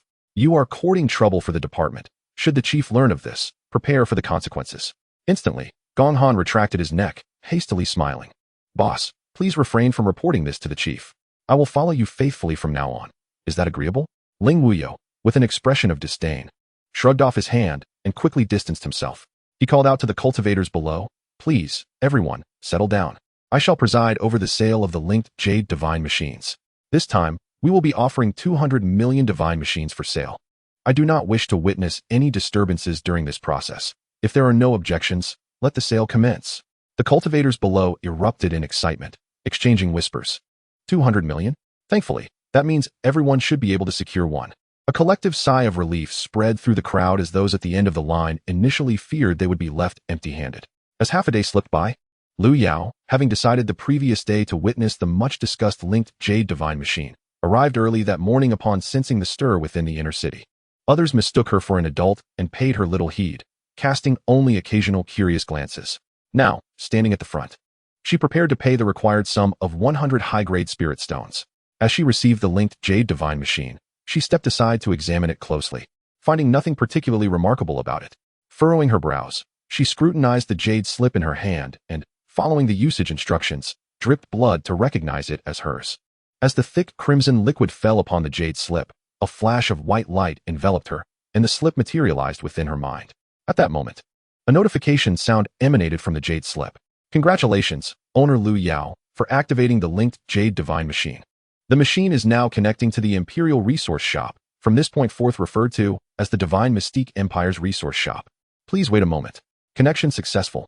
The owner may browse the items available in the shop. A friendly reminder, the linked Jade Divine Machine may only be utilized within the Divine Mystique territory. Liu Yao was taken aback. Was this not akin to a spirit of a spiritual or celestial artifact? However, she soon realized the distinction. Although artifact spirits possessed formidable abilities, they lacked such extraordinary powers. Calming her mind, she began to explore what this so-called shop entailed. Following the guidance, her consciousness navigated to the left sidebar, revealing offerings of elixirs, spiritual herbs, magical treasures, and spirit beasts. She randomly selected the elixir module, discovering a plethora of valuable items, including the advancement pills she had consumed in Wanhai City, her gaze fixating on the staggering quantity of 100 billion below. She inhaled sharply, imagining the implications if these were indeed authentic elixirs. She could scarcely fathom their quality, far exceeding those she had previously ingested. To validate her thoughts, she clicked the image of the elixir, only to be met with a prompt: insufficient contribution value. Please acquire adequate contribution value to proceed with the exchange. After a thorough inquiry, she discerned the nature of contribution value and its purpose. With her perspective, she recognized this item as unique across the myriad realms, its worth immeasurable. To wield it meant that all powerful entities across the realms would be subservient to her. Simultaneously, her curiosity intensified. She eagerly anticipated how high the Emperor Yi would rise in this lifetime, and where he would lead the divine mystique. Other cultivators appeared quite familiar with the process. Showing little surprise, some utilized it on the spot, while others carefully stored it away before departing. Han Xian received Yi Lingtian's command and dispatched someone to notify Zhao Tianjun, instructing him to leave the feathered forest army stationed in the Fengming territory while he led the Xian army back to the divine mystique imperial capital. After half a day's march, the army arrived at the imperial capital, where Han Xian arranged for them to encamp outside the royal city, escorting Zhao Tianjun and his companions into the palace. Upon entering the divine mystique imperial capital, it would be disingenuous to claim Zhao Tianjun was unafraid. Yet, witnessing the local customs and the demeanor of the imperial patrol soldiers, he felt a twinge of envy for those who lived in such a stable environment, free from worldly worries. Reflecting on the past compared to the current Fengming, Zhao Tianjun shook his head in resignation, acknowledging he fell short of Emperor Yi. Han Xian observed their behaviors closely, yet offered no commentary. Upon reaching the side hall, he instructed the palace guards, "Please inform the court that this general requests an audience." The guard, recognizing the individual before him, respectfully bowed. "Please wait, General. I shall report your request immediately." The guard entered the grand hall and approached Yi Lingtian, bowing deeply. "Your Majesty, General Han Xian has returned victorious and is currently awaiting your command." Chapter 92, Title of Count, Observing the Coming of Age Ceremony. As Zhao Tianjun entered the grand hall alongside Han Xian, his gaze fell upon the enigmatic figure of Emperor Yi seated at the head. His pupils constricted. With his formidable cultivation at the fusion realm, he found himself perceiving nothing but a shroud of mist surrounding the Emperor, a testament to Ye's inscrutable nature. A complex array of emotions washed over him. In a mere span of less than a month, this young man had obliterated various imperial powers, compelling them to submit, thereby unifying the Western wilderness. This was an accomplishment many formidable figures aspired to but failed to achieve, yet he had done so with apparent ease. However, reflecting on the sights and experiences along his tumultuous journey, he soon found solace in the realization that he was merely akin to a soldier under the divine banner. Thus, with a bitter heart, he performed a gesture of homage, declaring, "Your servant Zhao Tianjun pays his respects to your majesty." Meanwhile, Yi Lingtian assessed the so-called Zhao Emperor and swiftly captured the information he sought, only to lose interest thereafter. In his view, Zhao Tianjun possessed no remarkable traits. He could only be credited with having a fortunate daughter endowed with 20,000 strands of auspicious power, destined to become a powerful empress. Otherwise, there would have been no reason for him to summon a vassal. In his words, it would have been far more prudent to explore the imperial harem instead. Beside them, Han Xian, after paying his respects, spoke once more, "Your Majesty, with the Phoenix's descent, might it be prudent to establish a larger jurisdiction for governance?" Yi Lingtian waved his hand dismissively, his gaze profound as he replied, "There is no need for you to concern yourself with this matter, my loyal minister. I am fully aware." He continued, Your contributions in this campaign are invaluable, though the rewards shall be postponed. As for the soldiers under your command, select a portion of the resources seized to distribute among them. As you command, came the dutiful response. Then, casting his gaze upon the kneeling Zhao Tianjun, he adopted a condescending tone and declared, "As you have pledged your allegiance to the dynasty, I bestow upon you the title of Earl. Henceforth known as Earl of Phoenix Descent, you may establish your residence at your discretion within the outer city of the imperial capital. What say you?" Zhao Tianjun felt a subtle pressure emanating from the emperor's imposing presence, and the condescension weighed heavily upon him.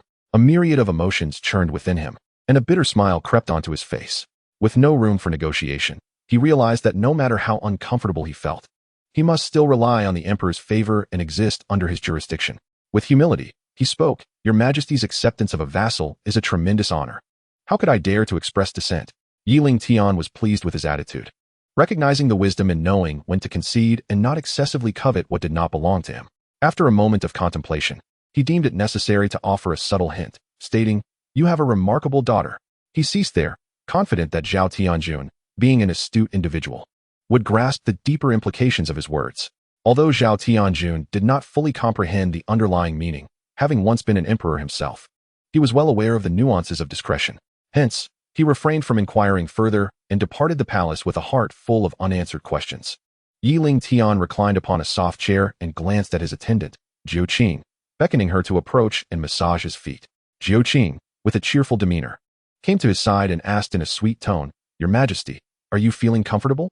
Lingtian closed his eyes, feigning enjoyment while suppressing his inner impulses, and replied nonchalantly, "Not bad. The art of enchantment requires further practice."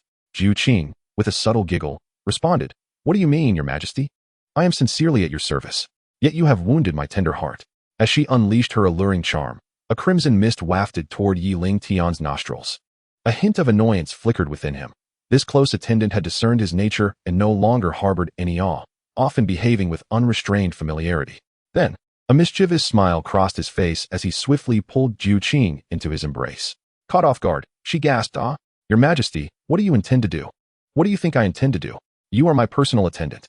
Jiu Qing's ears flushed crimson, flustered, and at a loss. She stammered, "How am I to know?"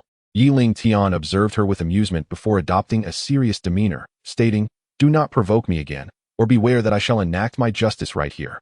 Jiu Qing, in a voice barely above a whisper, retorted, "I thought Your Majesty was unflappable in your desires. Who could have foreseen this?" Lingtian's face twitched. Was he a steadfast fortress impervious to desire? It seemed he had yet to reach such heights. Meanwhile, the source of fortune, the luck dragon, roamed the divine profound realm. At that moment, it arrived in the eastern territory, weaving through layers of clouds while gazing down at the azure expanse below. Suddenly, within its perceptive range, it stumbled upon an intriguing occurrence, retracting its presence and diving toward the land below, its target a dynasty within the void spirit state. At that moment, the ancestral temple of the Xia dynasty was bustling with officials and guests gathered for the coming-of-age ceremony of the ninth prince. Each historical period and dynasty had its own variations of the coming-of-age ritual, with differing ages of adulthood generally reflecting the prevailing conditions of the era. For instance, King I of Zhou underwent his coronation at the age of 12, whereas Zhou Feng took up official duties at 16 without completing the ceremony. The various factions' coming-of-age ceremonies exhibited slight distinctions, but the essential proceedings remained consistent. These included selecting an auspicious date, divination, having an elder of the royal family preside over the ceremony, sacrificial rites, the attire of the one being crowned, ceremonial garments, praises from relatives and guests, main attendees, donning the adult crown, for males, tied hair or waistbound, females adorned with a crown, conducting the crowning ceremony, sacrifices, kneeling before the ancestral temple, and reciprocating gifts to close relatives or guests, offering gifts, among others. The luck dragon observed the scene with keen interest, its gaze occasionally drifting toward the youth at the center of the gathering. At that moment, a voice, sharp and high-pitched like that of a duck, resounded. "The king has arrived." Instantly, the crowd turned to face the entrance of the temple, welcoming the Xia king with deference. Once the Xia king took his seat in the primary position on the left side of the ceremonial platform, he declared, "No need for formalities. The ceremony may commence." The crowd turned to face the elder in charge of the rites, Elder Xia Yuan, who stepped forward to announce, "The coming-of-age ceremony for the ninth prince, now 16 years of age, is hereby commenced."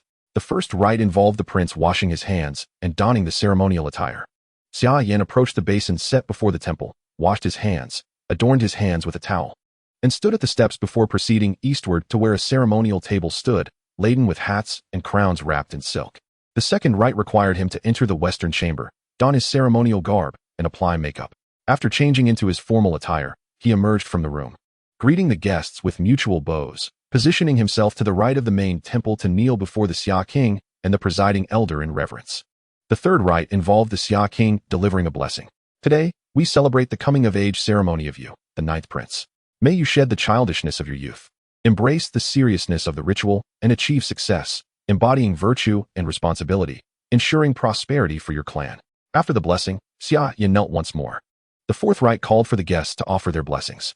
The ceremony, prepared with care, on this auspicious day, signifies your name, bestowing great honor upon you.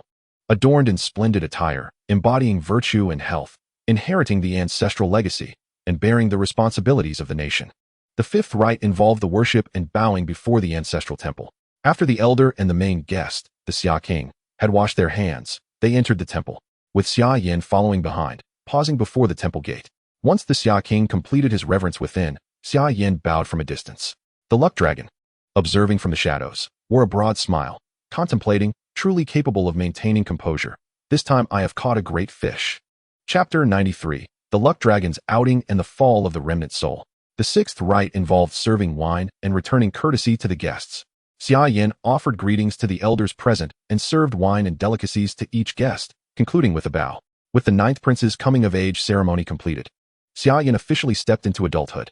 At this moment, a voice, aged yet laced with excitement, resonated in his ears. Haha, today I have finally awaited this moment. It was worth all the effort I expended to assist you. Xia was taken aback, followed by a surge of panic as he shouted, "Who are you? Where are you? What do you want?" "Xianxia, of course, I reside within your sea of consciousness. How foolish." Suddenly, muttering to himself, "This foolish boy has successfully seized control. Will it affect my intelligence?" He promptly dismissed the bizarre thoughts in his mind, reassuring himself that with his abilities, he could devise a solution for any trouble that might arise.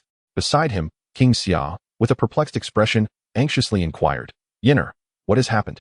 The surrounding guests were equally bewildered. The ninth prince had just concluded his coming-of-age ceremony, yet here he was, shouting and hollering. Could there be a crisis at hand? The Dragon of Fortune observed this scene with a smirk, eagerly anticipating the unfolding drama. From the words of the mysterious figure, Xia had confirmed one thing. The entity probing into his consciousness was no benign presence, instilling a sense of dread within him.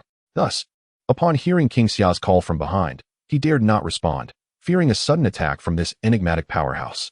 Simultaneously, he forced himself to calm down, his mind racing as he contemplated how to extricate himself from this predicament. Meanwhile, the remnant soul residing within his consciousness took note of Xia's reaction, utterly speechless. To think he would underestimate him, attempting to deal with him right under his nose, such audacity. Consequently, to prevent any prolonged troubles, the remnant soul directly employed a celestial seal, unleashing a surge of domineering black energy that enveloped the central consciousness sea. What had once been a clear, pale blue expanse swiftly morphed into an inky green upon the passage of the dark mist. Above the consciousness sea, tendrils of black vapor erupted, rapidly advancing toward the central blue core.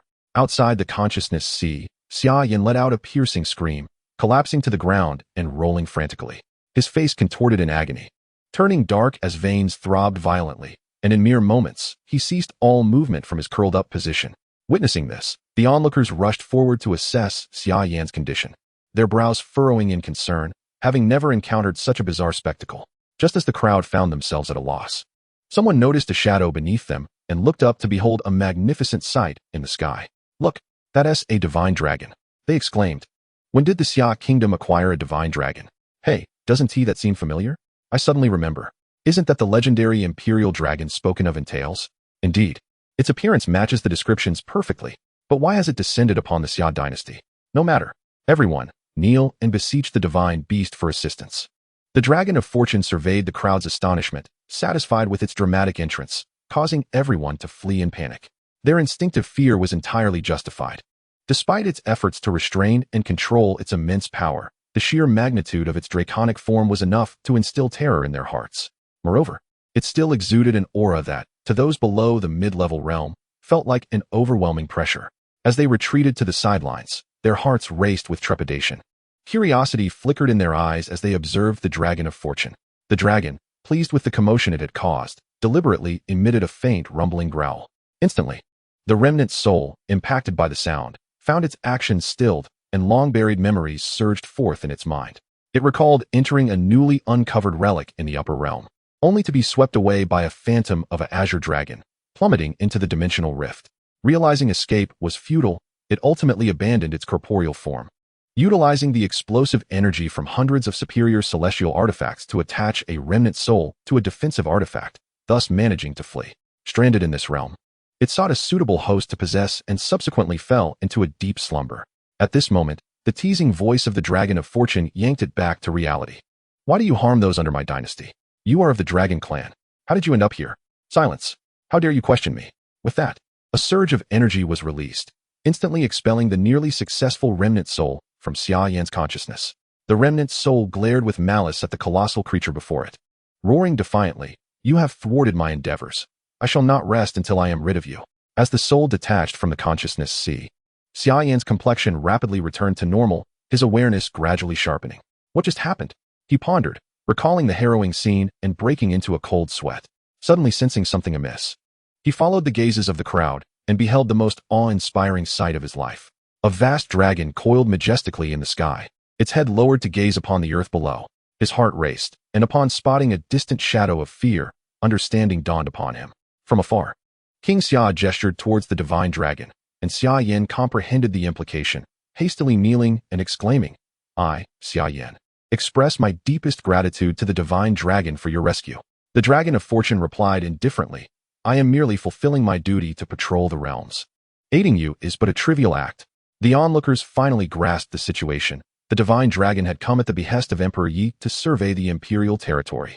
They felt immense relief, realizing that without this intervention, they might have faced dire consequences. Meanwhile, in the divine mystical imperial palace, Yi Lingtian, having accrued 200,000 fortune points, swiftly redirected his focus onto cultivating the chaotic emperor's art. The Dragon of Fortune regarded the shadow below with disdain. "A remnant soul dares to provoke me? How do you wish to meet your end?" It then added nonchalantly, "Perhaps I should simply crush you to save myself the trouble." In the terror-stricken gaze of the remnant soul, the dragon transformed into a wisp of azure smoke, dissipating into the ether. The energy within the remnant soul was swiftly collected and consumed, vanishing from sight with a final parting remark, "I shall ensure you do not enter the gates of reincarnation for inciting my wrath." The others stood aghast, realizing that the formidable and enigmatic presence they had feared held such overwhelming power that it did not even grant the soul a chance to retaliate, let alone a chance at rebirth. Truly, a fearsome dragon indeed. Xia Yan stood frozen in place, finally lifting his head after a prolonged silence. His gaze resolutely fixed on the horizon. He turned to King Xia, bowing deeply, and declared, "Father, I wish to venture forth on my own to pursue the path of the strong. I bid you farewell, and I hope you take care of yourself. I shall return once I have attained mastery in my training." King Xia, with a benevolent expression, spoke solemnly, "Since you have chosen your path, I respect your decision. The world outside is fraught with peril. Think carefully before acting, and do remember to visit your mother. Rest assured, Father, I shall keep your words close to my heart." The Dragon of Fortune departed from the ethereal realm, continuing its patrol towards the northern territories. Upon arriving in Wuzhou, it discovered something intriguing and vanished into thin air. Originally a vassal of the Tang Dynasty, Wuzhou lay billions of miles from the divine mystical capital, serving as a vital route to the northern Lingzhou. At that moment, in the central region of Wuzhou, within the Celestial Star Inn's third floor, Yang Yu and his companions were seated, watching the three women beside them share laughter, while Yang Yu wore a sullen expression. Chapter 94. The Dragon of Fortune's Inspection and the Spirit-Winged Serpent. A day prior, King Yin and the Queen had summoned Yang Yu to the palace. Puzzled by the reason for the summons, he arrived at the Chongwen Hall, where he was taken aback to find his Aunt Lu Jiai and her family present. Noticing Yang Yu's dazed expression, King Yin smirked, clarifying, "We have summoned you today to discuss your marriage." Yang Yu was taken aback. He had no desire to enter the bonds of matrimony prematurely. In the words of others, he was not about to forsake an entire forest for a single tree. His gaze drifted to Zhao Lijuan, who was blushing beside him, a foreboding feeling washing over him. Yet, as if responding to his thoughts, King Yin continued, "Lijuan is a fine girl, exceptional in talent and beauty, from a family of equal standing. Besides, you two are already betrothed. It would be prudent to finalize the marriage before you head to the academy." After speaking, a warm smile graced his face as he gazed at Zhao Lijuan beside him, his eyes brimming with satisfaction. The Yinzhong princess, Lu Fei, concerned that Yang Yu might be unaware of the gravity of the situation, also intervened, saying, "Mother sees that Li Juan is exceptionally bright, a rare gem indeed. To let her slip away would be a lifelong regret. The key is that you two have known each other since childhood. Heed your mother's advice and promptly accept this marriage proposal." Meanwhile, Zhao's father and mother regarded the dashing and charming Yang Yu with eyes that spoke of their hopes for a son-in-law. After some contemplation, Zhao Lijuan's mother, Lu Jiai, decided to stoke the flames of this budding romance, expressing her satisfaction with her exceptionally talented nephew, saying, "Since Li Juan returned home, she has been rather distracted, constantly mumbling about inviting you over for a visit. As parents, we will not overly interfere in your affairs, but naturally, we hope you two can come together."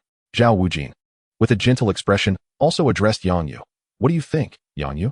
Upon hearing her parents' words, Zhao Lijuan felt her cheeks flush, her bright eyes fixed on Yang Yu, displaying a mixture of awkwardness and trepidation. Yang Yu couldn't help but smile wryly, given the circumstances. He found himself with little room for choice. Moreover, considering that his cousin seemed to possess a rare physique beneficial for cultivation, he pondered why not take advantage of such a fortuitous opportunity. Resolutely, he decided in his heart, but when the words were on the tip of his tongue, he instead said, "I have just been accepted into the academy and am focused on my cultivation. I have not yet considered matters of romance. Besides, such matters should not solely be my decision, but must also take my cousin's wishes into account." He then gestured towards Zhao Lijuan, giving her a playful wink. Upon hearing this, Zhao Lijuan's spirits momentarily dampened, her eyes glistening with unshed tears, but upon hearing the latter part of his statement, her demeanor improved slightly. Though she continued to gaze intently at Yang Yu, her face still slightly flushed. Lu Jiai and Zhao Wujin exchanged glances, both recognizing their mutual helplessness. Observing Zhao Lijuan's changing expressions, Yang Yu quickly amended his statement. "Of course, if my cousin is willing, we can start by spending some time together." The Yinzhong prince's expression softened as he turned to Zhao Lijuan, asking, "Lijuan, do you agree?" Zhao Lijuan's gaze faltered as she shyly replied, "I leave it to Uncle Yang to decide." The Yinzhong prince nodded in satisfaction, declaring, "In that case, Lijuan and you shall go to the academy together." Yang Yu felt a surge of amusement, recognizing the slight mischief in his own heart. He was clearly intrigued by her yet boldly feigned indifference. Returning to his senses, Yang Yu habitually looked towards Zhao Lijuan, pondering how to navigate this budding relationship. The latter, gentle and charming, smiled sweetly. "Cousin, what's wrong? Do I have something on my face?" She even touched her cheek. Yang Yu, gazing at the unadorned yet adorably naive Zhao Lijuan, shook his head. "From now on, just call me Brother Yu." He then pushed aside the chaotic thoughts in his mind, sighing inwardly, "Let things unfold naturally." The several young women nearby exchanged glances. Rolling their eyes in disdain, they recognized the insincerity in his actions, which only served to flaunt their affection before them, teasing these single dogs. Not far from them, Yun Yi curiously asked a middle-aged man, "Uncle, what is a single dog?" Yun Chen glanced at Yang Yu, shaking his head in lament over the decline of societal morals. Ruffling Yun Yi's hair before explaining, "It's a term likening a solitary wolf on the prairie to humans, commonly used to refer to those who are single." Yun Yi nodded, seemingly understanding, then asked, "So, Uncle, do you count as a single dog?" Yun Chen's expression immediately stiffened, feeling the awkward stares from those around him. He sensed that luck was not on his side today, burdened by Yun Yi, who seemed to bring him nothing but trouble. He straightened his face and scolded, "You little brat, what do you know? Your mouth should be kept shut during meals." Suddenly, the ground trembled violently, dust swirling as the inn was obliterated in an instant. Those who failed to escape in time were buried beneath the rubble, reduced to mere pulp. Yang Yu and his companions, sensing the impending danger, swiftly unleashed their means of survival, narrowly escaping disaster. As they activated their flying devices and ascended into the air, they beheld a scene of chaos. The ancient city lay in ruins, with survivors fleeing from the ground below. In the center of the city, a colossal figure towered, surrounded by 9 immense wings that, with each flap, wreaked havoc for miles around. Upon noticing a few insignificant creatures swirling beneath it, it roared in fury, "Insignificant humans, you dare disturb my slumber? Prepare to pay with your lives." With that, its massive form rolled about, unleashing a terrifying shockwave that no one could evade.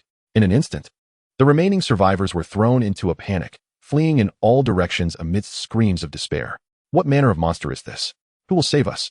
they cried. "Curse it! Our cultivation is too low. We cannot escape this calamity today. I will fight back. If you leave me no way to live, I shall die fighting."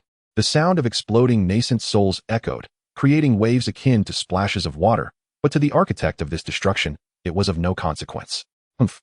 An ant shaking a tree, a mantis trying to stop a cart. You are merely nourishment for me. Why struggle in vain? Zhao Lijuan, pale with fear, exclaimed in terror. Brother Yu, what do we do? Its attack is almost upon us. Yang Yu gritted his teeth, a struggle evident on his face as he glanced at the approaching shockwave and then at the speed of the flying device.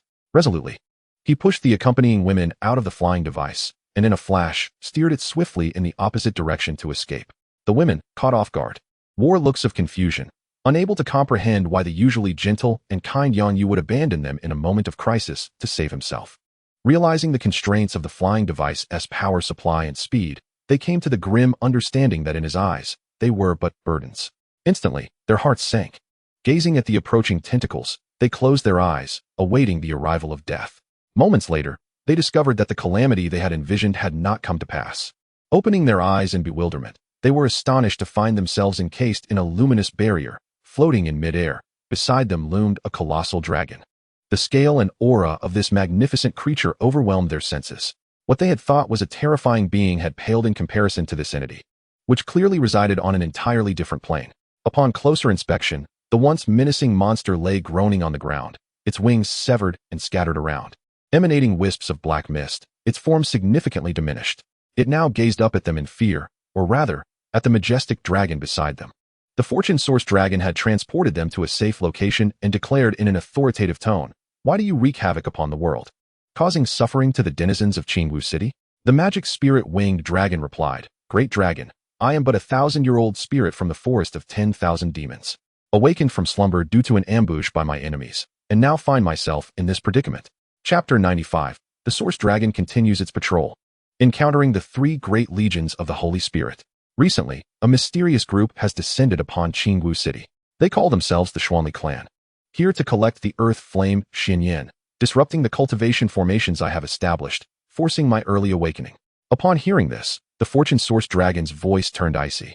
So this is your justification for destroying an entire city of innocent people? If that is the case, I shall send you down to atone for your sins. The magic spirit-winged dragon roared in fury. You pushed the beast too far. I have spoken the truth. Why must you trouble me for the sake of those human ants? Though fearful, it maintained a facade of bravado, asserting that the outcome of a full confrontation was still uncertain. Is that so? The fortune source dragon remained unyielding, raising its right forepaw, and, with a single motion, unleashed a wave of condensed azure energy that struck its vital point in an instant. This is impossible? The spirit-winged serpent, until its last breath, could not fathom that it would meet a fatal blow while on high alert. Its massive form subsequently crashed to the ground, raising a cloud of dust that enveloped the surroundings.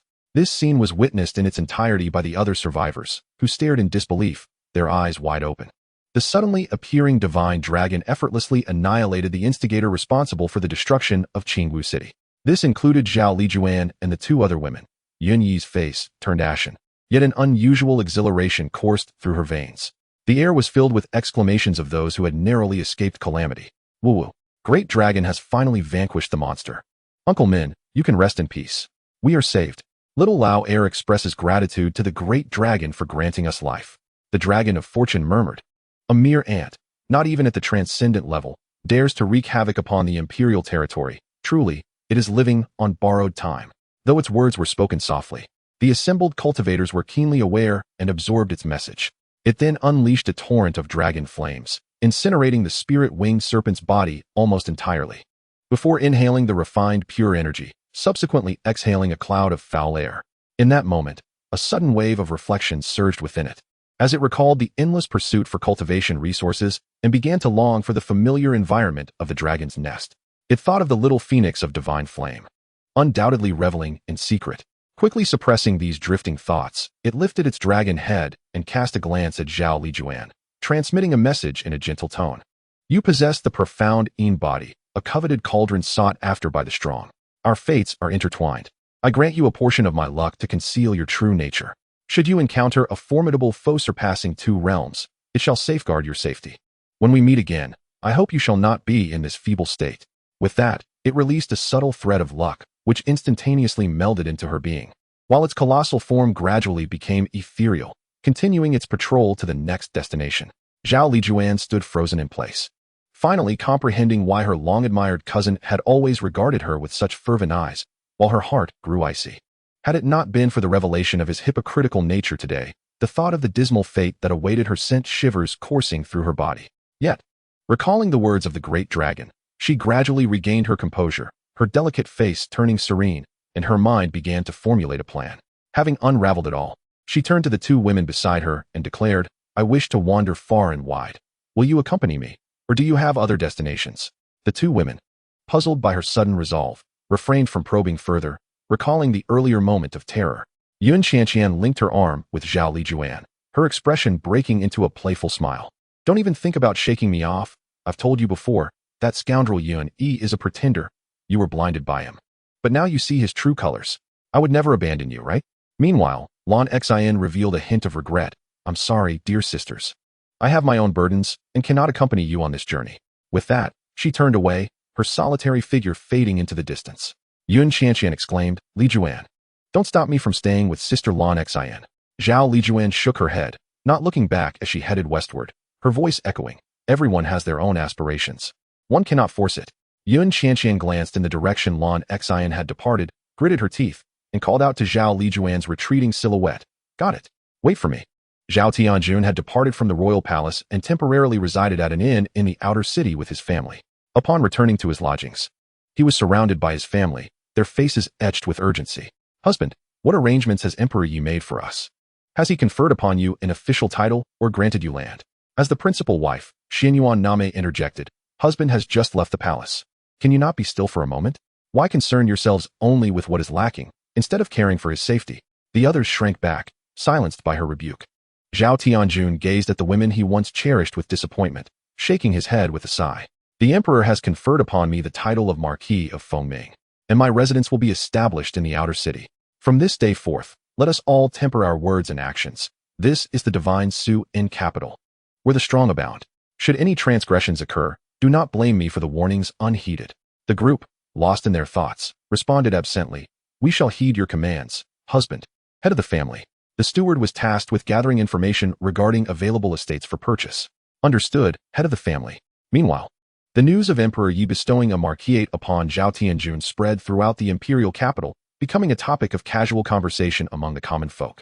His Majesty truly is benevolent. After the surrender of the Fengming dynasty, he even conferred the title of Marquis upon Zhao Huang. You wouldn't understand. Marquis Fengming will likely live the rest of his life in shame. That is not correct. His Majesty's decision to spare them was already a tremendous mercy. Now he grants them a marquisate. They should be grateful and appreciative. In the face of a dynasty's downfall, how many survive? Furthermore, the Emperor's actions carry a deeper significance aimed at alleviating the concerns of other surrendering factions. At the same time, in the distant eastern regions of the divine Su in East Territory, for armies assembled without warning, the banner of the Western Army bore the emblem of the Shui clan. With a sea of crimson-robed, black-armored soldiers behind them, 200,000 troops of the Shui clan, all gazing ahead with deadly intent. In the eastern, southern, and northern positions were the elite legions of the Holy Spirit dynasty, the Xiling, Duoyun, and Shunning, each boasting 800,000 soldiers. Before the three armies stood nearly 3,000 individuals distinguished by their attire, radiating an aura far surpassing those behind them, representing the core guards of the three armies. Behind them, the morale of the three legions surged, fierce and unyielding. Shui Ringgui, unwilling to squander time, immediately issued the command for attack. Shui clan troops, heed my orders. The front line shall engage the northern enemy, the central forces shall confront the eastern enemy, and the rear guard shall attack the southern enemy. Understood. In an instant, the three armies swiftly altered their course, unleashing their full formidable auras. In that moment, centered around the Shui clan, the winds ceased, the sands coalesced, the spirits gathered, and the forces coalesced. Chapter 96. The Fall of the Holy Spirit Three Armies. Jiuqing is teased.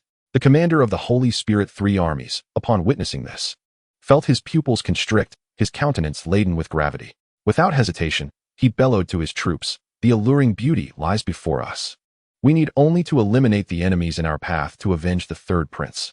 Everything will be within our grasp. Charge. We hold the advantage in numbers. We can overwhelm them. The moment for avenging the third prince has arrived. Stay close to my lead and exterminate the divine Su in army." They surged forward, spurred by greed and the exhortations of their leaders, igniting the fervor of the Xiling, Duoyun, and Shunning soldiers, who recklessly charged ahead. The battlefield erupted in a cacophony of battle cries. The Shui clan troops bore expressions of cold disdain, their eyes filled with contempt for the opposing forces, knowing full well that these enemies of the harmonized realm were no match for them. Nevertheless, despite their scorn, their demeanor remained serious, devoid of any hint of relaxation. They understood that even the slightest error on the battlefield was unacceptable. Thus, they each summoned their respective techniques, imbuing their arrows, and unleashed a hail of projectiles toward the enemy troops. Whoosh! No, my arm. Uft! In an instant, the rain of arrows collided with the figures of the Holy Spirit army, soldiers collapsing one after another, while the Shui clan troops showed no sign of halting their assault. However, the dreams of the Holy Spirit soldiers were met with a harsh reality.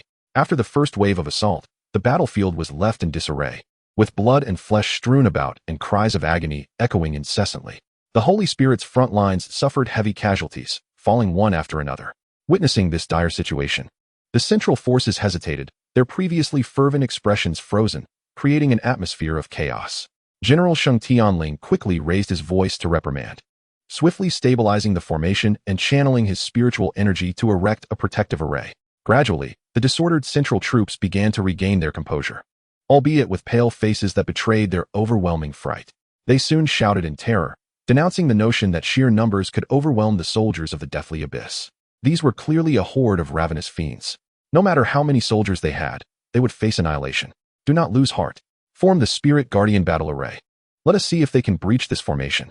However, the advancing Shui family forces provided no opportunity for them to establish their defensive formation. In the blink of an eye, a rain of arrows descended once more. Swish, swish, thud.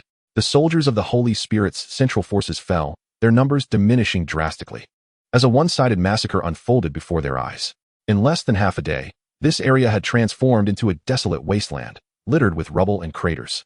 A thick scent of blood lingered for miles, attracting swarms of carrion spirits that circled ominously in the azure sky. The ground was piled high with bones, a scene so horrific that it could chill the soul, yet not a single member of the Shui family army was among the fallen. In the Daoxin domain, the stronghold of the Holy Spirit Empire, within the Imperial Palace, a palace servant knelt trembling on the hall floor. Above him, Emperor Qingmu wore a dark expression, baffled as to why the 3 legions dispatched had been annihilated in less than a fortnight. He coldly demanded to know the cause of such calamity. The servant, feeling an overwhelming dread, lamented his misfortune, for it was during his watch that such a disaster had befallen them. The thought of his own life being at stake made him want to weep, yet he could only muster the courage to respond anxiously, "Your Majesty, I have long served within the palace and am unaware of external matters." Emperor Qingmu, boiling with rage, thundered, "Drag him away. Your presence vexes me." No sooner had the words left his lips than 2 guards stepped forward, unceremoniously hauling the kneeling servant from the hall. The servant, terrified, turned pale as he screamed for mercy.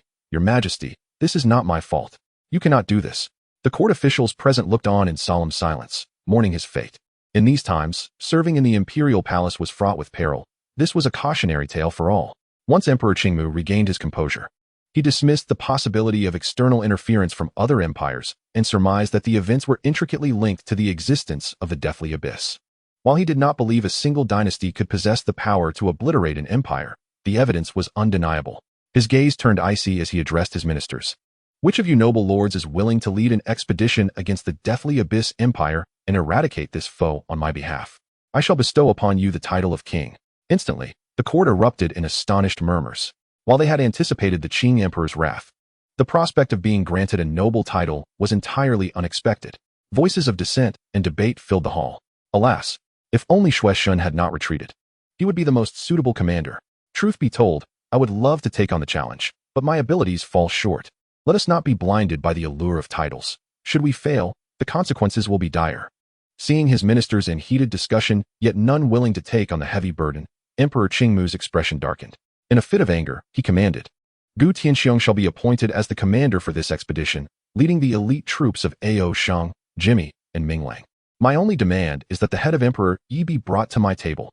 An elderly man with white hair stepped forward, respectfully replying, "This old minister obeys your command."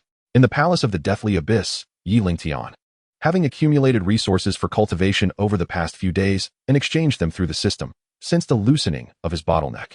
With a determined resolve, he swallowed a celestial falling pill, and in an instant, he achieved a breakthrough. The celestial falling pill, as its name suggests, contains the essence of energy left behind by fallen celestial beings. Yi Lingtian painstakingly accumulated 50 billion prestige points to obtain one. "Your Majesty, it is time for breakfast." Upon hearing Jiuqing's voice, he descended from his mat and stepped out of the secret chamber. Seeing Jiuqing looking so charming and shy, he could not help but jest. "Little fox, you are truly beautiful. I wonder who is fortunate enough to marry you." Upon hearing Lingtian tease her so early in the morning, Jiuqing raised her sparkling eyes and playfully scolded, "Your Majesty, you are incorrigible, always teasing me. Besides, am I really that small?" She stomped her foot and puffed out her chest. Lingtian was momentarily dumbfounded by the audacity of this little maid. He then rubbed his nose, realizing that while Jiuqing's boldness was refreshing, it was also quite overwhelming. Thus, he openly assessed her, commenting, "Not bad, not bad. You've grown quite a bit." Yet he mused inwardly, wondering what it would feel like to experience it firsthand.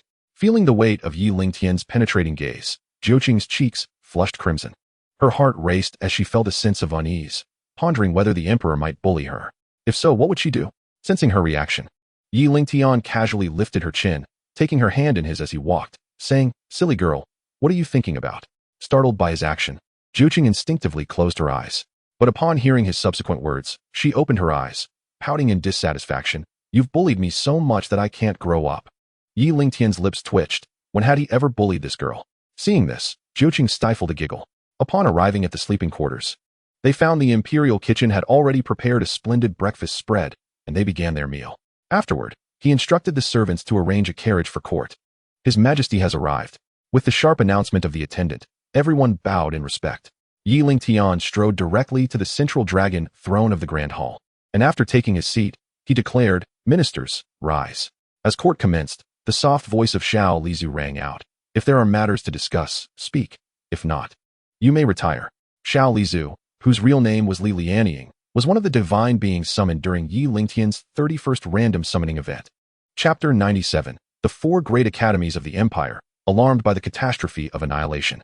"Your Majesty, the territory of the Deathly Abyss has expanded several-fold, and we are in urgent need of various governing talents." Seeing the ministers hesitating, Xia Yanjin spoke up. Lingtian pondered briefly before inquiring, "Minister Yu, do you know how many reserve talents remain in the four great academies of the Empire?" The other ministers looked on curiously at Yu Tianxi, who stepped forward to respond. "There are currently 2 million students in various fields still studying at the academies, with 20,000 governance-type students set to graduate soon. The four great academies are the Spirit Martial Academy, the Qingyu Academy, the Tianyi Academy, and the Yuanyang Academy, established by the founding Emperor Yuan. Each academy has its headquarters in the imperial capital, with branches spread throughout the empire. The influence of the four great academies is complex, with overall strengths being comparable. Yu Wenba, Shun Xianxiao, Qi Liangwei, and Zhang Huanyu are the late-stage palace masters of the four great academies, holding positions equivalent to second-rank officials in the empire. But they are actually under the jurisdiction of the Ministry of Works. The academies have an elder council, a law enforcement team, and instructors. The instructors are divided into 9 stars, with 1 star being the lowest level, requiring cultivation above the pill-embracing realm. The academies offer lectures on cultivation, military strategy, national governance, and etiquette studies.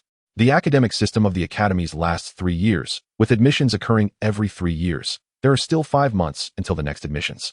Lingtian suddenly recalled that graduates from the academies wishing to enter the imperial bureaucracy needed to obtain a graduation certificate issued by the academy. Given the timeline, it would be another 6 months before this batch of students would emerge from the academies. With a resolute expression, he declared, "For this year's graduating class, I shall personally oversee their internships, distributing them across various realms of the dynasty, assigning them mentors in the form of local officials. Ultimately, they must submit a mentor's evaluation, which, upon approval by the academy, will allow them to graduate smoothly. Subsequently, they may enter the ranks of local officials within the dynasty. I do not wish to see mentors disregard the laws of the dynasty for personal gain." Upon hearing Lingtian's stern words, the ministers exchanged glances, their thoughts diverging. Yet they all professed, "Your Majesty is wise. We shall diligently fulfill our duties and ensure rigorous oversight of the assessments." Then, contemplating the governance of the academy, Lingtian resolved to separate the 4 major academies from the Ministry of Works, establishing them as an independent governing body. Thus, he commanded, "Let it be decreed that, effective immediately, the 4 major academies shall detach from the Ministry of Works and form a new Department of Education, with the Palace Lord participating in morning court sessions." The ministers were taken aback, uncertain of his intentions, yet none dared to voice their objections. They were acutely aware of their own limitations. observing the prominent ministers at the forefront appearing unfazed, leading them to speculate in silence. Lingtian's authoritative gaze swept over them, choosing to disregard their confusion. At that moment, the familiar voice of the system echoed in his ears. Ding! Congratulations, host, for vanquishing the enemies of the Holy Spirit, granting you 3 random summoning opportunities. 5 million tribulation pills, 2 army summoning cards, an upgrade in the Chaotic Emperor's art by 1 level, 1 billion top-quality spirit stones, and a secret manual for the dynasty's ascension. Ding! Side quest triggered, Ascension of the Dynasty. Time limit, half a month. Upon completion, rewards include a 4-level cultivation boost, 3 million tribulation pills, 10 techniques, 2 million mid-grade spirit artifacts, a 3 million strong army in the late stage of the Great Ascension realm, 1 demon summoning opportunity, and 2 billion top-quality spirit stones. Lingtian understood that this was the advance party led by Shui Ringgui, who had already annihilated the Holy Spirit dynasty. Arriving earlier than anticipated, the mention of acquiring the Ascension Manual prompted him to ponder the need for early preparations for the dynasty's elevation. However, he recognized that the present was not the opportune moment. Turning to the ministers, whose eyes were filled with suspicion, Lingtian concealed his thoughts and continued calmly. In addition to arranging for the graduates of the academies to participate in governance across various regions, I expect all of you to return and fulfill your responsibilities diligently. I shall dispatch personnel for unscheduled inspections. Should any of you allow your jurisdictions to exploit the common folk or tarnish the dynasty's reputation, there will be no need for you to present yourselves before me. Upon hearing this, the ministers exchanged uneasy glances. Though their own families were above reproach, the conduct of their subordinates was far less certain. They realized that the emperor's actions were a means to recruit talent from diverse backgrounds, while simultaneously delivering a warning to those present, embodying a balance of grace and authority. Since Lingtian's awakening, he had placed great emphasis on the welfare of the people, prompting the ministers to gradually comprehend his far-sighted wisdom. Indeed, his benevolence and insight were evident. Under his reign, the people of the dynasty thrived, and peace reigned across the lands, contributing to the dynasty's splendor. This presented a favorable opportunity for them. By achieving notable public welfare accomplishments, they could further advance their standing. Conversely, failing to do so would still yield commendable contributions to the dynasty. The thought of the resplendent resources offered in the dynasty's store stirred their ambitions. Even if they did not require such resources themselves, as they could benefit their families instead, they selectively disregarded the latter part of his statement. Having observed that as long as they did not contravene the laws of the dynasty, all would be well. Nonetheless, they recognized the necessity of admonishing their subordinates to refrain from malfeasance. Thus, suppressing their inner thoughts, they clasped their hands in salute, declaring, "We shall heed your majesty's cautionary words." At this juncture, Nangong Xuanji, the overseer of the dynasty's celestial predictions, stepped forward respectfully, reporting, "Your Majesty." After repeated confirmations by the elder officials, the observation pavilion has detected unusual celestial phenomena, glimpsing a fragment of the future. Within the next 2 to 5 years, a cataclysmic disaster will befall us. In the face of chaos, countless lives will be lost, and even the pinnacle forces will struggle to endure. The dynasty must prepare adequately to seize any opportunity for preservation. While Wei Zheng and Baigan remained composed, the others, upon hearing this, were thrown into disarray, their faces betraying fear as they began to murmur among themselves. The impending calamity threatening to engulf the continent evoked memories of ancient times, as well as the dark epics of yore. What could they do? Though the dynasty's strength had vastly improved, it remained insufficient to safeguard every inch of land against external threats. Chapter 98. The Forbidden Zone of the Wilderness, the goal of unifying the celestial realm. May your majesty possess hidden means to aid the common folk of the dynasty in weathering this storm. They urged, there is no need for alarm. Your majesty is enigmatic and possesses unfathomable strength. We simply need to proceed methodically, strengthening the dynasty's influence, and all challenges shall be surmountable. Their anxiety was not entirely unfounded. Historical records of the dynasty indicated that during times of upheaval, over half of the prevailing powers would vanish, with only a fraction surviving the turmoil, leading to devastating consequences. History often repeated itself. They recalled the great emperor's reign, during which the realm had also faced turmoil, besieged by the wild emperor from the barbaric territories of the spirit beast domain. The great emperor had summoned the forces of the realm to resist the invasion. During that period, blood rain fell from the skies, and many powerful figures perished, with the main battleground, the Qingtian prefecture, now reduced to the desolate forbidden zone, littered with the remnants of the fallen.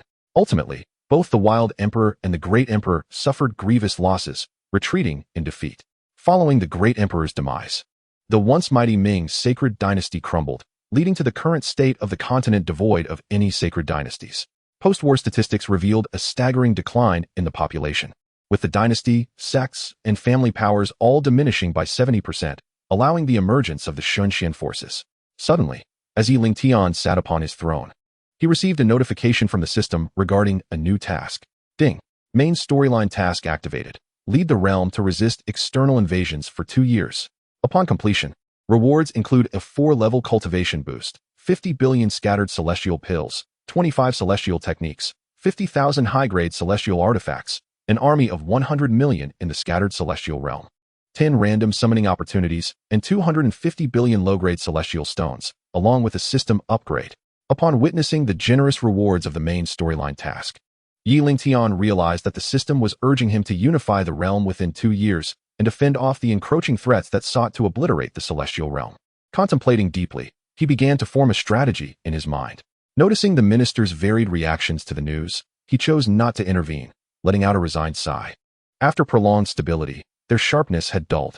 When the moment felt right, he declared the court session adjourned, instructing everyone to control the dissemination of information to prevent unnecessary panic. As he made his way through the palace, he encountered Han Sai and her maid basking in the sunlight of the imperial garden, engaged in quiet conversation. Lingtian gestured for his accompanying attendants to withdraw, slowly approaching the 2 women from behind. The maid, upon noticing Lingtian, attempted to rise in greeting, but he halted her. Han Sai, seeing the maid's movement, felt a twinge of confusion. After she subtly signaled, she finally recognized Lingtian, her face lighting up with delight as she exclaimed, "Your Majesty, welcome." Lingtian grasped her hand, inquiring with curiosity, "There is no need for such formalities, Tsai. I have said before, unless in solemn circumstances, you need not adhere to such protocols." With a playful intent to tease her, he continued, "After all, we are husband and wife. Such formality is burdensome. From now on, simply refer to me as your husband." Gently, he brushed his hand against her forehead. Han Sai's face flushed crimson as she instinctively sought to shy away, but upon realizing it was Lingtian, she found herself momentarily frozen, her beautiful eyes blinking in surprise. Ultimately, Han Sai pondered for a moment before nodding and proclaiming, "Then Tsai shall transcend, my lord." Subsequently, he took her gentle hand and led her to the pavilion in the imperial garden. As he inhaled the alluring fragrance of the lady beside him and gazed into her eyes filled with longing, he was momentarily struck by a sense of unreality. Shaking his head to dispel distracting thoughts, a refreshing breeze swept through, mingling with the subtle aroma of osmanthus and lotus. He looked upon the golden sea of blossoms within the garden, where clusters of blooms burst forth from their branches. The 2 sat quietly, exchanging glances that enveloped him in an indescribable sense of ease and contentment. Sensing a breakthrough in his cultivation, he turned to Han Sai beside him and advised, "Sai, I sense an imminent advancement in my powers. I shall accompany you shortly." With a wave of his hand, he set up several defensive sound barriers. A flicker of disappointment crossed Han Sai's eyes, quickly replaced by a solemn expression as she instructed the nearby guards and palace maids, "You must all keep your distance. Do not disturb His Majesty's breakthrough." "Yes, Your Majesty." Immediately, the guards, both visible and hidden, retreated at her command, and she positioned herself at the entrance, quietly observing the man at the center of the pavilion. Lingtian sat cross-legged, encircled by a multitude of celestial stones, initiating the operation of the 5th layer of the Chaos Emperor's art. In an instant, the celestial stones emanated a rich aura of ethereal energy, swiftly converging into his body and forming a swirling vortex of spiritual energy, which was continuously compressed and refined. Within 5 breaths, this energy coalesced into a viscous emerald liquid, flowing into his body. The celestial abode within him expanded dramatically, doubling in size within the blink of an eye, as his bones, blood, and meridians radiated a soft golden sheen, successfully advancing into the late stage of the golden immortal realm.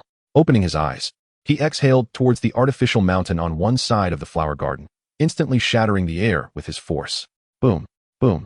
The nearby guards, unaware of the circumstances, rushed toward Lingtian upon hearing the commotion, only to be informed not to interfere.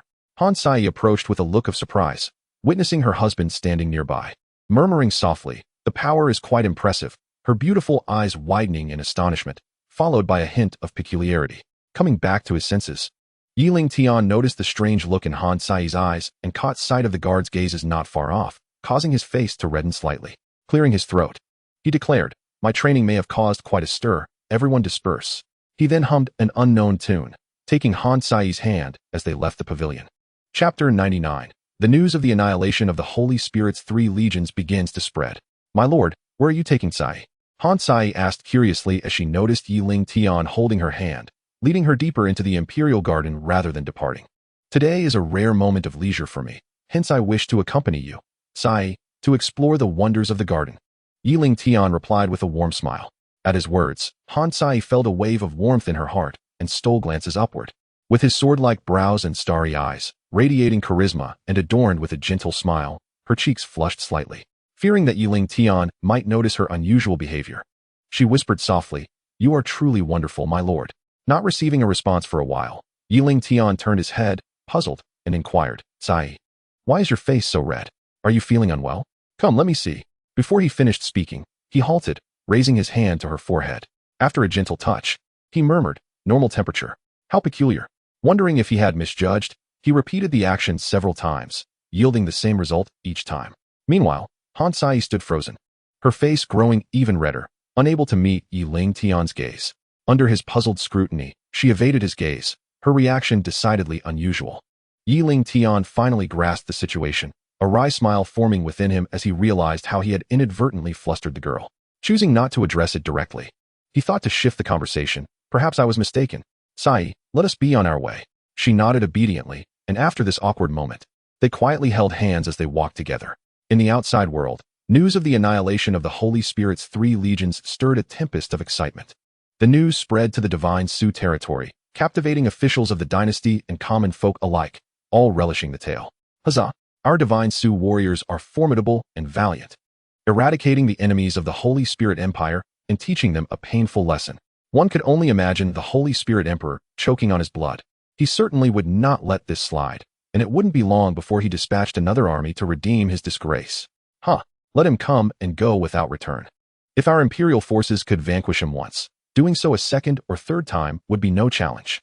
The dynasty has eradicated the Holy Spirit's invasion. Today, I, the host of this establishment, am elated. All patrons dining here shall dine for free. Everyone basked in the glory of the dynasty, expressing gratitude for the host's generous hospitality. What a remarkable feat to have annihilated an elite army of an empire. Quite expected. At the Mingwei Inn in the Divine Su imperial capital, Lu Yao stood by the window, gazing in the direction of the palace, murmuring to herself. Subsequently, she retrieved the newly acquired communication device, made up her mind, and descended to settle her bill before heading toward the city gates. On the outskirts of a medium-sized town, Beast Origin City, near the Xian Beast Forest, a resolute young man had just returned after hunting some low-tier spirit beasts in the central area. Upon exiting the forest, he overheard a small team discussing matters concerning the dynasty. Intrigued, he approached and asked, "May I inquire if you are speaking of the Divine Su? Has there been a change in the Divine Su dynasty?" The team leader, a 20-year-old woman, paused, curious to assess the young man before her. Noticing the dust on his clothes and their wrinkled state, she surmised his situation. Rather than taking offense at being interrupted, she responded with an odd expression. "The imperial forces have repelled the Holy Spirit Empire's invasion and annihilated them entirely. This news has already spread throughout the dynasty." Xia Yin sensed the surprise in the woman's tone and awkwardly rubbed his nose, explaining, "I have been secluded in the forest for cultivation recently, rarely venturing out. Hence, I am unaware of the news from the outside world." The woman's companions nodded in understanding, choosing not to elaborate further. In their eyes, the young man was merely a passerby on his journey, unlikely to cross paths with them again. The woman inclined her head. "We have tasks ahead, so we must part ways here," and the team continued on their way. "Thank you for the information, miss. Safe travels." Xia Yin furrowed his brow, recalling that he was but a step away from breaking through to the divine concealment realm. He observed the direction the group departed toward, heading toward Beast Origin City. In the town of Jinyuan, closest to Qingwu City, 2 young women had just settled at a roadside stall when they overheard 2 diners conversing nearby. "Have you heard, Brother Ming? The imperial forces have completely eradicated the Holy Spirit Empire's invasion in the Far East. I have only just learned of it. The current military strength of the dynasty is indeed formidable. The empire was extinguished just like that, which is truly astonishing. That being said, I still hope the dynasty continues to ascend so that it may protect us lowly cultivators. Come, let us toast to the dynasty's success in eliminating threats from all sides." Yun Xianxian exclaimed with excitement. Turning to Li Wan, "The dynasty has once again thwarted the Holy Spirit's invasion." Zhao Li Wan, seated opposite her, sighed. "You are such a lively spirit. always causing a commotion wherever you go. Xianxian remarked, I act on impulse. Why should I carry the heavy shackles of restraint? If I don't express discomfort, others will feel awkward. With that, she smiled at those around her. Others, seeing her, responded with smiles and dispersed. Zhao Liwan's expression suddenly turned serious as memories of the past flooded her mind, causing her mood to darken. Chapter 100. The Empress emerges from seclusion to discuss countermeasures. Upon witnessing the situation, Yun Xianxian was acutely aware that she had inadvertently touched upon a sensitive topic, stirring the sorrow of her sister. Consequently, with a carefree demeanor, she exclaimed, all right, let us cast aside these troubling thoughts. Let us discuss our next destination. Zhao Lijuan swiftly concealed her melancholic emotions and forced a smile, stating, we shall first head to the provincial capital, as it serves as a conduit to various states. Very well. We shall heed the arrangements of our fairy Lijuan. In the imperial capital of Fengming, Zhuge Liang, after tirelessly reviewing documents day and night, selected capable and virtuous officials from the ranks of the Fengming dynasty's original personnel, who were well regarded in the community, to continue their service, alleviating the shortage of administrative officials. He has now effectively restructured the divine mysterious laws, the allocation of officials, and the local guard forces, yielding commendable results.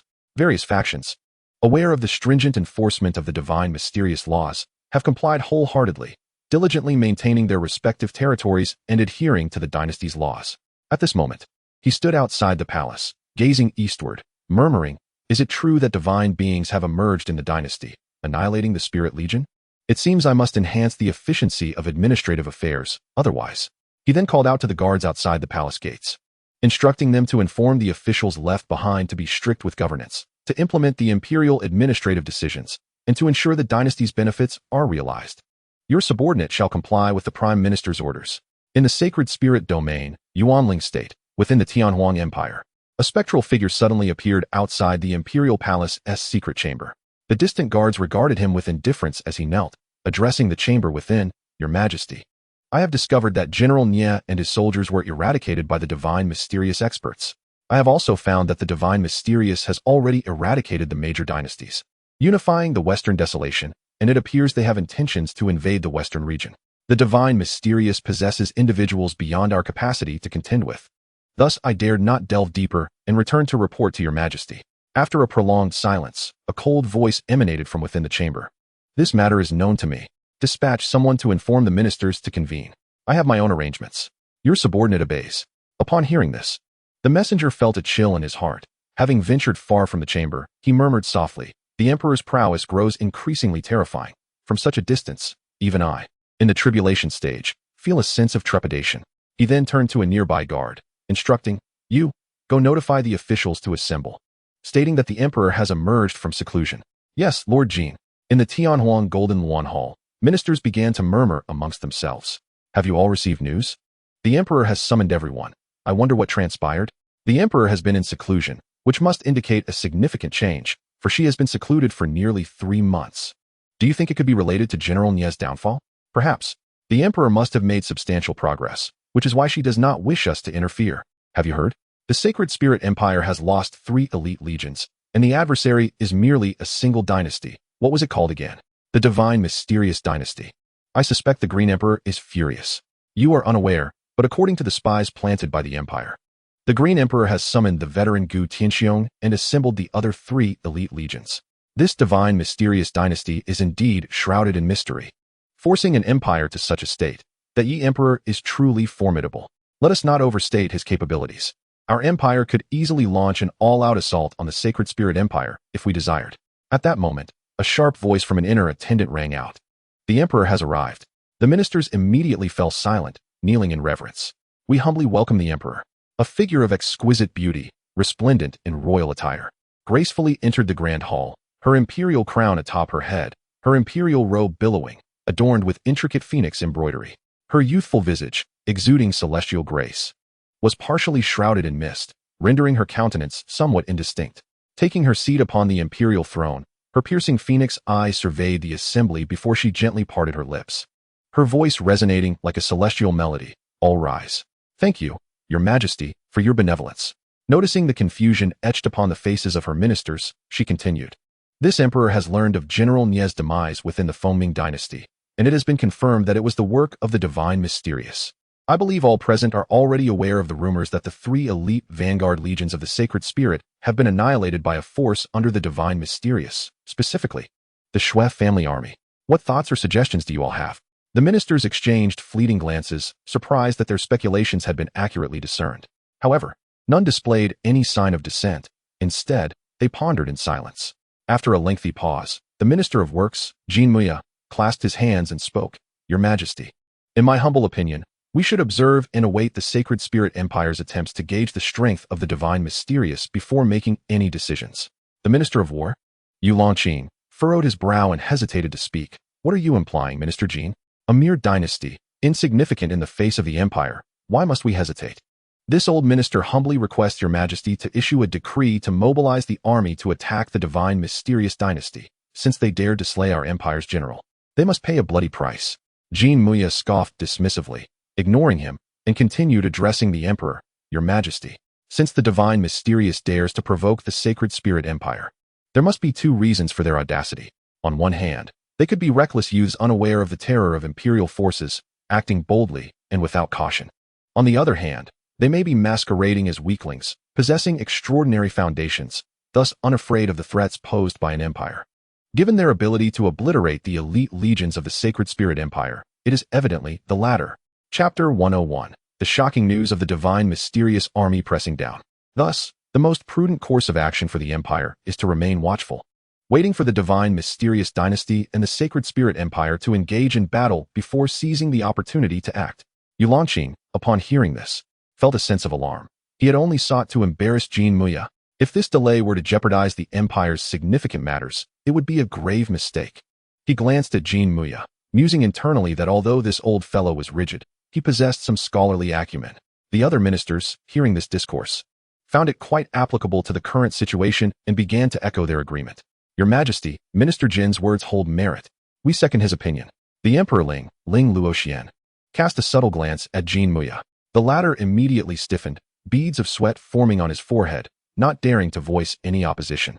Then, the hall resonated with the ethereal voice of the Emperor.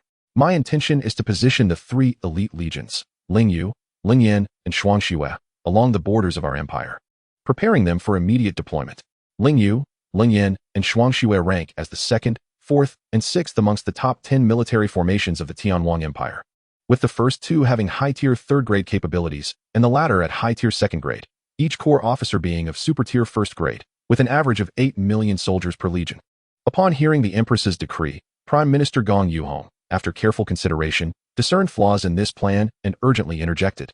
"Your Majesty must not divert the Lingyu and Lingyan legions. The Sacred Spirit Empire to the north and the Tianyao Empire to the south have been eyeing us covetously. If we were to rashly assemble our forces to the west, we would leave our defenses in those regions vulnerable to enemy exploitation. Our northern and southern borders would be in peril." The other ministers were similarly alarmed, voicing their concerns. If the Emperor's command to mobilize the army were to be executed, Prime Minister's worries were not unfounded. The rear of the Empire would be exposed to enemy forces, and even if troops were dispatched, it would be challenging to establish an effective defensive stance in a short time. The Emperor's course of action is unfeasible, given the current situation. Only the 3 legions stationed in the western region can be mobilized, as they are tasked with defending key strongholds. Ling Luoxuan's expression tightened, her heart racing at the unexpected turn of events, yet she did not reveal much emotion, inquiring in a tone devoid of sentiment, "If this plan is not viable, who possesses a clever strategy to resolve this matter?" As these words left his lips, before anyone could respond, a shadow abruptly intruded into the grand hall. Kneeling at the foot of the dais, trembling with trepidation as he spoke, "Your Majesty, grave tidings await. What has caused you such distress?" Ling Luoxian, observing the scene, furrowed her brow slightly, displeasure evident in her voice. The assembled ministers also frowned, puzzled. This man, a trusted aide of the Emperor, should not act so recklessly.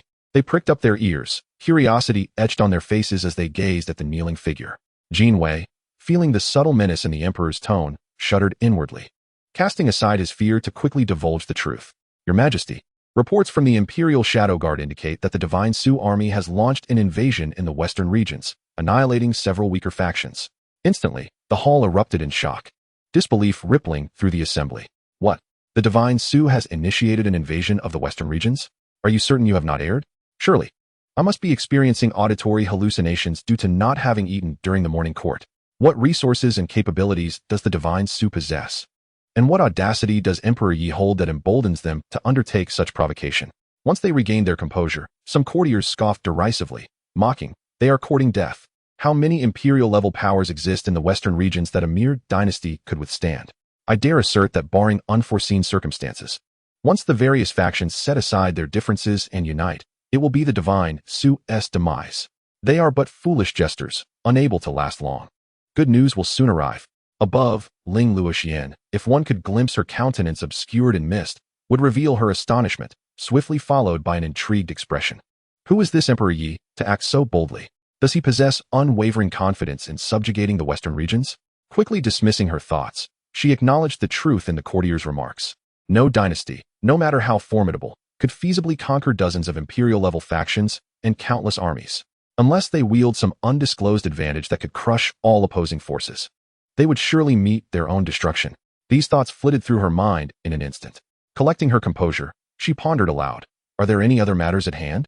Jin Wei felt an overwhelming weight of pressure and, steeling himself, replied, "The Sun Yu Holy Land, neighboring our dynasty, has sent forth its disciples to join forces with the 3 advance armies of the divine Su, and they are expected to arrive at our southwestern border shortly." As soon as this revelation was uttered, it struck the assembly like an earthquake of magnitude 8. The shock reverberating no less than the news of the divine Su's military incursion into the western regions. They could not fathom why an imperial-level Holy Land would willingly condescend to ally with an obscure dynasty. If they were aware that Sun Yu was not merely allying, but rather submitting to the divine Su, they would surely be at a loss for words. In that moment, a shared understanding seemed to dawn upon them, their gazes locking in mutual horror, followed by a collective intake of breath. Meanwhile, Lu Wushuang, having met Yi Lingtian and received a fright of considerable magnitude, sincerely pledged allegiance to the divine Su before hastening back to the Holy Land without pause. Upon returning, she immediately summoned the high-ranking officials of the Holy Land for a meeting. Lu Fengshuang, shedding her previous demeanor, appeared revitalized and brimming with robust energy. Surveying the room, a smile graced her lips as she proclaimed, "I bring you good news. The Holy Land has now united with the divine Su dynasty." The elders, officials, and esteemed seniors, including Xianxiaaudiobooks, were momentarily taken aback before the room erupted in a cacophony of astonishment, with the ancestral patriarch personally intervening. They anticipated Emperor Yi would be enraged and retaliate against the Holy Land. Alternatively, they speculated he might choose to let bygones be bygones, refraining from pursuing previous grievances, among myriad other possibilities. Yet, none could have foreseen this turn of events. Regardless of the Holy Land's stature as a powerful doctrine, such actions would inevitably undermine its standing in the Moon Spirit Prefecture and even the Dao Su domain, self-destructing its reputation and legacy. Eventually, someone, suppressing their fear, dared to question, "Patriarch, how is this any different from handing the Holy Land over to others? I believe we should awaken the slumbering ancestors and convene a collective decision." Lu Fengshuang's expression darkened, her gaze narrowing at the dissenter as she replied coldly, "Are you questioning my decision, or do you doubt my authority in this matter?" The 9th elder, unfazed, calmly responded, "I would not presume. I merely stand for the future of the Holy Land. And it is only logical and just that the other ancestors be informed." Seeing the skepticism on the faces of the others, Lu Fengshuang elaborated, "Is that so? My actions are in consideration of the ancestors. If we were to awaken them rashly, it would only exacerbate their dwindling vitality.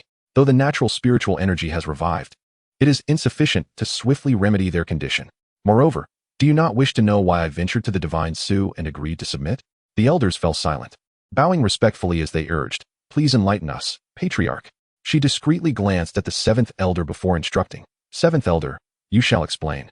The 7th elder, who had been hesitant to speak, respectfully accepted the command and began, "Yes, Patriarch. Upon entering the divine Su domain, everyone felt your actions were peculiar and hard to comprehend. However, upon reaching the imperial capital and meeting Emperor Yi, we witnessed a terrifying sight. The guards patrolling the imperial capital were all at the transformation realm, and there were numerous such forces. More frightful still, the moment we entered the capital, we sensed countless eyes upon us. A mere hint of disloyalty would lead to our demise. Even more alarming, Emperor Yi not only knows the secrets of the Holy Land, but is also aware of our purpose for visiting. He has even dispatched an army to invade the western regions. If the Patriarch had not agreed, we would have perished on the spot, and the Holy Land would have suffered a catastrophic blow." At once, the hall fell into a profound silence, the assembly displaying expressions as if they had encountered a specter. followed by incredulous murmurs. Heavens! The Divine Su has dispatched troops to invade the western regions. Have they truly reached an unrivaled level of power? The seventh elder would not jest about such matters. The truth was unmistakable. The Divine Su harbored no fear of the various factions in the western regions. Our patriarch has attained the late stage of tribulation crossing. What kind of being could instill such terror in him? Truly, the Divine Su is fearsome indeed. At that moment, Lu Fengshuang was reminded of her own thoughts and spoke in a quivering voice. Though my strength is not overwhelming, I stand at the pinnacle of the western regions. Upon entering the Divine Su imperial capital, I felt an overwhelming presence that filled me with dread. After a lengthy pause, she became more composed, casting a complex glance towards the outside of the hall, reflecting on her hundreds of years of cultivation. Standing before Emperor Yi felt less like facing a man and more akin to confronting a majestic deity, inspiring awe that compelled her to bow in reverence. The assembly ceased to mention awakening the slumbering ancestors, understanding that since the Divine Su had mobilized forces in the western regions, they must harbor an unwavering resolve to annihilate the factions therein. Moreover, they were well aware of the ties between the two sides from the Holy Land's sacred texts. Aligning with the Divine Su could also serve as an opportunity to fulfill the wishes of the founding ancestor. With this understanding, they naturally shed any lingering resistance, even feeling a hint of secret delight, though they remained oblivious to it. After all, their attention was now wholly focused on the Divine Su's offensive against the western regions. Brimming with anticipation for what was to come, regaining her composure, Lu Fengshuang, setting aside her earlier trepidation, continued, "Since there are no objections, we shall proceed immediately. Gather the disciples of the Holy Land to join Generals Wu Han, Geng Yin, and Yuan Chonghuan in conquering the Dao Su domain. Disciples will obey." Thus, Jin Wei reported to Emperor Ling regarding the alliance between the Sun Yu Holy Land and the three armies of the Divine Su. They suddenly conceived a possibility. The might of Xinxian was on par with that of the Xianxia Holy Land, which could explain the alliance of the two factions. However, doubts arose. If Xinxian was indeed a lunatic, it did not necessarily follow that the Xianxia Holy Land was as well. After all, the Holy Land stood as the pinnacle of the western regions, and would not be foolish enough to provoke the imperial powers of the West, leading to its own destruction. Thus, they were left in a state of perplexity. Observing the furrowed brow of the Ling Emperor, Jin Mu Yin interjected, "Your Majesty, given the current ambiguous circumstances, how should the imperial court respond? We implore your guidance." The other courtiers perked up their ears, curiously gazing upwards. Chapter 103. The Ascendance of Tianhuang and the Triumvirate Assault. Ling Luoxian cast a sharp glance, delivering an irresistible command, immediately dispatching edicts to Tian Yuxiong, Nangong Mintian, and Mu Yunpeng, instructing them to remain on high alert against the Xinxian army, assuring them that future arrangements would be at the emperor's discretion.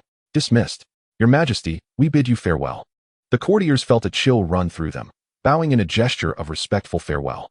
Shortly after, Ling Luoxian vanished in a flash. When she reappeared, she found herself in a space of unparalleled beauty and serenity. The courtiers breathed a sigh of relief, departing in twos and threes. In that ethereal realm, a crystalline mist enveloped the air, dancing whimsically with the gentle breeze, resembling an unceasing celestial fog. Beneath the distant mountains, a golden sea of bamboo swayed, exuding strands of vapor. Below the bamboo grove meandered a winding stream, giving the impression of nearing desiccation, yet occasionally bubbling forth with vibrant spiritual essence from the earth. Nearby stood an ancient palace, its plaque inscribed with Tianhuang Xuansang Pavilion. Surrounding it were vast, unending mountain valleys. As Ling Luoxian stepped into this realm, an ancient voice suddenly resonated. "Xianer, what brings you to seek this ancestor?" A fleeting, ethereal figure could be discerned manifesting above the grand hall. Upon hearing this voice, Ling Luoxian felt a surge of vitality, her heart startled. After a decade of absence, the ancestral power of the imperial court had deepened yet further. Suppressing her thoughts, she adopted a respectful demeanor and spoke eloquently. "I come to report to the venerable ancestor of the imperial court. There have been upheavals in the western regions. A mysterious dynasty has abruptly emerged in Tianzhou, sweeping across the western wilderness. They are currently launching an offensive against several domains. The southwestern border of our empire is also under threat. I have ordered the western generals to remain vigilant and have come to seek your guidance." The voice in the shadows fell silent for a moment, and after a few breaths, a soft sigh echoed. "Alas, if I leave this space, the opportunity will swiftly slip away. Unless absolutely necessary, I shall not intervene." Ling Luoxian was taken aback and inquired, "Has the ancestor not yet taken that step?" "It is not so simple," Remaining in this isolated realm not only evades the scrutiny of the heavenly Tao, but also severs the connection to the understanding of the cosmic principles. You may proceed to mobilize the necessary troops for interception. Should you falter, I shall intervene at the appropriate moment. This is the summoning jade token for my presence. Keep it safe. With that, a dragon-shaped spiritual jade was cast forth, and the voice fell into complete silence. Luoxian took her leave. She tucked the jade token away and turned to depart. Moments later, her figure appeared on the mountainside behind the imperial palace. She gazed quietly in the direction of the palace, contemplating before issuing orders to those nearby. I shall step out for a while. You are to proceed to the Prime Minister's residence and convey my command, ensuring that he manages the affairs of the imperial court during my absence. Instantly, a figure clad in black robes manifested around her, kneeling respectfully as he accepted his orders. Yes, Your Majesty. He then vanished from sight. Ling Luoxian muttered to herself. Can one who instills fear in the imperial shadow guards disappoint me? Her figure then faded towards the western expanse of the imperial city. A quarter of an hour later, the imperial shadow guard arrived at the Prime Minister's residence. Before he could emerge from the shadows, a booming voice rang out. Who dares to intrude upon the Prime Minister's estate? Reveal yourself at once. Do not be alarmed, Prime Minister. I am but a shadow guard in service to the Emperor, here to deliver her instructions. He then stepped into view. Gong Yuqiong, having just suppressed his anger, dismissed the guards who had come in response to the commotion. Looking at the figure before him with a measured gaze, what does the Emperor command of her envoy? The shadow guard's eyes flashed with annoyance and trepidation, and he replied, The Emperor has requested that the Prime Minister manage the affairs of the imperial court during her absence. A deep sense of perplexity coursed through Gong Yuqiong's mind. Was the Emperor testing him, or was there indeed a legitimate matter at hand? Or was it merely to delegate the management of state affairs? With a heart full of confusion, he clasped his hands towards the shadow guard. Please convey to the Emperor that I shall not betray her trust. In the southwestern border of Tianwang, Wu Han, Gengyan, Gongsunzan, and Yuan Chongwan commanded 3 armies stationed there, a mere 20 miles from the Tianwang Pass. After arranging for the troops' rest, they convened to deliberate their offensive strategy. Seated in their respective positions, Yuan Chongwan spoke first. Fellow colleagues, since we are gathered, I wish to reflect upon our previous deployments. The current efficiency of our march is lacking. To unify the Daoxian region within Her Majesty's timeline, we must strike from multiple fronts. Moreover, we need to select some representative powerful factions from various forces to serve as examples, to rally some while eliminating others, thereby expediting our overall advance. By this means, we could accomplish the task of unifying the Daoxian region before the dynasty's ascension. What are your thoughts on this proposal? Wu Han nodded in agreement. General Yuan's insight is commendable. There are no formidable adversaries in the Daoxian region comparable to us. A divided assault is indeed optimal. Gongsunzan also concurred. Were it not for the need to consider my soldiers, granting them adequate opportunities for experience, I would single-handedly take on an entire domain. Geng Yin chimed in. Given that Her Majesty is aware of our capabilities and has assigned us to command the armies, it seems she harbors such intentions. Indeed, the future dominion of Xinxian will undoubtedly span the cosmos, necessitating a vast army for its defense. Though we are indeed powerful, 2 fists cannot contend against 4 hands. This is undeniably an opportune moment for training. Chapter 104. The troops of Tianhuang approached Duantian Pass. Subsequently, the 4 gathered around a map of the Daoxian region to allocate their tasks. Yuan Chonghuan pointed to the southwestern corner of the map, stating, Currently, we are positioned in the southwestern region, near the border of the Tianhuang Empire. Our forces shall initiate the advance from here. The other 2 armies can circumvent north and from the south to the east, ultimately converging in the east. Do you all find this allocation satisfactory? The other 3 pondered for a moment.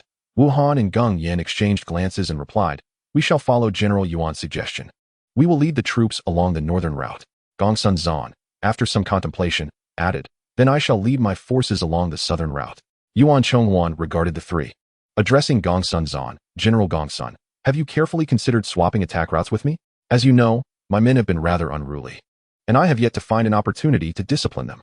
Understanding the undercurrents of his words, Gongsunzan felt a flicker of emotion in his gaze, and with a serious countenance, he replied, My soldiers excel in swift assaults over great distances. It would be a rare opportunity for them. If General Yuan can persuade them, I have no objections. Wu Han and Geng Yan, on the side, chimed in with a hint of envy. It seems we are kindred spirits, none sympathizing with our plight.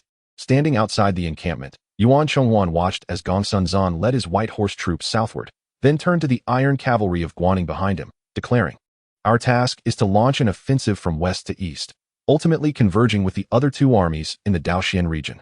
Our immediate priority is to break through the Tianhuang Empire, capturing the vital stronghold of Duantian Pass that obstructs our path. Are we confident in securing this pass in one fell swoop? As his words fell, a thunderous roar erupted from the assembly. Yes, yes.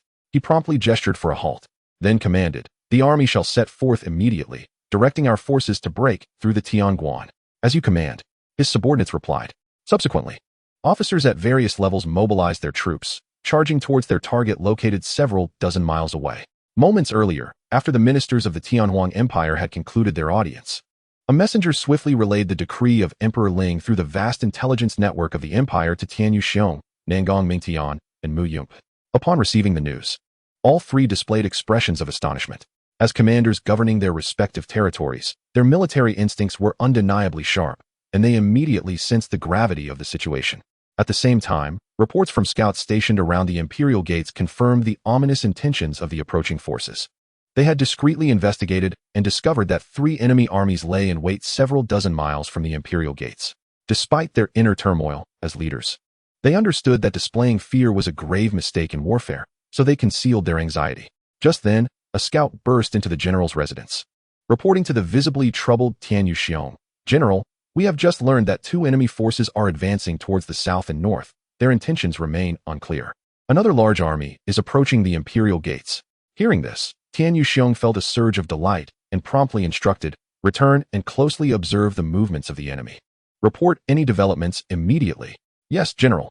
As the scout departed, Tianyu Xiong muttered to himself, "These 3 armies should not pose a threat. Can it be that a single army could defeat me? I refuse to believe it." He then stepped out of his residence and commanded his trusted aide, "Accompany me to the imperial gates to intercept the enemy." "As you command." At the same moment, the news reached Nangong Mingtian and Mu Yunpeng, both of whom fell into a heavy silence, their gazes instinctively drawn to the outer perimeter. Soon after, orders were issued to closely monitor the enemy's movements. A quarter of an hour later, Tianyu Xiong, accompanied by his trusted aides, ascended the city tower of the imperial gates. There, he beheld a cloud of dust rising in the distance, with the silhouettes of iron-clad soldiers discernible amidst an atmosphere thick with malice. His gaze sharpened, and he fixated on the enemy forces, his pupils constricting sharply. A voice within him cried out, "This is impossible. Absolutely impossible. It must be a flaw in my perception." He exerted effort to calm himself, yet upon releasing his senses once more, he found no change from before. A sense of dread enveloped him. The 5th Imperial Guard stationed there, Yuandong, was equally terrified, recognizing the overwhelming momentum of the enemy forces, a sensation they had only felt emanating from their own general. The commanding officer above ordered, "Quickly open the gates. Those who surrender shall not be harmed. Otherwise, we shall annihilate all." Yuan Chongwan, standing below the gates, appeared unperturbed by the threat of enemy attack, calmly addressing the commanding officer above. His voice, though soft, carried an undeniable authority that left no room for disobedience among the guards. Realizing the gravity of the situation, Tianyu Xiong desperately channeled his energy to suppress his fear, striving to control his voice as he inquired, "Who are you? Why do you invade the Tianhuang Empire without provocation?" The nearby guards, unaffected by fear, looked at their general in disbelief, astonished that the usually wise commander could be so naive. Many of the guards harbored similar thoughts, unbeknownst to Tianyu Xiong. His image in the eyes of his soldiers was crumbling due to his 2 questions of doubt. Before Yuan Chongwan could respond, his subordinate, Yuan Xingji, bellowed, "How dare you invoke the name of the Grand General? If you do not surrender, today shall be the day of your demise." He then turned to Yuan Chongwan, saying, "General, I volunteer to take his head." Chapter 105. The Threefold Imperial Gates of Tianhuang. Tianyu Xiong, filled with fury, roared, "This infuriates me. I shall annihilate them." Amidst his wrathful shout, the guards atop the imperial gates regained their composure, suppressing their trepidation as they activated the gate's defensive formation. Instantly, the sound of turning gears echoed, followed by a tremor that shook the ground, unleashing countless crystalline shards of ice towards the outside. Seeing the carefully prepared defensive array spring to life, Tianyu Xiong let out a triumphant laugh. "Huh. You truly are foolish to dare enter my guarded imperial gates. Prepare to meet your doom." However, in the next moment, his laughter was abruptly cut short, his expression frozen in shock. He witnessed the ice shards rapidly descending upon the imperial gates, only to be halted by an invisible force as they fell harmlessly to the ground. The same scene unfolded with the guards of the Guanning Iron Cavalry. Although in this case, it was a defensive rebound on a military scale. The guards on the imperial gates, numbering in the millions, stood dumbfounded, followed by exclamations of disbelief. How can this be? We must be seeing things. Yes, it must be that. A flicker of anger crossed Yuan Chonghuan's face as he ceased speaking, directly channeling his divine power to manifest the void in the realm of desolation, pointing a finger at the imperial gates. A beam of light shot forth from his fingertip, instantly piercing through the formidable fortress before him. The next second, the seemingly indestructible stronghold emitted a resounding crash as it collapsed. Boom. Tian Yuxiong, quick to react, utilized a spiritual artifact to leap into the air, his heart racing as he looked down to see the imperial gates giving way, his soldiers perishing on the spot. A flash of rage crossing his face. The shockwave from the sudden collapse of the gates caught the guards stationed behind them off guard, resulting in instant fatalities. The fortunate guards who managed to escape the initial disaster fled in a panic. Those witnessing this scene were bewildered, unaware that a legion of death was speeding towards them. Yuan Chonghuan quelled the shockwave and solemnly addressed his forces behind him. Push forward. In 2 hours, I wish to see your figures at the threefold gates. Understood, came the replies. Yuan Xingji, observing the situation, roared, follow me to eradicate the remaining enemy forces. Yes. The army surged forward towards the imperial gates, as if traversing an uninhabited land. Meanwhile, Tian Yuxiong, fully aware of his inferiority against his current opponent, realized that even a confrontation would lead to his easy defeat. It was merely a matter of time before his soldiers perished. Such thoughts sent chills down his spine, and he dared not contemplate further. Thus, he transmitted a message to the remaining 400,000 soldiers. The imperial gates have been destroyed by the enemy. As soldiers of the Empire, it is time for you to repay the Tianwang Empire. If we can withstand the enemy forces, General Nangong from the second gate will dispatch reinforcements. At that time, I shall petition the Emperor to reward you generously. The army, responding to his command, charged towards the imperial gates, determined to annihilate the enemy before them. Kill. For the Empire, eradicate the invaders. Kill. As Tian Yuxiong was about to turn and retreat into the inner gates, a sudden voice called out from behind him. Do you think you can escape? Tian Yuxiong, filled with dread, had no time to ponder. He hastily threw out an explosive talisman and quickly produced a teleportation talisman, fleeing towards the second imperial gate. However, a flash of white light struck him directly at a vital point, and he struggled to turn, desperately trying to discern the identity of his assailant. In the next instant, his body was torn apart, dissolving into a cloud of dust. Witnessing this scene, the voice echoed once more, since I have proclaimed I shall take your head, I shall not go back on my word. He then sped towards the advancing army below. At the Duantian second gate, several dozen miles away, Nangong Mingtian gazed gravely towards the direction of the first gate. After a moment's contemplation, he instructed his trusted aide, dispatch a contingent of troops to support General Tianyu. General, the commotion at the outer pass suggests that both armies are embroiled in a fierce confrontation. However, the absence of any intelligence is rather peculiar. Perhaps we should delay our deployment until scouts arrive to assess the situation. It would be prudent to gather more information before advancing. After all, should the first pass fall, our position will be gravely jeopardized. If we divert a large force now and the enemy were to appear unexpectedly, our defenses would be exceedingly precarious. Very well. Let us promptly dispatch scouts.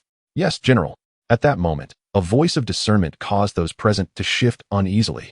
Indeed, a cautious approach is commendable. Yet, encountering me is your misfortune.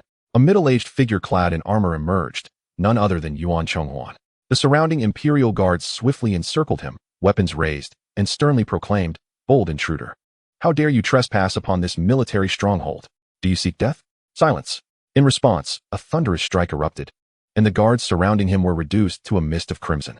With a gentle smile, he turned to Nangong Mingtian and inquired, so, will you surrender? Or shall I escort you on your journey? Regaining his composure, Nangong Mingtian's pupils constricted, realizing this individual was likely someone the emperor had instructed to maintain stringent vigilance. Chapter 106. The Wrath of the Empress of Tianwang. Summoning his courage, he stammered, do you not fear the arrival of the might of my empire? Yuan Chonghuan shrugged. Feigning regret, your bravery is commendable, but it is not the answer I wish to hear. With that, a surge of celestial energy pierced forth, instantly embedding itself in Nangong Mingtian's forehead. In an instant, his body began to dissipate into nothingness, while his confidant, paralyzed with terror, retreated and stammered, You are a devil. Do not approach. I am willing to surrender. The surrounding imperial guards, witnessing this spectacle, dared not breathe, their voices pleading for mercy. Yuan Chonghuan regarded them with satisfaction, an oppressive aura enveloping the space, before declaring, excellent. A wise choice, sparing me the need for bloodshed. He then pointed to a black-robed commander and commanded, "You shall temporarily command this army, and soon General Xianxian will arrive to take over." Shifting to a more menacing tone, he added, "Should you act against my orders, I shall annihilate you all." The onlookers trembled in fear, hastily affirming, "The general's might is unmatched. We dare not." "Humph, that is for the best." No sooner had he spoken than he vanished from sight.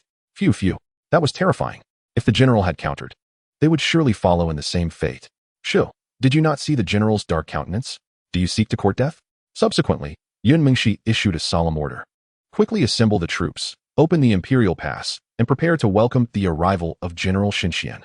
"General, how shall we deal with Nangong's confidant?" an advisor queried. Yun Mingxi's gaze flickered with cold intensity, his eyes sweeping over the assembly. "If he proves to be uncooperative, eliminate him on the spot." "Understood, General."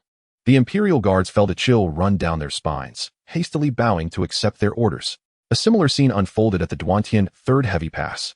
Just as Yuan Chonghuan was about to eliminate Mu Yunpeng, he furrowed his brow, halting his actions, and turned with keen interest toward the depths of the pass. A smile gracing his lips as he murmured, "How intriguing, a somewhat respectable figure has emerged." 10 paces away, Mu Yunpeng and his confidants were still in shock. Puzzled yet too fearful to speak, they stood silently, observing the unfolding events. Moments later, a figure appeared above the imperial pass, clad in imperial robes that billowed majestically. She radiated an otherworldly beauty, her form exquisite, with delicate hands that exuded grace. Every aspect of her being proclaimed her unparalleled magnificence. Below, the imperial guards were momentarily entranced, their fervor palpable. This was the most exalted and unattainable goddess they had ever witnessed, now gracing them with her presence. Mu Yunpeng was the first to regain his composure. Upon seeing her, joy illuminated his features.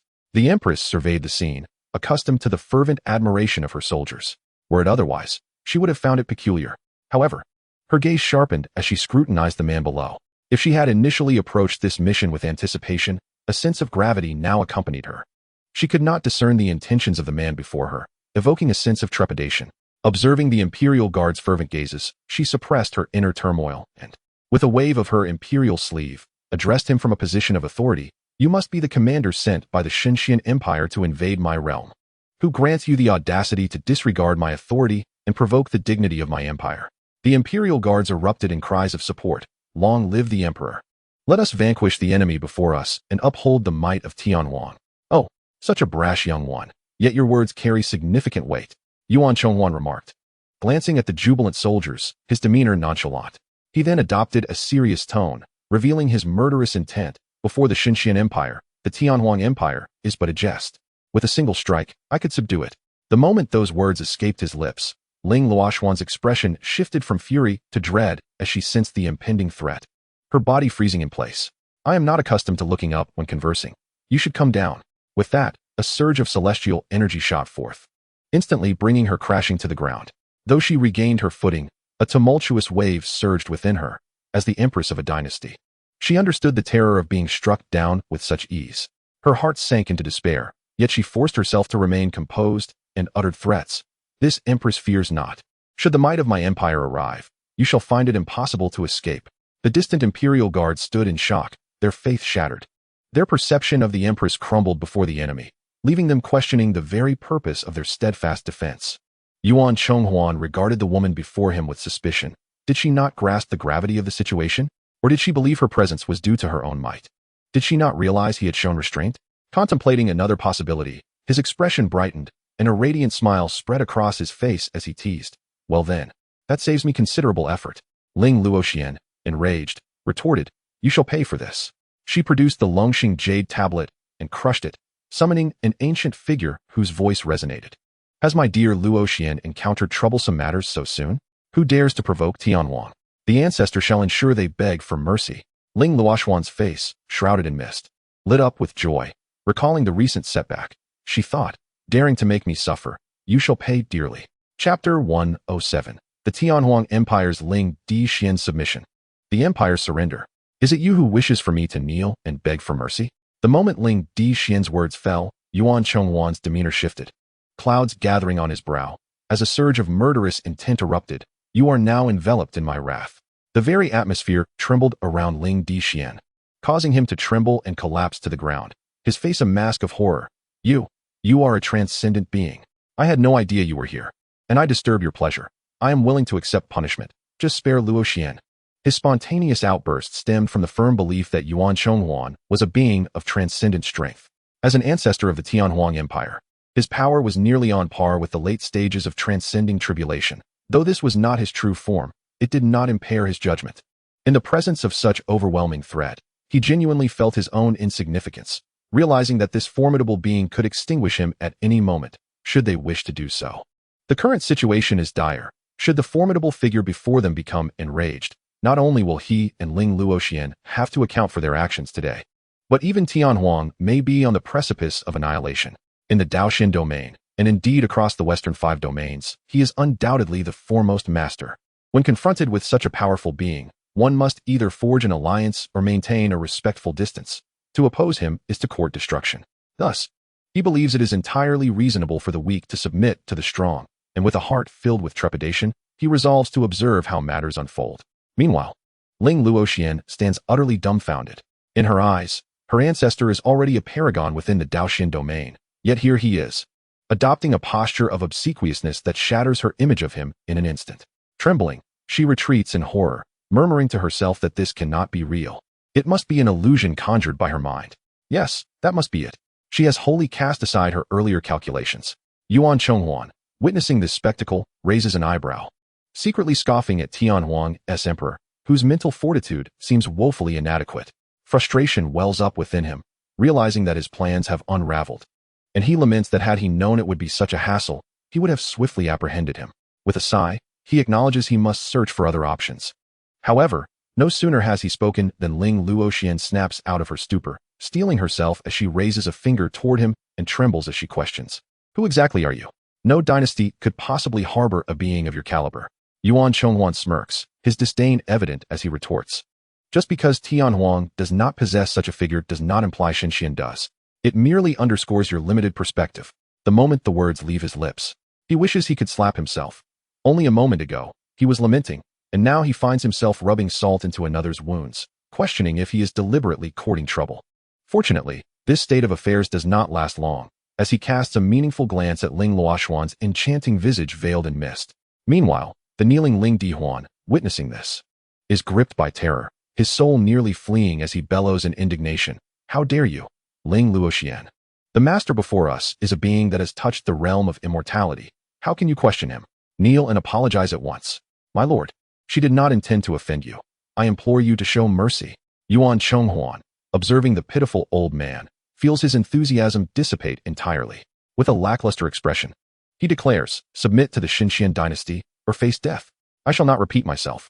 As his words echo, Ling Dihuan's face lights up with joy as he hastily nods in agreement. My lord, I am willing to surrender. He then turns a stern countenance toward Ling Luoxian, admonishing, Luoxian, make your stance clear. If you do not consider yourself, at least think of the subjects of the dynasty. What future is there in clinging to a crumbling empire? Following the master and pursuing the path of greatness is far preferable. Ling Luoxian, witnessing her ancestors' actions, feels utterly disillusioned. A sense of bewilderment washes over her. As the emperor of the dynasty, she has devoted herself tirelessly to its welfare. Yet now, faced with such a colossal blow, her spirit falters, and she feels the weight of her responsibilities crushing her. She has contemplated confronting the exalted being in the distance, seeking to resolve the source of this turmoil. But the remnants of reason tell her this is a dead end. After a struggle, she finally concedes. This emperor has no objections. With those words, her vitality drains away, and her once mighty presence wanes. The imperial guards and Mu Yunpeng, witnessing all of this, are thrown into an uproar. It is as if their steadfast beliefs have been shattered, their eyes growing vacant, akin to soulless puppets. At that moment, the thunderous sound of iron cavalry echoes from beyond the imperial gate. In no time, the Qianing cavalry is arrayed before the imperial gate. Yuan Qingji rides forth, leading the front of the ranks, and salutes, General. I bring news that the army has arrived as scheduled. What are the next steps for the army? Please instruct us, General. Gazing up at the ethereal Yuan Chonghuan, the hundreds of thousands of Qianing cavalry salute fervently. We pay our respects to the general. Their voices reverberate across the land, snapping the dazed imperial guards back to reality. Fear etched on their faces as they glance toward the source of the sound. Had they not seen the three imposing figures standing nearby, they might have fled in terror. Ling Dihuan, upon seeing the army beneath the imperial gate, experiences a wave of astonishment. even at the peak of the dynasty. It never boasted a uniform army of such formidable strength. Ling Luoxian, struggling to muster her spirits, feels her heart race as she beholds the formidable forces before her. Such powerful beings could easily be appointed to high positions within the Tianhuang dynasty, yet here in the Xianxian dynasty, they are merely foot soldiers. Each sight challenges her understanding, leading her to doubt the reality of her situation. Yuan Chonghuan nods in satisfaction, stating, quickly, send soldiers to open the imperial gate. Mu Yunpeng, feeling a tremor in his heart, promptly replies, yes, my lord, directly overlooking the two individuals standing nearby. The army shall enter the gate and incorporate all the forces of the Tianhuang dynasty. Those who resist shall be executed without mercy. Understood. Chapter 108. The surrender of Tianhuang sparks debate, bringing beauty and spirit herbs. In the Xianxian Imperial Palace, Yi Lingtian and Han Cai leisurely stroll into the heart of the Imperial Flower Garden, currently nestled within an area flourishing with spirit herbs. Han Cai curiously observes the 10,000 cubic meters of land, noticing a slight difference in the soil quality, and softly inquires, husband, what kind of soil is this? And what are these spirit herbs? Why do they flourish so well? Yi Lingtian smiles as he explains, this is the rich spirit soil, an excellent medium for nurturing spirit herbs. As for these herbs planted in the spirit soil, they were also relocated here at my behest. This is the premium spirit herb, ice purple demon flower, used in the concoction of demon-expelling pills.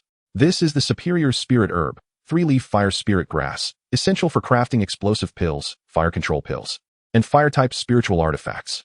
This is the premium spirit herb, twin-root spirit mushroom, a rare treasure for nurturing spiritual energy.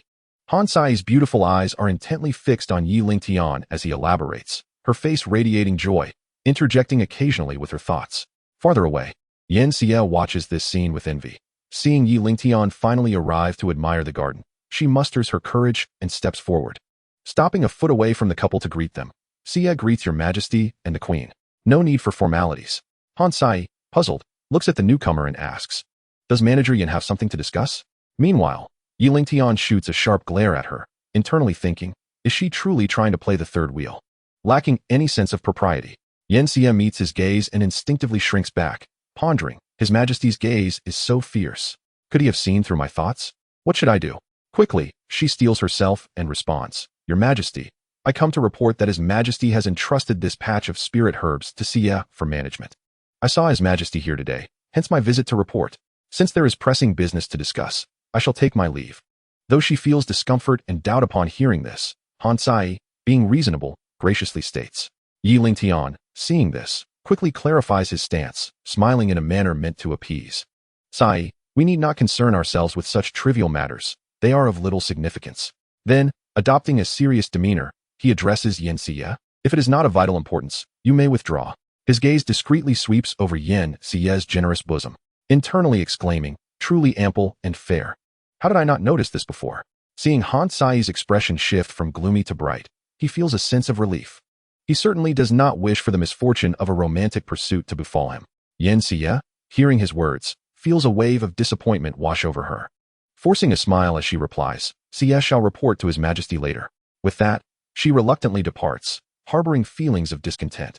Han Cai, upon hearing her husband's words, beams at Yi Lingtian, inexplicably saying, Husband, why so anxious to chase away Miss Yan?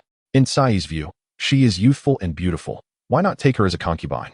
Upon hearing these words, Yi Lingtian inwardly lamented that his concerns had indeed materialized.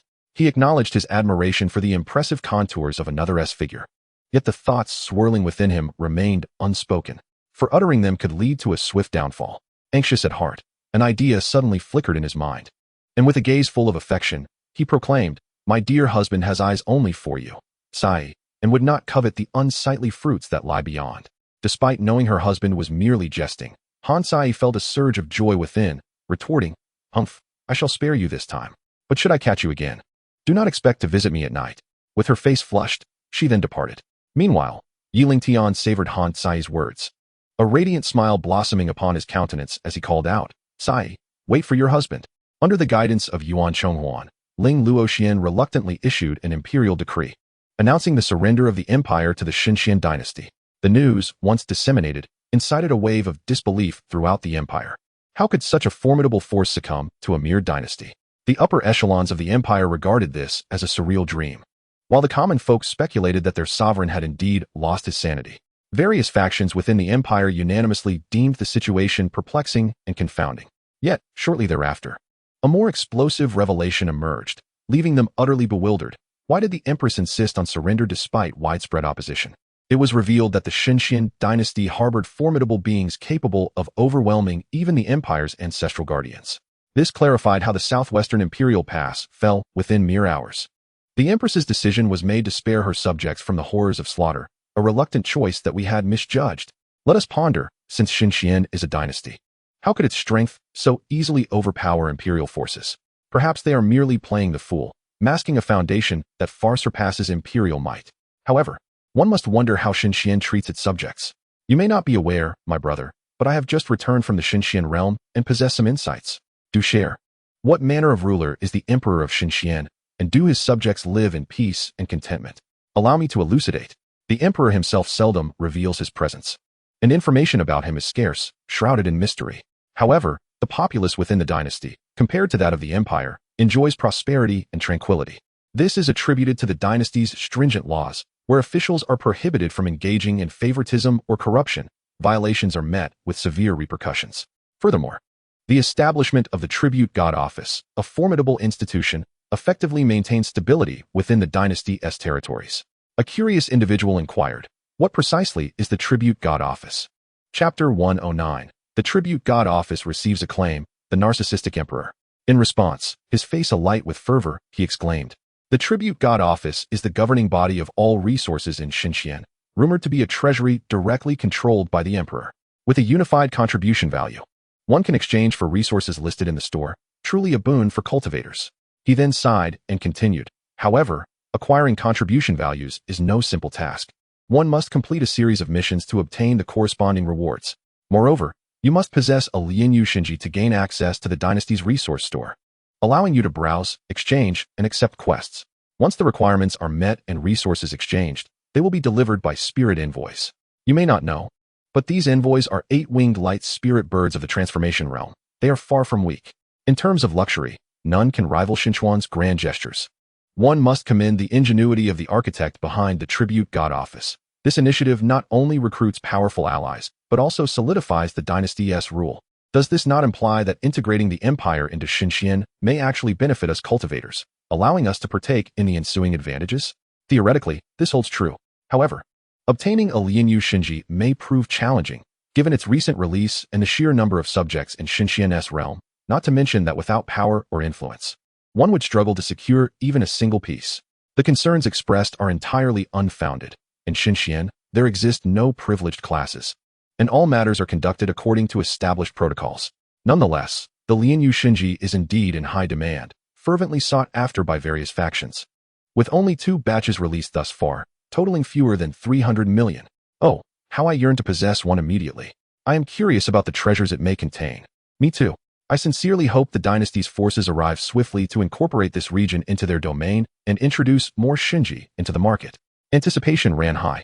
Under the emperor's decree, the cavalry of Guanning smoothly occupied Tianhuang, Yuan Chongwan, considering the greater picture, disseminated information to reassure the populace and dispatched 10,000 soldiers to garrison various states and fortresses, preventing any treasonous intentions. The operations of the empire's bureaucracy and legal system continued as usual while awaiting the appointment of officials from the dynasty. As for the various factions within the empire, following the eradication of a faction of covert saboteurs, the strongest remaining factions were ordered to report to the imperial capital of Tianhuang within a stipulated time frame and integrate into the Tianhuang army, temporarily under his command. The royal members of the empire, including the emperor himself, were sealed in their powers and escorted to the Lingtian dynasty for Lingtian to address. Subsequently, he led his forces onward toward the east.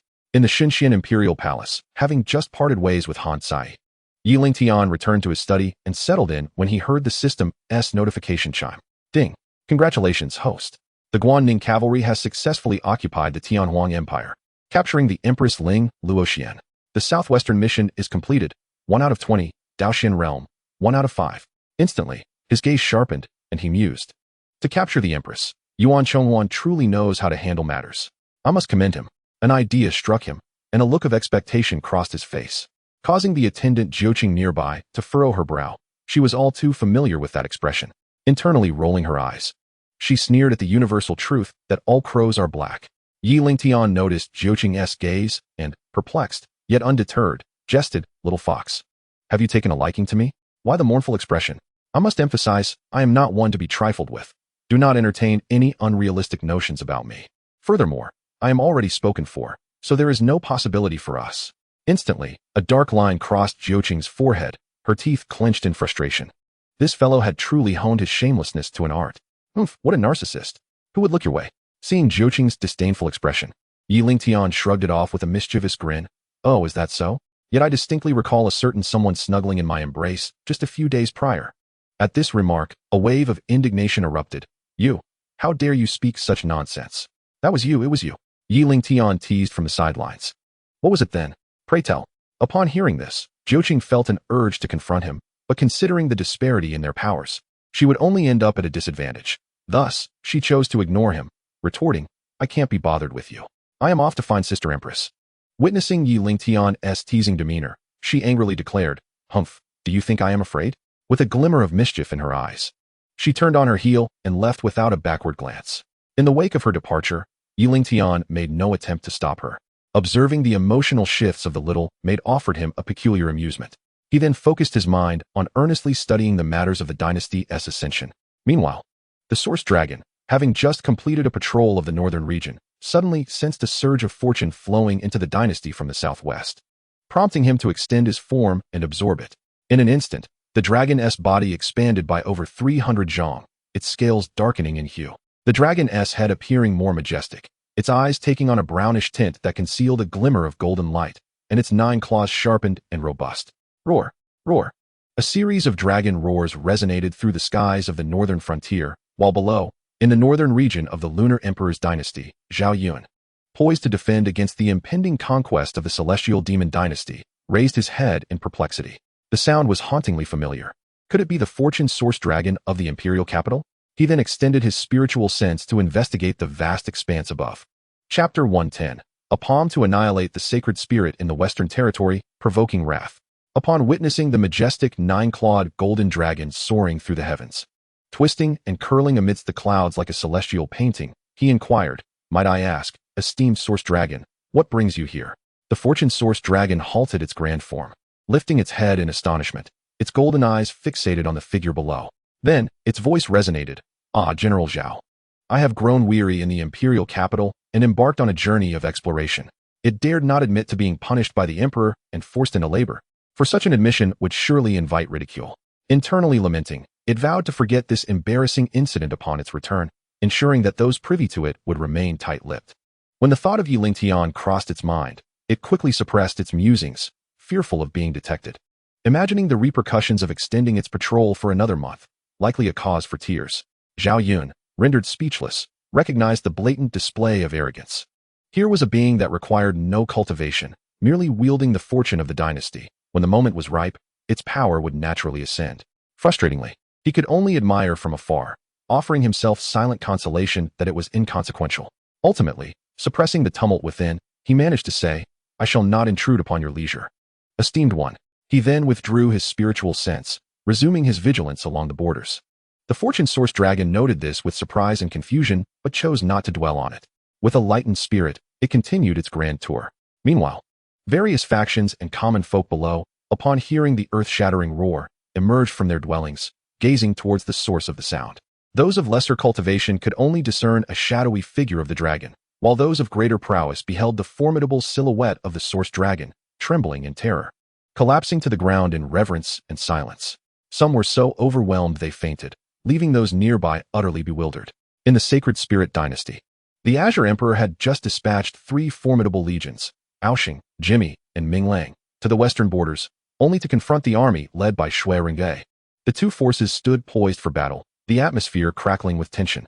Commander Gu Tianxiong, seated upon a mottled wolf steed at the forefront of his troops, maintained a solemn demeanor as he addressed the enemy. "The 3 legions of the Sacred Spirit Dynasty are those you have vanquished." Shui Rengay surveyed the distant white-clad elder general, disappointment flickering in his eyes as he calmly retorted, "Those were slain by my hand. How do you intend to respond? Do you believe your army can withstand me?" He warned, "I suggest you surrender before it is too late. It may save your lives." The soldiers behind Gu Tianxiong, incensed by his words, roared in unison, "General, give the command to annihilate this arrogant fool. Let him pay for his insolence." Gu Tianxiong, equally incensed, yet trained in the art of composure, revealed no hint of anger. Countering coolly, "Everyone can speak boldly. You wish for my surrender? Dream on. If you seek death, I shall oblige." With Shui Ringgui discarding thoughts of capitulation, he prepared for a ruthless onslaught. Soldiers are taught to act decisively. Matters of karma and retribution held no concern for him. He summoned his powers to obliterate the enemy without the need for artifacts, conjuring a transparent sphere of energy in his hands. Upon closer inspection, one could see countless particles within, emanating faint waves of energy. With a sweeping motion, he unleashed the force upon the opposing army, a colossal hand descending from the sky, crushing them under its weight, instantly reducing them to dust. The shockwaves radiated outward, obliterating the surrounding canyons, mountains, and the hidden powers that lurked within, all disappearing without a trace. The violent tremors spread across the Sacred Spirit Army's vicinity, affecting the entire 80 states of the Western Territory. In the closest state, Yinzhou, the Fengling Dynasty's Fu Huiting rushed from the palace, gazing southwest with alarm. He beheld the approaching force and thought, "It is over." In the next instant, a shock wave engulfed him, and within moments, the 24 states surrounding Fengling were consumed by overwhelming power, reduced to ruins, destined to vanish from the eyes of the world. This catastrophic scene unfolded similarly across the nearby regions, as the entire Western Territory lay shrouded in the aftermath of destruction. The number of Imperial-level forces obliterated reached staggering figures. And at the same time, powerful entities near the Western Territory sensed the anomalies, hastening towards Linzhou. The Azure Emperor, perceiving the complete absence of vitality in the West, wore an expression of fury, his voice booming through the hall. "Send men to investigate the Western Territory. I demand to know what has transpired." A figure emerged from the shadows, promptly kneeling to receive orders. "Your subordinate obeys," and then vanished without a trace. Concurrently, news of the Tianhuang dynasty's surrender rapidly spread throughout the Sacred Spirit, unsettling various factions, who grew anxious about the rumored arrival of the enigmatic Xianxian. Returning to the Western Territory, Shui Ringgui shook his head in resignation, muttering to himself, "I have reiterated time and again, when I strike, it is obliteration. Perhaps in your next life, you will learn to be wiser and not perish in such confusion." Alas, I did not restrain my hand, adding a touch more force, resulting in the annihilation of the Western Territory. Surely this is not the outcome you wish to see. However, it is of no concern to me. Since you ignored my counsel, I shall collect my due interest. Chapter 111. Various factions investigate the Western Territory. Armies arrive in the central domain. The Shui family army behind him exchanged glances, speechless at their general's sheer prowess.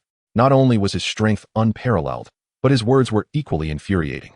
He not only obliterated their enemies, but also belittled their weaknesses, causing even the neighboring states to suffer the consequences. What could they possibly say in response?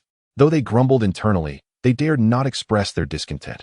Recalling the recent display of power sent chills down their spines. Yet, pride swelled within them. For this was their general, effortlessly eradicating foes with a mere flick of his wrist. The deputy general, Shui Jing, seized the moment to inquire, "General, what are your plans for the next phase of the attack?" After a moment's contemplation, Shui Ringgui gazed towards the northern region of the Sacred Spirit, the sights of which reflected in his eyes, and proclaimed slowly, "We shall strike straight to the heart, seizing the Sacred Spirit imperial capital." At that very moment, the Azure Emperor, situated in the northern frontier of the Sacred Spirit, trembled as he caught a glimpse of a pair of eyes radiating an overwhelming indifference.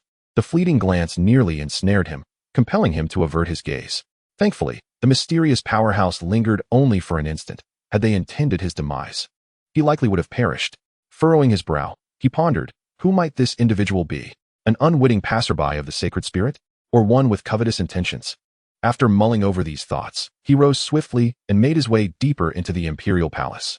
Arriving at an inconspicuous bamboo dwelling, he gently knocked on the door. Knock. Knock.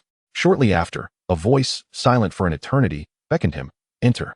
Upon entering, the Azure Emperor dared not raise his head. Bowing deeply before the elder seated on a mat, the junior Qing Mushuan pays respects to the ancestor. Before him sat an elderly man beneath a depiction of a clear spring, his hair a silvery hue, a black wolf tattoo emblazoned on his forehead. Clad in a green robe, after a long pause, the elder finally opened his eyes. In an instant, a flash of white light emanated from his gaze, piercing through Qing Mushuan and leaving a deep mark upon the bamboo dwelling. He then inquired, "What brings you to seek me, ancestor?" King Muxuan hastily wiped the beads of sweat from his forehead and replied respectfully, Junior has discovered that a mysterious, formidable being is covertly observing the Holy Spirit Imperial capital and has come to report this to the Ancestor. A mysterious being. I am already aware. You may rest easy. Yes, Ancestor. After King Muxuan departed, he murmured to himself, should you return, I shall ensure you have nowhere to hide.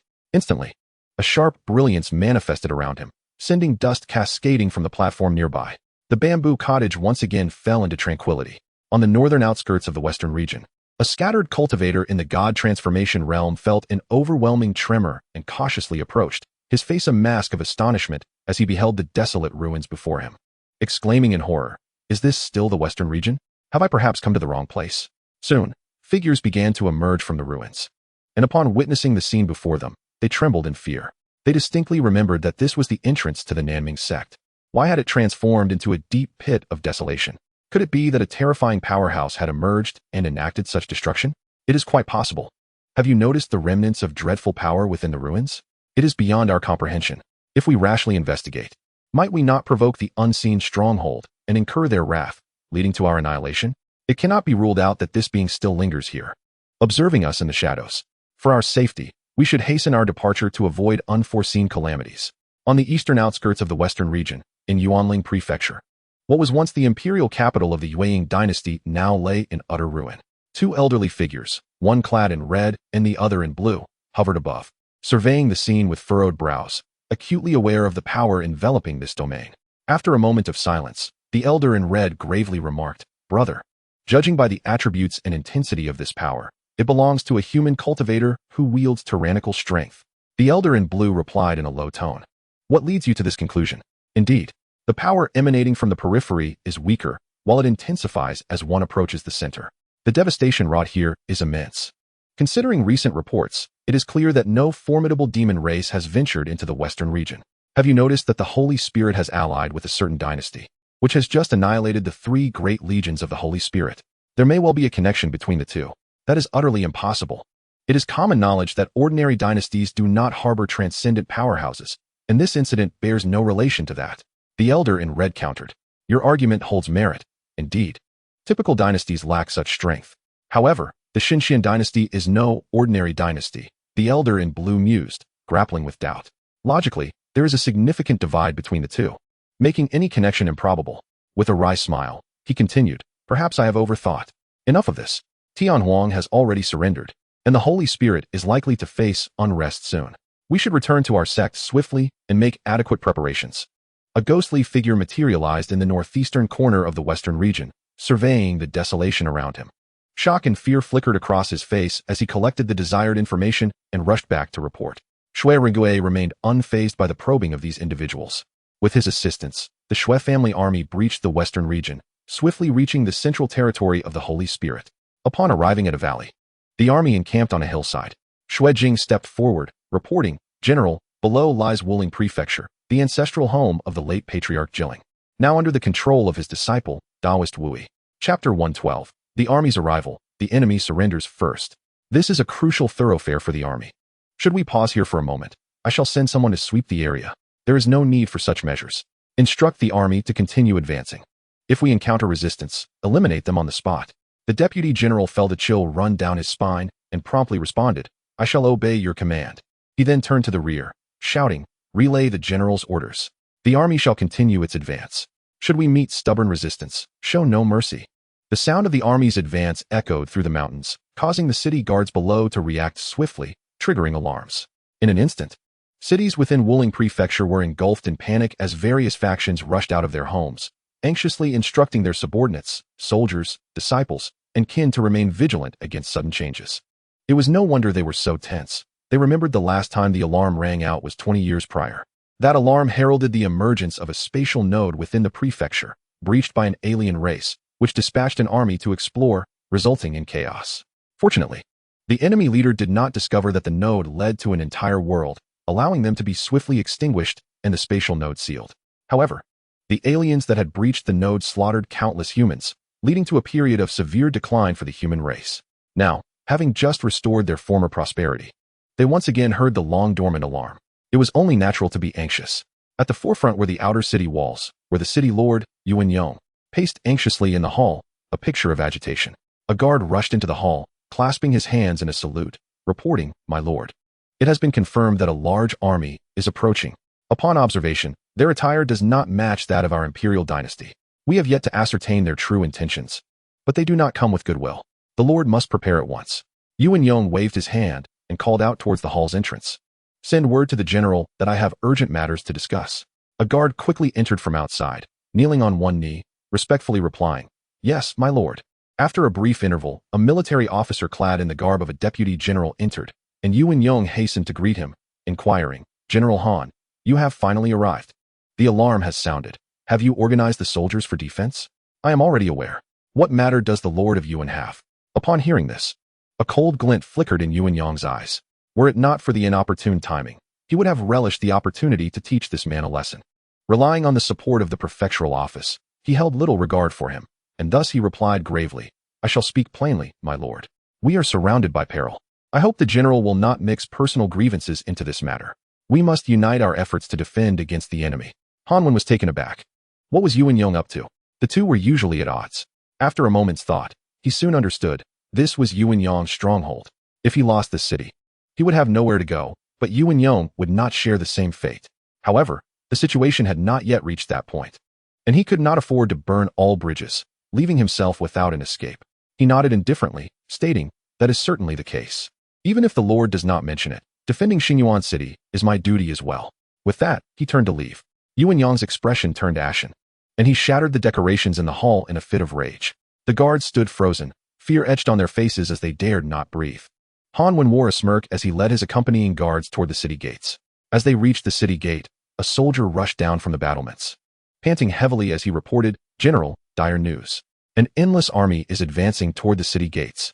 Hanwen's complexion changed abruptly as he seized the soldier, hastily making his way to the battlements. Upon reaching the tower, his expression darkened considerably. His field of vision was filled with an array of soldiers, their formation impeccably organized. A tempest swirling ominously above them, even from a distance. He sensed the overwhelming malice approaching, and upon glancing back at his soldiers, he suspected that this army was not of this realm. The soldiers on the battlements, upon witnessing this scene, were utterly demoralized. Those who lacked the cultivation to reach the high ranks collapsed in terror, their faces pale with fear. Seeing Hanwen ascend the battlements, they barely mustered the strength to stand, leaning weakly against the city wall. His trusted aide trembled and asked, "General, what shall we do? Our soldiers are in this state. Even if we wish to resist, we are powerless." A confidant trembled as he spoke. "Why not hastily raise the white flag to avert unnecessary casualties? With our meager forces, we are hardly sufficient to even fill their gaps. Why engage in a futile struggle against overwhelming odds?" "Indeed, General," another remarked, "though the allegiance of this army remains unknown, it is evident that few forces within the empire can rival them." A weaker voice chimed in. "What we should truly concern ourselves with is whether they even regard us as worthy adversaries. Their imposing aura suggests formidable strength, while our insignificant cultivation pales in comparison, rendering us utterly inconsequential in their eyes." As these words echoed, silence enveloped the room, a stark reminder of the grim reality. After a pause, Hanwen commanded, "We must surrender at once." Chapter 113, Conquest of 80% of the Western regions, Annihilation of the Azure Emperor. A white flag slowly ascended from the city tower, and the tense nerves of the soldiers atop it finally relaxed, albeit with lingering trepidation. All held their breath, their faces taut with anxiety as they awaited the moment that would determine their fate. Upon witnessing the white flag's elevation, Shui Ringwei, without a second thought, ordered a battalion of 5,000 soldiers to remain for incorporation, while the rest of the forces continued their advance. Observing the main army of Shun Xin pressing forward, leaving behind a battalion, Hanwen dared not delay and dutifully complied with the incorporation process. As for the city lord, Yuan Yong, his situation was far from favorable. Aware of his lack of troops and the insurrection incited by his confidants, he was swiftly eradicated by Hanwen and her soldiers. The camp commander, Miao Mao, had little time to dwell on this matter, as numerous pressing affairs required his immediate attention. Soon, other cities followed suit and surrendered, as the Shui army advanced through the Sacred Spirit northern region. In the blink of an eye, 2 days passed, during which many events transpired. Wu Han and Geng Yan led the Iron Cavalry of Yuzhou to the northern front of the Sacred Spirit Empire, while Gong Sunzan commanded the White Horse from Yi to the southern borders of the Daoxian domain, seizing the majority of the territories of both empires. At this moment, the situation appeared tumultuous. Yuan Chonghuan also led the Guanning Iron Cavalry and the mixed Tianhuang army to assault the Tianyang Empire in the central Daoxian domain. Under the relentless attack of the forces, they faced little formidable resistance, closing in on the Tianyang imperial capital. In Tiansu domain, Chen Qingji commanded 200,000 white-robed soldiers, while Xiexian led 400,000 Northern Army troops, alongside Cao Chun with 400,000 Tiger Leopard cavalry, each advancing from the Western Front.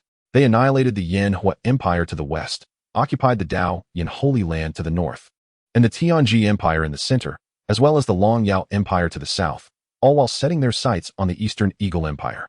Amidst the atmosphere of surrounding empires falling, the ruler of the Eagle Empire felt the looming threat of annihilation. Within its borders, chaos reigned, though some attempted to incite rebellion. They were swiftly suppressed by the Eagle Empire's forces, who acted with an iron fist, quelling any further insurrection. Likewise, in the Zhulong and Xueling domains, Wu Qi, Ma Chao, and Luo Yi, along with Meng Qua, Yu Fei, and Gao Shan, led their armies to conquer the transitional territories spanning from the western to eastern borders, obliterating 8 imperial powers, including the Liang Martial Star, and converging their 3 armies toward the Beastman and Barbarian empires. In the Sacred Spirit imperial capital, upon receiving reports from a shadowy figure, the Azure Emperor mobilized the surrounding regional armies to garrison the capital, gathering no less than 30 million Sacred Spirit troops, with a fraction being of lower ranks and the remainder being of higher tiers. Realizing the enemy forces were encroaching ever closer to the imperial capital, he took personal command, determined to thwart the assault and preserve the empire. Having traversed great distances, the Shui army now stood merely 5 miles from this location, their grand formation arrayed at the western gate of the empire. Deep within the imperial palace, in a bamboo chamber, the elderly Qingsu emperor abruptly opened his eyes, a glimmer of brilliance flashing before he vanished from the meditation mat. Hovering above the army, Shui Ringo radiated confidence as he gazed toward the approaching elder.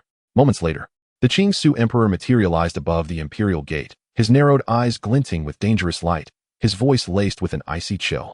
You are the one who recently scouted the capital and now leads the assault against my empire. Your audacity is truly remarkable. Upon witnessing their ancestors' appearance and hearing the lofty reprimand, the soldiers of the Sacred Spirit Empire erupted with fervent excitement, shouting in unison, "Ancestor is mighty. Ancestor is imposing. Ancestor shall vanquish this villain." Seated at the imperial gate, the Azure Emperor wore an expression of exhilaration, his heart steadied as resentment flickered in his gaze. He bellowed, "If you do not surrender now, once our ancestor annihilates your general, I shall have your heads displayed for all to see. Furthermore, I will lead my forces to assault your empire and bury your kin alive." Upon hearing the elder's words, Shui Ringe remained unfazed. However, upon hearing the latter's proclamation, a glint of murderous intent crossed his eyes. A mere ant dares to be so arrogant and provocative, clearly disregarding my presence. With that, a flash of cold light manifested at his fingertips, and in the blink of an eye, it pierced the Azure Emperor's brow, ending his life on the spot, leaving him utterly oblivious to the consequences of his own recklessness, with no chance of his soul escaping, let alone the prospect of reincarnation. The Shui army, witnessing this, seethed with righteous indignation yet remained silent, fully prepared to act at their general's command, ready to demonstrate that the Shui army is not to be dishonored, nor the Xianxian Empire. They believed wholeheartedly that their general would take action, for who could stand against him? As anticipated, the braggart fell in a single blow, meeting a grotesque end. Their spirits soared, while the Qingsu Emperor's expression darkened. As he processed the situation, he attempted to intervene, but found himself powerless to act. The expressions of the Sacred Spirit Army at the Imperial Gate froze. Their emperor had fallen, before their very eyes. He had been slain by the enemy general in an instant. In that moment, they realized a grave concern. If the enemy general could achieve such swift success, eliminating their ancestor would pose no challenge. Fear gripped them, rendering them breathless. Chapter 114. The Fall of the Sacred Spirit, Unification of the Western Regions. Furious, the Qingsu Emperor roared, "You seek death, daring to kill my empire's sovereign before me, believing the Sacred Spirit to be without defenders. Enough." However, Shui Ringue merely frowned, and without warning, he struck down with his palm, crashing into the air above the Imperial Gate. Do not boom. Those caught unawares at the Western Gate were obliterated in an instant. As the dust settled, a crater several miles wide appeared in its place. The western side of the Imperial Gate nearly collapsed, and the gathered millions of Sacred Spirit troops were annihilated. The earth-shattering commotion drew the attention of various factions within the Imperial City. In the Eastern City, the third most prominent family of the Sacred Spirit Empire, the Qingyu clan, stood in shock as Qing Umo Fei hovered in the air, aghast at the events unfolding in the western city. The other clan elders shared expressions of horror. Is this the true might of the Xianxian Empire? The ancestral sovereign of the empire was slain with a mere palm strike. Below, the gathered youths of the Qing Yu clan erupted in chaos. Panic-stricken at the thought of the Xianxian army invading the city to massacre them. Suppressing his fear, Qing Umo urged, "Everyone, calm down. Elder 7. Take a group to join the Xianxian army, seeking to preserve our family's legacy." Qing Yuxian respectfully clasped his hands and responded, "Yes, my lord." With that, he motioned for several figures to accompany him toward the western city gate. In the northern city, the second most influential family of the Sacred Spirit Empire, the Yangming clan, saw their head, Yangming Yuan, instantly take to the skies to investigate the commotion at the western gate.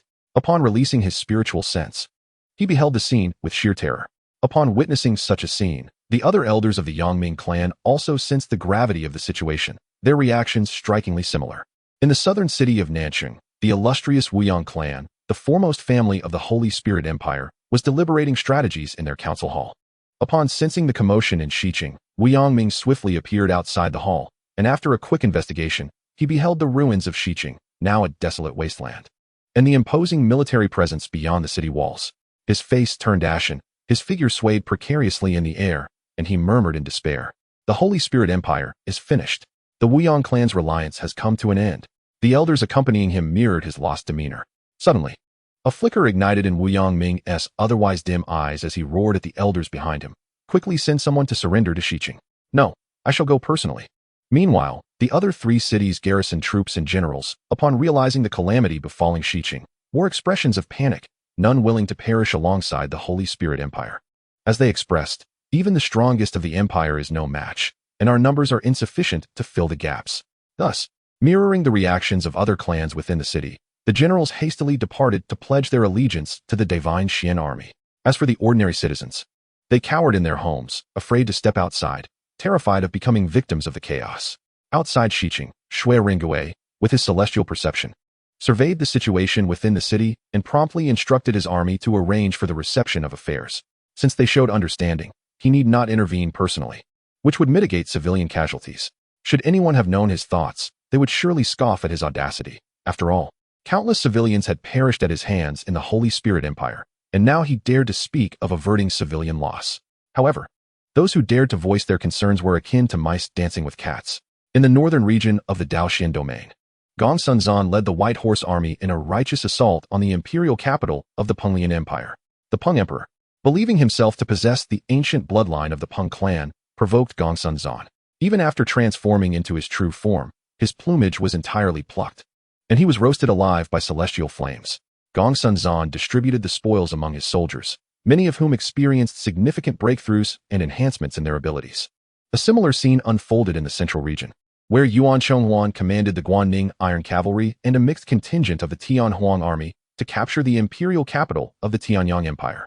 The Tianyang Emperor, refusing to surrender, was obliterated in a single strike, leaving no trace of his existence, nor a shred of opportunity for rebirth. Thus, the 5 major imperial forces of the Daoxian domain were extinguished. In the Tianshu domain, Chun Qingji led 2 million white-robed troops, while Xiexian commanded 4 million northern army soldiers, and Xiao Chun directed 4 million tiger and leopard cavalry to breach the imperial capital of the Xiongning Empire. The Xiongning Empire was engulfed in flames, its populace perishing amidst the conflict between the two armies, leaving the area desolate for a long time. Concurrently, the 5 major imperial forces of the Tianshu domain were annihilated. Similarly, in the Zhulong domain and Xueling domain, Wu Qi, Ma Chao, and Luo Yi, along with Meng Kuo, Yu Fei, and Gao Shun, led their armies to invade the Orc Empire and the Barbarian Empire. Although the Orcs and Barbarians were ferocious and unafraid of death, the disparity in individual combat strength was insurmountable, and their numbers were insufficient to bridge this chasm. Hence, the outcome was all but inevitable. A total of 10 imperial forces across the 2 domains were vanquished. At the same time, within the divine Xian Palace, Yi Lingtian curiously fixed his gaze upon Jiao Qing, inquiring about the outcome of her heart-to-heart with the Empress. Just then, the long-anticipated voice of the system echoed, "Ding. Congratulations. Host. Western region mission progress completed, 20 out of 20. Ding. Congratulations, host, for unifying the Western region. Ding. Congratulations, host, for obtaining 12 random divine and demonic summoning opportunities. 500 million tribulation elixirs, 12 army summoning cards, an upgrade of the Chaos Emperor's art by 4 levels, and 10 billion top-tier spirit stones. Reminder, you have 2 opportunities for random divine and demonic summons over the next 3 days. Lingtian, intrigued, asked, "Inin, how many summoning opportunities do I currently possess?" Ding. The host has accumulated 15 summoning opportunities. Chapter 115. Reactions from all sides to the unification of the Western region.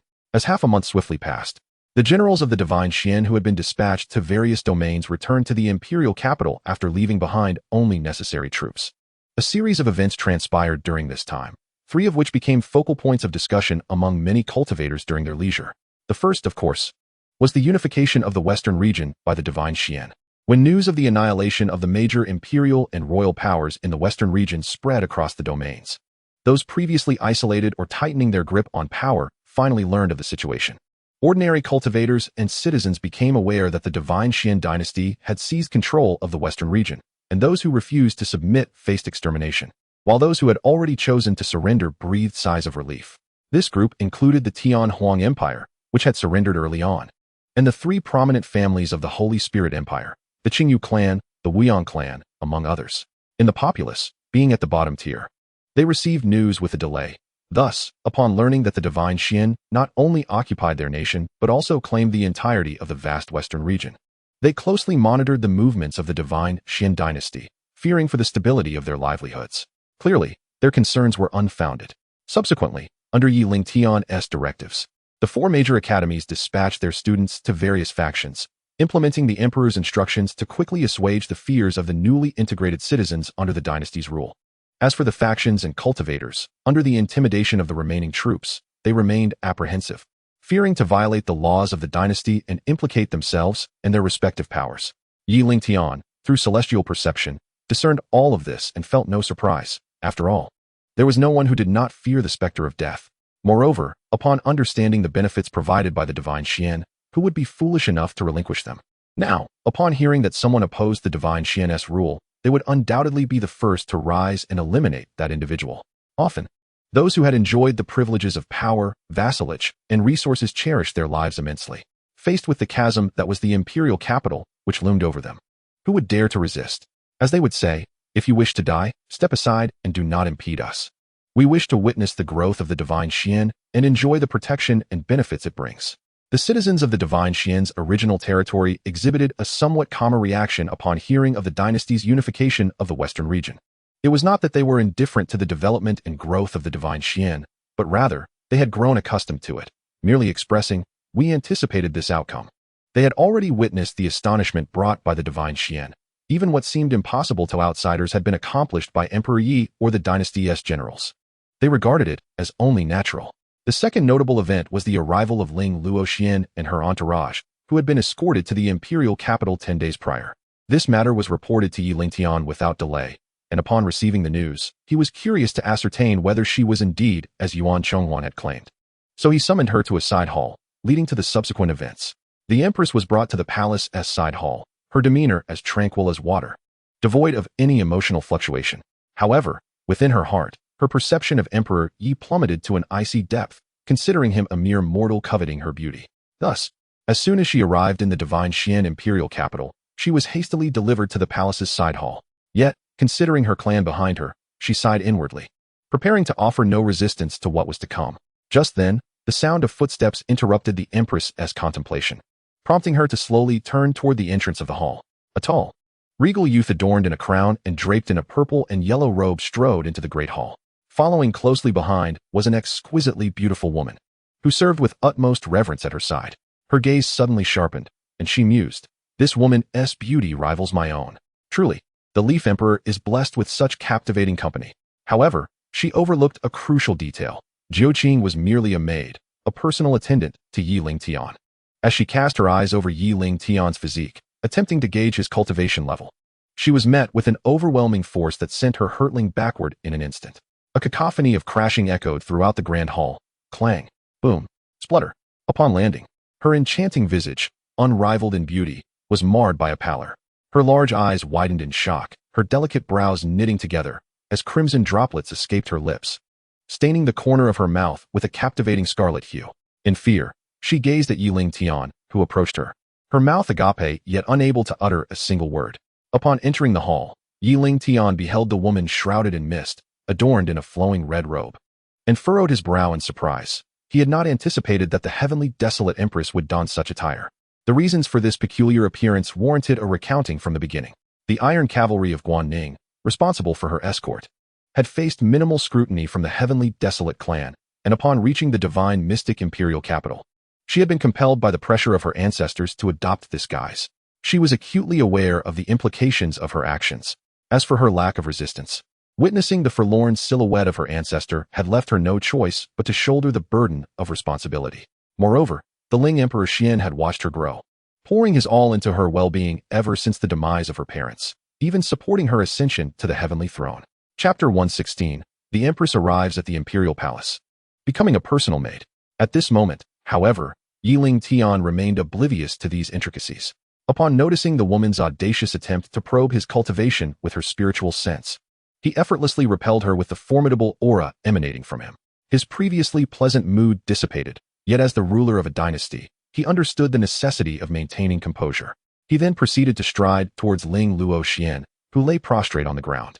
Zhou, standing behind him, was somewhat taken aback. The empress their sovereign wished to meet was indeed as striking as herself. Witnessing the woman's reckless actions, she contemplated intervening to teach her a lesson but quickly dismissed the thought, recalling the terror that was Lingtian. Amused, she positioned herself at the left side of the hall, quietly observing the unfolding events. The ensuing scene unfolded as she had anticipated. Upon witnessing Ling Luoxian's disheveled state, she internally scoffed. Humph, does she not weigh her own worth? How dare she intrude upon our sovereign so audaciously? Recalling her own initial encounter, when she too had been oblivious to her own limitations, she trembled at the memory. As Lingtian approached within 10 paces, his gaze fixated on the woman sprawled on the floor, her beauty not inferior to Han Kai's, he felt a sense of melancholy. Truly, the environment nurtures its own kind. The essence of this universe is exquisite. Each of them would shine as top-tier stars on Blue Planet. Do you require my assistance? He inquired, suppressing his reflections. Ling Luoxian, snapping back to reality, struggled to rise, only to realize the extent of her internal injuries. Her organs had shifted. Observing her plight, Lingtian discerned her indomitable spirit. After all, she had long commanded a formidable empire, accustomed to dictating the fates of others, basking in the flattery of numerous subjects. Now, having plummeted from grace, she found herself in the throes of a new, harsh reality.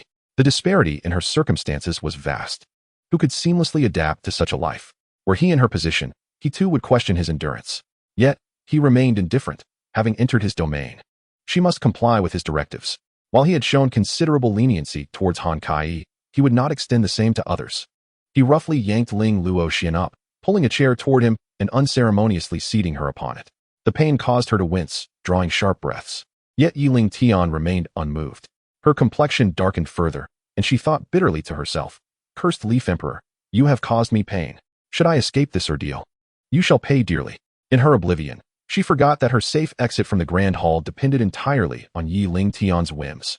Uninterested in her thoughts, he sought to swiftly resolve the inconvenience before him. He then expended 20 points of fortune value from the system store to acquire a basic healing pill, which he promptly directed towards her chest, then flicked it into her mouth. Cough, cough, what have you given me? Ling Luoxian's face flushed with anger as she coughed violently, her eyes narrowing in a tense glare at Lingtian, demanding answers. Lingtian tilted her head upwards, a sardonic smile gracing his lips as he replied, "What do you think? You scoundrel." The wicked gleam in Lingtian's eyes startled Ling Luoxian, prompting her to leap to the worst conclusions, her face contorted in fury. Unbeknownst to her, her condition was gradually improving, her tone no longer weak. "Woman, do not assume my thoughts to be so vile. I would never stoop to such tactics." Lingtian retorted, his disdain evident. "If you persist in this manner, I cannot guarantee I won't act out of line." His words effectively silenced Ling Luoxian, leaving her at a loss for words.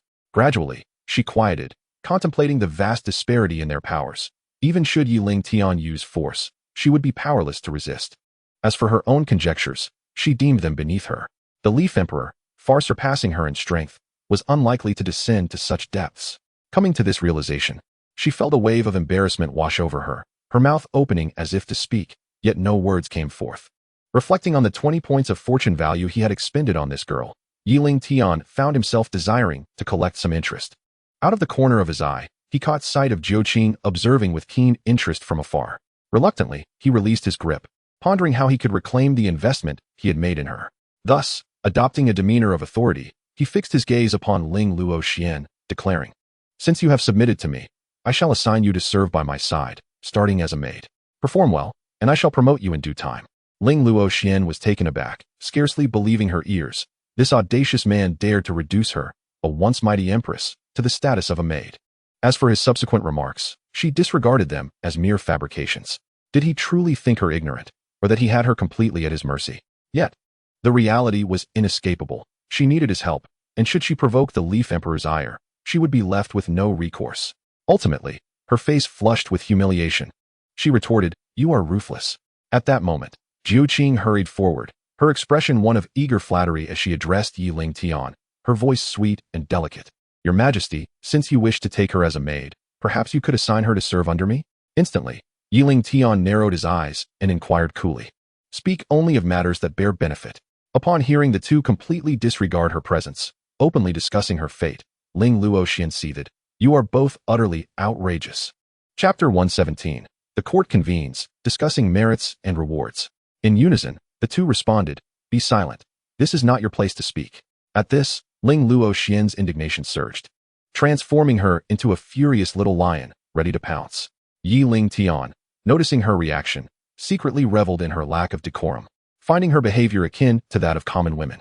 Jiuqing, feeling a sense of schadenfreude, did not abandon her own desires.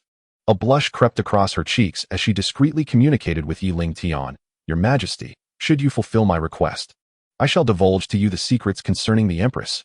At her words, Lingtian's eyes sparkled with intrigue. His words struck a chord within him, igniting a curiosity about whether the discussions between Jiuqing and Xianxia pertained to him. Simultaneously, doubts began to arise regarding Jiuqing's unwavering determination. Banishing these thoughts, he communicated, "Very well." He then spoke aloud, "You shall serve under her for the time being." A scoff escaped Ling Luoxian, who harbored considerable resistance to this notion. Subsequently, Lingtian stood in stunned silence, observing the figure exit the grand hall, his lips twitching in frustration. He had been outmaneuvered by that little vixen, Jiuqing. The third matter concerned the rewards and promotions within the divine mysterious dynasty.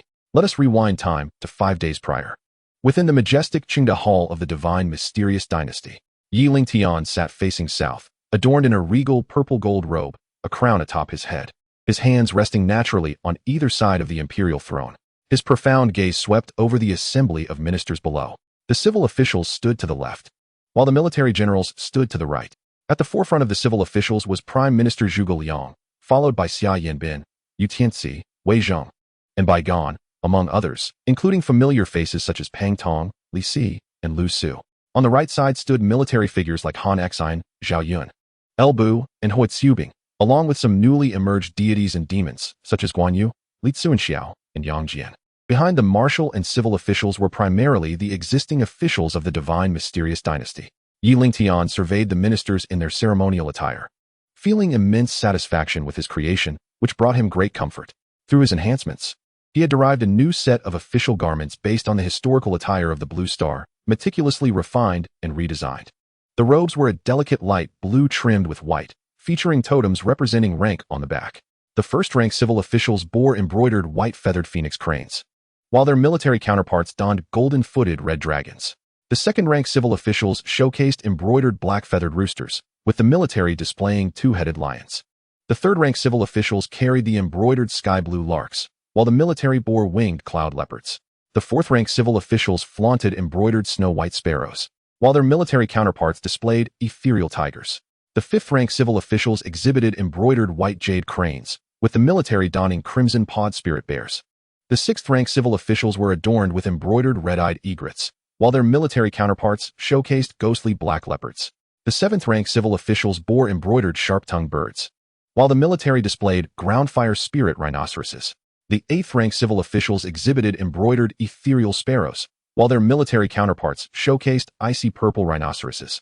Finally, the ninth-rank civil officials bore embroidered ground-dwelling sparrows, while their military counterparts displayed swift-blooded steeds. Upon witnessing the formidable deities and demons at the forefront, the officials below could not help but murmur amongst themselves. Many of these civil and military dignitaries were unfamiliar, yet exuded an aura of terror that compelled them to retreat. They admired the Emperor Yi, recognizing that ever since his awakening from the ambush, powerful figures had flocked to his side. The divine mysterious dynasty, once confined to a single state, had now expanded its dominion over the western regions, leaving them at a loss for words to express their shock and complex emotions. In the past, such a feat would have been unthinkable, yet the emperor had achieved it. They collectively pondered that had the late emperor still been alive, he would surely have been gratified. At the same time, a flicker of anticipation arose within them. Who besides the founding ancestor could claim such merit in pioneering the dynasty? Under their sovereign's leadership, how far could the divine mysterious dynasty truly go? As they contemplated these intricate thoughts, the assembly of deities and demons at the front maintained serious expressions, awaiting the commencement of the court session. Lingtian waved his hand, prompting the inner attendant to promptly declare, "The morning court is now in session. Bow before your majesty. All officials rise." Lingtian's gaze settled upon the deities and demons before him, a look of satisfaction gracing his features as he proclaimed, "Today, I have two significant matters to announce." His declaration aroused the curiosity of the ministers within the hall, all eyes fixed upon Lingtian, eager to discern the nature of these matters. "The first pertains to the bestowal of rewards," he continued. "My beloved ministers, each of you has diligently fulfilled your duties, contributing to the prosperity of the dynasty and showcasing your talents, all of which I have duly observed. In particular, to the valiant generals, who have vanquished the various sovereigns of the western wasteland and have now successfully unified the western regions, I am deeply gratified. Han Xian, step forward. "I am here." Han Xian responded, his face lighting up with joy as he knelt on one knee, cupping his fists in salute. "You, who have led the Feathered Forest Army to annihilate the Monghuang dynasty, have rendered great service. I hereby appoint you as a third-rank general, commanding the Feathered Forest Army and the Xian Army, to guard the southwestern borders of the dynasty. I accept the decree, and thank your majesty for your generous grace," he replied, subsequently returning to his position. "Zhao Yun, Wei Chide, and Qin Xiong, step forward." "We are here," they responded. "You three, who commanded the Sui army, the Xian armored army, and successfully attacked the Taishu and Tianyao dynasties, I hereby appoint you as third-rank generals, to lead the existing troops in safeguarding the northern frontiers of the dynasty. We shall obey, and thank your majesty for your generous grace," they replied, returning to their ranks. "Elbu, Huitzubing, and Bai Qi, step forward." "We are here," they responded. "You three, who led the Sui army, the Night Spirit army, and the Qin army to annihilate the Qing Tian, Feng Ming, and Yu Ming dynasties, I hereby appoint you as third-rank generals. Elbu shall command the western borders, while Huitzubing and Bai Qi shall guard the southern frontiers. We accept the decree, and thank your majesty for your generous grace." Chapter 118. The divine mysterious dynasty is to hold a promotion ceremony. Yuan Chonghuan, Gongsun Zan, Wu Han, Geng Yan, and Shui Ringgui, step forward. "We are here," they responded. "You five, who led armies to destroy the 5 great empires of the Daoxian domain, Tian Huang, Sheng Ling, Peng Lian, Tianyang, and others, I hereby appoint you as third-rank generals, stationed in the Daoxian domain. We accept the decree, and thank your majesty for your generous grace. Chen Qingji, Xie and Xiao Chun, step forward. "We are here," they responded. "You three, who commanded the White Robe Army, the Northern Defense Army, and the Tiger and Leopard Cavalry to annihilate the Yan Hua dynasty, Dao Yan's Sacred Land, Tianji dynasty, Meilong dynasty, and the Xionging dynasty in the Tiansu domain. I hereby appoint you as third-rank generals, stationed in the Tiansu domain. We accept the decree, and thank your majesty for your generous grace. Wu Qi, Ma Chao, and Luo Yi, step forward. "We are here," they responded. "You three, who led the great army to attack the Zhu Long domain and obliterated the 5 major imperial powers, I hereby appoint you as third-rank generals, tasked with guarding the Zhu Long domain. We accept the decree, and thank your majesty for your generous grace. Meng Kuo, Yu Fei, and Gao Shun, step forward. "We are here," they responded. "You three, who commanded the great army to assault the Shui Ling domain and eradicated the 5 major empires, I hereby appoint you as third-rank generals, with hopes that you will continue to expand the dynasty's territory and protect the realm. We accept the decree, and thank your majesty for your generous grace." After a brief pause, Lingtian continued, "As for the resources submitted by the generals for the annihilation of various forces, they shall be calculated by the Tribute God Office, with 60% allocated to the soldiers of each army as rewards for this campaign. Furthermore, I shall later dispatch personnel to deliver the Lianyu divine mechanism to each of you generals, to be distributed among your ranks. From now on, The contribution points earned by soldiers for slaying enemies can be exchanged for the cultivation resources they require. The military generals beamed with delight at these words. Thus, with each campaign, upon returning victorious, every soldier would receive two forms of rewards, one directly from the emperor and the other derived from the contribution points earned on the battlefield. It must be said, such treatment, even within the realm of the immortal Qins, was unparalleled, and they would also receive a fixed monthly allocation of cultivation resources. Should word of this reach the outside world, many a powerful figure would surely covet it. In unison, the military generals bowed deeply, expressing their gratitude. "We thank your majesty for your generous rewards." Lingtian contemplated for a moment before adding, "As for those who surrender to the dynasty, if they are sincere in their allegiance, they shall not be harshly treated in their development. However, should there be any treachery, do not report it. Simply eliminate them on the spot, along with their entire clan. As for the various great dynasties and imperial forces, if they maintain order within the imperial capital, they shall be left to their own devices. Considering the expansion and flourishing of the dynasty, I hereby promulgate a system of noble titles, wherein such titles merely symbolize status. Devoid of official rank and not included in the morning court assembly, there shall be 6 ranks established: Wang, King; Gong, Duke; Ho, Marquis; Bo, Count; Zi, Viscount; and Nan, Baron, with the Wang title being the highest and the Nan the lowest. I shall dispatch envoys to convey this decree to the various factions that have surrendered, bestowing the title of Count upon each faction's leader." The court eunuch Li Lianing promptly bowed to receive the edict and subsequently exited the grand hall to proclaim the imperial decree. The unawarded ministers present observed this scene with great envy, marveling at the sudden emergence of numerous third-rank martial generals within the dynasty. Just as they believed the court meeting was drawing to a close, the voice of Lingtian resonated once more. With the unification of the Western 5 domains, the dynasty's strength has significantly increased, now rivaling any imperial-level power. His tone bore a hint of excitement as he surveyed the hall, continuing, "The matter of the dynasty's elevation must be brought to the forefront. I intend to widely invite various factions from the immortal realm to participate in the dynasty's ascension in half a month's time." Zhuge Liang, having deduced the implications, bowed and remarked that a fortnight is ample time to prepare for the dynasty's elevation. "Furthermore, I have just divined an omen. Half a month from now falls on the 15th day of the 2nd month, a propitious day for the ritual of heaven." Tianxia concurred, stating that since the Prime Minister has identified an auspicious date, I support your Majesty's initiative. The other ministers, witnessing this, followed suit, expressing their agreement. Seeing the minister's consensus, Lingtian anticipated such a response and inquired, "Does any esteemed minister have further matters to present?" Observing the silence among the crowd, he promptly announced the adjournment of the court. In the imperial study, Lingtian turned to Yin and inquired, "How much prestige does our Majesty currently possess?" Ding. The host has gained a substantial amount of prestige due to the unification of the Western regions. After deducting nearly 500 billion spent on exchanging 2 immortal meteor pills, there remains a balance of 117 billion, totaling 860 billion. After some mental calculations, I resolve to retain 120 billion for emergencies and exchange the remainder for the Lianyu divine mechanism. With a sense of worry, I acknowledge that popularizing the Lianyu divine mechanism is a formidable undertaking. Thus, I declared, retain 120 billion, exchange the rest for the Lianyu divine mechanism. Ding. Congratulations, host, for successfully exchanging for 740 billion Lianyu divine mechanisms. How much prestige is required for a storage ring in the system shop?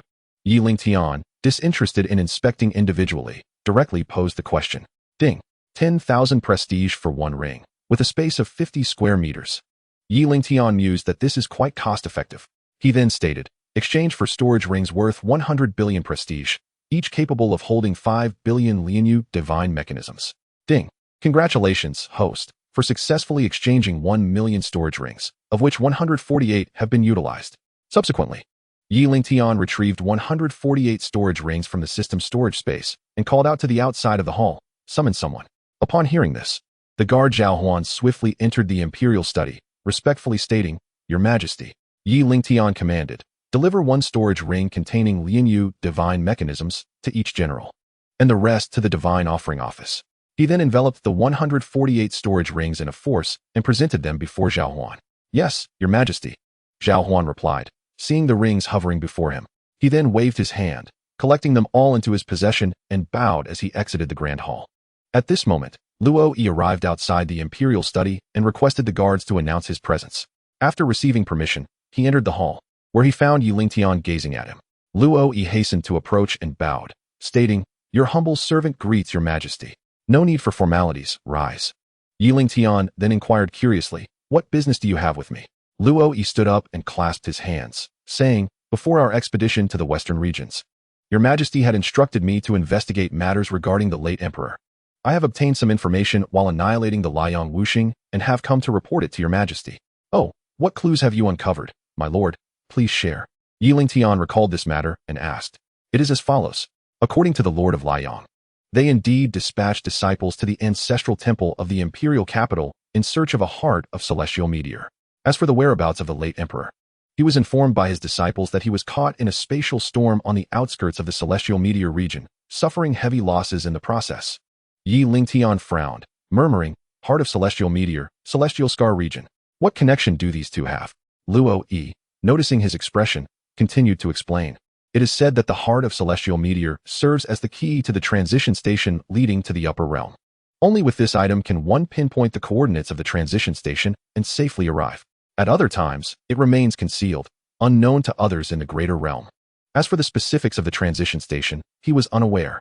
Through his studies, he stumbled upon references to this item within the Divine Profound Repository. The celestial meteor region serves as the transitional territory between the western and northern regions, notorious for its perpetual thunder and lightning. Yi Lingtian pondered. If Yi Wudi pursued the invaders, why did he inadvertently enter the celestial meteor region? Surely there must be hidden circumstances. Contemplating this, he remained perplexed and could only suppress his doubts, asking, "Have you uncovered any further useful information, my lord?" Luo Yi shook his head, replying, "I beg your majesty's pardon. I currently possess only this information." Yi Lingtian sighed, expressing his helplessness. "You may withdraw for now. I wish to be alone for a while." Your humble servant takes his leave. Upon seeing Luo Yi depart, Yi Lingtian approached the window, gazing at the distant scenery of the imperial capital, mentally reviewing the entire incident. After a long while, he muttered, "It is time to visit the ancestral temple." As Li Lianying exited the imperial palace, making his way from the inner city to the outer city's Ling residence, the citizens of the imperial capital cast curious glances at him. Adorned in his court eunuch attire, yet he paid them no mind. Presently, standing outside the Ling residence, he surveyed the structure, which surpassed the surrounding buildings in scale. Truly a unique marvel in the outer city. The guards, recognizing his attire, respectfully clasped their hands and inquired, "I have seen the esteemed eunuch. I shall report immediately." Li Lianying's gaze fell upon the humble guard before him as he slowly inquired, "I come bearing the emperor's decree. Hasten to notify the residents of the Ling residence to come forth to receive the edict. Please, this way, eunuch." The guard led Li Lianying to the central guest hall, saying, "Please wait here. The head of the household will arrive shortly." Before long, Ling Dixiang arrived with a retinue, eager to exchange pleasantries, but was promptly halted by Li Lianying's gesture. He then proclaimed, "I convey the emperor's edict. The Ling family shall receive the decree." "I receive the edict. By the grace of heaven," the emperor proclaims, "I have heard that the Tianhuang has submitted to the divine profound, sparing the lives of the imperial subjects. This is a blessing for the common people and a fortune for the dynasty.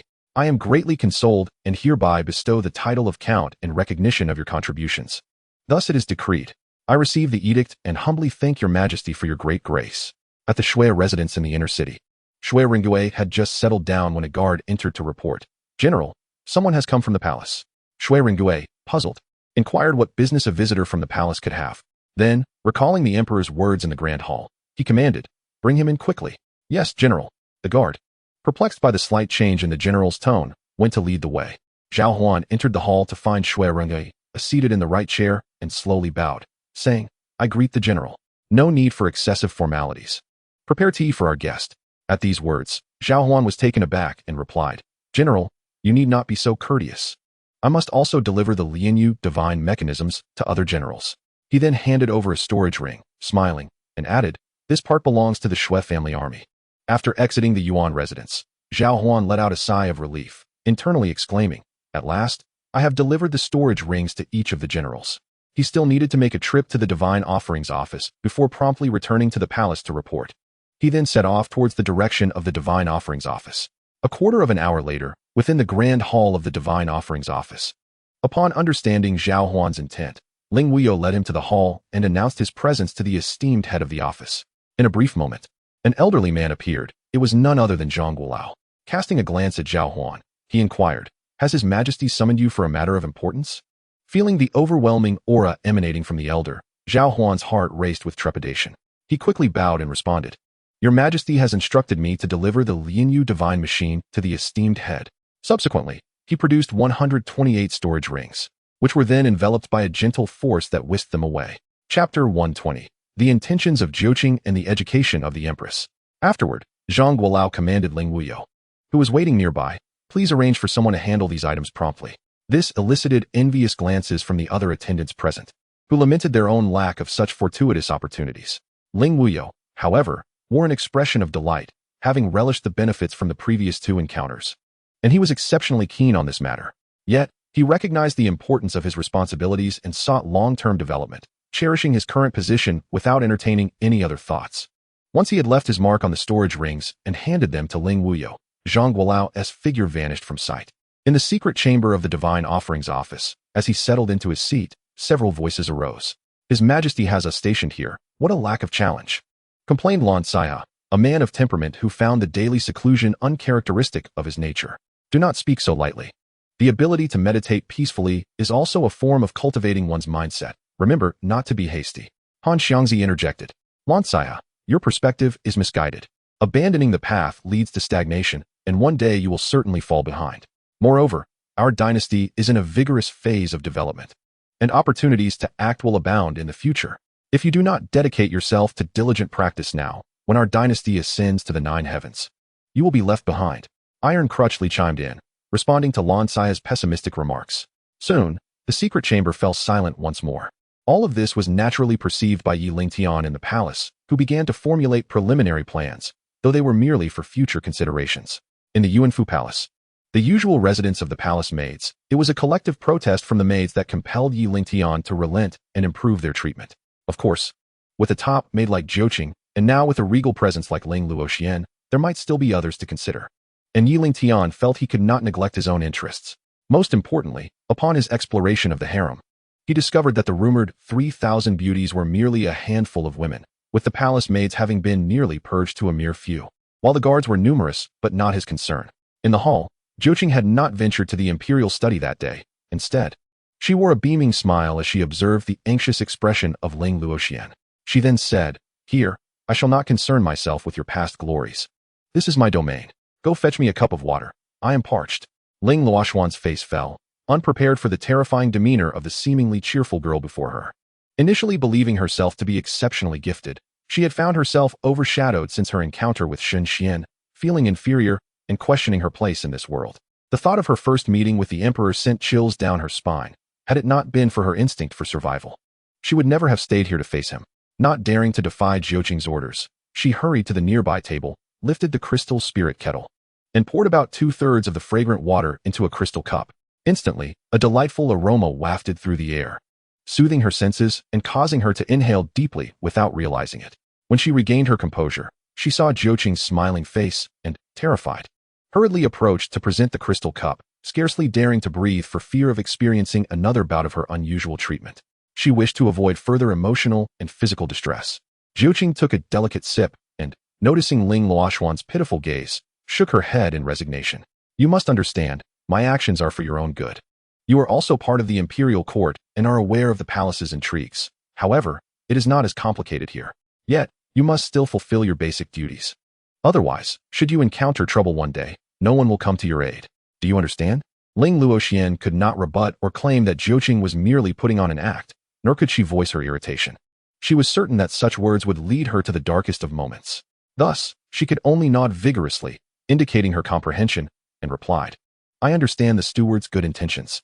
Jiuqing, on the other hand, felt a hidden delight at having someone to vent her frustrations upon. It was no wonder the emperor enjoyed toying with her. Perhaps he thought in a similar vein. However, her mood soon soured, and with a hint of melancholy, she murmured, Let it be for today. Ling Luoxian found the sudden change in Jiuqing's demeanor puzzling. One moment she was jovial, and the next she seemed lost in thought. Perhaps she was recalling some unhappy memory. To avoid stirring any ill fortune, Ling Luoxian opted to overlook it, retreating from the side hall with a heavy heart. In the imperial study, Yi Lingtian, having just retracted his divine sense, inadvertently noticed Jiuqing's antics, and a smile crept across his face. It seemed the young lady had some intentions of her own. He then chose not to dwell on subsequent events and instructed Tuobiyu, who was stationed at the palace, that if any ministers sought him, he should convey that he was in seclusion before his figure disappeared from the palace. Chapter 121, News Spreads. And the dynasty's rewards spark debate. Have you all heard? What is it? Hurry up and tell us. Don't keep us in suspense. Yes, quickly. You always leave everyone hanging. All right, I'll share, but don't grip me so tightly. Here's the deal. News has just emerged from the palace that our great, wise, and martial emperor has instituted a nobility system. I've heard this nobility system merely signifies a higher status without any actual official rank or need to attend court. Furthermore, as we all know, the imperial army has unified the western regions, and the emperor has recently conferred titles of third-rank general upon several commanders. What significance does the third-rank general title hold? This ties back to the recent reforms in official ranks. The dynasty has adopted a 9-rank system, with first rank being the highest, such as prime ministers and grand marshals. They are powerful leaders, rumored to be above the tribulation stage in cultivation. However, no one has witnessed their prowess firsthand. Those who do either perish on the spot or bow in submission, and they remain tight-lipped about it. Thus, with them guarding the borders, the dynasty is assured of safety. There's more, an even more bombshell announcement. The dynasty will hold a promotion ceremony in half a month, inviting strong figures from all domains to attend. What is so surprising about that? Since the dynasty has the strength to obliterate the imperial-level forces in the western regions, its power is unquestionable. It was only a matter of time. However, the dynasty's ascension to imperial status benefits us all and is indeed something to anticipate. My focus lies on which powers will be invited and whether any will seize the opportunity to strike. That remains uncertain. After all, there are still formidable forces nearby, and one cannot rule out the possibility of an unexpected threat that even the dynasty might fear. Speaking of which, that brings something to mind. I have a nephew working in the divine administration who has just informed our family that the palace is preparing to release the third batch of the connected jade mechanism. After much inquiry, it appears that the quantity is immense, amounting to several hundred billion. What splendid news. I must swiftly relay this information to the family. We missed out on the previous 2 opportunities, and this time, we must secure one at all costs. I recall seeing someone resell one for a staggering 40-fold profit. Indeed, these items are in high demand, and I must take my leave. Hey, why is everyone in such a rush? The start date has yet to be confirmed. There's no need for such haste. And you, my friend, don't just linger here. Hurry home and prepare your spirit stones to procure one. Who knows, one day, everyone in the palace may possess one, and it will be essential for traversing the realms. That seems rather unlikely. After all, what use would it be for an ordinary person? You fail to comprehend. The Emperor's vigorous promotion indicates there are other overlooked values. You make a valid point. However, for us, it still feels quite distant. Acquiring one sooner rather than later is the undeniable truth. Thank you for your reminder. In the center of Jinzhou's capital city, Yun Xianxian and Zhao Lijuan, after some turmoil, arrived here 3 days ago. In a bustling tea house, a group gathered, chatting merrily while listening to the tea master discuss the current affairs of the dynasty. Zhao Lijuan and Yun Xianxian sat near the window, occasionally glancing at the elderly speaker. Quietly, Xianxian remarked, "Do you think what the old man says is true? Has the dynasty really unified the western regions? It seems too incredible. Just months ago, the dynasty was in dire straits, and now its momentum is formidable. The contrast is astonishing. I don't share that sentiment. The dynasty has indeed grown powerful. This offers us a form of protection, allowing me to explore all realms freely. I've heard there are many young generals in the dynasty. Perhaps one day I might encounter them." As Xianxian spoke, her eyes sparkled with excitement, her face flushed with infatuation. Zhao Lijuan, beside her, rolled her eyes at this lovesick girl and gently poked her, whispering, "What are you doing? We're in public. Don't be such a love-struck fool." "Humph, what are you staring at? Have you never seen a beauty before?" Upon hearing this, Xianxian noticed the heat of the gazes around her and felt a surge of annoyance. Scolding back, the cultivators, about to retort, were discreetly tugged by a companion at their sleeve, who quietly transmitted a warning. "Don't act rashly. Fighting is prohibited here. If we attract the city guards, none of us will escape." Thus, with a reluctant cold snort, one of them licked his lips hungrily and threatened, "You little wench. Just wait until we're outside the city. I'll make you regret it." He leered at the 2 women, whose bodies were accentuated in a manner that elicited their disgust. Xianxian was about to rise and confront them when Zhao Lijuan firmly held her back, shaking her head. With a frosty demeanor, she sat back down, casting a deadly glare at the offenders, complaining, "Sister Lijuan, why won't you let me teach those vile men a lesson? They dare treat me this way. Stop being so willful. They are not to be trifled with, and besides, fighting is forbidden within the city. If you anger them, we'll face trouble when we leave. Chapter 122. A search in the memory of the Beast Origin Realm. In the Beast Origin city of Zuling Prefecture. After intercepting a group of women, they learned from them about the dynasty's destruction of the Holy Spirit. Xianxian then entered the city carrying beast cores hunted from the forest. Within the city, he disposed of the useless beast cores and exchanged them for elixirs to aid his breakthrough. After several days of secluded cultivation, he successfully ascended to the divine storage realm. Just as he stepped out of his seclusion, he noticed a crowd gathered in the distance and curiously approached. There, an elderly man clad in dark robes, aged beyond 60, stood among the throng, explaining the recent developments of the dynasty. The dynasty has unified the western regions, and the emperor is rewarding the valiant generals. A promotion ceremony will be held in half a month. Xianxian was momentarily taken aback. In just a few short days of his seclusion, the dynasty had achieved such momentum, bringing the western regions under its control. While other matters seemed trivial, the connected jade mechanism was a curious innovation. Rumored to possess extraordinary capabilities, he then left the crowd, returned to pack his belongings, and prepared to venture to the imperial capital to uncover the truth. At the northern border of the dynasty, in the small town of Senna, Lu Yao made her appearance. Following her purchase of the connected jade mechanism, she had been contemplating her next steps, seeking an alternate dimension from her memories. After thorough searches, she recalled a realm of exotic beasts, the Beast Origin Realm. According to her memories, in 10 years, the spatial node connecting to the Beast Origin Realm would open, unleashing countless powerful beasts to invade the northern domain. However, by that time, the divine Xian dynasty would have already perished, and her reincarnation allowed her to gain this insight. With her current cultivation level, facing the colossal threat of the Beast Origin Realm would be akin to striking a stone with an egg. Retreat was the only option. However, the divine Xian dynasty was different. Especially upon hearing of its unification of the western regions, she understood that there were numerous visible powerhouses, and likely just as many hidden ones. She merely needed to exchange what she found for the cultivation resources she required. As for the resources within, she had no immediate use for them and held little concern. This alternate dimension was not the only one she remembered. She needed to rapidly enhance her power, and the efficacy of the breakthrough elixirs was undoubtedly the most time-efficient and effective method. With her determination set, she followed the coordinates from her memory, swiftly heading north, 200 kilometers from the city. After half an hour, she arrived at her target area, standing before a secluded mountain range. Upon seeing the mountains before her, her eyes lit up. This was the place, perfectly matching her memories. She proceeded to a narrow passageway capable of accommodating 2 people, scrutinizing the faintly visible ceiling formation with a frown. Gritting her teeth, she summoned a modicum of her hard-earned primordial energy and touched the formation, which disintegrated instantaneously. Without further hesitation, she cleared the floating anomalies in the passage and stepped inside. Upon reaching a point 2 miles from the entrance, the space ahead suddenly expanded to accommodate an area roughly the size of a football field. In the center stood a towering portal, covered in a dense array of runes, and a smile spread across her face. Immediately, she summoned the connected jade mechanism from her mind, following the instructions on her personal interface to infuse it with spiritual energy.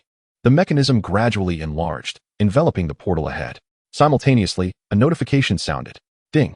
A gateway to an alternate world has been discovered. Would you like to record the coordinates and report them to the Divine Administration for contribution value? Although this was not her first encounter with such phenomena, she was still somewhat astonished. This mechanism was more responsive than a spirit of an immortal artifact. Thus, she responded, confirm. Ding! Please hold on. Assessing the value of the world behind the passage. Subsequently, an invisible beam of light transmitted to the Divine Administration, illuminating the northern region of the temple with a flickering yellow glow. The 8 immortals stationed in the secret chamber opened their eyes simultaneously, exchanging glances. Lon Kai hurriedly exclaimed, "Don't you dare compete with me." Before her words had fully settled, her figure vanished. The others shook their heads, returning to their meditative states. Simultaneously, another beam of light extended into the portal, swiftly pinpointing the location of this world and silently enveloping it to gather precise world information. Moments later, Lu Yao once again heard the notification chime. Ding! According to preliminary statistics from the Divine Machine, this original world is equivalent to 5 celestial realms in the Western Territories, inhabited by immortal-level exotic beasts. Upon conversion, it can be exchanged for 100,000 contribution points. Do you wish to redeem it? Lu Yao was utterly astonished. This aligned perfectly with her understanding from her previous life, leading her to wildly speculate. Could this be a divine artifact? Redeem. Redemption successful. The master can now check the personal account balance and engage in commodity transactions. Lu Yao had no time to check her balance when a shadow suddenly appeared ahead, causing her to feel a surge of caution. Upon closer inspection, she discerned a youth of similar age to herself. Her pupils constricted as she sensed his cultivation level, revealing a look of wariness on her face.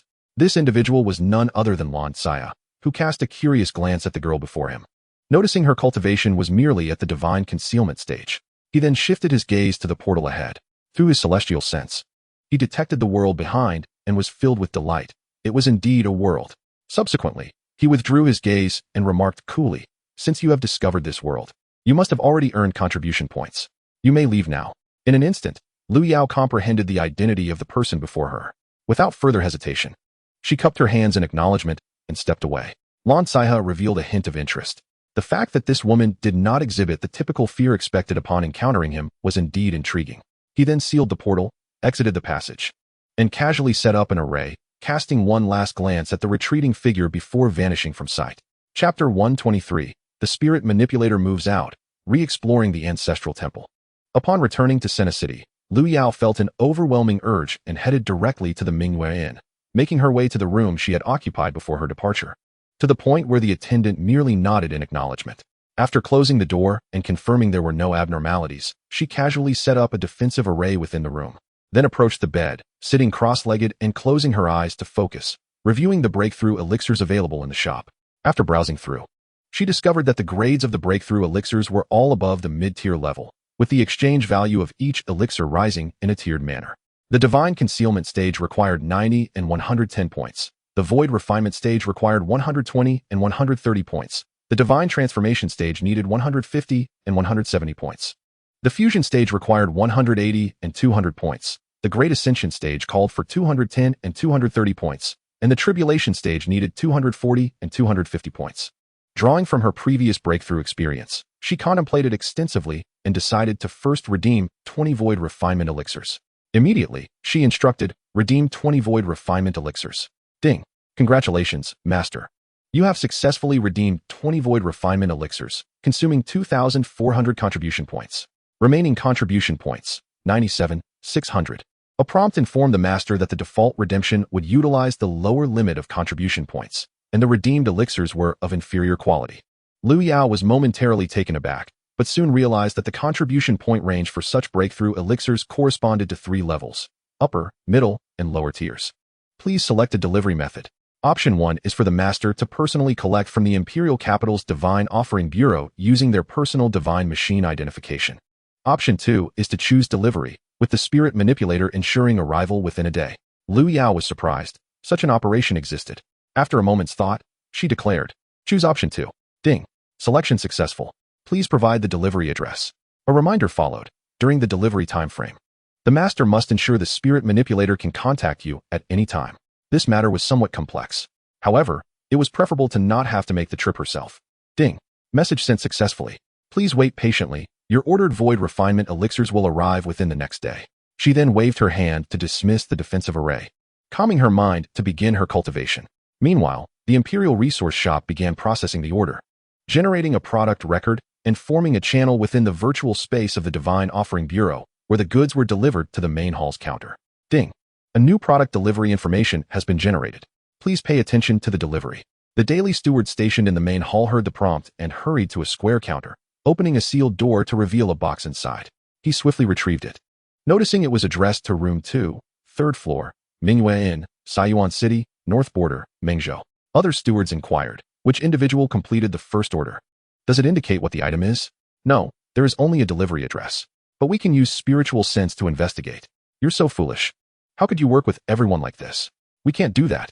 If discovered, everyone will be punished. Just a bit curious. It's not like I would steal. Your curiosity won't help. This box blocks spiritual sense, haven't you noticed? It bears the personal divine machine identification, and only the owner can unlock it through verification. The one who retrieved the box paid no further heed to the others, exiting the main hall and instructing the 8-winged light spirit bird to deliver the box to its intended destination. At the ancestral temple of the Empire, Lingtian's figure appeared in the square before the temple. Having learned from his previous experience, he easily entered the first district, the Xinhan Heavy Puppet. Sensing the disturbance at the entrance of the divine will restriction manifested in the air and, upon recognizing Lingtian, felt a shock as it carefully assessed the aura emanating from him. its face filled with astonishment, and it trembled as it spoke. You. It has been less than half a month since your departure, and you have advanced from the celestial immortal stage to the golden immortal stage. Lingtian looked at the ethereal figure with a hint of amusement, smirking slightly. Your cultivation is barely passable. You are far from invincible. The Xianxian heavy puppet felt a pang of discomfort in its heart. This fellow had advanced 2 realms in a mere half-month, yet was still unsatisfied, leaving it. An entity that had existed for countless ages, feeling a sense of despair. It was indeed speechless. Aside from the somewhat rude remark, there was truth in its words. Reflecting on its own circumstances, only an invincible powerhouse could dictate everything. Lingtian then composed himself and inquired earnestly, "Do you know who reigns over this second district?" The Xianxian heavy puppet hesitated briefly, then suppressed its complex emotions and responded coolly, "Though this immortal has interacted with him, I am unaware of his origins. I only know he is a malformed being with Kirin horns, a dragon body, and a head resembling a lion, possessing 8 wings. His strength is extraordinarily fearsome, reaching the mid-stage of the celestial immortal realm. Should you wish to enter, think carefully. His temper is volatile, and without sufficient assurance, you will face dire consequences." Lingtian was taken aback. This was indeed the second district, and such a formidable being resided within the divine restriction. He could not help but doubt the intentions of the one who had placed this creature here. Chapter 124, The Ancient Spirit of the Immortals, Lion Dragon Xilan. Lingtian then inquired inwardly, "Inin, investigate the being in the second district." Ding. Inquiry successful. The ancient spirit of the immortals is identified as the Lion Dragon Xilan. Divine eyes of the illusory void. Midstage celestial immortal realm.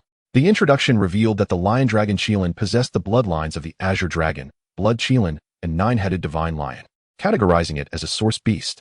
It thrived in the sacred abyss, imprisoned there by powerful beings using divine abilities. Upon hearing this, Lingtian felt a surge of confusion and pressed further. "Inin, what exactly is a source beast?" Source beasts are ranked above divine beasts. They are a combination of entities endowed with extraordinary cultivation talents and bloodlines. Naturally, source beasts are extremely rare, with countless universes often yielding only one. They possess innate advantages, wielding divine-level power from birth. However, their maturation process is equally protracted, often taking tens of thousands to millions of years from infancy to maturity. Currently, this source beast is already in its mature phase, but due to its sealed state, its power is limited to the celestial immortal realm. At once, Lingtian felt a chill run through him. This only corroborated his suspicions. It also deepened his perplexity, with such a rare source beast. What scheme was the individual behind this orchestrating? With a flicker of resolve, he suppressed his doubts and continued to inquire. "Inin, what exactly is the Holy Abyss?" The Holy Abyss serves as the dwelling place for various source beasts. However, its precise location remains a mystery to all. Understanding this, and recalling the words of the Xianxian heavy puppet, he declared, "Inin, elevate using the Chaos Emperor's art 4 times. Ding. The cultivation of the Chaos Emperor's art was successful, ascending to the initial stage of the 6th layer. Ding. The cultivation of the Chaos Emperor's art was successful, advancing to the mid-stage of the 6th layer. Ding. The cultivation of the Chaos Emperor's art was successful, progressing to the late stage of the 6th layer. Ding. The cultivation of the Chaos Emperor's art was successful, reaching the initial stage of the 7th layer. Ding. Congratulations. The host's cultivation has elevated to the mid-stage of the golden immortal realm. Ding. Congratulations. The host's cultivation has ascended to the late stage of the golden immortal realm. Ding. Congratulations. The host's cultivation has risen to the initial stage of the celestial immortal realm. Ding. Congratulations. The host's cultivation has advanced to the mid-stage of the celestial immortal realm. With a casual punch, an overwhelming force instantly struck nearby, leaving a profound indentation, lifting his spirits immensely. Turning around, he noticed the Xianxian heavy puppet's astonished expression and smiled nonchalantly. "There is no need to be astonished by my rate of breakthrough. This is merely standard procedure." After saying this, he executed a graceful turn and proceeded toward the protective barrier of the second district. Observing the retreating figure, the Xianxian heavy puppet's mouth twitched. He had never encountered such a brazen individual. Yet, with extraordinary cultivation talent, the young man had managed to elevate his realm 4 times in mere moments. He began to doubt his own vision, but after careful confirmation, he realized it was not an illusion, which left him feeling deeply defeated. However, thinking of the beings in the second district reignited his fighting spirit, hoping the young man would face setbacks and regain his confidence. Meanwhile, Lingtian arrived at the protective barrier, channeling his celestial energy to launch a powerful strike. Crack! A crisp sound of shattering echoed as the barrier splintered into fragments. Feeling that the Xianhan heavy puppet had exaggerated his capabilities, and he swiftly vanished into the mist. At that moment, from within a colossal abyssal fortress, a lion dragon Qilin with a body of jade green leisurely opened its emerald eyes. Subsequently, its massive form surged upward, causing the very earth to tremble. As the thick fog enveloping the area shifted dramatically, and a resounding roar echoed throughout the space. As the sound faded, the impenetrable fog dissipated, revealing the landscape, a mountain pass of fire and snow, crisscrossed by deep ravines, with a yawning abyss at its center, a white, misty passageway weaving through the mountain's mouth. In an instant, the lion dragon Qilin soared into the sky, bursting forth from the abyss with a formidable presence that struck awe. Lingtian stood at the mountain pass, his eyes sparkling with determination, and without uttering a word, leapt into the air, calmly meeting the creature's gaze. The lion dragon Qilin's enormous eyes shifted, its massive mouth revealing glistening silver teeth as it exhaled a lion's breath, its voice booming, "Human child, why dost thou disturb my slumber?" Lingtian furrowed his brow, slightly perturbed, and replied, "You are the lion dragon Qilin, the spirit of the ancient celestial realm." Upon hearing this, the Qilin's colossal eyes narrowed in surprise. Its lion-like visage filled with incredulity as it questioned, "Who art thou? How dost thou know my origins?" Lingtian, with a sly smile, enticed. "Why should I divulge such information? Unless what?" The Qilin demanded. "I shall share everything I know with thee." Lingtian reveled inwardly, after countless years. It seemed easy to manipulate. He then asked, "Art thou aware of the land of celestial scars and the heart of celestial fall?" From a distance, the Xianhan heavy puppet observed, frozen in place, as the scene unfolded without any combat, which deviated from his expectations, stirring a sense of confusion within him. The lion dragon Qilin, sensing the gravity of the situation, pondered, is this individual merely seeking knowledge? After a moment of contemplation, it delved into its memories. After a while, it raised its gaze to Lingtian and stated, "The land of celestial fall lies in the northern domain of the great realm. The heart of celestial scars has long since vanished at the end of antiquity. None have ventured through this prison toward higher realms. However, those who attain the scattered immortal realm may sense the vague location of the upper world during the celestial fall, granting them the opportunity to step upon the ascension platform.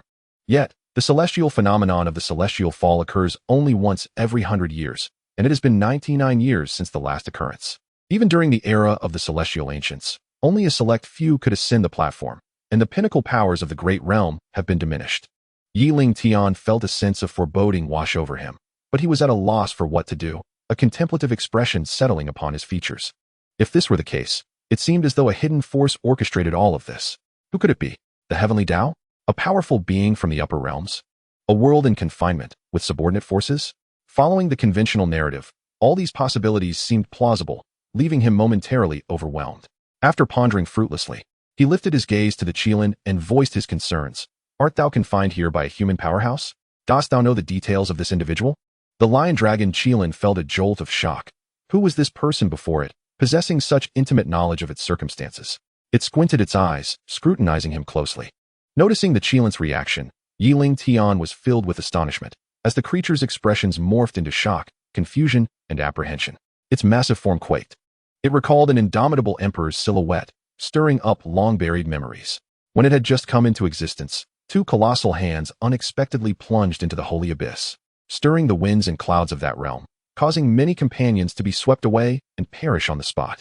As death loomed, one of the giant hands fiercely blocked the Grim Reaper, casting it into a pitch-black void. Upon awakening, a figure clad in white, majestic and imposing, appeared before it. This figure was known as the white-clad Taoist, situated outside the holy abyss, directing the Qilin to reside within the divine restraint of heavenly will.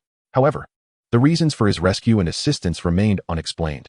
Nonetheless, it noted that the man's arms bore signs of cracking, though his appearance resembled that of an ordinary person. The Qilin sensed something ethereal about him.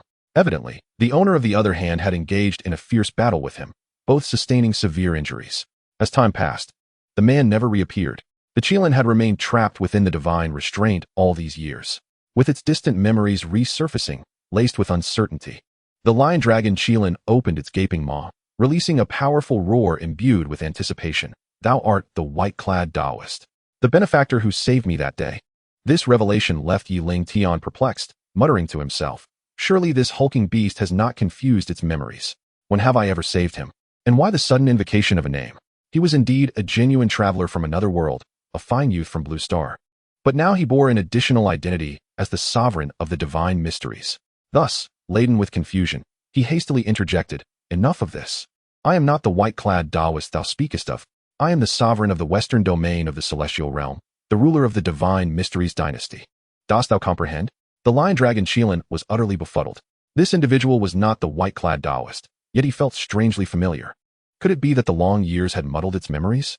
Shaking its head, it realized it had not yet reached the point of confusion. Thus, there remained only one possibility. He was not the complete individual. In other words, the white-clad Taoist it encountered was merely a projection. As for the notion of rebirth after death, the Qilan was skeptical. During its confinement in the divine restraint, it had learned through ancestral memories that those who could bear the title of Taoist were invariably the most formidable beings in the universe. Others, lacking the strength to dare such actions, are also devoid of the fortune needed to suppress the Tao essence carried by the Tao sovereign. Contemplating this, Shilong Lin felt a pang of disappointment, a blend of frustration over the indefinite postponement of his unsealing power and the unfulfilled anticipation of remaining in this space for an eternity. Unable to contain himself, he thrashed his body, soaring towards the heavens, emitting a series of emotionally charged, beastly roars. The echoes reverberated, shaking the surrounding space, particularly the region of the 3rd District, where a network of ravines crisscrossed a crystalline spring and a forest of phoenix trees flourished along the cliffs. Suddenly, a Kuanping opened its eyes, a flicker of confusion shimmering in its deep azure gaze, before it unleashed its celestial consciousness to probe the source of the sound. Upon witnessing the scene, a hint of astonishment flashed in its eyes, quickly followed by a furrowed brow. Lingtian, observing the bewilderment, thought to himself that this creature couldn't possibly be losing its sanity. He had been preparing for a fierce battle, but given the current circumstances, that prospect seemed almost non-existent. Meanwhile, the Xianhan heavy puppet, hidden in the distance, wore a vacant expression. Moments ago, tensions had been palpable, and now everything had changed. A sense of disdain for Shilong Lin welled up within, as he had often bullied it. But now, before this human boy, he dared not even breathe. What a disgrace. After a brief moment, Shilong Lin descended, his gaze returning to tranquility as he solemnly inquired, "Now that I have divulged what you wish to know, will you enlighten me in return?" Given the creature's comparatively amiable demeanor, Lingtian replied nonchalantly, "There are scant records of you within the historical archives of the divine Xian dynasty. The rest is merely conjecture on my part." Shilong Lin wore a perplexed expression. When had the dynasty grown so powerful as to document the records of celestial beasts? Doubt began to creep in, noticing the skepticism in Shilong Lin's demeanor. Lingtian had not anticipated his words would be taken seriously. It was mere fanciful nonsense. "I am the sovereign of the divine Xian, cultivating a divine art that grants me knowledge of all beings past and future." Chapter 126, The Ascendancy of Divine Flame, Shilong Lin's Retreat. Before the words had fully escaped his lips, he sensed violent tremors emanating from the Qilong Palace, immediately probing with his celestial consciousness. The petite figure of Shunyan had already expanded tenfold, her feathers transformed into a resplendent gold, encircled by a translucent energy shield, rapidly absorbing the surrounding celestial spiritual essence. With a crack, the cyclone unleashed a thunderous sound. A crisp noise emanated from within her body as the original turbid spiritual essence of the celestial abode completely dissipated, transformed entirely into celestial spiritual essence. Observing this spectacle from afar, the Longshu tiger wore a face of sheer terror. It was utterly overwhelmed by the grandeur of the emerging power. Moments ago, it had secretly reveled in its rapid progress since entering the Longqi Palace. Although it could not compare to its original realm, it was nonetheless impressive relative to the outside world. Now, just a step away from breaking through to the golden immortal realm, it was perturbed by the sudden commotion, thwarting its efforts entirely. Rage brewed within it. Yet before it could fully comprehend the situation, the commotion surrounding Shunyan's transformation unfolded in waves, leaving it dumbfounded, beads of sweat forming on its brow. Once no taller than its foot, Xianxian now stood at eye level, her aura escalating dramatically. Remembering its earlier bravado upon entering this place, the Longshu tiger shuddered, anxiety washing over its face. In mere moments, Xianxian's aura surged to the spirit immortal realm, the energy shield around her dissipating as she transformed into a 6-year-old girl. Her expression filled with delight as she admired her attire. Her gaze inadvertently landed on the Longshu tiger, whose eyes flickered with apprehension, and she immediately donned an innocent smile, her expression brimming with mischief. "Why haven't you come to pay your respects to this young lady?" Instantly, the Longshu tiger's face soured, realizing it had drawn the attention of this little sovereign. Regret washed over it for having instigated trouble. It had inadvertently provoked this formidable entity. And now it was too late to backtrack. Contemplating a plea for help, it hesitated, fearing that if their sovereign learned of its dread of Xinyan, it would never be able to hold its head high again. Moreover, it was reluctant to abandon this comfortable cultivation environment. With a heavy heart, it approached, unwilling to meet her gaze, bowing its body in a deeply humble manner. I have encountered the young lady. I meant no offense, and I implore your forgiveness. Oh, when did you offend this young lady? She responded, scratching her head, her bright eyes sparkling while feigning confusion.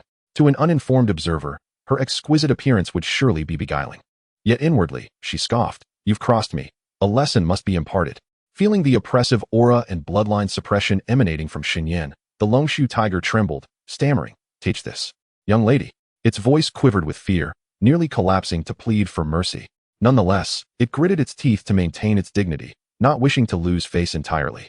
Lingtian, witnessing this display, promptly released Xinyan into the outside world. Left in a daze, the Longshu tiger soon found itself collapsing onto the ground, gasping for breath. Internally, it mused. How terrifying. I'm fortunate to have been removed. Otherwise, I would have surely met my demise today. This little sovereign, it seemed, would require it to adopt an even more low-profile approach and keep a considerable distance in the future.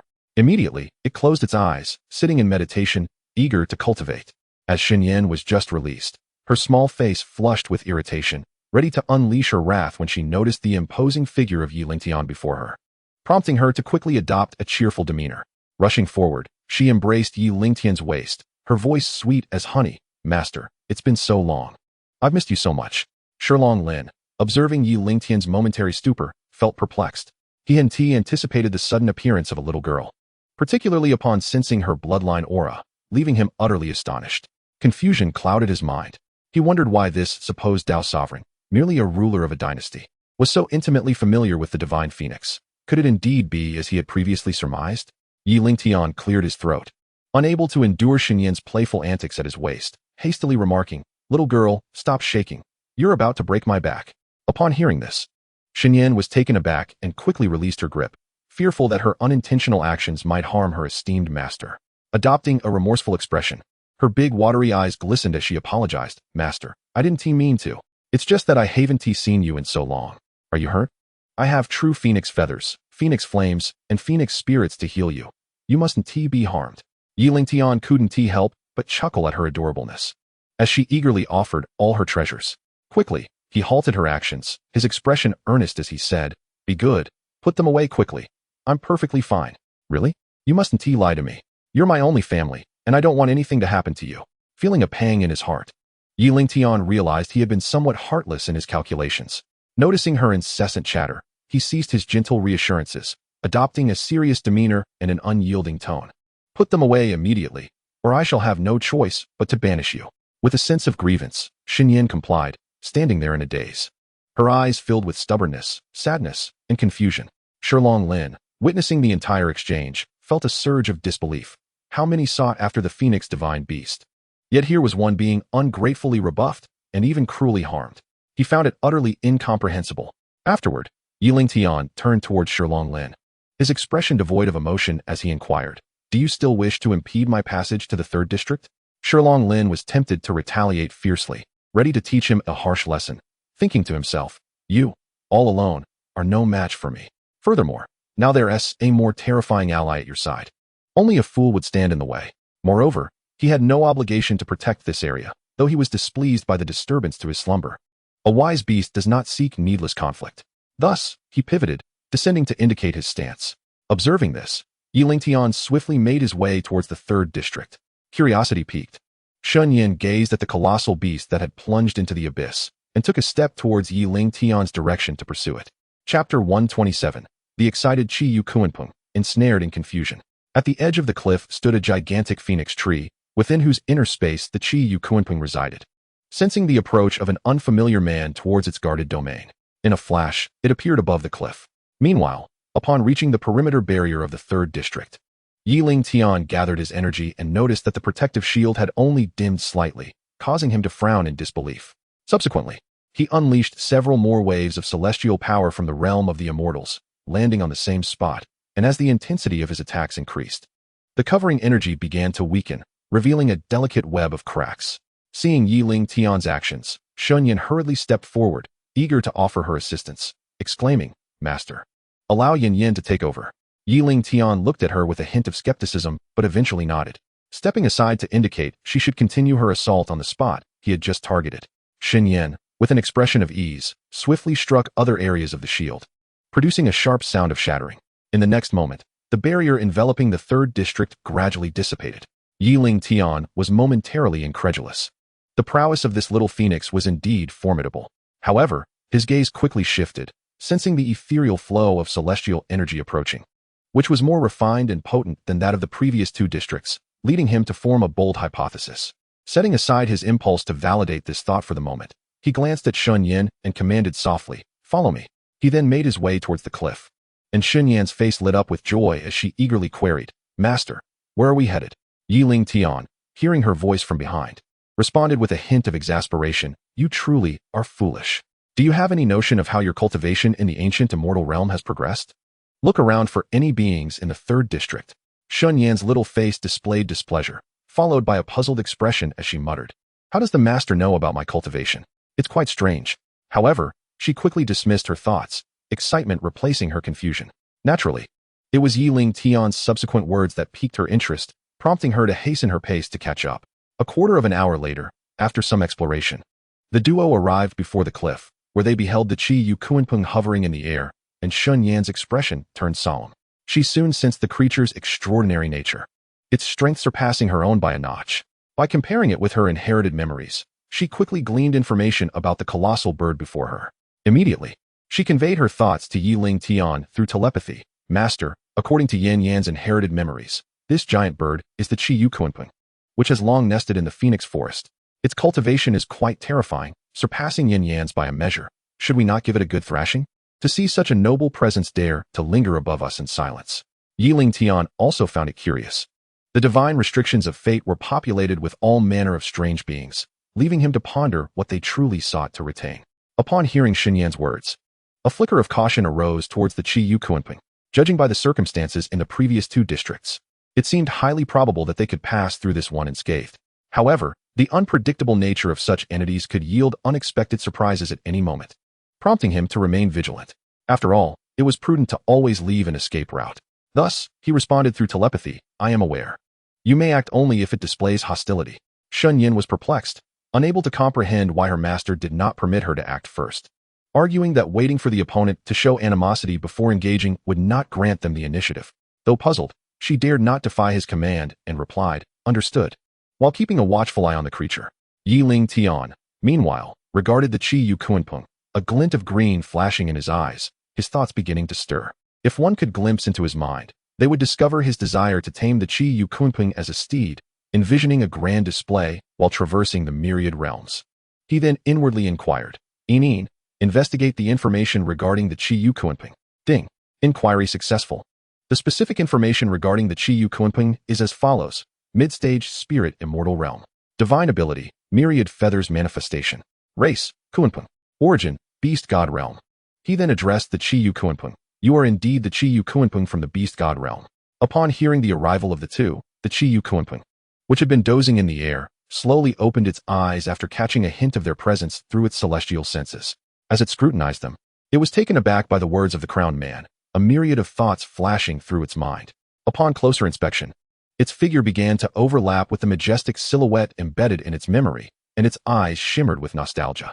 It recalled that shortly after its birth, a tragic calamity befell the Kuanping clan in the beast god realm. At the brink of being captured by a powerful member of the Xiangui clan, it was saved by a black-robed emperor's shadow descending from the heavens, which subsequently brought it to this place, instructing it to guard here until it achieved mastery, promising to return and leaving behind an imperial decree before departing. However, it had waited through countless ages, and to once again behold that vague silhouette from the past filled the Qi Yu Kuanpeng with exhilaration. It was a delightful surprise, the realization of a long-held hope and steadfastness. Immediately, under the astonished gazes of Yi Lingtian and Shun Yin, the Qi Yu Kuanpeng gradually diminished in size, landing gracefully on the cliff's surface, kneeling down, its voice trembling with emotion as it proclaimed, "Your Majesty, the Emperor, Qi Yu has finally awaited your return." Chapter 128, Soul Imprint, Inciting Misunderstanding. Shunyan stared at the Qi Yu Kuanpeng in astonishment, pondering internally. So it turns out my master was an emperor once. But that can't be right. He isn't a sovereign of a realm. So when did he become an emperor? Could it be that during my seclusion, the dynasty ascended to an imperial status? Calculating the timeline, that doesn't seem plausible. I have only just been in seclusion for a little over a month. Could it be that my master was also an emperor in a past life? Humph.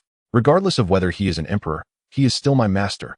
Yi Lingtian, unaware of Shunyan's mental musings, felt utterly bewildered, involuntarily recalling similar words from the lion dragon Lin, seemingly mistaking him for their benefactor.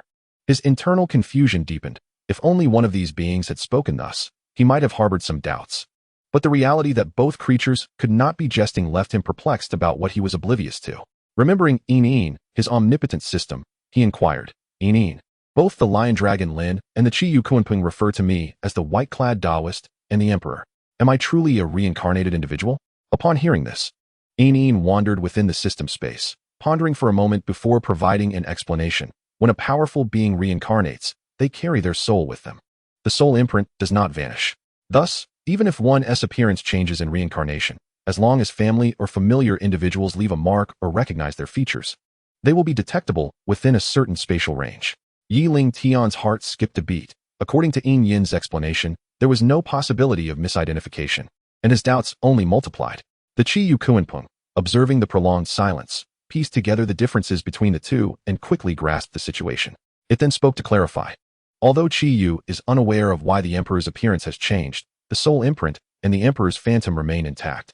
Upon hearing this, Yi Lingtian suddenly recalled the emperor as phantom. Was that not formed through the cultivation of the emperor's art? As for the soul imprint, he searched his memories but found a blank slate. Thus he did not dwell on it further. He then said, Rise. I have items to store with you. Akabane had just risen when he suddenly recalled the words spoken to him. He raised his right wing and gave a gentle tap to his round head, saying, Oh, my memory. His Majesty the Emperor entrusted me with a precious jade orb. Upon finishing his words, he produced a blue jade sphere from his mouth, radiating a dazzling azure brilliance, and handed it to Yi Lingtian. Yi Lingtian, upon receiving it, noticed the celestial pattern emblazoned at the orb's center. His eyes widening in surprise as he scrutinized it for a moment before storing it in the system space. Shunyan, filled with curiosity, attempted to reach out to touch it, only to find it had vanished, a look of disappointment crossing his face. Yi Lingtian contemplated for a moment, deciding against proceeding into the 4th district, for the circumstances of entering the 3rd district did not guarantee the shattering of its barrier. He then addressed the miniature Akabane Kuanpeng, inquiring, Will you accompany me outside, or remain here? The Akabane Kuanpeng, brimming with excitement, replied, Of course, I shall follow His Majesty. Yi Lingtian nodded and turned to depart, with Shunyan and the Akabane Kuanpeng hastily trailing behind. In the Xian Emperor Palace, upon returning to the imperial study, Yi Lingtian was met by the hurried arrival of Xianxia at the palace doors. The guards, initially poised to obstruct her, quickly bowed in respect upon recognizing her as the director of the divine office. Greetings, director. Xianxia waved her hand, urging, Quickly, enter and report to His Majesty. Yes, director. Your Majesty, Director Lan requests an audience. Admit her. Understood.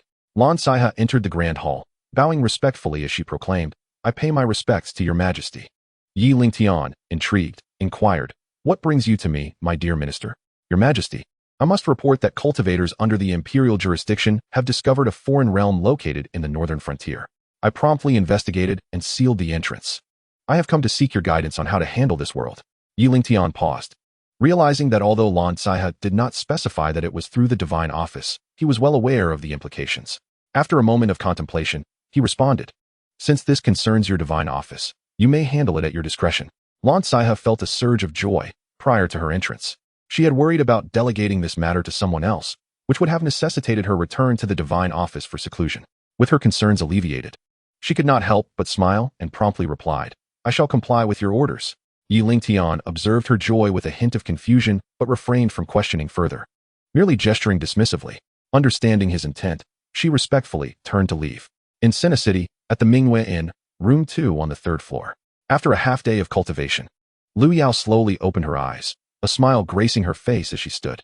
Manipulating her spiritual energy, she conjured a radiant sphere of white light in her palm. Noticing a shadow flit past the door, she swiftly hurled the sphere outside. Meanwhile, the spirit courier responsible for this delivery, having received the task, hurriedly journeyed to the destination. To avoid drawing attention, he transformed into a handsome youth and was about to knock on the door when he sensed an overwhelming force surging towards him from outside.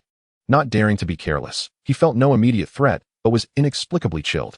Pondering the oddity of feeling such a sensation despite his modest cultivation, he thought, "This is truly strange." Suddenly, a loud crash echoed as the door was shattered from the force, startling the powerful inhabitants of the Mingwei Inn and alarming the patrolling guards nearby. Shouts of anger followed, demanding, "Who dares to create a disturbance at the inn?" Chapter 129, An Altered Attitude, The Reckless Captain. "Captain, someone is causing a ruckus at the Mingwei Inn. Should we intervene?" "Of course we must. Any who challenge the order of the Empire shall face severe punishment. Hurry, we must not allow the troublemaker to escape." "Understood." The commotion quickly drew the attention of nearby cultivators and ordinary citizens, who watched from a distance as the disturbance unfolded at the Mingwei Inn. Back at the scene, Lu Yao unleashed her spiritual energy and dashed towards the door. Upon seeing a striking young man, her beautiful eyes narrowed as she assessed his cultivation level. In the next moment, she was taken aback to discover that such a young lad had actually reached the divine transformation realm. Skeptical, she focused her spiritual sense again and realized that his true form was an unknown spirit beast. The spirit courier, sensing the rapidly gathering cultivators around him, wore a dark expression but quickly suppressed his displeasure, stating in a deep voice, "You must be the occupant of room 2 on the 3rd floor. Here is the elixir you ordered. Please take receipt." Lu Yao, feeling embarrassed, had initially thought him a peeping Tom, unaware that he was merely delivering her elixir. Choosing not to reveal his transformation, she explained, "I was in the wrong. I did not know you were the spirit courier. I beg your forgiveness." As the conversation lingered, she slowly approached him to scan the identification area on the square-shaped item. "Ding. Your order of 20 virtual refinement pills has been successfully received." At that moment, 3 powerful individuals from the Mingwei Inn arrived, 2 elders and a young girl. Upon witnessing the scene, they were puzzled, realizing that no significant conflict had occurred as they had feared. The young girl was the first to react, stepping forward to curiously examine the young man before her. She clasped her hands and asked, "May I inquire your name, esteemed brother? Why are you two quarreling in this establishment? If any damage has been done to the property, you must offer a reasonable explanation, or I shall not hesitate to retaliate." Lu Yao, noticing the spirit courier's icy demeanor, quickly reined in her impulse to open the box and practice with the elixirs, stepping forward to clarify, "There has been a misunderstanding. I mistakenly accused this esteemed spirit courier. He has merely come to deliver the cultivation resources I ordered." The 2 elders, miffed that their young lady was being disregarded, felt a surge of irritation. However, upon hearing Lu Yao's words, their expressions shifted to shock, followed by exclamations. "What? A spirit courier? He is a courier from the divine office of the Empire. Someone has acquired enough contribution points to exchange for goods from the Imperial Resource Store. We did not recognize your esteemed self. This is a misunderstanding." "Yes, indeed. It is a misunderstanding. Please do not hold it against the young lady or the spirit courier." The young girl, equally astonished, realized she was fortunate to have encountered someone who had obtained goods from the Imperial Resource Store and representatives of the divine office, her attitude shifting dramatically. "Forgive us for any offense. We hope for your understanding." The spirit courier nodded, intending to turn and leave when he noticed the approaching soldiers, a slight smile gracing his lips as he decided to observe further. Meanwhile, Lu Yao furrowed her brow, gazing towards the entrance of the inn. At that moment, the sound of synchronized footsteps echoed from the entrance below, followed by the appearance of soldiers clad in military attire, led by a youth in his 20s. The captain arrived in the hall and addressed the innkeeper, who was causing a disturbance here, disrupting the order of the city. The girl standing on the upper floor, upon seeing the expressionless spirit courier nearby, quickly interjected, "Captain, there has been a misunderstanding.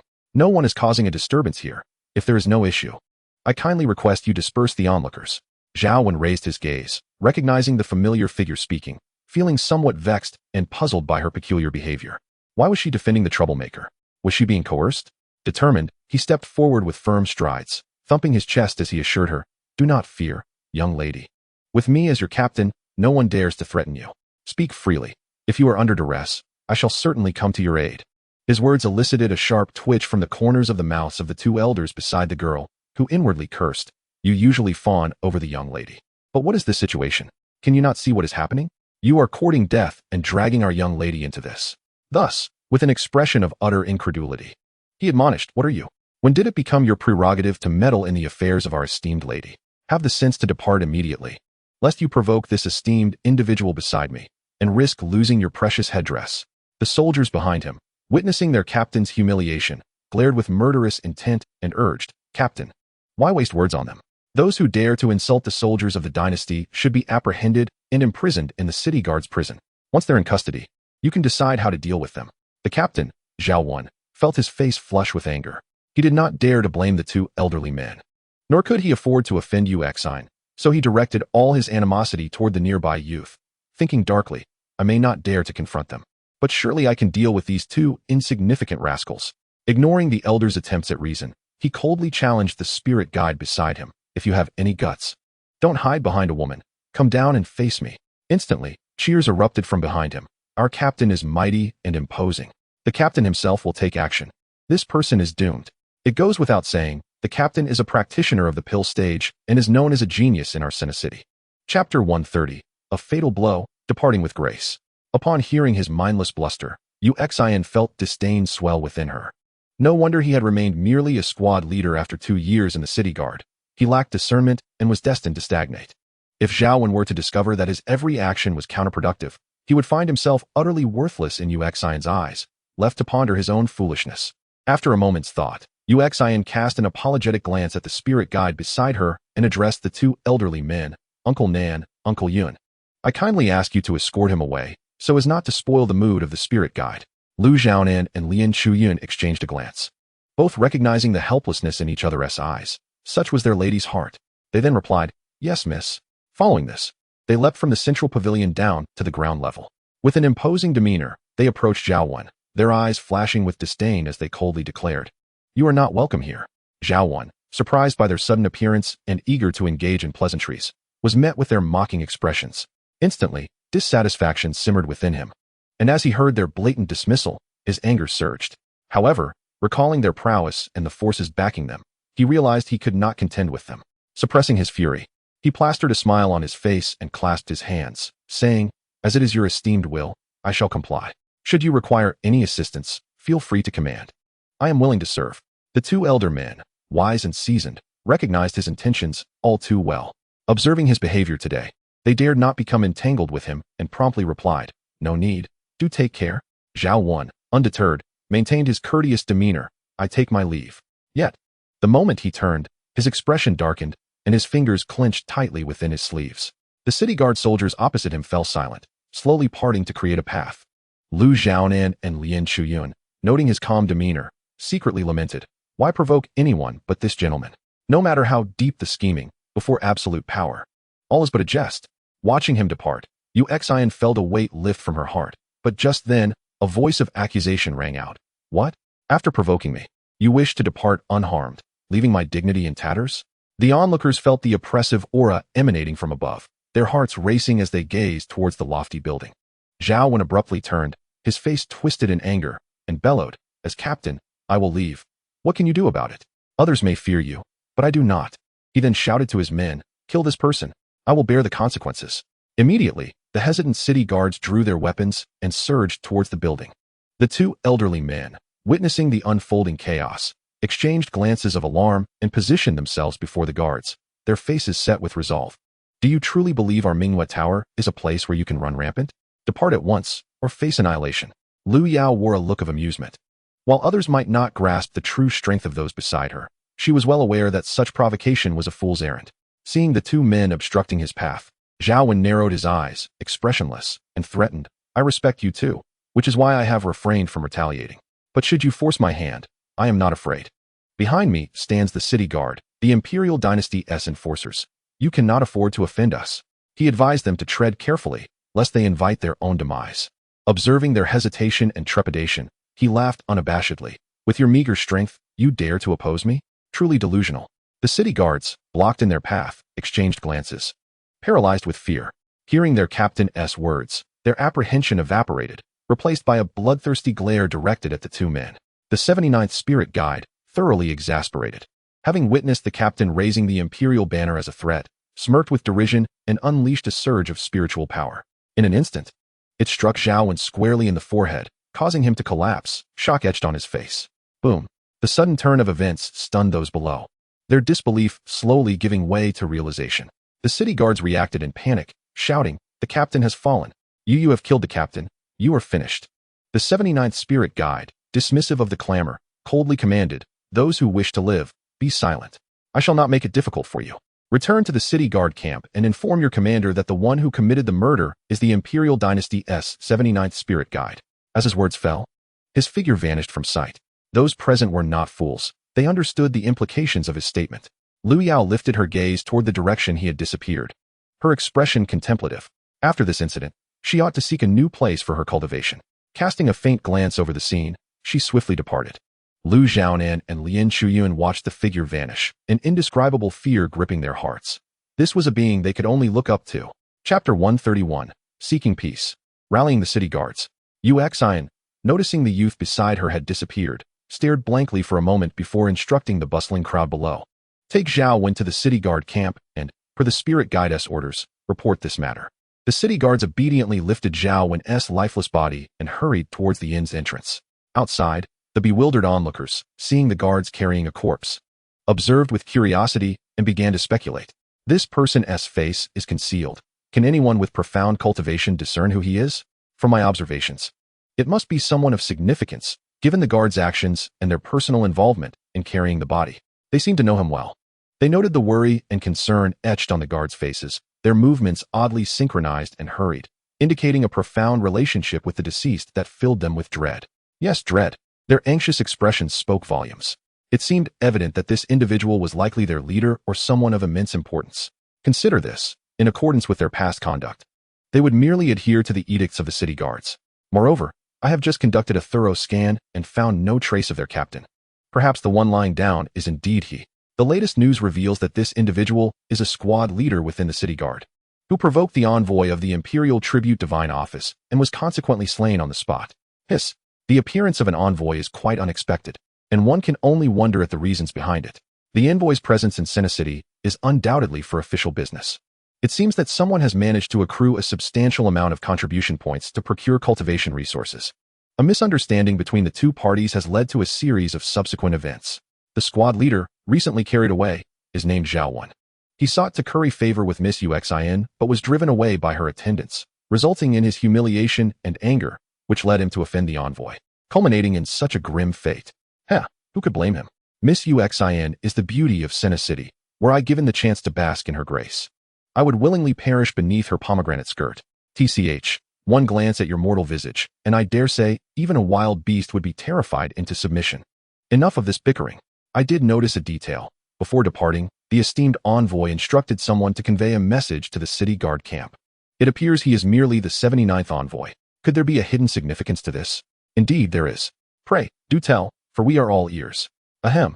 Since he is merely the 79th envoy, it indicates that the envoys of the Imperial Tribute Divine Office are designated in a hierarchical order. It is widely rumored that his cultivation is extraordinary. Even the two elders of the Mingyue lament their inferiority, suggesting that the other envoys are likely no less formidable. The Imperial Tribute Divine Office is truly fearsome. If one responsible for resource management possesses such strength, one can only imagine the prowess of other imperial institutions and armies. No wonder the imperial forces advance with such vigor. The might of the empire is indeed terrifying. We now have ample reason to believe that the empire is soaring to new heights, emerging from the western regions. At the city guard camp, a stalwart and robust middle-aged man knelt before the commander's high seat, flanked by several trusted subordinates who were currently lavishing compliments upon him. The commander will soon be promoted. Allow us to toast you with a humble drink. Congratulations, Commander, on soon taking full command of the forces in Senna City. Haha, I gratefully accept your sentiments, everyone. Let us raise our cups together. Clang. Gulp. Just as the man, Qin Hun, finished his drink, he heard the sounds of a commotion outside the tent, causing his smile to gradually fade, his eyes narrowing with concern. He then commanded in a deep voice, "Send someone to ascertain what is occurring." "Yes, Commander." A guard stationed nearby promptly acknowledged the order and swiftly made his way outside the tent. "What has transpired?" Disturbing the commander. "Reporting to you, sir. Captain Zhao has been murdered and carried outside the camp by his subordinates." "What did you say? Who has the audacity to slay our city guard captain? Do you know who is responsible?" "Sir, according to the returning soldier's report, it was the envoy of the Imperial Tribute Divine Office. They claim that Captain Zhao provoked the envoy and was struck down in a single blow. Quickly, send someone to keep an eye on them." Ensure they remain compliant and await the commander's judgment. Understood. The guard hurried back to the main tent, approached Qin Hun, and whispered in his ear, Commander, I have grasped the full details. Zhao Wen provoked the envoy of the Imperial Tribute Divine Office, leading to his tragic demise. And he has now been taken outside the camp. What? The envoy of the Imperial Tribute Divine Office. Zhao Wen truly has the gall to rebel. Let me see if I do not grind him to dust. The subordinates below wore puzzled expressions, wondering among themselves what this divine office was, and what an envoy entailed. What had befallen Zhao Wen?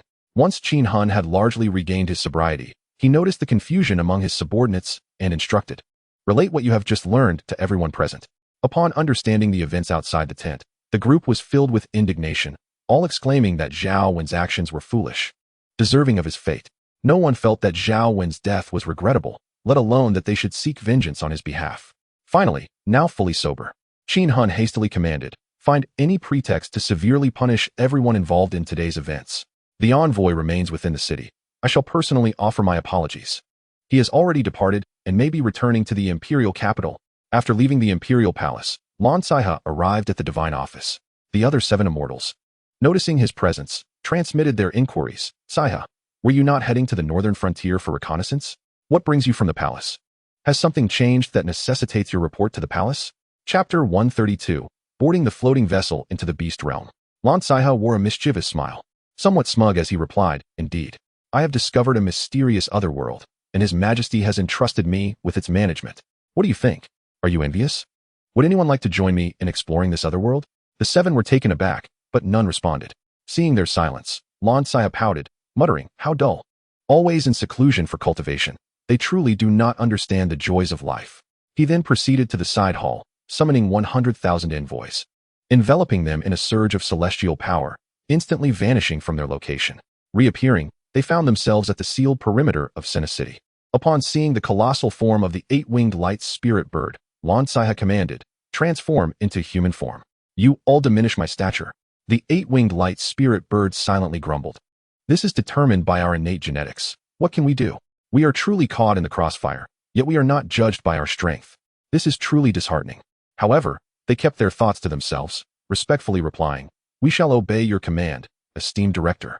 Immediately, a flurry of shifting sounds filled the air, and within moments, over 100,000 robust youths stood before them. Xianxia's mouth twitched in disbelief at the overwhelming presence. He then turned and dismantled the array sealing the passage, entering first toward the portal barrier.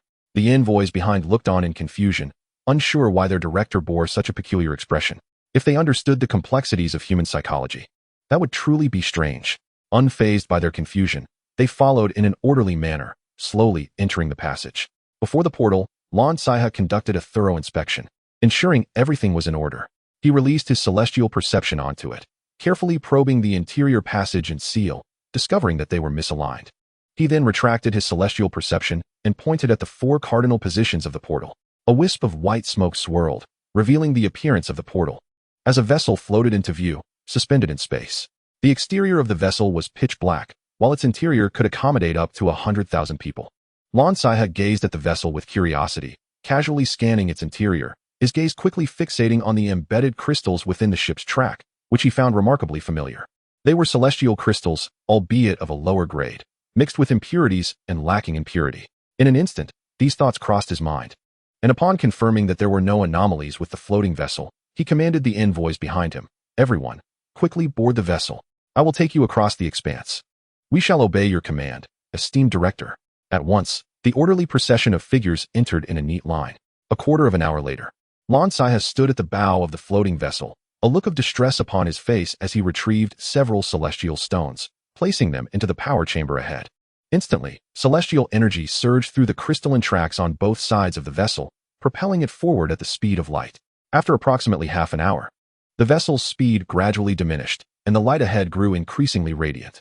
Xianxia was the first to leap from the vessel, scanning the surrounding environment, and discovered himself amidst a desolate mountain range, exuding an aura of barrenness. Following him, the 100,000 guards disembarked, their faces etched with curiosity as they savored the harsh breath of desolation that greeted them. Subsequently, they sealed the exit of the vessel, noting the coordinates without the slightest attempt at concealment, leading the guards towards the forest revealed by their celestial senses. In the southern region of the Beast Origin realm stood an ancient, untamed imperial palace. A woman, plump and radiant, reclined languidly, her left hand propping her cheek while the right rested near her thigh, gazing towards the palace's exterior. Suddenly, she sensed an unfamiliar presence surging within her domain, prompting her to rise and startling those who attended her. Bai Fengxi furrowed her brow, sensing that the intruder bore ill intentions, and an unsettling realization settled over her. After a moment of contemplation, she commanded the leaders of the various clans to be vigilant of any unknown powerful beings appearing within the territory, for it was highly likely that a formidable outsider had intruded. "Your commands shall be followed, Empress Feng," they replied. Yet, a thought nagged at her. How could a human warrior breach the barriers isolating this realm from the outside world? As a new realization dawned upon her, she hurriedly vanished from the grand hall.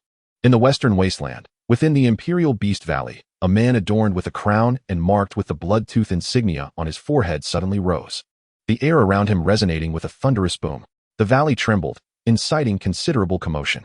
This man was Xianxiaaudiobooks, the sovereign of the soul-devouring spirit clan, whose cultivation had reached the scattered celestial realm, with aspirations of soon breaking through to the earthly celestial realm.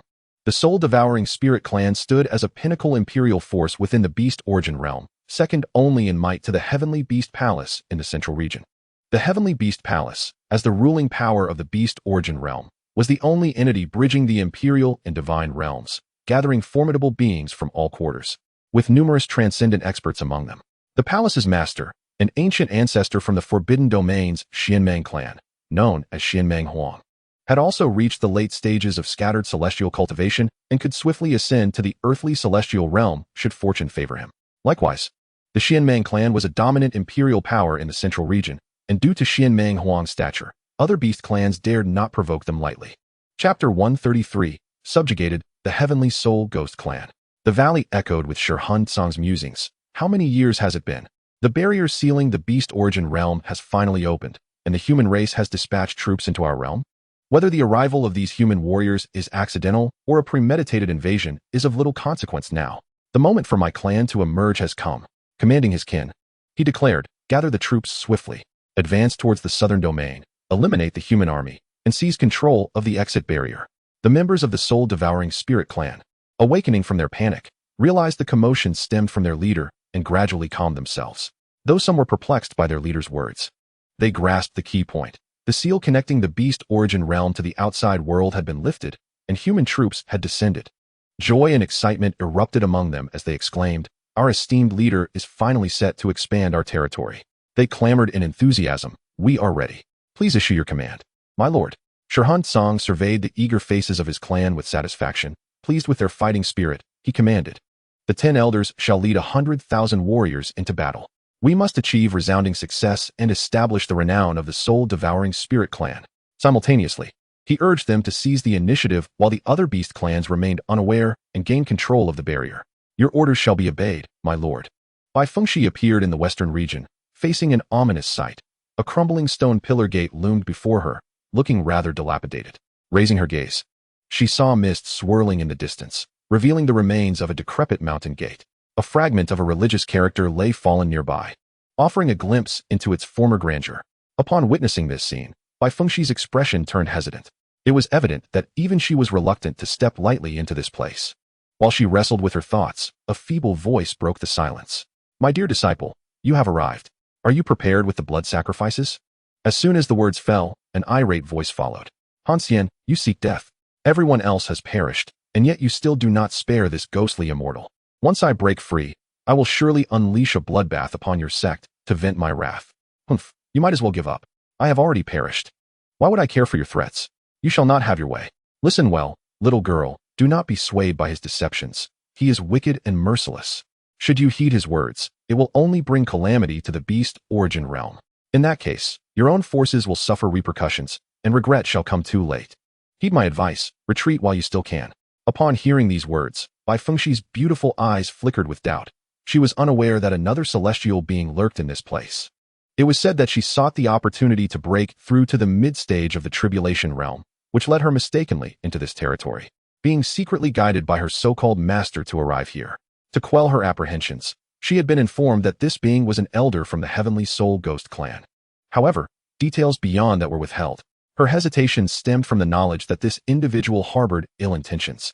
Although she had successfully advanced to the mid-stage of the Tribulation Realm during her first visit, she later discovered that the elixir she had ingested had been tampered with, leaving her in a passive predicament. Contemplating the perverse demands made upon her, a wave of helplessness and fear surged within her. Had it not been for the realization that the incoming human warriors were not her match, she would not have stepped into this place early, facing this fiend. Taking a deep breath, she concealed her thoughts and lowered her posture, saying, "Disciple has come to report to Master that human warriors from the outside have invaded the territory under my command, disrupting the capture of blood sacrifices. What? Truly a waste. You require guidance even for intruders?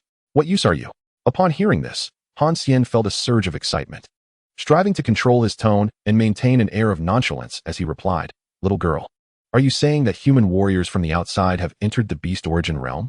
Do not panic. If you bring him here and eliminate him, you shall regain your freedom. Speak up. This way, you will no longer be subjugated." Bai Fengxi's heart stirred, yet her expression remained impassive as she quietly awaited his response.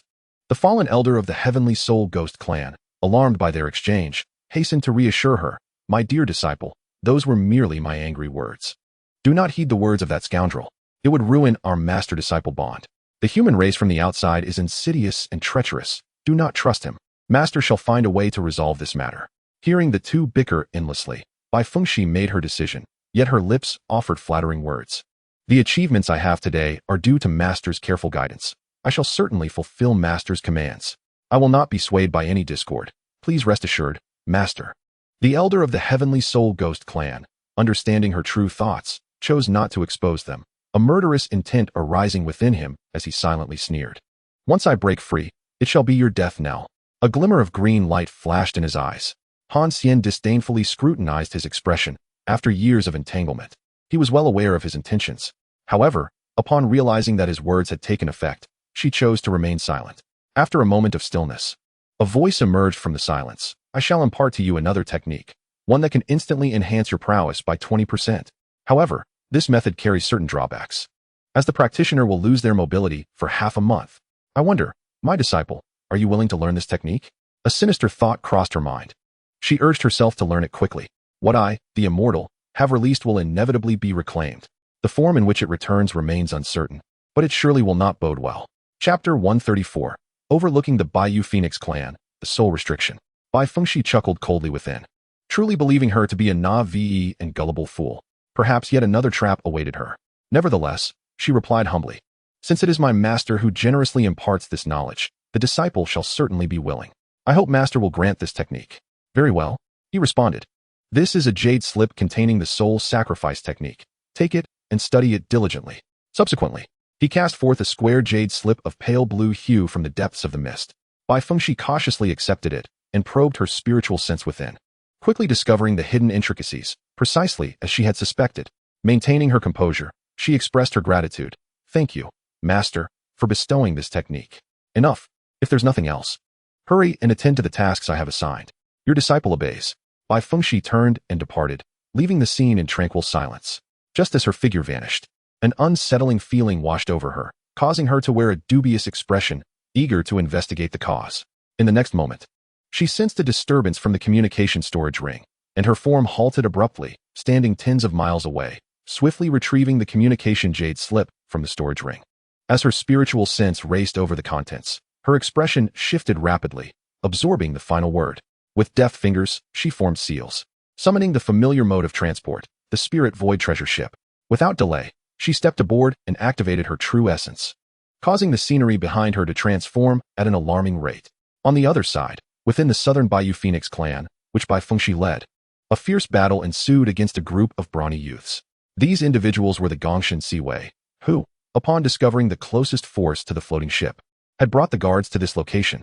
At this moment, he hovered in the air, observing the chaotic situation below. He shook his head disapprovingly, clearly dissatisfied with the performance of the guards. Surveying the scene, the 100,000 guards found themselves encircled by the Baiyu Phoenix clan's elite forces, struggling to cope. Many of the guards bore injuries, yet charged forward with a fearless disposition. The Baiyu Phoenix clan's attendants, witnessing their enemies trapped with no escape, radiated a murderous intent. However, they should not be underestimated. Not only did they enjoy a numerical advantage, but their cultivation levels were also formidable. Aside from approximately 20% being mid-tier cultivators, the remainder were high-tier, with several among them being second-tier and third-tier powerhouses. Thus, it was evident that the youths transformed from the eight-winged light spirit birds faced a daunting challenge to maintain their ground. Certainly, their speed played a crucial role, but the adversaries were no pushovers. Meanwhile, atop the Fengdi Palace of the Bayou Phoenix clan, a group of elderly women with silvery hair stood watching, occasionally glancing at the figure in the sky that left them breathless. One among them, filled with concern, asked, "Can we contact the Emperor?" In response to the elder's query, it was confirmed that the Emperor had been notified and was on her way back. Given the unfolding situation, we must try to stall for time. Let us hope the Emperor returns in time to oversee the crisis. Some displayed hesitation, as one uncertainly remarked, even if the Emperor returns to the clan, these soldiers below can be easily dealt with. However, the aura emanating from that human powerhouse above suggests they are not to be trifled with. They are beyond our Bayou Phoenix clan's capability to provoke. Therefore, should we not prepare a retreat in advance, just in case? The speaker, aware of the gravity of the situation and the sentiments of the clan elders, refrained from voicing this suggestion further. The others exchanged glances, their expressions revealing uncertainty, unable to suppress their anxiety. The leading elder, noticing the shift in the crowd's demeanor, felt a surge of helplessness and sighed softly. Send someone to relocate the children and the elderly to a safe place. Understood. Just as someone was about to take action, Xianxia's gaze inadvertently fell upon the elderly women, causing them to feel as if plunged into an icy abyss, their hearts filled with terror and their thoughts shattered. A mere glance from her extinguished any spark of rebellion within them. They were uncertain if anything could escape her discerning gaze. Thus, they obediently fell silent, afraid to stir. At that moment, a treasure ship approached swiftly from afar, hovering just above the battlefield, within 3 feet of Xianxia. Bai Fengxi leaped from the spirit void treasure ship, retracting it as her piercing gaze scrutinized the man opposite her. Unable to penetrate the depths of his being, she felt a surge of fear. It seemed this individual was indeed the master of the aura she had sensed earlier. Her prior suspicions were not unfounded. He was not someone she could contend with. Simultaneously, Xianxia, witnessing the fluid grace with which the woman traversed from afar to her present position, experienced a moment of awe, silently praising her beauty and figure, which was perfectly proportioned, igniting the imagination of any beholder. She could only be described as round and lustrous. Though his ambitions did not lie in such matters, he could not entirely escape the stirrings of desire within him, self-deprecatingly acknowledging that he too was not immune to worldly allure.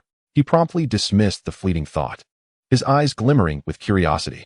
Noticing the apprehension reflected in the other's gaze, he casually remarked, "You have been controlled."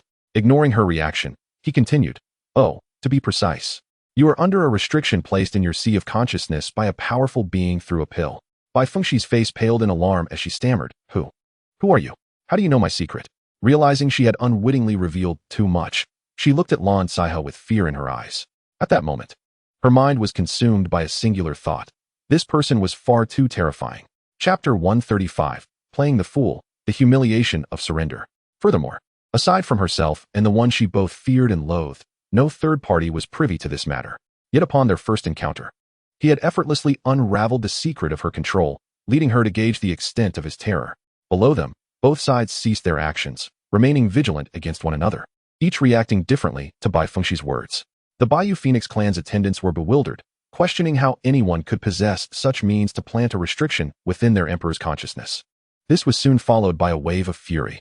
It could be said that Bai Fengxi not only represented the dignity of their clan, but was also their deity in their hearts. Now, someone had dared to desecrate their goddess without their knowledge, an act that was tantamount to trampling upon their dignity, far more unacceptable than death itself. Conversely, the Gongshan Siwei were surprised that such a striking woman in imperial robes could be subjected to someone else's ill intentions, mostly viewing it as a spectacle. However, upon reflection, their actions were understandable. After all, with their singularly focused mindset, they believed their raw strength would suffice, rendering such underhanded tactics unnecessary. Meanwhile, the elderly women atop the pavilion appeared ashen, their hearts chilled, sensing that calamity was imminent. Xianxia displayed a broad smile, her pearly whites glimmering as she gazed at Bai Fengxi, slowly stating, "In my eyes, this mere restriction is nothing but a trifling matter. It can be effortlessly broken. So what do you say? Would you like to give it a try?" Bai Fengxi felt an overwhelming warmth emanating from the individual before her, instilling a sense of unease that raised her defenses. Her eyes darted, and she thought to herself, "This emperor remains skeptical. You shan't reveal your true nature." Subsequently, her expression shifted from hesitation to elation as she eagerly inquired, "Is that truly the case? If you can assist this emperor in completely dispelling the restrictions, I am willing to pay any price. With her words, she subtly emphasized her bosom, fluttering her eyelashes with a feigned shyness, secretly reveling in her cunning.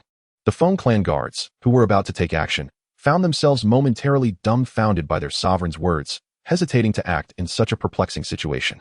Even the elder of the Feng clan appeared bewildered. When had their empress become so brazen? Could it truly be, as the human experts claimed, that this vessel no longer housed their sovereign spirit? Contemplating the decline of the Baiyu Feng clan, they were engulfed by sorrow at the prospect of total obliteration. Xianxia, noticing the peculiar exchange, innocently queried, "What is the meaning of this, my lady? Are your eyes unwell, prompting such odd expressions?" At her utterance, the soldiers nearby were left aghast, their expressions marred by disbelief.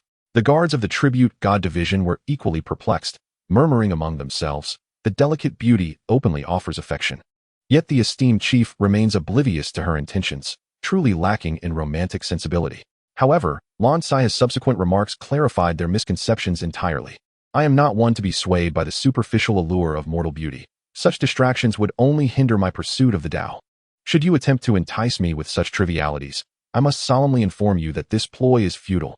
Internally, she scoffed at the notion that she could be ensnared by such feeble tactics. Her discerning eye saw through them effortlessly. Bai Fengxi seethed with indignation, nearly losing her composure. She had never encountered someone so brazen, speaking with such audacity. Not swayed by earthly beauty? She thought bitterly. What then is this surreptitious glancing? Humph. It seems they are all of the same ilk, their words nothing but a cacophony of nonsense. Yet, she reminded herself that extricating herself from the current predicament was paramount. With a shift in strategy, she gracefully parted her luscious lips and spoke. "This emperor is aware that you are a formidable elder, above such trivialities. I am willing to exchange a secret. What say you?" Xianxia found this woman intriguing and chose not to rush into action, allowing a flicker of interest to cross her face as she replied, "If the information you provide holds value, I may consider it." Bai Fengxi recalled the power that this individual wielded, her expression faltering as fear of exposure gripped her heart. Such revelations could endanger the entire Baiyu Feng clan. Taking a deep breath, she steeled herself and resolved to be forthright. To be candid, the one plotting against this emperor is not from the beast origin realm, but rather an elder of the Tianhun ghost clan. During this emperor's recent journey to the western frontier, I discovered another human expert lurking in the shadows. It appears the two have fallen, yet they are at odds with one another, and this human expert has learned of the arrival of other human powers. He is intent on persuading this emperor to guide you towards him. What could this possibly signify? Xianxia's interest was piqued, and she quickly grasped the implications. Assuming her lofty demeanor once more, her eyes sparkled with an undeniable brilliance as she declared, "Given your usefulness, if you choose to submit to the divine Xian dynasty, I can assist you." She then demanded, "What is your decision?" Bai Fengxi's heart tightened, sensing the gravity of the situation. Though the individual had not explicitly stated the consequences of refusal, anyone with a modicum of sense could deduce that the outcome would be dire. A wave of sorrow washed over her. Having been manipulated from the shadows, now she was to enter the den of wolves. Yet, considering her circumstances could hardly worsen. She steeled herself and replied, "I can submit to you. However, you must not compel this emperor to act against her principles." Xianxia's demeanor turned icy, her voice sharper than a blade as she retorted, "You possess no grounds for negotiation." Chapter 136, marching into the central and western domains, approaching the ominous land. Furthermore, mind your words. It is submitting to the divine Xian. Bai Fengxi's face betrayed her indignation, yet she was astonished. Why did this individual emphasize the divine Xian dynasty? A realm that was not even an imperial dynasty?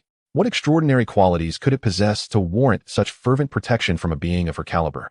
Struggling to suppress her humiliation, she composed herself and responded, "This emperor submits, and I hope you will uphold your promise."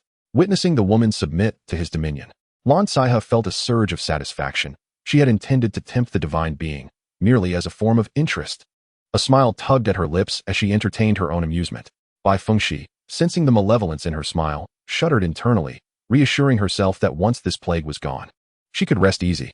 The members of the Baiyu Feng clan reacted to their empress's words with a mix of dread and elation. Thus far, they felt as though they were trapped in a dream. Their clan was a royal lineage in the beast origin realm. When had they ever been coerced by a foreign human expert and chosen to yield due to their inability to resist? They were loath to accept this reality. The guards also wore expressions of shock, shaking their heads in disbelief, questioning whether they had misheard. One bold soul stepped forward, challenging, "Your Majesty, why must you bow to their tyranny? I would willingly plunge in a fire for you. Another echoed, yes, your majesty, we are ready to stand against this foe. Your majesty, you need not endure this humiliation. Even if he were to trample over our bodies, he shall not harm you. Xianxia observed the fervor of the guards with a dispassionate gaze, her voice chilling as she declared, oh, since you are so unafraid of death, I shall reluctantly escort you on your journey. As her words fell, a sword of ethereal energy, composed of divine might, descended upon the one who had spoken out. An indiscriminate execution. Simultaneously, Bai Fengxi, hearing her soldiers rally to her defense, felt a surge of pride. However, upon witnessing Xianxia's actions, terror seized her. And she cried out, no? Alas, it was too late. Within moments, a massacre unfolded, leaving the ground strewn with dismembered remains. A third of her guards had perished on the spot. Sensing the palpable aura of death, her countenance turned ashen, paralyzed by fear, unable to intervene. The guards of the tribute god division, witnessing their chief's display of power, erupted in excitement, cheering, Chief, Chief. It was a sea of jubilation, while on the other side, despair hung thick in the air, faces pale, bodies trembling with trepidation, afraid to act recklessly. At this juncture, Xianxia surveyed her handiwork with satisfaction and proclaimed, I am Xianxia, one of the 8 directors of the tribute god division of the divine Xian dynasty. Today, I am here under the command of Emperor Yi to eradicate the beast origin realm. You are fortunate to be among the first clans I have encountered. You have shown an understanding of the times. Should anyone dare to speak against or defy the Emperor's orders henceforth, they shall be executed without mercy. Of course, aligning with the Emperor will yield benefits for you in the future. You shall be grateful for today's decision. Casting her gaze around the scene, she continued, your current task is to assemble the forces to advance into the other 4 realms and seize dominion over this world. She then turned her attention to Bai Fengxi, inquiring with a casual air, how many troops does your clan command? Bai Fengxi, emerging from her shock, hastily replied without hesitation, excluding those slain by the esteemed chief. We possess approximately 30 million in military might. Internally, she could not suppress her thoughts. One of the 8 directors of the tribute god division, if this was the case. Then there were 8 known experts of the ethereal realm. What of those who remained concealed? The implications were staggering, and she dared not contemplate further. If someone were to inform her that the divine Xian was merely a dynasty, she would undoubtedly be incredulous. This was truly terrifying. As for the others, their thoughts echoed the same sentiment. For a moment, the atmosphere was so tense that one could hear a pin drop. Xianxia, perceiving the dissatisfaction evident in their words, remained unfazed, for he had achieved his objective. The rest, in his view, was of little consequence. After a brief contemplation, he spoke, instructing that the Grand Army be divided into 2 factions, dispatched to the western and central regions, while he would personally take action to eliminate the foremost powerhouses of those domains. As for you, lead me to the ominous lands of the west shortly. Yes, esteemed director. Observing Bai Fengxi's compliance, Xianxia commanded, stand still. Under Bai Fengxi's puzzled gaze, he unleashed his celestial consciousness, manipulating a surge of celestial energy to penetrate her mind's sea, devouring a dark, ghostly thread concealed at its center. In mere moments, the dark thread was entirely consumed. Simultaneously, within the ominous lands, an elder of the Tianhun ghost clan appeared feeble, his residual soul taking on a fleeting human form. Immediately, the region filled with a cacophony of angered voices. Who dares oppose this ghostly immortal? Who has shattered the blood sacrifice I had meticulously laid? Once I depart this place, I shall consume you whole, you wretched being. To dare unite with the powerful against me, depleting my hard-earned soul energy. TSK, even facing death, one remains unruly. Do you think I, this ghostly immortal, fear you? Returning his gaze to the scene with the Feng clan, Xianxia, having retracted his celestial consciousness, remarked nonchalantly, the restrictions deep within your mind's sea have been cleared. If there is nothing else, make haste to arrange the military offensive. Upon hearing this, Bai Fengxi probed her mind's sea with her spiritual awareness and found the restrictions had indeed vanished. Instantly, her face lit up with joy, and she promptly replied, yes, my lord. The members of the Baiyu clan present clearly understood that the restraint controlling their emperor had been lifted. Aside from their pallor, they now wore expressions of delight. Subsequently, under Bai Fengxi's orders, the army gathered here, along with the stationed troops from the 4 directions, received messages to prepare for the imminent deployment to the central and western regions. Meanwhile, Xianxia dispatched his guards to the eastern region and sped towards the ominous lands alongside Bai Fengxi. Chapter 137, The Calculated Scheme. First encounter with the Dream Soul Ghost Realm. In the ominous land on the eastern edge of the Beast Origin Realm's western frontier, 2 figures emerged from the void. Bai Fengxi's hair was disheveled, her complexion pale, and she felt a wave of panic wash over her. Recalling the experience of traversing the reverse flow space, her body weakened, nearly causing her to collapse. Xianxia, noticing her demeanor, pondered briefly before inquiring, "Are you all right? Do you require my assistance?" Hearing the concern in Xianxia's voice stirred emotions within Bai Fengxi, yet she feigned indifference, shaking her head in response. "Thank you for your concern, Director. I am fine." Witnessing her stubbornness, Xianxia felt speechless but chose not to press the matter. He then redirected his gaze, lifting his head to survey their surroundings. As his celestial consciousness pierced through the thick fog and peered into the depths of the Mountain Gate's subterranean palace, his eyes narrowed and brow furrowed slightly. Under his scrutiny, two residual souls came into view. One, shrouded entirely in a cloud of black mist, emanated an aura of malevolence, instantly revealing their identity as he recalled the dark, ghostly threat. The other residual soul appeared as a gentle, benevolent monk clad in plain robes, leading him to believe this was the so-called human powerhouse. However, this individual gave him an unsettling feeling, prompting him to silently release his celestial awareness to investigate further, leading to a clear understanding. Since Xianxia and Bai Fengxi had just arrived, they did not conceal their presence, allowing the two residual souls to quickly detect their approach. To their astonishment, the speed at which this individual arrived was astonishing, causing them to feel a surge of alarm. However, they swiftly masked their emotions. Recognizing that the arriving human powerhouse was no ordinary figure, they understood that a misstep today could lead to disaster. Xianxia instructed, "Stay here and wait." Then, in mere moments, his figure appeared outside the subterranean palace. He surveyed the dilapidated palace doors, flicked his sleeve, and unleashed a force of unparalleled speed, shattering the entrance. Instantly, a deafening explosion resonated, accompanied by billowing dust, causing the two trapped within the palace to tremble in fear. Yet, Xianxia remained calm, stepping into the grand hall. His gaze fixated on the two floating coffins at the center, their surfaces covered in seals. The pervasive malevolence emanating from them continuously eroded the surrounding vitality. However, this dark energy was repelled by the pure aura radiating from Xianxia's body. Within a meter of the coffins, the two residual soul apparitions he had seen moments earlier materialized once more. Who dares trespass in this ghostly immortal's dwelling? Xianxia, with eyes as sharp as blades, fixed his gaze upon them, his voice devoid of emotion. "A mere residual soul dares to act insolently before me. Your audacity is remarkable." The malevolent shadow, suppressing its tone, retorted, "Dare to remove the seals and open the coffins, allowing this ghostly immortal to emerge.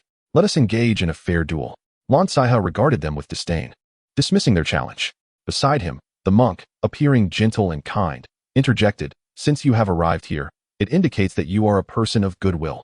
Why not unseal the coffins and eradicate such evil? Assist the human race by eliminating this threat.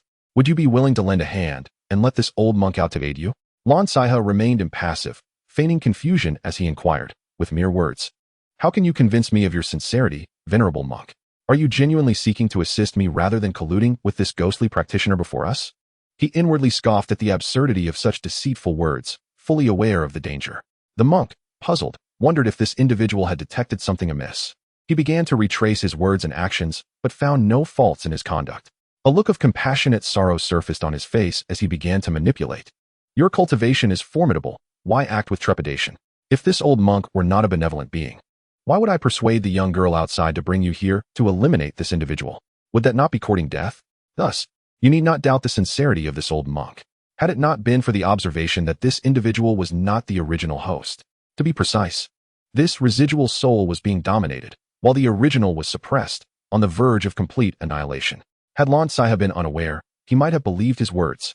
Consequently, he dismissed the monk's words without a second thought, releasing a strand of ancient celestial pressure that sent both residual souls crashing to the ground.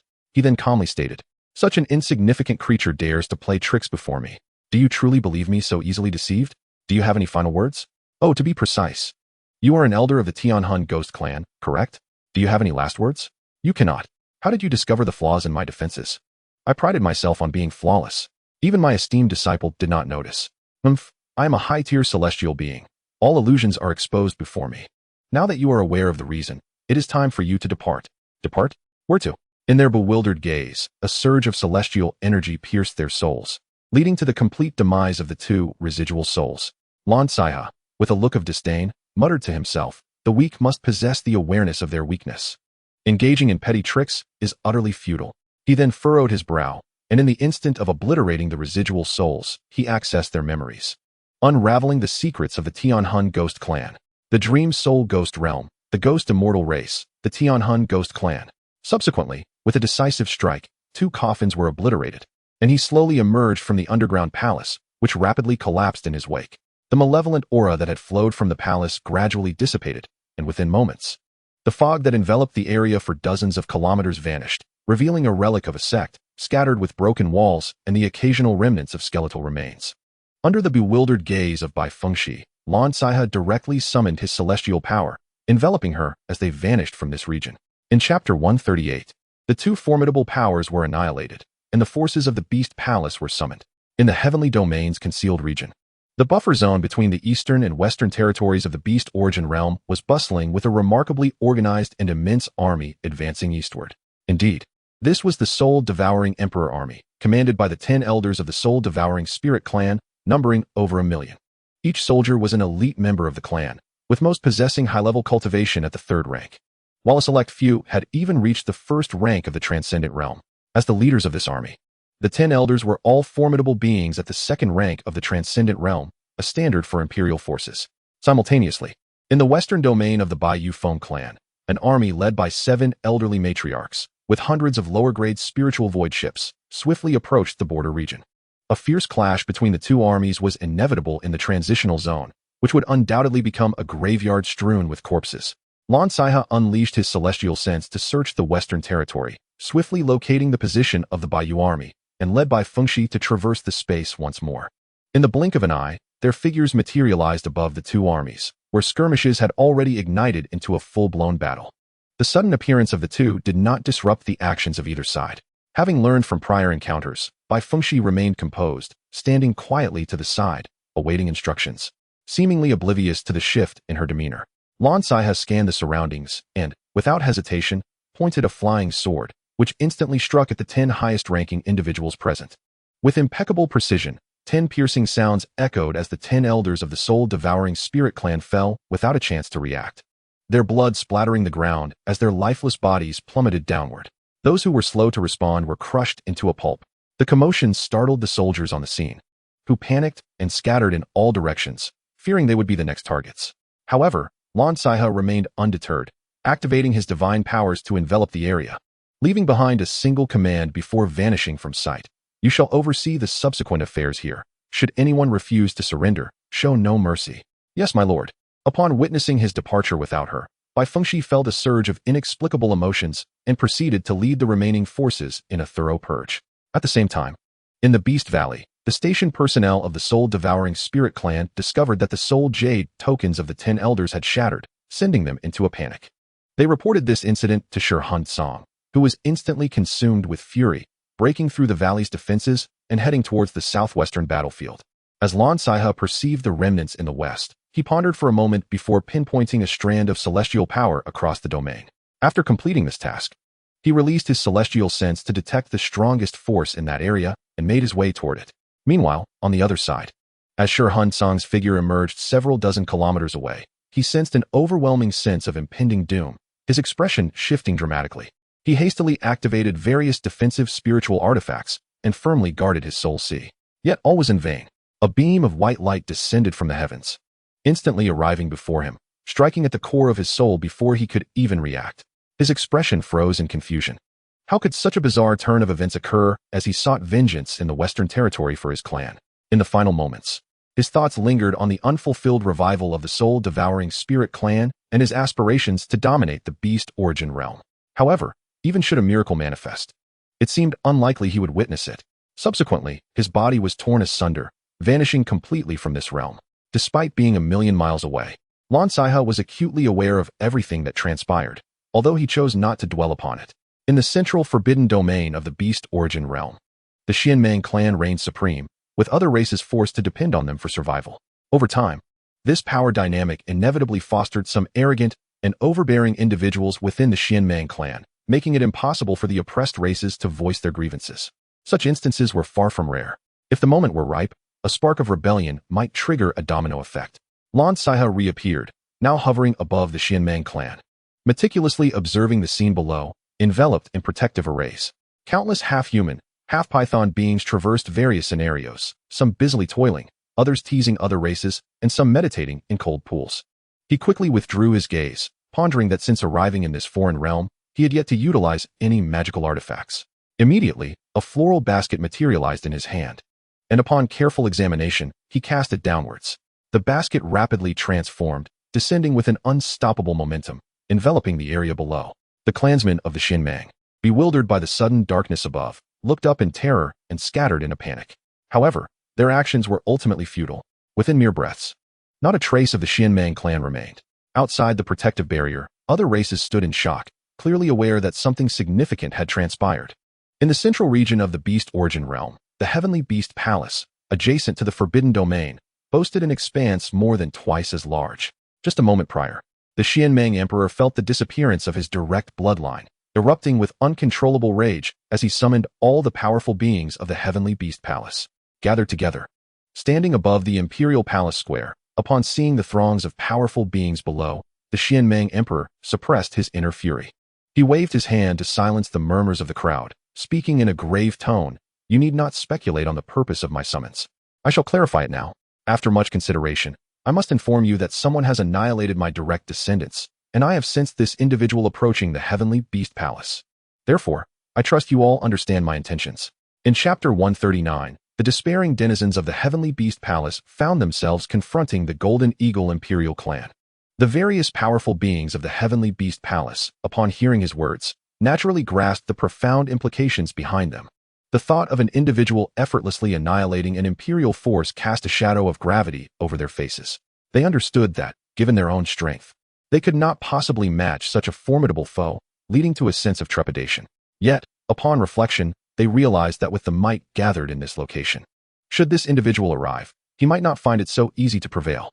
With this thought, their concerns began to dissipate, and they voiced their support, declaring, "Rest assured, my lord, should the villain dare to set foot in the Heavenly Beast Palace, we shall capture him without fail. Please do not grieve, for if he dares to come, we shall ensure he leaves with nothing. With all of us gathered here, he will surely be terrified." Seeing the crowd's fervor, the Xianmang Emperor felt reassured, a look of gratitude gracing his face as he issued a chilling declaration. "I thank you all for your willingness to join forces against this formidable foe. Should this demon dare to approach, I shall ensure he is ground to dust in retribution for the annihilation of my clan." Just as his words concluded, a nonchalant voice echoed through the air, "I have arrived. I wonder if you possess the courage to take action." The powerful beings of the Heavenly Beast Palace were taken aback, searching for the source of the voice. The Xianmang Emperor, too, was filled with dread, and he bellowed in rage, "Who dares to hide and speak boldly? Show yourself." As the figure of Xianxia gradually materialized, he stood aloof above the crowd, his expression one of indifference, his gaze piercing and profound as it scrutinized those below. The onlookers, upon catching sight of the youth clad in blue robes, felt their pupils constrict, witnessing a mixture of horror and bewilderment reflected in each other's eyes. They sensed neither a hint of kinship from this being nor the looming threat that enveloped them. Nevertheless, this did not deter their minds from conjecturing and embellishing the situation. Soon, emboldened by bravado, one among them bellowed, "Bold intruder! How dare you trespass into our Heavenly Beast Palace without regard for the esteemed palace master? Kneel and beg for mercy at once. Perchance you might leave with your life intact. Otherwise, we shall not hesitate to dismember you, feasting upon your remains." "Huh, boy, kneel quickly. Your ignorance of danger is commendable, yet we cannot help but admire your audacity." Xianxia, unable to suppress his disdain, reflected on the disconcerting intelligence of these beings from the Beast Origin Realm, lacking in strength and yet persistently provoking him. He found himself pondering how they had evolved and cultivated to reach their current state, managing to survive until this day, a true miracle. With that thought dismissed, he resolved to eliminate these bothersome flies that incessantly buzzed about. "Floral basket, heed my command, arise." As his words left his lips, the floral basket erupted in resplendent radiance, unveiling a myriad of splendid vistas that swiftly enveloped the scene. The crowd was struck with terror as they realized that no matter how they manipulated their spiritual instruments or channeled their spiritual energy, their incantations bore no effect. Pale-faced and frightened, they turned to the Xianmang Emperor above, pleading, "My lord, you must act swiftly. Shatter this intruder's spiritual instrument and assist us in escaping. Otherwise, we are doomed." Even the Xianmang Emperor, amidst his fury, regained clarity, attempting various techniques to no avail. his heart sinking in despair as he heard the lamentations of his subjects. He bellowed in frustration, "I too wish to break free from these chains. But this cursed entity is beyond my reach." Instantly, their spirits plummeted, unable to fathom the dire consequences. With despair etched upon their faces, they turned their gazes skyward towards Xianxia, their voices trembling as they begged, "Senior, we acknowledge our transgressions. We implore you to overlook our minor offenses and spare us this time. We vow never to offend again." Xianxia, showing no mercy, swiftly pressed down with one hand. And in an instant, the floral basket devoured the figures of the crowd. He muttered under his breath, "If the climate is not right, do not seek to flaunt your prowess. Hubris invites calamity." The disciples of the Beast Palace, witnessing the unparalleled figure annihilate the powerful within the palace, fled in terror, scattering in all directions. Subsequently, they covered the central domain, discovering no transcendent beings present, and sent word to the tardy Phoenix clan army. "The top-tier power in the central domain has been obliterated by our chief. You must swiftly seize this territory." As the words echoed, the figure vanished completely, leaving the Phoenix Imperial Army in stunned silence. Under the guidance of 7 elderly matriarchs, they hastily boarded a lower-grade spiritual vessel and set sail towards the central domain. In the eastern domain of the Beast Origin Realm, the Gong God Division's guards received their chief's orders and rapidly arrived at their destination. Upon landing in the central region of the eastern domain, they clashed with the Golden Eagle Emperor clan that had entrenched itself there. Thanks to the guards' commendable strength, they suffered no casualties. However, being non-combatant spiritual beasts, defeat was inevitable without external assistance. Commanding the offensive was a towering figure exuding explosive power, instilling dread in all who beheld him. This spirit, known as Jin Wuba, possessed a second-tier transcendent cultivation, leading a million high-tier Golden Eagle guards stationed in this domain. Initially, he coldly observed, allowing his soldiers to vanquish the enemy. Yet, as time passed, his impatience grew, and with a thunderous roar, he decided to intervene personally. "What a bunch of useless fools. After all this time, you still cannot subdue the enemy. Step aside and let me handle this." The Golden Eagle guards, though they felt discontent, dared not voice their grievances and obediently retreated to the side. Upon hearing his arrogant words, the Gong God Division guards were tempted to retaliate. But the disparity in power was overwhelming. They felt a wave of pressure, prompting them to gather and form a defensive formation to counter the oppressive aura emanating from Jin Wuba. The effect was momentary. Just as their hearts began to settle, Jin Wuba revealed a mocking smirk and unleashed his full might, instantly elevating the pressure to a new level. The sound of shattering shields echoed as the defense erected by the Gong God Division crumbled, and figures were sent flying, blood spraying as they crashed to the ground with a deafening thud. Gradually, they helped each other up. The guard commander inquired, "Is everyone all right? Hold on. Our chief will arrive soon to assist us." Stumbling to their feet, wiping the blood from their lips, they replied, "Our defense is still formidable. Otherwise, we would have been annihilated by this giant. Do not worry, we shall not perish easily. We are destined to conquer this realm. We will not fall so easily here. When our chief arrives, we will eradicate this beast." Seeing the minimal effect of his full force pressure, Jin Wuba's expression darkened. With a sinister grin, he sneered, "Huh? Even in the face of death, you have the time to concern yourselves with others' fates. Allow me to escort you to your demise." As his words fell, he transformed into his true form, a 3-legged golden-winged giant eagle, and with colossal wings unfurled, he charged towards the Gong God Division guards, trampling them beneath his might. The Golden Eagle guards, positioned behind him, erupted in fervent cheers, exclaiming, "Commander Jin is invincible. Crush these insects beneath your feet. Our commander is truly a formidable general of the Golden Eagle Emperor clan. We are honored to serve under him. It is an immense privilege." The audacity of these insignificant ants to challenge the Golden Eagle Emperor clan is certain to lead them to ruin. Let us watch. For Commander Jin will surely make their end a spectacle. In stark contrast to their jubilation, the Gong God Division guards wore expressions of grave concern, their hearts racing with urgency. Simultaneously, they prayed for their chief to arrive swiftly. Otherwise, even if they survived, they would suffer greatly. However, Jin Wuba's onslaught showed no signs of abating, and in the blink of an eye, a tidal wave of force surged forth. The Gong God Division guards, undeterred, responded to their commander's thunderous shout, reverting to their true forms and taking to the skies, channeling their full power into a radiant blue shield that connected to form a solid barrier. As Jin Wuba's gargantuan form bore down upon them, the impact momentarily halted him. But he quickly surged forward, with the Gong God Division guards vanishing upon contact, dissolving into myriad sparkling fragments. Witnessing this, the remaining guards, their eyes aflame with fury, recklessly charged at him, The outcome was all too predictable. No matter how many ants there are, they remain mere ants. In mere moments, the Gong God division suffered devastating losses, nearly half of their number decimated by the collision.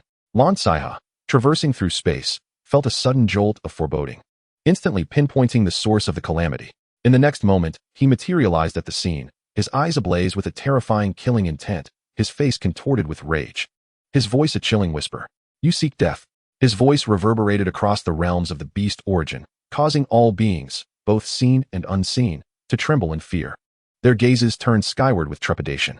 The formerly serene and warm skies of the beast origin realm darkened in an instant, thunderclouds roiling, crimson hues filling the heavens, poised to descend upon the earth below. Upon uttering his command, Xianxia summoned his celestial consciousness to lock onto the Golden Eagle guards. A surge of celestial power descending upon them. The terror in their eyes, still fresh, evaporated entirely as they were obliterated. His celestial consciousness then swept across the beast origin realm, disregarding the hidden forces of the heavenly Tao, carrying forth his icy declaration of death.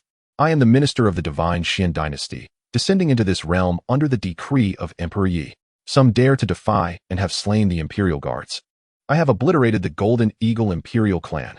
Those who dare to resist shall face my unrelenting wrath." Consequently, apart from the northern domain, beings from other territories were made aware of this matter, and any lingering doubts were entirely dispelled. The thought of rebellion was out of the question. Being in the eastern domain, one could transmit their voice to the western domain, causing the very heavens to shift. The terror of this individual was beyond their imagination. As for the northern domain, under special consideration, even the fiercely dominant Tiger Emperor clan, which had long held sway in this region, did not dare to defy him, prostrating themselves in fear. Subsequently, Xianxia cast a glance towards the remaining imperial guards present, offering them a gentle consolation. "Do not grieve. I have avenged your fallen comrades." He instructed others to oversee the transfer of authority between this domain and the northern domain, declaring their mission accomplished. "As you command." Xianxia's gaze lingered on the faint remnants of life that still lingered, sighing, "With the extinguishing of these souls, rest easy. I possess no means to resurrect you." He fell into deep contemplation, lost in thought. Chapter 141. 20 Opportunities for Summoning Deities and Demons. In the Divine Xian Palace, Yi Lingtian surveyed the somewhat constrained Ling Luoxian before him, pondering her transformation since entering the palace, feeling a sense of bewilderment. He couldn't help but murmur. "The change is so profound, I scarcely recognized her." Logically, as a sovereign of her generation, it was implausible for her to alter her intrinsic demeanor and character so swiftly. It seemed that Zhouqing's tutelage was indeed commendable, managing to temper a headstrong and proud woman into submission. Previously, Ling Luoxian had been undeterred, periodically probing the palace's affairs. To her, an individual of low cultivation, she was virtually invisible to the myriad deities and demons, unless they chose to reveal their auras, exposing their existence. It was inconceivable for her to discover their presence. However, this did not hinder her curiosity. She surreptitiously gleaned some clues. Understanding that the Divine Xian Palace was a den of dragons and tigers, concealing immeasurable powers. Contemplating the dire consequences of her clandestine inquiries filled her with dread, prompting her to cease her reckless pursuits, hence the evident transformation in her demeanor. Even if she bore no fondness for Emperor Yi Lingtian, she had to concede that she could not rival the emperor himself. After all, one who had once ascended to the throne of an emperor would undoubtedly comprehend her current predicament. Yi Lingtian, oblivious to her thoughts, attributed everything to Zhouqing. Suddenly, he heard the system's notification chime. "Ding. Congratulations, host, for successfully conquering the beast origin realm and receiving a hidden reward. Ding. Congratulations, host, for acquiring 5 opportunities for summoning deities and demons. Ding. Congratulations, host, for obtaining 2 army summoning cards. Ding. Congratulations, host, for the opportunity to elevate the chaotic emperor's art by 4 tiers. Ding. Congratulations, host, for receiving 5 billion transcendence pills. Ding. Congratulations, host, for accumulating 300 billion prestige points, total prestige, 410 billion. Yi Lingtian's heart stirred with excitement as he inquired, "Inin, please check the opportunities for summoning deities and demons, as well as the army summoning cards." Ding. The host has a total of 20 opportunities for summoning deities and demons, and 14 army summoning cards. Inin. Utilize 4 opportunities for the chaotic emperor's art enhancement. Ding. Successfully cultivated the chaotic emperor's art, advancing to the mid-stage of the 7th layer. Ding. Successfully cultivated the chaotic emperor's art, advancing to the late stage of the 7th layer. Ding. Successfully cultivated the chaotic emperor's art, advancing to the early stage of the 8th layer. Ding. Successfully cultivated the chaotic emperor's art, advancing to the mid-stage of the 8th layer. Ding. Congratulations, host, for elevating your cultivation to the late stage of the celestial immortal realm. Ding. Congratulations, host, for advancing to the early stage of the ancient immortal realm. Ding. Congratulations, host, for reaching the mid-stage of the ancient immortal realm. Ding. Congratulations, host, for attaining the late stage of the ancient immortal realm. Feeling a surge of formidable power coursing through his celestial abode, he cast a sidelong glance at the several women nearby. Suppressing the stirrings in his heart, he then addressed them. I have pressing matters to attend to. I must take my leave. With that, he vanished before their bewildered gazes. Upon returning to the study, Lingtian promptly summoned his personal information panel. Host, Lingtian, identity, Emperor of Divine Xian, cultivation, late stage ancient immortal, fortune value, 411, 013, 000, 0001, 000, 000, summoning opportunities, 14 army summoning cards, 20 random summoning opportunities for deities and demons, technique, chaotic emperor's art, mid-stage of the 8th layer, items, burning heaven sword flame, mid-grade artifact, 45 bottles of life spirit essence, celestial rank, 1 million mid-grade celestial stones, 160 billion top-grade spirit stones, 5 billion transcendence pills, deities and demons, mortal realm deities and demons, nine-tailed white fox, Juqing, late-stage transcendence, Yuan Qingdu, late-stage great ascendance, Baigan, early-stage transcendence, Xianxiaji, mid-stage great ascendance, Zhao Yun, late-stage transcendence, Bai Qi, late-stage transcendence, Su Xiling, mid-stage great ascendance, Ko Zhong, mid-stage great ascendance, Zhuge Liang, late-stage great ascendance, Qin Xiong, early-stage transcendence, Yuqi Jingda, early-stage transcendence, Vengeful Wanderer, late-stage transcendence, Li Lianying, transcendence, Pang Tong, transcendence, Li Si, transcendence, Lu Su, transcendence, Xiangyu, early-stage transcendence, Wu Han, Gung Yin, early-stage transcendence, celestial realm deities and demons, Elbu, late-stage earth immortal, Huitzubing, early-stage earth immortal, Han Xian, mid-stage earth immortal, Wei Zhang, mid-stage earth immortal, Tongbi Monkey, late-stage spirit immortal, Tai Guai, late-stage ancient immortal, Han Zhongli, late-stage ancient immortal, Zhang Guolao, mid-stage ancient immortal, El Dongbin, mid-stage ancient immortal, He Xinggu, early-stage ancient immortal, Han Xiangzi, early-stage ancient immortal, Lan Saihe, early-stage ancient immortal, Chao Guojiao, early-stage ancient immortal, Dragon Whisker Tiger, late-stage golden immortal, Chen Qingji, late-stage earth immortal, Yu Fei, early-stage earth immortal, Yuan Chonghuan, early-stage earth immortal, Gao Shun, early-stage earth immortal, Meng Qua, early-stage earth immortal, Wu Qi, late-stage earth immortal, Chao Chun, early-stage earth immortal, Luo Yi, early-stage earth immortal, Shui Ringgui, early-stage earth immortal, Xie Xian, early-stage earth immortal, Ma Chao, early-stage earth immortal, Wu Han, Gung Yan, early-stage earth immortal. Chapter 142, The Celestial Realm's Might, the new head of the Academy. Gong Sunjian, early-stage earth immortal, Zhang Jiao, early-stage earth immortal, Laozi, emperor immortal, Mencius, spirit immortal, Xianxia, source immortal, Li Jing, spirit immortal, Guan Yu, mid-stage golden immortal, Li Tsuanxiao, late-stage spirit immortal, Yang Jian, late-stage spirit immortal, Zhou Yu, early-stage celestial immortal, Zhang Liao, early-stage golden immortal, Su De, late-stage golden immortal, Li Xian, mid-celestial realm, Sima Qiu, late celestial realm, Han Dan, mid-celestial realm, Wang Jian, early celestial realm, Li Yuanba, late celestial realm, Gao Chong, mid-golden immortal realm, Yang Zixing, late celestial realm, Ran Min, mid-ancient immortal realm, Wei Qing, mid-celestial realm, Ban Shao, early earth immortal realm, Sun Bin, mid-spiritual immortal realm, Wei Rui, mid-earth immortal realm, Guazi, late earth immortal realm, Li Mu, late golden immortal realm, Lui, early celestial realm, Lian Pu, early golden immortal realm, Army, Sui Army, 10 million, mounted on jade dragon spirit blood horses, mid-transformation realm, comprising 10 legions. Lu Bu appointed as commander of the Sui's 10th legion, with Jun Lingyu, Yin Wan, and Zhou Qiang as vice-commanders. Tuoba Yu appointed as commander of the Sui's 2nd legion, stationed at the imperial palace. Yuan Qingdu appointed as commander of the Sui's 3rd and 5th legions, stationed at the imperial capital. inspecting the Sui's 7th Legion.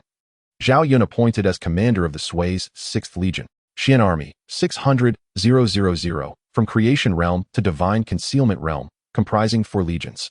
Qin Army, 5 million. Late Transformation Realm, comprising 5 legions, with Bai Qi as commander. Xuanjiao Army, 1 million. Late Integration Realm, led by Qin Xiong and Wei Qi Jingda. Yulan Army, 800,000. Great Ascension Realm, led by Han Xian. White Robe Army, 2 million. Crossing Tribulation Realm, led by Chun Qingji. Beiwei Army, 3 million. Crossing Tribulation Realm, led by Yu Fei. Iron Cavalry of Guanjing, 2 million in Great Ascension Realm, led by Yuan Chongwan. Xianzheng Camp, 3 million. Great Ascension Realm, led by Gao Shan. Great Wall Legion, 5 million. Crossing Tribulation Realm, led by Meng Qua. Wei Wu Army, 3 million. Great Ascension Realm, led by Wu Qi. Tiger Leopard Cavalry, 4 million. Great Ascension Realm, led by Chao Chan. Yinyun Cavalry, 1 million. Crossing Tribulation Realm, led by Luo Yi. Shui Family Army, 2 million. Great Ascension Realm, led by Shui Ringgui. Northern Army, 4 million. Integration Realm, led by Xie Xian. White Horse from Yi, 2 million. Crossing Tribulation Realm, led by Gongsun Zan. Shiliang Iron Cavalry, 2 million. Crossing Tribulation Realm, led by Ma Chao. Territory, 5 Western Domains: Western Wilderness Domain, Zhejiang Domain, Tianshu Domain, Daoxian Domain, Shuoling Domain, totaling 840 prefectures. Beast Plain Realm, comprising 6 domains. Imperial Institutions. Supreme Deity Office, overseeing the Transformation Realm to Integration Realm, led by Director Yi Wuhuang. Imperial Military Hall, the Military Department. Tribute Deity Office, managing spiritual emissaries of the Transformation Realm, led by Director 8 Immortals. Tasks. Main Quest 1. Unify the Immortal Star Realm within 2 years. Side Quest 1. Elevate the dynasty to an imperial dynasty. After surveying the aforementioned information, Yi Lingtian felt a sense of emotion. He had unwittingly summoned so many deities and armies, expanding the realm of Xinxian from a mere prefecture to the present dozen domains, with territorial expansion beyond measure. He fell into silent contemplation, muttering to himself that the 4 great academies were an invaluable blade in his hand, the foundation of the dynasty's dominance over the 4 corners. Previously lacking formidable allies, it was now time to reorganize the academies, transforming them into the sacred hub for cultivation, talent development, and military resources for the dynasty. Immediately, he issued gentle commands around the Grand Hall, where Laozi, Mencius, Sun Bin, and Li Tsunxiao. As the words fell, 4 figures emerged from the air, a ripple of spatial pressure enveloping the surroundings, instilling a profound sense of weight. They bowed, saying in unison, "Your servant, Laozi. Your humble minister, Mencius. Your servant, Sun Bin. Your servant, Li Tsunxiao. We pay our respects to your majesty." Yi Lingtian scanned the attire of the 4. Both Laozi and Mencius emanated the essence of Confucianism, radiating a hint of spatial Tao, which gave him a sense of tranquility. In contrast, Sun Bin and Li Tsunxiao exuded a fierce aura. Unmistakably seasoned generals well-versed in the art of warfare. He felt a surge of delight and spoke, "There is no need for such formalities, my esteemed ministers." He then fixed his penetrating gaze upon the 4, adopting a serious demeanor as he communicated the dynasty's fate, his voice echoing throughout the realm. "The reason I have not assigned tasks to you earlier is that I have been contemplating the cultivation of talent within our dynasty. Now, I have finalized the critical matters of our dynasty's development. I entrust the vital responsibility of advancing the academies to you 4, hoping you will not disappoint my expectations. Develop the academies into a reservoir of various talents for the dynasty." He appointed Laozi as the head of the Spirit Martial Academy, Mencius as the head of the Qingyu Academy, Sun Bin as the head of the Tianyi Academy, and Li Tsunxiao as the head of the Yuanyang Academy. Each academy's affairs shall be managed by you, and should anyone oppose your authority, feel free to suppress them with an iron fist without the need for reporting. The faces of the 4 shone with excitement. They had indeed descended into this realm some time ago. Therefore, they were familiar with it. This place was not their original world. There were naturally no taboos, and witnessing any divine powers or techniques was hardly surprising. Coupled with the development of the Xinxian dynasty, they had longed to showcase their ambitions. Chapter 143. The Awakening of All Sides, the Snow Domain Trial Ground. Being entrusted with such an important responsibility was a tremendous honor, and they respectfully accepted the task, exclaiming, "We are grateful for your majesty's great favor. We shall exert our utmost efforts to develop the academies and assist the dynasty in reaching the pinnacle of the 4 domains. We will not disappoint your majesty's expectations." "Excellent. I eagerly await your progress." The four exchanged glances, and then Laozi spoke. Your Majesty has shown such grace towards us. We shall commence enrollment in the academies one day hence. Under the dynasty's rule, regardless of background, all may participate in the academy's enrollment. As for the candidates undergoing assessments, they may travel from their respective cities to take the teleportation array to the imperial capital, with the academy covering the transportation costs. Upon hearing this, Lingtian felt slightly astonished. How remarkable that they had just been promoted and immediately embraced their roles, seizing the opportunity to initiate academy enrollment. It seemed he had underestimated the dedication of the ancients. Nevertheless, he was quite pleased. With such capable subordinates, many matters need not occupy his mind. A smile broke across his face as he nodded in approval. My ministers, feel free to proceed. Subsequently, the four took their leave. Lingtian was naturally aware of the reactions from various factions within the dynasty, yet he paid them no heed. After all, the Xianxian dynasty was currently at its zenith. Who would dare to cause trouble? Only a fool would do so. He then recalled that he had not seen xianxia for several days, wondering what she had been occupied with, and he made his way toward the imperial harem. Meanwhile, within the Xianxian territory, a stir erupted. Lingtian had no intention of concealing his intentions any longer, fully disseminating his decree throughout the realm. Families, cultivators, sects, and others across the domains were astounded. They had never witnessed such terrifying displays of power. In this land, since the ancient immortals of yore, no dynasty had reached such heights, let alone publicly announced such matters.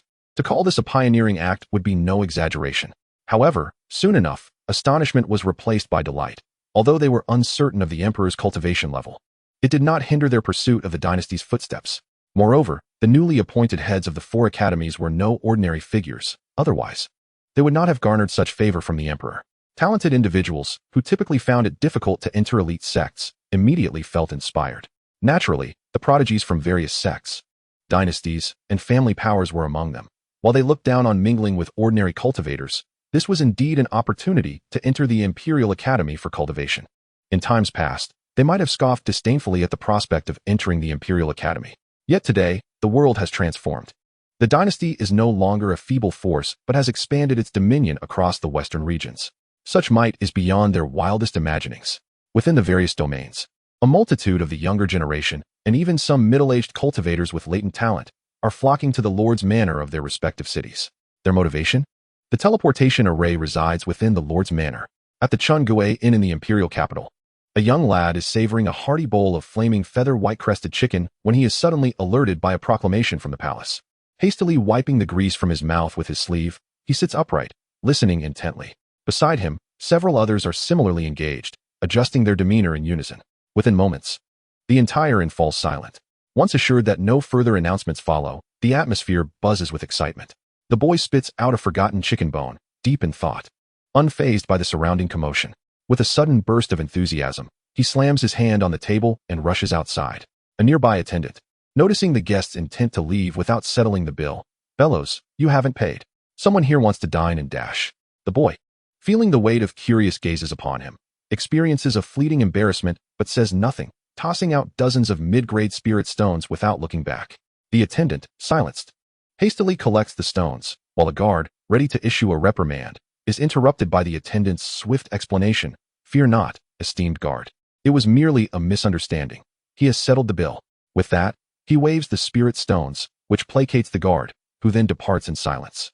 The attendant, grumbling internally, laments the lost commission, thinking, how infuriating, to have a hard-earned commission devoured by this bloodsucker. Truly, he has no regard for the value of spirit stones. The young boy, known as Xiayan, is racing towards the four great academies after leaving Beast Origin City, having been invigorated by the recent news of the academy's enrollment. His journey to the imperial capital was for the purpose of a divine mechanism, but the opportunity to participate in the enrollment feels like an unexpected stroke of fortune. As he observes numerous unfamiliar figures hurrying in the same direction, he instinctively quickens his pace. Snow Domain City, located less than 1,000 miles from Senna City, is named for its perpetual snowstorms. The Snow Domain trial grounds are renowned across several states as an exceptional training ground, particularly for ice element techniques and cultivation methods. The costs, however, are not something an average person can bear. The closer one is to the central area, the more spirit stones are required. The fee system is rather unique, employing a point card method, where one deposits a sum of spirit stones that are deducted periodically as the cultivator occupies various zones. Should the balance fall short, the trial ground's energy will eject the cultivator. In the heart of the trial grounds, a strikingly beautiful girl with delicate features is deep in meditation. Her body enveloped in a thick layer of ice crystals. To an unknowing observer, it would appear she was no longer breathing. Yet, in truth, the ice crystals begin to slide off rhythmically, the sound increasing until, in a matter of moments, they completely melt away. The girl suddenly opens her eyes, her gaze filled with icy determination, as if seeking to break free from the confines of her own pupils and surge forward. Upon closer inspection, however, her eyes reflect a tranquil surface, reminiscent of a serene stream. Chapter 144. The duel interrupted by enrollment news immediately. Her enchanting eyes narrow as she swiftly makes her way to the training grounds. Hearing the murmurs of a gathering crowd, she stands to the side, listening intently. What do you think was the purpose of the Emperor's recent actions? One asks. What purpose could there be? Isn't it clear? The Imperial Academy is enrolling to cultivate talents for the dynasty. Another responds confidently. Regardless of his intentions, the announcement has been made. He will surely invest substantial resources into the Academy's development, and being a student there guarantees unparalleled benefits. For those lacking talent, they will merely watch enviously from the sidelines. They should resign themselves to their fate. Indeed, it's not a dream for cultivators of our lesser abilities. Nevertheless, I cannot help but admire the Emperor's grand undertaking. It will benefit future generations. Lu Yao feels a jolt of surprise. Her mere relocation of training grounds coincides with such monumental events in the dynasty. Remembering her previous order of the void refining pill, which aided her breakthrough to the late stage of the divine transformation realm, she hastens toward the Lord's Manor. In the eastern territory of the Lingtian dynasty lies Lingwu City, home to the Knight Spirit Martial Arena, a venue dedicated to martial contests among cultivators. Surrounding the arena is a celestial-level protective formation capable of withstanding attacks from second-tier cultivators of superlative ranks. Spectators can observe the matches from the viewing platforms encircling the arena. Mu Yun arrives at the entrance of the arena, noting the throngs of spectators, when a flicker of doubt crosses his mind. Was challenging the fourth prince truly a wise decision? Even his family fears this individual, yet he remains undaunted. Shaking off his apprehensions, he steps onto the martial platform, awaiting his opponent in silence. Meanwhile, discussions among the spectators abound. Mu Yun likely aims to enhance his reputation by challenging the fourth prince. I've heard the Dynasty's list of young prodigies is due for an update soon. A nearby boy, puzzled, inquires, what is this ranking list? Others exchange knowing smiles before explaining. The Earth ranking is established by the Heavenly Mechanism Pavilion, featuring the top 100 young prodigies under 100 years of age who have reached the Dan Formation realm or the Void Refining realm. Those who make the list have a hopeful path to the Divine Transformation realm. Then, the conversation shifts. My younger brother is destitute, desperately in need of resources. He nudges his companions, his meaning clear. The intrigued crowd, understanding his hint, eagerly contributes several mid-grade spirit stones, urging him to continue. The Heavenly Mechanism Pavilion evaluates the prodigy's combat prowess, talent, and cultivation over the past 3 months, refreshing the rankings monthly. The other cultivators nod in realization. The younger cultivators, now aware of the Earth ranking, curiously ask, are there other rankings beyond the Divine Transformation realm? Seeing the eagerness on their faces, the man scratches his head awkwardly before responding. Rumor has it there are also the Celestial and Royal rankings, but the specifics are yet to be clarified. Though the crowd is somewhat dissatisfied with this vague introduction, excitement fills the air as they strive to cultivate with newfound purpose. On the platform, the cultivators spot Su Lingtian approaching the arena, eliciting screams from female spectators, our idol. Meanwhile, male cultivators think to themselves about hastily returning home to plan for their upcoming marriages. Upon reaching the entrance, Su Lingtian observes some male cultivators leaving, feeling perplexed. Were he aware of their thoughts, he might very well choke on his own disbelief. Mu Yun, noticing Su Lingxuan's arrival, feels a mix of excitement and trepidation, his body trembling slightly. In truth, his purpose for challenging Su Lingtian is twofold: to teach him a lesson and to carve his name onto the Earth ranking. As the two ascend the platform, the elders presiding over the formation collaboratively activate it. Su Lingtian stands firm, dispensing with pleasantries, and invites his opponent to make the first move. Mu Yun, understanding the unspoken rules of the duel, unleashes his mid-stage Dan Formation realm pressure, executing an ethereal slash. Just as the ethereal slash is about to strike Su Lingtian, he deftly sidesteps to the left, the force of the strike colliding harmlessly against the protective barrier without leaving a ripple. Seeing Su Lingtian remain calm and composed, Mu Yun understood that his oppressive aura was ineffective against him. He decided to directly unleash the 6 styles of encirclement. As this technique was executed, it indeed placed a certain degree of pressure on Su Lingtian, causing a ripple of disturbance on his tranquil visage. Sensing the terrifying power about to erupt, he swiftly activated the royal dragon scripture, formed a defensive seal, and simultaneously unleashed 7 spiritual swords. The martial platform was engulfed by a thunderous explosion, the resounding shockwaves reverberating in the ears of the onlookers, all startled by Mu Yun's display. In the eye of the storm, Su Lingtian was also not unscathed. Having underestimated the situation and reacted a moment too late, his internal energy surged chaotically, a hint of blood staining his lips, his pristine white garb marred by dark speckles, a silent lament echoing in his heart. Ultimately, he had been too careless. As Mu Yun executed the final move, his internal spiritual energy was completely exhausted, and he faced the explosive shockwave without any means of defense, causing his complexion to pale as he collapsed at the edge of the martial platform. His body trembling and a crimson smear at the corner of his mouth, indicating his injuries were significant as well. Chapter 145, Spitting Blood and Fainting, Appointing Enrollment Candidates. At this moment, the voices of Yi Lingtian and the 4 others engaged in conversation could be heard. Our Emperor Yi is indeed shrouded in mystery and power. Even from billions of miles away, his voice can reach us without obstruction. Do you know who the newly appointed heads of the academies are? Indeed. We have not heard a whisper of gossip. What level of power do you think they possess? You are sorely uninformed. Just consider it. Any lord capable of commanding an army or holding a ministerial position in the dynasty is undoubtedly a formidable figure. Thus, it is not difficult to deduce. The recently appointed heads of the 4 great academies cannot be lacking in prowess. At the very least, they must be peers of these powerful individuals. My goodness, this is quite a matter. Those generals are all formidable warriors. Under their command, even the Empire cannot halt their advance. We must act swiftly.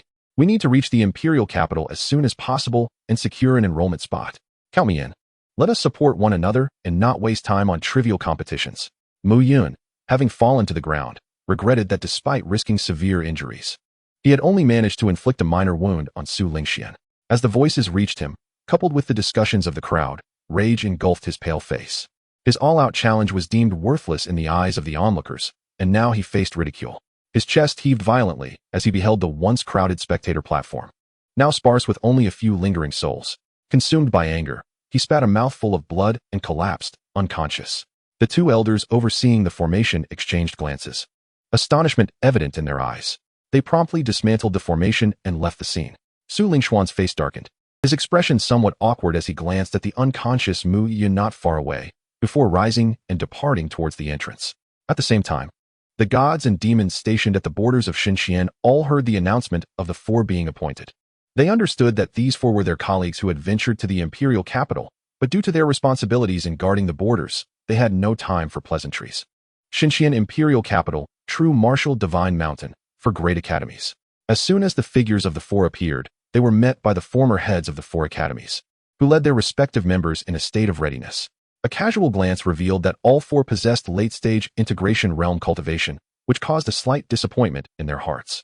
The 4, of course, were unaware that their new superiors looked down upon their cultivation levels. Nevertheless, they did not dare to be negligent and quickly bowed in greeting. I am Yu Wenba, the former administrator of Lingwu Academy. I am Xianxiao, the former administrator of Qingyu Academy.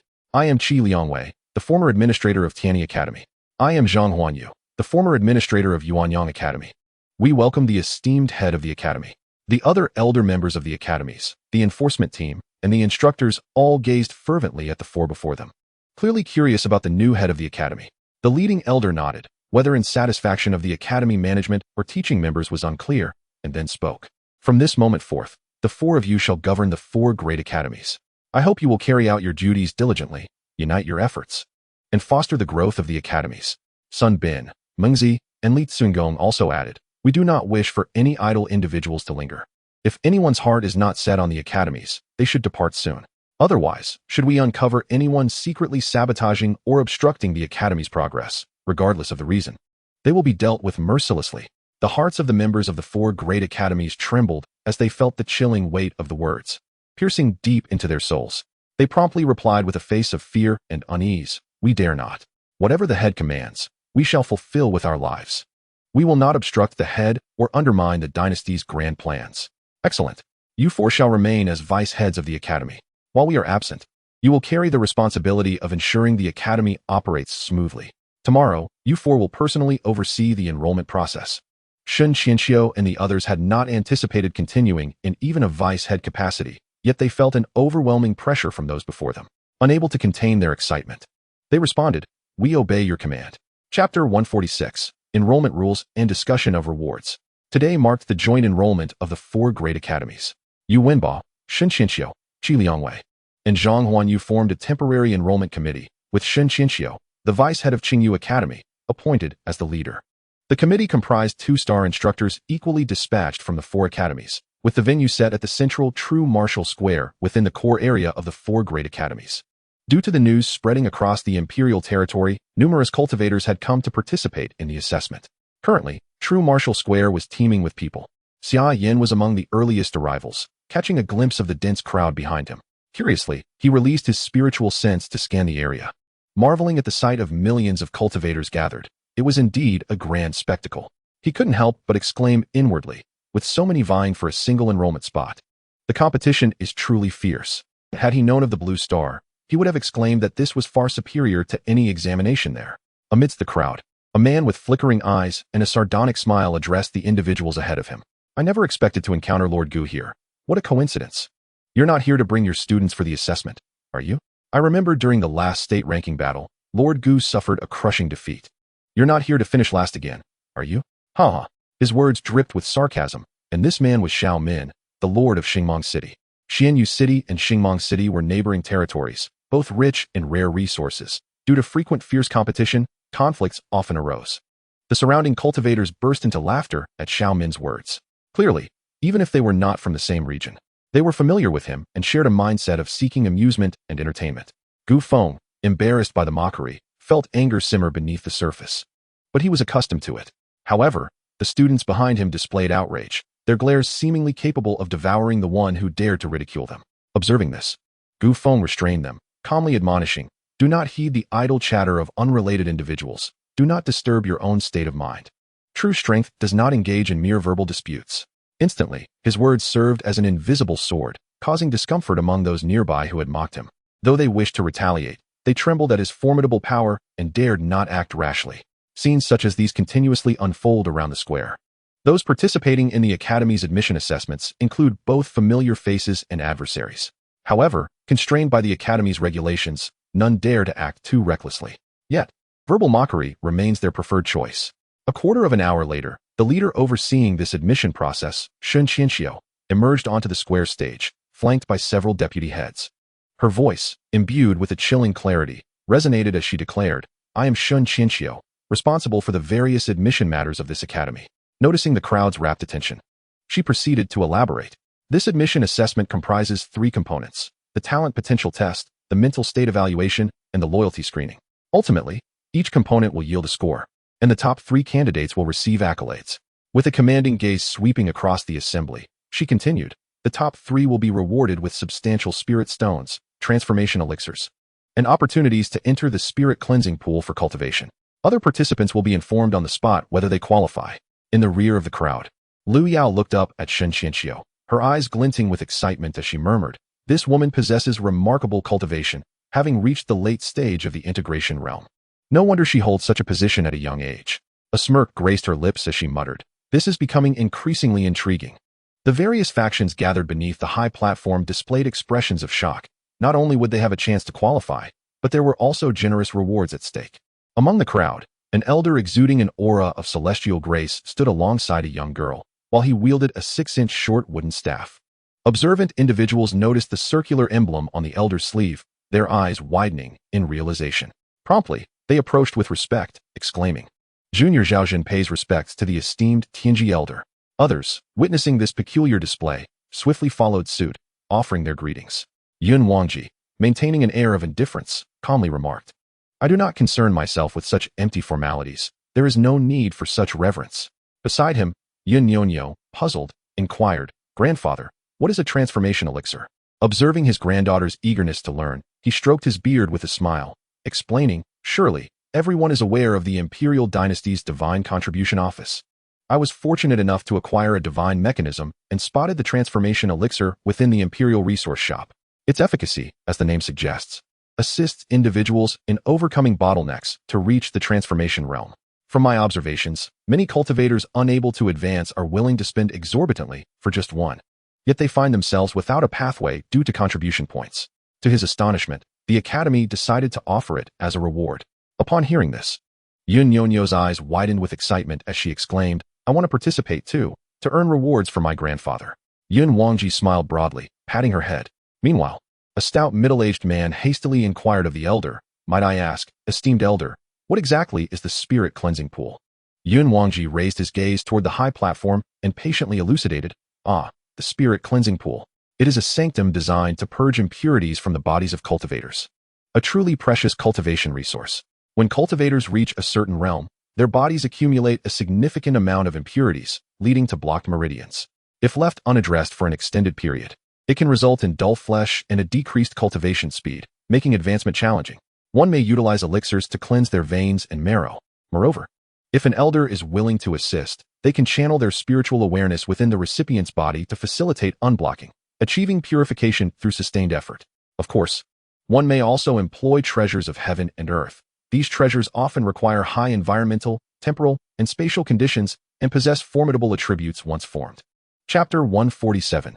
The accompanying mind vein, complaints about the initial testing rules. It is said that beneath the spirit cleansing pool lies an ancient, colossal spirit stone mine, surrounded by an abundance of secondary spirit stone mines. The subterranean space not only extends widely, but also boasts a remarkable quality of spirit ore.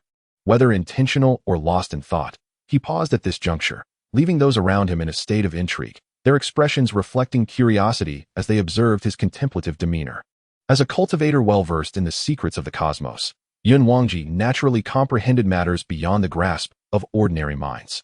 Mention of the Academy's spirit stone mine reminded him of a peculiar incident.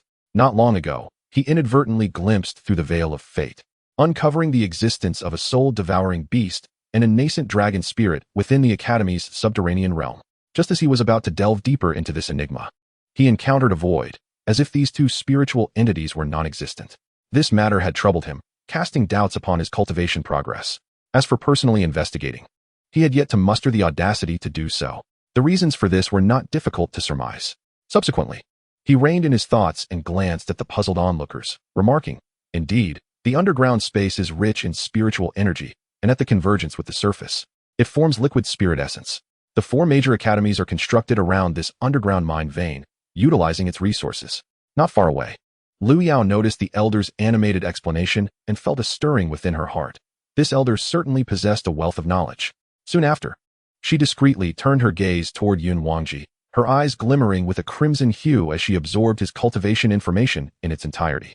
A sudden chill ran down Yun Wangji's spine, a familiar sensation of being scrutinized, evoking a sense of alarm that he had not experienced in quite some time. He instinctively scanned his surroundings, attempting to identify the source of this probing gaze. However, the earlier sensation of being observed dissipated as Lu Yao withdrew the enigmatic light from her eyes. Seeing his reaction, Lu Yao could not help but chuckle. Attempting to investigate someone with extraordinary abilities was undoubtedly a fool's errand. As she contemplated the coveted rewards that others longed for, she found herself indifferent. The considerable contribution points she had recently amassed lay quietly in her account, far surpassing the value of these rewards.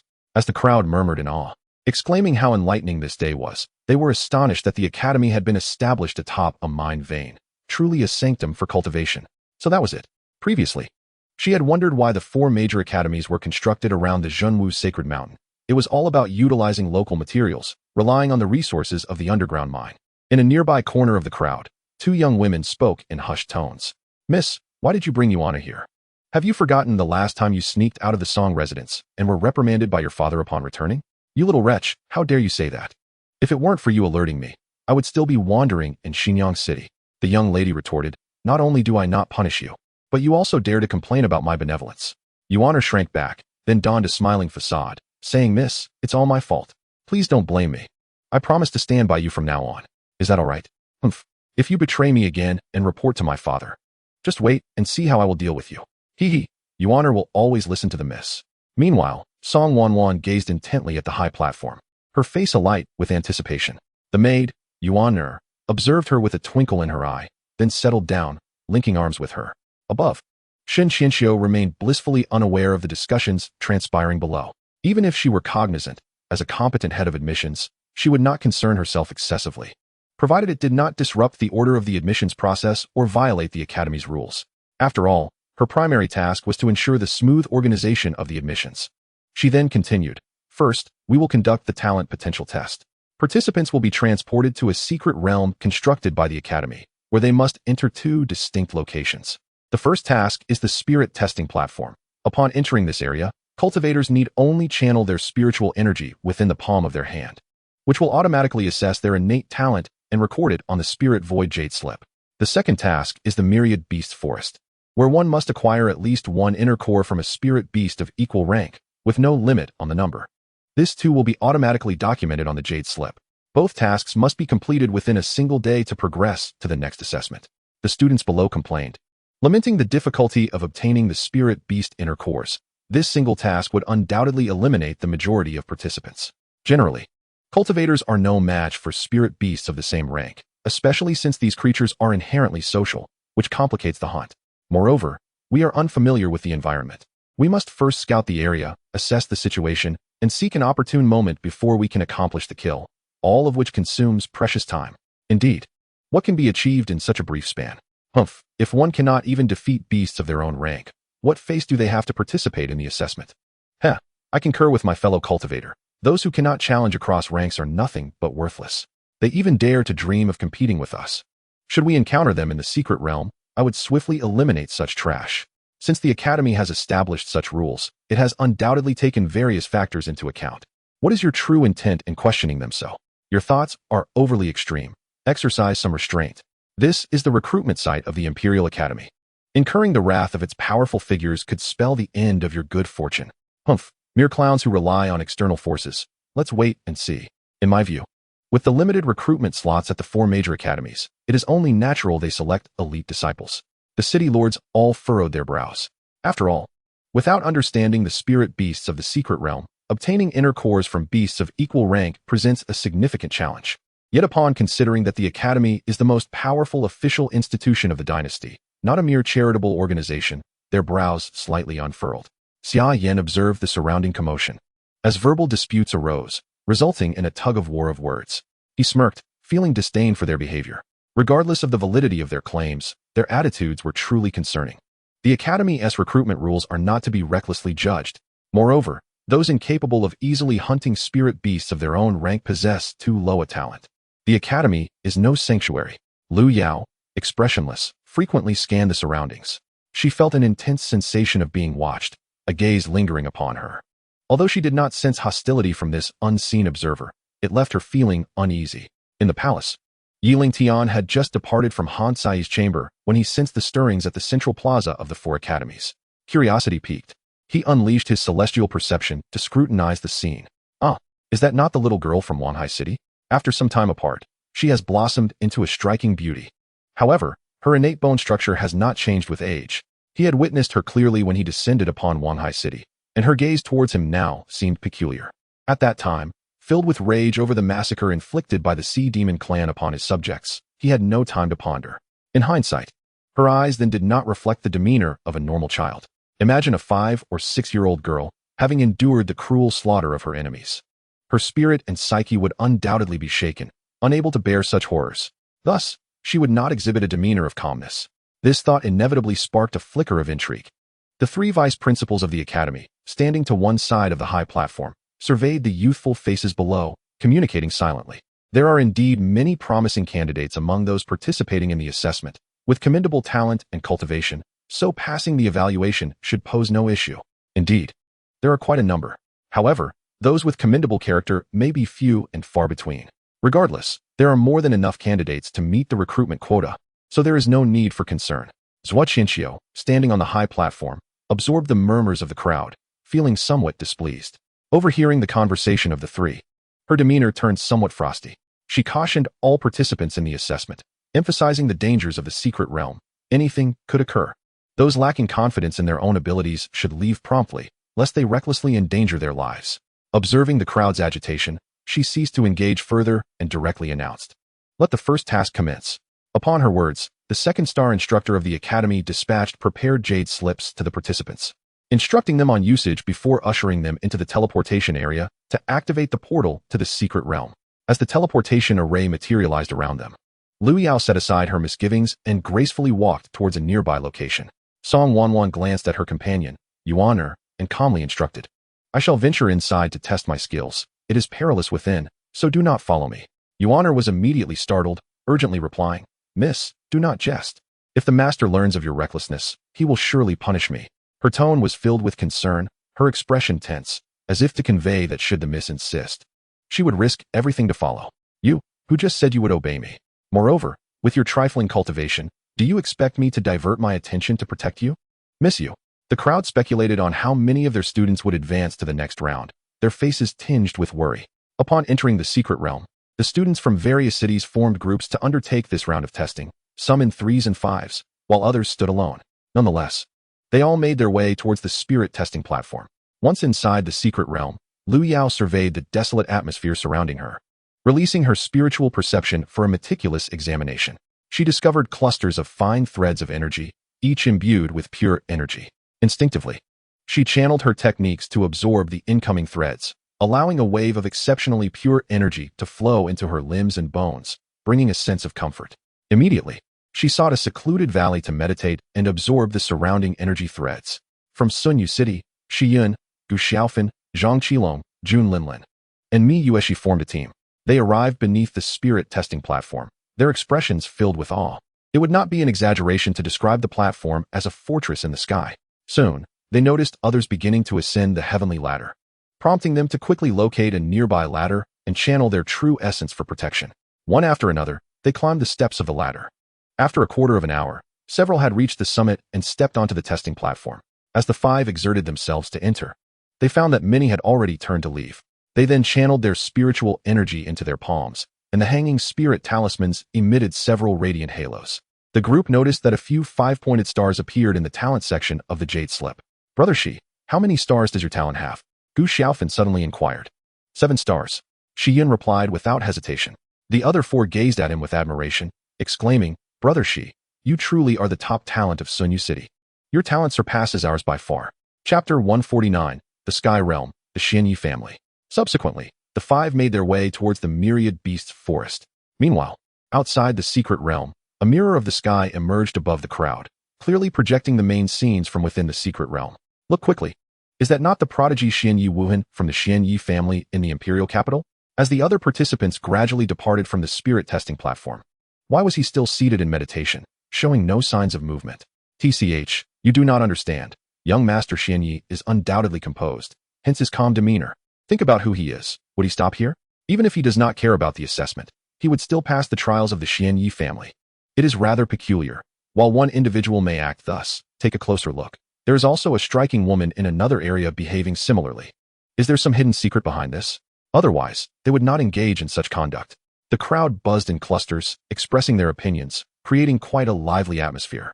Li Yunxi, a disciple of Situ Kuang, remained unhurried and composed, surpassing the other participants in the assessment with remarkable speed.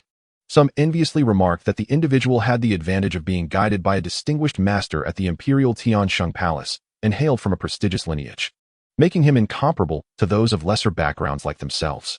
Yet, one could not dismiss the fact that Zhou Feng, hailing from a humble background, was also close behind, matching Li Yunxi in every regard.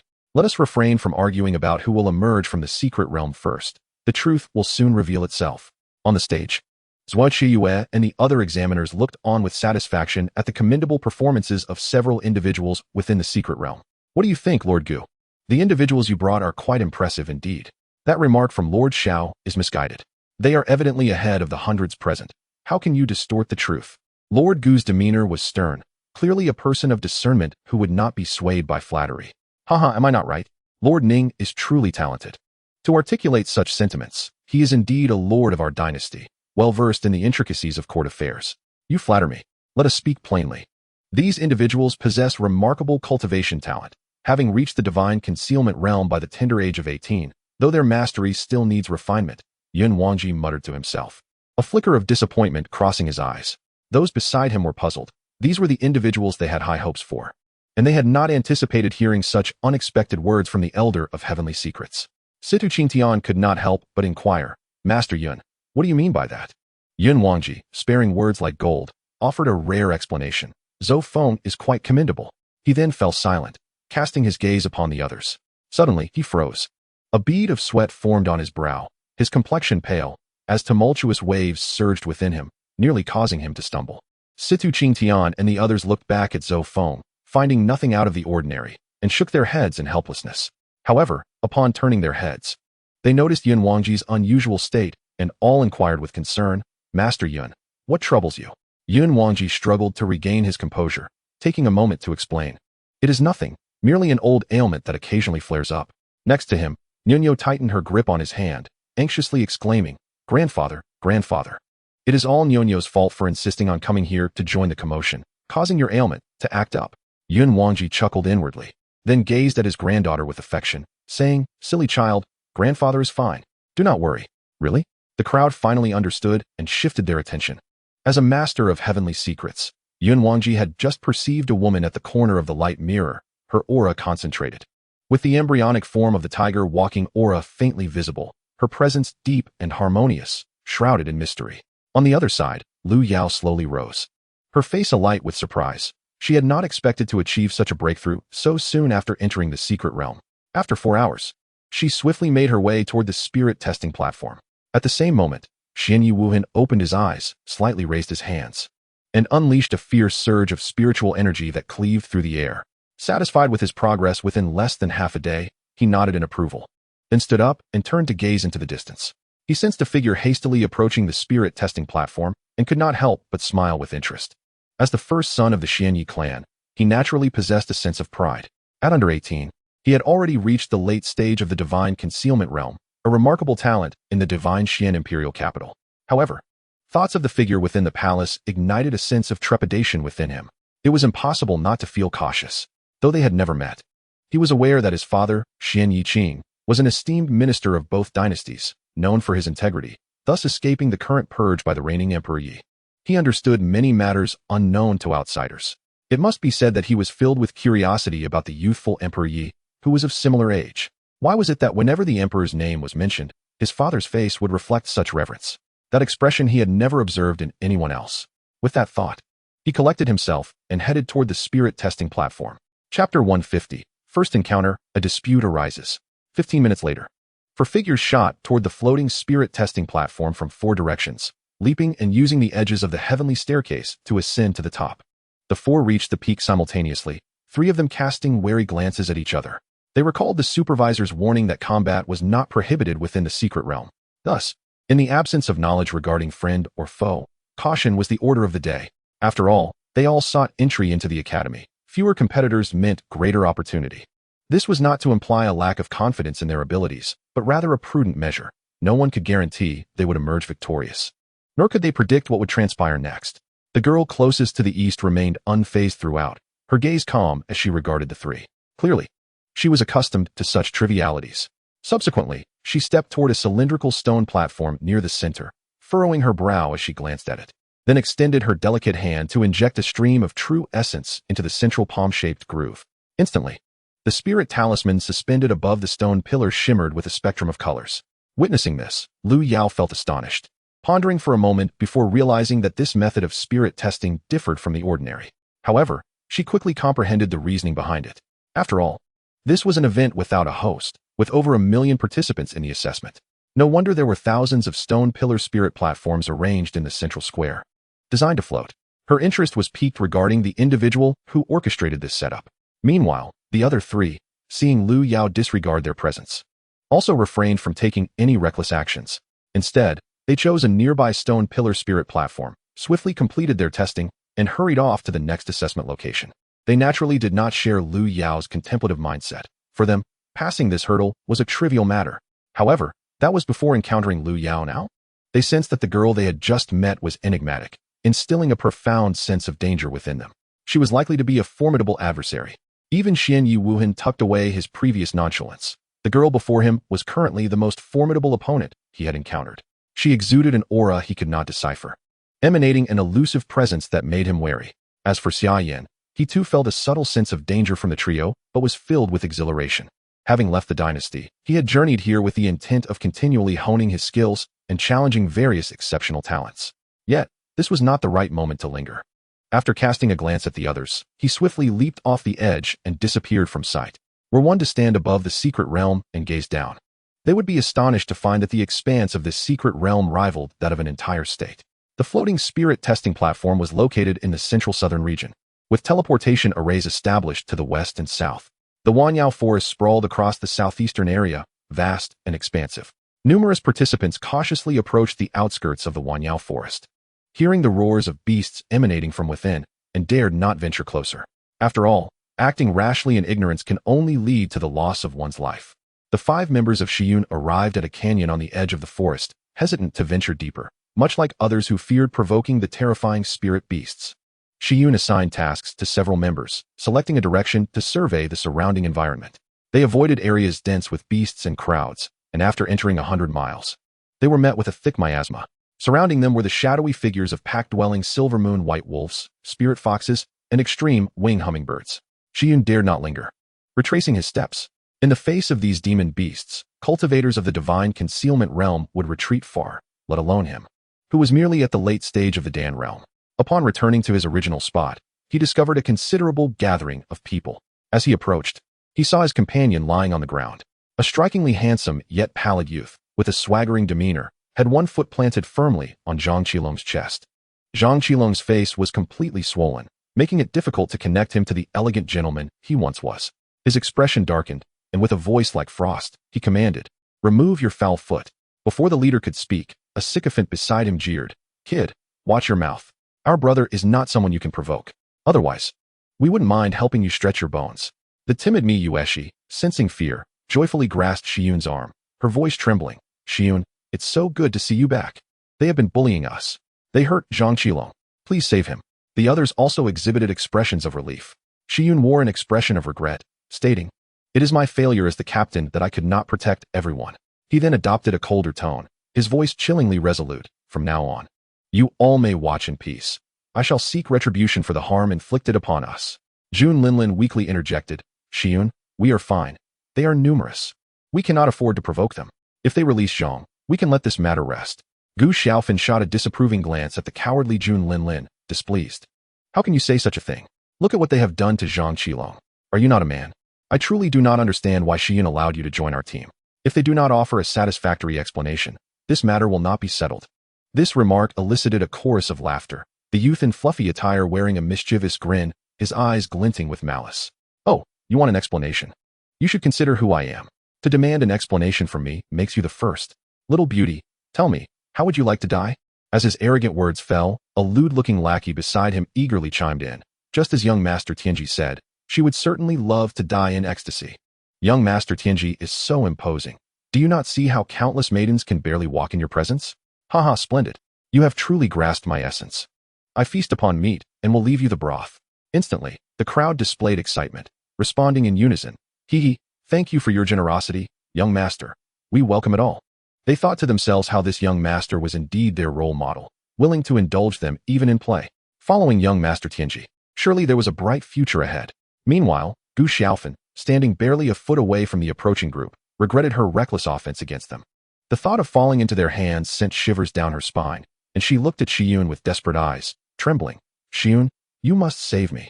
Seeing that the other party had dismissed his threats, Xian's anger boiled within him. Upon hearing their unabashed lewd remarks, his face turned ashen. However, upon noticing Gu Xiaofan's pleading gaze, he spoke soothingly. "Do not fear. They do not have the audacity to be so brazen before me." The other members of the team appeared anxious, wanting to dissuade their captain, yet upon seeing the bloodthirsty expressions of the individuals nearby, they chose silence. After all, they were outnumbered, and their cultivation levels were not significantly higher than those of their adversaries. Any conflict would leave them worse off. Zhang Qilong, who lay on the ground in pain, tried to stifle his cries, fearing he would become a target again as tensions escalated. Xian understood now. These individuals had targeted them purely to instigate trouble. They would not relent until they achieved their goal. Given this, he would not hold back in retaliating fiercely against them. A cold glint appeared in his eyes, and without further ado, he lunged forward, aiming for the youth's throat. Chen Tianji, witnessing the fierce assault, quickly wiped the smile from his face, retreating while conjuring a protective barrier of spiritual energy. He shouted in exasperation, "How bold! If I do not make you suffer, I shall take your surname." He then bellowed at his unresponsive lackeys, "Have you all perished? Cannot you see that the enemy has dared to bully me? Quickly, deal with his companions. Ah, young Master Tianji commands. We shall capture these little girls. They brandished inferior spiritual swords, launching themselves toward Gu Xiaofan and her companions. Jun Linlin trembled, grumbling, I told you so? Do not provoke them. You did not listen, and now look. We are all destined to become victims. Stop with the useless talk and take action. Mi Yueshi snapped at him, her patience worn thin. Oof, this is not my doing. Had you two not egged Zhang Qilong on to provoke them, we would not be in this predicament. Those passing through the area began to notice the commotion, and soon, hundreds of onlookers gathered around, choosing to spectate rather than hunt spirit beasts for inner core rewards, perhaps not feeling an urgent need. As the attackers closed in, Jun Linlin, with a steely resolve, plastered a smile on his face and called out to the approaching cultivators, please do not harm me. I am willing to switch sides and assist you against them. The black-clad cultivator halted, gesturing to his approaching companions with a bemused expression. Then take action and show us your sincerity. Otherwise, you know the fate that awaits those who deceive us. At the moment Zhang Qilong uttered his betrayal, the other three were visibly shocked, clearly unprepared for his self-preservation at their expense. Anger surged within them, and the two women glared frostily, demanding, have you no conscience? Are you worthy of the camaraderie we shared? To save your own skin and abandon us, you are truly despicable. Even ants would fight for survival. What of a being of higher existence like you? Do not preach to me about morality. Such is merely a ruse to deceive the ignorant. Bah, you do not deserve to be called human. Do not tarnish that word. Meanwhile, Xiyun, who was being firmly suppressed by Chen Tianji, felt a surge of urgency and murderous rage. Chen Tianji looked upon his agitated opponent with a mocking expression, taunting, oh, your worth is lacking. Even your companions disdain you. Even as I traverse the mortal realm, my charisma remains unmatched. The world knows of my extraordinary nature. Haha, I relish your predicament. You wish to eliminate me. Yet here you are, powerless. Teased and provoked, Xiyun's expression darkened significantly, and a surge of murderous intent welled up within him. The two combatants swiftly engaged once more. However, Chen Tianji maintained an effortless demeanor throughout the skirmish. A fleeting, devilish smile crossed his face as he recalled how he had once been put in a most embarrassing predicament by his opponent. Meanwhile, Jun Linlin, realizing that mere trickery would not suffice, turned to confront the furious duo, his gaze turning icy. Reflecting on how the very girl before him had humiliated him with her scornful remarks, any remnants of guilt within him evaporated entirely. Without hesitation, he launched an attack against the two women. Zhang Qilong, unnoticed by the crowd, felt a surge of delight within him as he endured the excruciating pain coursing through his body and slowly retreated, resolutely avoiding any backward glance. He silently chanted, you cannot see me. Upon witnessing the two women being attacked by Zhang Qilong, he realized that had it not been for their incitement, he would not find himself in such a dire situation. In the distance, Chen Tianji observed the individual attempting to flee and, without hesitation, discreetly flicked his fingers, sending forth a sphere of condensed spiritual energy. Although he was a scion of the disregarded royal Yuna palace, he possessed ample cultivation resources. Thus, his strength surpassed that of everyone present. Suddenly, a scream pierced the air, tinged with disbelief. Ah, how could you? As the crowd turned to investigate, they discovered a tattered youth, disheveled and with a gaping wound in his dantian, cautiously attempting to retreat from the confrontation. He slowly turned his head to discern the identity of his assailant. In the next moment, his body crashed heavily to the ground, devoid of life. Ah, you dare to kill Zhang Qilong. I will not let you go unpunished. Die. Xiyun, upon realizing the actions of his adversary, could only watch helplessly as his companion met a tragic end before his eyes. At that moment, he could no longer suppress the murderous rage within him. His eyes turned crimson as he unleashed his spiritual techniques, targeting the instigator of this calamity. Chen Tianji, with a relaxed and contented demeanor, dismissed the impending threat. Glancing at his subordinates and casually instructed, why are you still hesitating? Kill the men. As for the women, beat them until they beg for mercy. A group of young masters from the royal Qingshan prefecture responded eagerly. Rest assured, young master Tianji, we shall follow your orders. They turned their attention away from the infuriated Jun Linlin, with half of them advancing to surround him while the other half encircled the two women. Then, with a lustful gaze fixated on their alluring figures, they taunted, ladies, surrender at once. Spare yourselves from physical suffering. If we mar those exquisite faces, we shall be heartbroken. Haha, lovely ladies. Resign yourselves to your fate. You cannot hope to match us against our dozens of brothers. Soon, we shall introduce you to the pleasures of life. The two women, trembling in terror, huddled closely together. Simultaneously, at the seemingly endless border of the Wanyao forest, disputes also erupted. However, in comparison, most practitioners were of lower realms. 20 miles inward, Hu Tianyu, Zhang Yensong, Qin Yuling, and 7 others sat gathered atop a mound, surrounded by a liquid that concealed their presence. They promptly exchanged the information they had gathered, their expressions clouded with concern. Ultimately, they turned their gaze towards their leader, Qin Yuling, hoping for her guidance. Seeing this, Qin Yuling's expression remained unchanged, though internally, she felt a twinge of hesitation. After a moment's contemplation, she spoke. I discovered that 10 miles north of the perimeter lies the territory of the Xian Yin spirit tiger. There are signs of over 100 Xian Yin spirit tigers in the Dan Formation realm, among which one Xian Yin royal tiger possesses Dan Formation cultivation. Given our current collective strength, we can take a chance. After careful deliberation, the group nodded in agreement. Very well. Let us heed Sister Yuling's advice. Everyone, be prepared. Do not falter when we hunt the Xian Yin spirit tigers. Yes, Sister Yuling. Subsequently, the group removed their protective barriers and swiftly traversed the 10-mile distance. A quarter of an hour later, they arrived at the outer region where the Xian Yin spirit tigers roamed. A tiger's roar echoed, sending the lower-tier beasts scurrying away. Not good, we've been spotted by these beasts. Prepare for battle. I will restrain the Tiger King. You all focus on taking down the other fiery spirit tigers. The squad members assumed defensive stances. Upon finishing her words, Qin Yuling leaped in front of the Xian Yin royal tiger, unleashing a powerful strike with her palm.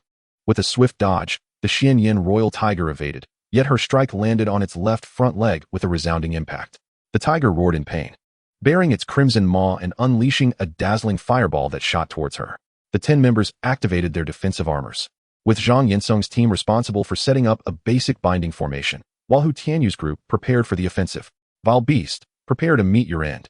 Half an hour later, Hu Tianyu unleashed a piercing icy attack that struck the abdomen of a Xian Yin spirit tiger. With a resounding roar, the tiger collapsed, leaving a gruesome, icy wound in its wake. Following the disarray among the group, the 9 swiftly tore open a path, systematically bringing down the Xian Yin spirit tigers one after another. After the last of the Xian Yin spirit tigers fell, the 9, panting and bloodied, rushed to aid Qin Yuling, who was struggling against the overwhelming onslaught. The Xian Yin royal tiger, witnessing its kin perish one after another, directed its fury entirely at Qin Yuling. Consequently, she transitioned from a position of reluctant resistance to one of passive defense. As the Xian Yin royal tiger prepared a retaliatory strike, unleashing its divine power of blazing flames, a torrent of flames surged towards the group. They dared not hesitate, quickly employing their spiritual techniques. Momentary shadow, icebound for 1,000 miles. Boom. Thud. As the Xian Yin royal tiger fell, the 10 felt a shiver of trepidation down their spines. Had Qin Yuling's response been a beat too slow, they shuddered to think of the consequences. After a brief respite, they began collecting inner cores, with Qin Yuling obtaining the core of the Xian Yin royal tiger along with 10 spirit tiger cores, significantly larger than those from the Xian Yin spirit tigers.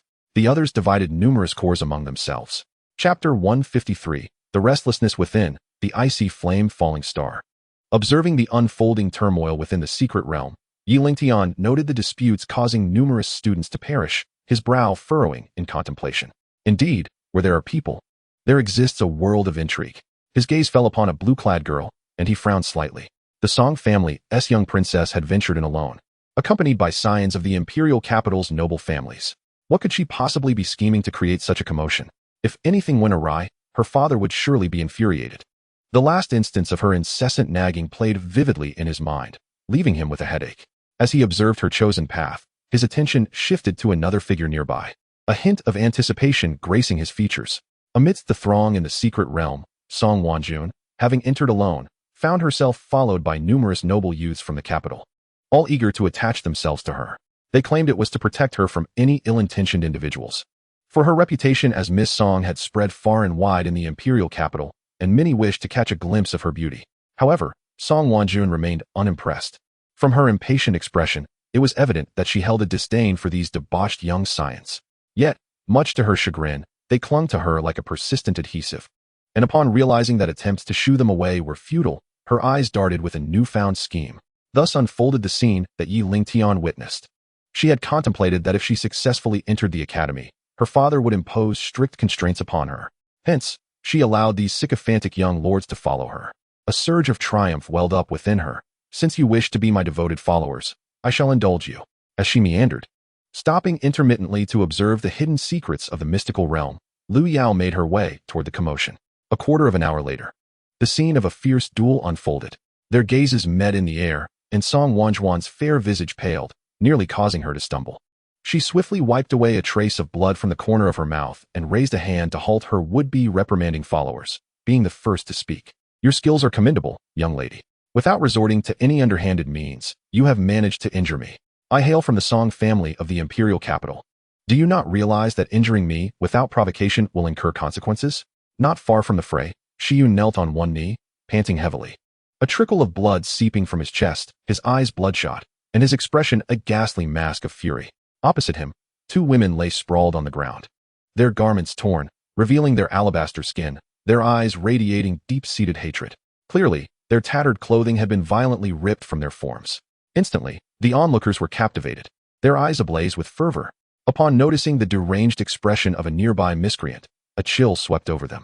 Chun Tianji felt a flicker of displeasure, but upon beholding the two delicate beauties, his eyes narrowed into slits of appreciation. His entourage of young lords mirrored his infatuation. Casting glances at the exquisite faces before them, internally vexed, he pondered how they had failed to notice such enchanting maidens earlier. Just as Lu Yao was about to speak, she caught sight of the greedy, covetous glances directed her way, and an unnameable fury ignited within her. She immediately rebuked them. You shameless rakes dare to be so brazen. I hereby sentence you to death.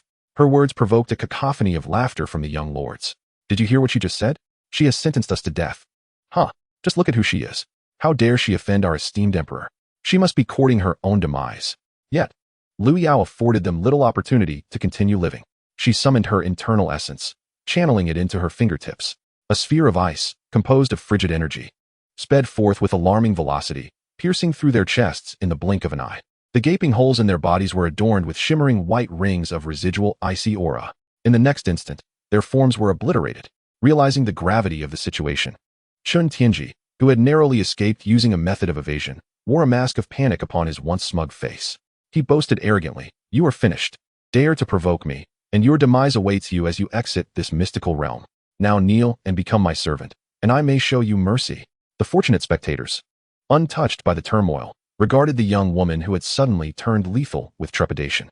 Upon hearing Chun Tianji's foolish proclamations, they were filled with schadenfreude. Truly a fool, considering he was the grandson of the 7th elder of the Young Palace. Such scum should be dealt with swiftly to prevent further harm to others. Indeed, his unsteady gait and pallid complexion were telltale signs of excess. Shiyun, having narrowly evaded catastrophe, cast a cold, calculating gaze at Chun Tianji, mentally placing him on his list of targets for annihilation. Likewise, the humiliated Mi Yueshi and Gu Xiaofan glared at him with eyes filled with contempt and resentment. Deep within Lu Yao's eyes simmered a profound loathing. This impertinent individual had disregarded her warnings, and thus, destruction was the only recourse. Reflecting on her arrival in this life, and recalling the formidable ice flame starfall she had never before unleashed in her past existence, a spark ignited within her. Instantly, she harmonized her internal essence, her countenance radiating authority, her gaze sharp and piercing, exuding an aura that was nearly insurmountable. Chapter 154, Surviving the Catastrophe, Initial Assessment completed. A dual flame of ice and fire erupted from her body, coalescing into a mesmerizing blossom of fiery dual cores encased in ice. Without any visible motion, the ice and fire coalesced firmly into shape, floating before Lu Yao, ready to unleash icy shards and fiery blasts. Chun Tianji, lost in his reverie, felt a surge of excitement, his face alight with a look understood only by his male peers. He believed that as the grandson of the 7th elder of the Young Palace, none would dare defy his commands.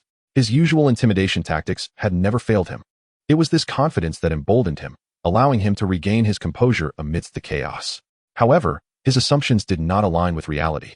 The limitations of his position were evident, especially in the face of an adversary whose background and power surpassed his own. Unbeknownst to him, the enchanting maiden before him was someone he could not afford to offend. Suddenly, sensing the imminent threat of the dual flames, he jolted from his delusions. Following the sound, he beheld a scene that sent shivers down his spine. Instantly, his legs trembled, and he screamed in terror, his face contorted with rage as he stammered, "Why, you have audacity. How dare you attempt to take my life? You are doomed." Before he could finish, the oncoming ice flames enveloped him, a chilling inferno rising ominously. This horrifying spectacle would haunt the witnesses for a lifetime. Their faces were etched with fear as they scrambled to retreat. Moments later, A wisp of black smoke ascended from the ground, leaving only a human-shaped imprint behind. Observing this, Lu Yao shook her head in mild dissatisfaction with her earlier display. Muttering to herself, I should have let him linger a moment longer. It appears I need to enhance my mastery of this technique. In the face of formidable foes, a mere moment can alter everything. A smirk graced her lips as she turned her gaze towards Song Wanwan and her entourage, casually inquiring, So, do you now believe I possess the right to teach you a lesson? The young lords, halted by Song Wanwan, felt beads of sweat trickle down their foreheads, their faces betraying sheer terror. One brave soul stepped forward cautiously, his eyes narrowed in vigilance, attempting to anticipate her potential attack. Lu Yao regarded his actions with amusement. His efforts were utterly superfluous. Should she wish to annihilate the group before her, not a single soul would escape. She was exceedingly confident in this regard. All of this transpired under the watchful eyes of the powers that be within the sky realm, who exchanged incredulous glances, having never anticipated the emergence of such a formidable talent amidst their scrutiny. Particularly astute observers noted the distinct characteristics of the dual-colored flames, silently searching for similar spirit fire seeds, yet found no answers.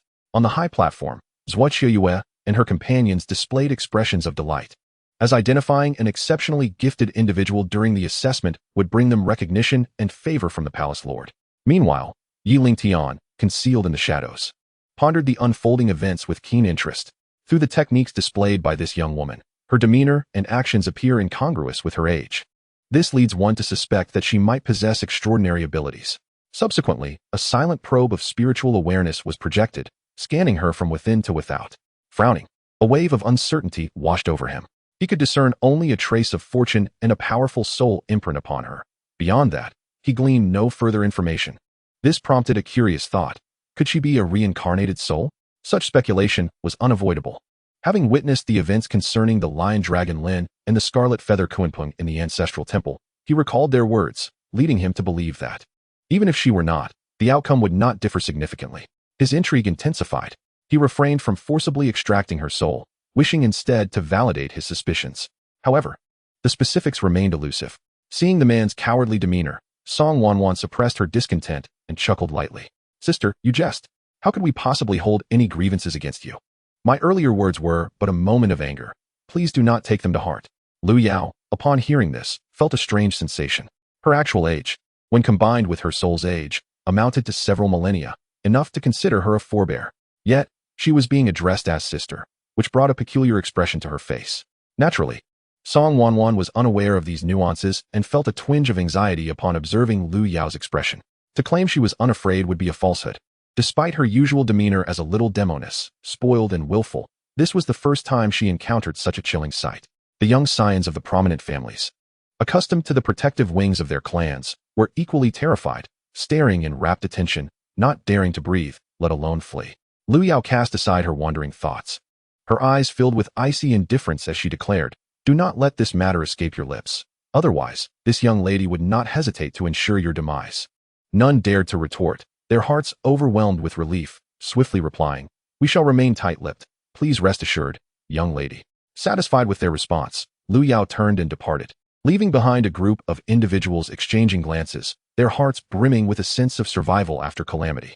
A day later, the cultivators who participated in the first test were teleported out of the secret realm, awaiting verification. Xianxiao surveyed the individuals emerging from the teleportation array, channeling a strand of spiritual essence into the sky mirror, which displayed the names of the examination participants. She then announced, Those who achieved a talent rating of 6 stars and obtained at least 1 inner dan shall proceed to the next assessment. Chapter 155, 6 stars entry, Demonic Fall Canyon. Subsequently, she utilized her spiritual awareness to read the jade slips of the members who participated in the first assessment, projecting the information onto the canopy at the left side of the observation platform. Among the trailing members was Xiun, who deliberately concealed his appearance. If one were not attentive, it would be challenging to recognize his current visage. However, the injuries on his face were undeniable, his eyes shadowed with gloom, starkly contrasting with his usual handsome demeanor, rendering him a mere shadow of his former self. Beside him, the figures of Mi Xie and Gu Xiaofan had long since vanished, replaced by a middle-aged man clad in the garb of a minor official from the imperial court. Such individuals numbered in the hundreds or even thousands at the scene. A closer examination revealed the murderous intent in his eyes, evidently enraged by some occurrence. Indeed, he was Nangong Yan, the lord of Xuanyu City. With his cultivation at the divine transformation realm, he had risen to prominence, and upon hearing of the Academy's recruitment, he organized the talents from Xianxiu City to participate in the assessment, aiming to nurture a prodigious disciple, thereby elevating his own status. Meanwhile, Xie and her companion had witnessed the brutal incineration of Qin Tianji, leading them to shed their hatred, leaving them bewildered and lost. Under the torment of Qin Tianji and his gang, they bore countless injuries, undoubtedly leaving them with lingering shadows that would not easily dissipate. Disheartened, they supported each other as they distanced themselves from the secret realm. One must say, their timely departure was fortuitous. Had they known that the requirement for advancing in the first round was 6 stars, it would have added salt to their wounds. As Luo Qiumei's words fell and her actions concluded, the participants in the assessment felt a shift in their jade slips, their excitement palpable. They eagerly checked the information on their slips once more. Upon seeing that the third column indicating their assessment status read past, they exchanged gleeful glances, their joy evident. In the middle to rear of the square, 10 disciples accompanying Gu Feng had successfully passed the first round. Nearby, Xiao Min and his group remarked with mockery, "This year, Lord Gu has finally broken the curse. It truly is no small feat. I wonder how many more will pass." As soon as these words were spoken, Xiao Min's companions chimed in with derisive laughter. The first to speak was a wiry old man, who jeered, "At the very least, there should be one, right? Haha." The words of the ghost hand black old monster resonate with me. After all, the subsequent assessments would not allow for the weak to pass easily. Indeed, it was likely that the first round was merely a stroke of good fortune. Xiao Min, grinning at the support from the crowd, felt a cold smile spread across his face, thinking, "Dare to oppose this city lord? Just wait and see how I will make you regret it." He then cheerily remarked, "Lord Gu, do not take their words to heart. Their comments are merely a form of encouragement for the disciples under your command." Gu Feng did not even lift his eyelids, responding flatly, "I truly appreciate Lord Xiao's unwavering concern." The others watched the exchange with knowing smiles, their expressions laden with meaning. Clearly, they had not shied away from deriding others in their time. One individual, casting a furtive glance, discreetly instructed his disciples, "Zhu Dali, once you enter the second assessment, seek an opportunity to eliminate anyone from Xianxiu City. If you succeed, the rewards will be plentiful. Do you understand?" A robust young man, broad-shouldered and stout, bowed respectfully, replying, "With your instructions, my lord, Dali will spare no effort and will not disappoint you." "Excellent. I have high hopes for you." Xiao Min discerned the sarcasm in the other's tone but remained unperturbed, responding, "What can we do? We are neighboring cities, after all. As the saying goes, distant relatives are not as good as close neighbors. It is only right to look after my younger brother. Perhaps one day, we shall all be family." Gu Feng, hearing the veiled implications, remained unfazed, responding calmly, "Words are of little use. Let us await the outcome." To an uninformed observer, witnessing their cordial banter might lead one to believe they were kindred spirits.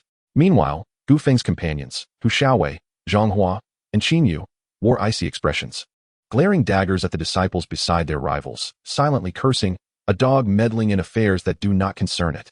The opposing group, equally unyielding, shot back glances of disdain. Standing not far off, Lu Yao had just stored her jade slip, observing this scene with her spiritual awareness, reflecting inwardly, there is no shortage of bullies in any place. Yun Nyonyo blinked her cerulean eyes, puzzled, pointing towards the commotion ahead, and, looking up at Yun Wangji, inquired, "Grandfather, why are they all surrounding and attacking that uncle in the middle?" Yun Wangji cast a glance at the individual his granddaughter indicated, immediately feeling a sense of helplessness. His granddaughter's innocence was truly remarkable. What could he possibly say? He then fabricated a lie, stating, "They are engaging in a philosophical debate with that uncle in the center, which is why they have gathered around." "Oh, is that so?" Yun Nyonyo tilted her head, seemingly pondering her grandfather's words. Xian Yi Wuhan searched through the crowd for the girl he encountered in the secret realm, but after a long while, his efforts proved fruitless, leading him to reflect on his own thoughts. Similarly, Xia Yin felt a surge of excitement upon passing the initial assessment. Recalling the scene where a group assailed the swift gale moon spirit wolf, a wave of trepidation washed over him. Had he not narrowly escaped the wolf's attack at a critical moment, he could only wonder where he might be now. Nangong Yin cast a glance at Shiyun, his voice firm as he instructed, "Prepare yourself. The second assessment is about to commence. Do not disappoint me." Shiyun vowed to strive to pass the examination and live up to the Lord's expectations. Zhuo Qiyu surveyed the hundreds of thousands who had successfully completed the first assessment, then channeled her true energy, her voice resonating clearly throughout every corner of the square. "We shall now proceed to the second mental assessment, which will be in a challenge mode. Participants will enter the Fallen Demon Gorge, and those who succeed will advance to the next evaluation. As Xianxia's words echoed, those who had excitedly qualified for the second assessment gradually regained their composure and stepped into the teleportation array. Curiosity stirred within them. The academy had set up 2 teleportation arrays. Could it be that the assessment was not situated within the same space? Soon, a steward activated the array leading to the fallen demon gorge. After a brief tumult of spatial distortion, the crowd found themselves at the entrance of an unfamiliar gorge. As they adjusted to the light, they were struck by the sight of a colossal circular tower towering majestically in the center opposite the entrance. Leaving them astonished by the academy's grandiosity, they gazed upward, estimating its height. Surely it must be over 10,000 meters. Their estimates only increased. As they could barely glimpse the tower's pinnacle, whispers circulated among the gathered, speculating whether they would be required to scale the tower. Instinctively, they touched their thighs in apprehension. Hu Xiaowei and his companions stood at another entrance, equally awestruck by the grandeur. Other entrances were similarly filled with the astonished exclamations of cultivators. Suddenly, a deep, resonant voice echoed, "Welcome, trial takers, to the Dream Trial Tower." At the unexpected proclamation, the crowd broke into a cold sweat, trembling in fear. The tower spirit's emotionless declaration was terrifying, striking straight to their souls. "I am the examiner spirit presiding over this mental assessment. The time limit for this evaluation is 1 day. Failure to exit within this time frame will result in a forfeit. Entering the assessment carries the risk of demise, and I will not intervene. You may withdraw now if you have any regrets." Subsequently, the tower spirit opened the entrance, and none hesitated as they rushed inside. Inside the tower, they found themselves in a densely populated jungle. At that moment, the sun turned a crimson hue, the roars of beasts echoed, and chilling winds swept through. It soon became apparent that something was amiss, and the participants heightened their vigilance. "What is happening? We just left from here, yet we have returned to the starting point." A sudden scream startled the crowd into a quivering frenzy. "Look, gigantic dark shadows are emerging in the distance, approaching us." Chapter 156, The Flesh-Eating Demon Ape. Panic among the trial takers. The 4th young master of the Sun family, Sun Qingwu, from the divine Shuangguang Imperial City, turned pale, his voice trembling as he spoke. "It is the flesh-eating demon ape, a rare winged ape corrupted by demonic energy that feeds on living beings." His words instantly ignited fear among the many trial takers present, who huddled together, their expressions filled with despair. A cacophony of panic ensued. "What do we do? I'm so beautiful, and I've never tasted sweet sauce. I don't want to die. Don't be afraid, come to me. Don't listen to him, he's useless. I'm sturdier, your safety is assured with me. Oomph, you're not kind. But this handsome young man is rather charming. Everyone, think of a way. Otherwise, we will all perish here." Who recognized it as the flesh-eating demon ape. "Quickly share its weaknesses. There may still be a glimmer of hope." "What use is that? Can't you see they come in hordes? We can't possibly withstand this many." Their reactions were understandable. The mere visual impact of the flesh-eating demon ape was deeply etched in their minds. They beheld a creature with the head of an ape and the body of a lion, for black wings, demonic hair, and azure eyes, sharp fangs, and an aura of dark demonic energy. The mounting pressure sent shivers down their spines. Unlike the panic of the others, Lu Yao, lingering at the back of the crowd, appeared relaxed and at ease. Since entering the East Gorge, she had observed the trial tower's space, noting it was distinct from the first assessment venue. Now, witnessing the mid-tier flesh-eating demon apes, her brow furrowed in puzzlement. She had only seen such beings in the demon-infested abyss. When had they appeared in the trial tower? A fearful conjecture surfaced in her mind, and once that thought took hold, it was uncontrollable. Suppressing her inner turmoil, she calmed her thoughts, concluding that the current situation was not as clear-cut as she believed. Considering the use of her soul force, she shook her head.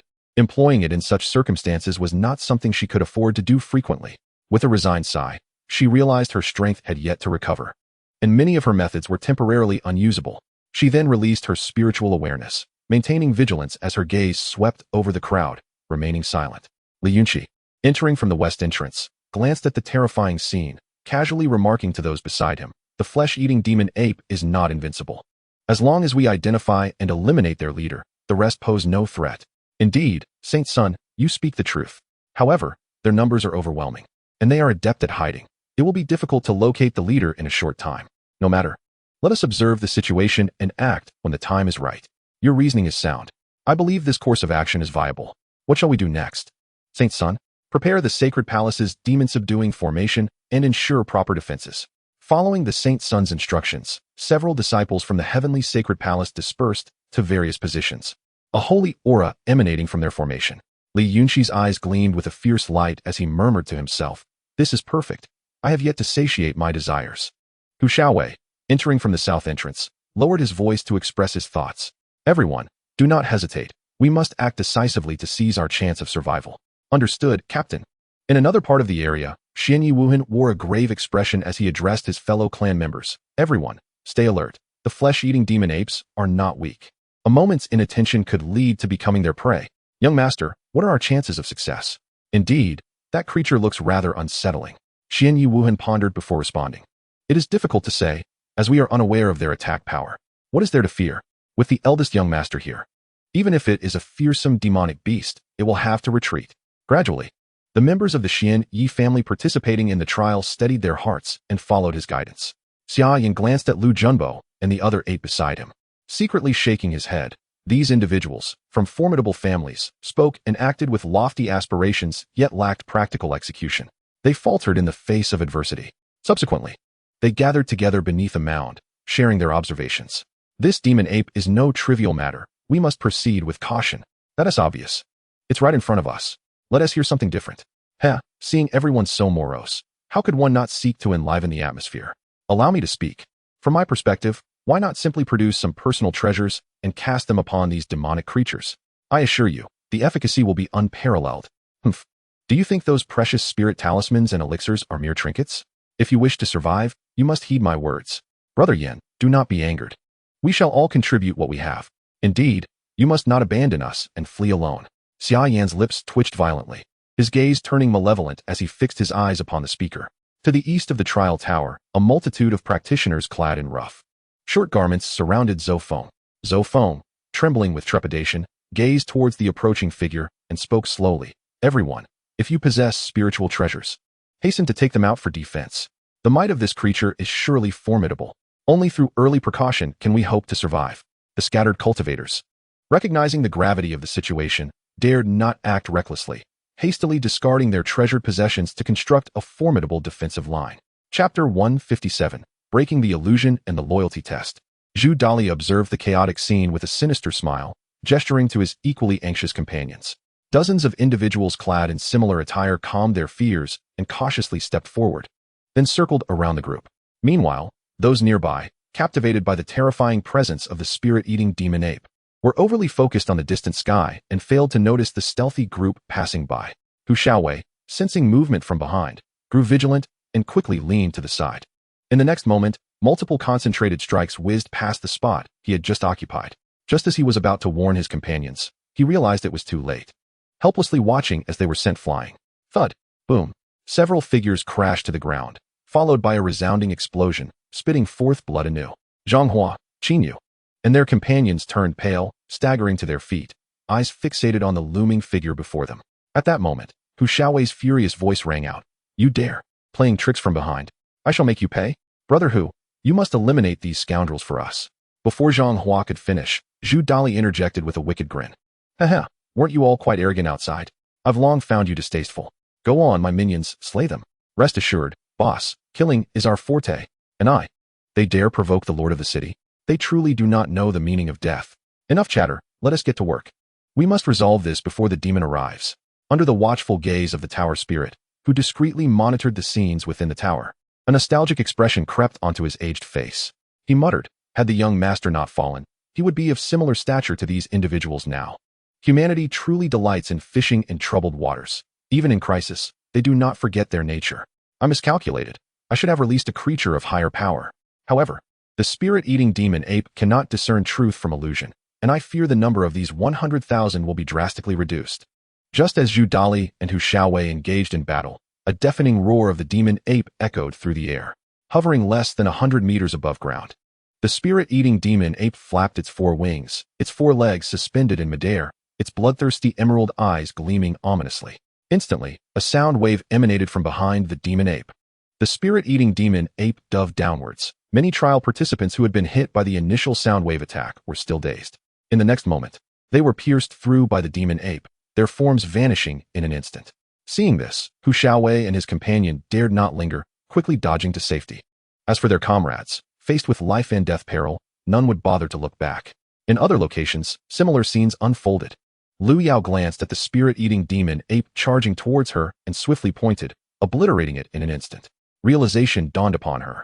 This was merely a soul manifestation of the spirit-eating demon ape, not its true form.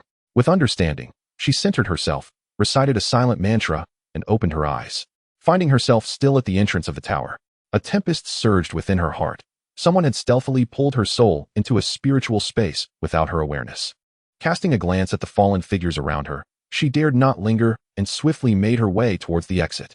Shortly after her departure, Lingtian opened his eyes, surveying the surroundings and understanding the situation. Noticing others awakening one after another, he was the first to step out. Zofeng gazed blankly at the crowd before him, his eyes gradually clearing.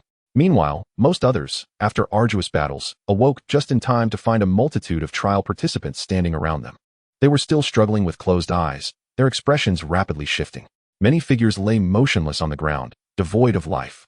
Quickly circumventing these individuals, they hastily left the scene, enveloped in a gentle force that whisked them outside the tower. Calming himself, he examined the jade slip, noting that the mind state indicated a pass. And only then did he realize. A day later, Xianxiaaudiobooks observed that all trial participants had emerged from the celestial realm. Noting that only 30,000 had passed the third assessment, she glanced at the side where the eliminated participants had persevered to the end, emerging unscathed.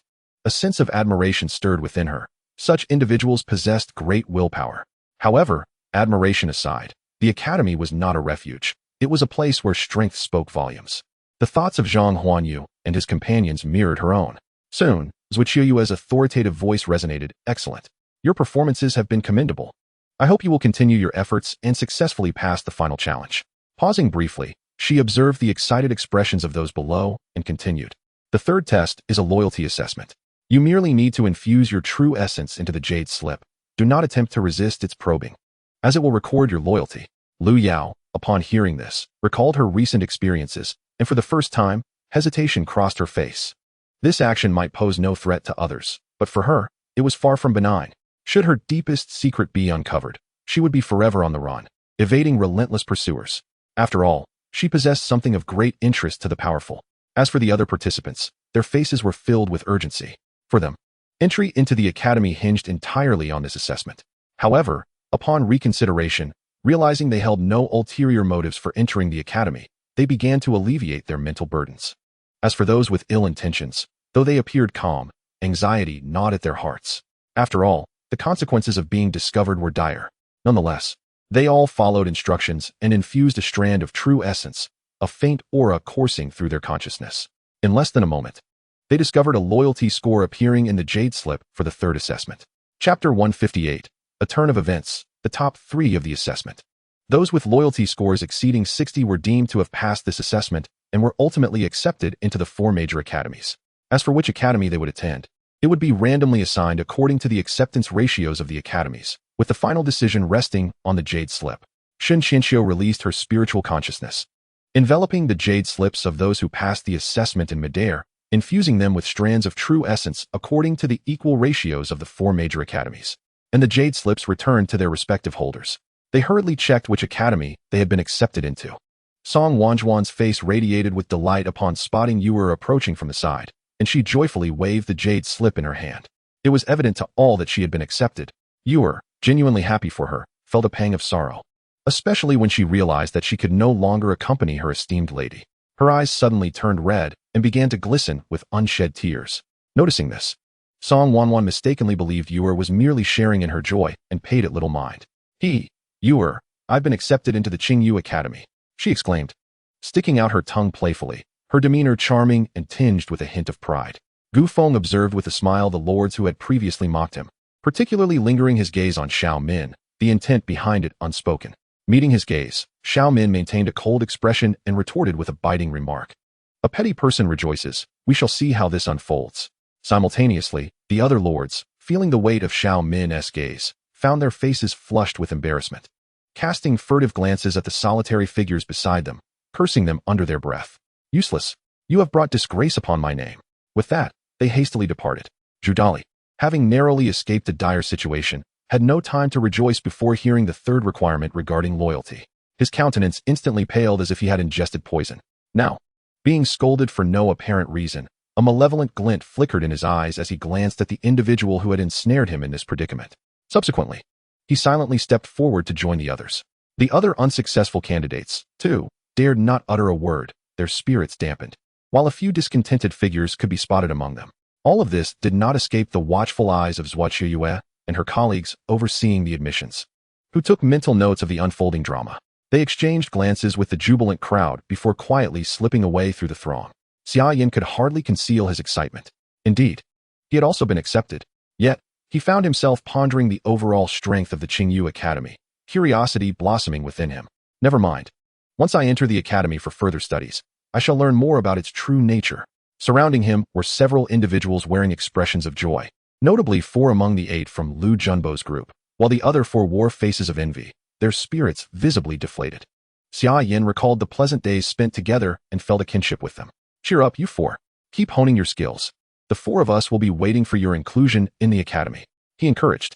Indeed, Xiao Wu, without you, our joy would be diminished, they echoed, urging their friends not to appear despondent. You 4 shall not abandon us. We will meet again during the next academy recruitment. Shun Xianxiao signaled for silence before addressing the assembly. The champion of this recruitment hails from Wanghai City, Lu Yao, with a total score of 290. Earning a reward of 100,000 medium-grade spirit stones, 5 transformation pills, and an opportunity to enter the spirit cleansing pool for cultivation. The runner-up, Xian Yi Wuhan from the imperial capital, scored 280, receiving 50,000 medium-grade spirit stones, 3 transformation pills, and a chance to enter the spirit cleansing pool. The third place, Zhou Feng, will receive 10,000 medium-grade spirit stones, 3 transformation pills, and an opportunity to enter the spirit cleansing pool. The 3 victors stepped onto the stage, moving gracefully under the collective gaze of the crowd. Except for Lu Yao, the other 2 wore smiles, relishing the attention. Yu Wenba, Qi Liangwei, and Zhang Huanyu watched the 3 exceptional talents ascend the stage, their faces beaming with delight. These 3 have shown remarkable potential. With a little nurturing, they are bound to become renowned powerhouses in the empire, Zhang Huanyu remarked first. Indeed, however, I am particularly fond of that young girl. At such a tender age, she stands at the forefront of her generation. Her future achievements are boundless.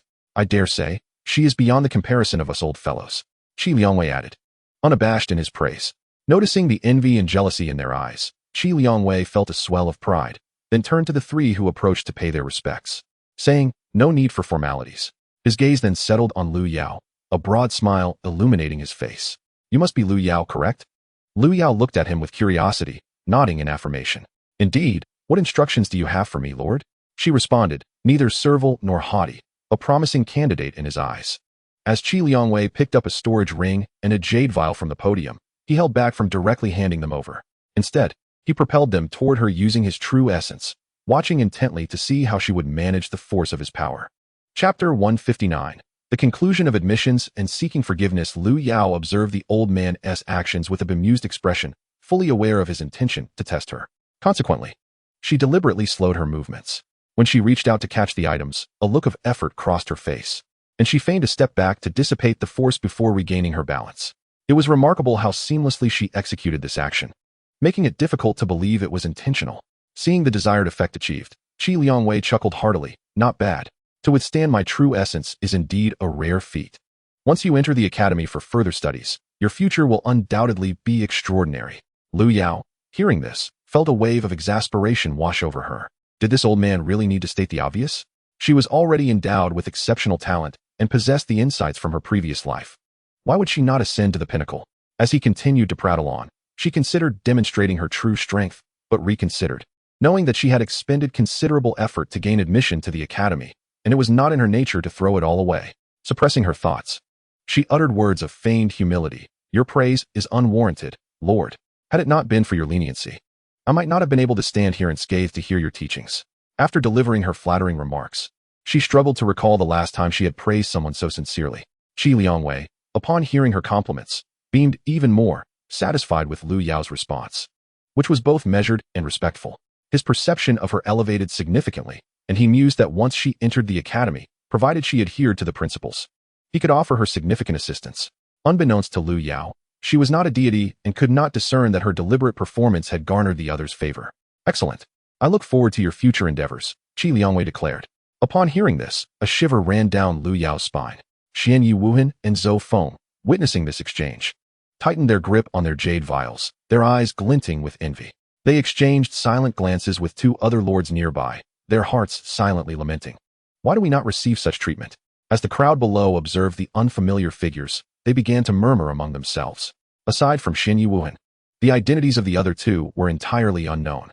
Although they had previously gone unnoticed, some acquaintances recognized them and shared their backgrounds, quelling the audience's curiosity.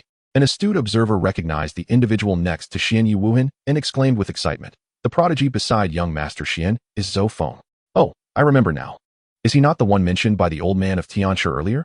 Another responded, "Indeed, the old man of Xianxia possesses an uncanny insight. He foresaw their ascendance to the top 3. Truly remarkable. His mysterious foresight is unparalleled among ordinary cultivators." Lingtian, with the murmurs of the surrounding crowd resonating in his ears, maintained a cheerful smile, concealing the thoughts swirling within him. However, the disciples of the heavenly sacred palace, observing his demeanor, felt an unsettling apprehension. They were well aware of the prince of the sacred palace's unpredictable nature. Their gazes drifted toward the 3 individuals on the high platform, basking in the adulation of the audience, lost in contemplation. As the atmosphere surged with enthusiasm from the shortlisted candidates, Xianxiaaudiobooks subtly glanced into the shadows before announcing, "The recruitment of the 4 great academies has concluded splendidly. Admitted candidates should report to their respective academies promptly as per the schedule inscribed on their jade slips." Following this, she bid farewell to the 3 deputy palace masters and turned to depart aboard the winged spirit dragon. Once the venue was devoid of attendees, for voices echoed forth. "Has anyone uncovered the secret of the champion? This woman possesses formidable soul power, rivaling our own. She is likely a reincarnated powerhouse. It seems that Palace Master Meng sees through her clearly. Surely, everyone has noticed that she was the first to perceive the flaw I concealed within the soul space of the trial tower. Considering her performance thus far, her actions resemble those of a former apex warrior. How shall we deal with her? With our capabilities, she cannot stir up any waves. We could guide her to serve the dynasty, which aligns perfectly with the Emperor's directives, just as I desire." In the divine mysterious palace, Lingtian had just withdrawn his celestial senses, deep in thought. A guard hastily entered the grand hall, reporting to the contemplative Lingtian, "Your Majesty, Director Lan seeks an audience." "Oh, has Lan Saiha returned to the dynasty? Quickly admit him." "Yes." Upon the Emperor's command, Lan Saiha entered the hall, feeling the intensified pressure emanating from Lingtian, which instilled a sense of reverence within him. In just a few days since his departure, the Emperor's cultivation had evidently advanced. Truly, the Emperor cultivates as effortlessly as one might eat or drink. He promptly bowed. "This humble minister pays his respects to your Majesty." "Rise, my beloved minister." "Thank you, your Majesty." Lingtian initiated the conversation. "Have you come to report on the unification of the beast origin realm?" Lan Saiha, astonished, realized the Emperor was aware of this matter. As he recalled his full responsibility for the affairs of the beast origin realm, he recognized that his presence in the palace could only signify the completion of this task. A wry smile crept onto his face, reflecting on how a brief excursion had left him feeling somewhat dull-witted. "Your Majesty, I have come precisely for this matter. During my time in the beast origin realm, I discovered traces of the celestial soul demon clan. Upon investigation, it became evident that the fallen celestial soul demon was an extraterrestrial race, exterminated by human warriors who discovered their whereabouts. The remnants attempted to seize my body, but I dispatched them." Seeing Lingtian's expression remain unchanged, Lan Saiha, with a tinge of trepidation, continued, "During the conquest of the beast origin realm, several imperial spirit manipulators perished. This is my fault. I humbly request your Majesty's punishment." Lingtian found amusement in Lan Saiha's cautious demeanor, his curiosity piqued by the unfolding events. However, considering his celestial realm cultivation, he believed that, barring unforeseen circumstances, conquering this realm should be a trivial matter. The casualties of spirit manipulators indicated a lapse in his oversight. Chapter 160. Zhang Han mobilizes to enhance the Suijin army's cultivation. With a stern expression, Lingtian stated, "Since this is your fault, and considering your contributions to the expansion of the dynasty, I shall not pursue your accountability this time. I hope you take this as a lesson for the future." Upon hearing this, Lan Saiha felt a weight lift from his heart. As for rewards, he knew there would be ample opportunities to earn them in the future. He responded respectfully, "Thank you, your Majesty, for your understanding. I shall certainly heed your warning."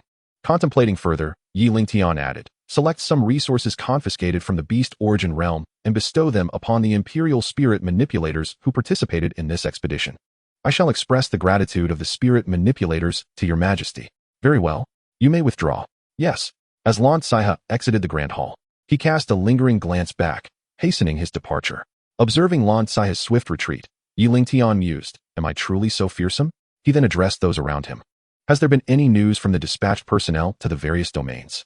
A shadowy figure appeared in response, kneeling on one knee before the throne, bowing respectfully. "Reporting to your majesty, there is no news as of yet."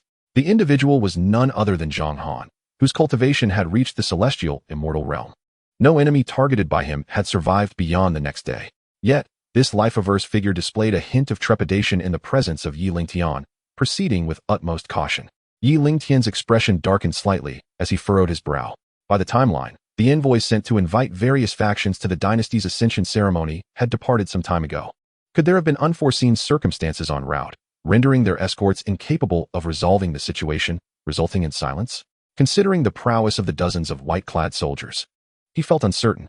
Rising, he adjusted his embroidered robe and walked to the window, his eyes flashing with a cold glint as he spoke without turning. "Rise." "Yes."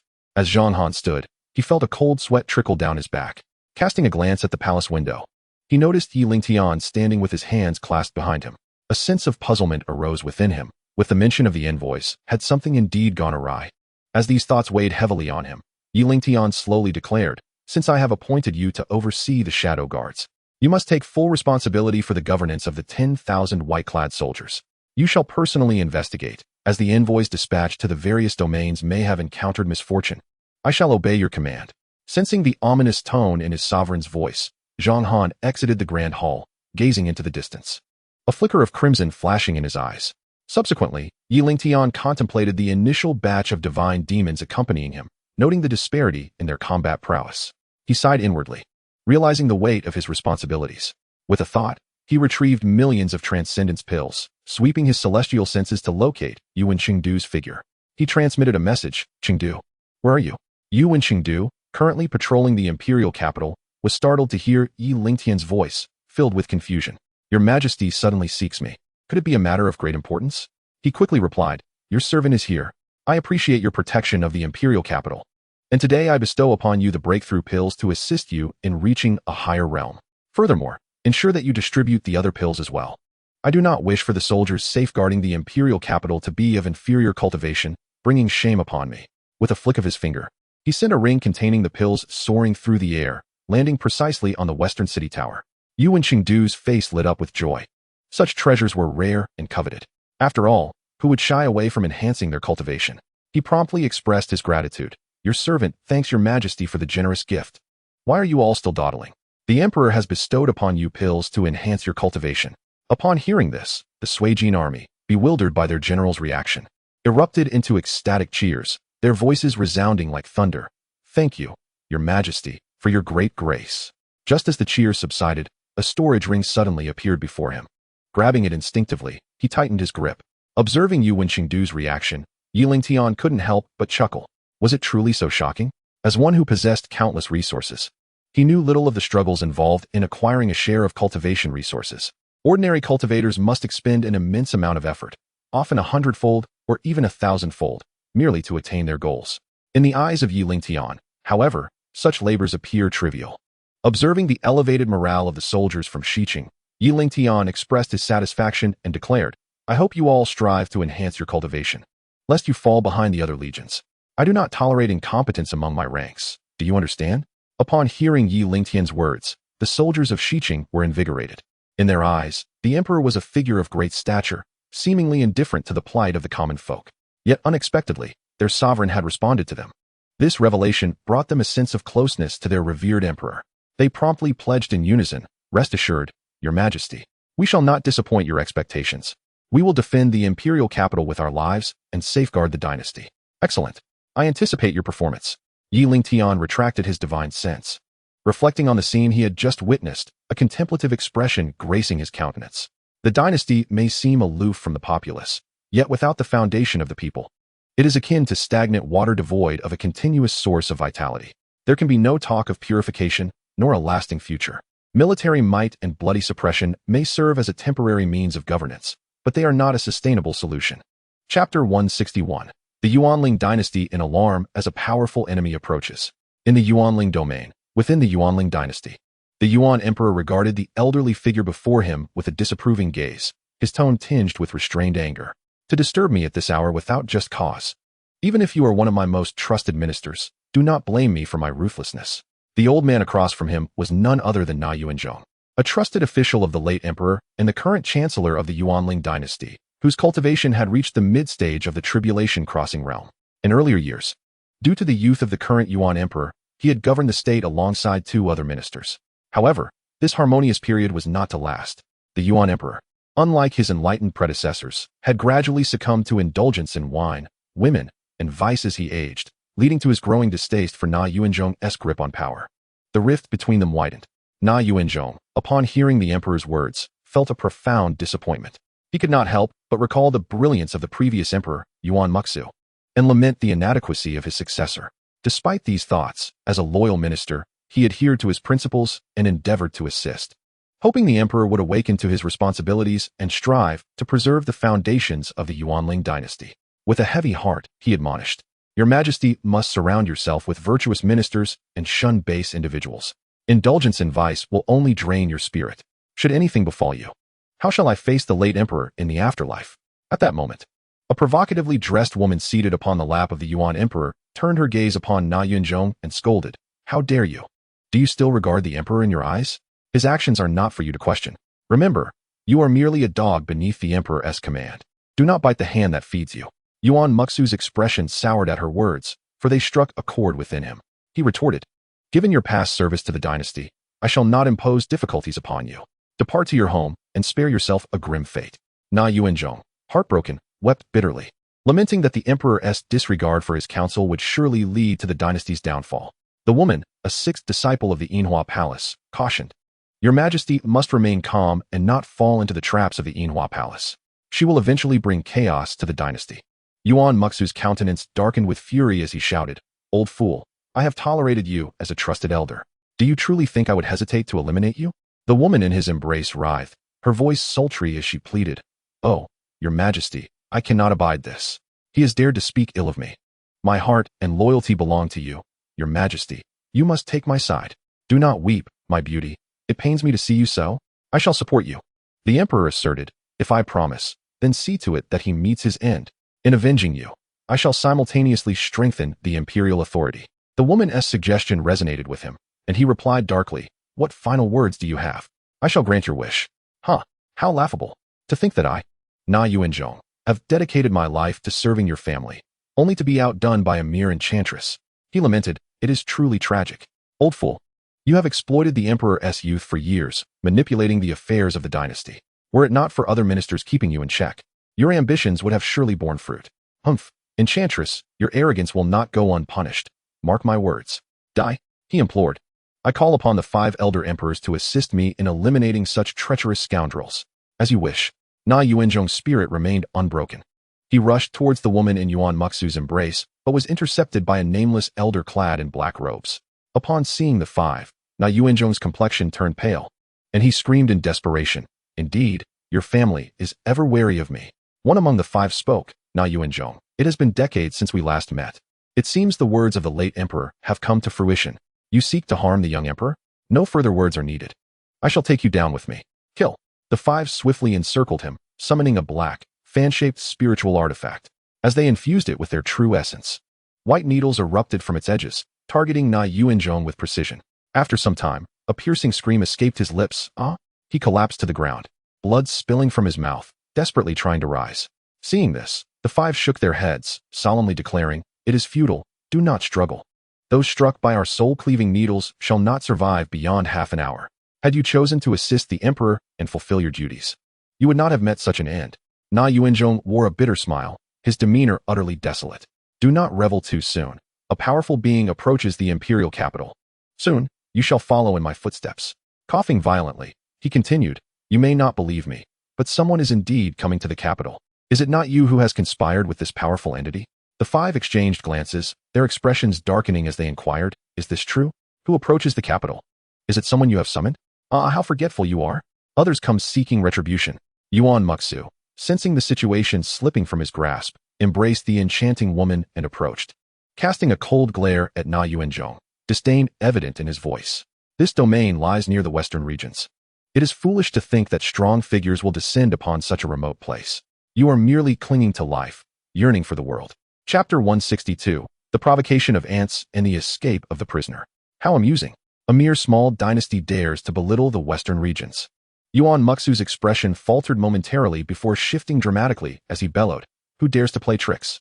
Show yourself." The 5 elder spirits of the Yuan Ling Empire were startled, quickly releasing their spiritual senses to scan the surroundings, secretly on guard as they swiftly approached Yuan Mu Nan, forming a protective stance. They then spoke, demanding, "Who are you? Sir, how dare you disregard our Yuan Ling Empire and intrude upon the imperial palace as if we are without defenders?" Meanwhile, the woman half reclined in Yuan Mu Nan's embrace exhibited a glimmer of confusion. Realizing the Yuan Ling Empire was so feeble that enemies could survey them without a strong warrior taking notice, a faint sense of crisis unfurled within her. On the ground, the incapacitated Na Yuanzhong, upon hearing the unfamiliar voice, struggled to maintain his consciousness. Stimulated by his mental energy, his gradually fading expression began to restore. At that moment, a shadow emerged from the dark, emanating a subtle yet imposing pressure, with eyes reflecting indifference. A flicker of disdain passed through his gaze as he surveyed the scene. He lingered on Yuan Mu Nan for a second, finding no secrets within him. Then his eyes shifted to the 5 elders, a faint smirk of mockery gracing his lips. As he glanced at the fading figure not far away, he shook his head, having no intention of offering assistance. Although he appreciated the loyalty displayed for the nation, he understood that every individual has their own fate, and he wished not to entangle himself in even the slightest consequence. Moreover, he saw no reason to save a stranger. He then spoke lightly, "Merely ants, daring to provoke this immortal. Though I disdain to intervene, if you seek death, I shall oblige." Without any visible action, as his words fell, a beam of sword light materialized out of thin air, which then transformed into 7 sword lights, shooting swiftly towards the 7 individuals. The 7, who had been vigilant and assessing moments before, were struck with horror as a terrifying murderous intent descended upon them. Just as they attempted to react, the sword lights pierced through their dantians, shattering the power stored within. Their vitality was consumed in an instant, their figures dissipating from the location of their dantians, leaving behind expressions of fright even in death. The one who struck was none other than Zhang Han. After departing from the divine Xian imperial palace, he headed towards the eastern borders of the empire. Upon nearing the boundary of the Yuan Ling domain and sensing the aura of the empire's fate, he teleported directly. Zhang Han cast a glance at Na Yuanzhong, whose remaining moments were numbered, then turned his gaze away, muttering to himself, "Weaklings must possess the awareness befitting their station. The majesty of the strong cannot be easily offended." With a sweep of his divine sense, his figure vanished from the grand hall. Witnessing the tragic fate of the 5 elders brought a sense of satisfaction to Na Yuanzhong, yet he knew the Yuan Ling Empire was doomed. The Yuan Ling domain would inevitably undergo a transformation. How pitiful it was to provoke such a powerful being, rendering the once mighty Yuan Ling a fragile entity. Reflecting on past events when he had dissuaded the young emperor from heeding slanderous words and apprehended envoys from neighboring realms, he now faced calamity. He cast a glance at the spots where the others had fallen, and as memories of his life washed over him, a look of relief crossed his face. His figure appeared somewhat desolate, his eyes clouded with the murkiness of death. Gradually, the breath he had been holding dissipated, and his half-raised body succumbed, lying helplessly upon the palace floor. At that moment, sensing the commotion in the grand hall, the palace guards hurriedly arrived, the first to approach. Upon witnessing the chaos and the lifeless form of an aged figure sprawled on the ground, drew closer to investigate, horror overtaking him. The chancellor had fallen. The surrounding guards were expressions of panic, feeling as if the world was spinning, realizing that under their watch, a minister of the empire had perished. They feared for their own fates. The squatting commander regained his composure and shouted, "Quickly, find the emperor. Capture the assassin. If the emperor meets with misfortune, we are all doomed." "Yes, commander." In an instant, the imperial palace was sealed tight, the imperial guards on high alert, causing the palace attendants and maidens to tremble in fear. In the largest prison of the Yuan Ling Empire, Yuanzhao Prison, Zhang Han's silhouette just appeared when patrolling guards spotted the unfamiliar figure. They immediately approached, barking a warning, "Halt. You are at the imperial prison where prisoners are held." Zhang Han paid no heed to their warning, gazing at them with indifference, and calmly stated, "Release the envoy from the divine Xian Empire at once, or I shall not hesitate to eradicate you all." "Huh, you call yourself an immortal? Do you not look at yourself in the mirror? This is not a place where you can rampage freely. Be wise and scram. Otherwise, if I take offense, I will have you captured and imprisoned." Without further ado, the guards decided he was merely causing trouble by trespassing into the imperial prison. "Enough chatter. We are short on prisoners this month. Let us throw him in and make a fortune." Brilliant. How did I not think of that? Zhang Han had initially harbored no interest in engaging with these ants. Yet, their reckless provocations incited his ire. With a cold snort, a wave of energy swept through the opposing guards, piercing their bodies in a streak of light. The guards in the prison, upon noticing the commotion, approached only to freeze in place, stunned. They witnessed their comrades outside being impaled by an unknown force, creating gaping wounds. Terrified, they screamed, "They're dead. All dead. Hurry, someone. An intruder has breached the prison." Zhang Han glanced at the entrance of the prison, channeling a surge of celestial power, instantly shattering the prison's defenses. Crash. Boom. The prisoners within were bewildered, questioning the sudden chaos. The sturdy prison walls had been demolished. Realizing this was an unprecedented opportunity, they scrambled to escape. Failure to do so would mean a lifetime of confinement. Just before, two battered middle-aged men lay on the prison floor, shocked by the force that had struck the prison walls. A flicker of joy crossed their faces as they exchanged glances, struggling to lift their bodies and blending into the crowd of prisoners, making their way toward the exit. Chapter 163, A Massacre, the Enigmatic Demoness. Upon emerging, they beheld a tall figure clad in black armor, his back turned to them. Surrounding him lay the corpses of the guards. The prisoners exchanged glances, not comprehending who this formidable individual was, daring to storm into Yuan Zhao prison alone. Recognizing the dire situation, they understood this person was not to be trifled with, thus refraining from any rash actions. A burly middle-aged man, his head wrapped in a brown bandana, stepped forward from the crowd, cupping his fists in respect. "Though I do not know who you are, esteemed one, I recognize you as the savior of my life. Should you require anything, pardon my clumsiness. If you have any commands, I shall repay this debt of life." Meanwhile, the others scrutinized the mysterious figure, eager to glean his intentions. However, they were likely to be disappointed. Zhang Han slowly turned, his gaze landing on the stout man, his eyes gleaming with insight. This individual possessed both depth and cunning, a facade that belied his true nature. Within him lay a mysterious power, on the verge of awakening. With external stimulation, it would soon erupt. As his distinct features were revealed to the crowd, a tremor coursed through the hearts of many prisoners. They beheld a pair of eyes that reflected indifference towards all life. Immediately, they abandoned their thoughts of escape, realizing that should he wish them harm, their chances of survival were slim. Amongst the crowd, two figures, upon witnessing the details of his visage, displayed expressions of excitement. Suddenly, they forcefully pushed aside those who obstructed their path, swiftly arriving before Zhang Han, where they knelt on one knee and respectfully saluted. Dark Guard 29 pays respects to Lord Zhang. Dark Guard 30 pays respects to Lord Zhang. The prisoners, who had initially anticipated a spectacle, were rendered speechless, their gazes shifting to those around them, only to discover that everyone wore expressions of trepidation. Soon after, they began to communicate in hushed tones among themselves. "That was perilous. I nearly intervened to stop them. How terrifying. I have never feared anyone in my life. And now I realize that the cultivators I previously encountered were utterly incompetent." Indeed, though the origin of this formidable being remained unknown, his imposing aura suggested he was not from the Yuanling domain. They envied the two Dark Guards for having such a remarkable commander, who had personally descended to rescue them. Zhang Han's gaze was piercing as he regarded the kneeling duo, and spoke in a calm tone, "You may rise." The two, enduring their pain, stood up, their expressions betraying their hesitation to speak. Observing their demeanor, Zhang Han gestured to reassure them, saying, "There is no need for further words. This commander is already aware of the circumstances." Upon hearing this, the two gradually exhaled in relief and respectfully replied, "Thank you, Commander, for saving us."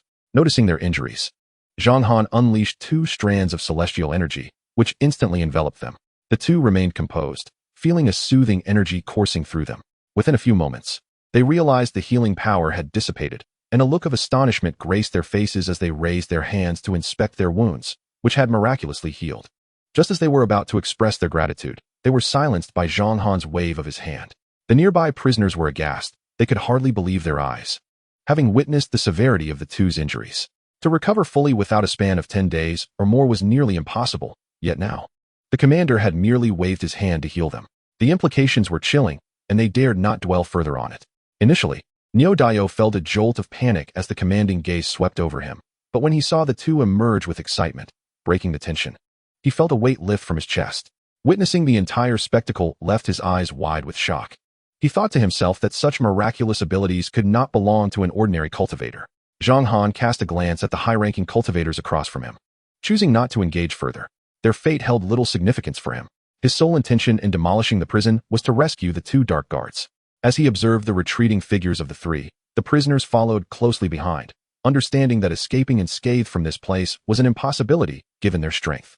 The Yuanling Empire stood as a formidable mid-tier imperial force, replete with late-stage tribulation cultivators.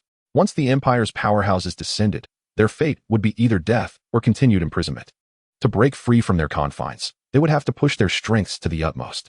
However, their plans were thwarted as the trio vanished without a trace.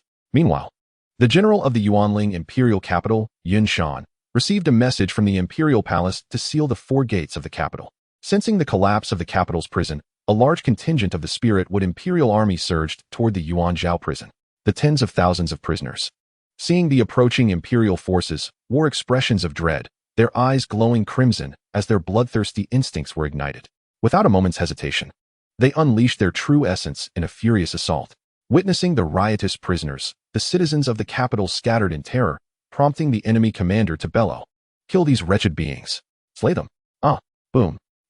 Just as Zhang Han and the other 2 departed the Yuanling imperial capital, they sensed a formidable figure closing in on them at great speed. Zhang Han chose to remain stationary.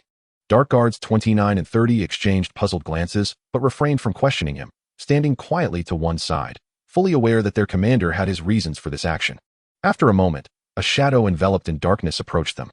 The figure scrutinized the trio for a moment, her voice brimming with excitement as she declared, I have finally found the perfect vessel." Zhang Han's keen gaze pierced through her, a slight smile gracing his lips as he murmured, "Interesting, a member of the Meizu clan." Chapter 164, Commanding the Phantom Enchantress.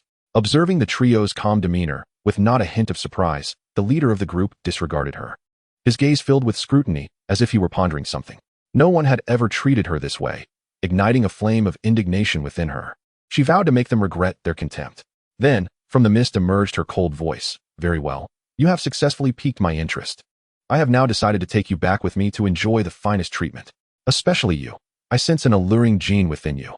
Dark Guards 29 and 30, recognizing the sudden appearance of the woman and understanding her words, grasped the reason for their commander's halt.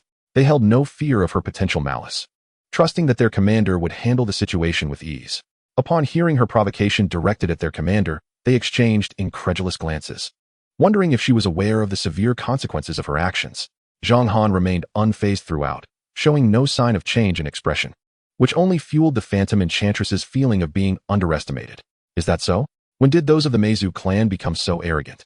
Have you forgotten that there are always greater powers beyond your own? Upon hearing this, the Enchantress was taken aback, her expression shifting rapidly. She scanned the trio with suspicion, attempting to discern any clues. Confusion washed over her as she pondered, "Who is this person? I am certain we have never met. How does he know of my origins? Could he be more than he appears?" It seemed unlikely. The 2 beside him were considerably weaker than herself, so he should pose no threat. It appeared that he carried an air of mystery and potential danger. Considering her need for a male consort to cultivate the Phantom Yin-Yang technique and ascend to the tribulation stage, she had summoned a powerful clan member at a high cost to discern vague traces of energy within the Yuanling domain. It was sheer luck that she had come here to seek her fortune. Speaking of luck, hers was extraordinary, according to her divination. She was meant to head toward the eastern Yuanling domain, precisely the area indicated by the prophecy. However, upon sensing fluctuations emanating from the direction of the Yuanling imperial capital, she had temporarily abandoned her initial plans. Little did she expect to encounter Zhang Han and his companions here, who had concealed their auras just as she intended to leave. Confident in her own strength, she did not believe they were purposely waiting for her to approach. Resolutely, she declared, "Humph, you are hardly worthy of my attention." Zhang Han felt exasperated, considering the woman's intellect questionable. Losing interest, he waved his hand, dispersing the dark mist surrounding her. This revealed a strikingly beautiful woman clad in dark attire, her expression one of shock and disbelief. She found herself utterly powerless against his casual strike, realizing that had it been a lethal blow, she would have met her demise. Covering her ample bosom with her hands, a storm of emotions surged within her, and she angrily exclaimed, "You have tarnished my reputation." As for further remarks, she hesitated, mindful of the consequences and refraining from speaking freely. Upon witnessing her visage, Dark Guards 30 and 29 were left utterly dumbfounded. Although I had long suspected that this woman was deliberately disguising herself, I was nonetheless captivated by her beauty. My gaze fell, somewhat unable to avert itself, before I finally turned to the side, fearing that our esteemed leader might notice our unusual behavior. Upon observing this, Zhang Han maintained a steady countenance, his eyes unflinching, exuding an air of tranquility as calm as water, appearing utterly detached from the mundane world. Indeed, he held such thoughts. Beauty was but a fleeting illusion, a mere collection of painted bones. His demeanor elicited a sense of inferiority in his two subordinates. The phantom demoness, witnessing their reaction, felt a surge of pride within her, having cultivated for less than 50 years to reach the late stage of tribulation, making her a pivotal figure within the Phantom clan. Moreover, her beauty was unparalleled, inciting fantasies in anyone who beheld her. Yet, she pondered the man's actions ahead, feeling a wave of frustration that quelled her arrogance. Noticing the change in her expression, Zhang Han discerned her thoughts, promptly adopting a stern visage, his gaze sharp as a blade, his voice resonating with icy clarity. Should this immortal not be rude? Will you obediently become my male pet and cultivate the yin and yang together with me? How could you possibly know? The phantom demoness, startled by the revelation of her hidden secret, cried out in alarm. Regaining her composure, she paled, collapsing to the ground, her eyes wide with dread as she regarded him. She could not afford to be unafraid, for she had just heard the most terrifying thing of her life. This man claimed to be an immortal. She had instinctively filtered her thoughts earlier, but now, terror surged within her. She had actually sought to capture an immortal as a male pet. She must have been mad. Otherwise, while others revered such great beings, she had audaciously offended one. Observing her reaction, Zhang Han understood that she had surmised his identity. With an expression void of warmth, he stated coldly, "This immortal offers you two paths. The first is to return to the Phantom clan, control it, and integrate it into the Divine Su Empire. The second is for this immortal to annihilate you immediately. Have you made your choice?" The phantom demoness, her face filled with trepidation, hastily replied, "Esteemed immortal, this humble girl is willing to serve you. Very well. This immortal bestows upon you 2 strands of immortal energy. Should you encounter peril, they shall safeguard your safety." He then unleashed 2 strands of immortal power that merged into her body, an act both protective and precautionary. The phantom demoness, feeling a surge of anxiety, feared he might renege on his promise and strike her down. Yet, she dared not act rashly, watching as the 2 luminous orbs entered her form. And only when she sensed no immediate threat did her heart finally settle. The 2 shadowy guards exchanged glances, their eyes gleaming with admiration. Indeed, their commander was formidable, capable of intimidating the other into submission with but a word. They secretly hoped for the chance to elevate their own cultivation to the level of immortals. Inspired, they believed that through their own efforts, they could earn a breakthrough elixir. At this moment, Zhang Han instructed the 2. "You shall accompany her back to the Phantom clan for the time being. If any troublesome matters arise, use the communication talisman to contact me. We shall abide by the orders of our esteemed commander." They responded, and he cast aside a jade talisman before vanishing from sight. As Zhang Han departed, the phantom demoness felt a wave of fear wash over her, reflecting on her earlier actions as if she had danced on the precipice of death. Turning her gaze to the 2, she spoke with an ingratiating tone, "Gentlemen, I shall rely on your care in the future." The 2 remained composed, exchanging a glance before responding nonchalantly, "As long as it serves the Empire, all is well." Chapter 165, The Tianyin Empire, the ultimate body of annihilation. In the Tianyin domain. At the capital of the Tianyin Empire, 3 young boys and girls stood at the periphery of a crowd. Surrounding them were over 100 people, all displaying expressions of righteous indignation as they gazed at a richly adorned young man and his entourage of servants. Beneath them lay an elderly man, his hair white and frail, while a girl of about 15 or 16 clutched his hand, weeping uncontrollably. Her eyes were swollen, clearly having been in distress for some time. Upon closer inspection, despite her face being smeared with dirt, the girl's youthful beauty shone through, her petite figure exuding an undeniable charm. Especially at that moment, as tears streamed down her face, she evoked an overwhelming urge to protect her. Meanwhile, the richly adorned youth eyed her with undisguised desire. To the left, Xianxiaaudiobooks recalled her parents' plight and felt a wave of sympathy for the girl. Her gaze instinctively shifted to the young man in the center, realizing she was fortunate to encounter a prince, sparing her from a tragic fate. But what of this girl? Lingtian noticed the unusual expression on Xianxiaaudiobooks' face, understanding her thoughts, and spoke in his richly resonant voice. "This old man is afflicted with numerous ailments, and having fallen victim to such a debauched scion, his survival until now is nothing short of miraculous. I would wish to intervene, but alas, it is too late for salvation. Furthermore, the one behind this, Lai Yundang, is my third brother's most trusted confidant. It would be unwise for me to provoke him. Upon hearing this, Chen Jingxue felt a flicker of disappointment. However, considering the prince's perspective, she acknowledged that his strength was indeed inferior to that of the third prince, warranting caution to avoid endangering those close to him. Her disappointment quickly dissipated. To the right, Yun Qingxian, perplexed, asked, with that third brother's petty demeanor, why should the ninth brother fear him? After speaking, she innocently blinked her eyes. Yun Lietian's mouth twitched. What sins had he committed to have his 12th sister undermine him so brazenly? With a resigned cough, he replied, this king does not fear him, but I prefer to avoid conflict that may endanger my loved ones. Yet his words lacked conviction. Fortunately, Yun Qingxian did not probe further. Responding thoughtlessly, is that so? Why didn't I think of that? As she spoke, she wore an expression of regret.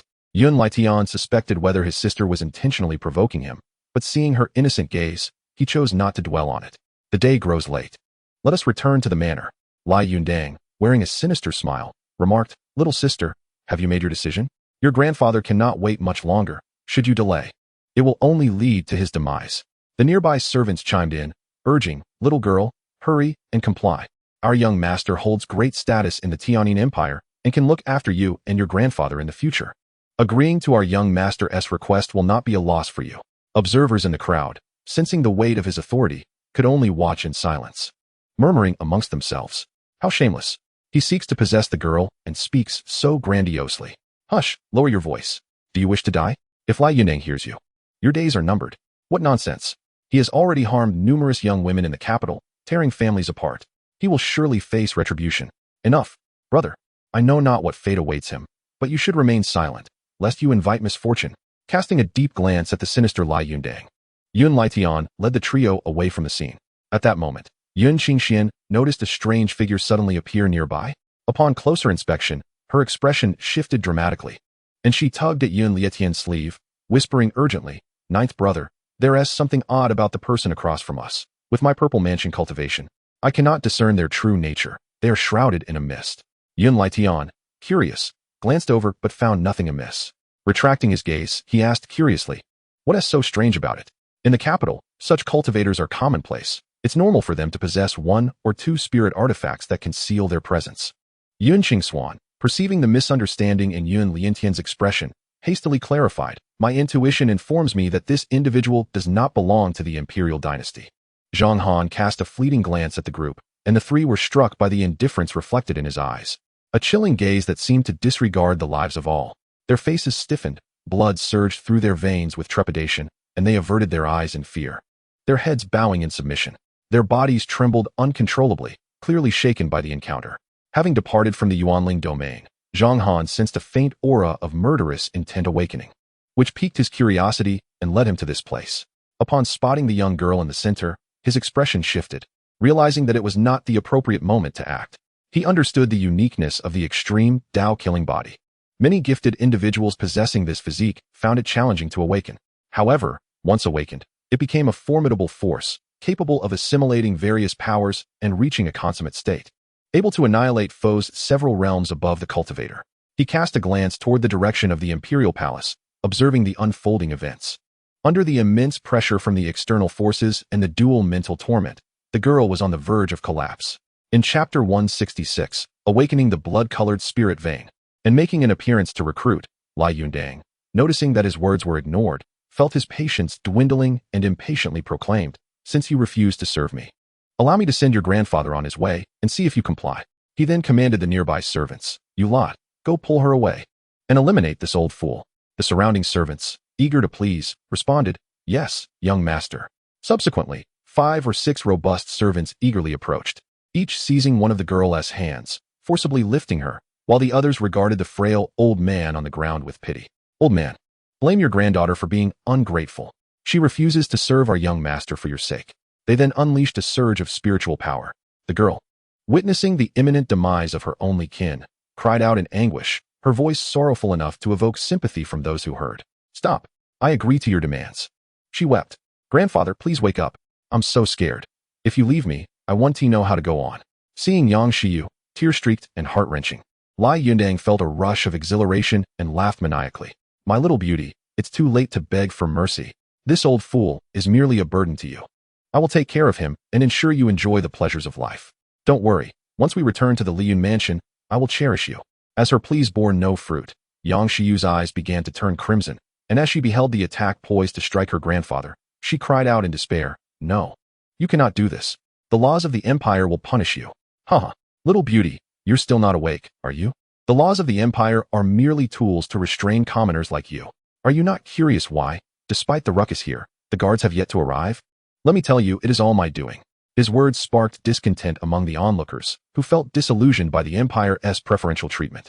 In the Tianyin Empire, their status was only marginally above that of ordinary slaves. They were compelled to endure the indignities of the aristocratic heirs, unable to resist should their wives or possessions be coveted. To oppose would surely invite consequences beyond their capacity to bear. Lingtian and his sister exchanged fearful glances at Lai Yundang, their hearts igniting with indignation at his audacity to provoke public sentiment so brazenly. Did he truly believe no one in the capital could contain him? Resolving to return to their residence and report this matter to the Tianyin Emperor, Yun Wu, they remained unaware of the peculiar change in Yang Xiu's state. To be precise, blood tears streamed from her eyes, and her pupils shifted to a crimson hue. Deep within her dantian, a blood-colored spirit vein, once shackled by chains, began to break free, the chains fracturing under its relentless struggle. Additionally, 9 other uniquely colored spirit veins were similarly bound. The 2 servants lifting Yang Xiu felt a surge of unease as they witnessed her transformation. Their faces paled in terror, and they released her, retreating in haste. "Young master, something's wrong," they exclaimed in fright. Lai Yundang, visibly displeased, fixed a chilling gaze upon them and coldly remarked, "You dare to curse me? You must be tired of living." The 2, trembling, attempted to explain, "No, young master. She's undergoing a mutation. Blood tears are flowing, and a surge of blood-colored power is spreading outwards." Lai Yundang was momentarily taken aback, then erupted in fury. "You jest with me. This girl is merely an ordinary person. How could she possibly awaken any power?" The 2 servants felt wronged, struggling to convey the truth, yet met with disbelief, their anxiety mounting. Noticing their frantic gestures, he turned suspiciously to Yang Xiu, only to be struck by her terrifying presence. "You, how have you become like this? No, you are not the same woman from before." Yang Xiu had transformed, her cultivation talent exceptional, now harnessing the power of the blood-colored spirit vein to break through to the late stage of the void refinement realm, towering over Lai Yundang by a significant margin. Her crimson gaze pierced through to him, icy and unyielding, sending a shiver down his spine. "You were so arrogant moments ago. Now you tremble in fear. It is too late. Today, I shall take your lives." With that, she unleashed a rudimentary red spirit blade, aiming directly for his neck. Lai Yundang, panic-stricken, roared, "You dare? Uncle Bai, come out at once, or I shall perish here, and how will you explain it to my father?" Suddenly, a figure with white brows and red hair materialized, bellowing, "Which demoness dares to harm my young master?" The onlookers fell silent, their eyes fixated on the 2 at the center, anxiety rising as they sensed another twist in the unfolding drama. Yang Xiu regarded the old man, who had appeared with wariness. She had just begun her cultivation and was unfamiliar with wielding her newfound power. Moreover, this individual did not mask his aura. Feeling the overwhelming pressure emanating from him, she realized he was far beyond her capability to contend with. Her heart sank, understanding that escaping this situation alive was unlikely. She resolved to fight with every ounce of her being. Zhang Han, witnessing the emergence of the mysterious protector, deemed the moment ripe for intervention, swiftly appearing beside the girl, a satisfied expression gracing his face. "Do not be alarmed, young lady. I harbor no malice. On the contrary, I can assist you in dealing with this combined realm cultivator, should you agree to join the Shadow Guard." Chapter 167, Behavioral Contrasts, heading to the Tianyin Imperial Palace, unfolds as the old man with white brows darkened, marking this newcomer for death in his mind. Upon seeing the Protector's appearance, Lai Yundang's surprise morphed into renewed arrogance, ready to issue a threat, only to find a strange figure materializing beside the girl, igniting a surge of anger within him. In the capital of the Heavenly Sound Empire, a series of flagrant affronts left him utterly humiliated, an experience he had never before encountered. Ignoring the admonitions of the elder with white eyebrows, he bellowed with indignation. "You dare to step forward in defense of those who threaten me? I shall make you acutely aware of the consequences of crossing me." The atmosphere crackled with tension. Zhang Han regarded him with the contempt one reserves for a fool, deeming him utterly irredeemable and devoid of insight, a true oddity. A mere utterance from Zhang Han sent the hapless Lu Yundang hurtling backward, blood mist escaping his lips as his internal organs were instantaneously crushed, leaving him gasping for breath. Teetering on the brink of death, The elder, witnessing Lu Yundang's perilous flight, attempted to summon his true essence to intervene, only to be horrified to discover he was immobilized by an unseen force, unable to break free from his bonds. At that moment, Zhang Han turned his gaze nonchalantly towards Yang Xiu, inquiring with an air of detachment, "I am capable of transforming you into a mere marionette.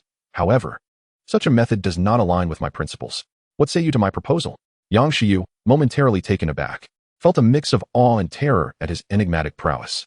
While she was unfamiliar with the concept of immortals, the mysterious techniques he wielded left her astounded.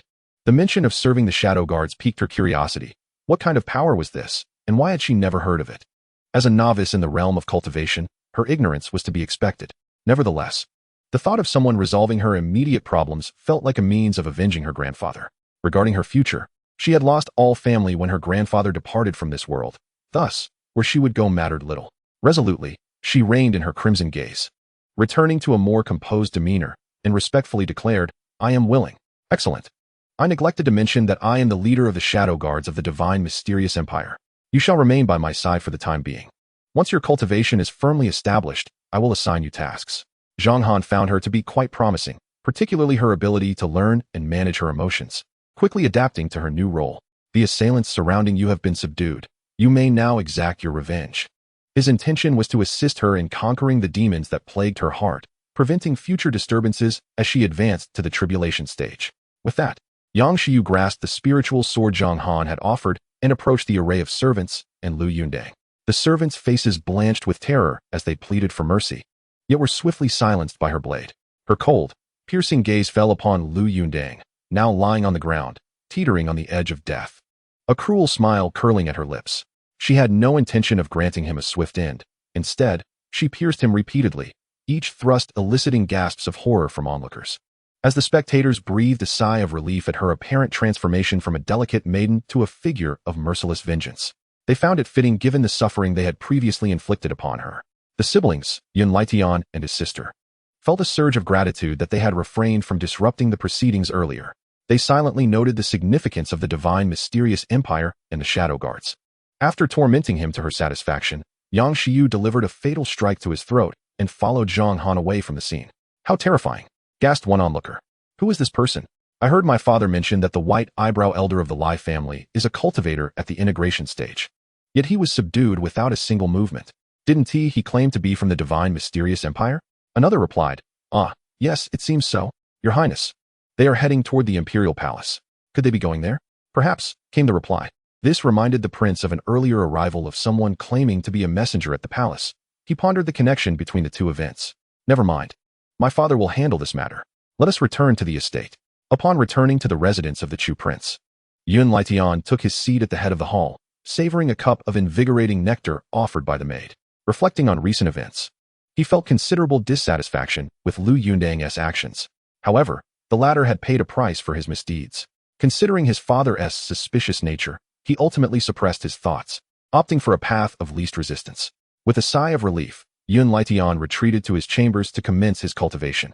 He practiced the third layer of the absolute sound imperial seal technique, drawing in spiritual energy, which transformed into threads of true energy, circulating through his body, cleansing his meridians, and ultimately coalescing in his dantian. In a short while, the precision, reserves, and recovery speed of his true essence significantly improved, delighting him as he continued his arduous training. Chapter 168. The Imperial Conference, the Cloud Emperor in Dread. In the Heavenly Sound Imperial Palace, within the Hall of Sound, two young men clad in black guard robes stood at the center of the hall. Upon closer inspection, they were indeed members of the Shadow Guards.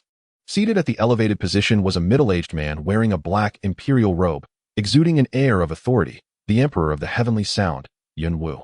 His penetrating gaze swept over the two, seemingly scrutinizing them.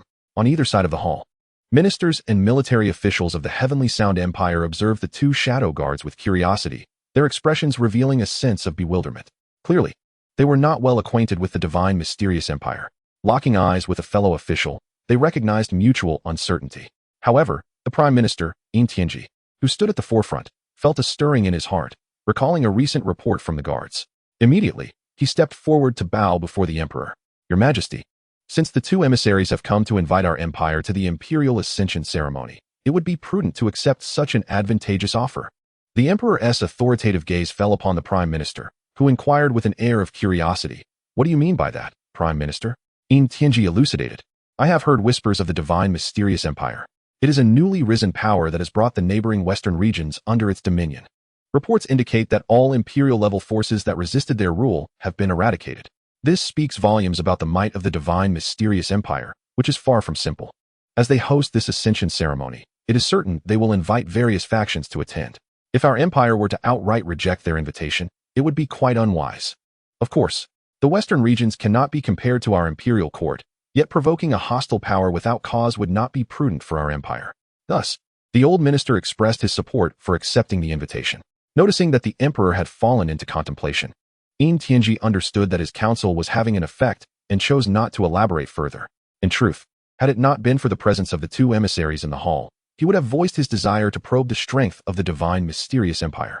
Should the rumors hold true, an alliance could be beneficial while simultaneously preparing for any potential threat of annexation.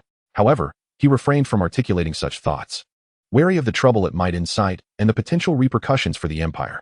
The Shadow Guards, 11 and 13, recognized the underlying motives of the discussion but were not particularly concerned. If any treachery arose, they would ensure that the strong would deal with it upon their arrival in the empire's territory. Casting a disinterested glance at those before him, they sensed the underlying malice hidden behind the facade of cooperation. Their perception of the situation grew increasingly frosty. Other ministers, grasping the implications of the situation, did not hesitate to echo, "Your Majesty, the Prime Minister speaks wisely. Since this is an invitation from the divine mysterious empire, our court should dispatch representatives to attend. To demonstrate our sincerity, it would be most appropriate for the Prime Minister to take the lead." The Cloud Emperor lifted his gaze and spoke. "Since all of you esteemed ministers are in agreement, I shall entrust this matter to the Prime Minister." Suddenly, his brows furrowed. A thread of spiritual awareness flowed through the imperial court, signaling the arrival of a formidable presence within the palace. In the next moment, two figures materialized abruptly in the grand hall. The ministers were taken aback, and upon discerning the faces of the intruders, they discovered a young man and a maiden. Fury surged within them as they bellowed, "Bold thieves, how dare you trespass into the imperial palace? Guards, seize these assassins and eliminate them at once." Contrary to their reaction, the two shadow guards, upon seeing the faces of the intruders, displayed expressions of astonishment, a wave of confusion rising within them. They promptly knelt on one knee, respectfully saluting. "We pay our respects to the esteemed leader." "Rise," came the command. "Yes." Xianxiu cast her curious gaze around, completely unperturbed, perhaps in her former demeanor. Bursting into the imperial palace surrounded by numerous court officials would have stripped her of the courage to stand. However, today was different. She had become a cultivator, having witnessed the might of Zhang Han on her journey to the palace. Therefore, she harbored no excessive concern about exiting the imperial palace. The Cloud Emperor's expression darkened. After all, the audacity of the enemy to invade the palace and brazenly parade before everyone was a profound humiliation. This could be deemed an unparalleled disgrace. A blatant slap to his face, disregarding his status as the sovereign. Upon witnessing the actions of the two emissaries, the ministers found themselves grasped by a sudden fury. How could this person possibly be the leader of the emissaries? Upon sensing the aura emanating from him, they questioned whether anyone within the imperial court could rival him. The Cloud Emperor was even more astounded. He felt the tremors of the aura of the Azure Dragon, which he commanded, quaking ominously. Indeed, it was trembling. He was acutely aware of the terror of the Azure Dragon, a being capable of independently slaying those in the immortal realm. Yet, at this moment, it exhibited fear, leaving him to ponder the true extent of this individual's strength. At that time, the Imperial Guards rushed into the Grand Hall upon hearing the commotion, and upon spotting the person indicated by the ministers, they prepared to encircle and slay him. The Cloud Emperor quickly reacted, swiftly positioning himself below to halt their actions. "You must exit the Grand Hall at once." The head of the guards questioned in confusion, "Your Majesty, I have yet to capture this person. Begone, all of you. Get out," he bellowed. "Otherwise, I shall strike him down myself." Chapter 169, Merging under the Imperial Rule, grateful for the choice. Amidst the puzzled gazes of the guards and ministers, he slowly turned towards Zhang Han and apologized. "I beg your forgiveness, esteemed sir." A group of thoughtless subordinates. "I hope you will not take offense. They were unaware of your identity, which led to their transgression." As these words fell, those beside him were left in stunned silence. What had they just heard? Their emperor was actually groveling before another, leading them to momentarily doubt the authenticity of the situation. After mutual confirmation, their composure shattered. What had the Cloud Emperor discerned that compelled him to lower himself in such a manner? They were all too familiar with his temperament. Had he not encountered an insurmountable circumstance, he would never act in such a way. A sense of suspicion brewed in their hearts. Could it be that he sensed the other was not to be trifled with, thus adopting such a posture? This thought was quickly dismissed. After all, the Cloud Emperor had just tacitly allowed everyone to speak out of turn. There was a significant probability that he feared the might of the divine mysterious empire behind this individual. Zhang Han regarded him with a hint of skepticism. This person's cultivation was merely at the late stage of the transcendence realm, yet he displayed such a stark contrast in demeanor. A wave of confusion washed over him, as he directly dismissed the notion that the other had discerned his true strength. Surely, it could not be said that he was merely a mortal cultivator. Even if they were of the same realm, one should not presume to fathom his depths. Nevertheless, despite the lack of understanding, it was of little consequence. After all, if one were to comprehend the cause of every event, the thrill of exploration would be lost. He then asked, expressionless, "Is that so?" This statement sent the Cloud Emperor into a state of panic. He realized that if things went awry, none within the palace would escape unscathed.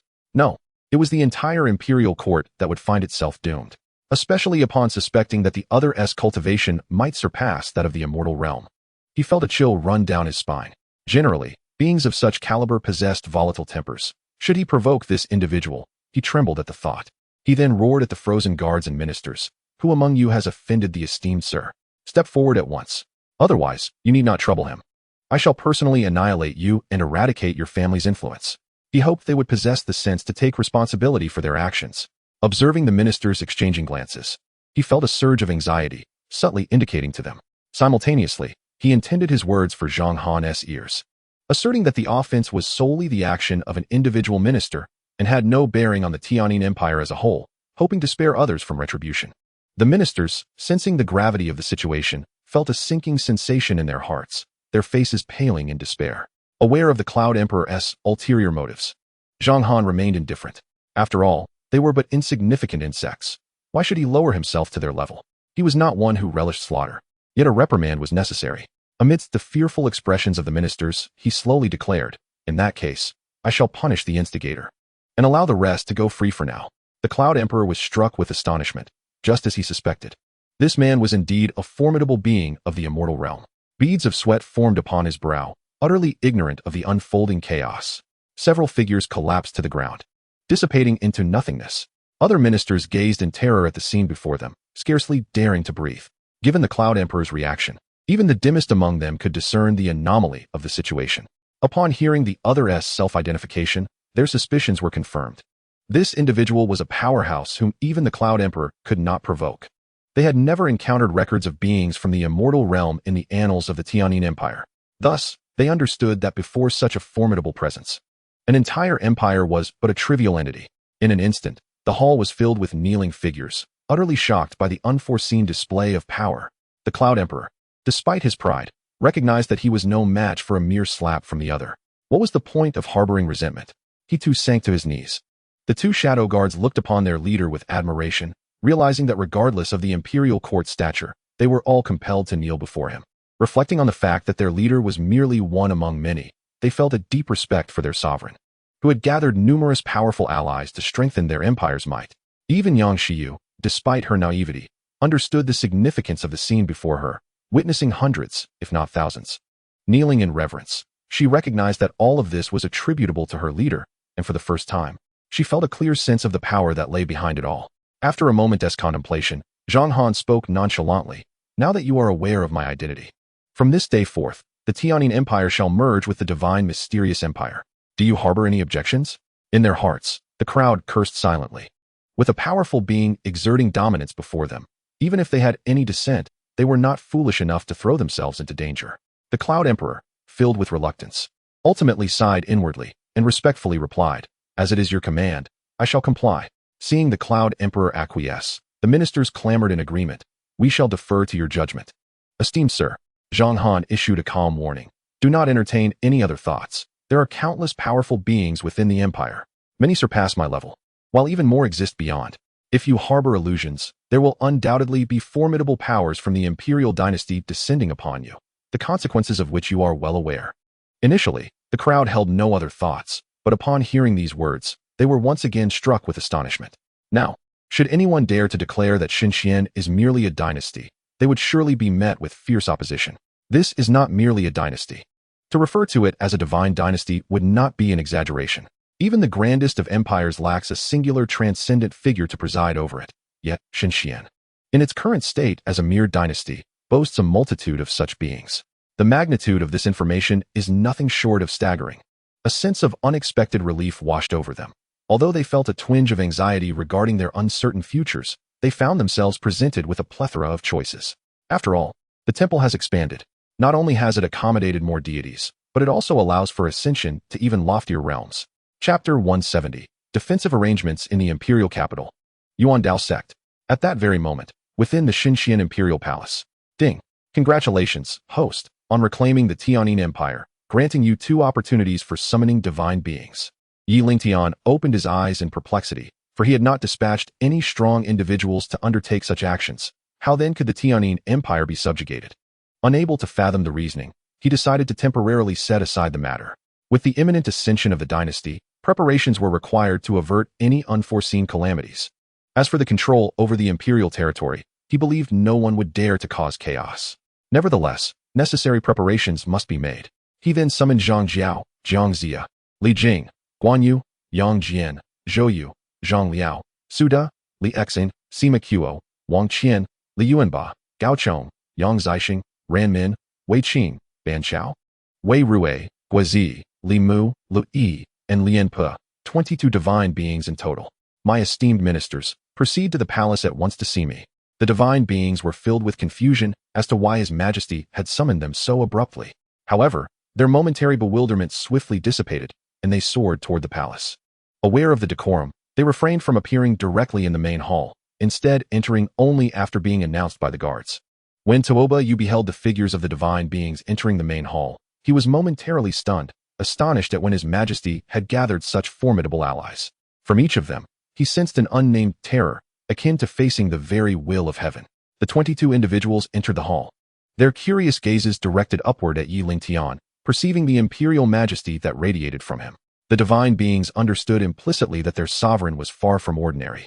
Within him lay a tempestuous power. Even the mightiest among them, Yang Jian and Li Jing, felt a fleeting pang of trepidation, sensing an undercurrent of danger.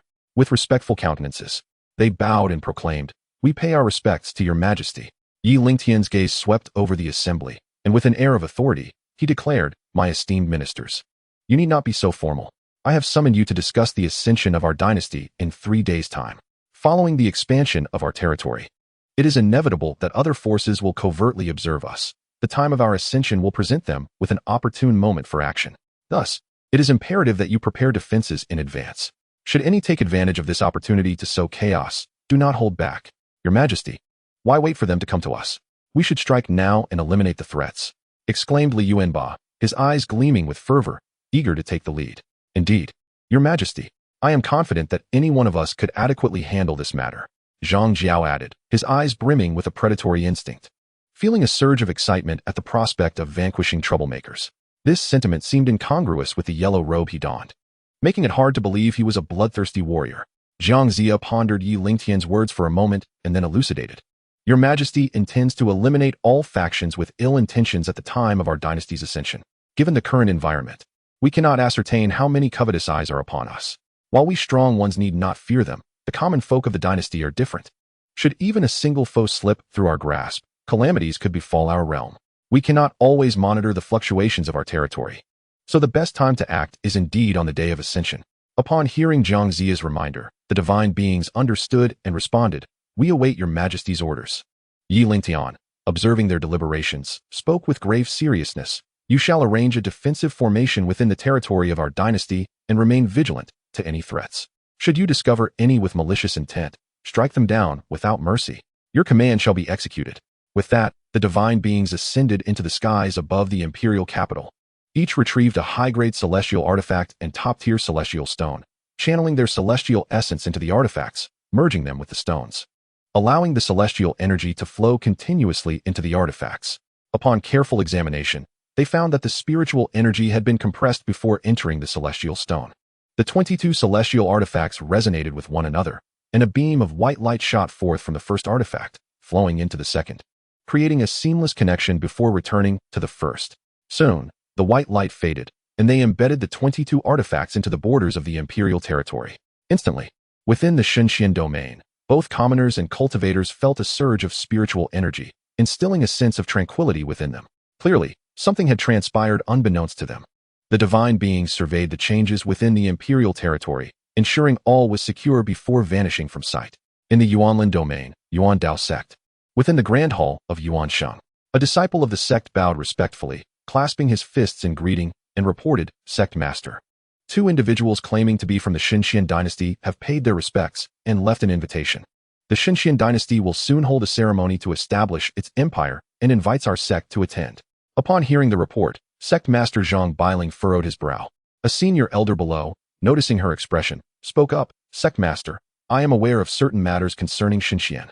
This caught Zhang Bailing's attention, and she inquired lightly, "What do you know? Please elaborate." Qin Heng then stated, "It is as follows. Not long ago, news spread that the western region has been occupied by the Xianxian Dynasty. The authenticity of this claim was uncertain, so I dispatched disciples to investigate. Just before convening the sect meeting, the dispatched disciples returned with confirmation of the event. Currently, our understanding of the Xianxian Dynasty is limited. To prevent future confrontations, it is prudent that we send someone to ascertain their overall strength."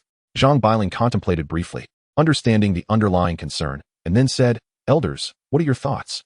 "Sect Master, the seventh elder's suggestion is quite sound. Why not seize this opportunity to gauge their true capabilities? Let the seventh elder handle this matter with full authority, and he shall lead a few strong individuals from our sect to ensure all is well. I will manage this matter appropriately. Do not worry, Sect Master." In the Qionghai domain, among the Ling Yuan clan, the clan leader, Ling Yuan Tian, gazed toward the west, his crimson eyes filled with confusion. After a moment of contemplation, he instructed a trusted aide, "Prepare some gifts from our clan. We shall depart for the Xianxian imperial capital in a day." Ling Yuan Zhan Tian felt puzzled, wondering why the clan leader would need to personally visit such a minor dynasty. Yet, despite his thoughts, he did not hesitate and promptly replied, "I shall obey." In the Tianyu domain, within the Daxia Empire, the emperor of the Daxia gazed into the distance and after a while, stated calmly, "I am aware of this matter. You shall carry my command to the imperial treasury and select some precious gifts, then accompany me to Xianxian." As the commander of the Daxia imperial palace, Xianxian understood well what questions were appropriate and which were not. "I shall obey." Subsequently, upon receiving the command, he exited the grand hall and proceeded to the imperial treasury to select treasures. Within the hall, the summer emperor murmured to himself, pondering the intricacies behind a dynasty that unified the western regions. "I eagerly anticipate my journey to the divine mysterious dynasty." In the Qingshan domain, a resplendent and exquisite noblewoman reclined gracefully upon the imperial throne of the holy palace, her eyes closed in deep contemplation. After a prolonged silence, she spoke softly. "It has been quite some time since I last ventured beyond the sacred grounds. You shall accompany me to the treasury of the Holy Land to select a few treasures. Let us journey to the divine mysterious and uncover its secrets." A nearby elegantly dressed lady expressed her concerns, "Your Majesty, should we inform the other powerful beings of the Holy Land about this matter?" "Humph, are you questioning my decision?" The elegantly dressed woman turned pale, staggering back a few steps before steadying herself, her face filled with trepidation as she replied, "Your Majesty, please do not be angered. Qin'er merely worries for your safety." Which prompted my indiscretion. "Let this be the last time." "Yes, Your Majesty." Once Su Qian's figure disappeared from the holy palace, the lady murmured to herself, "The divine mysterious dynasty, led by Emperor Yi, piques my interest." All factions vying for dominance in the western regions had received the news and were preparing to make their way to the capital of the divine mysterious dynasty, eager to uncover the truth. After all, in less than a few months, this enigmatic Emperor Yi had managed to bring the vast western regions under his control, igniting curiosity in all who heard of him. Naturally, there were also those with ulterior motives. Meanwhile, Zhang Han received a report from the Shadow Guards, confirming the completion of their mission. He then led Yang Xiu back to the capital of the divine mysterious dynasty. Within the palace, Yi Lingtian listened attentively to Zhang Han's report. "Your Majesty, I have completed the task. All factions have received invitations or notifications from the dynasty, and I have dealt with any dissenters encountered along the way. The Shadow Guards have also returned. My loyal minister, you have worked hard on this journey. You may retire to rest." "Understood." As Zhang Han's figure vanished, Yi Lingtian stepped out of the hall and noticed a figure rapidly approaching from afar. "Oh, it is the Fortune Source Dragon. This fellow has been thriving lately, expanding to an impressive 20,000 zhang, with even more profound cultivation. What realm is he truly at?" that I, with my late-stage ancient immortal cultivation, cannot discern? With a shift of gaze, he inwardly inquired. Investigate the cultivation of the Fortune Source Dragon. Ding. Investigation successful. Name, Fortune Source Dragon. Cultivation, Earth God Realm. Identity, Divine Mysterious Dynasty's Fortune Dragon. Level, grows alongside the Divine Mysterious Dynasty. Note, the Fortune Source Dragon cannot leave the Divine Mysterious territory. Lingtian was astonished. The Earth God Realm pertains to the Divine Realm. After inquiring further without results, he temporarily set aside his doubts. As for the inability to leave the Divine Mysterious territory, he did not dwell on it excessively. In the Dragon Roost Palace, Xianxian sensed a presence from the outside world and immediately awoke from her meditation.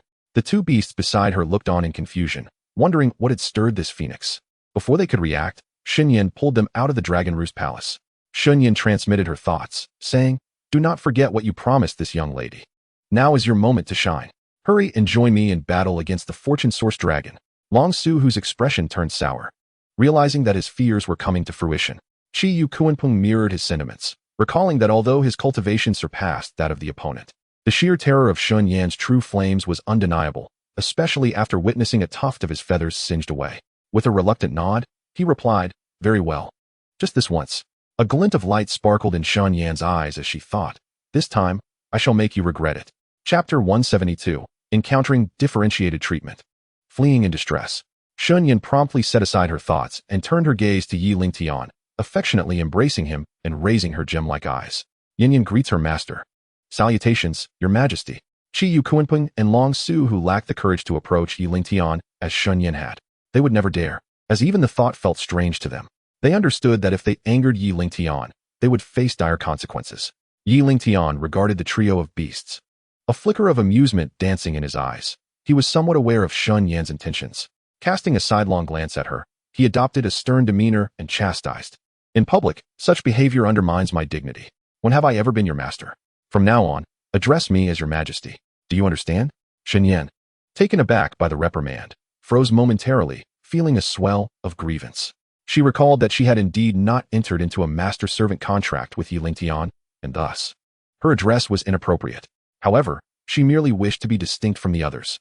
After all, her master had countless subjects who referred to him as Your Majesty. No, she could not be like them. She resolutely desired to be remembered as unique in her master's eyes. Shaking her head vigorously, tears welled in her eyes. "No, Yin will not call you Your Majesty. Yin only knows that you hatched me. By strict definition, you are my kin. Unless you forsake me, I shall not change my address." Lingtian looked on in bemusement, pondering what it meant to forsake her, as if he were cold-hearted and unfeeling. The contrast of this little phoenix's demeanor was rather extreme. He had heard of those unwilling to become other spirit pets, yet he had never encountered one who actively sought to be a spirit pet. "It must be my charm that even divine beasts wish to embrace me." With a resigned shake of his head, he wore an expression of defeat and said, "I shall not hold it against you." "Very well. Let us dispense with formalities." At once, Xianxian ceased her display of sorrow, secretly rejoicing, realizing that her persistence had borne fruit.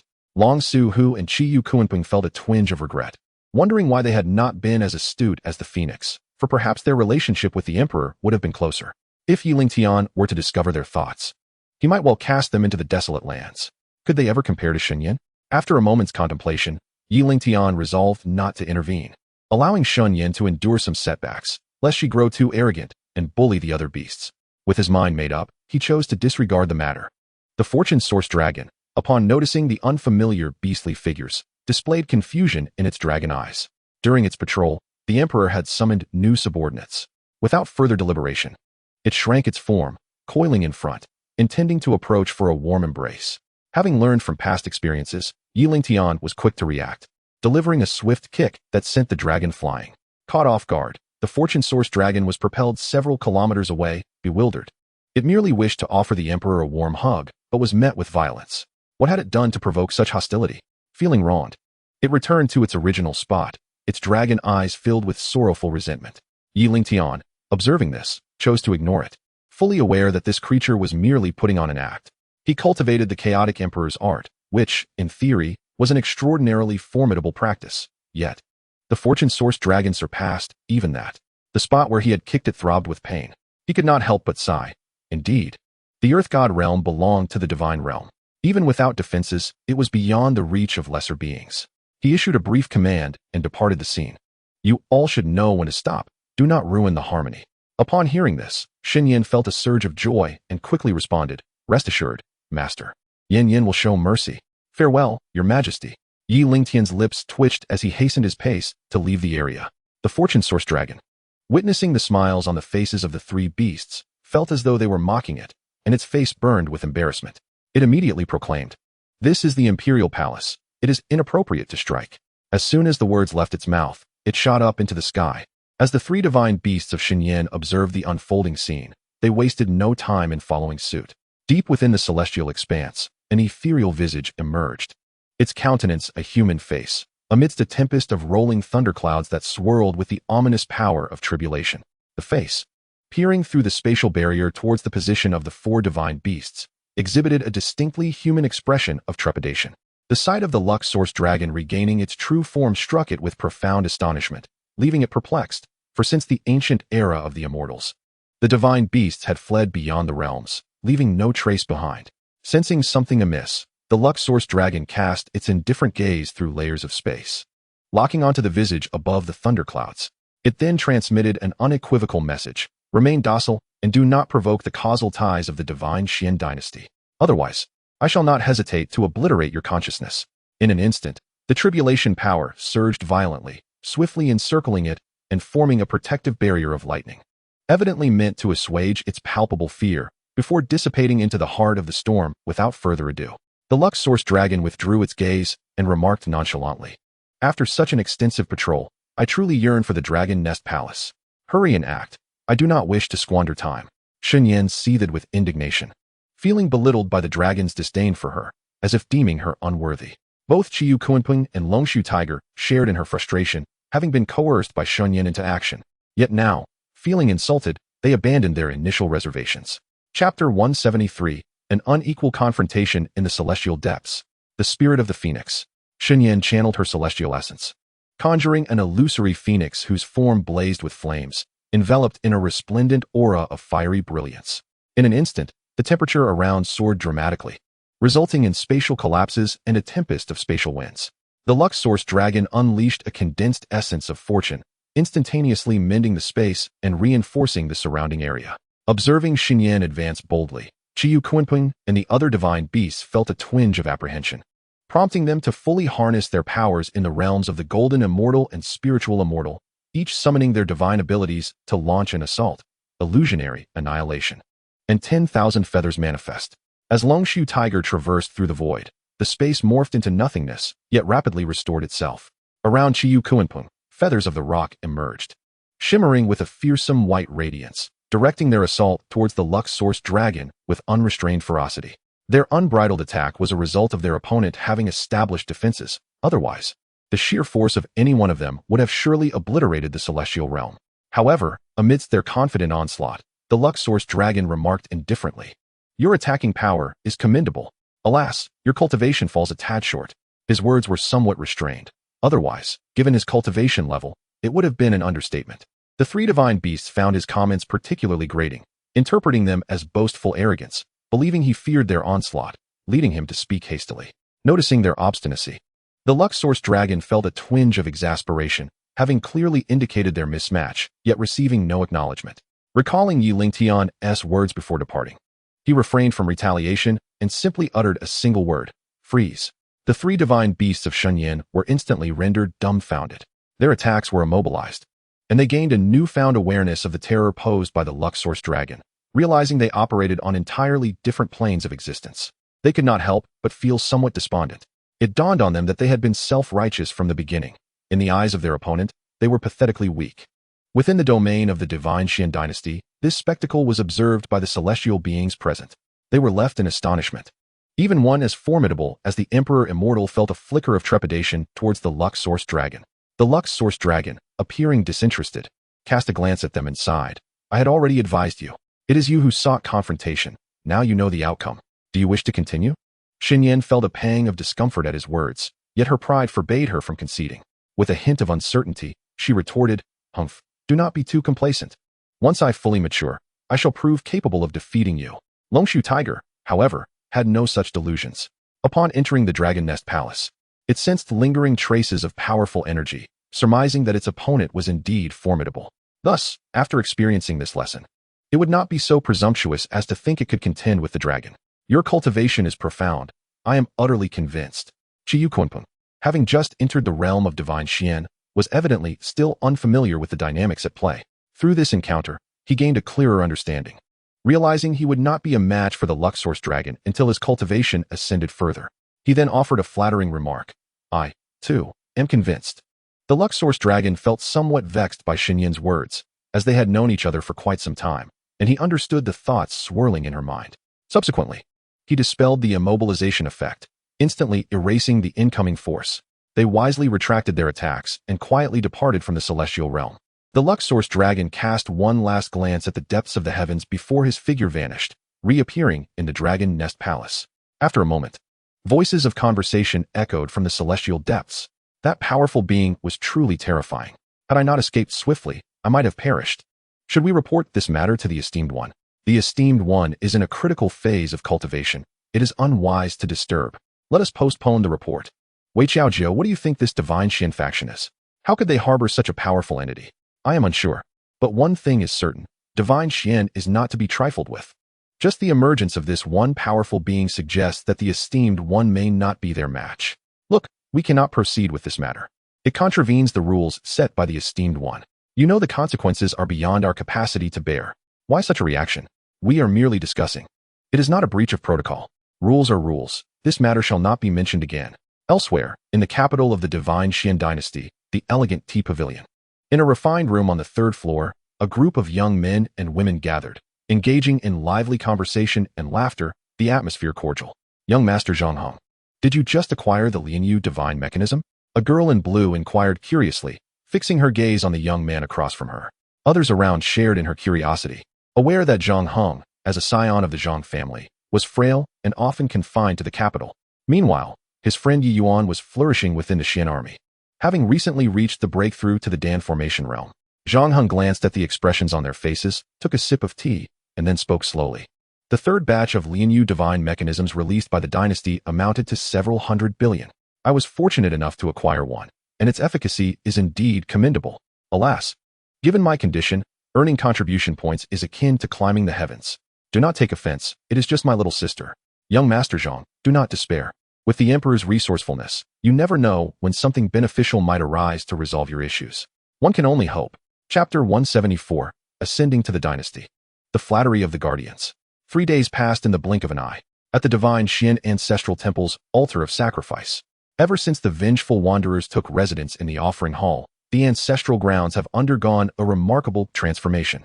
The 10 chief offerings arrange for the restoration of the temple's front mountains, contrasting sharply with the desolation and ruin that prevailed during the siege by the 3 great dynasties. Numerous new structures have been erected, transforming it into a bustling urban area, with many busy figures weaving through the scene.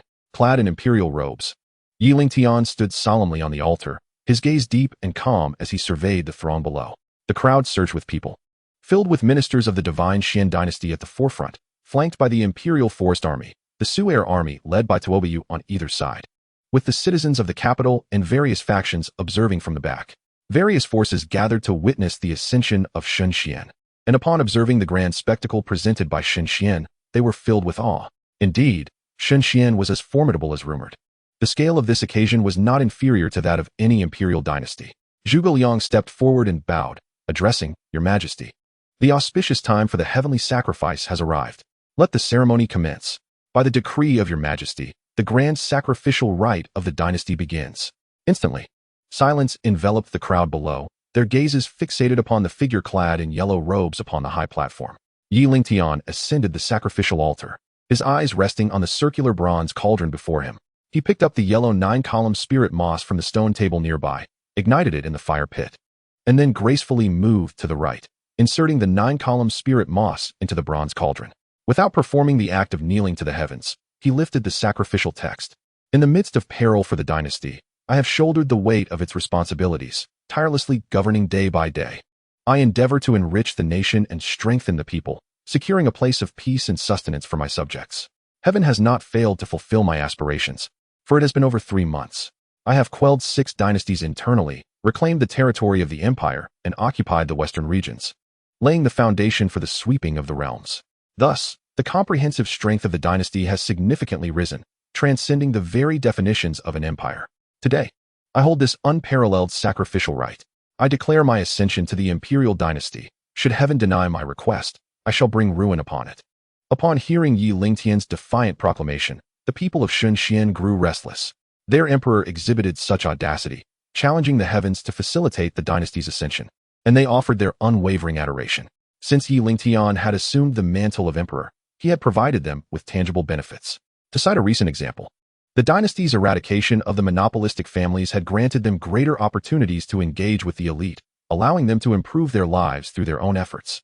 Their lives were now safeguarded, no longer subject to the uncertainties of fate. All of this was bestowed upon them by Emperor Yi. Even if he commanded them to harm one another, they would comply without hesitation. The various factions attending the ascension ceremony, however, held different sentiments. Those devoid of ulterior motives wore expressions of amusement. They were acutely aware of the dire consequences of provoking the heavenly order, knowing that the aftermath would be catastrophic, leading to their obliteration. They harbored disdain, viewing Yi Lingtian as nothing extraordinary. His foolish ambition to defy the heavens with the strength of cultivators was indeed a reckless overestimation of his own capabilities. Alas, it was a pity for the citizens of Xianxian, who remained oblivious to the impending disaster. They had placed their trust in the wrong hands. In the depths of the celestial sphere, Wei Daojiu sensed someone daring to act against the heavens and was poised to unleash apocalyptic thunder to annihilate the transgressor. Wei Daojiu hastily intervened, trembling as he spoke. "Are you courting death? Open your eyes and see. That direction is precisely where the powerful being descended mere days ago." That was a close call. We almost provoked that formidable entity. How should we proceed? We cannot simply ignore this. You fool. Seize the opportunity at hand. If we inadvertently offend that powerful being in the future, we may receive clemency. Indeed, you make a valid point. Subsequently, the celestial sphere announced the establishment of the imperial dynasty, unleashing a torrent of fortuitous energy and spiritual essence, saturating the Xianxian domain with immense fortune and rich spiritual energy. The cultivators and citizens within Xianxian were filled with joy, for they recognized that this day marked the ascension of their dynasty.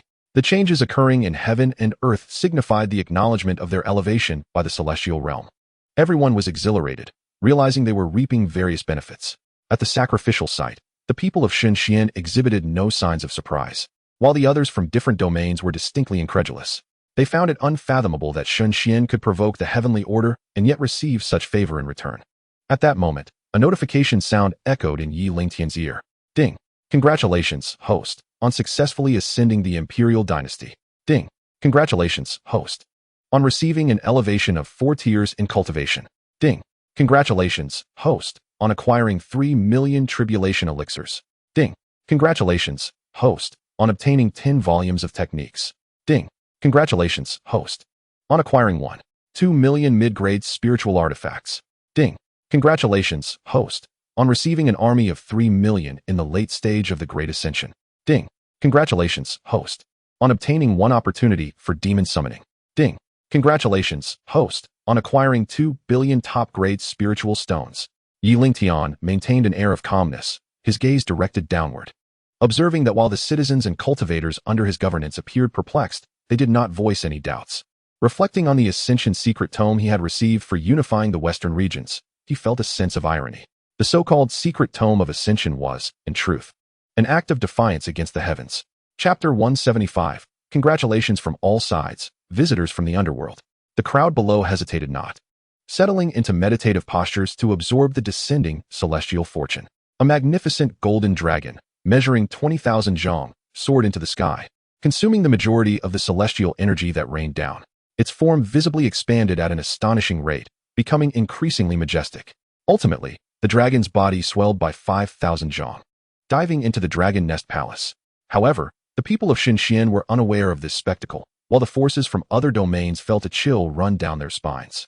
Their own imperial dragons paled in comparison. Simultaneously, they felt fortunate to have brought gifts, believing it would secure them a modicum of goodwill from Xianxian, thus avoiding excessive difficulties. The accompanying powerful beings were filled with envy, as they, not being of Xianxian, were unrecognized by the celestial fortune and could only watch helplessly. Yi Lingtian, standing on the sacrificial altar, also discerned something. He could not absorb this fortune, leading him to ponder deeply. How curious. As the sovereign of Xianxian, the rewards bestowed upon me are of no use. He soon reconciled himself to this fact, realizing that his cultivation of the chaotic emperor's art surpassed the level of fortune, thus rendering it ineffective. After a quarter of an hour, the celestial fortune dissipated, yet the spiritual energy remained. The crowd slowly opened their eyes and rose to their feet, subsequently descending from the sacrificial altar. Zhuge Liang, witnessing this, stepped forward to announce, the dynasty has successfully ascended to the imperial level. Now, let us present the various gifts from all factions. Li Lianying accepted the list of offerings presented by the various factions, casting a cursory glance that revealed little interest. Nothing from the imperial level forces caught his eye. With a voice that was sharp yet smooth, he began to read aloud. The Tianwu Domain's Tianwu Sacred Palace presents the 9 Calamity Xiantian Treasure Ship and 5 Tianwu Sacred Fruits. This announcement sparked a flurry of discussions among the citizens and cultivators below. What? The Tianwu Sacred Palace is willing to part with 5 Tianwu Sacred Fruits? How is that possible? The Tianwu Sacred Fruit was renowned as a progression elixir with no side effects, produced at a rate of only 10 per year.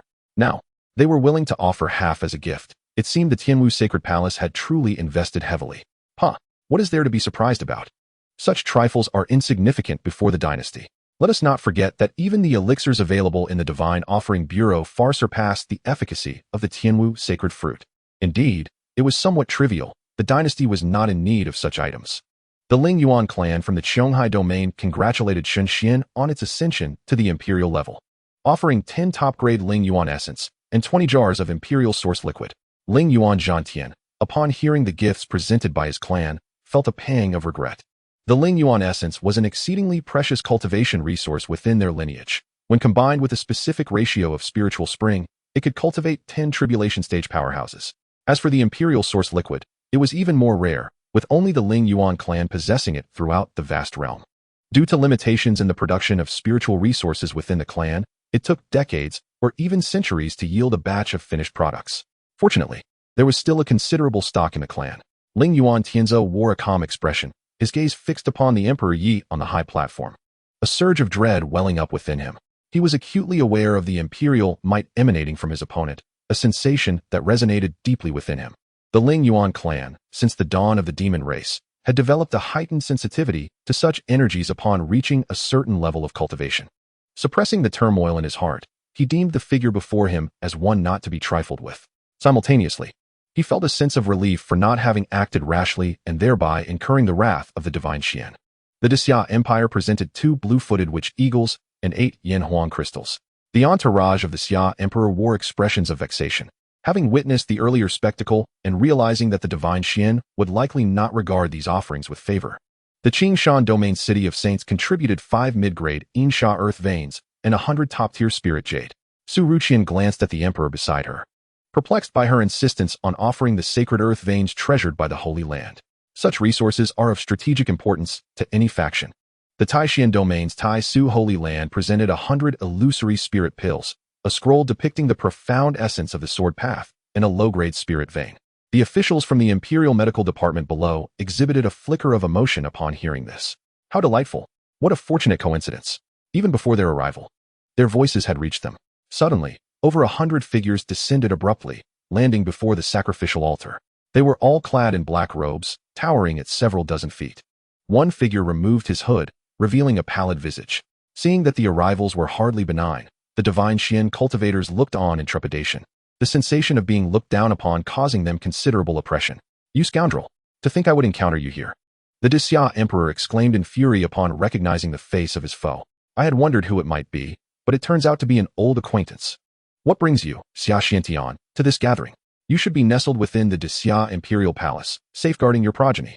Do not be so arrogant, Xianxiu exclaimed, witnessing the derision directed at the Xia Emperor. He bellowed, casting a wary glance at the high platform, suppressing his anger without resorting to direct confrontation. Instead, he cupped his hands towards the platform and spoke.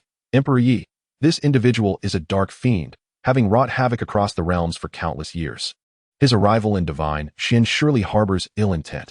I implore you, seize this man and bring him to justice. Haha. You expect someone who has just ascended to the imperial throne to apprehend me? Surely you jest. The figure retorted. Let me inform you. I have brought forth powerful beings from the underworld realm. None shall escape. Chapter 176. Set aside animosity, one finger to annihilate the foe. It seems rather unfortunate for Xia Xiantian. Ridiculed by the renowned Yuanzong Xuanjin of the Yuandu Academy, he dared not make a hasty move. Yet, it must be said, Yuanzong Xuanjin is no ordinary individual. His cultivation is terrifyingly formidable. He cannot contend with the major factions openly, yet has secretly dispatched countless foes. He is akin to a madman. Those who cross his path are doomed to misfortune. Indeed, even if Xia Xiantian wished to avenge his 3 sons, he remained deeply wary of him. On that day, you united to obliterate my Yuandu Academy. Did you foresee the consequences we face today? Upon hearing this, the expressions of those from various factions fluctuated, their peripheral gazes sweeping towards the imposing figure on the sacrificial altar. The heavenly martial sovereign bore a grave expression, fully aware of the need to take this matter seriously, and thus spoke in a commanding tone. You are truly incorrigible. Now you conspire with the evil beings from beyond the realm. This time, you shall not escape justice. The other factions also wore solemn expressions, recognizing this individual as not only cunning and treacherous, but also exceedingly ruthless and bizarre in his methods. Many of their ministers or disciples had been secretly slain by him, and just as they were on the verge of success during each encirclement, he had managed to escape by employing his strange tactics. This matter had long hung over them, becoming a persistent source of anxiety. As they beheld the sudden appearance of their foe, they exchanged knowing glances, momentarily setting aside their grievances to unite in eliminating him. However, recalling the earlier scene, they looked towards the sacrificial altar with a hint of trepidation. The Yuanzong Xuanjin and his company felt puzzled by the actions of these individuals, which seemed rather peculiar. Yet, considering their strength, they did not dwell on their odd behavior. The cultivators and citizens of the divine Xian, sensing the hostile aura emanating from their adversaries, were filled with displeasure. Hearing their disrespectful words, a sense of foreboding washed over them. Today is a momentous day of celebration for the imperial court. These foreign entities had intruded uninvited, showing utter disregard for the empire. Instantly, their eyes glinted with murderous intent, ready to spring into action at the slightest provocation. The ministers of the divine Xian also looked at Lingtian with confusion.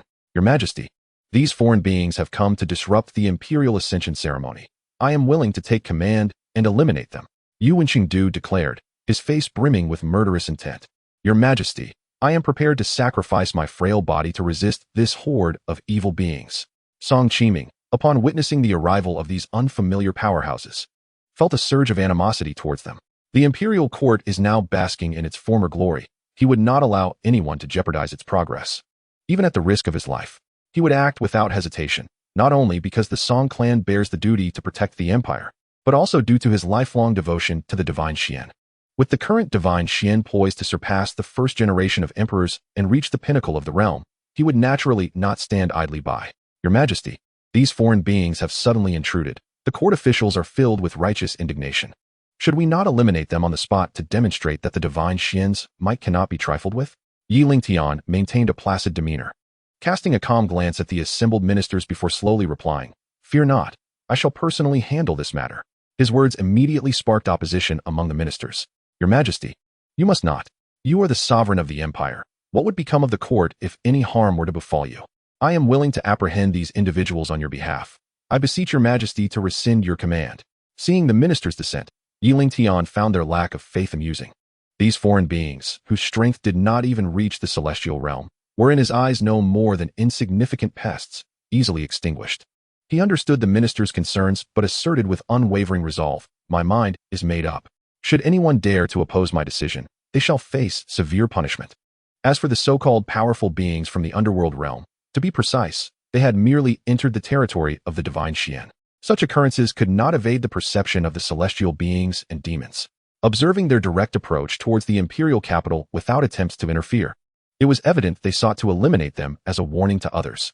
Furthermore, they had already pinpointed the location of their arrival and promptly relayed this information to Lingtian.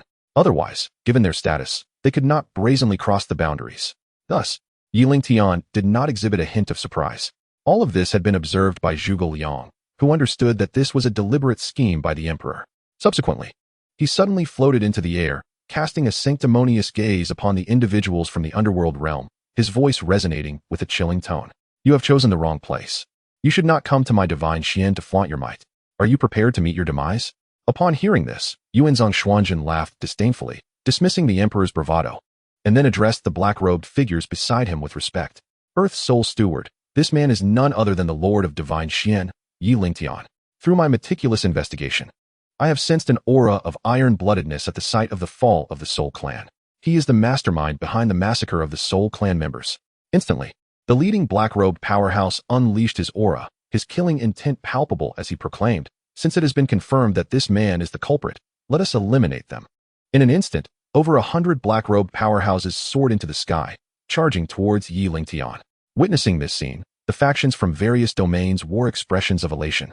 The Emperor was personally taking action, which would not only test his depths but also serve to temper the adversary's ferocity. It was a twofold victory. Their eyes remained fixed on the figures darting through the sky, each side readying for confrontation. However, much to their disappointment, the Emperor Yi remained steadfastly in his position, leading them to question the accuracy of their previous judgments. At that moment, a resounding roar echoed through the air. Lingtian, with a playful glint in his eyes, casually blew upon his raised right hand, directing his gaze at the lone individual remaining in the sky.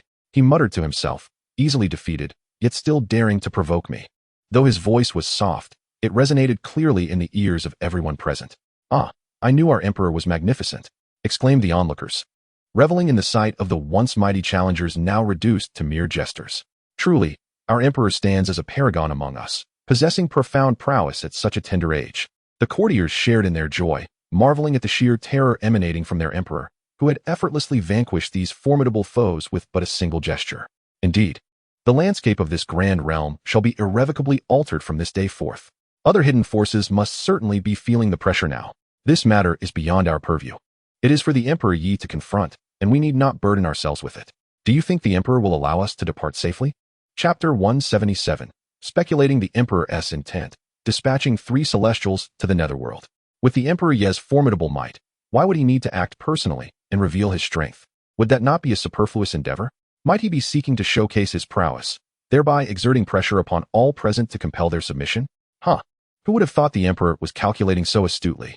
The holy master of Xianxia stifled a giggle, though the gravity etched upon her face betrayed her amusement. Clearly, she had reached the same conclusion. As a powerful female cultivator, ever since her entry into the divine mystical domain, she had felt an inexplicable sense of being watched, as if her every move was under scrutiny. Arriving at the sacrificial site intensified this oppressive sensation, provoking within her an acute sense of panic, leading her to contemplate the profound mysteries concealed within the divine mystical realm. Yet, curiosity gnawed at her, urging her to uncover the truth. She instinctively raised her gaze to survey her surroundings, yet found no anomalies. Witnessing the Emperor's defiance of heaven and earth as he conjured an ethereal dragon thousands of zhang in height left her utterly astounded, her bright eyes wide with disbelief.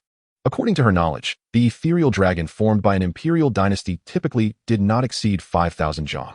This revelation left her momentarily dumbfounded, as she struggled to comprehend its extraordinary nature. Simultaneously, she felt an intense intuition that this ethereal dragon, conjured by the divine mystical realm, was of an entirely different caliber than those of other imperial dynasties. To describe it specifically, it seemed to possess a consciousness akin to that of living beings, an observation she could not fully reconcile within her mind. Should Lingtian probe her thoughts, he would undoubtedly be astonished by the accuracy of a woman's intuition. However, this presumption rested on the notion that he possessed such an inclination. At this moment, although she engaged in conversation with others, her thoughts had long since drifted elsewhere. Gazing at the youth above, who resembled a celestial being, an unfamiliar sensation stirred within her heart. As this thought took root, she panicked, chastising herself for entertaining such unfounded notions. It was exhausting, leading her to question whether her mental state had been disturbed, a potential harbinger of inner demons. Beside her, Su Ruqian regarded her emperor with a skeptical expression, puzzled by his unusually erratic behavior. The powerful figures of the Holy Land furrowed their brows, questioning the emperor's peculiar actions. Has the emperor detected something amiss? Not at all. I am merely contemplating certain matters. It must be said that the Xianxia Holy Land, as a prominent imperial force led by female cultivators, had always regarded women with utmost reverence. They strictly prohibited disciples from forming romantic partnerships with males, making it clear that even the sight of a man was reserved for the most menial of servants. The Holy Master of Yunzi must tread carefully. The methods employed by a being of the Emperor's caliber are beyond our imagination. Should we offend his dignity, it would be disastrous for us all. Upon witnessing Lingtian's annihilation of Yuanzhang Xuanzhan, Xianxiatian felt a surge of elation and added a cautionary note. internally cursing the arrogance of the elder woman. He recognized the unspoken understanding that such remarks could implicate everyone present. Others, too, felt a chill of trepidation, instinctively distancing themselves from Ning Yunzi, fearing the repercussions of her words. Ning Yunzi disdainfully pursed her lips and averted her gaze.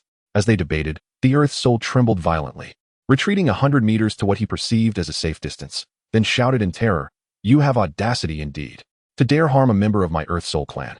Prepare to face retribution. Soon, the Earth Soul army will descend upon you, obliterating your divine mystical dynasty, and you shall regret your actions today." Yi Lingtian regarded him with a cold, indifferent expression, his voice devoid of emotion. "Have you finished speaking? What do you intend? I advise you not to approach. If you spare me, upon my return to my clan, I shall persuade the Earth Soul King to abandon plans of invasion into this realm." Yet internally, he scoffed, plotting to return to the Spirit Soul clan and lead his army to eradicate you all in vengeance for today as humiliation. Seeing such an insignificant creature daring to seek revenge left him speechless. When had he ever suggested sparing him? Such naivety was almost laughable.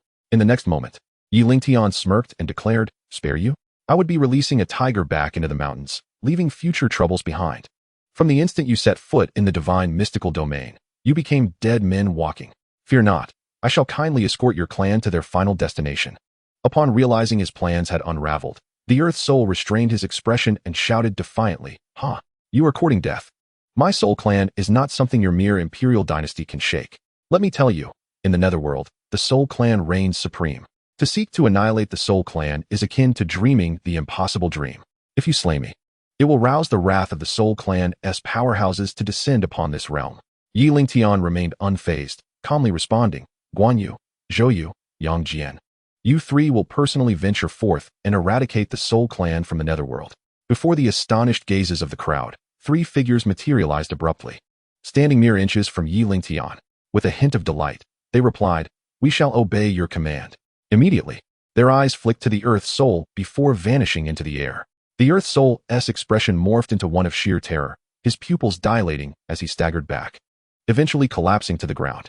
No one could fathom the depths of his fear. He sensed a familiar aura emanating from the trio, akin to that which he had only felt from the ancestors of the Soul clan, albeit considerably weaker in comparison.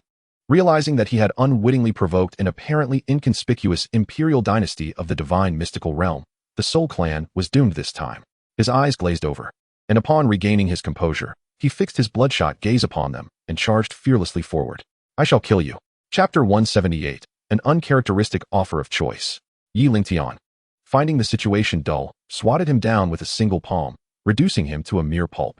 Instantly, jubilant cheers erupted around him. "Our emperor is divine." What a needless worry. The alien tribes could never amount to anything, easily dispatched by the emperor with a mere flick of his hand. Truly pathetic. Of course, as I stated earlier, the emperor possesses the capability to rally an army to seize the western regions. Thus he undoubtedly has the strength and confidence to do so. Just as I predicted, the imperial dynasty will sweep across the 8 desolates. Unifying the grand realm is merely a matter of time. I must interject. The divine mystical realm is known for its simplicity. In the past, they suffered oppression and persecution at the hands of the imperial dynasty. Yet, the essence of their lineage cannot be altered by the passage of time. In the brief span of a few months since Yi Lingtian ascended to the throne, he swiftly eliminated the aristocratic families, granting them the protection of the imperial dynasty. They rejoiced in being born in the divine Xian, blessed with a ruler who possesses formidable strength and a benevolent heart towards his people, ensuring the stability and prosperity of divine Xian, allowing them to live and work in peace. Meanwhile, the courtiers, witnessing these developments, felt their tense hearts finally ease, quietly mocking themselves for their earlier concerns which now seemed utterly ludicrous. The leaders of various regional powers were also seized by a tremor, their anxiety reaching a crescendo. The divine Xian was indeed as they had surmised. Not only did it boast a substantial army of cultivators in plain sight, but it also concealed numerous formidable beings in the shadows. Although they could not ascertain the levels of these powerful figures, a mere observation confirmed their existence at an unfathomable realm. Otherwise, given their experience, they would have been oblivious to the so-called Nether Soul realm. Yet they understood well that the great realm was sealed. Yet, the opposing side audaciously claimed it was accessible and boldly vowed to annihilate the Soul clan. They found it difficult to fathom the kind of strength required to breach a realm, disregard a blockade, and traverse dimensional boundaries. They certainly did not believe the other party was merely performing for their benefit. After all, they possessed self-awareness, understanding that they held no value worthy of Yi Di's exerted effort. As the gaze of the opposing party swept across them, a palpable panic erupted among the crowd, who, filled with trepidation, hastily offered their praises. Yi Di was indeed a paragon of excellence over the past tens of thousands of years, comparable to the illustrious Ming Emperor of modern times. Now, Divine Xian had firmly established itself at the pinnacle of imperial powers, a cause for celebration. The venerable master of the heavenly martial sanctuary, seasoned and wise, immediately clasped his hands in homage, though the tremor in his voice was unmistakable to all present. The experts of the heavenly martial sanctuary, while gripped by fear, were taken aback by the subservience displayed towards their master. Yi Di was undoubtedly the most exceptional emperor in millennia, first eliminating the scourge of Yuan Zhong Xianzhen, ridding millions of citizens of calamity, a legacy that would echo through the ages. Now he had also eradicated the alien races from beyond, severing the ties of the great realm with the outer domains. Truly a monumental merit. Henceforth, Divine Xian would surely fortify its position and become the foremost imperial dynasty of the great realm. Even the formidable Ling Yuantian had no choice but to relinquish his initial intent to compete. Witnessing a being of such caliber as Di Han being effortlessly reduced to a mere puddle of flesh by the opposing party filled him with dread, making him acutely aware of the insurmountable chasm that existed between them. Your Majesty, I come here with utmost respect. I am the ruler of the city of Elegance, wishing to pledge allegiance to the imperial dynasty. Might your Majesty consider accepting me? Ning Yunxi boldly declared amidst the astonished gazes of the crowd. She had grasped the situation. Various signs indicated that Yi Di's actions, coupled with her previous instincts, were subtly threatening to the assembly. From Yi Di's past actions, it was evident he harbored ambitions beyond the western regions, and it was only a matter of time before he advanced eastward to unify the great realm. It was merely a question of timing. Understanding the disparity between them, she deemed it wise to submit early, potentially securing substantial benefits. As for how others perceived her, she paid them little mind. Since ancient times, countless powers had been eradicated due to a single misstep in the relentless flow of time. It had always been a case of the victors versus the vanquished, and she trusted her intuition. Yang Qi, upon hearing her words, felt his aged visage darken. In terms of status, he was the lowest among those present. He recalled the words he had spoken before departing, astonished at how swiftly he had been slapped in the face. For the sake of the Yuan Dao sect, he steeled himself and said, Yi Di has become the paragon of the younger generation, with an immeasurable future ahead. Long before the imperial dynasty unified the western regions, our sect's leader had heard of the imperial dynasty's glorious achievements and wished to congratulate Divine Xian, yet was hindered by mundane affairs.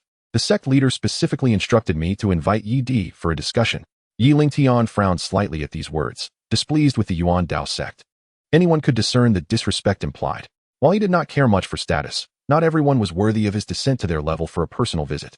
However, before he could act, Ning Yunxi immediately expressed her discontent, exclaiming, What is the Yuan Dao sect? The imperial dynasty has only sent a single elder for an occasion of such importance. Not only do you disregard the imperial dynasty, but you also dare to extend an invitation. What is your identity, and what are your intentions? Do not tell me that the Yuan Dao sect merely wishes to befriend the imperial dynasty. She scoffed inwardly. You seek to cling to the powerful.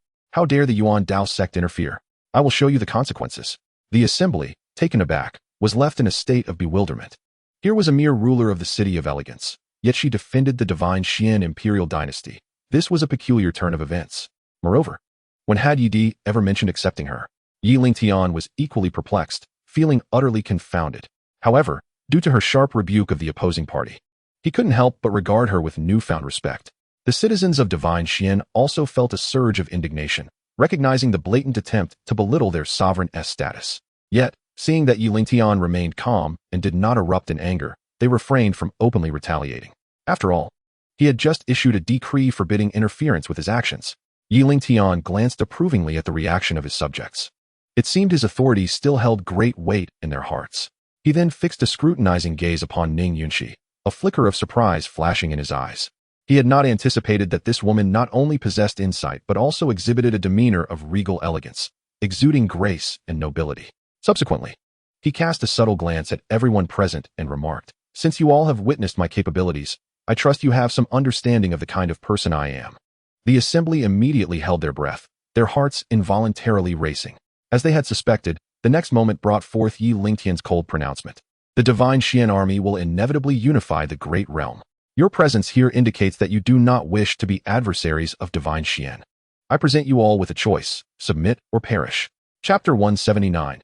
Sacrifice to summon the Demon Emperor. The hidden demon army mobilizes.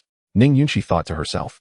As she had surmised, Yi Di was dissatisfied with the status quo, intent on dominating the great realm.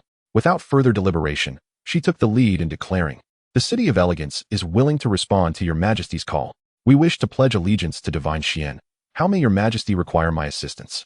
Although the other powers had anticipated this, upon hearing her words, a sense of discomfort inevitably stirred within them. Yi Di was being excessively tyrannical, demanding their submission without negotiation. What reasoning was this? Yet upon reflection, they realized there was nothing amiss in Yi Di's actions.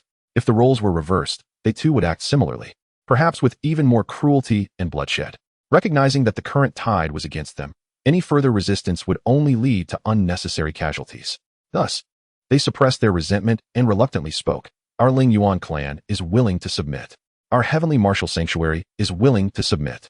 Our Holy Dao Academy is willing to submit. As the various factions hurriedly expressed their allegiance, an ill-timed voice rang out. Yi Di, I cannot speak on behalf of the Yuan Dao sect. This matter can be discussed later. The crowd erupted in anger, rebuking, what audacity. The Yuan Dao sect has lost its dignity. Time and again, you provoke Yi Di. Do you seek to court death? Yi Di, the Yuan Dao sect is obstructing your dignity. I am willing to serve and resolve this matter. Yi Lingtian observed with satisfaction as, under Ning Yunxi's leadership, the other factions promptly declared their allegiance, recognizing their own worth. Noticing the blue-clad elder singing a different tune once more, though displeased, he chose not to act. Instead, permitting the petitions of the crowd and watching the events unfold. The factions that had received tacit approval were elated and took the initiative to strike down the Yuan Dao sect, viewing them as a declaration of allegiance that would influence their future development. Yang Qi gazed in horror at the various powers, filled with regret for his impulsive decision to volunteer for this undertaking. The formidable figure beside him from the Yuan Dao sect turned pale, angrily rebuking him. This is all you're doing. Look where we are now. You have brought ruin upon us all. Are you satisfied? Turning to the others with a forced smile, he added, Please allow me to speak. We have never opposed surrendering to the divine Xian. This folly is solely Yang Qi's doing. Yes, I can attest to that. You must remain calm and not implicate the innocent. A silent scorn spread among the crowd, their glances intertwining as they understood each other's intentions. They cared not for any potential rifts or consequences. What they sought was merely an opportunity to showcase their prowess. Why would they relinquish this exceptional chance? Their actions quickened, each eager to outshine the others. For the Emperor, Yi observed from above. Yang Qi's complexion grew even more ashen as he realized he could not escape this calamity. He shouted to the figure of Yi Lingtian above, You, Yi Emperor, with your despicable behavior, are unworthy of the throne. I do not fear revealing this. If I perish, you shall not fare any better. The Demon Emperor is about to descend. You will all become mere blood offerings. I offer my spirit as a sacrifice to the Demon Emperor. Your devoted follower calls for your arrival among mortals. At that moment, a voice resonated across the vastness of space, filled with doubt. Who summons this emperor? O great Demon Emperor, it is your messenger in the mortal realm, beseeching you to vanquish these beings that obstruct your celestial radiance. Yang Qi's words dissipated into dust. A formidable silhouette of demonic majesty emerged above the celestial dawn realm, scanning the territories below with a perplexed expression. Upon glancing at the markings above, the realization struck him. Was this not the realm of blood offerings for the demon realm? Why then did he sense a summons? After 10 millennia, this realm has given birth to a new generation of powerful beings and top human factions. It is time to arrange for the Shadow Demon clan to dispatch an army to sweep through, lest the human ants dare to defy the heavens again. Although I cannot escape my dominion, I shall not stand idly by while these ants provoke me. Immediately, a divine consciousness spread throughout the Shadow Demon realm. I and the Shadow Demon Emperor swiftly arranged for our clan's forces to converge upon the Celestial Dawn realm for a cleansing. The Shadow Demon King, leader of the Shadow Demon clan and the 10th strongest among the late-stage celestial beings of the Hidden Demon clan, pondered the Emperor's sudden command to purge the remote territory of the Celestial Dawn realm, apprehensively making his way to the Hidden Demon clan's great hall. Casting his gaze around, he spoke in a low voice, Transmit my clan's decree. Summon the 3rd, 5th, 7th, and 9th legions to assemble and proceed to the Celestial Dawn realm for eradication. As you command, O Demon King. He released his divine consciousness to survey the interior of the realm, detecting barriers that obstructed his perception. A sense of intrigue arose within him, to have something that could hinder the divine consciousness of this emperor. It seems that a casual outing has led to the discovery of something significant. The divine consciousness of the hidden demon emperor stirred restlessly. All the cultivators and common folk within the realm sensed the overwhelming demonic might from above, filled with trepidation. Even the ancient relics, usually hidden within their celestial abodes, emerged to gaze at the unrivaled figure in the azure sky, terror etched upon their faces. After 10 millennia, were they to descend upon the realm once more, reaping the strongest among them? As calamity loomed, who would shoulder the banner and safeguard the tranquility of humanity after the bright emperor? At the sacrificial site, the various powers, recently having witnessed the demise of a Yuan Dao sect powerhouse, bore expressions of dismay. Before their very eyes, Xianxia summoned a being of overwhelming demonic might. A flicker of doubt crossed their minds. They had ample opportunity to eliminate him during the critical moment of his sacrifice, yet a strange force had skillfully circumvented their efforts. Chapter 180. The Supreme Being Appears, Secrets of the Realm. Lingtian gazed calmly upward, contemplating. How intriguing. Has a power from the demon clan arrived? It is time to reveal the fangs of the divine Xian to the outside world. His actions were motivated by a desire to facilitate subsequent recovery efforts, expending minimal energy to unify the vast realm. In his words, a show of formidable martial prowess would suffice to instill trepidation among the various powers, compelling them to reconsider any thoughts of rebellion against the divine Xian. Moreover, there existed a crucial ulterior motive. He aimed to draw out the hidden hand behind the ceiling of the vast realm. He had meticulously pondered the affairs of the divine Xian, alongside his covert observations of the realm, uncovering that it was sealed by a dark force. He had detected a hint of a similar aura emanating from Xianxia. Thus his previous interruptions were deliberate, seeking to glean information regarding this matter. As he had anticipated, the adversary, knowing escape was impossible, prepared to summon aid. Thus came the arrival of the hidden demon emperor, under the astonished gazes of the cultivators and common folk of the vast realm. A profound chasm opened in the azure heavens. A shadow of unimaginable size emerged from the abyss, causing suffocation among them. From the depths of the sky, 2 figures emerged. Trembling as they regarded one another, recalling their mission, they steeled themselves and advanced. The shadow demon emperor, observing this, let out a cold snort. A mere band of guardians dares to obstruct this emperor? Have you grown weary of life? Though his words bore no power, to their ears, it struck like a thunderclap, resonating deeply within their souls. The 2 figures appeared somewhat ethereal. They finally understood the Supreme Being's words. This domain was far too feeble, and a seemingly inconspicuous powerful entity from the outer realms could obliterate the vast realm. Though they had cast aside their emotions to become guardians of the realm, they could not mask the fear and despair etched upon their faces. Resolutely, they proclaimed, even if you are strong, you cannot act with impunity, scorn us weaklings. Perhaps in your eyes, we are but ants, yet in the eyes of stronger beings, you too are but an ant. Do not be so arrogant. While we may lack the power to thwart your tyranny in this realm, there are those who will come to address you. The shadow demon emperor, hearing this, remained unperturbed. Yet in his heart, he marked them for death. Since you seek your demise, this emperor shall oblige. Swiftly, a strand of black demonic silk shot toward the 2 guardians. In a critical moment, a figure over 100 feet tall appeared, shattering the incoming attack. However, a flush crept upon his face, clearly indicating that the exertion had stirred a tumult within his blood. The shadow demon emperor cast a disinterested glance at him, intrigued, since the last defeat. The heavenly Tao has restored quite well. Now that you have coalesced into this avatar, I am quite curious. I wonder if my shattering of you will bring your true form closer to annihilation. Hidden demon, time and again you besiege the vast realm, sealing the celestial dawn and stripping it from its original path. It is only a matter of time before the realm's patrols notice. Are you not afraid of retribution that could lead to the dissolution of your hidden demon clan? Preposterous. This emperor fears the patrols. They are not but a band of self-righteous hypocrites. I have carried this realm out of the Xiaoyangstar domain for 1,000,000 years.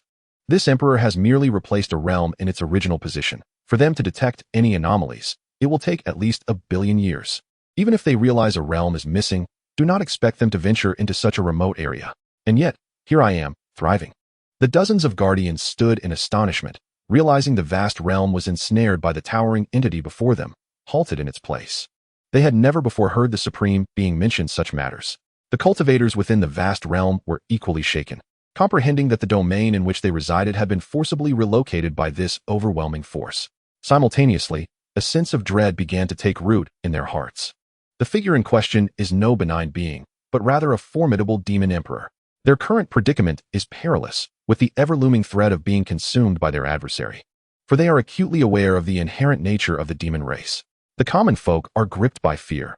They do not comprehend the significance of the figure above, yet they understand that their survival hinges entirely upon its control. In contrast to other regions, the cultivators and citizens within the divine Xian domain exhibit a remarkable calmness. They believe there is no need for concern, as the powerful figures of the imperial court will safeguard their safety, and the Leaf Emperor will not abandon them. The leaders of various factions appear disoriented, as this is their first encounter with such veiled secrets. Their gazes involuntarily shift towards the composed Lingtian, silently praying that he possesses some clandestine means to navigate through this crisis unscathed. Indeed, Lingtian harbors no excessive worry regarding this matter. After all, he wields the Fate Source Dragon, a powerful divine being, and possesses numerous opportunities for summoning divine demons. Should he find himself outmatched, he could easily dissolve a designated summon, resolving the issue as effortlessly as quenching one's thirst. However, he deems it unnecessary to squander his summoning chances on fusion. Chapter 181. The Invasion of the Hidden Demon Army. Descending into despair, Lingtian curiously probes the cultivation level of the Demon Emperor, discovering that he has only just entered the early stage of the Imperial Immortal Realm. He then communicates with Laozi, informing him that his esteemed minister must be aware of the arrival of the demon race's powerful beings, intent on wreaking havoc upon the world. You may choose the opportune moment to annihilate them. Laozi, stationed at the academy, responds, "Your Majesty need not worry. I shall employ swift measures to eliminate them. With your esteemed minister's intervention, I can rest easy." The Supreme One, upon hearing this, harbors a concealed anxiety deep within his gaze. He understands that the complete restoration of his true form's injuries cannot be achieved overnight. At this critical juncture, he must devise a strategy to delay, buying time. With a resolute determination, he states, "It is true that I am no match for you. However, we are both beings of the immortal realm. Creating disturbances should not pose a challenge. Had it not been for my true form's seclusion during the life and death tribulation, you would not have had the opportunity to exploit my weakness. Take heed and withdraw, for I have long allowed you to act recklessly in my pursuit of healing." The hidden demon, with a playful chuckle, retorts by saying that, "You admit to fearing this emperor. I am also a magnanimous being. Although I hold little regard for the cultivators of this realm, they could serve well as sustenance for my kin." The Supreme One urgently replies, "This cannot be. Such actions would lead to a decline in the cultivation civilization of the world, and the realm itself would follow suit. Moreover, if you slay them all, it would be akin to killing the goose that lays the golden eggs, leaving us without a source of sustenance." In truth, the hidden demon contemplates that should they completely annihilate the cultivators, the absence of their cultivation essence would render the restoration of its own injuries an arduous and prolonged endeavor. Throughout its 10,000 years of existence, it has consistently disdained the opposing party's demeanor. Had it not been for an inadequacy in strength, it would not have found itself in such a subservient position. Reflecting upon its status as a divine path, it recalls that it has never before been coerced by anyone other than demon entities, especially not today, when it is compelled to reveal itself before the masses of the great realm. This emperor has alleviated the burden of overinflated cultivators and released the density of spiritual energy. This poses no substantial threat to you. Upon hearing their fates being so casually dictated, the various strata of the great realm feel an oppressive weight settle upon them, as a wave of fear washes over their hearts. In the eyes of the divine path, they are merely bargaining chips, their lives and deaths assigned a price. The heavens are unfeeling, treating all creatures as mere fodder. A profound sense of despair ensues. Within the divine Xian domain, the divine demons, upon hearing these words, exchange knowing smirks, for the divine path and the hidden demon are indeed audacious, presuming to decide their fates with mere words. Subsequently, their gazes converge upon the direction of the imperial capital, their anticipation palpable. They are prepared, awaiting the command to engage in battle against their adversary. The Supreme One does not share this view, for it is you who speaks with such ostentatious pretense while harboring malicious intent. Let the battle commence. At that moment, outside the great realm, dark clouds of demonic energy swirl ominously. Countless black dots swiftly converge upon the realm. You madman, have prematurely dispatched an army to disrupt the great realm. Reporting to the Demon Emperor, the hidden demon army has assembled. Please give your orders. The hidden demon king, witnessing the gaping chasm, steps forward and respectfully reports to the Demon Emperor. Excellent. Quickly send forth your forces to enact a bloodbath. I shall provide you with support. The hidden Demon Emperor disregards the Supreme One and directly issues his command. We shall follow the Demon Emperor's decree. Then, turning towards the entrance, he calls out, "The army shall enter the great realm and commence a hunt for half a month. I have but two requirements. First, these sources of sustenance must be well fed. You must not act alone, for to perish alone would be in vain. Second, strive to capture females to serve as blood slaves, continuously providing sustenance for my clan. Do you understand? Rest assured, Demon King, we comprehend. Following this, a dense throng of hidden demon soldiers streams into the immortal realm from the breach. The demonic aura emanating from them reveals that these soldiers are all at the loose immortal level. Throughout the great realm, darkness envelopes the land. As cultivators panic while the common folk find themselves in despair and helplessness, they can only watch as death descends upon them, powerless to intervene. With no one to oversee their fates, the great realm is doomed. The sky is filled with the formidable figures of the demon race. Who among them can stand as their adversary? No one can escape this calamity. We cannot either. Who will come to our aid? In the skies above, the hidden demon observes and laughs heartily. Haha, today I shall eliminate this divine path and cultivate a new. Obedient one, I forgot to mention, this great realm does not possess a being of my caliber. Having provoked them, how can you expect to exit this realm? The Supreme One, maintaining a calm demeanor, replies. Instantly, the hidden demon feels a jolt of shock, based on his understanding of the situation. It is highly likely that this is indeed the truth. He scans the great realm repeatedly, finding no discrepancies. Wait, there exists an area enveloped in a barrier, one which my celestial senses cannot penetrate to ascertain the specifics within. He then points disdainfully at the divine Shin domain, saying, is this what you are referring to?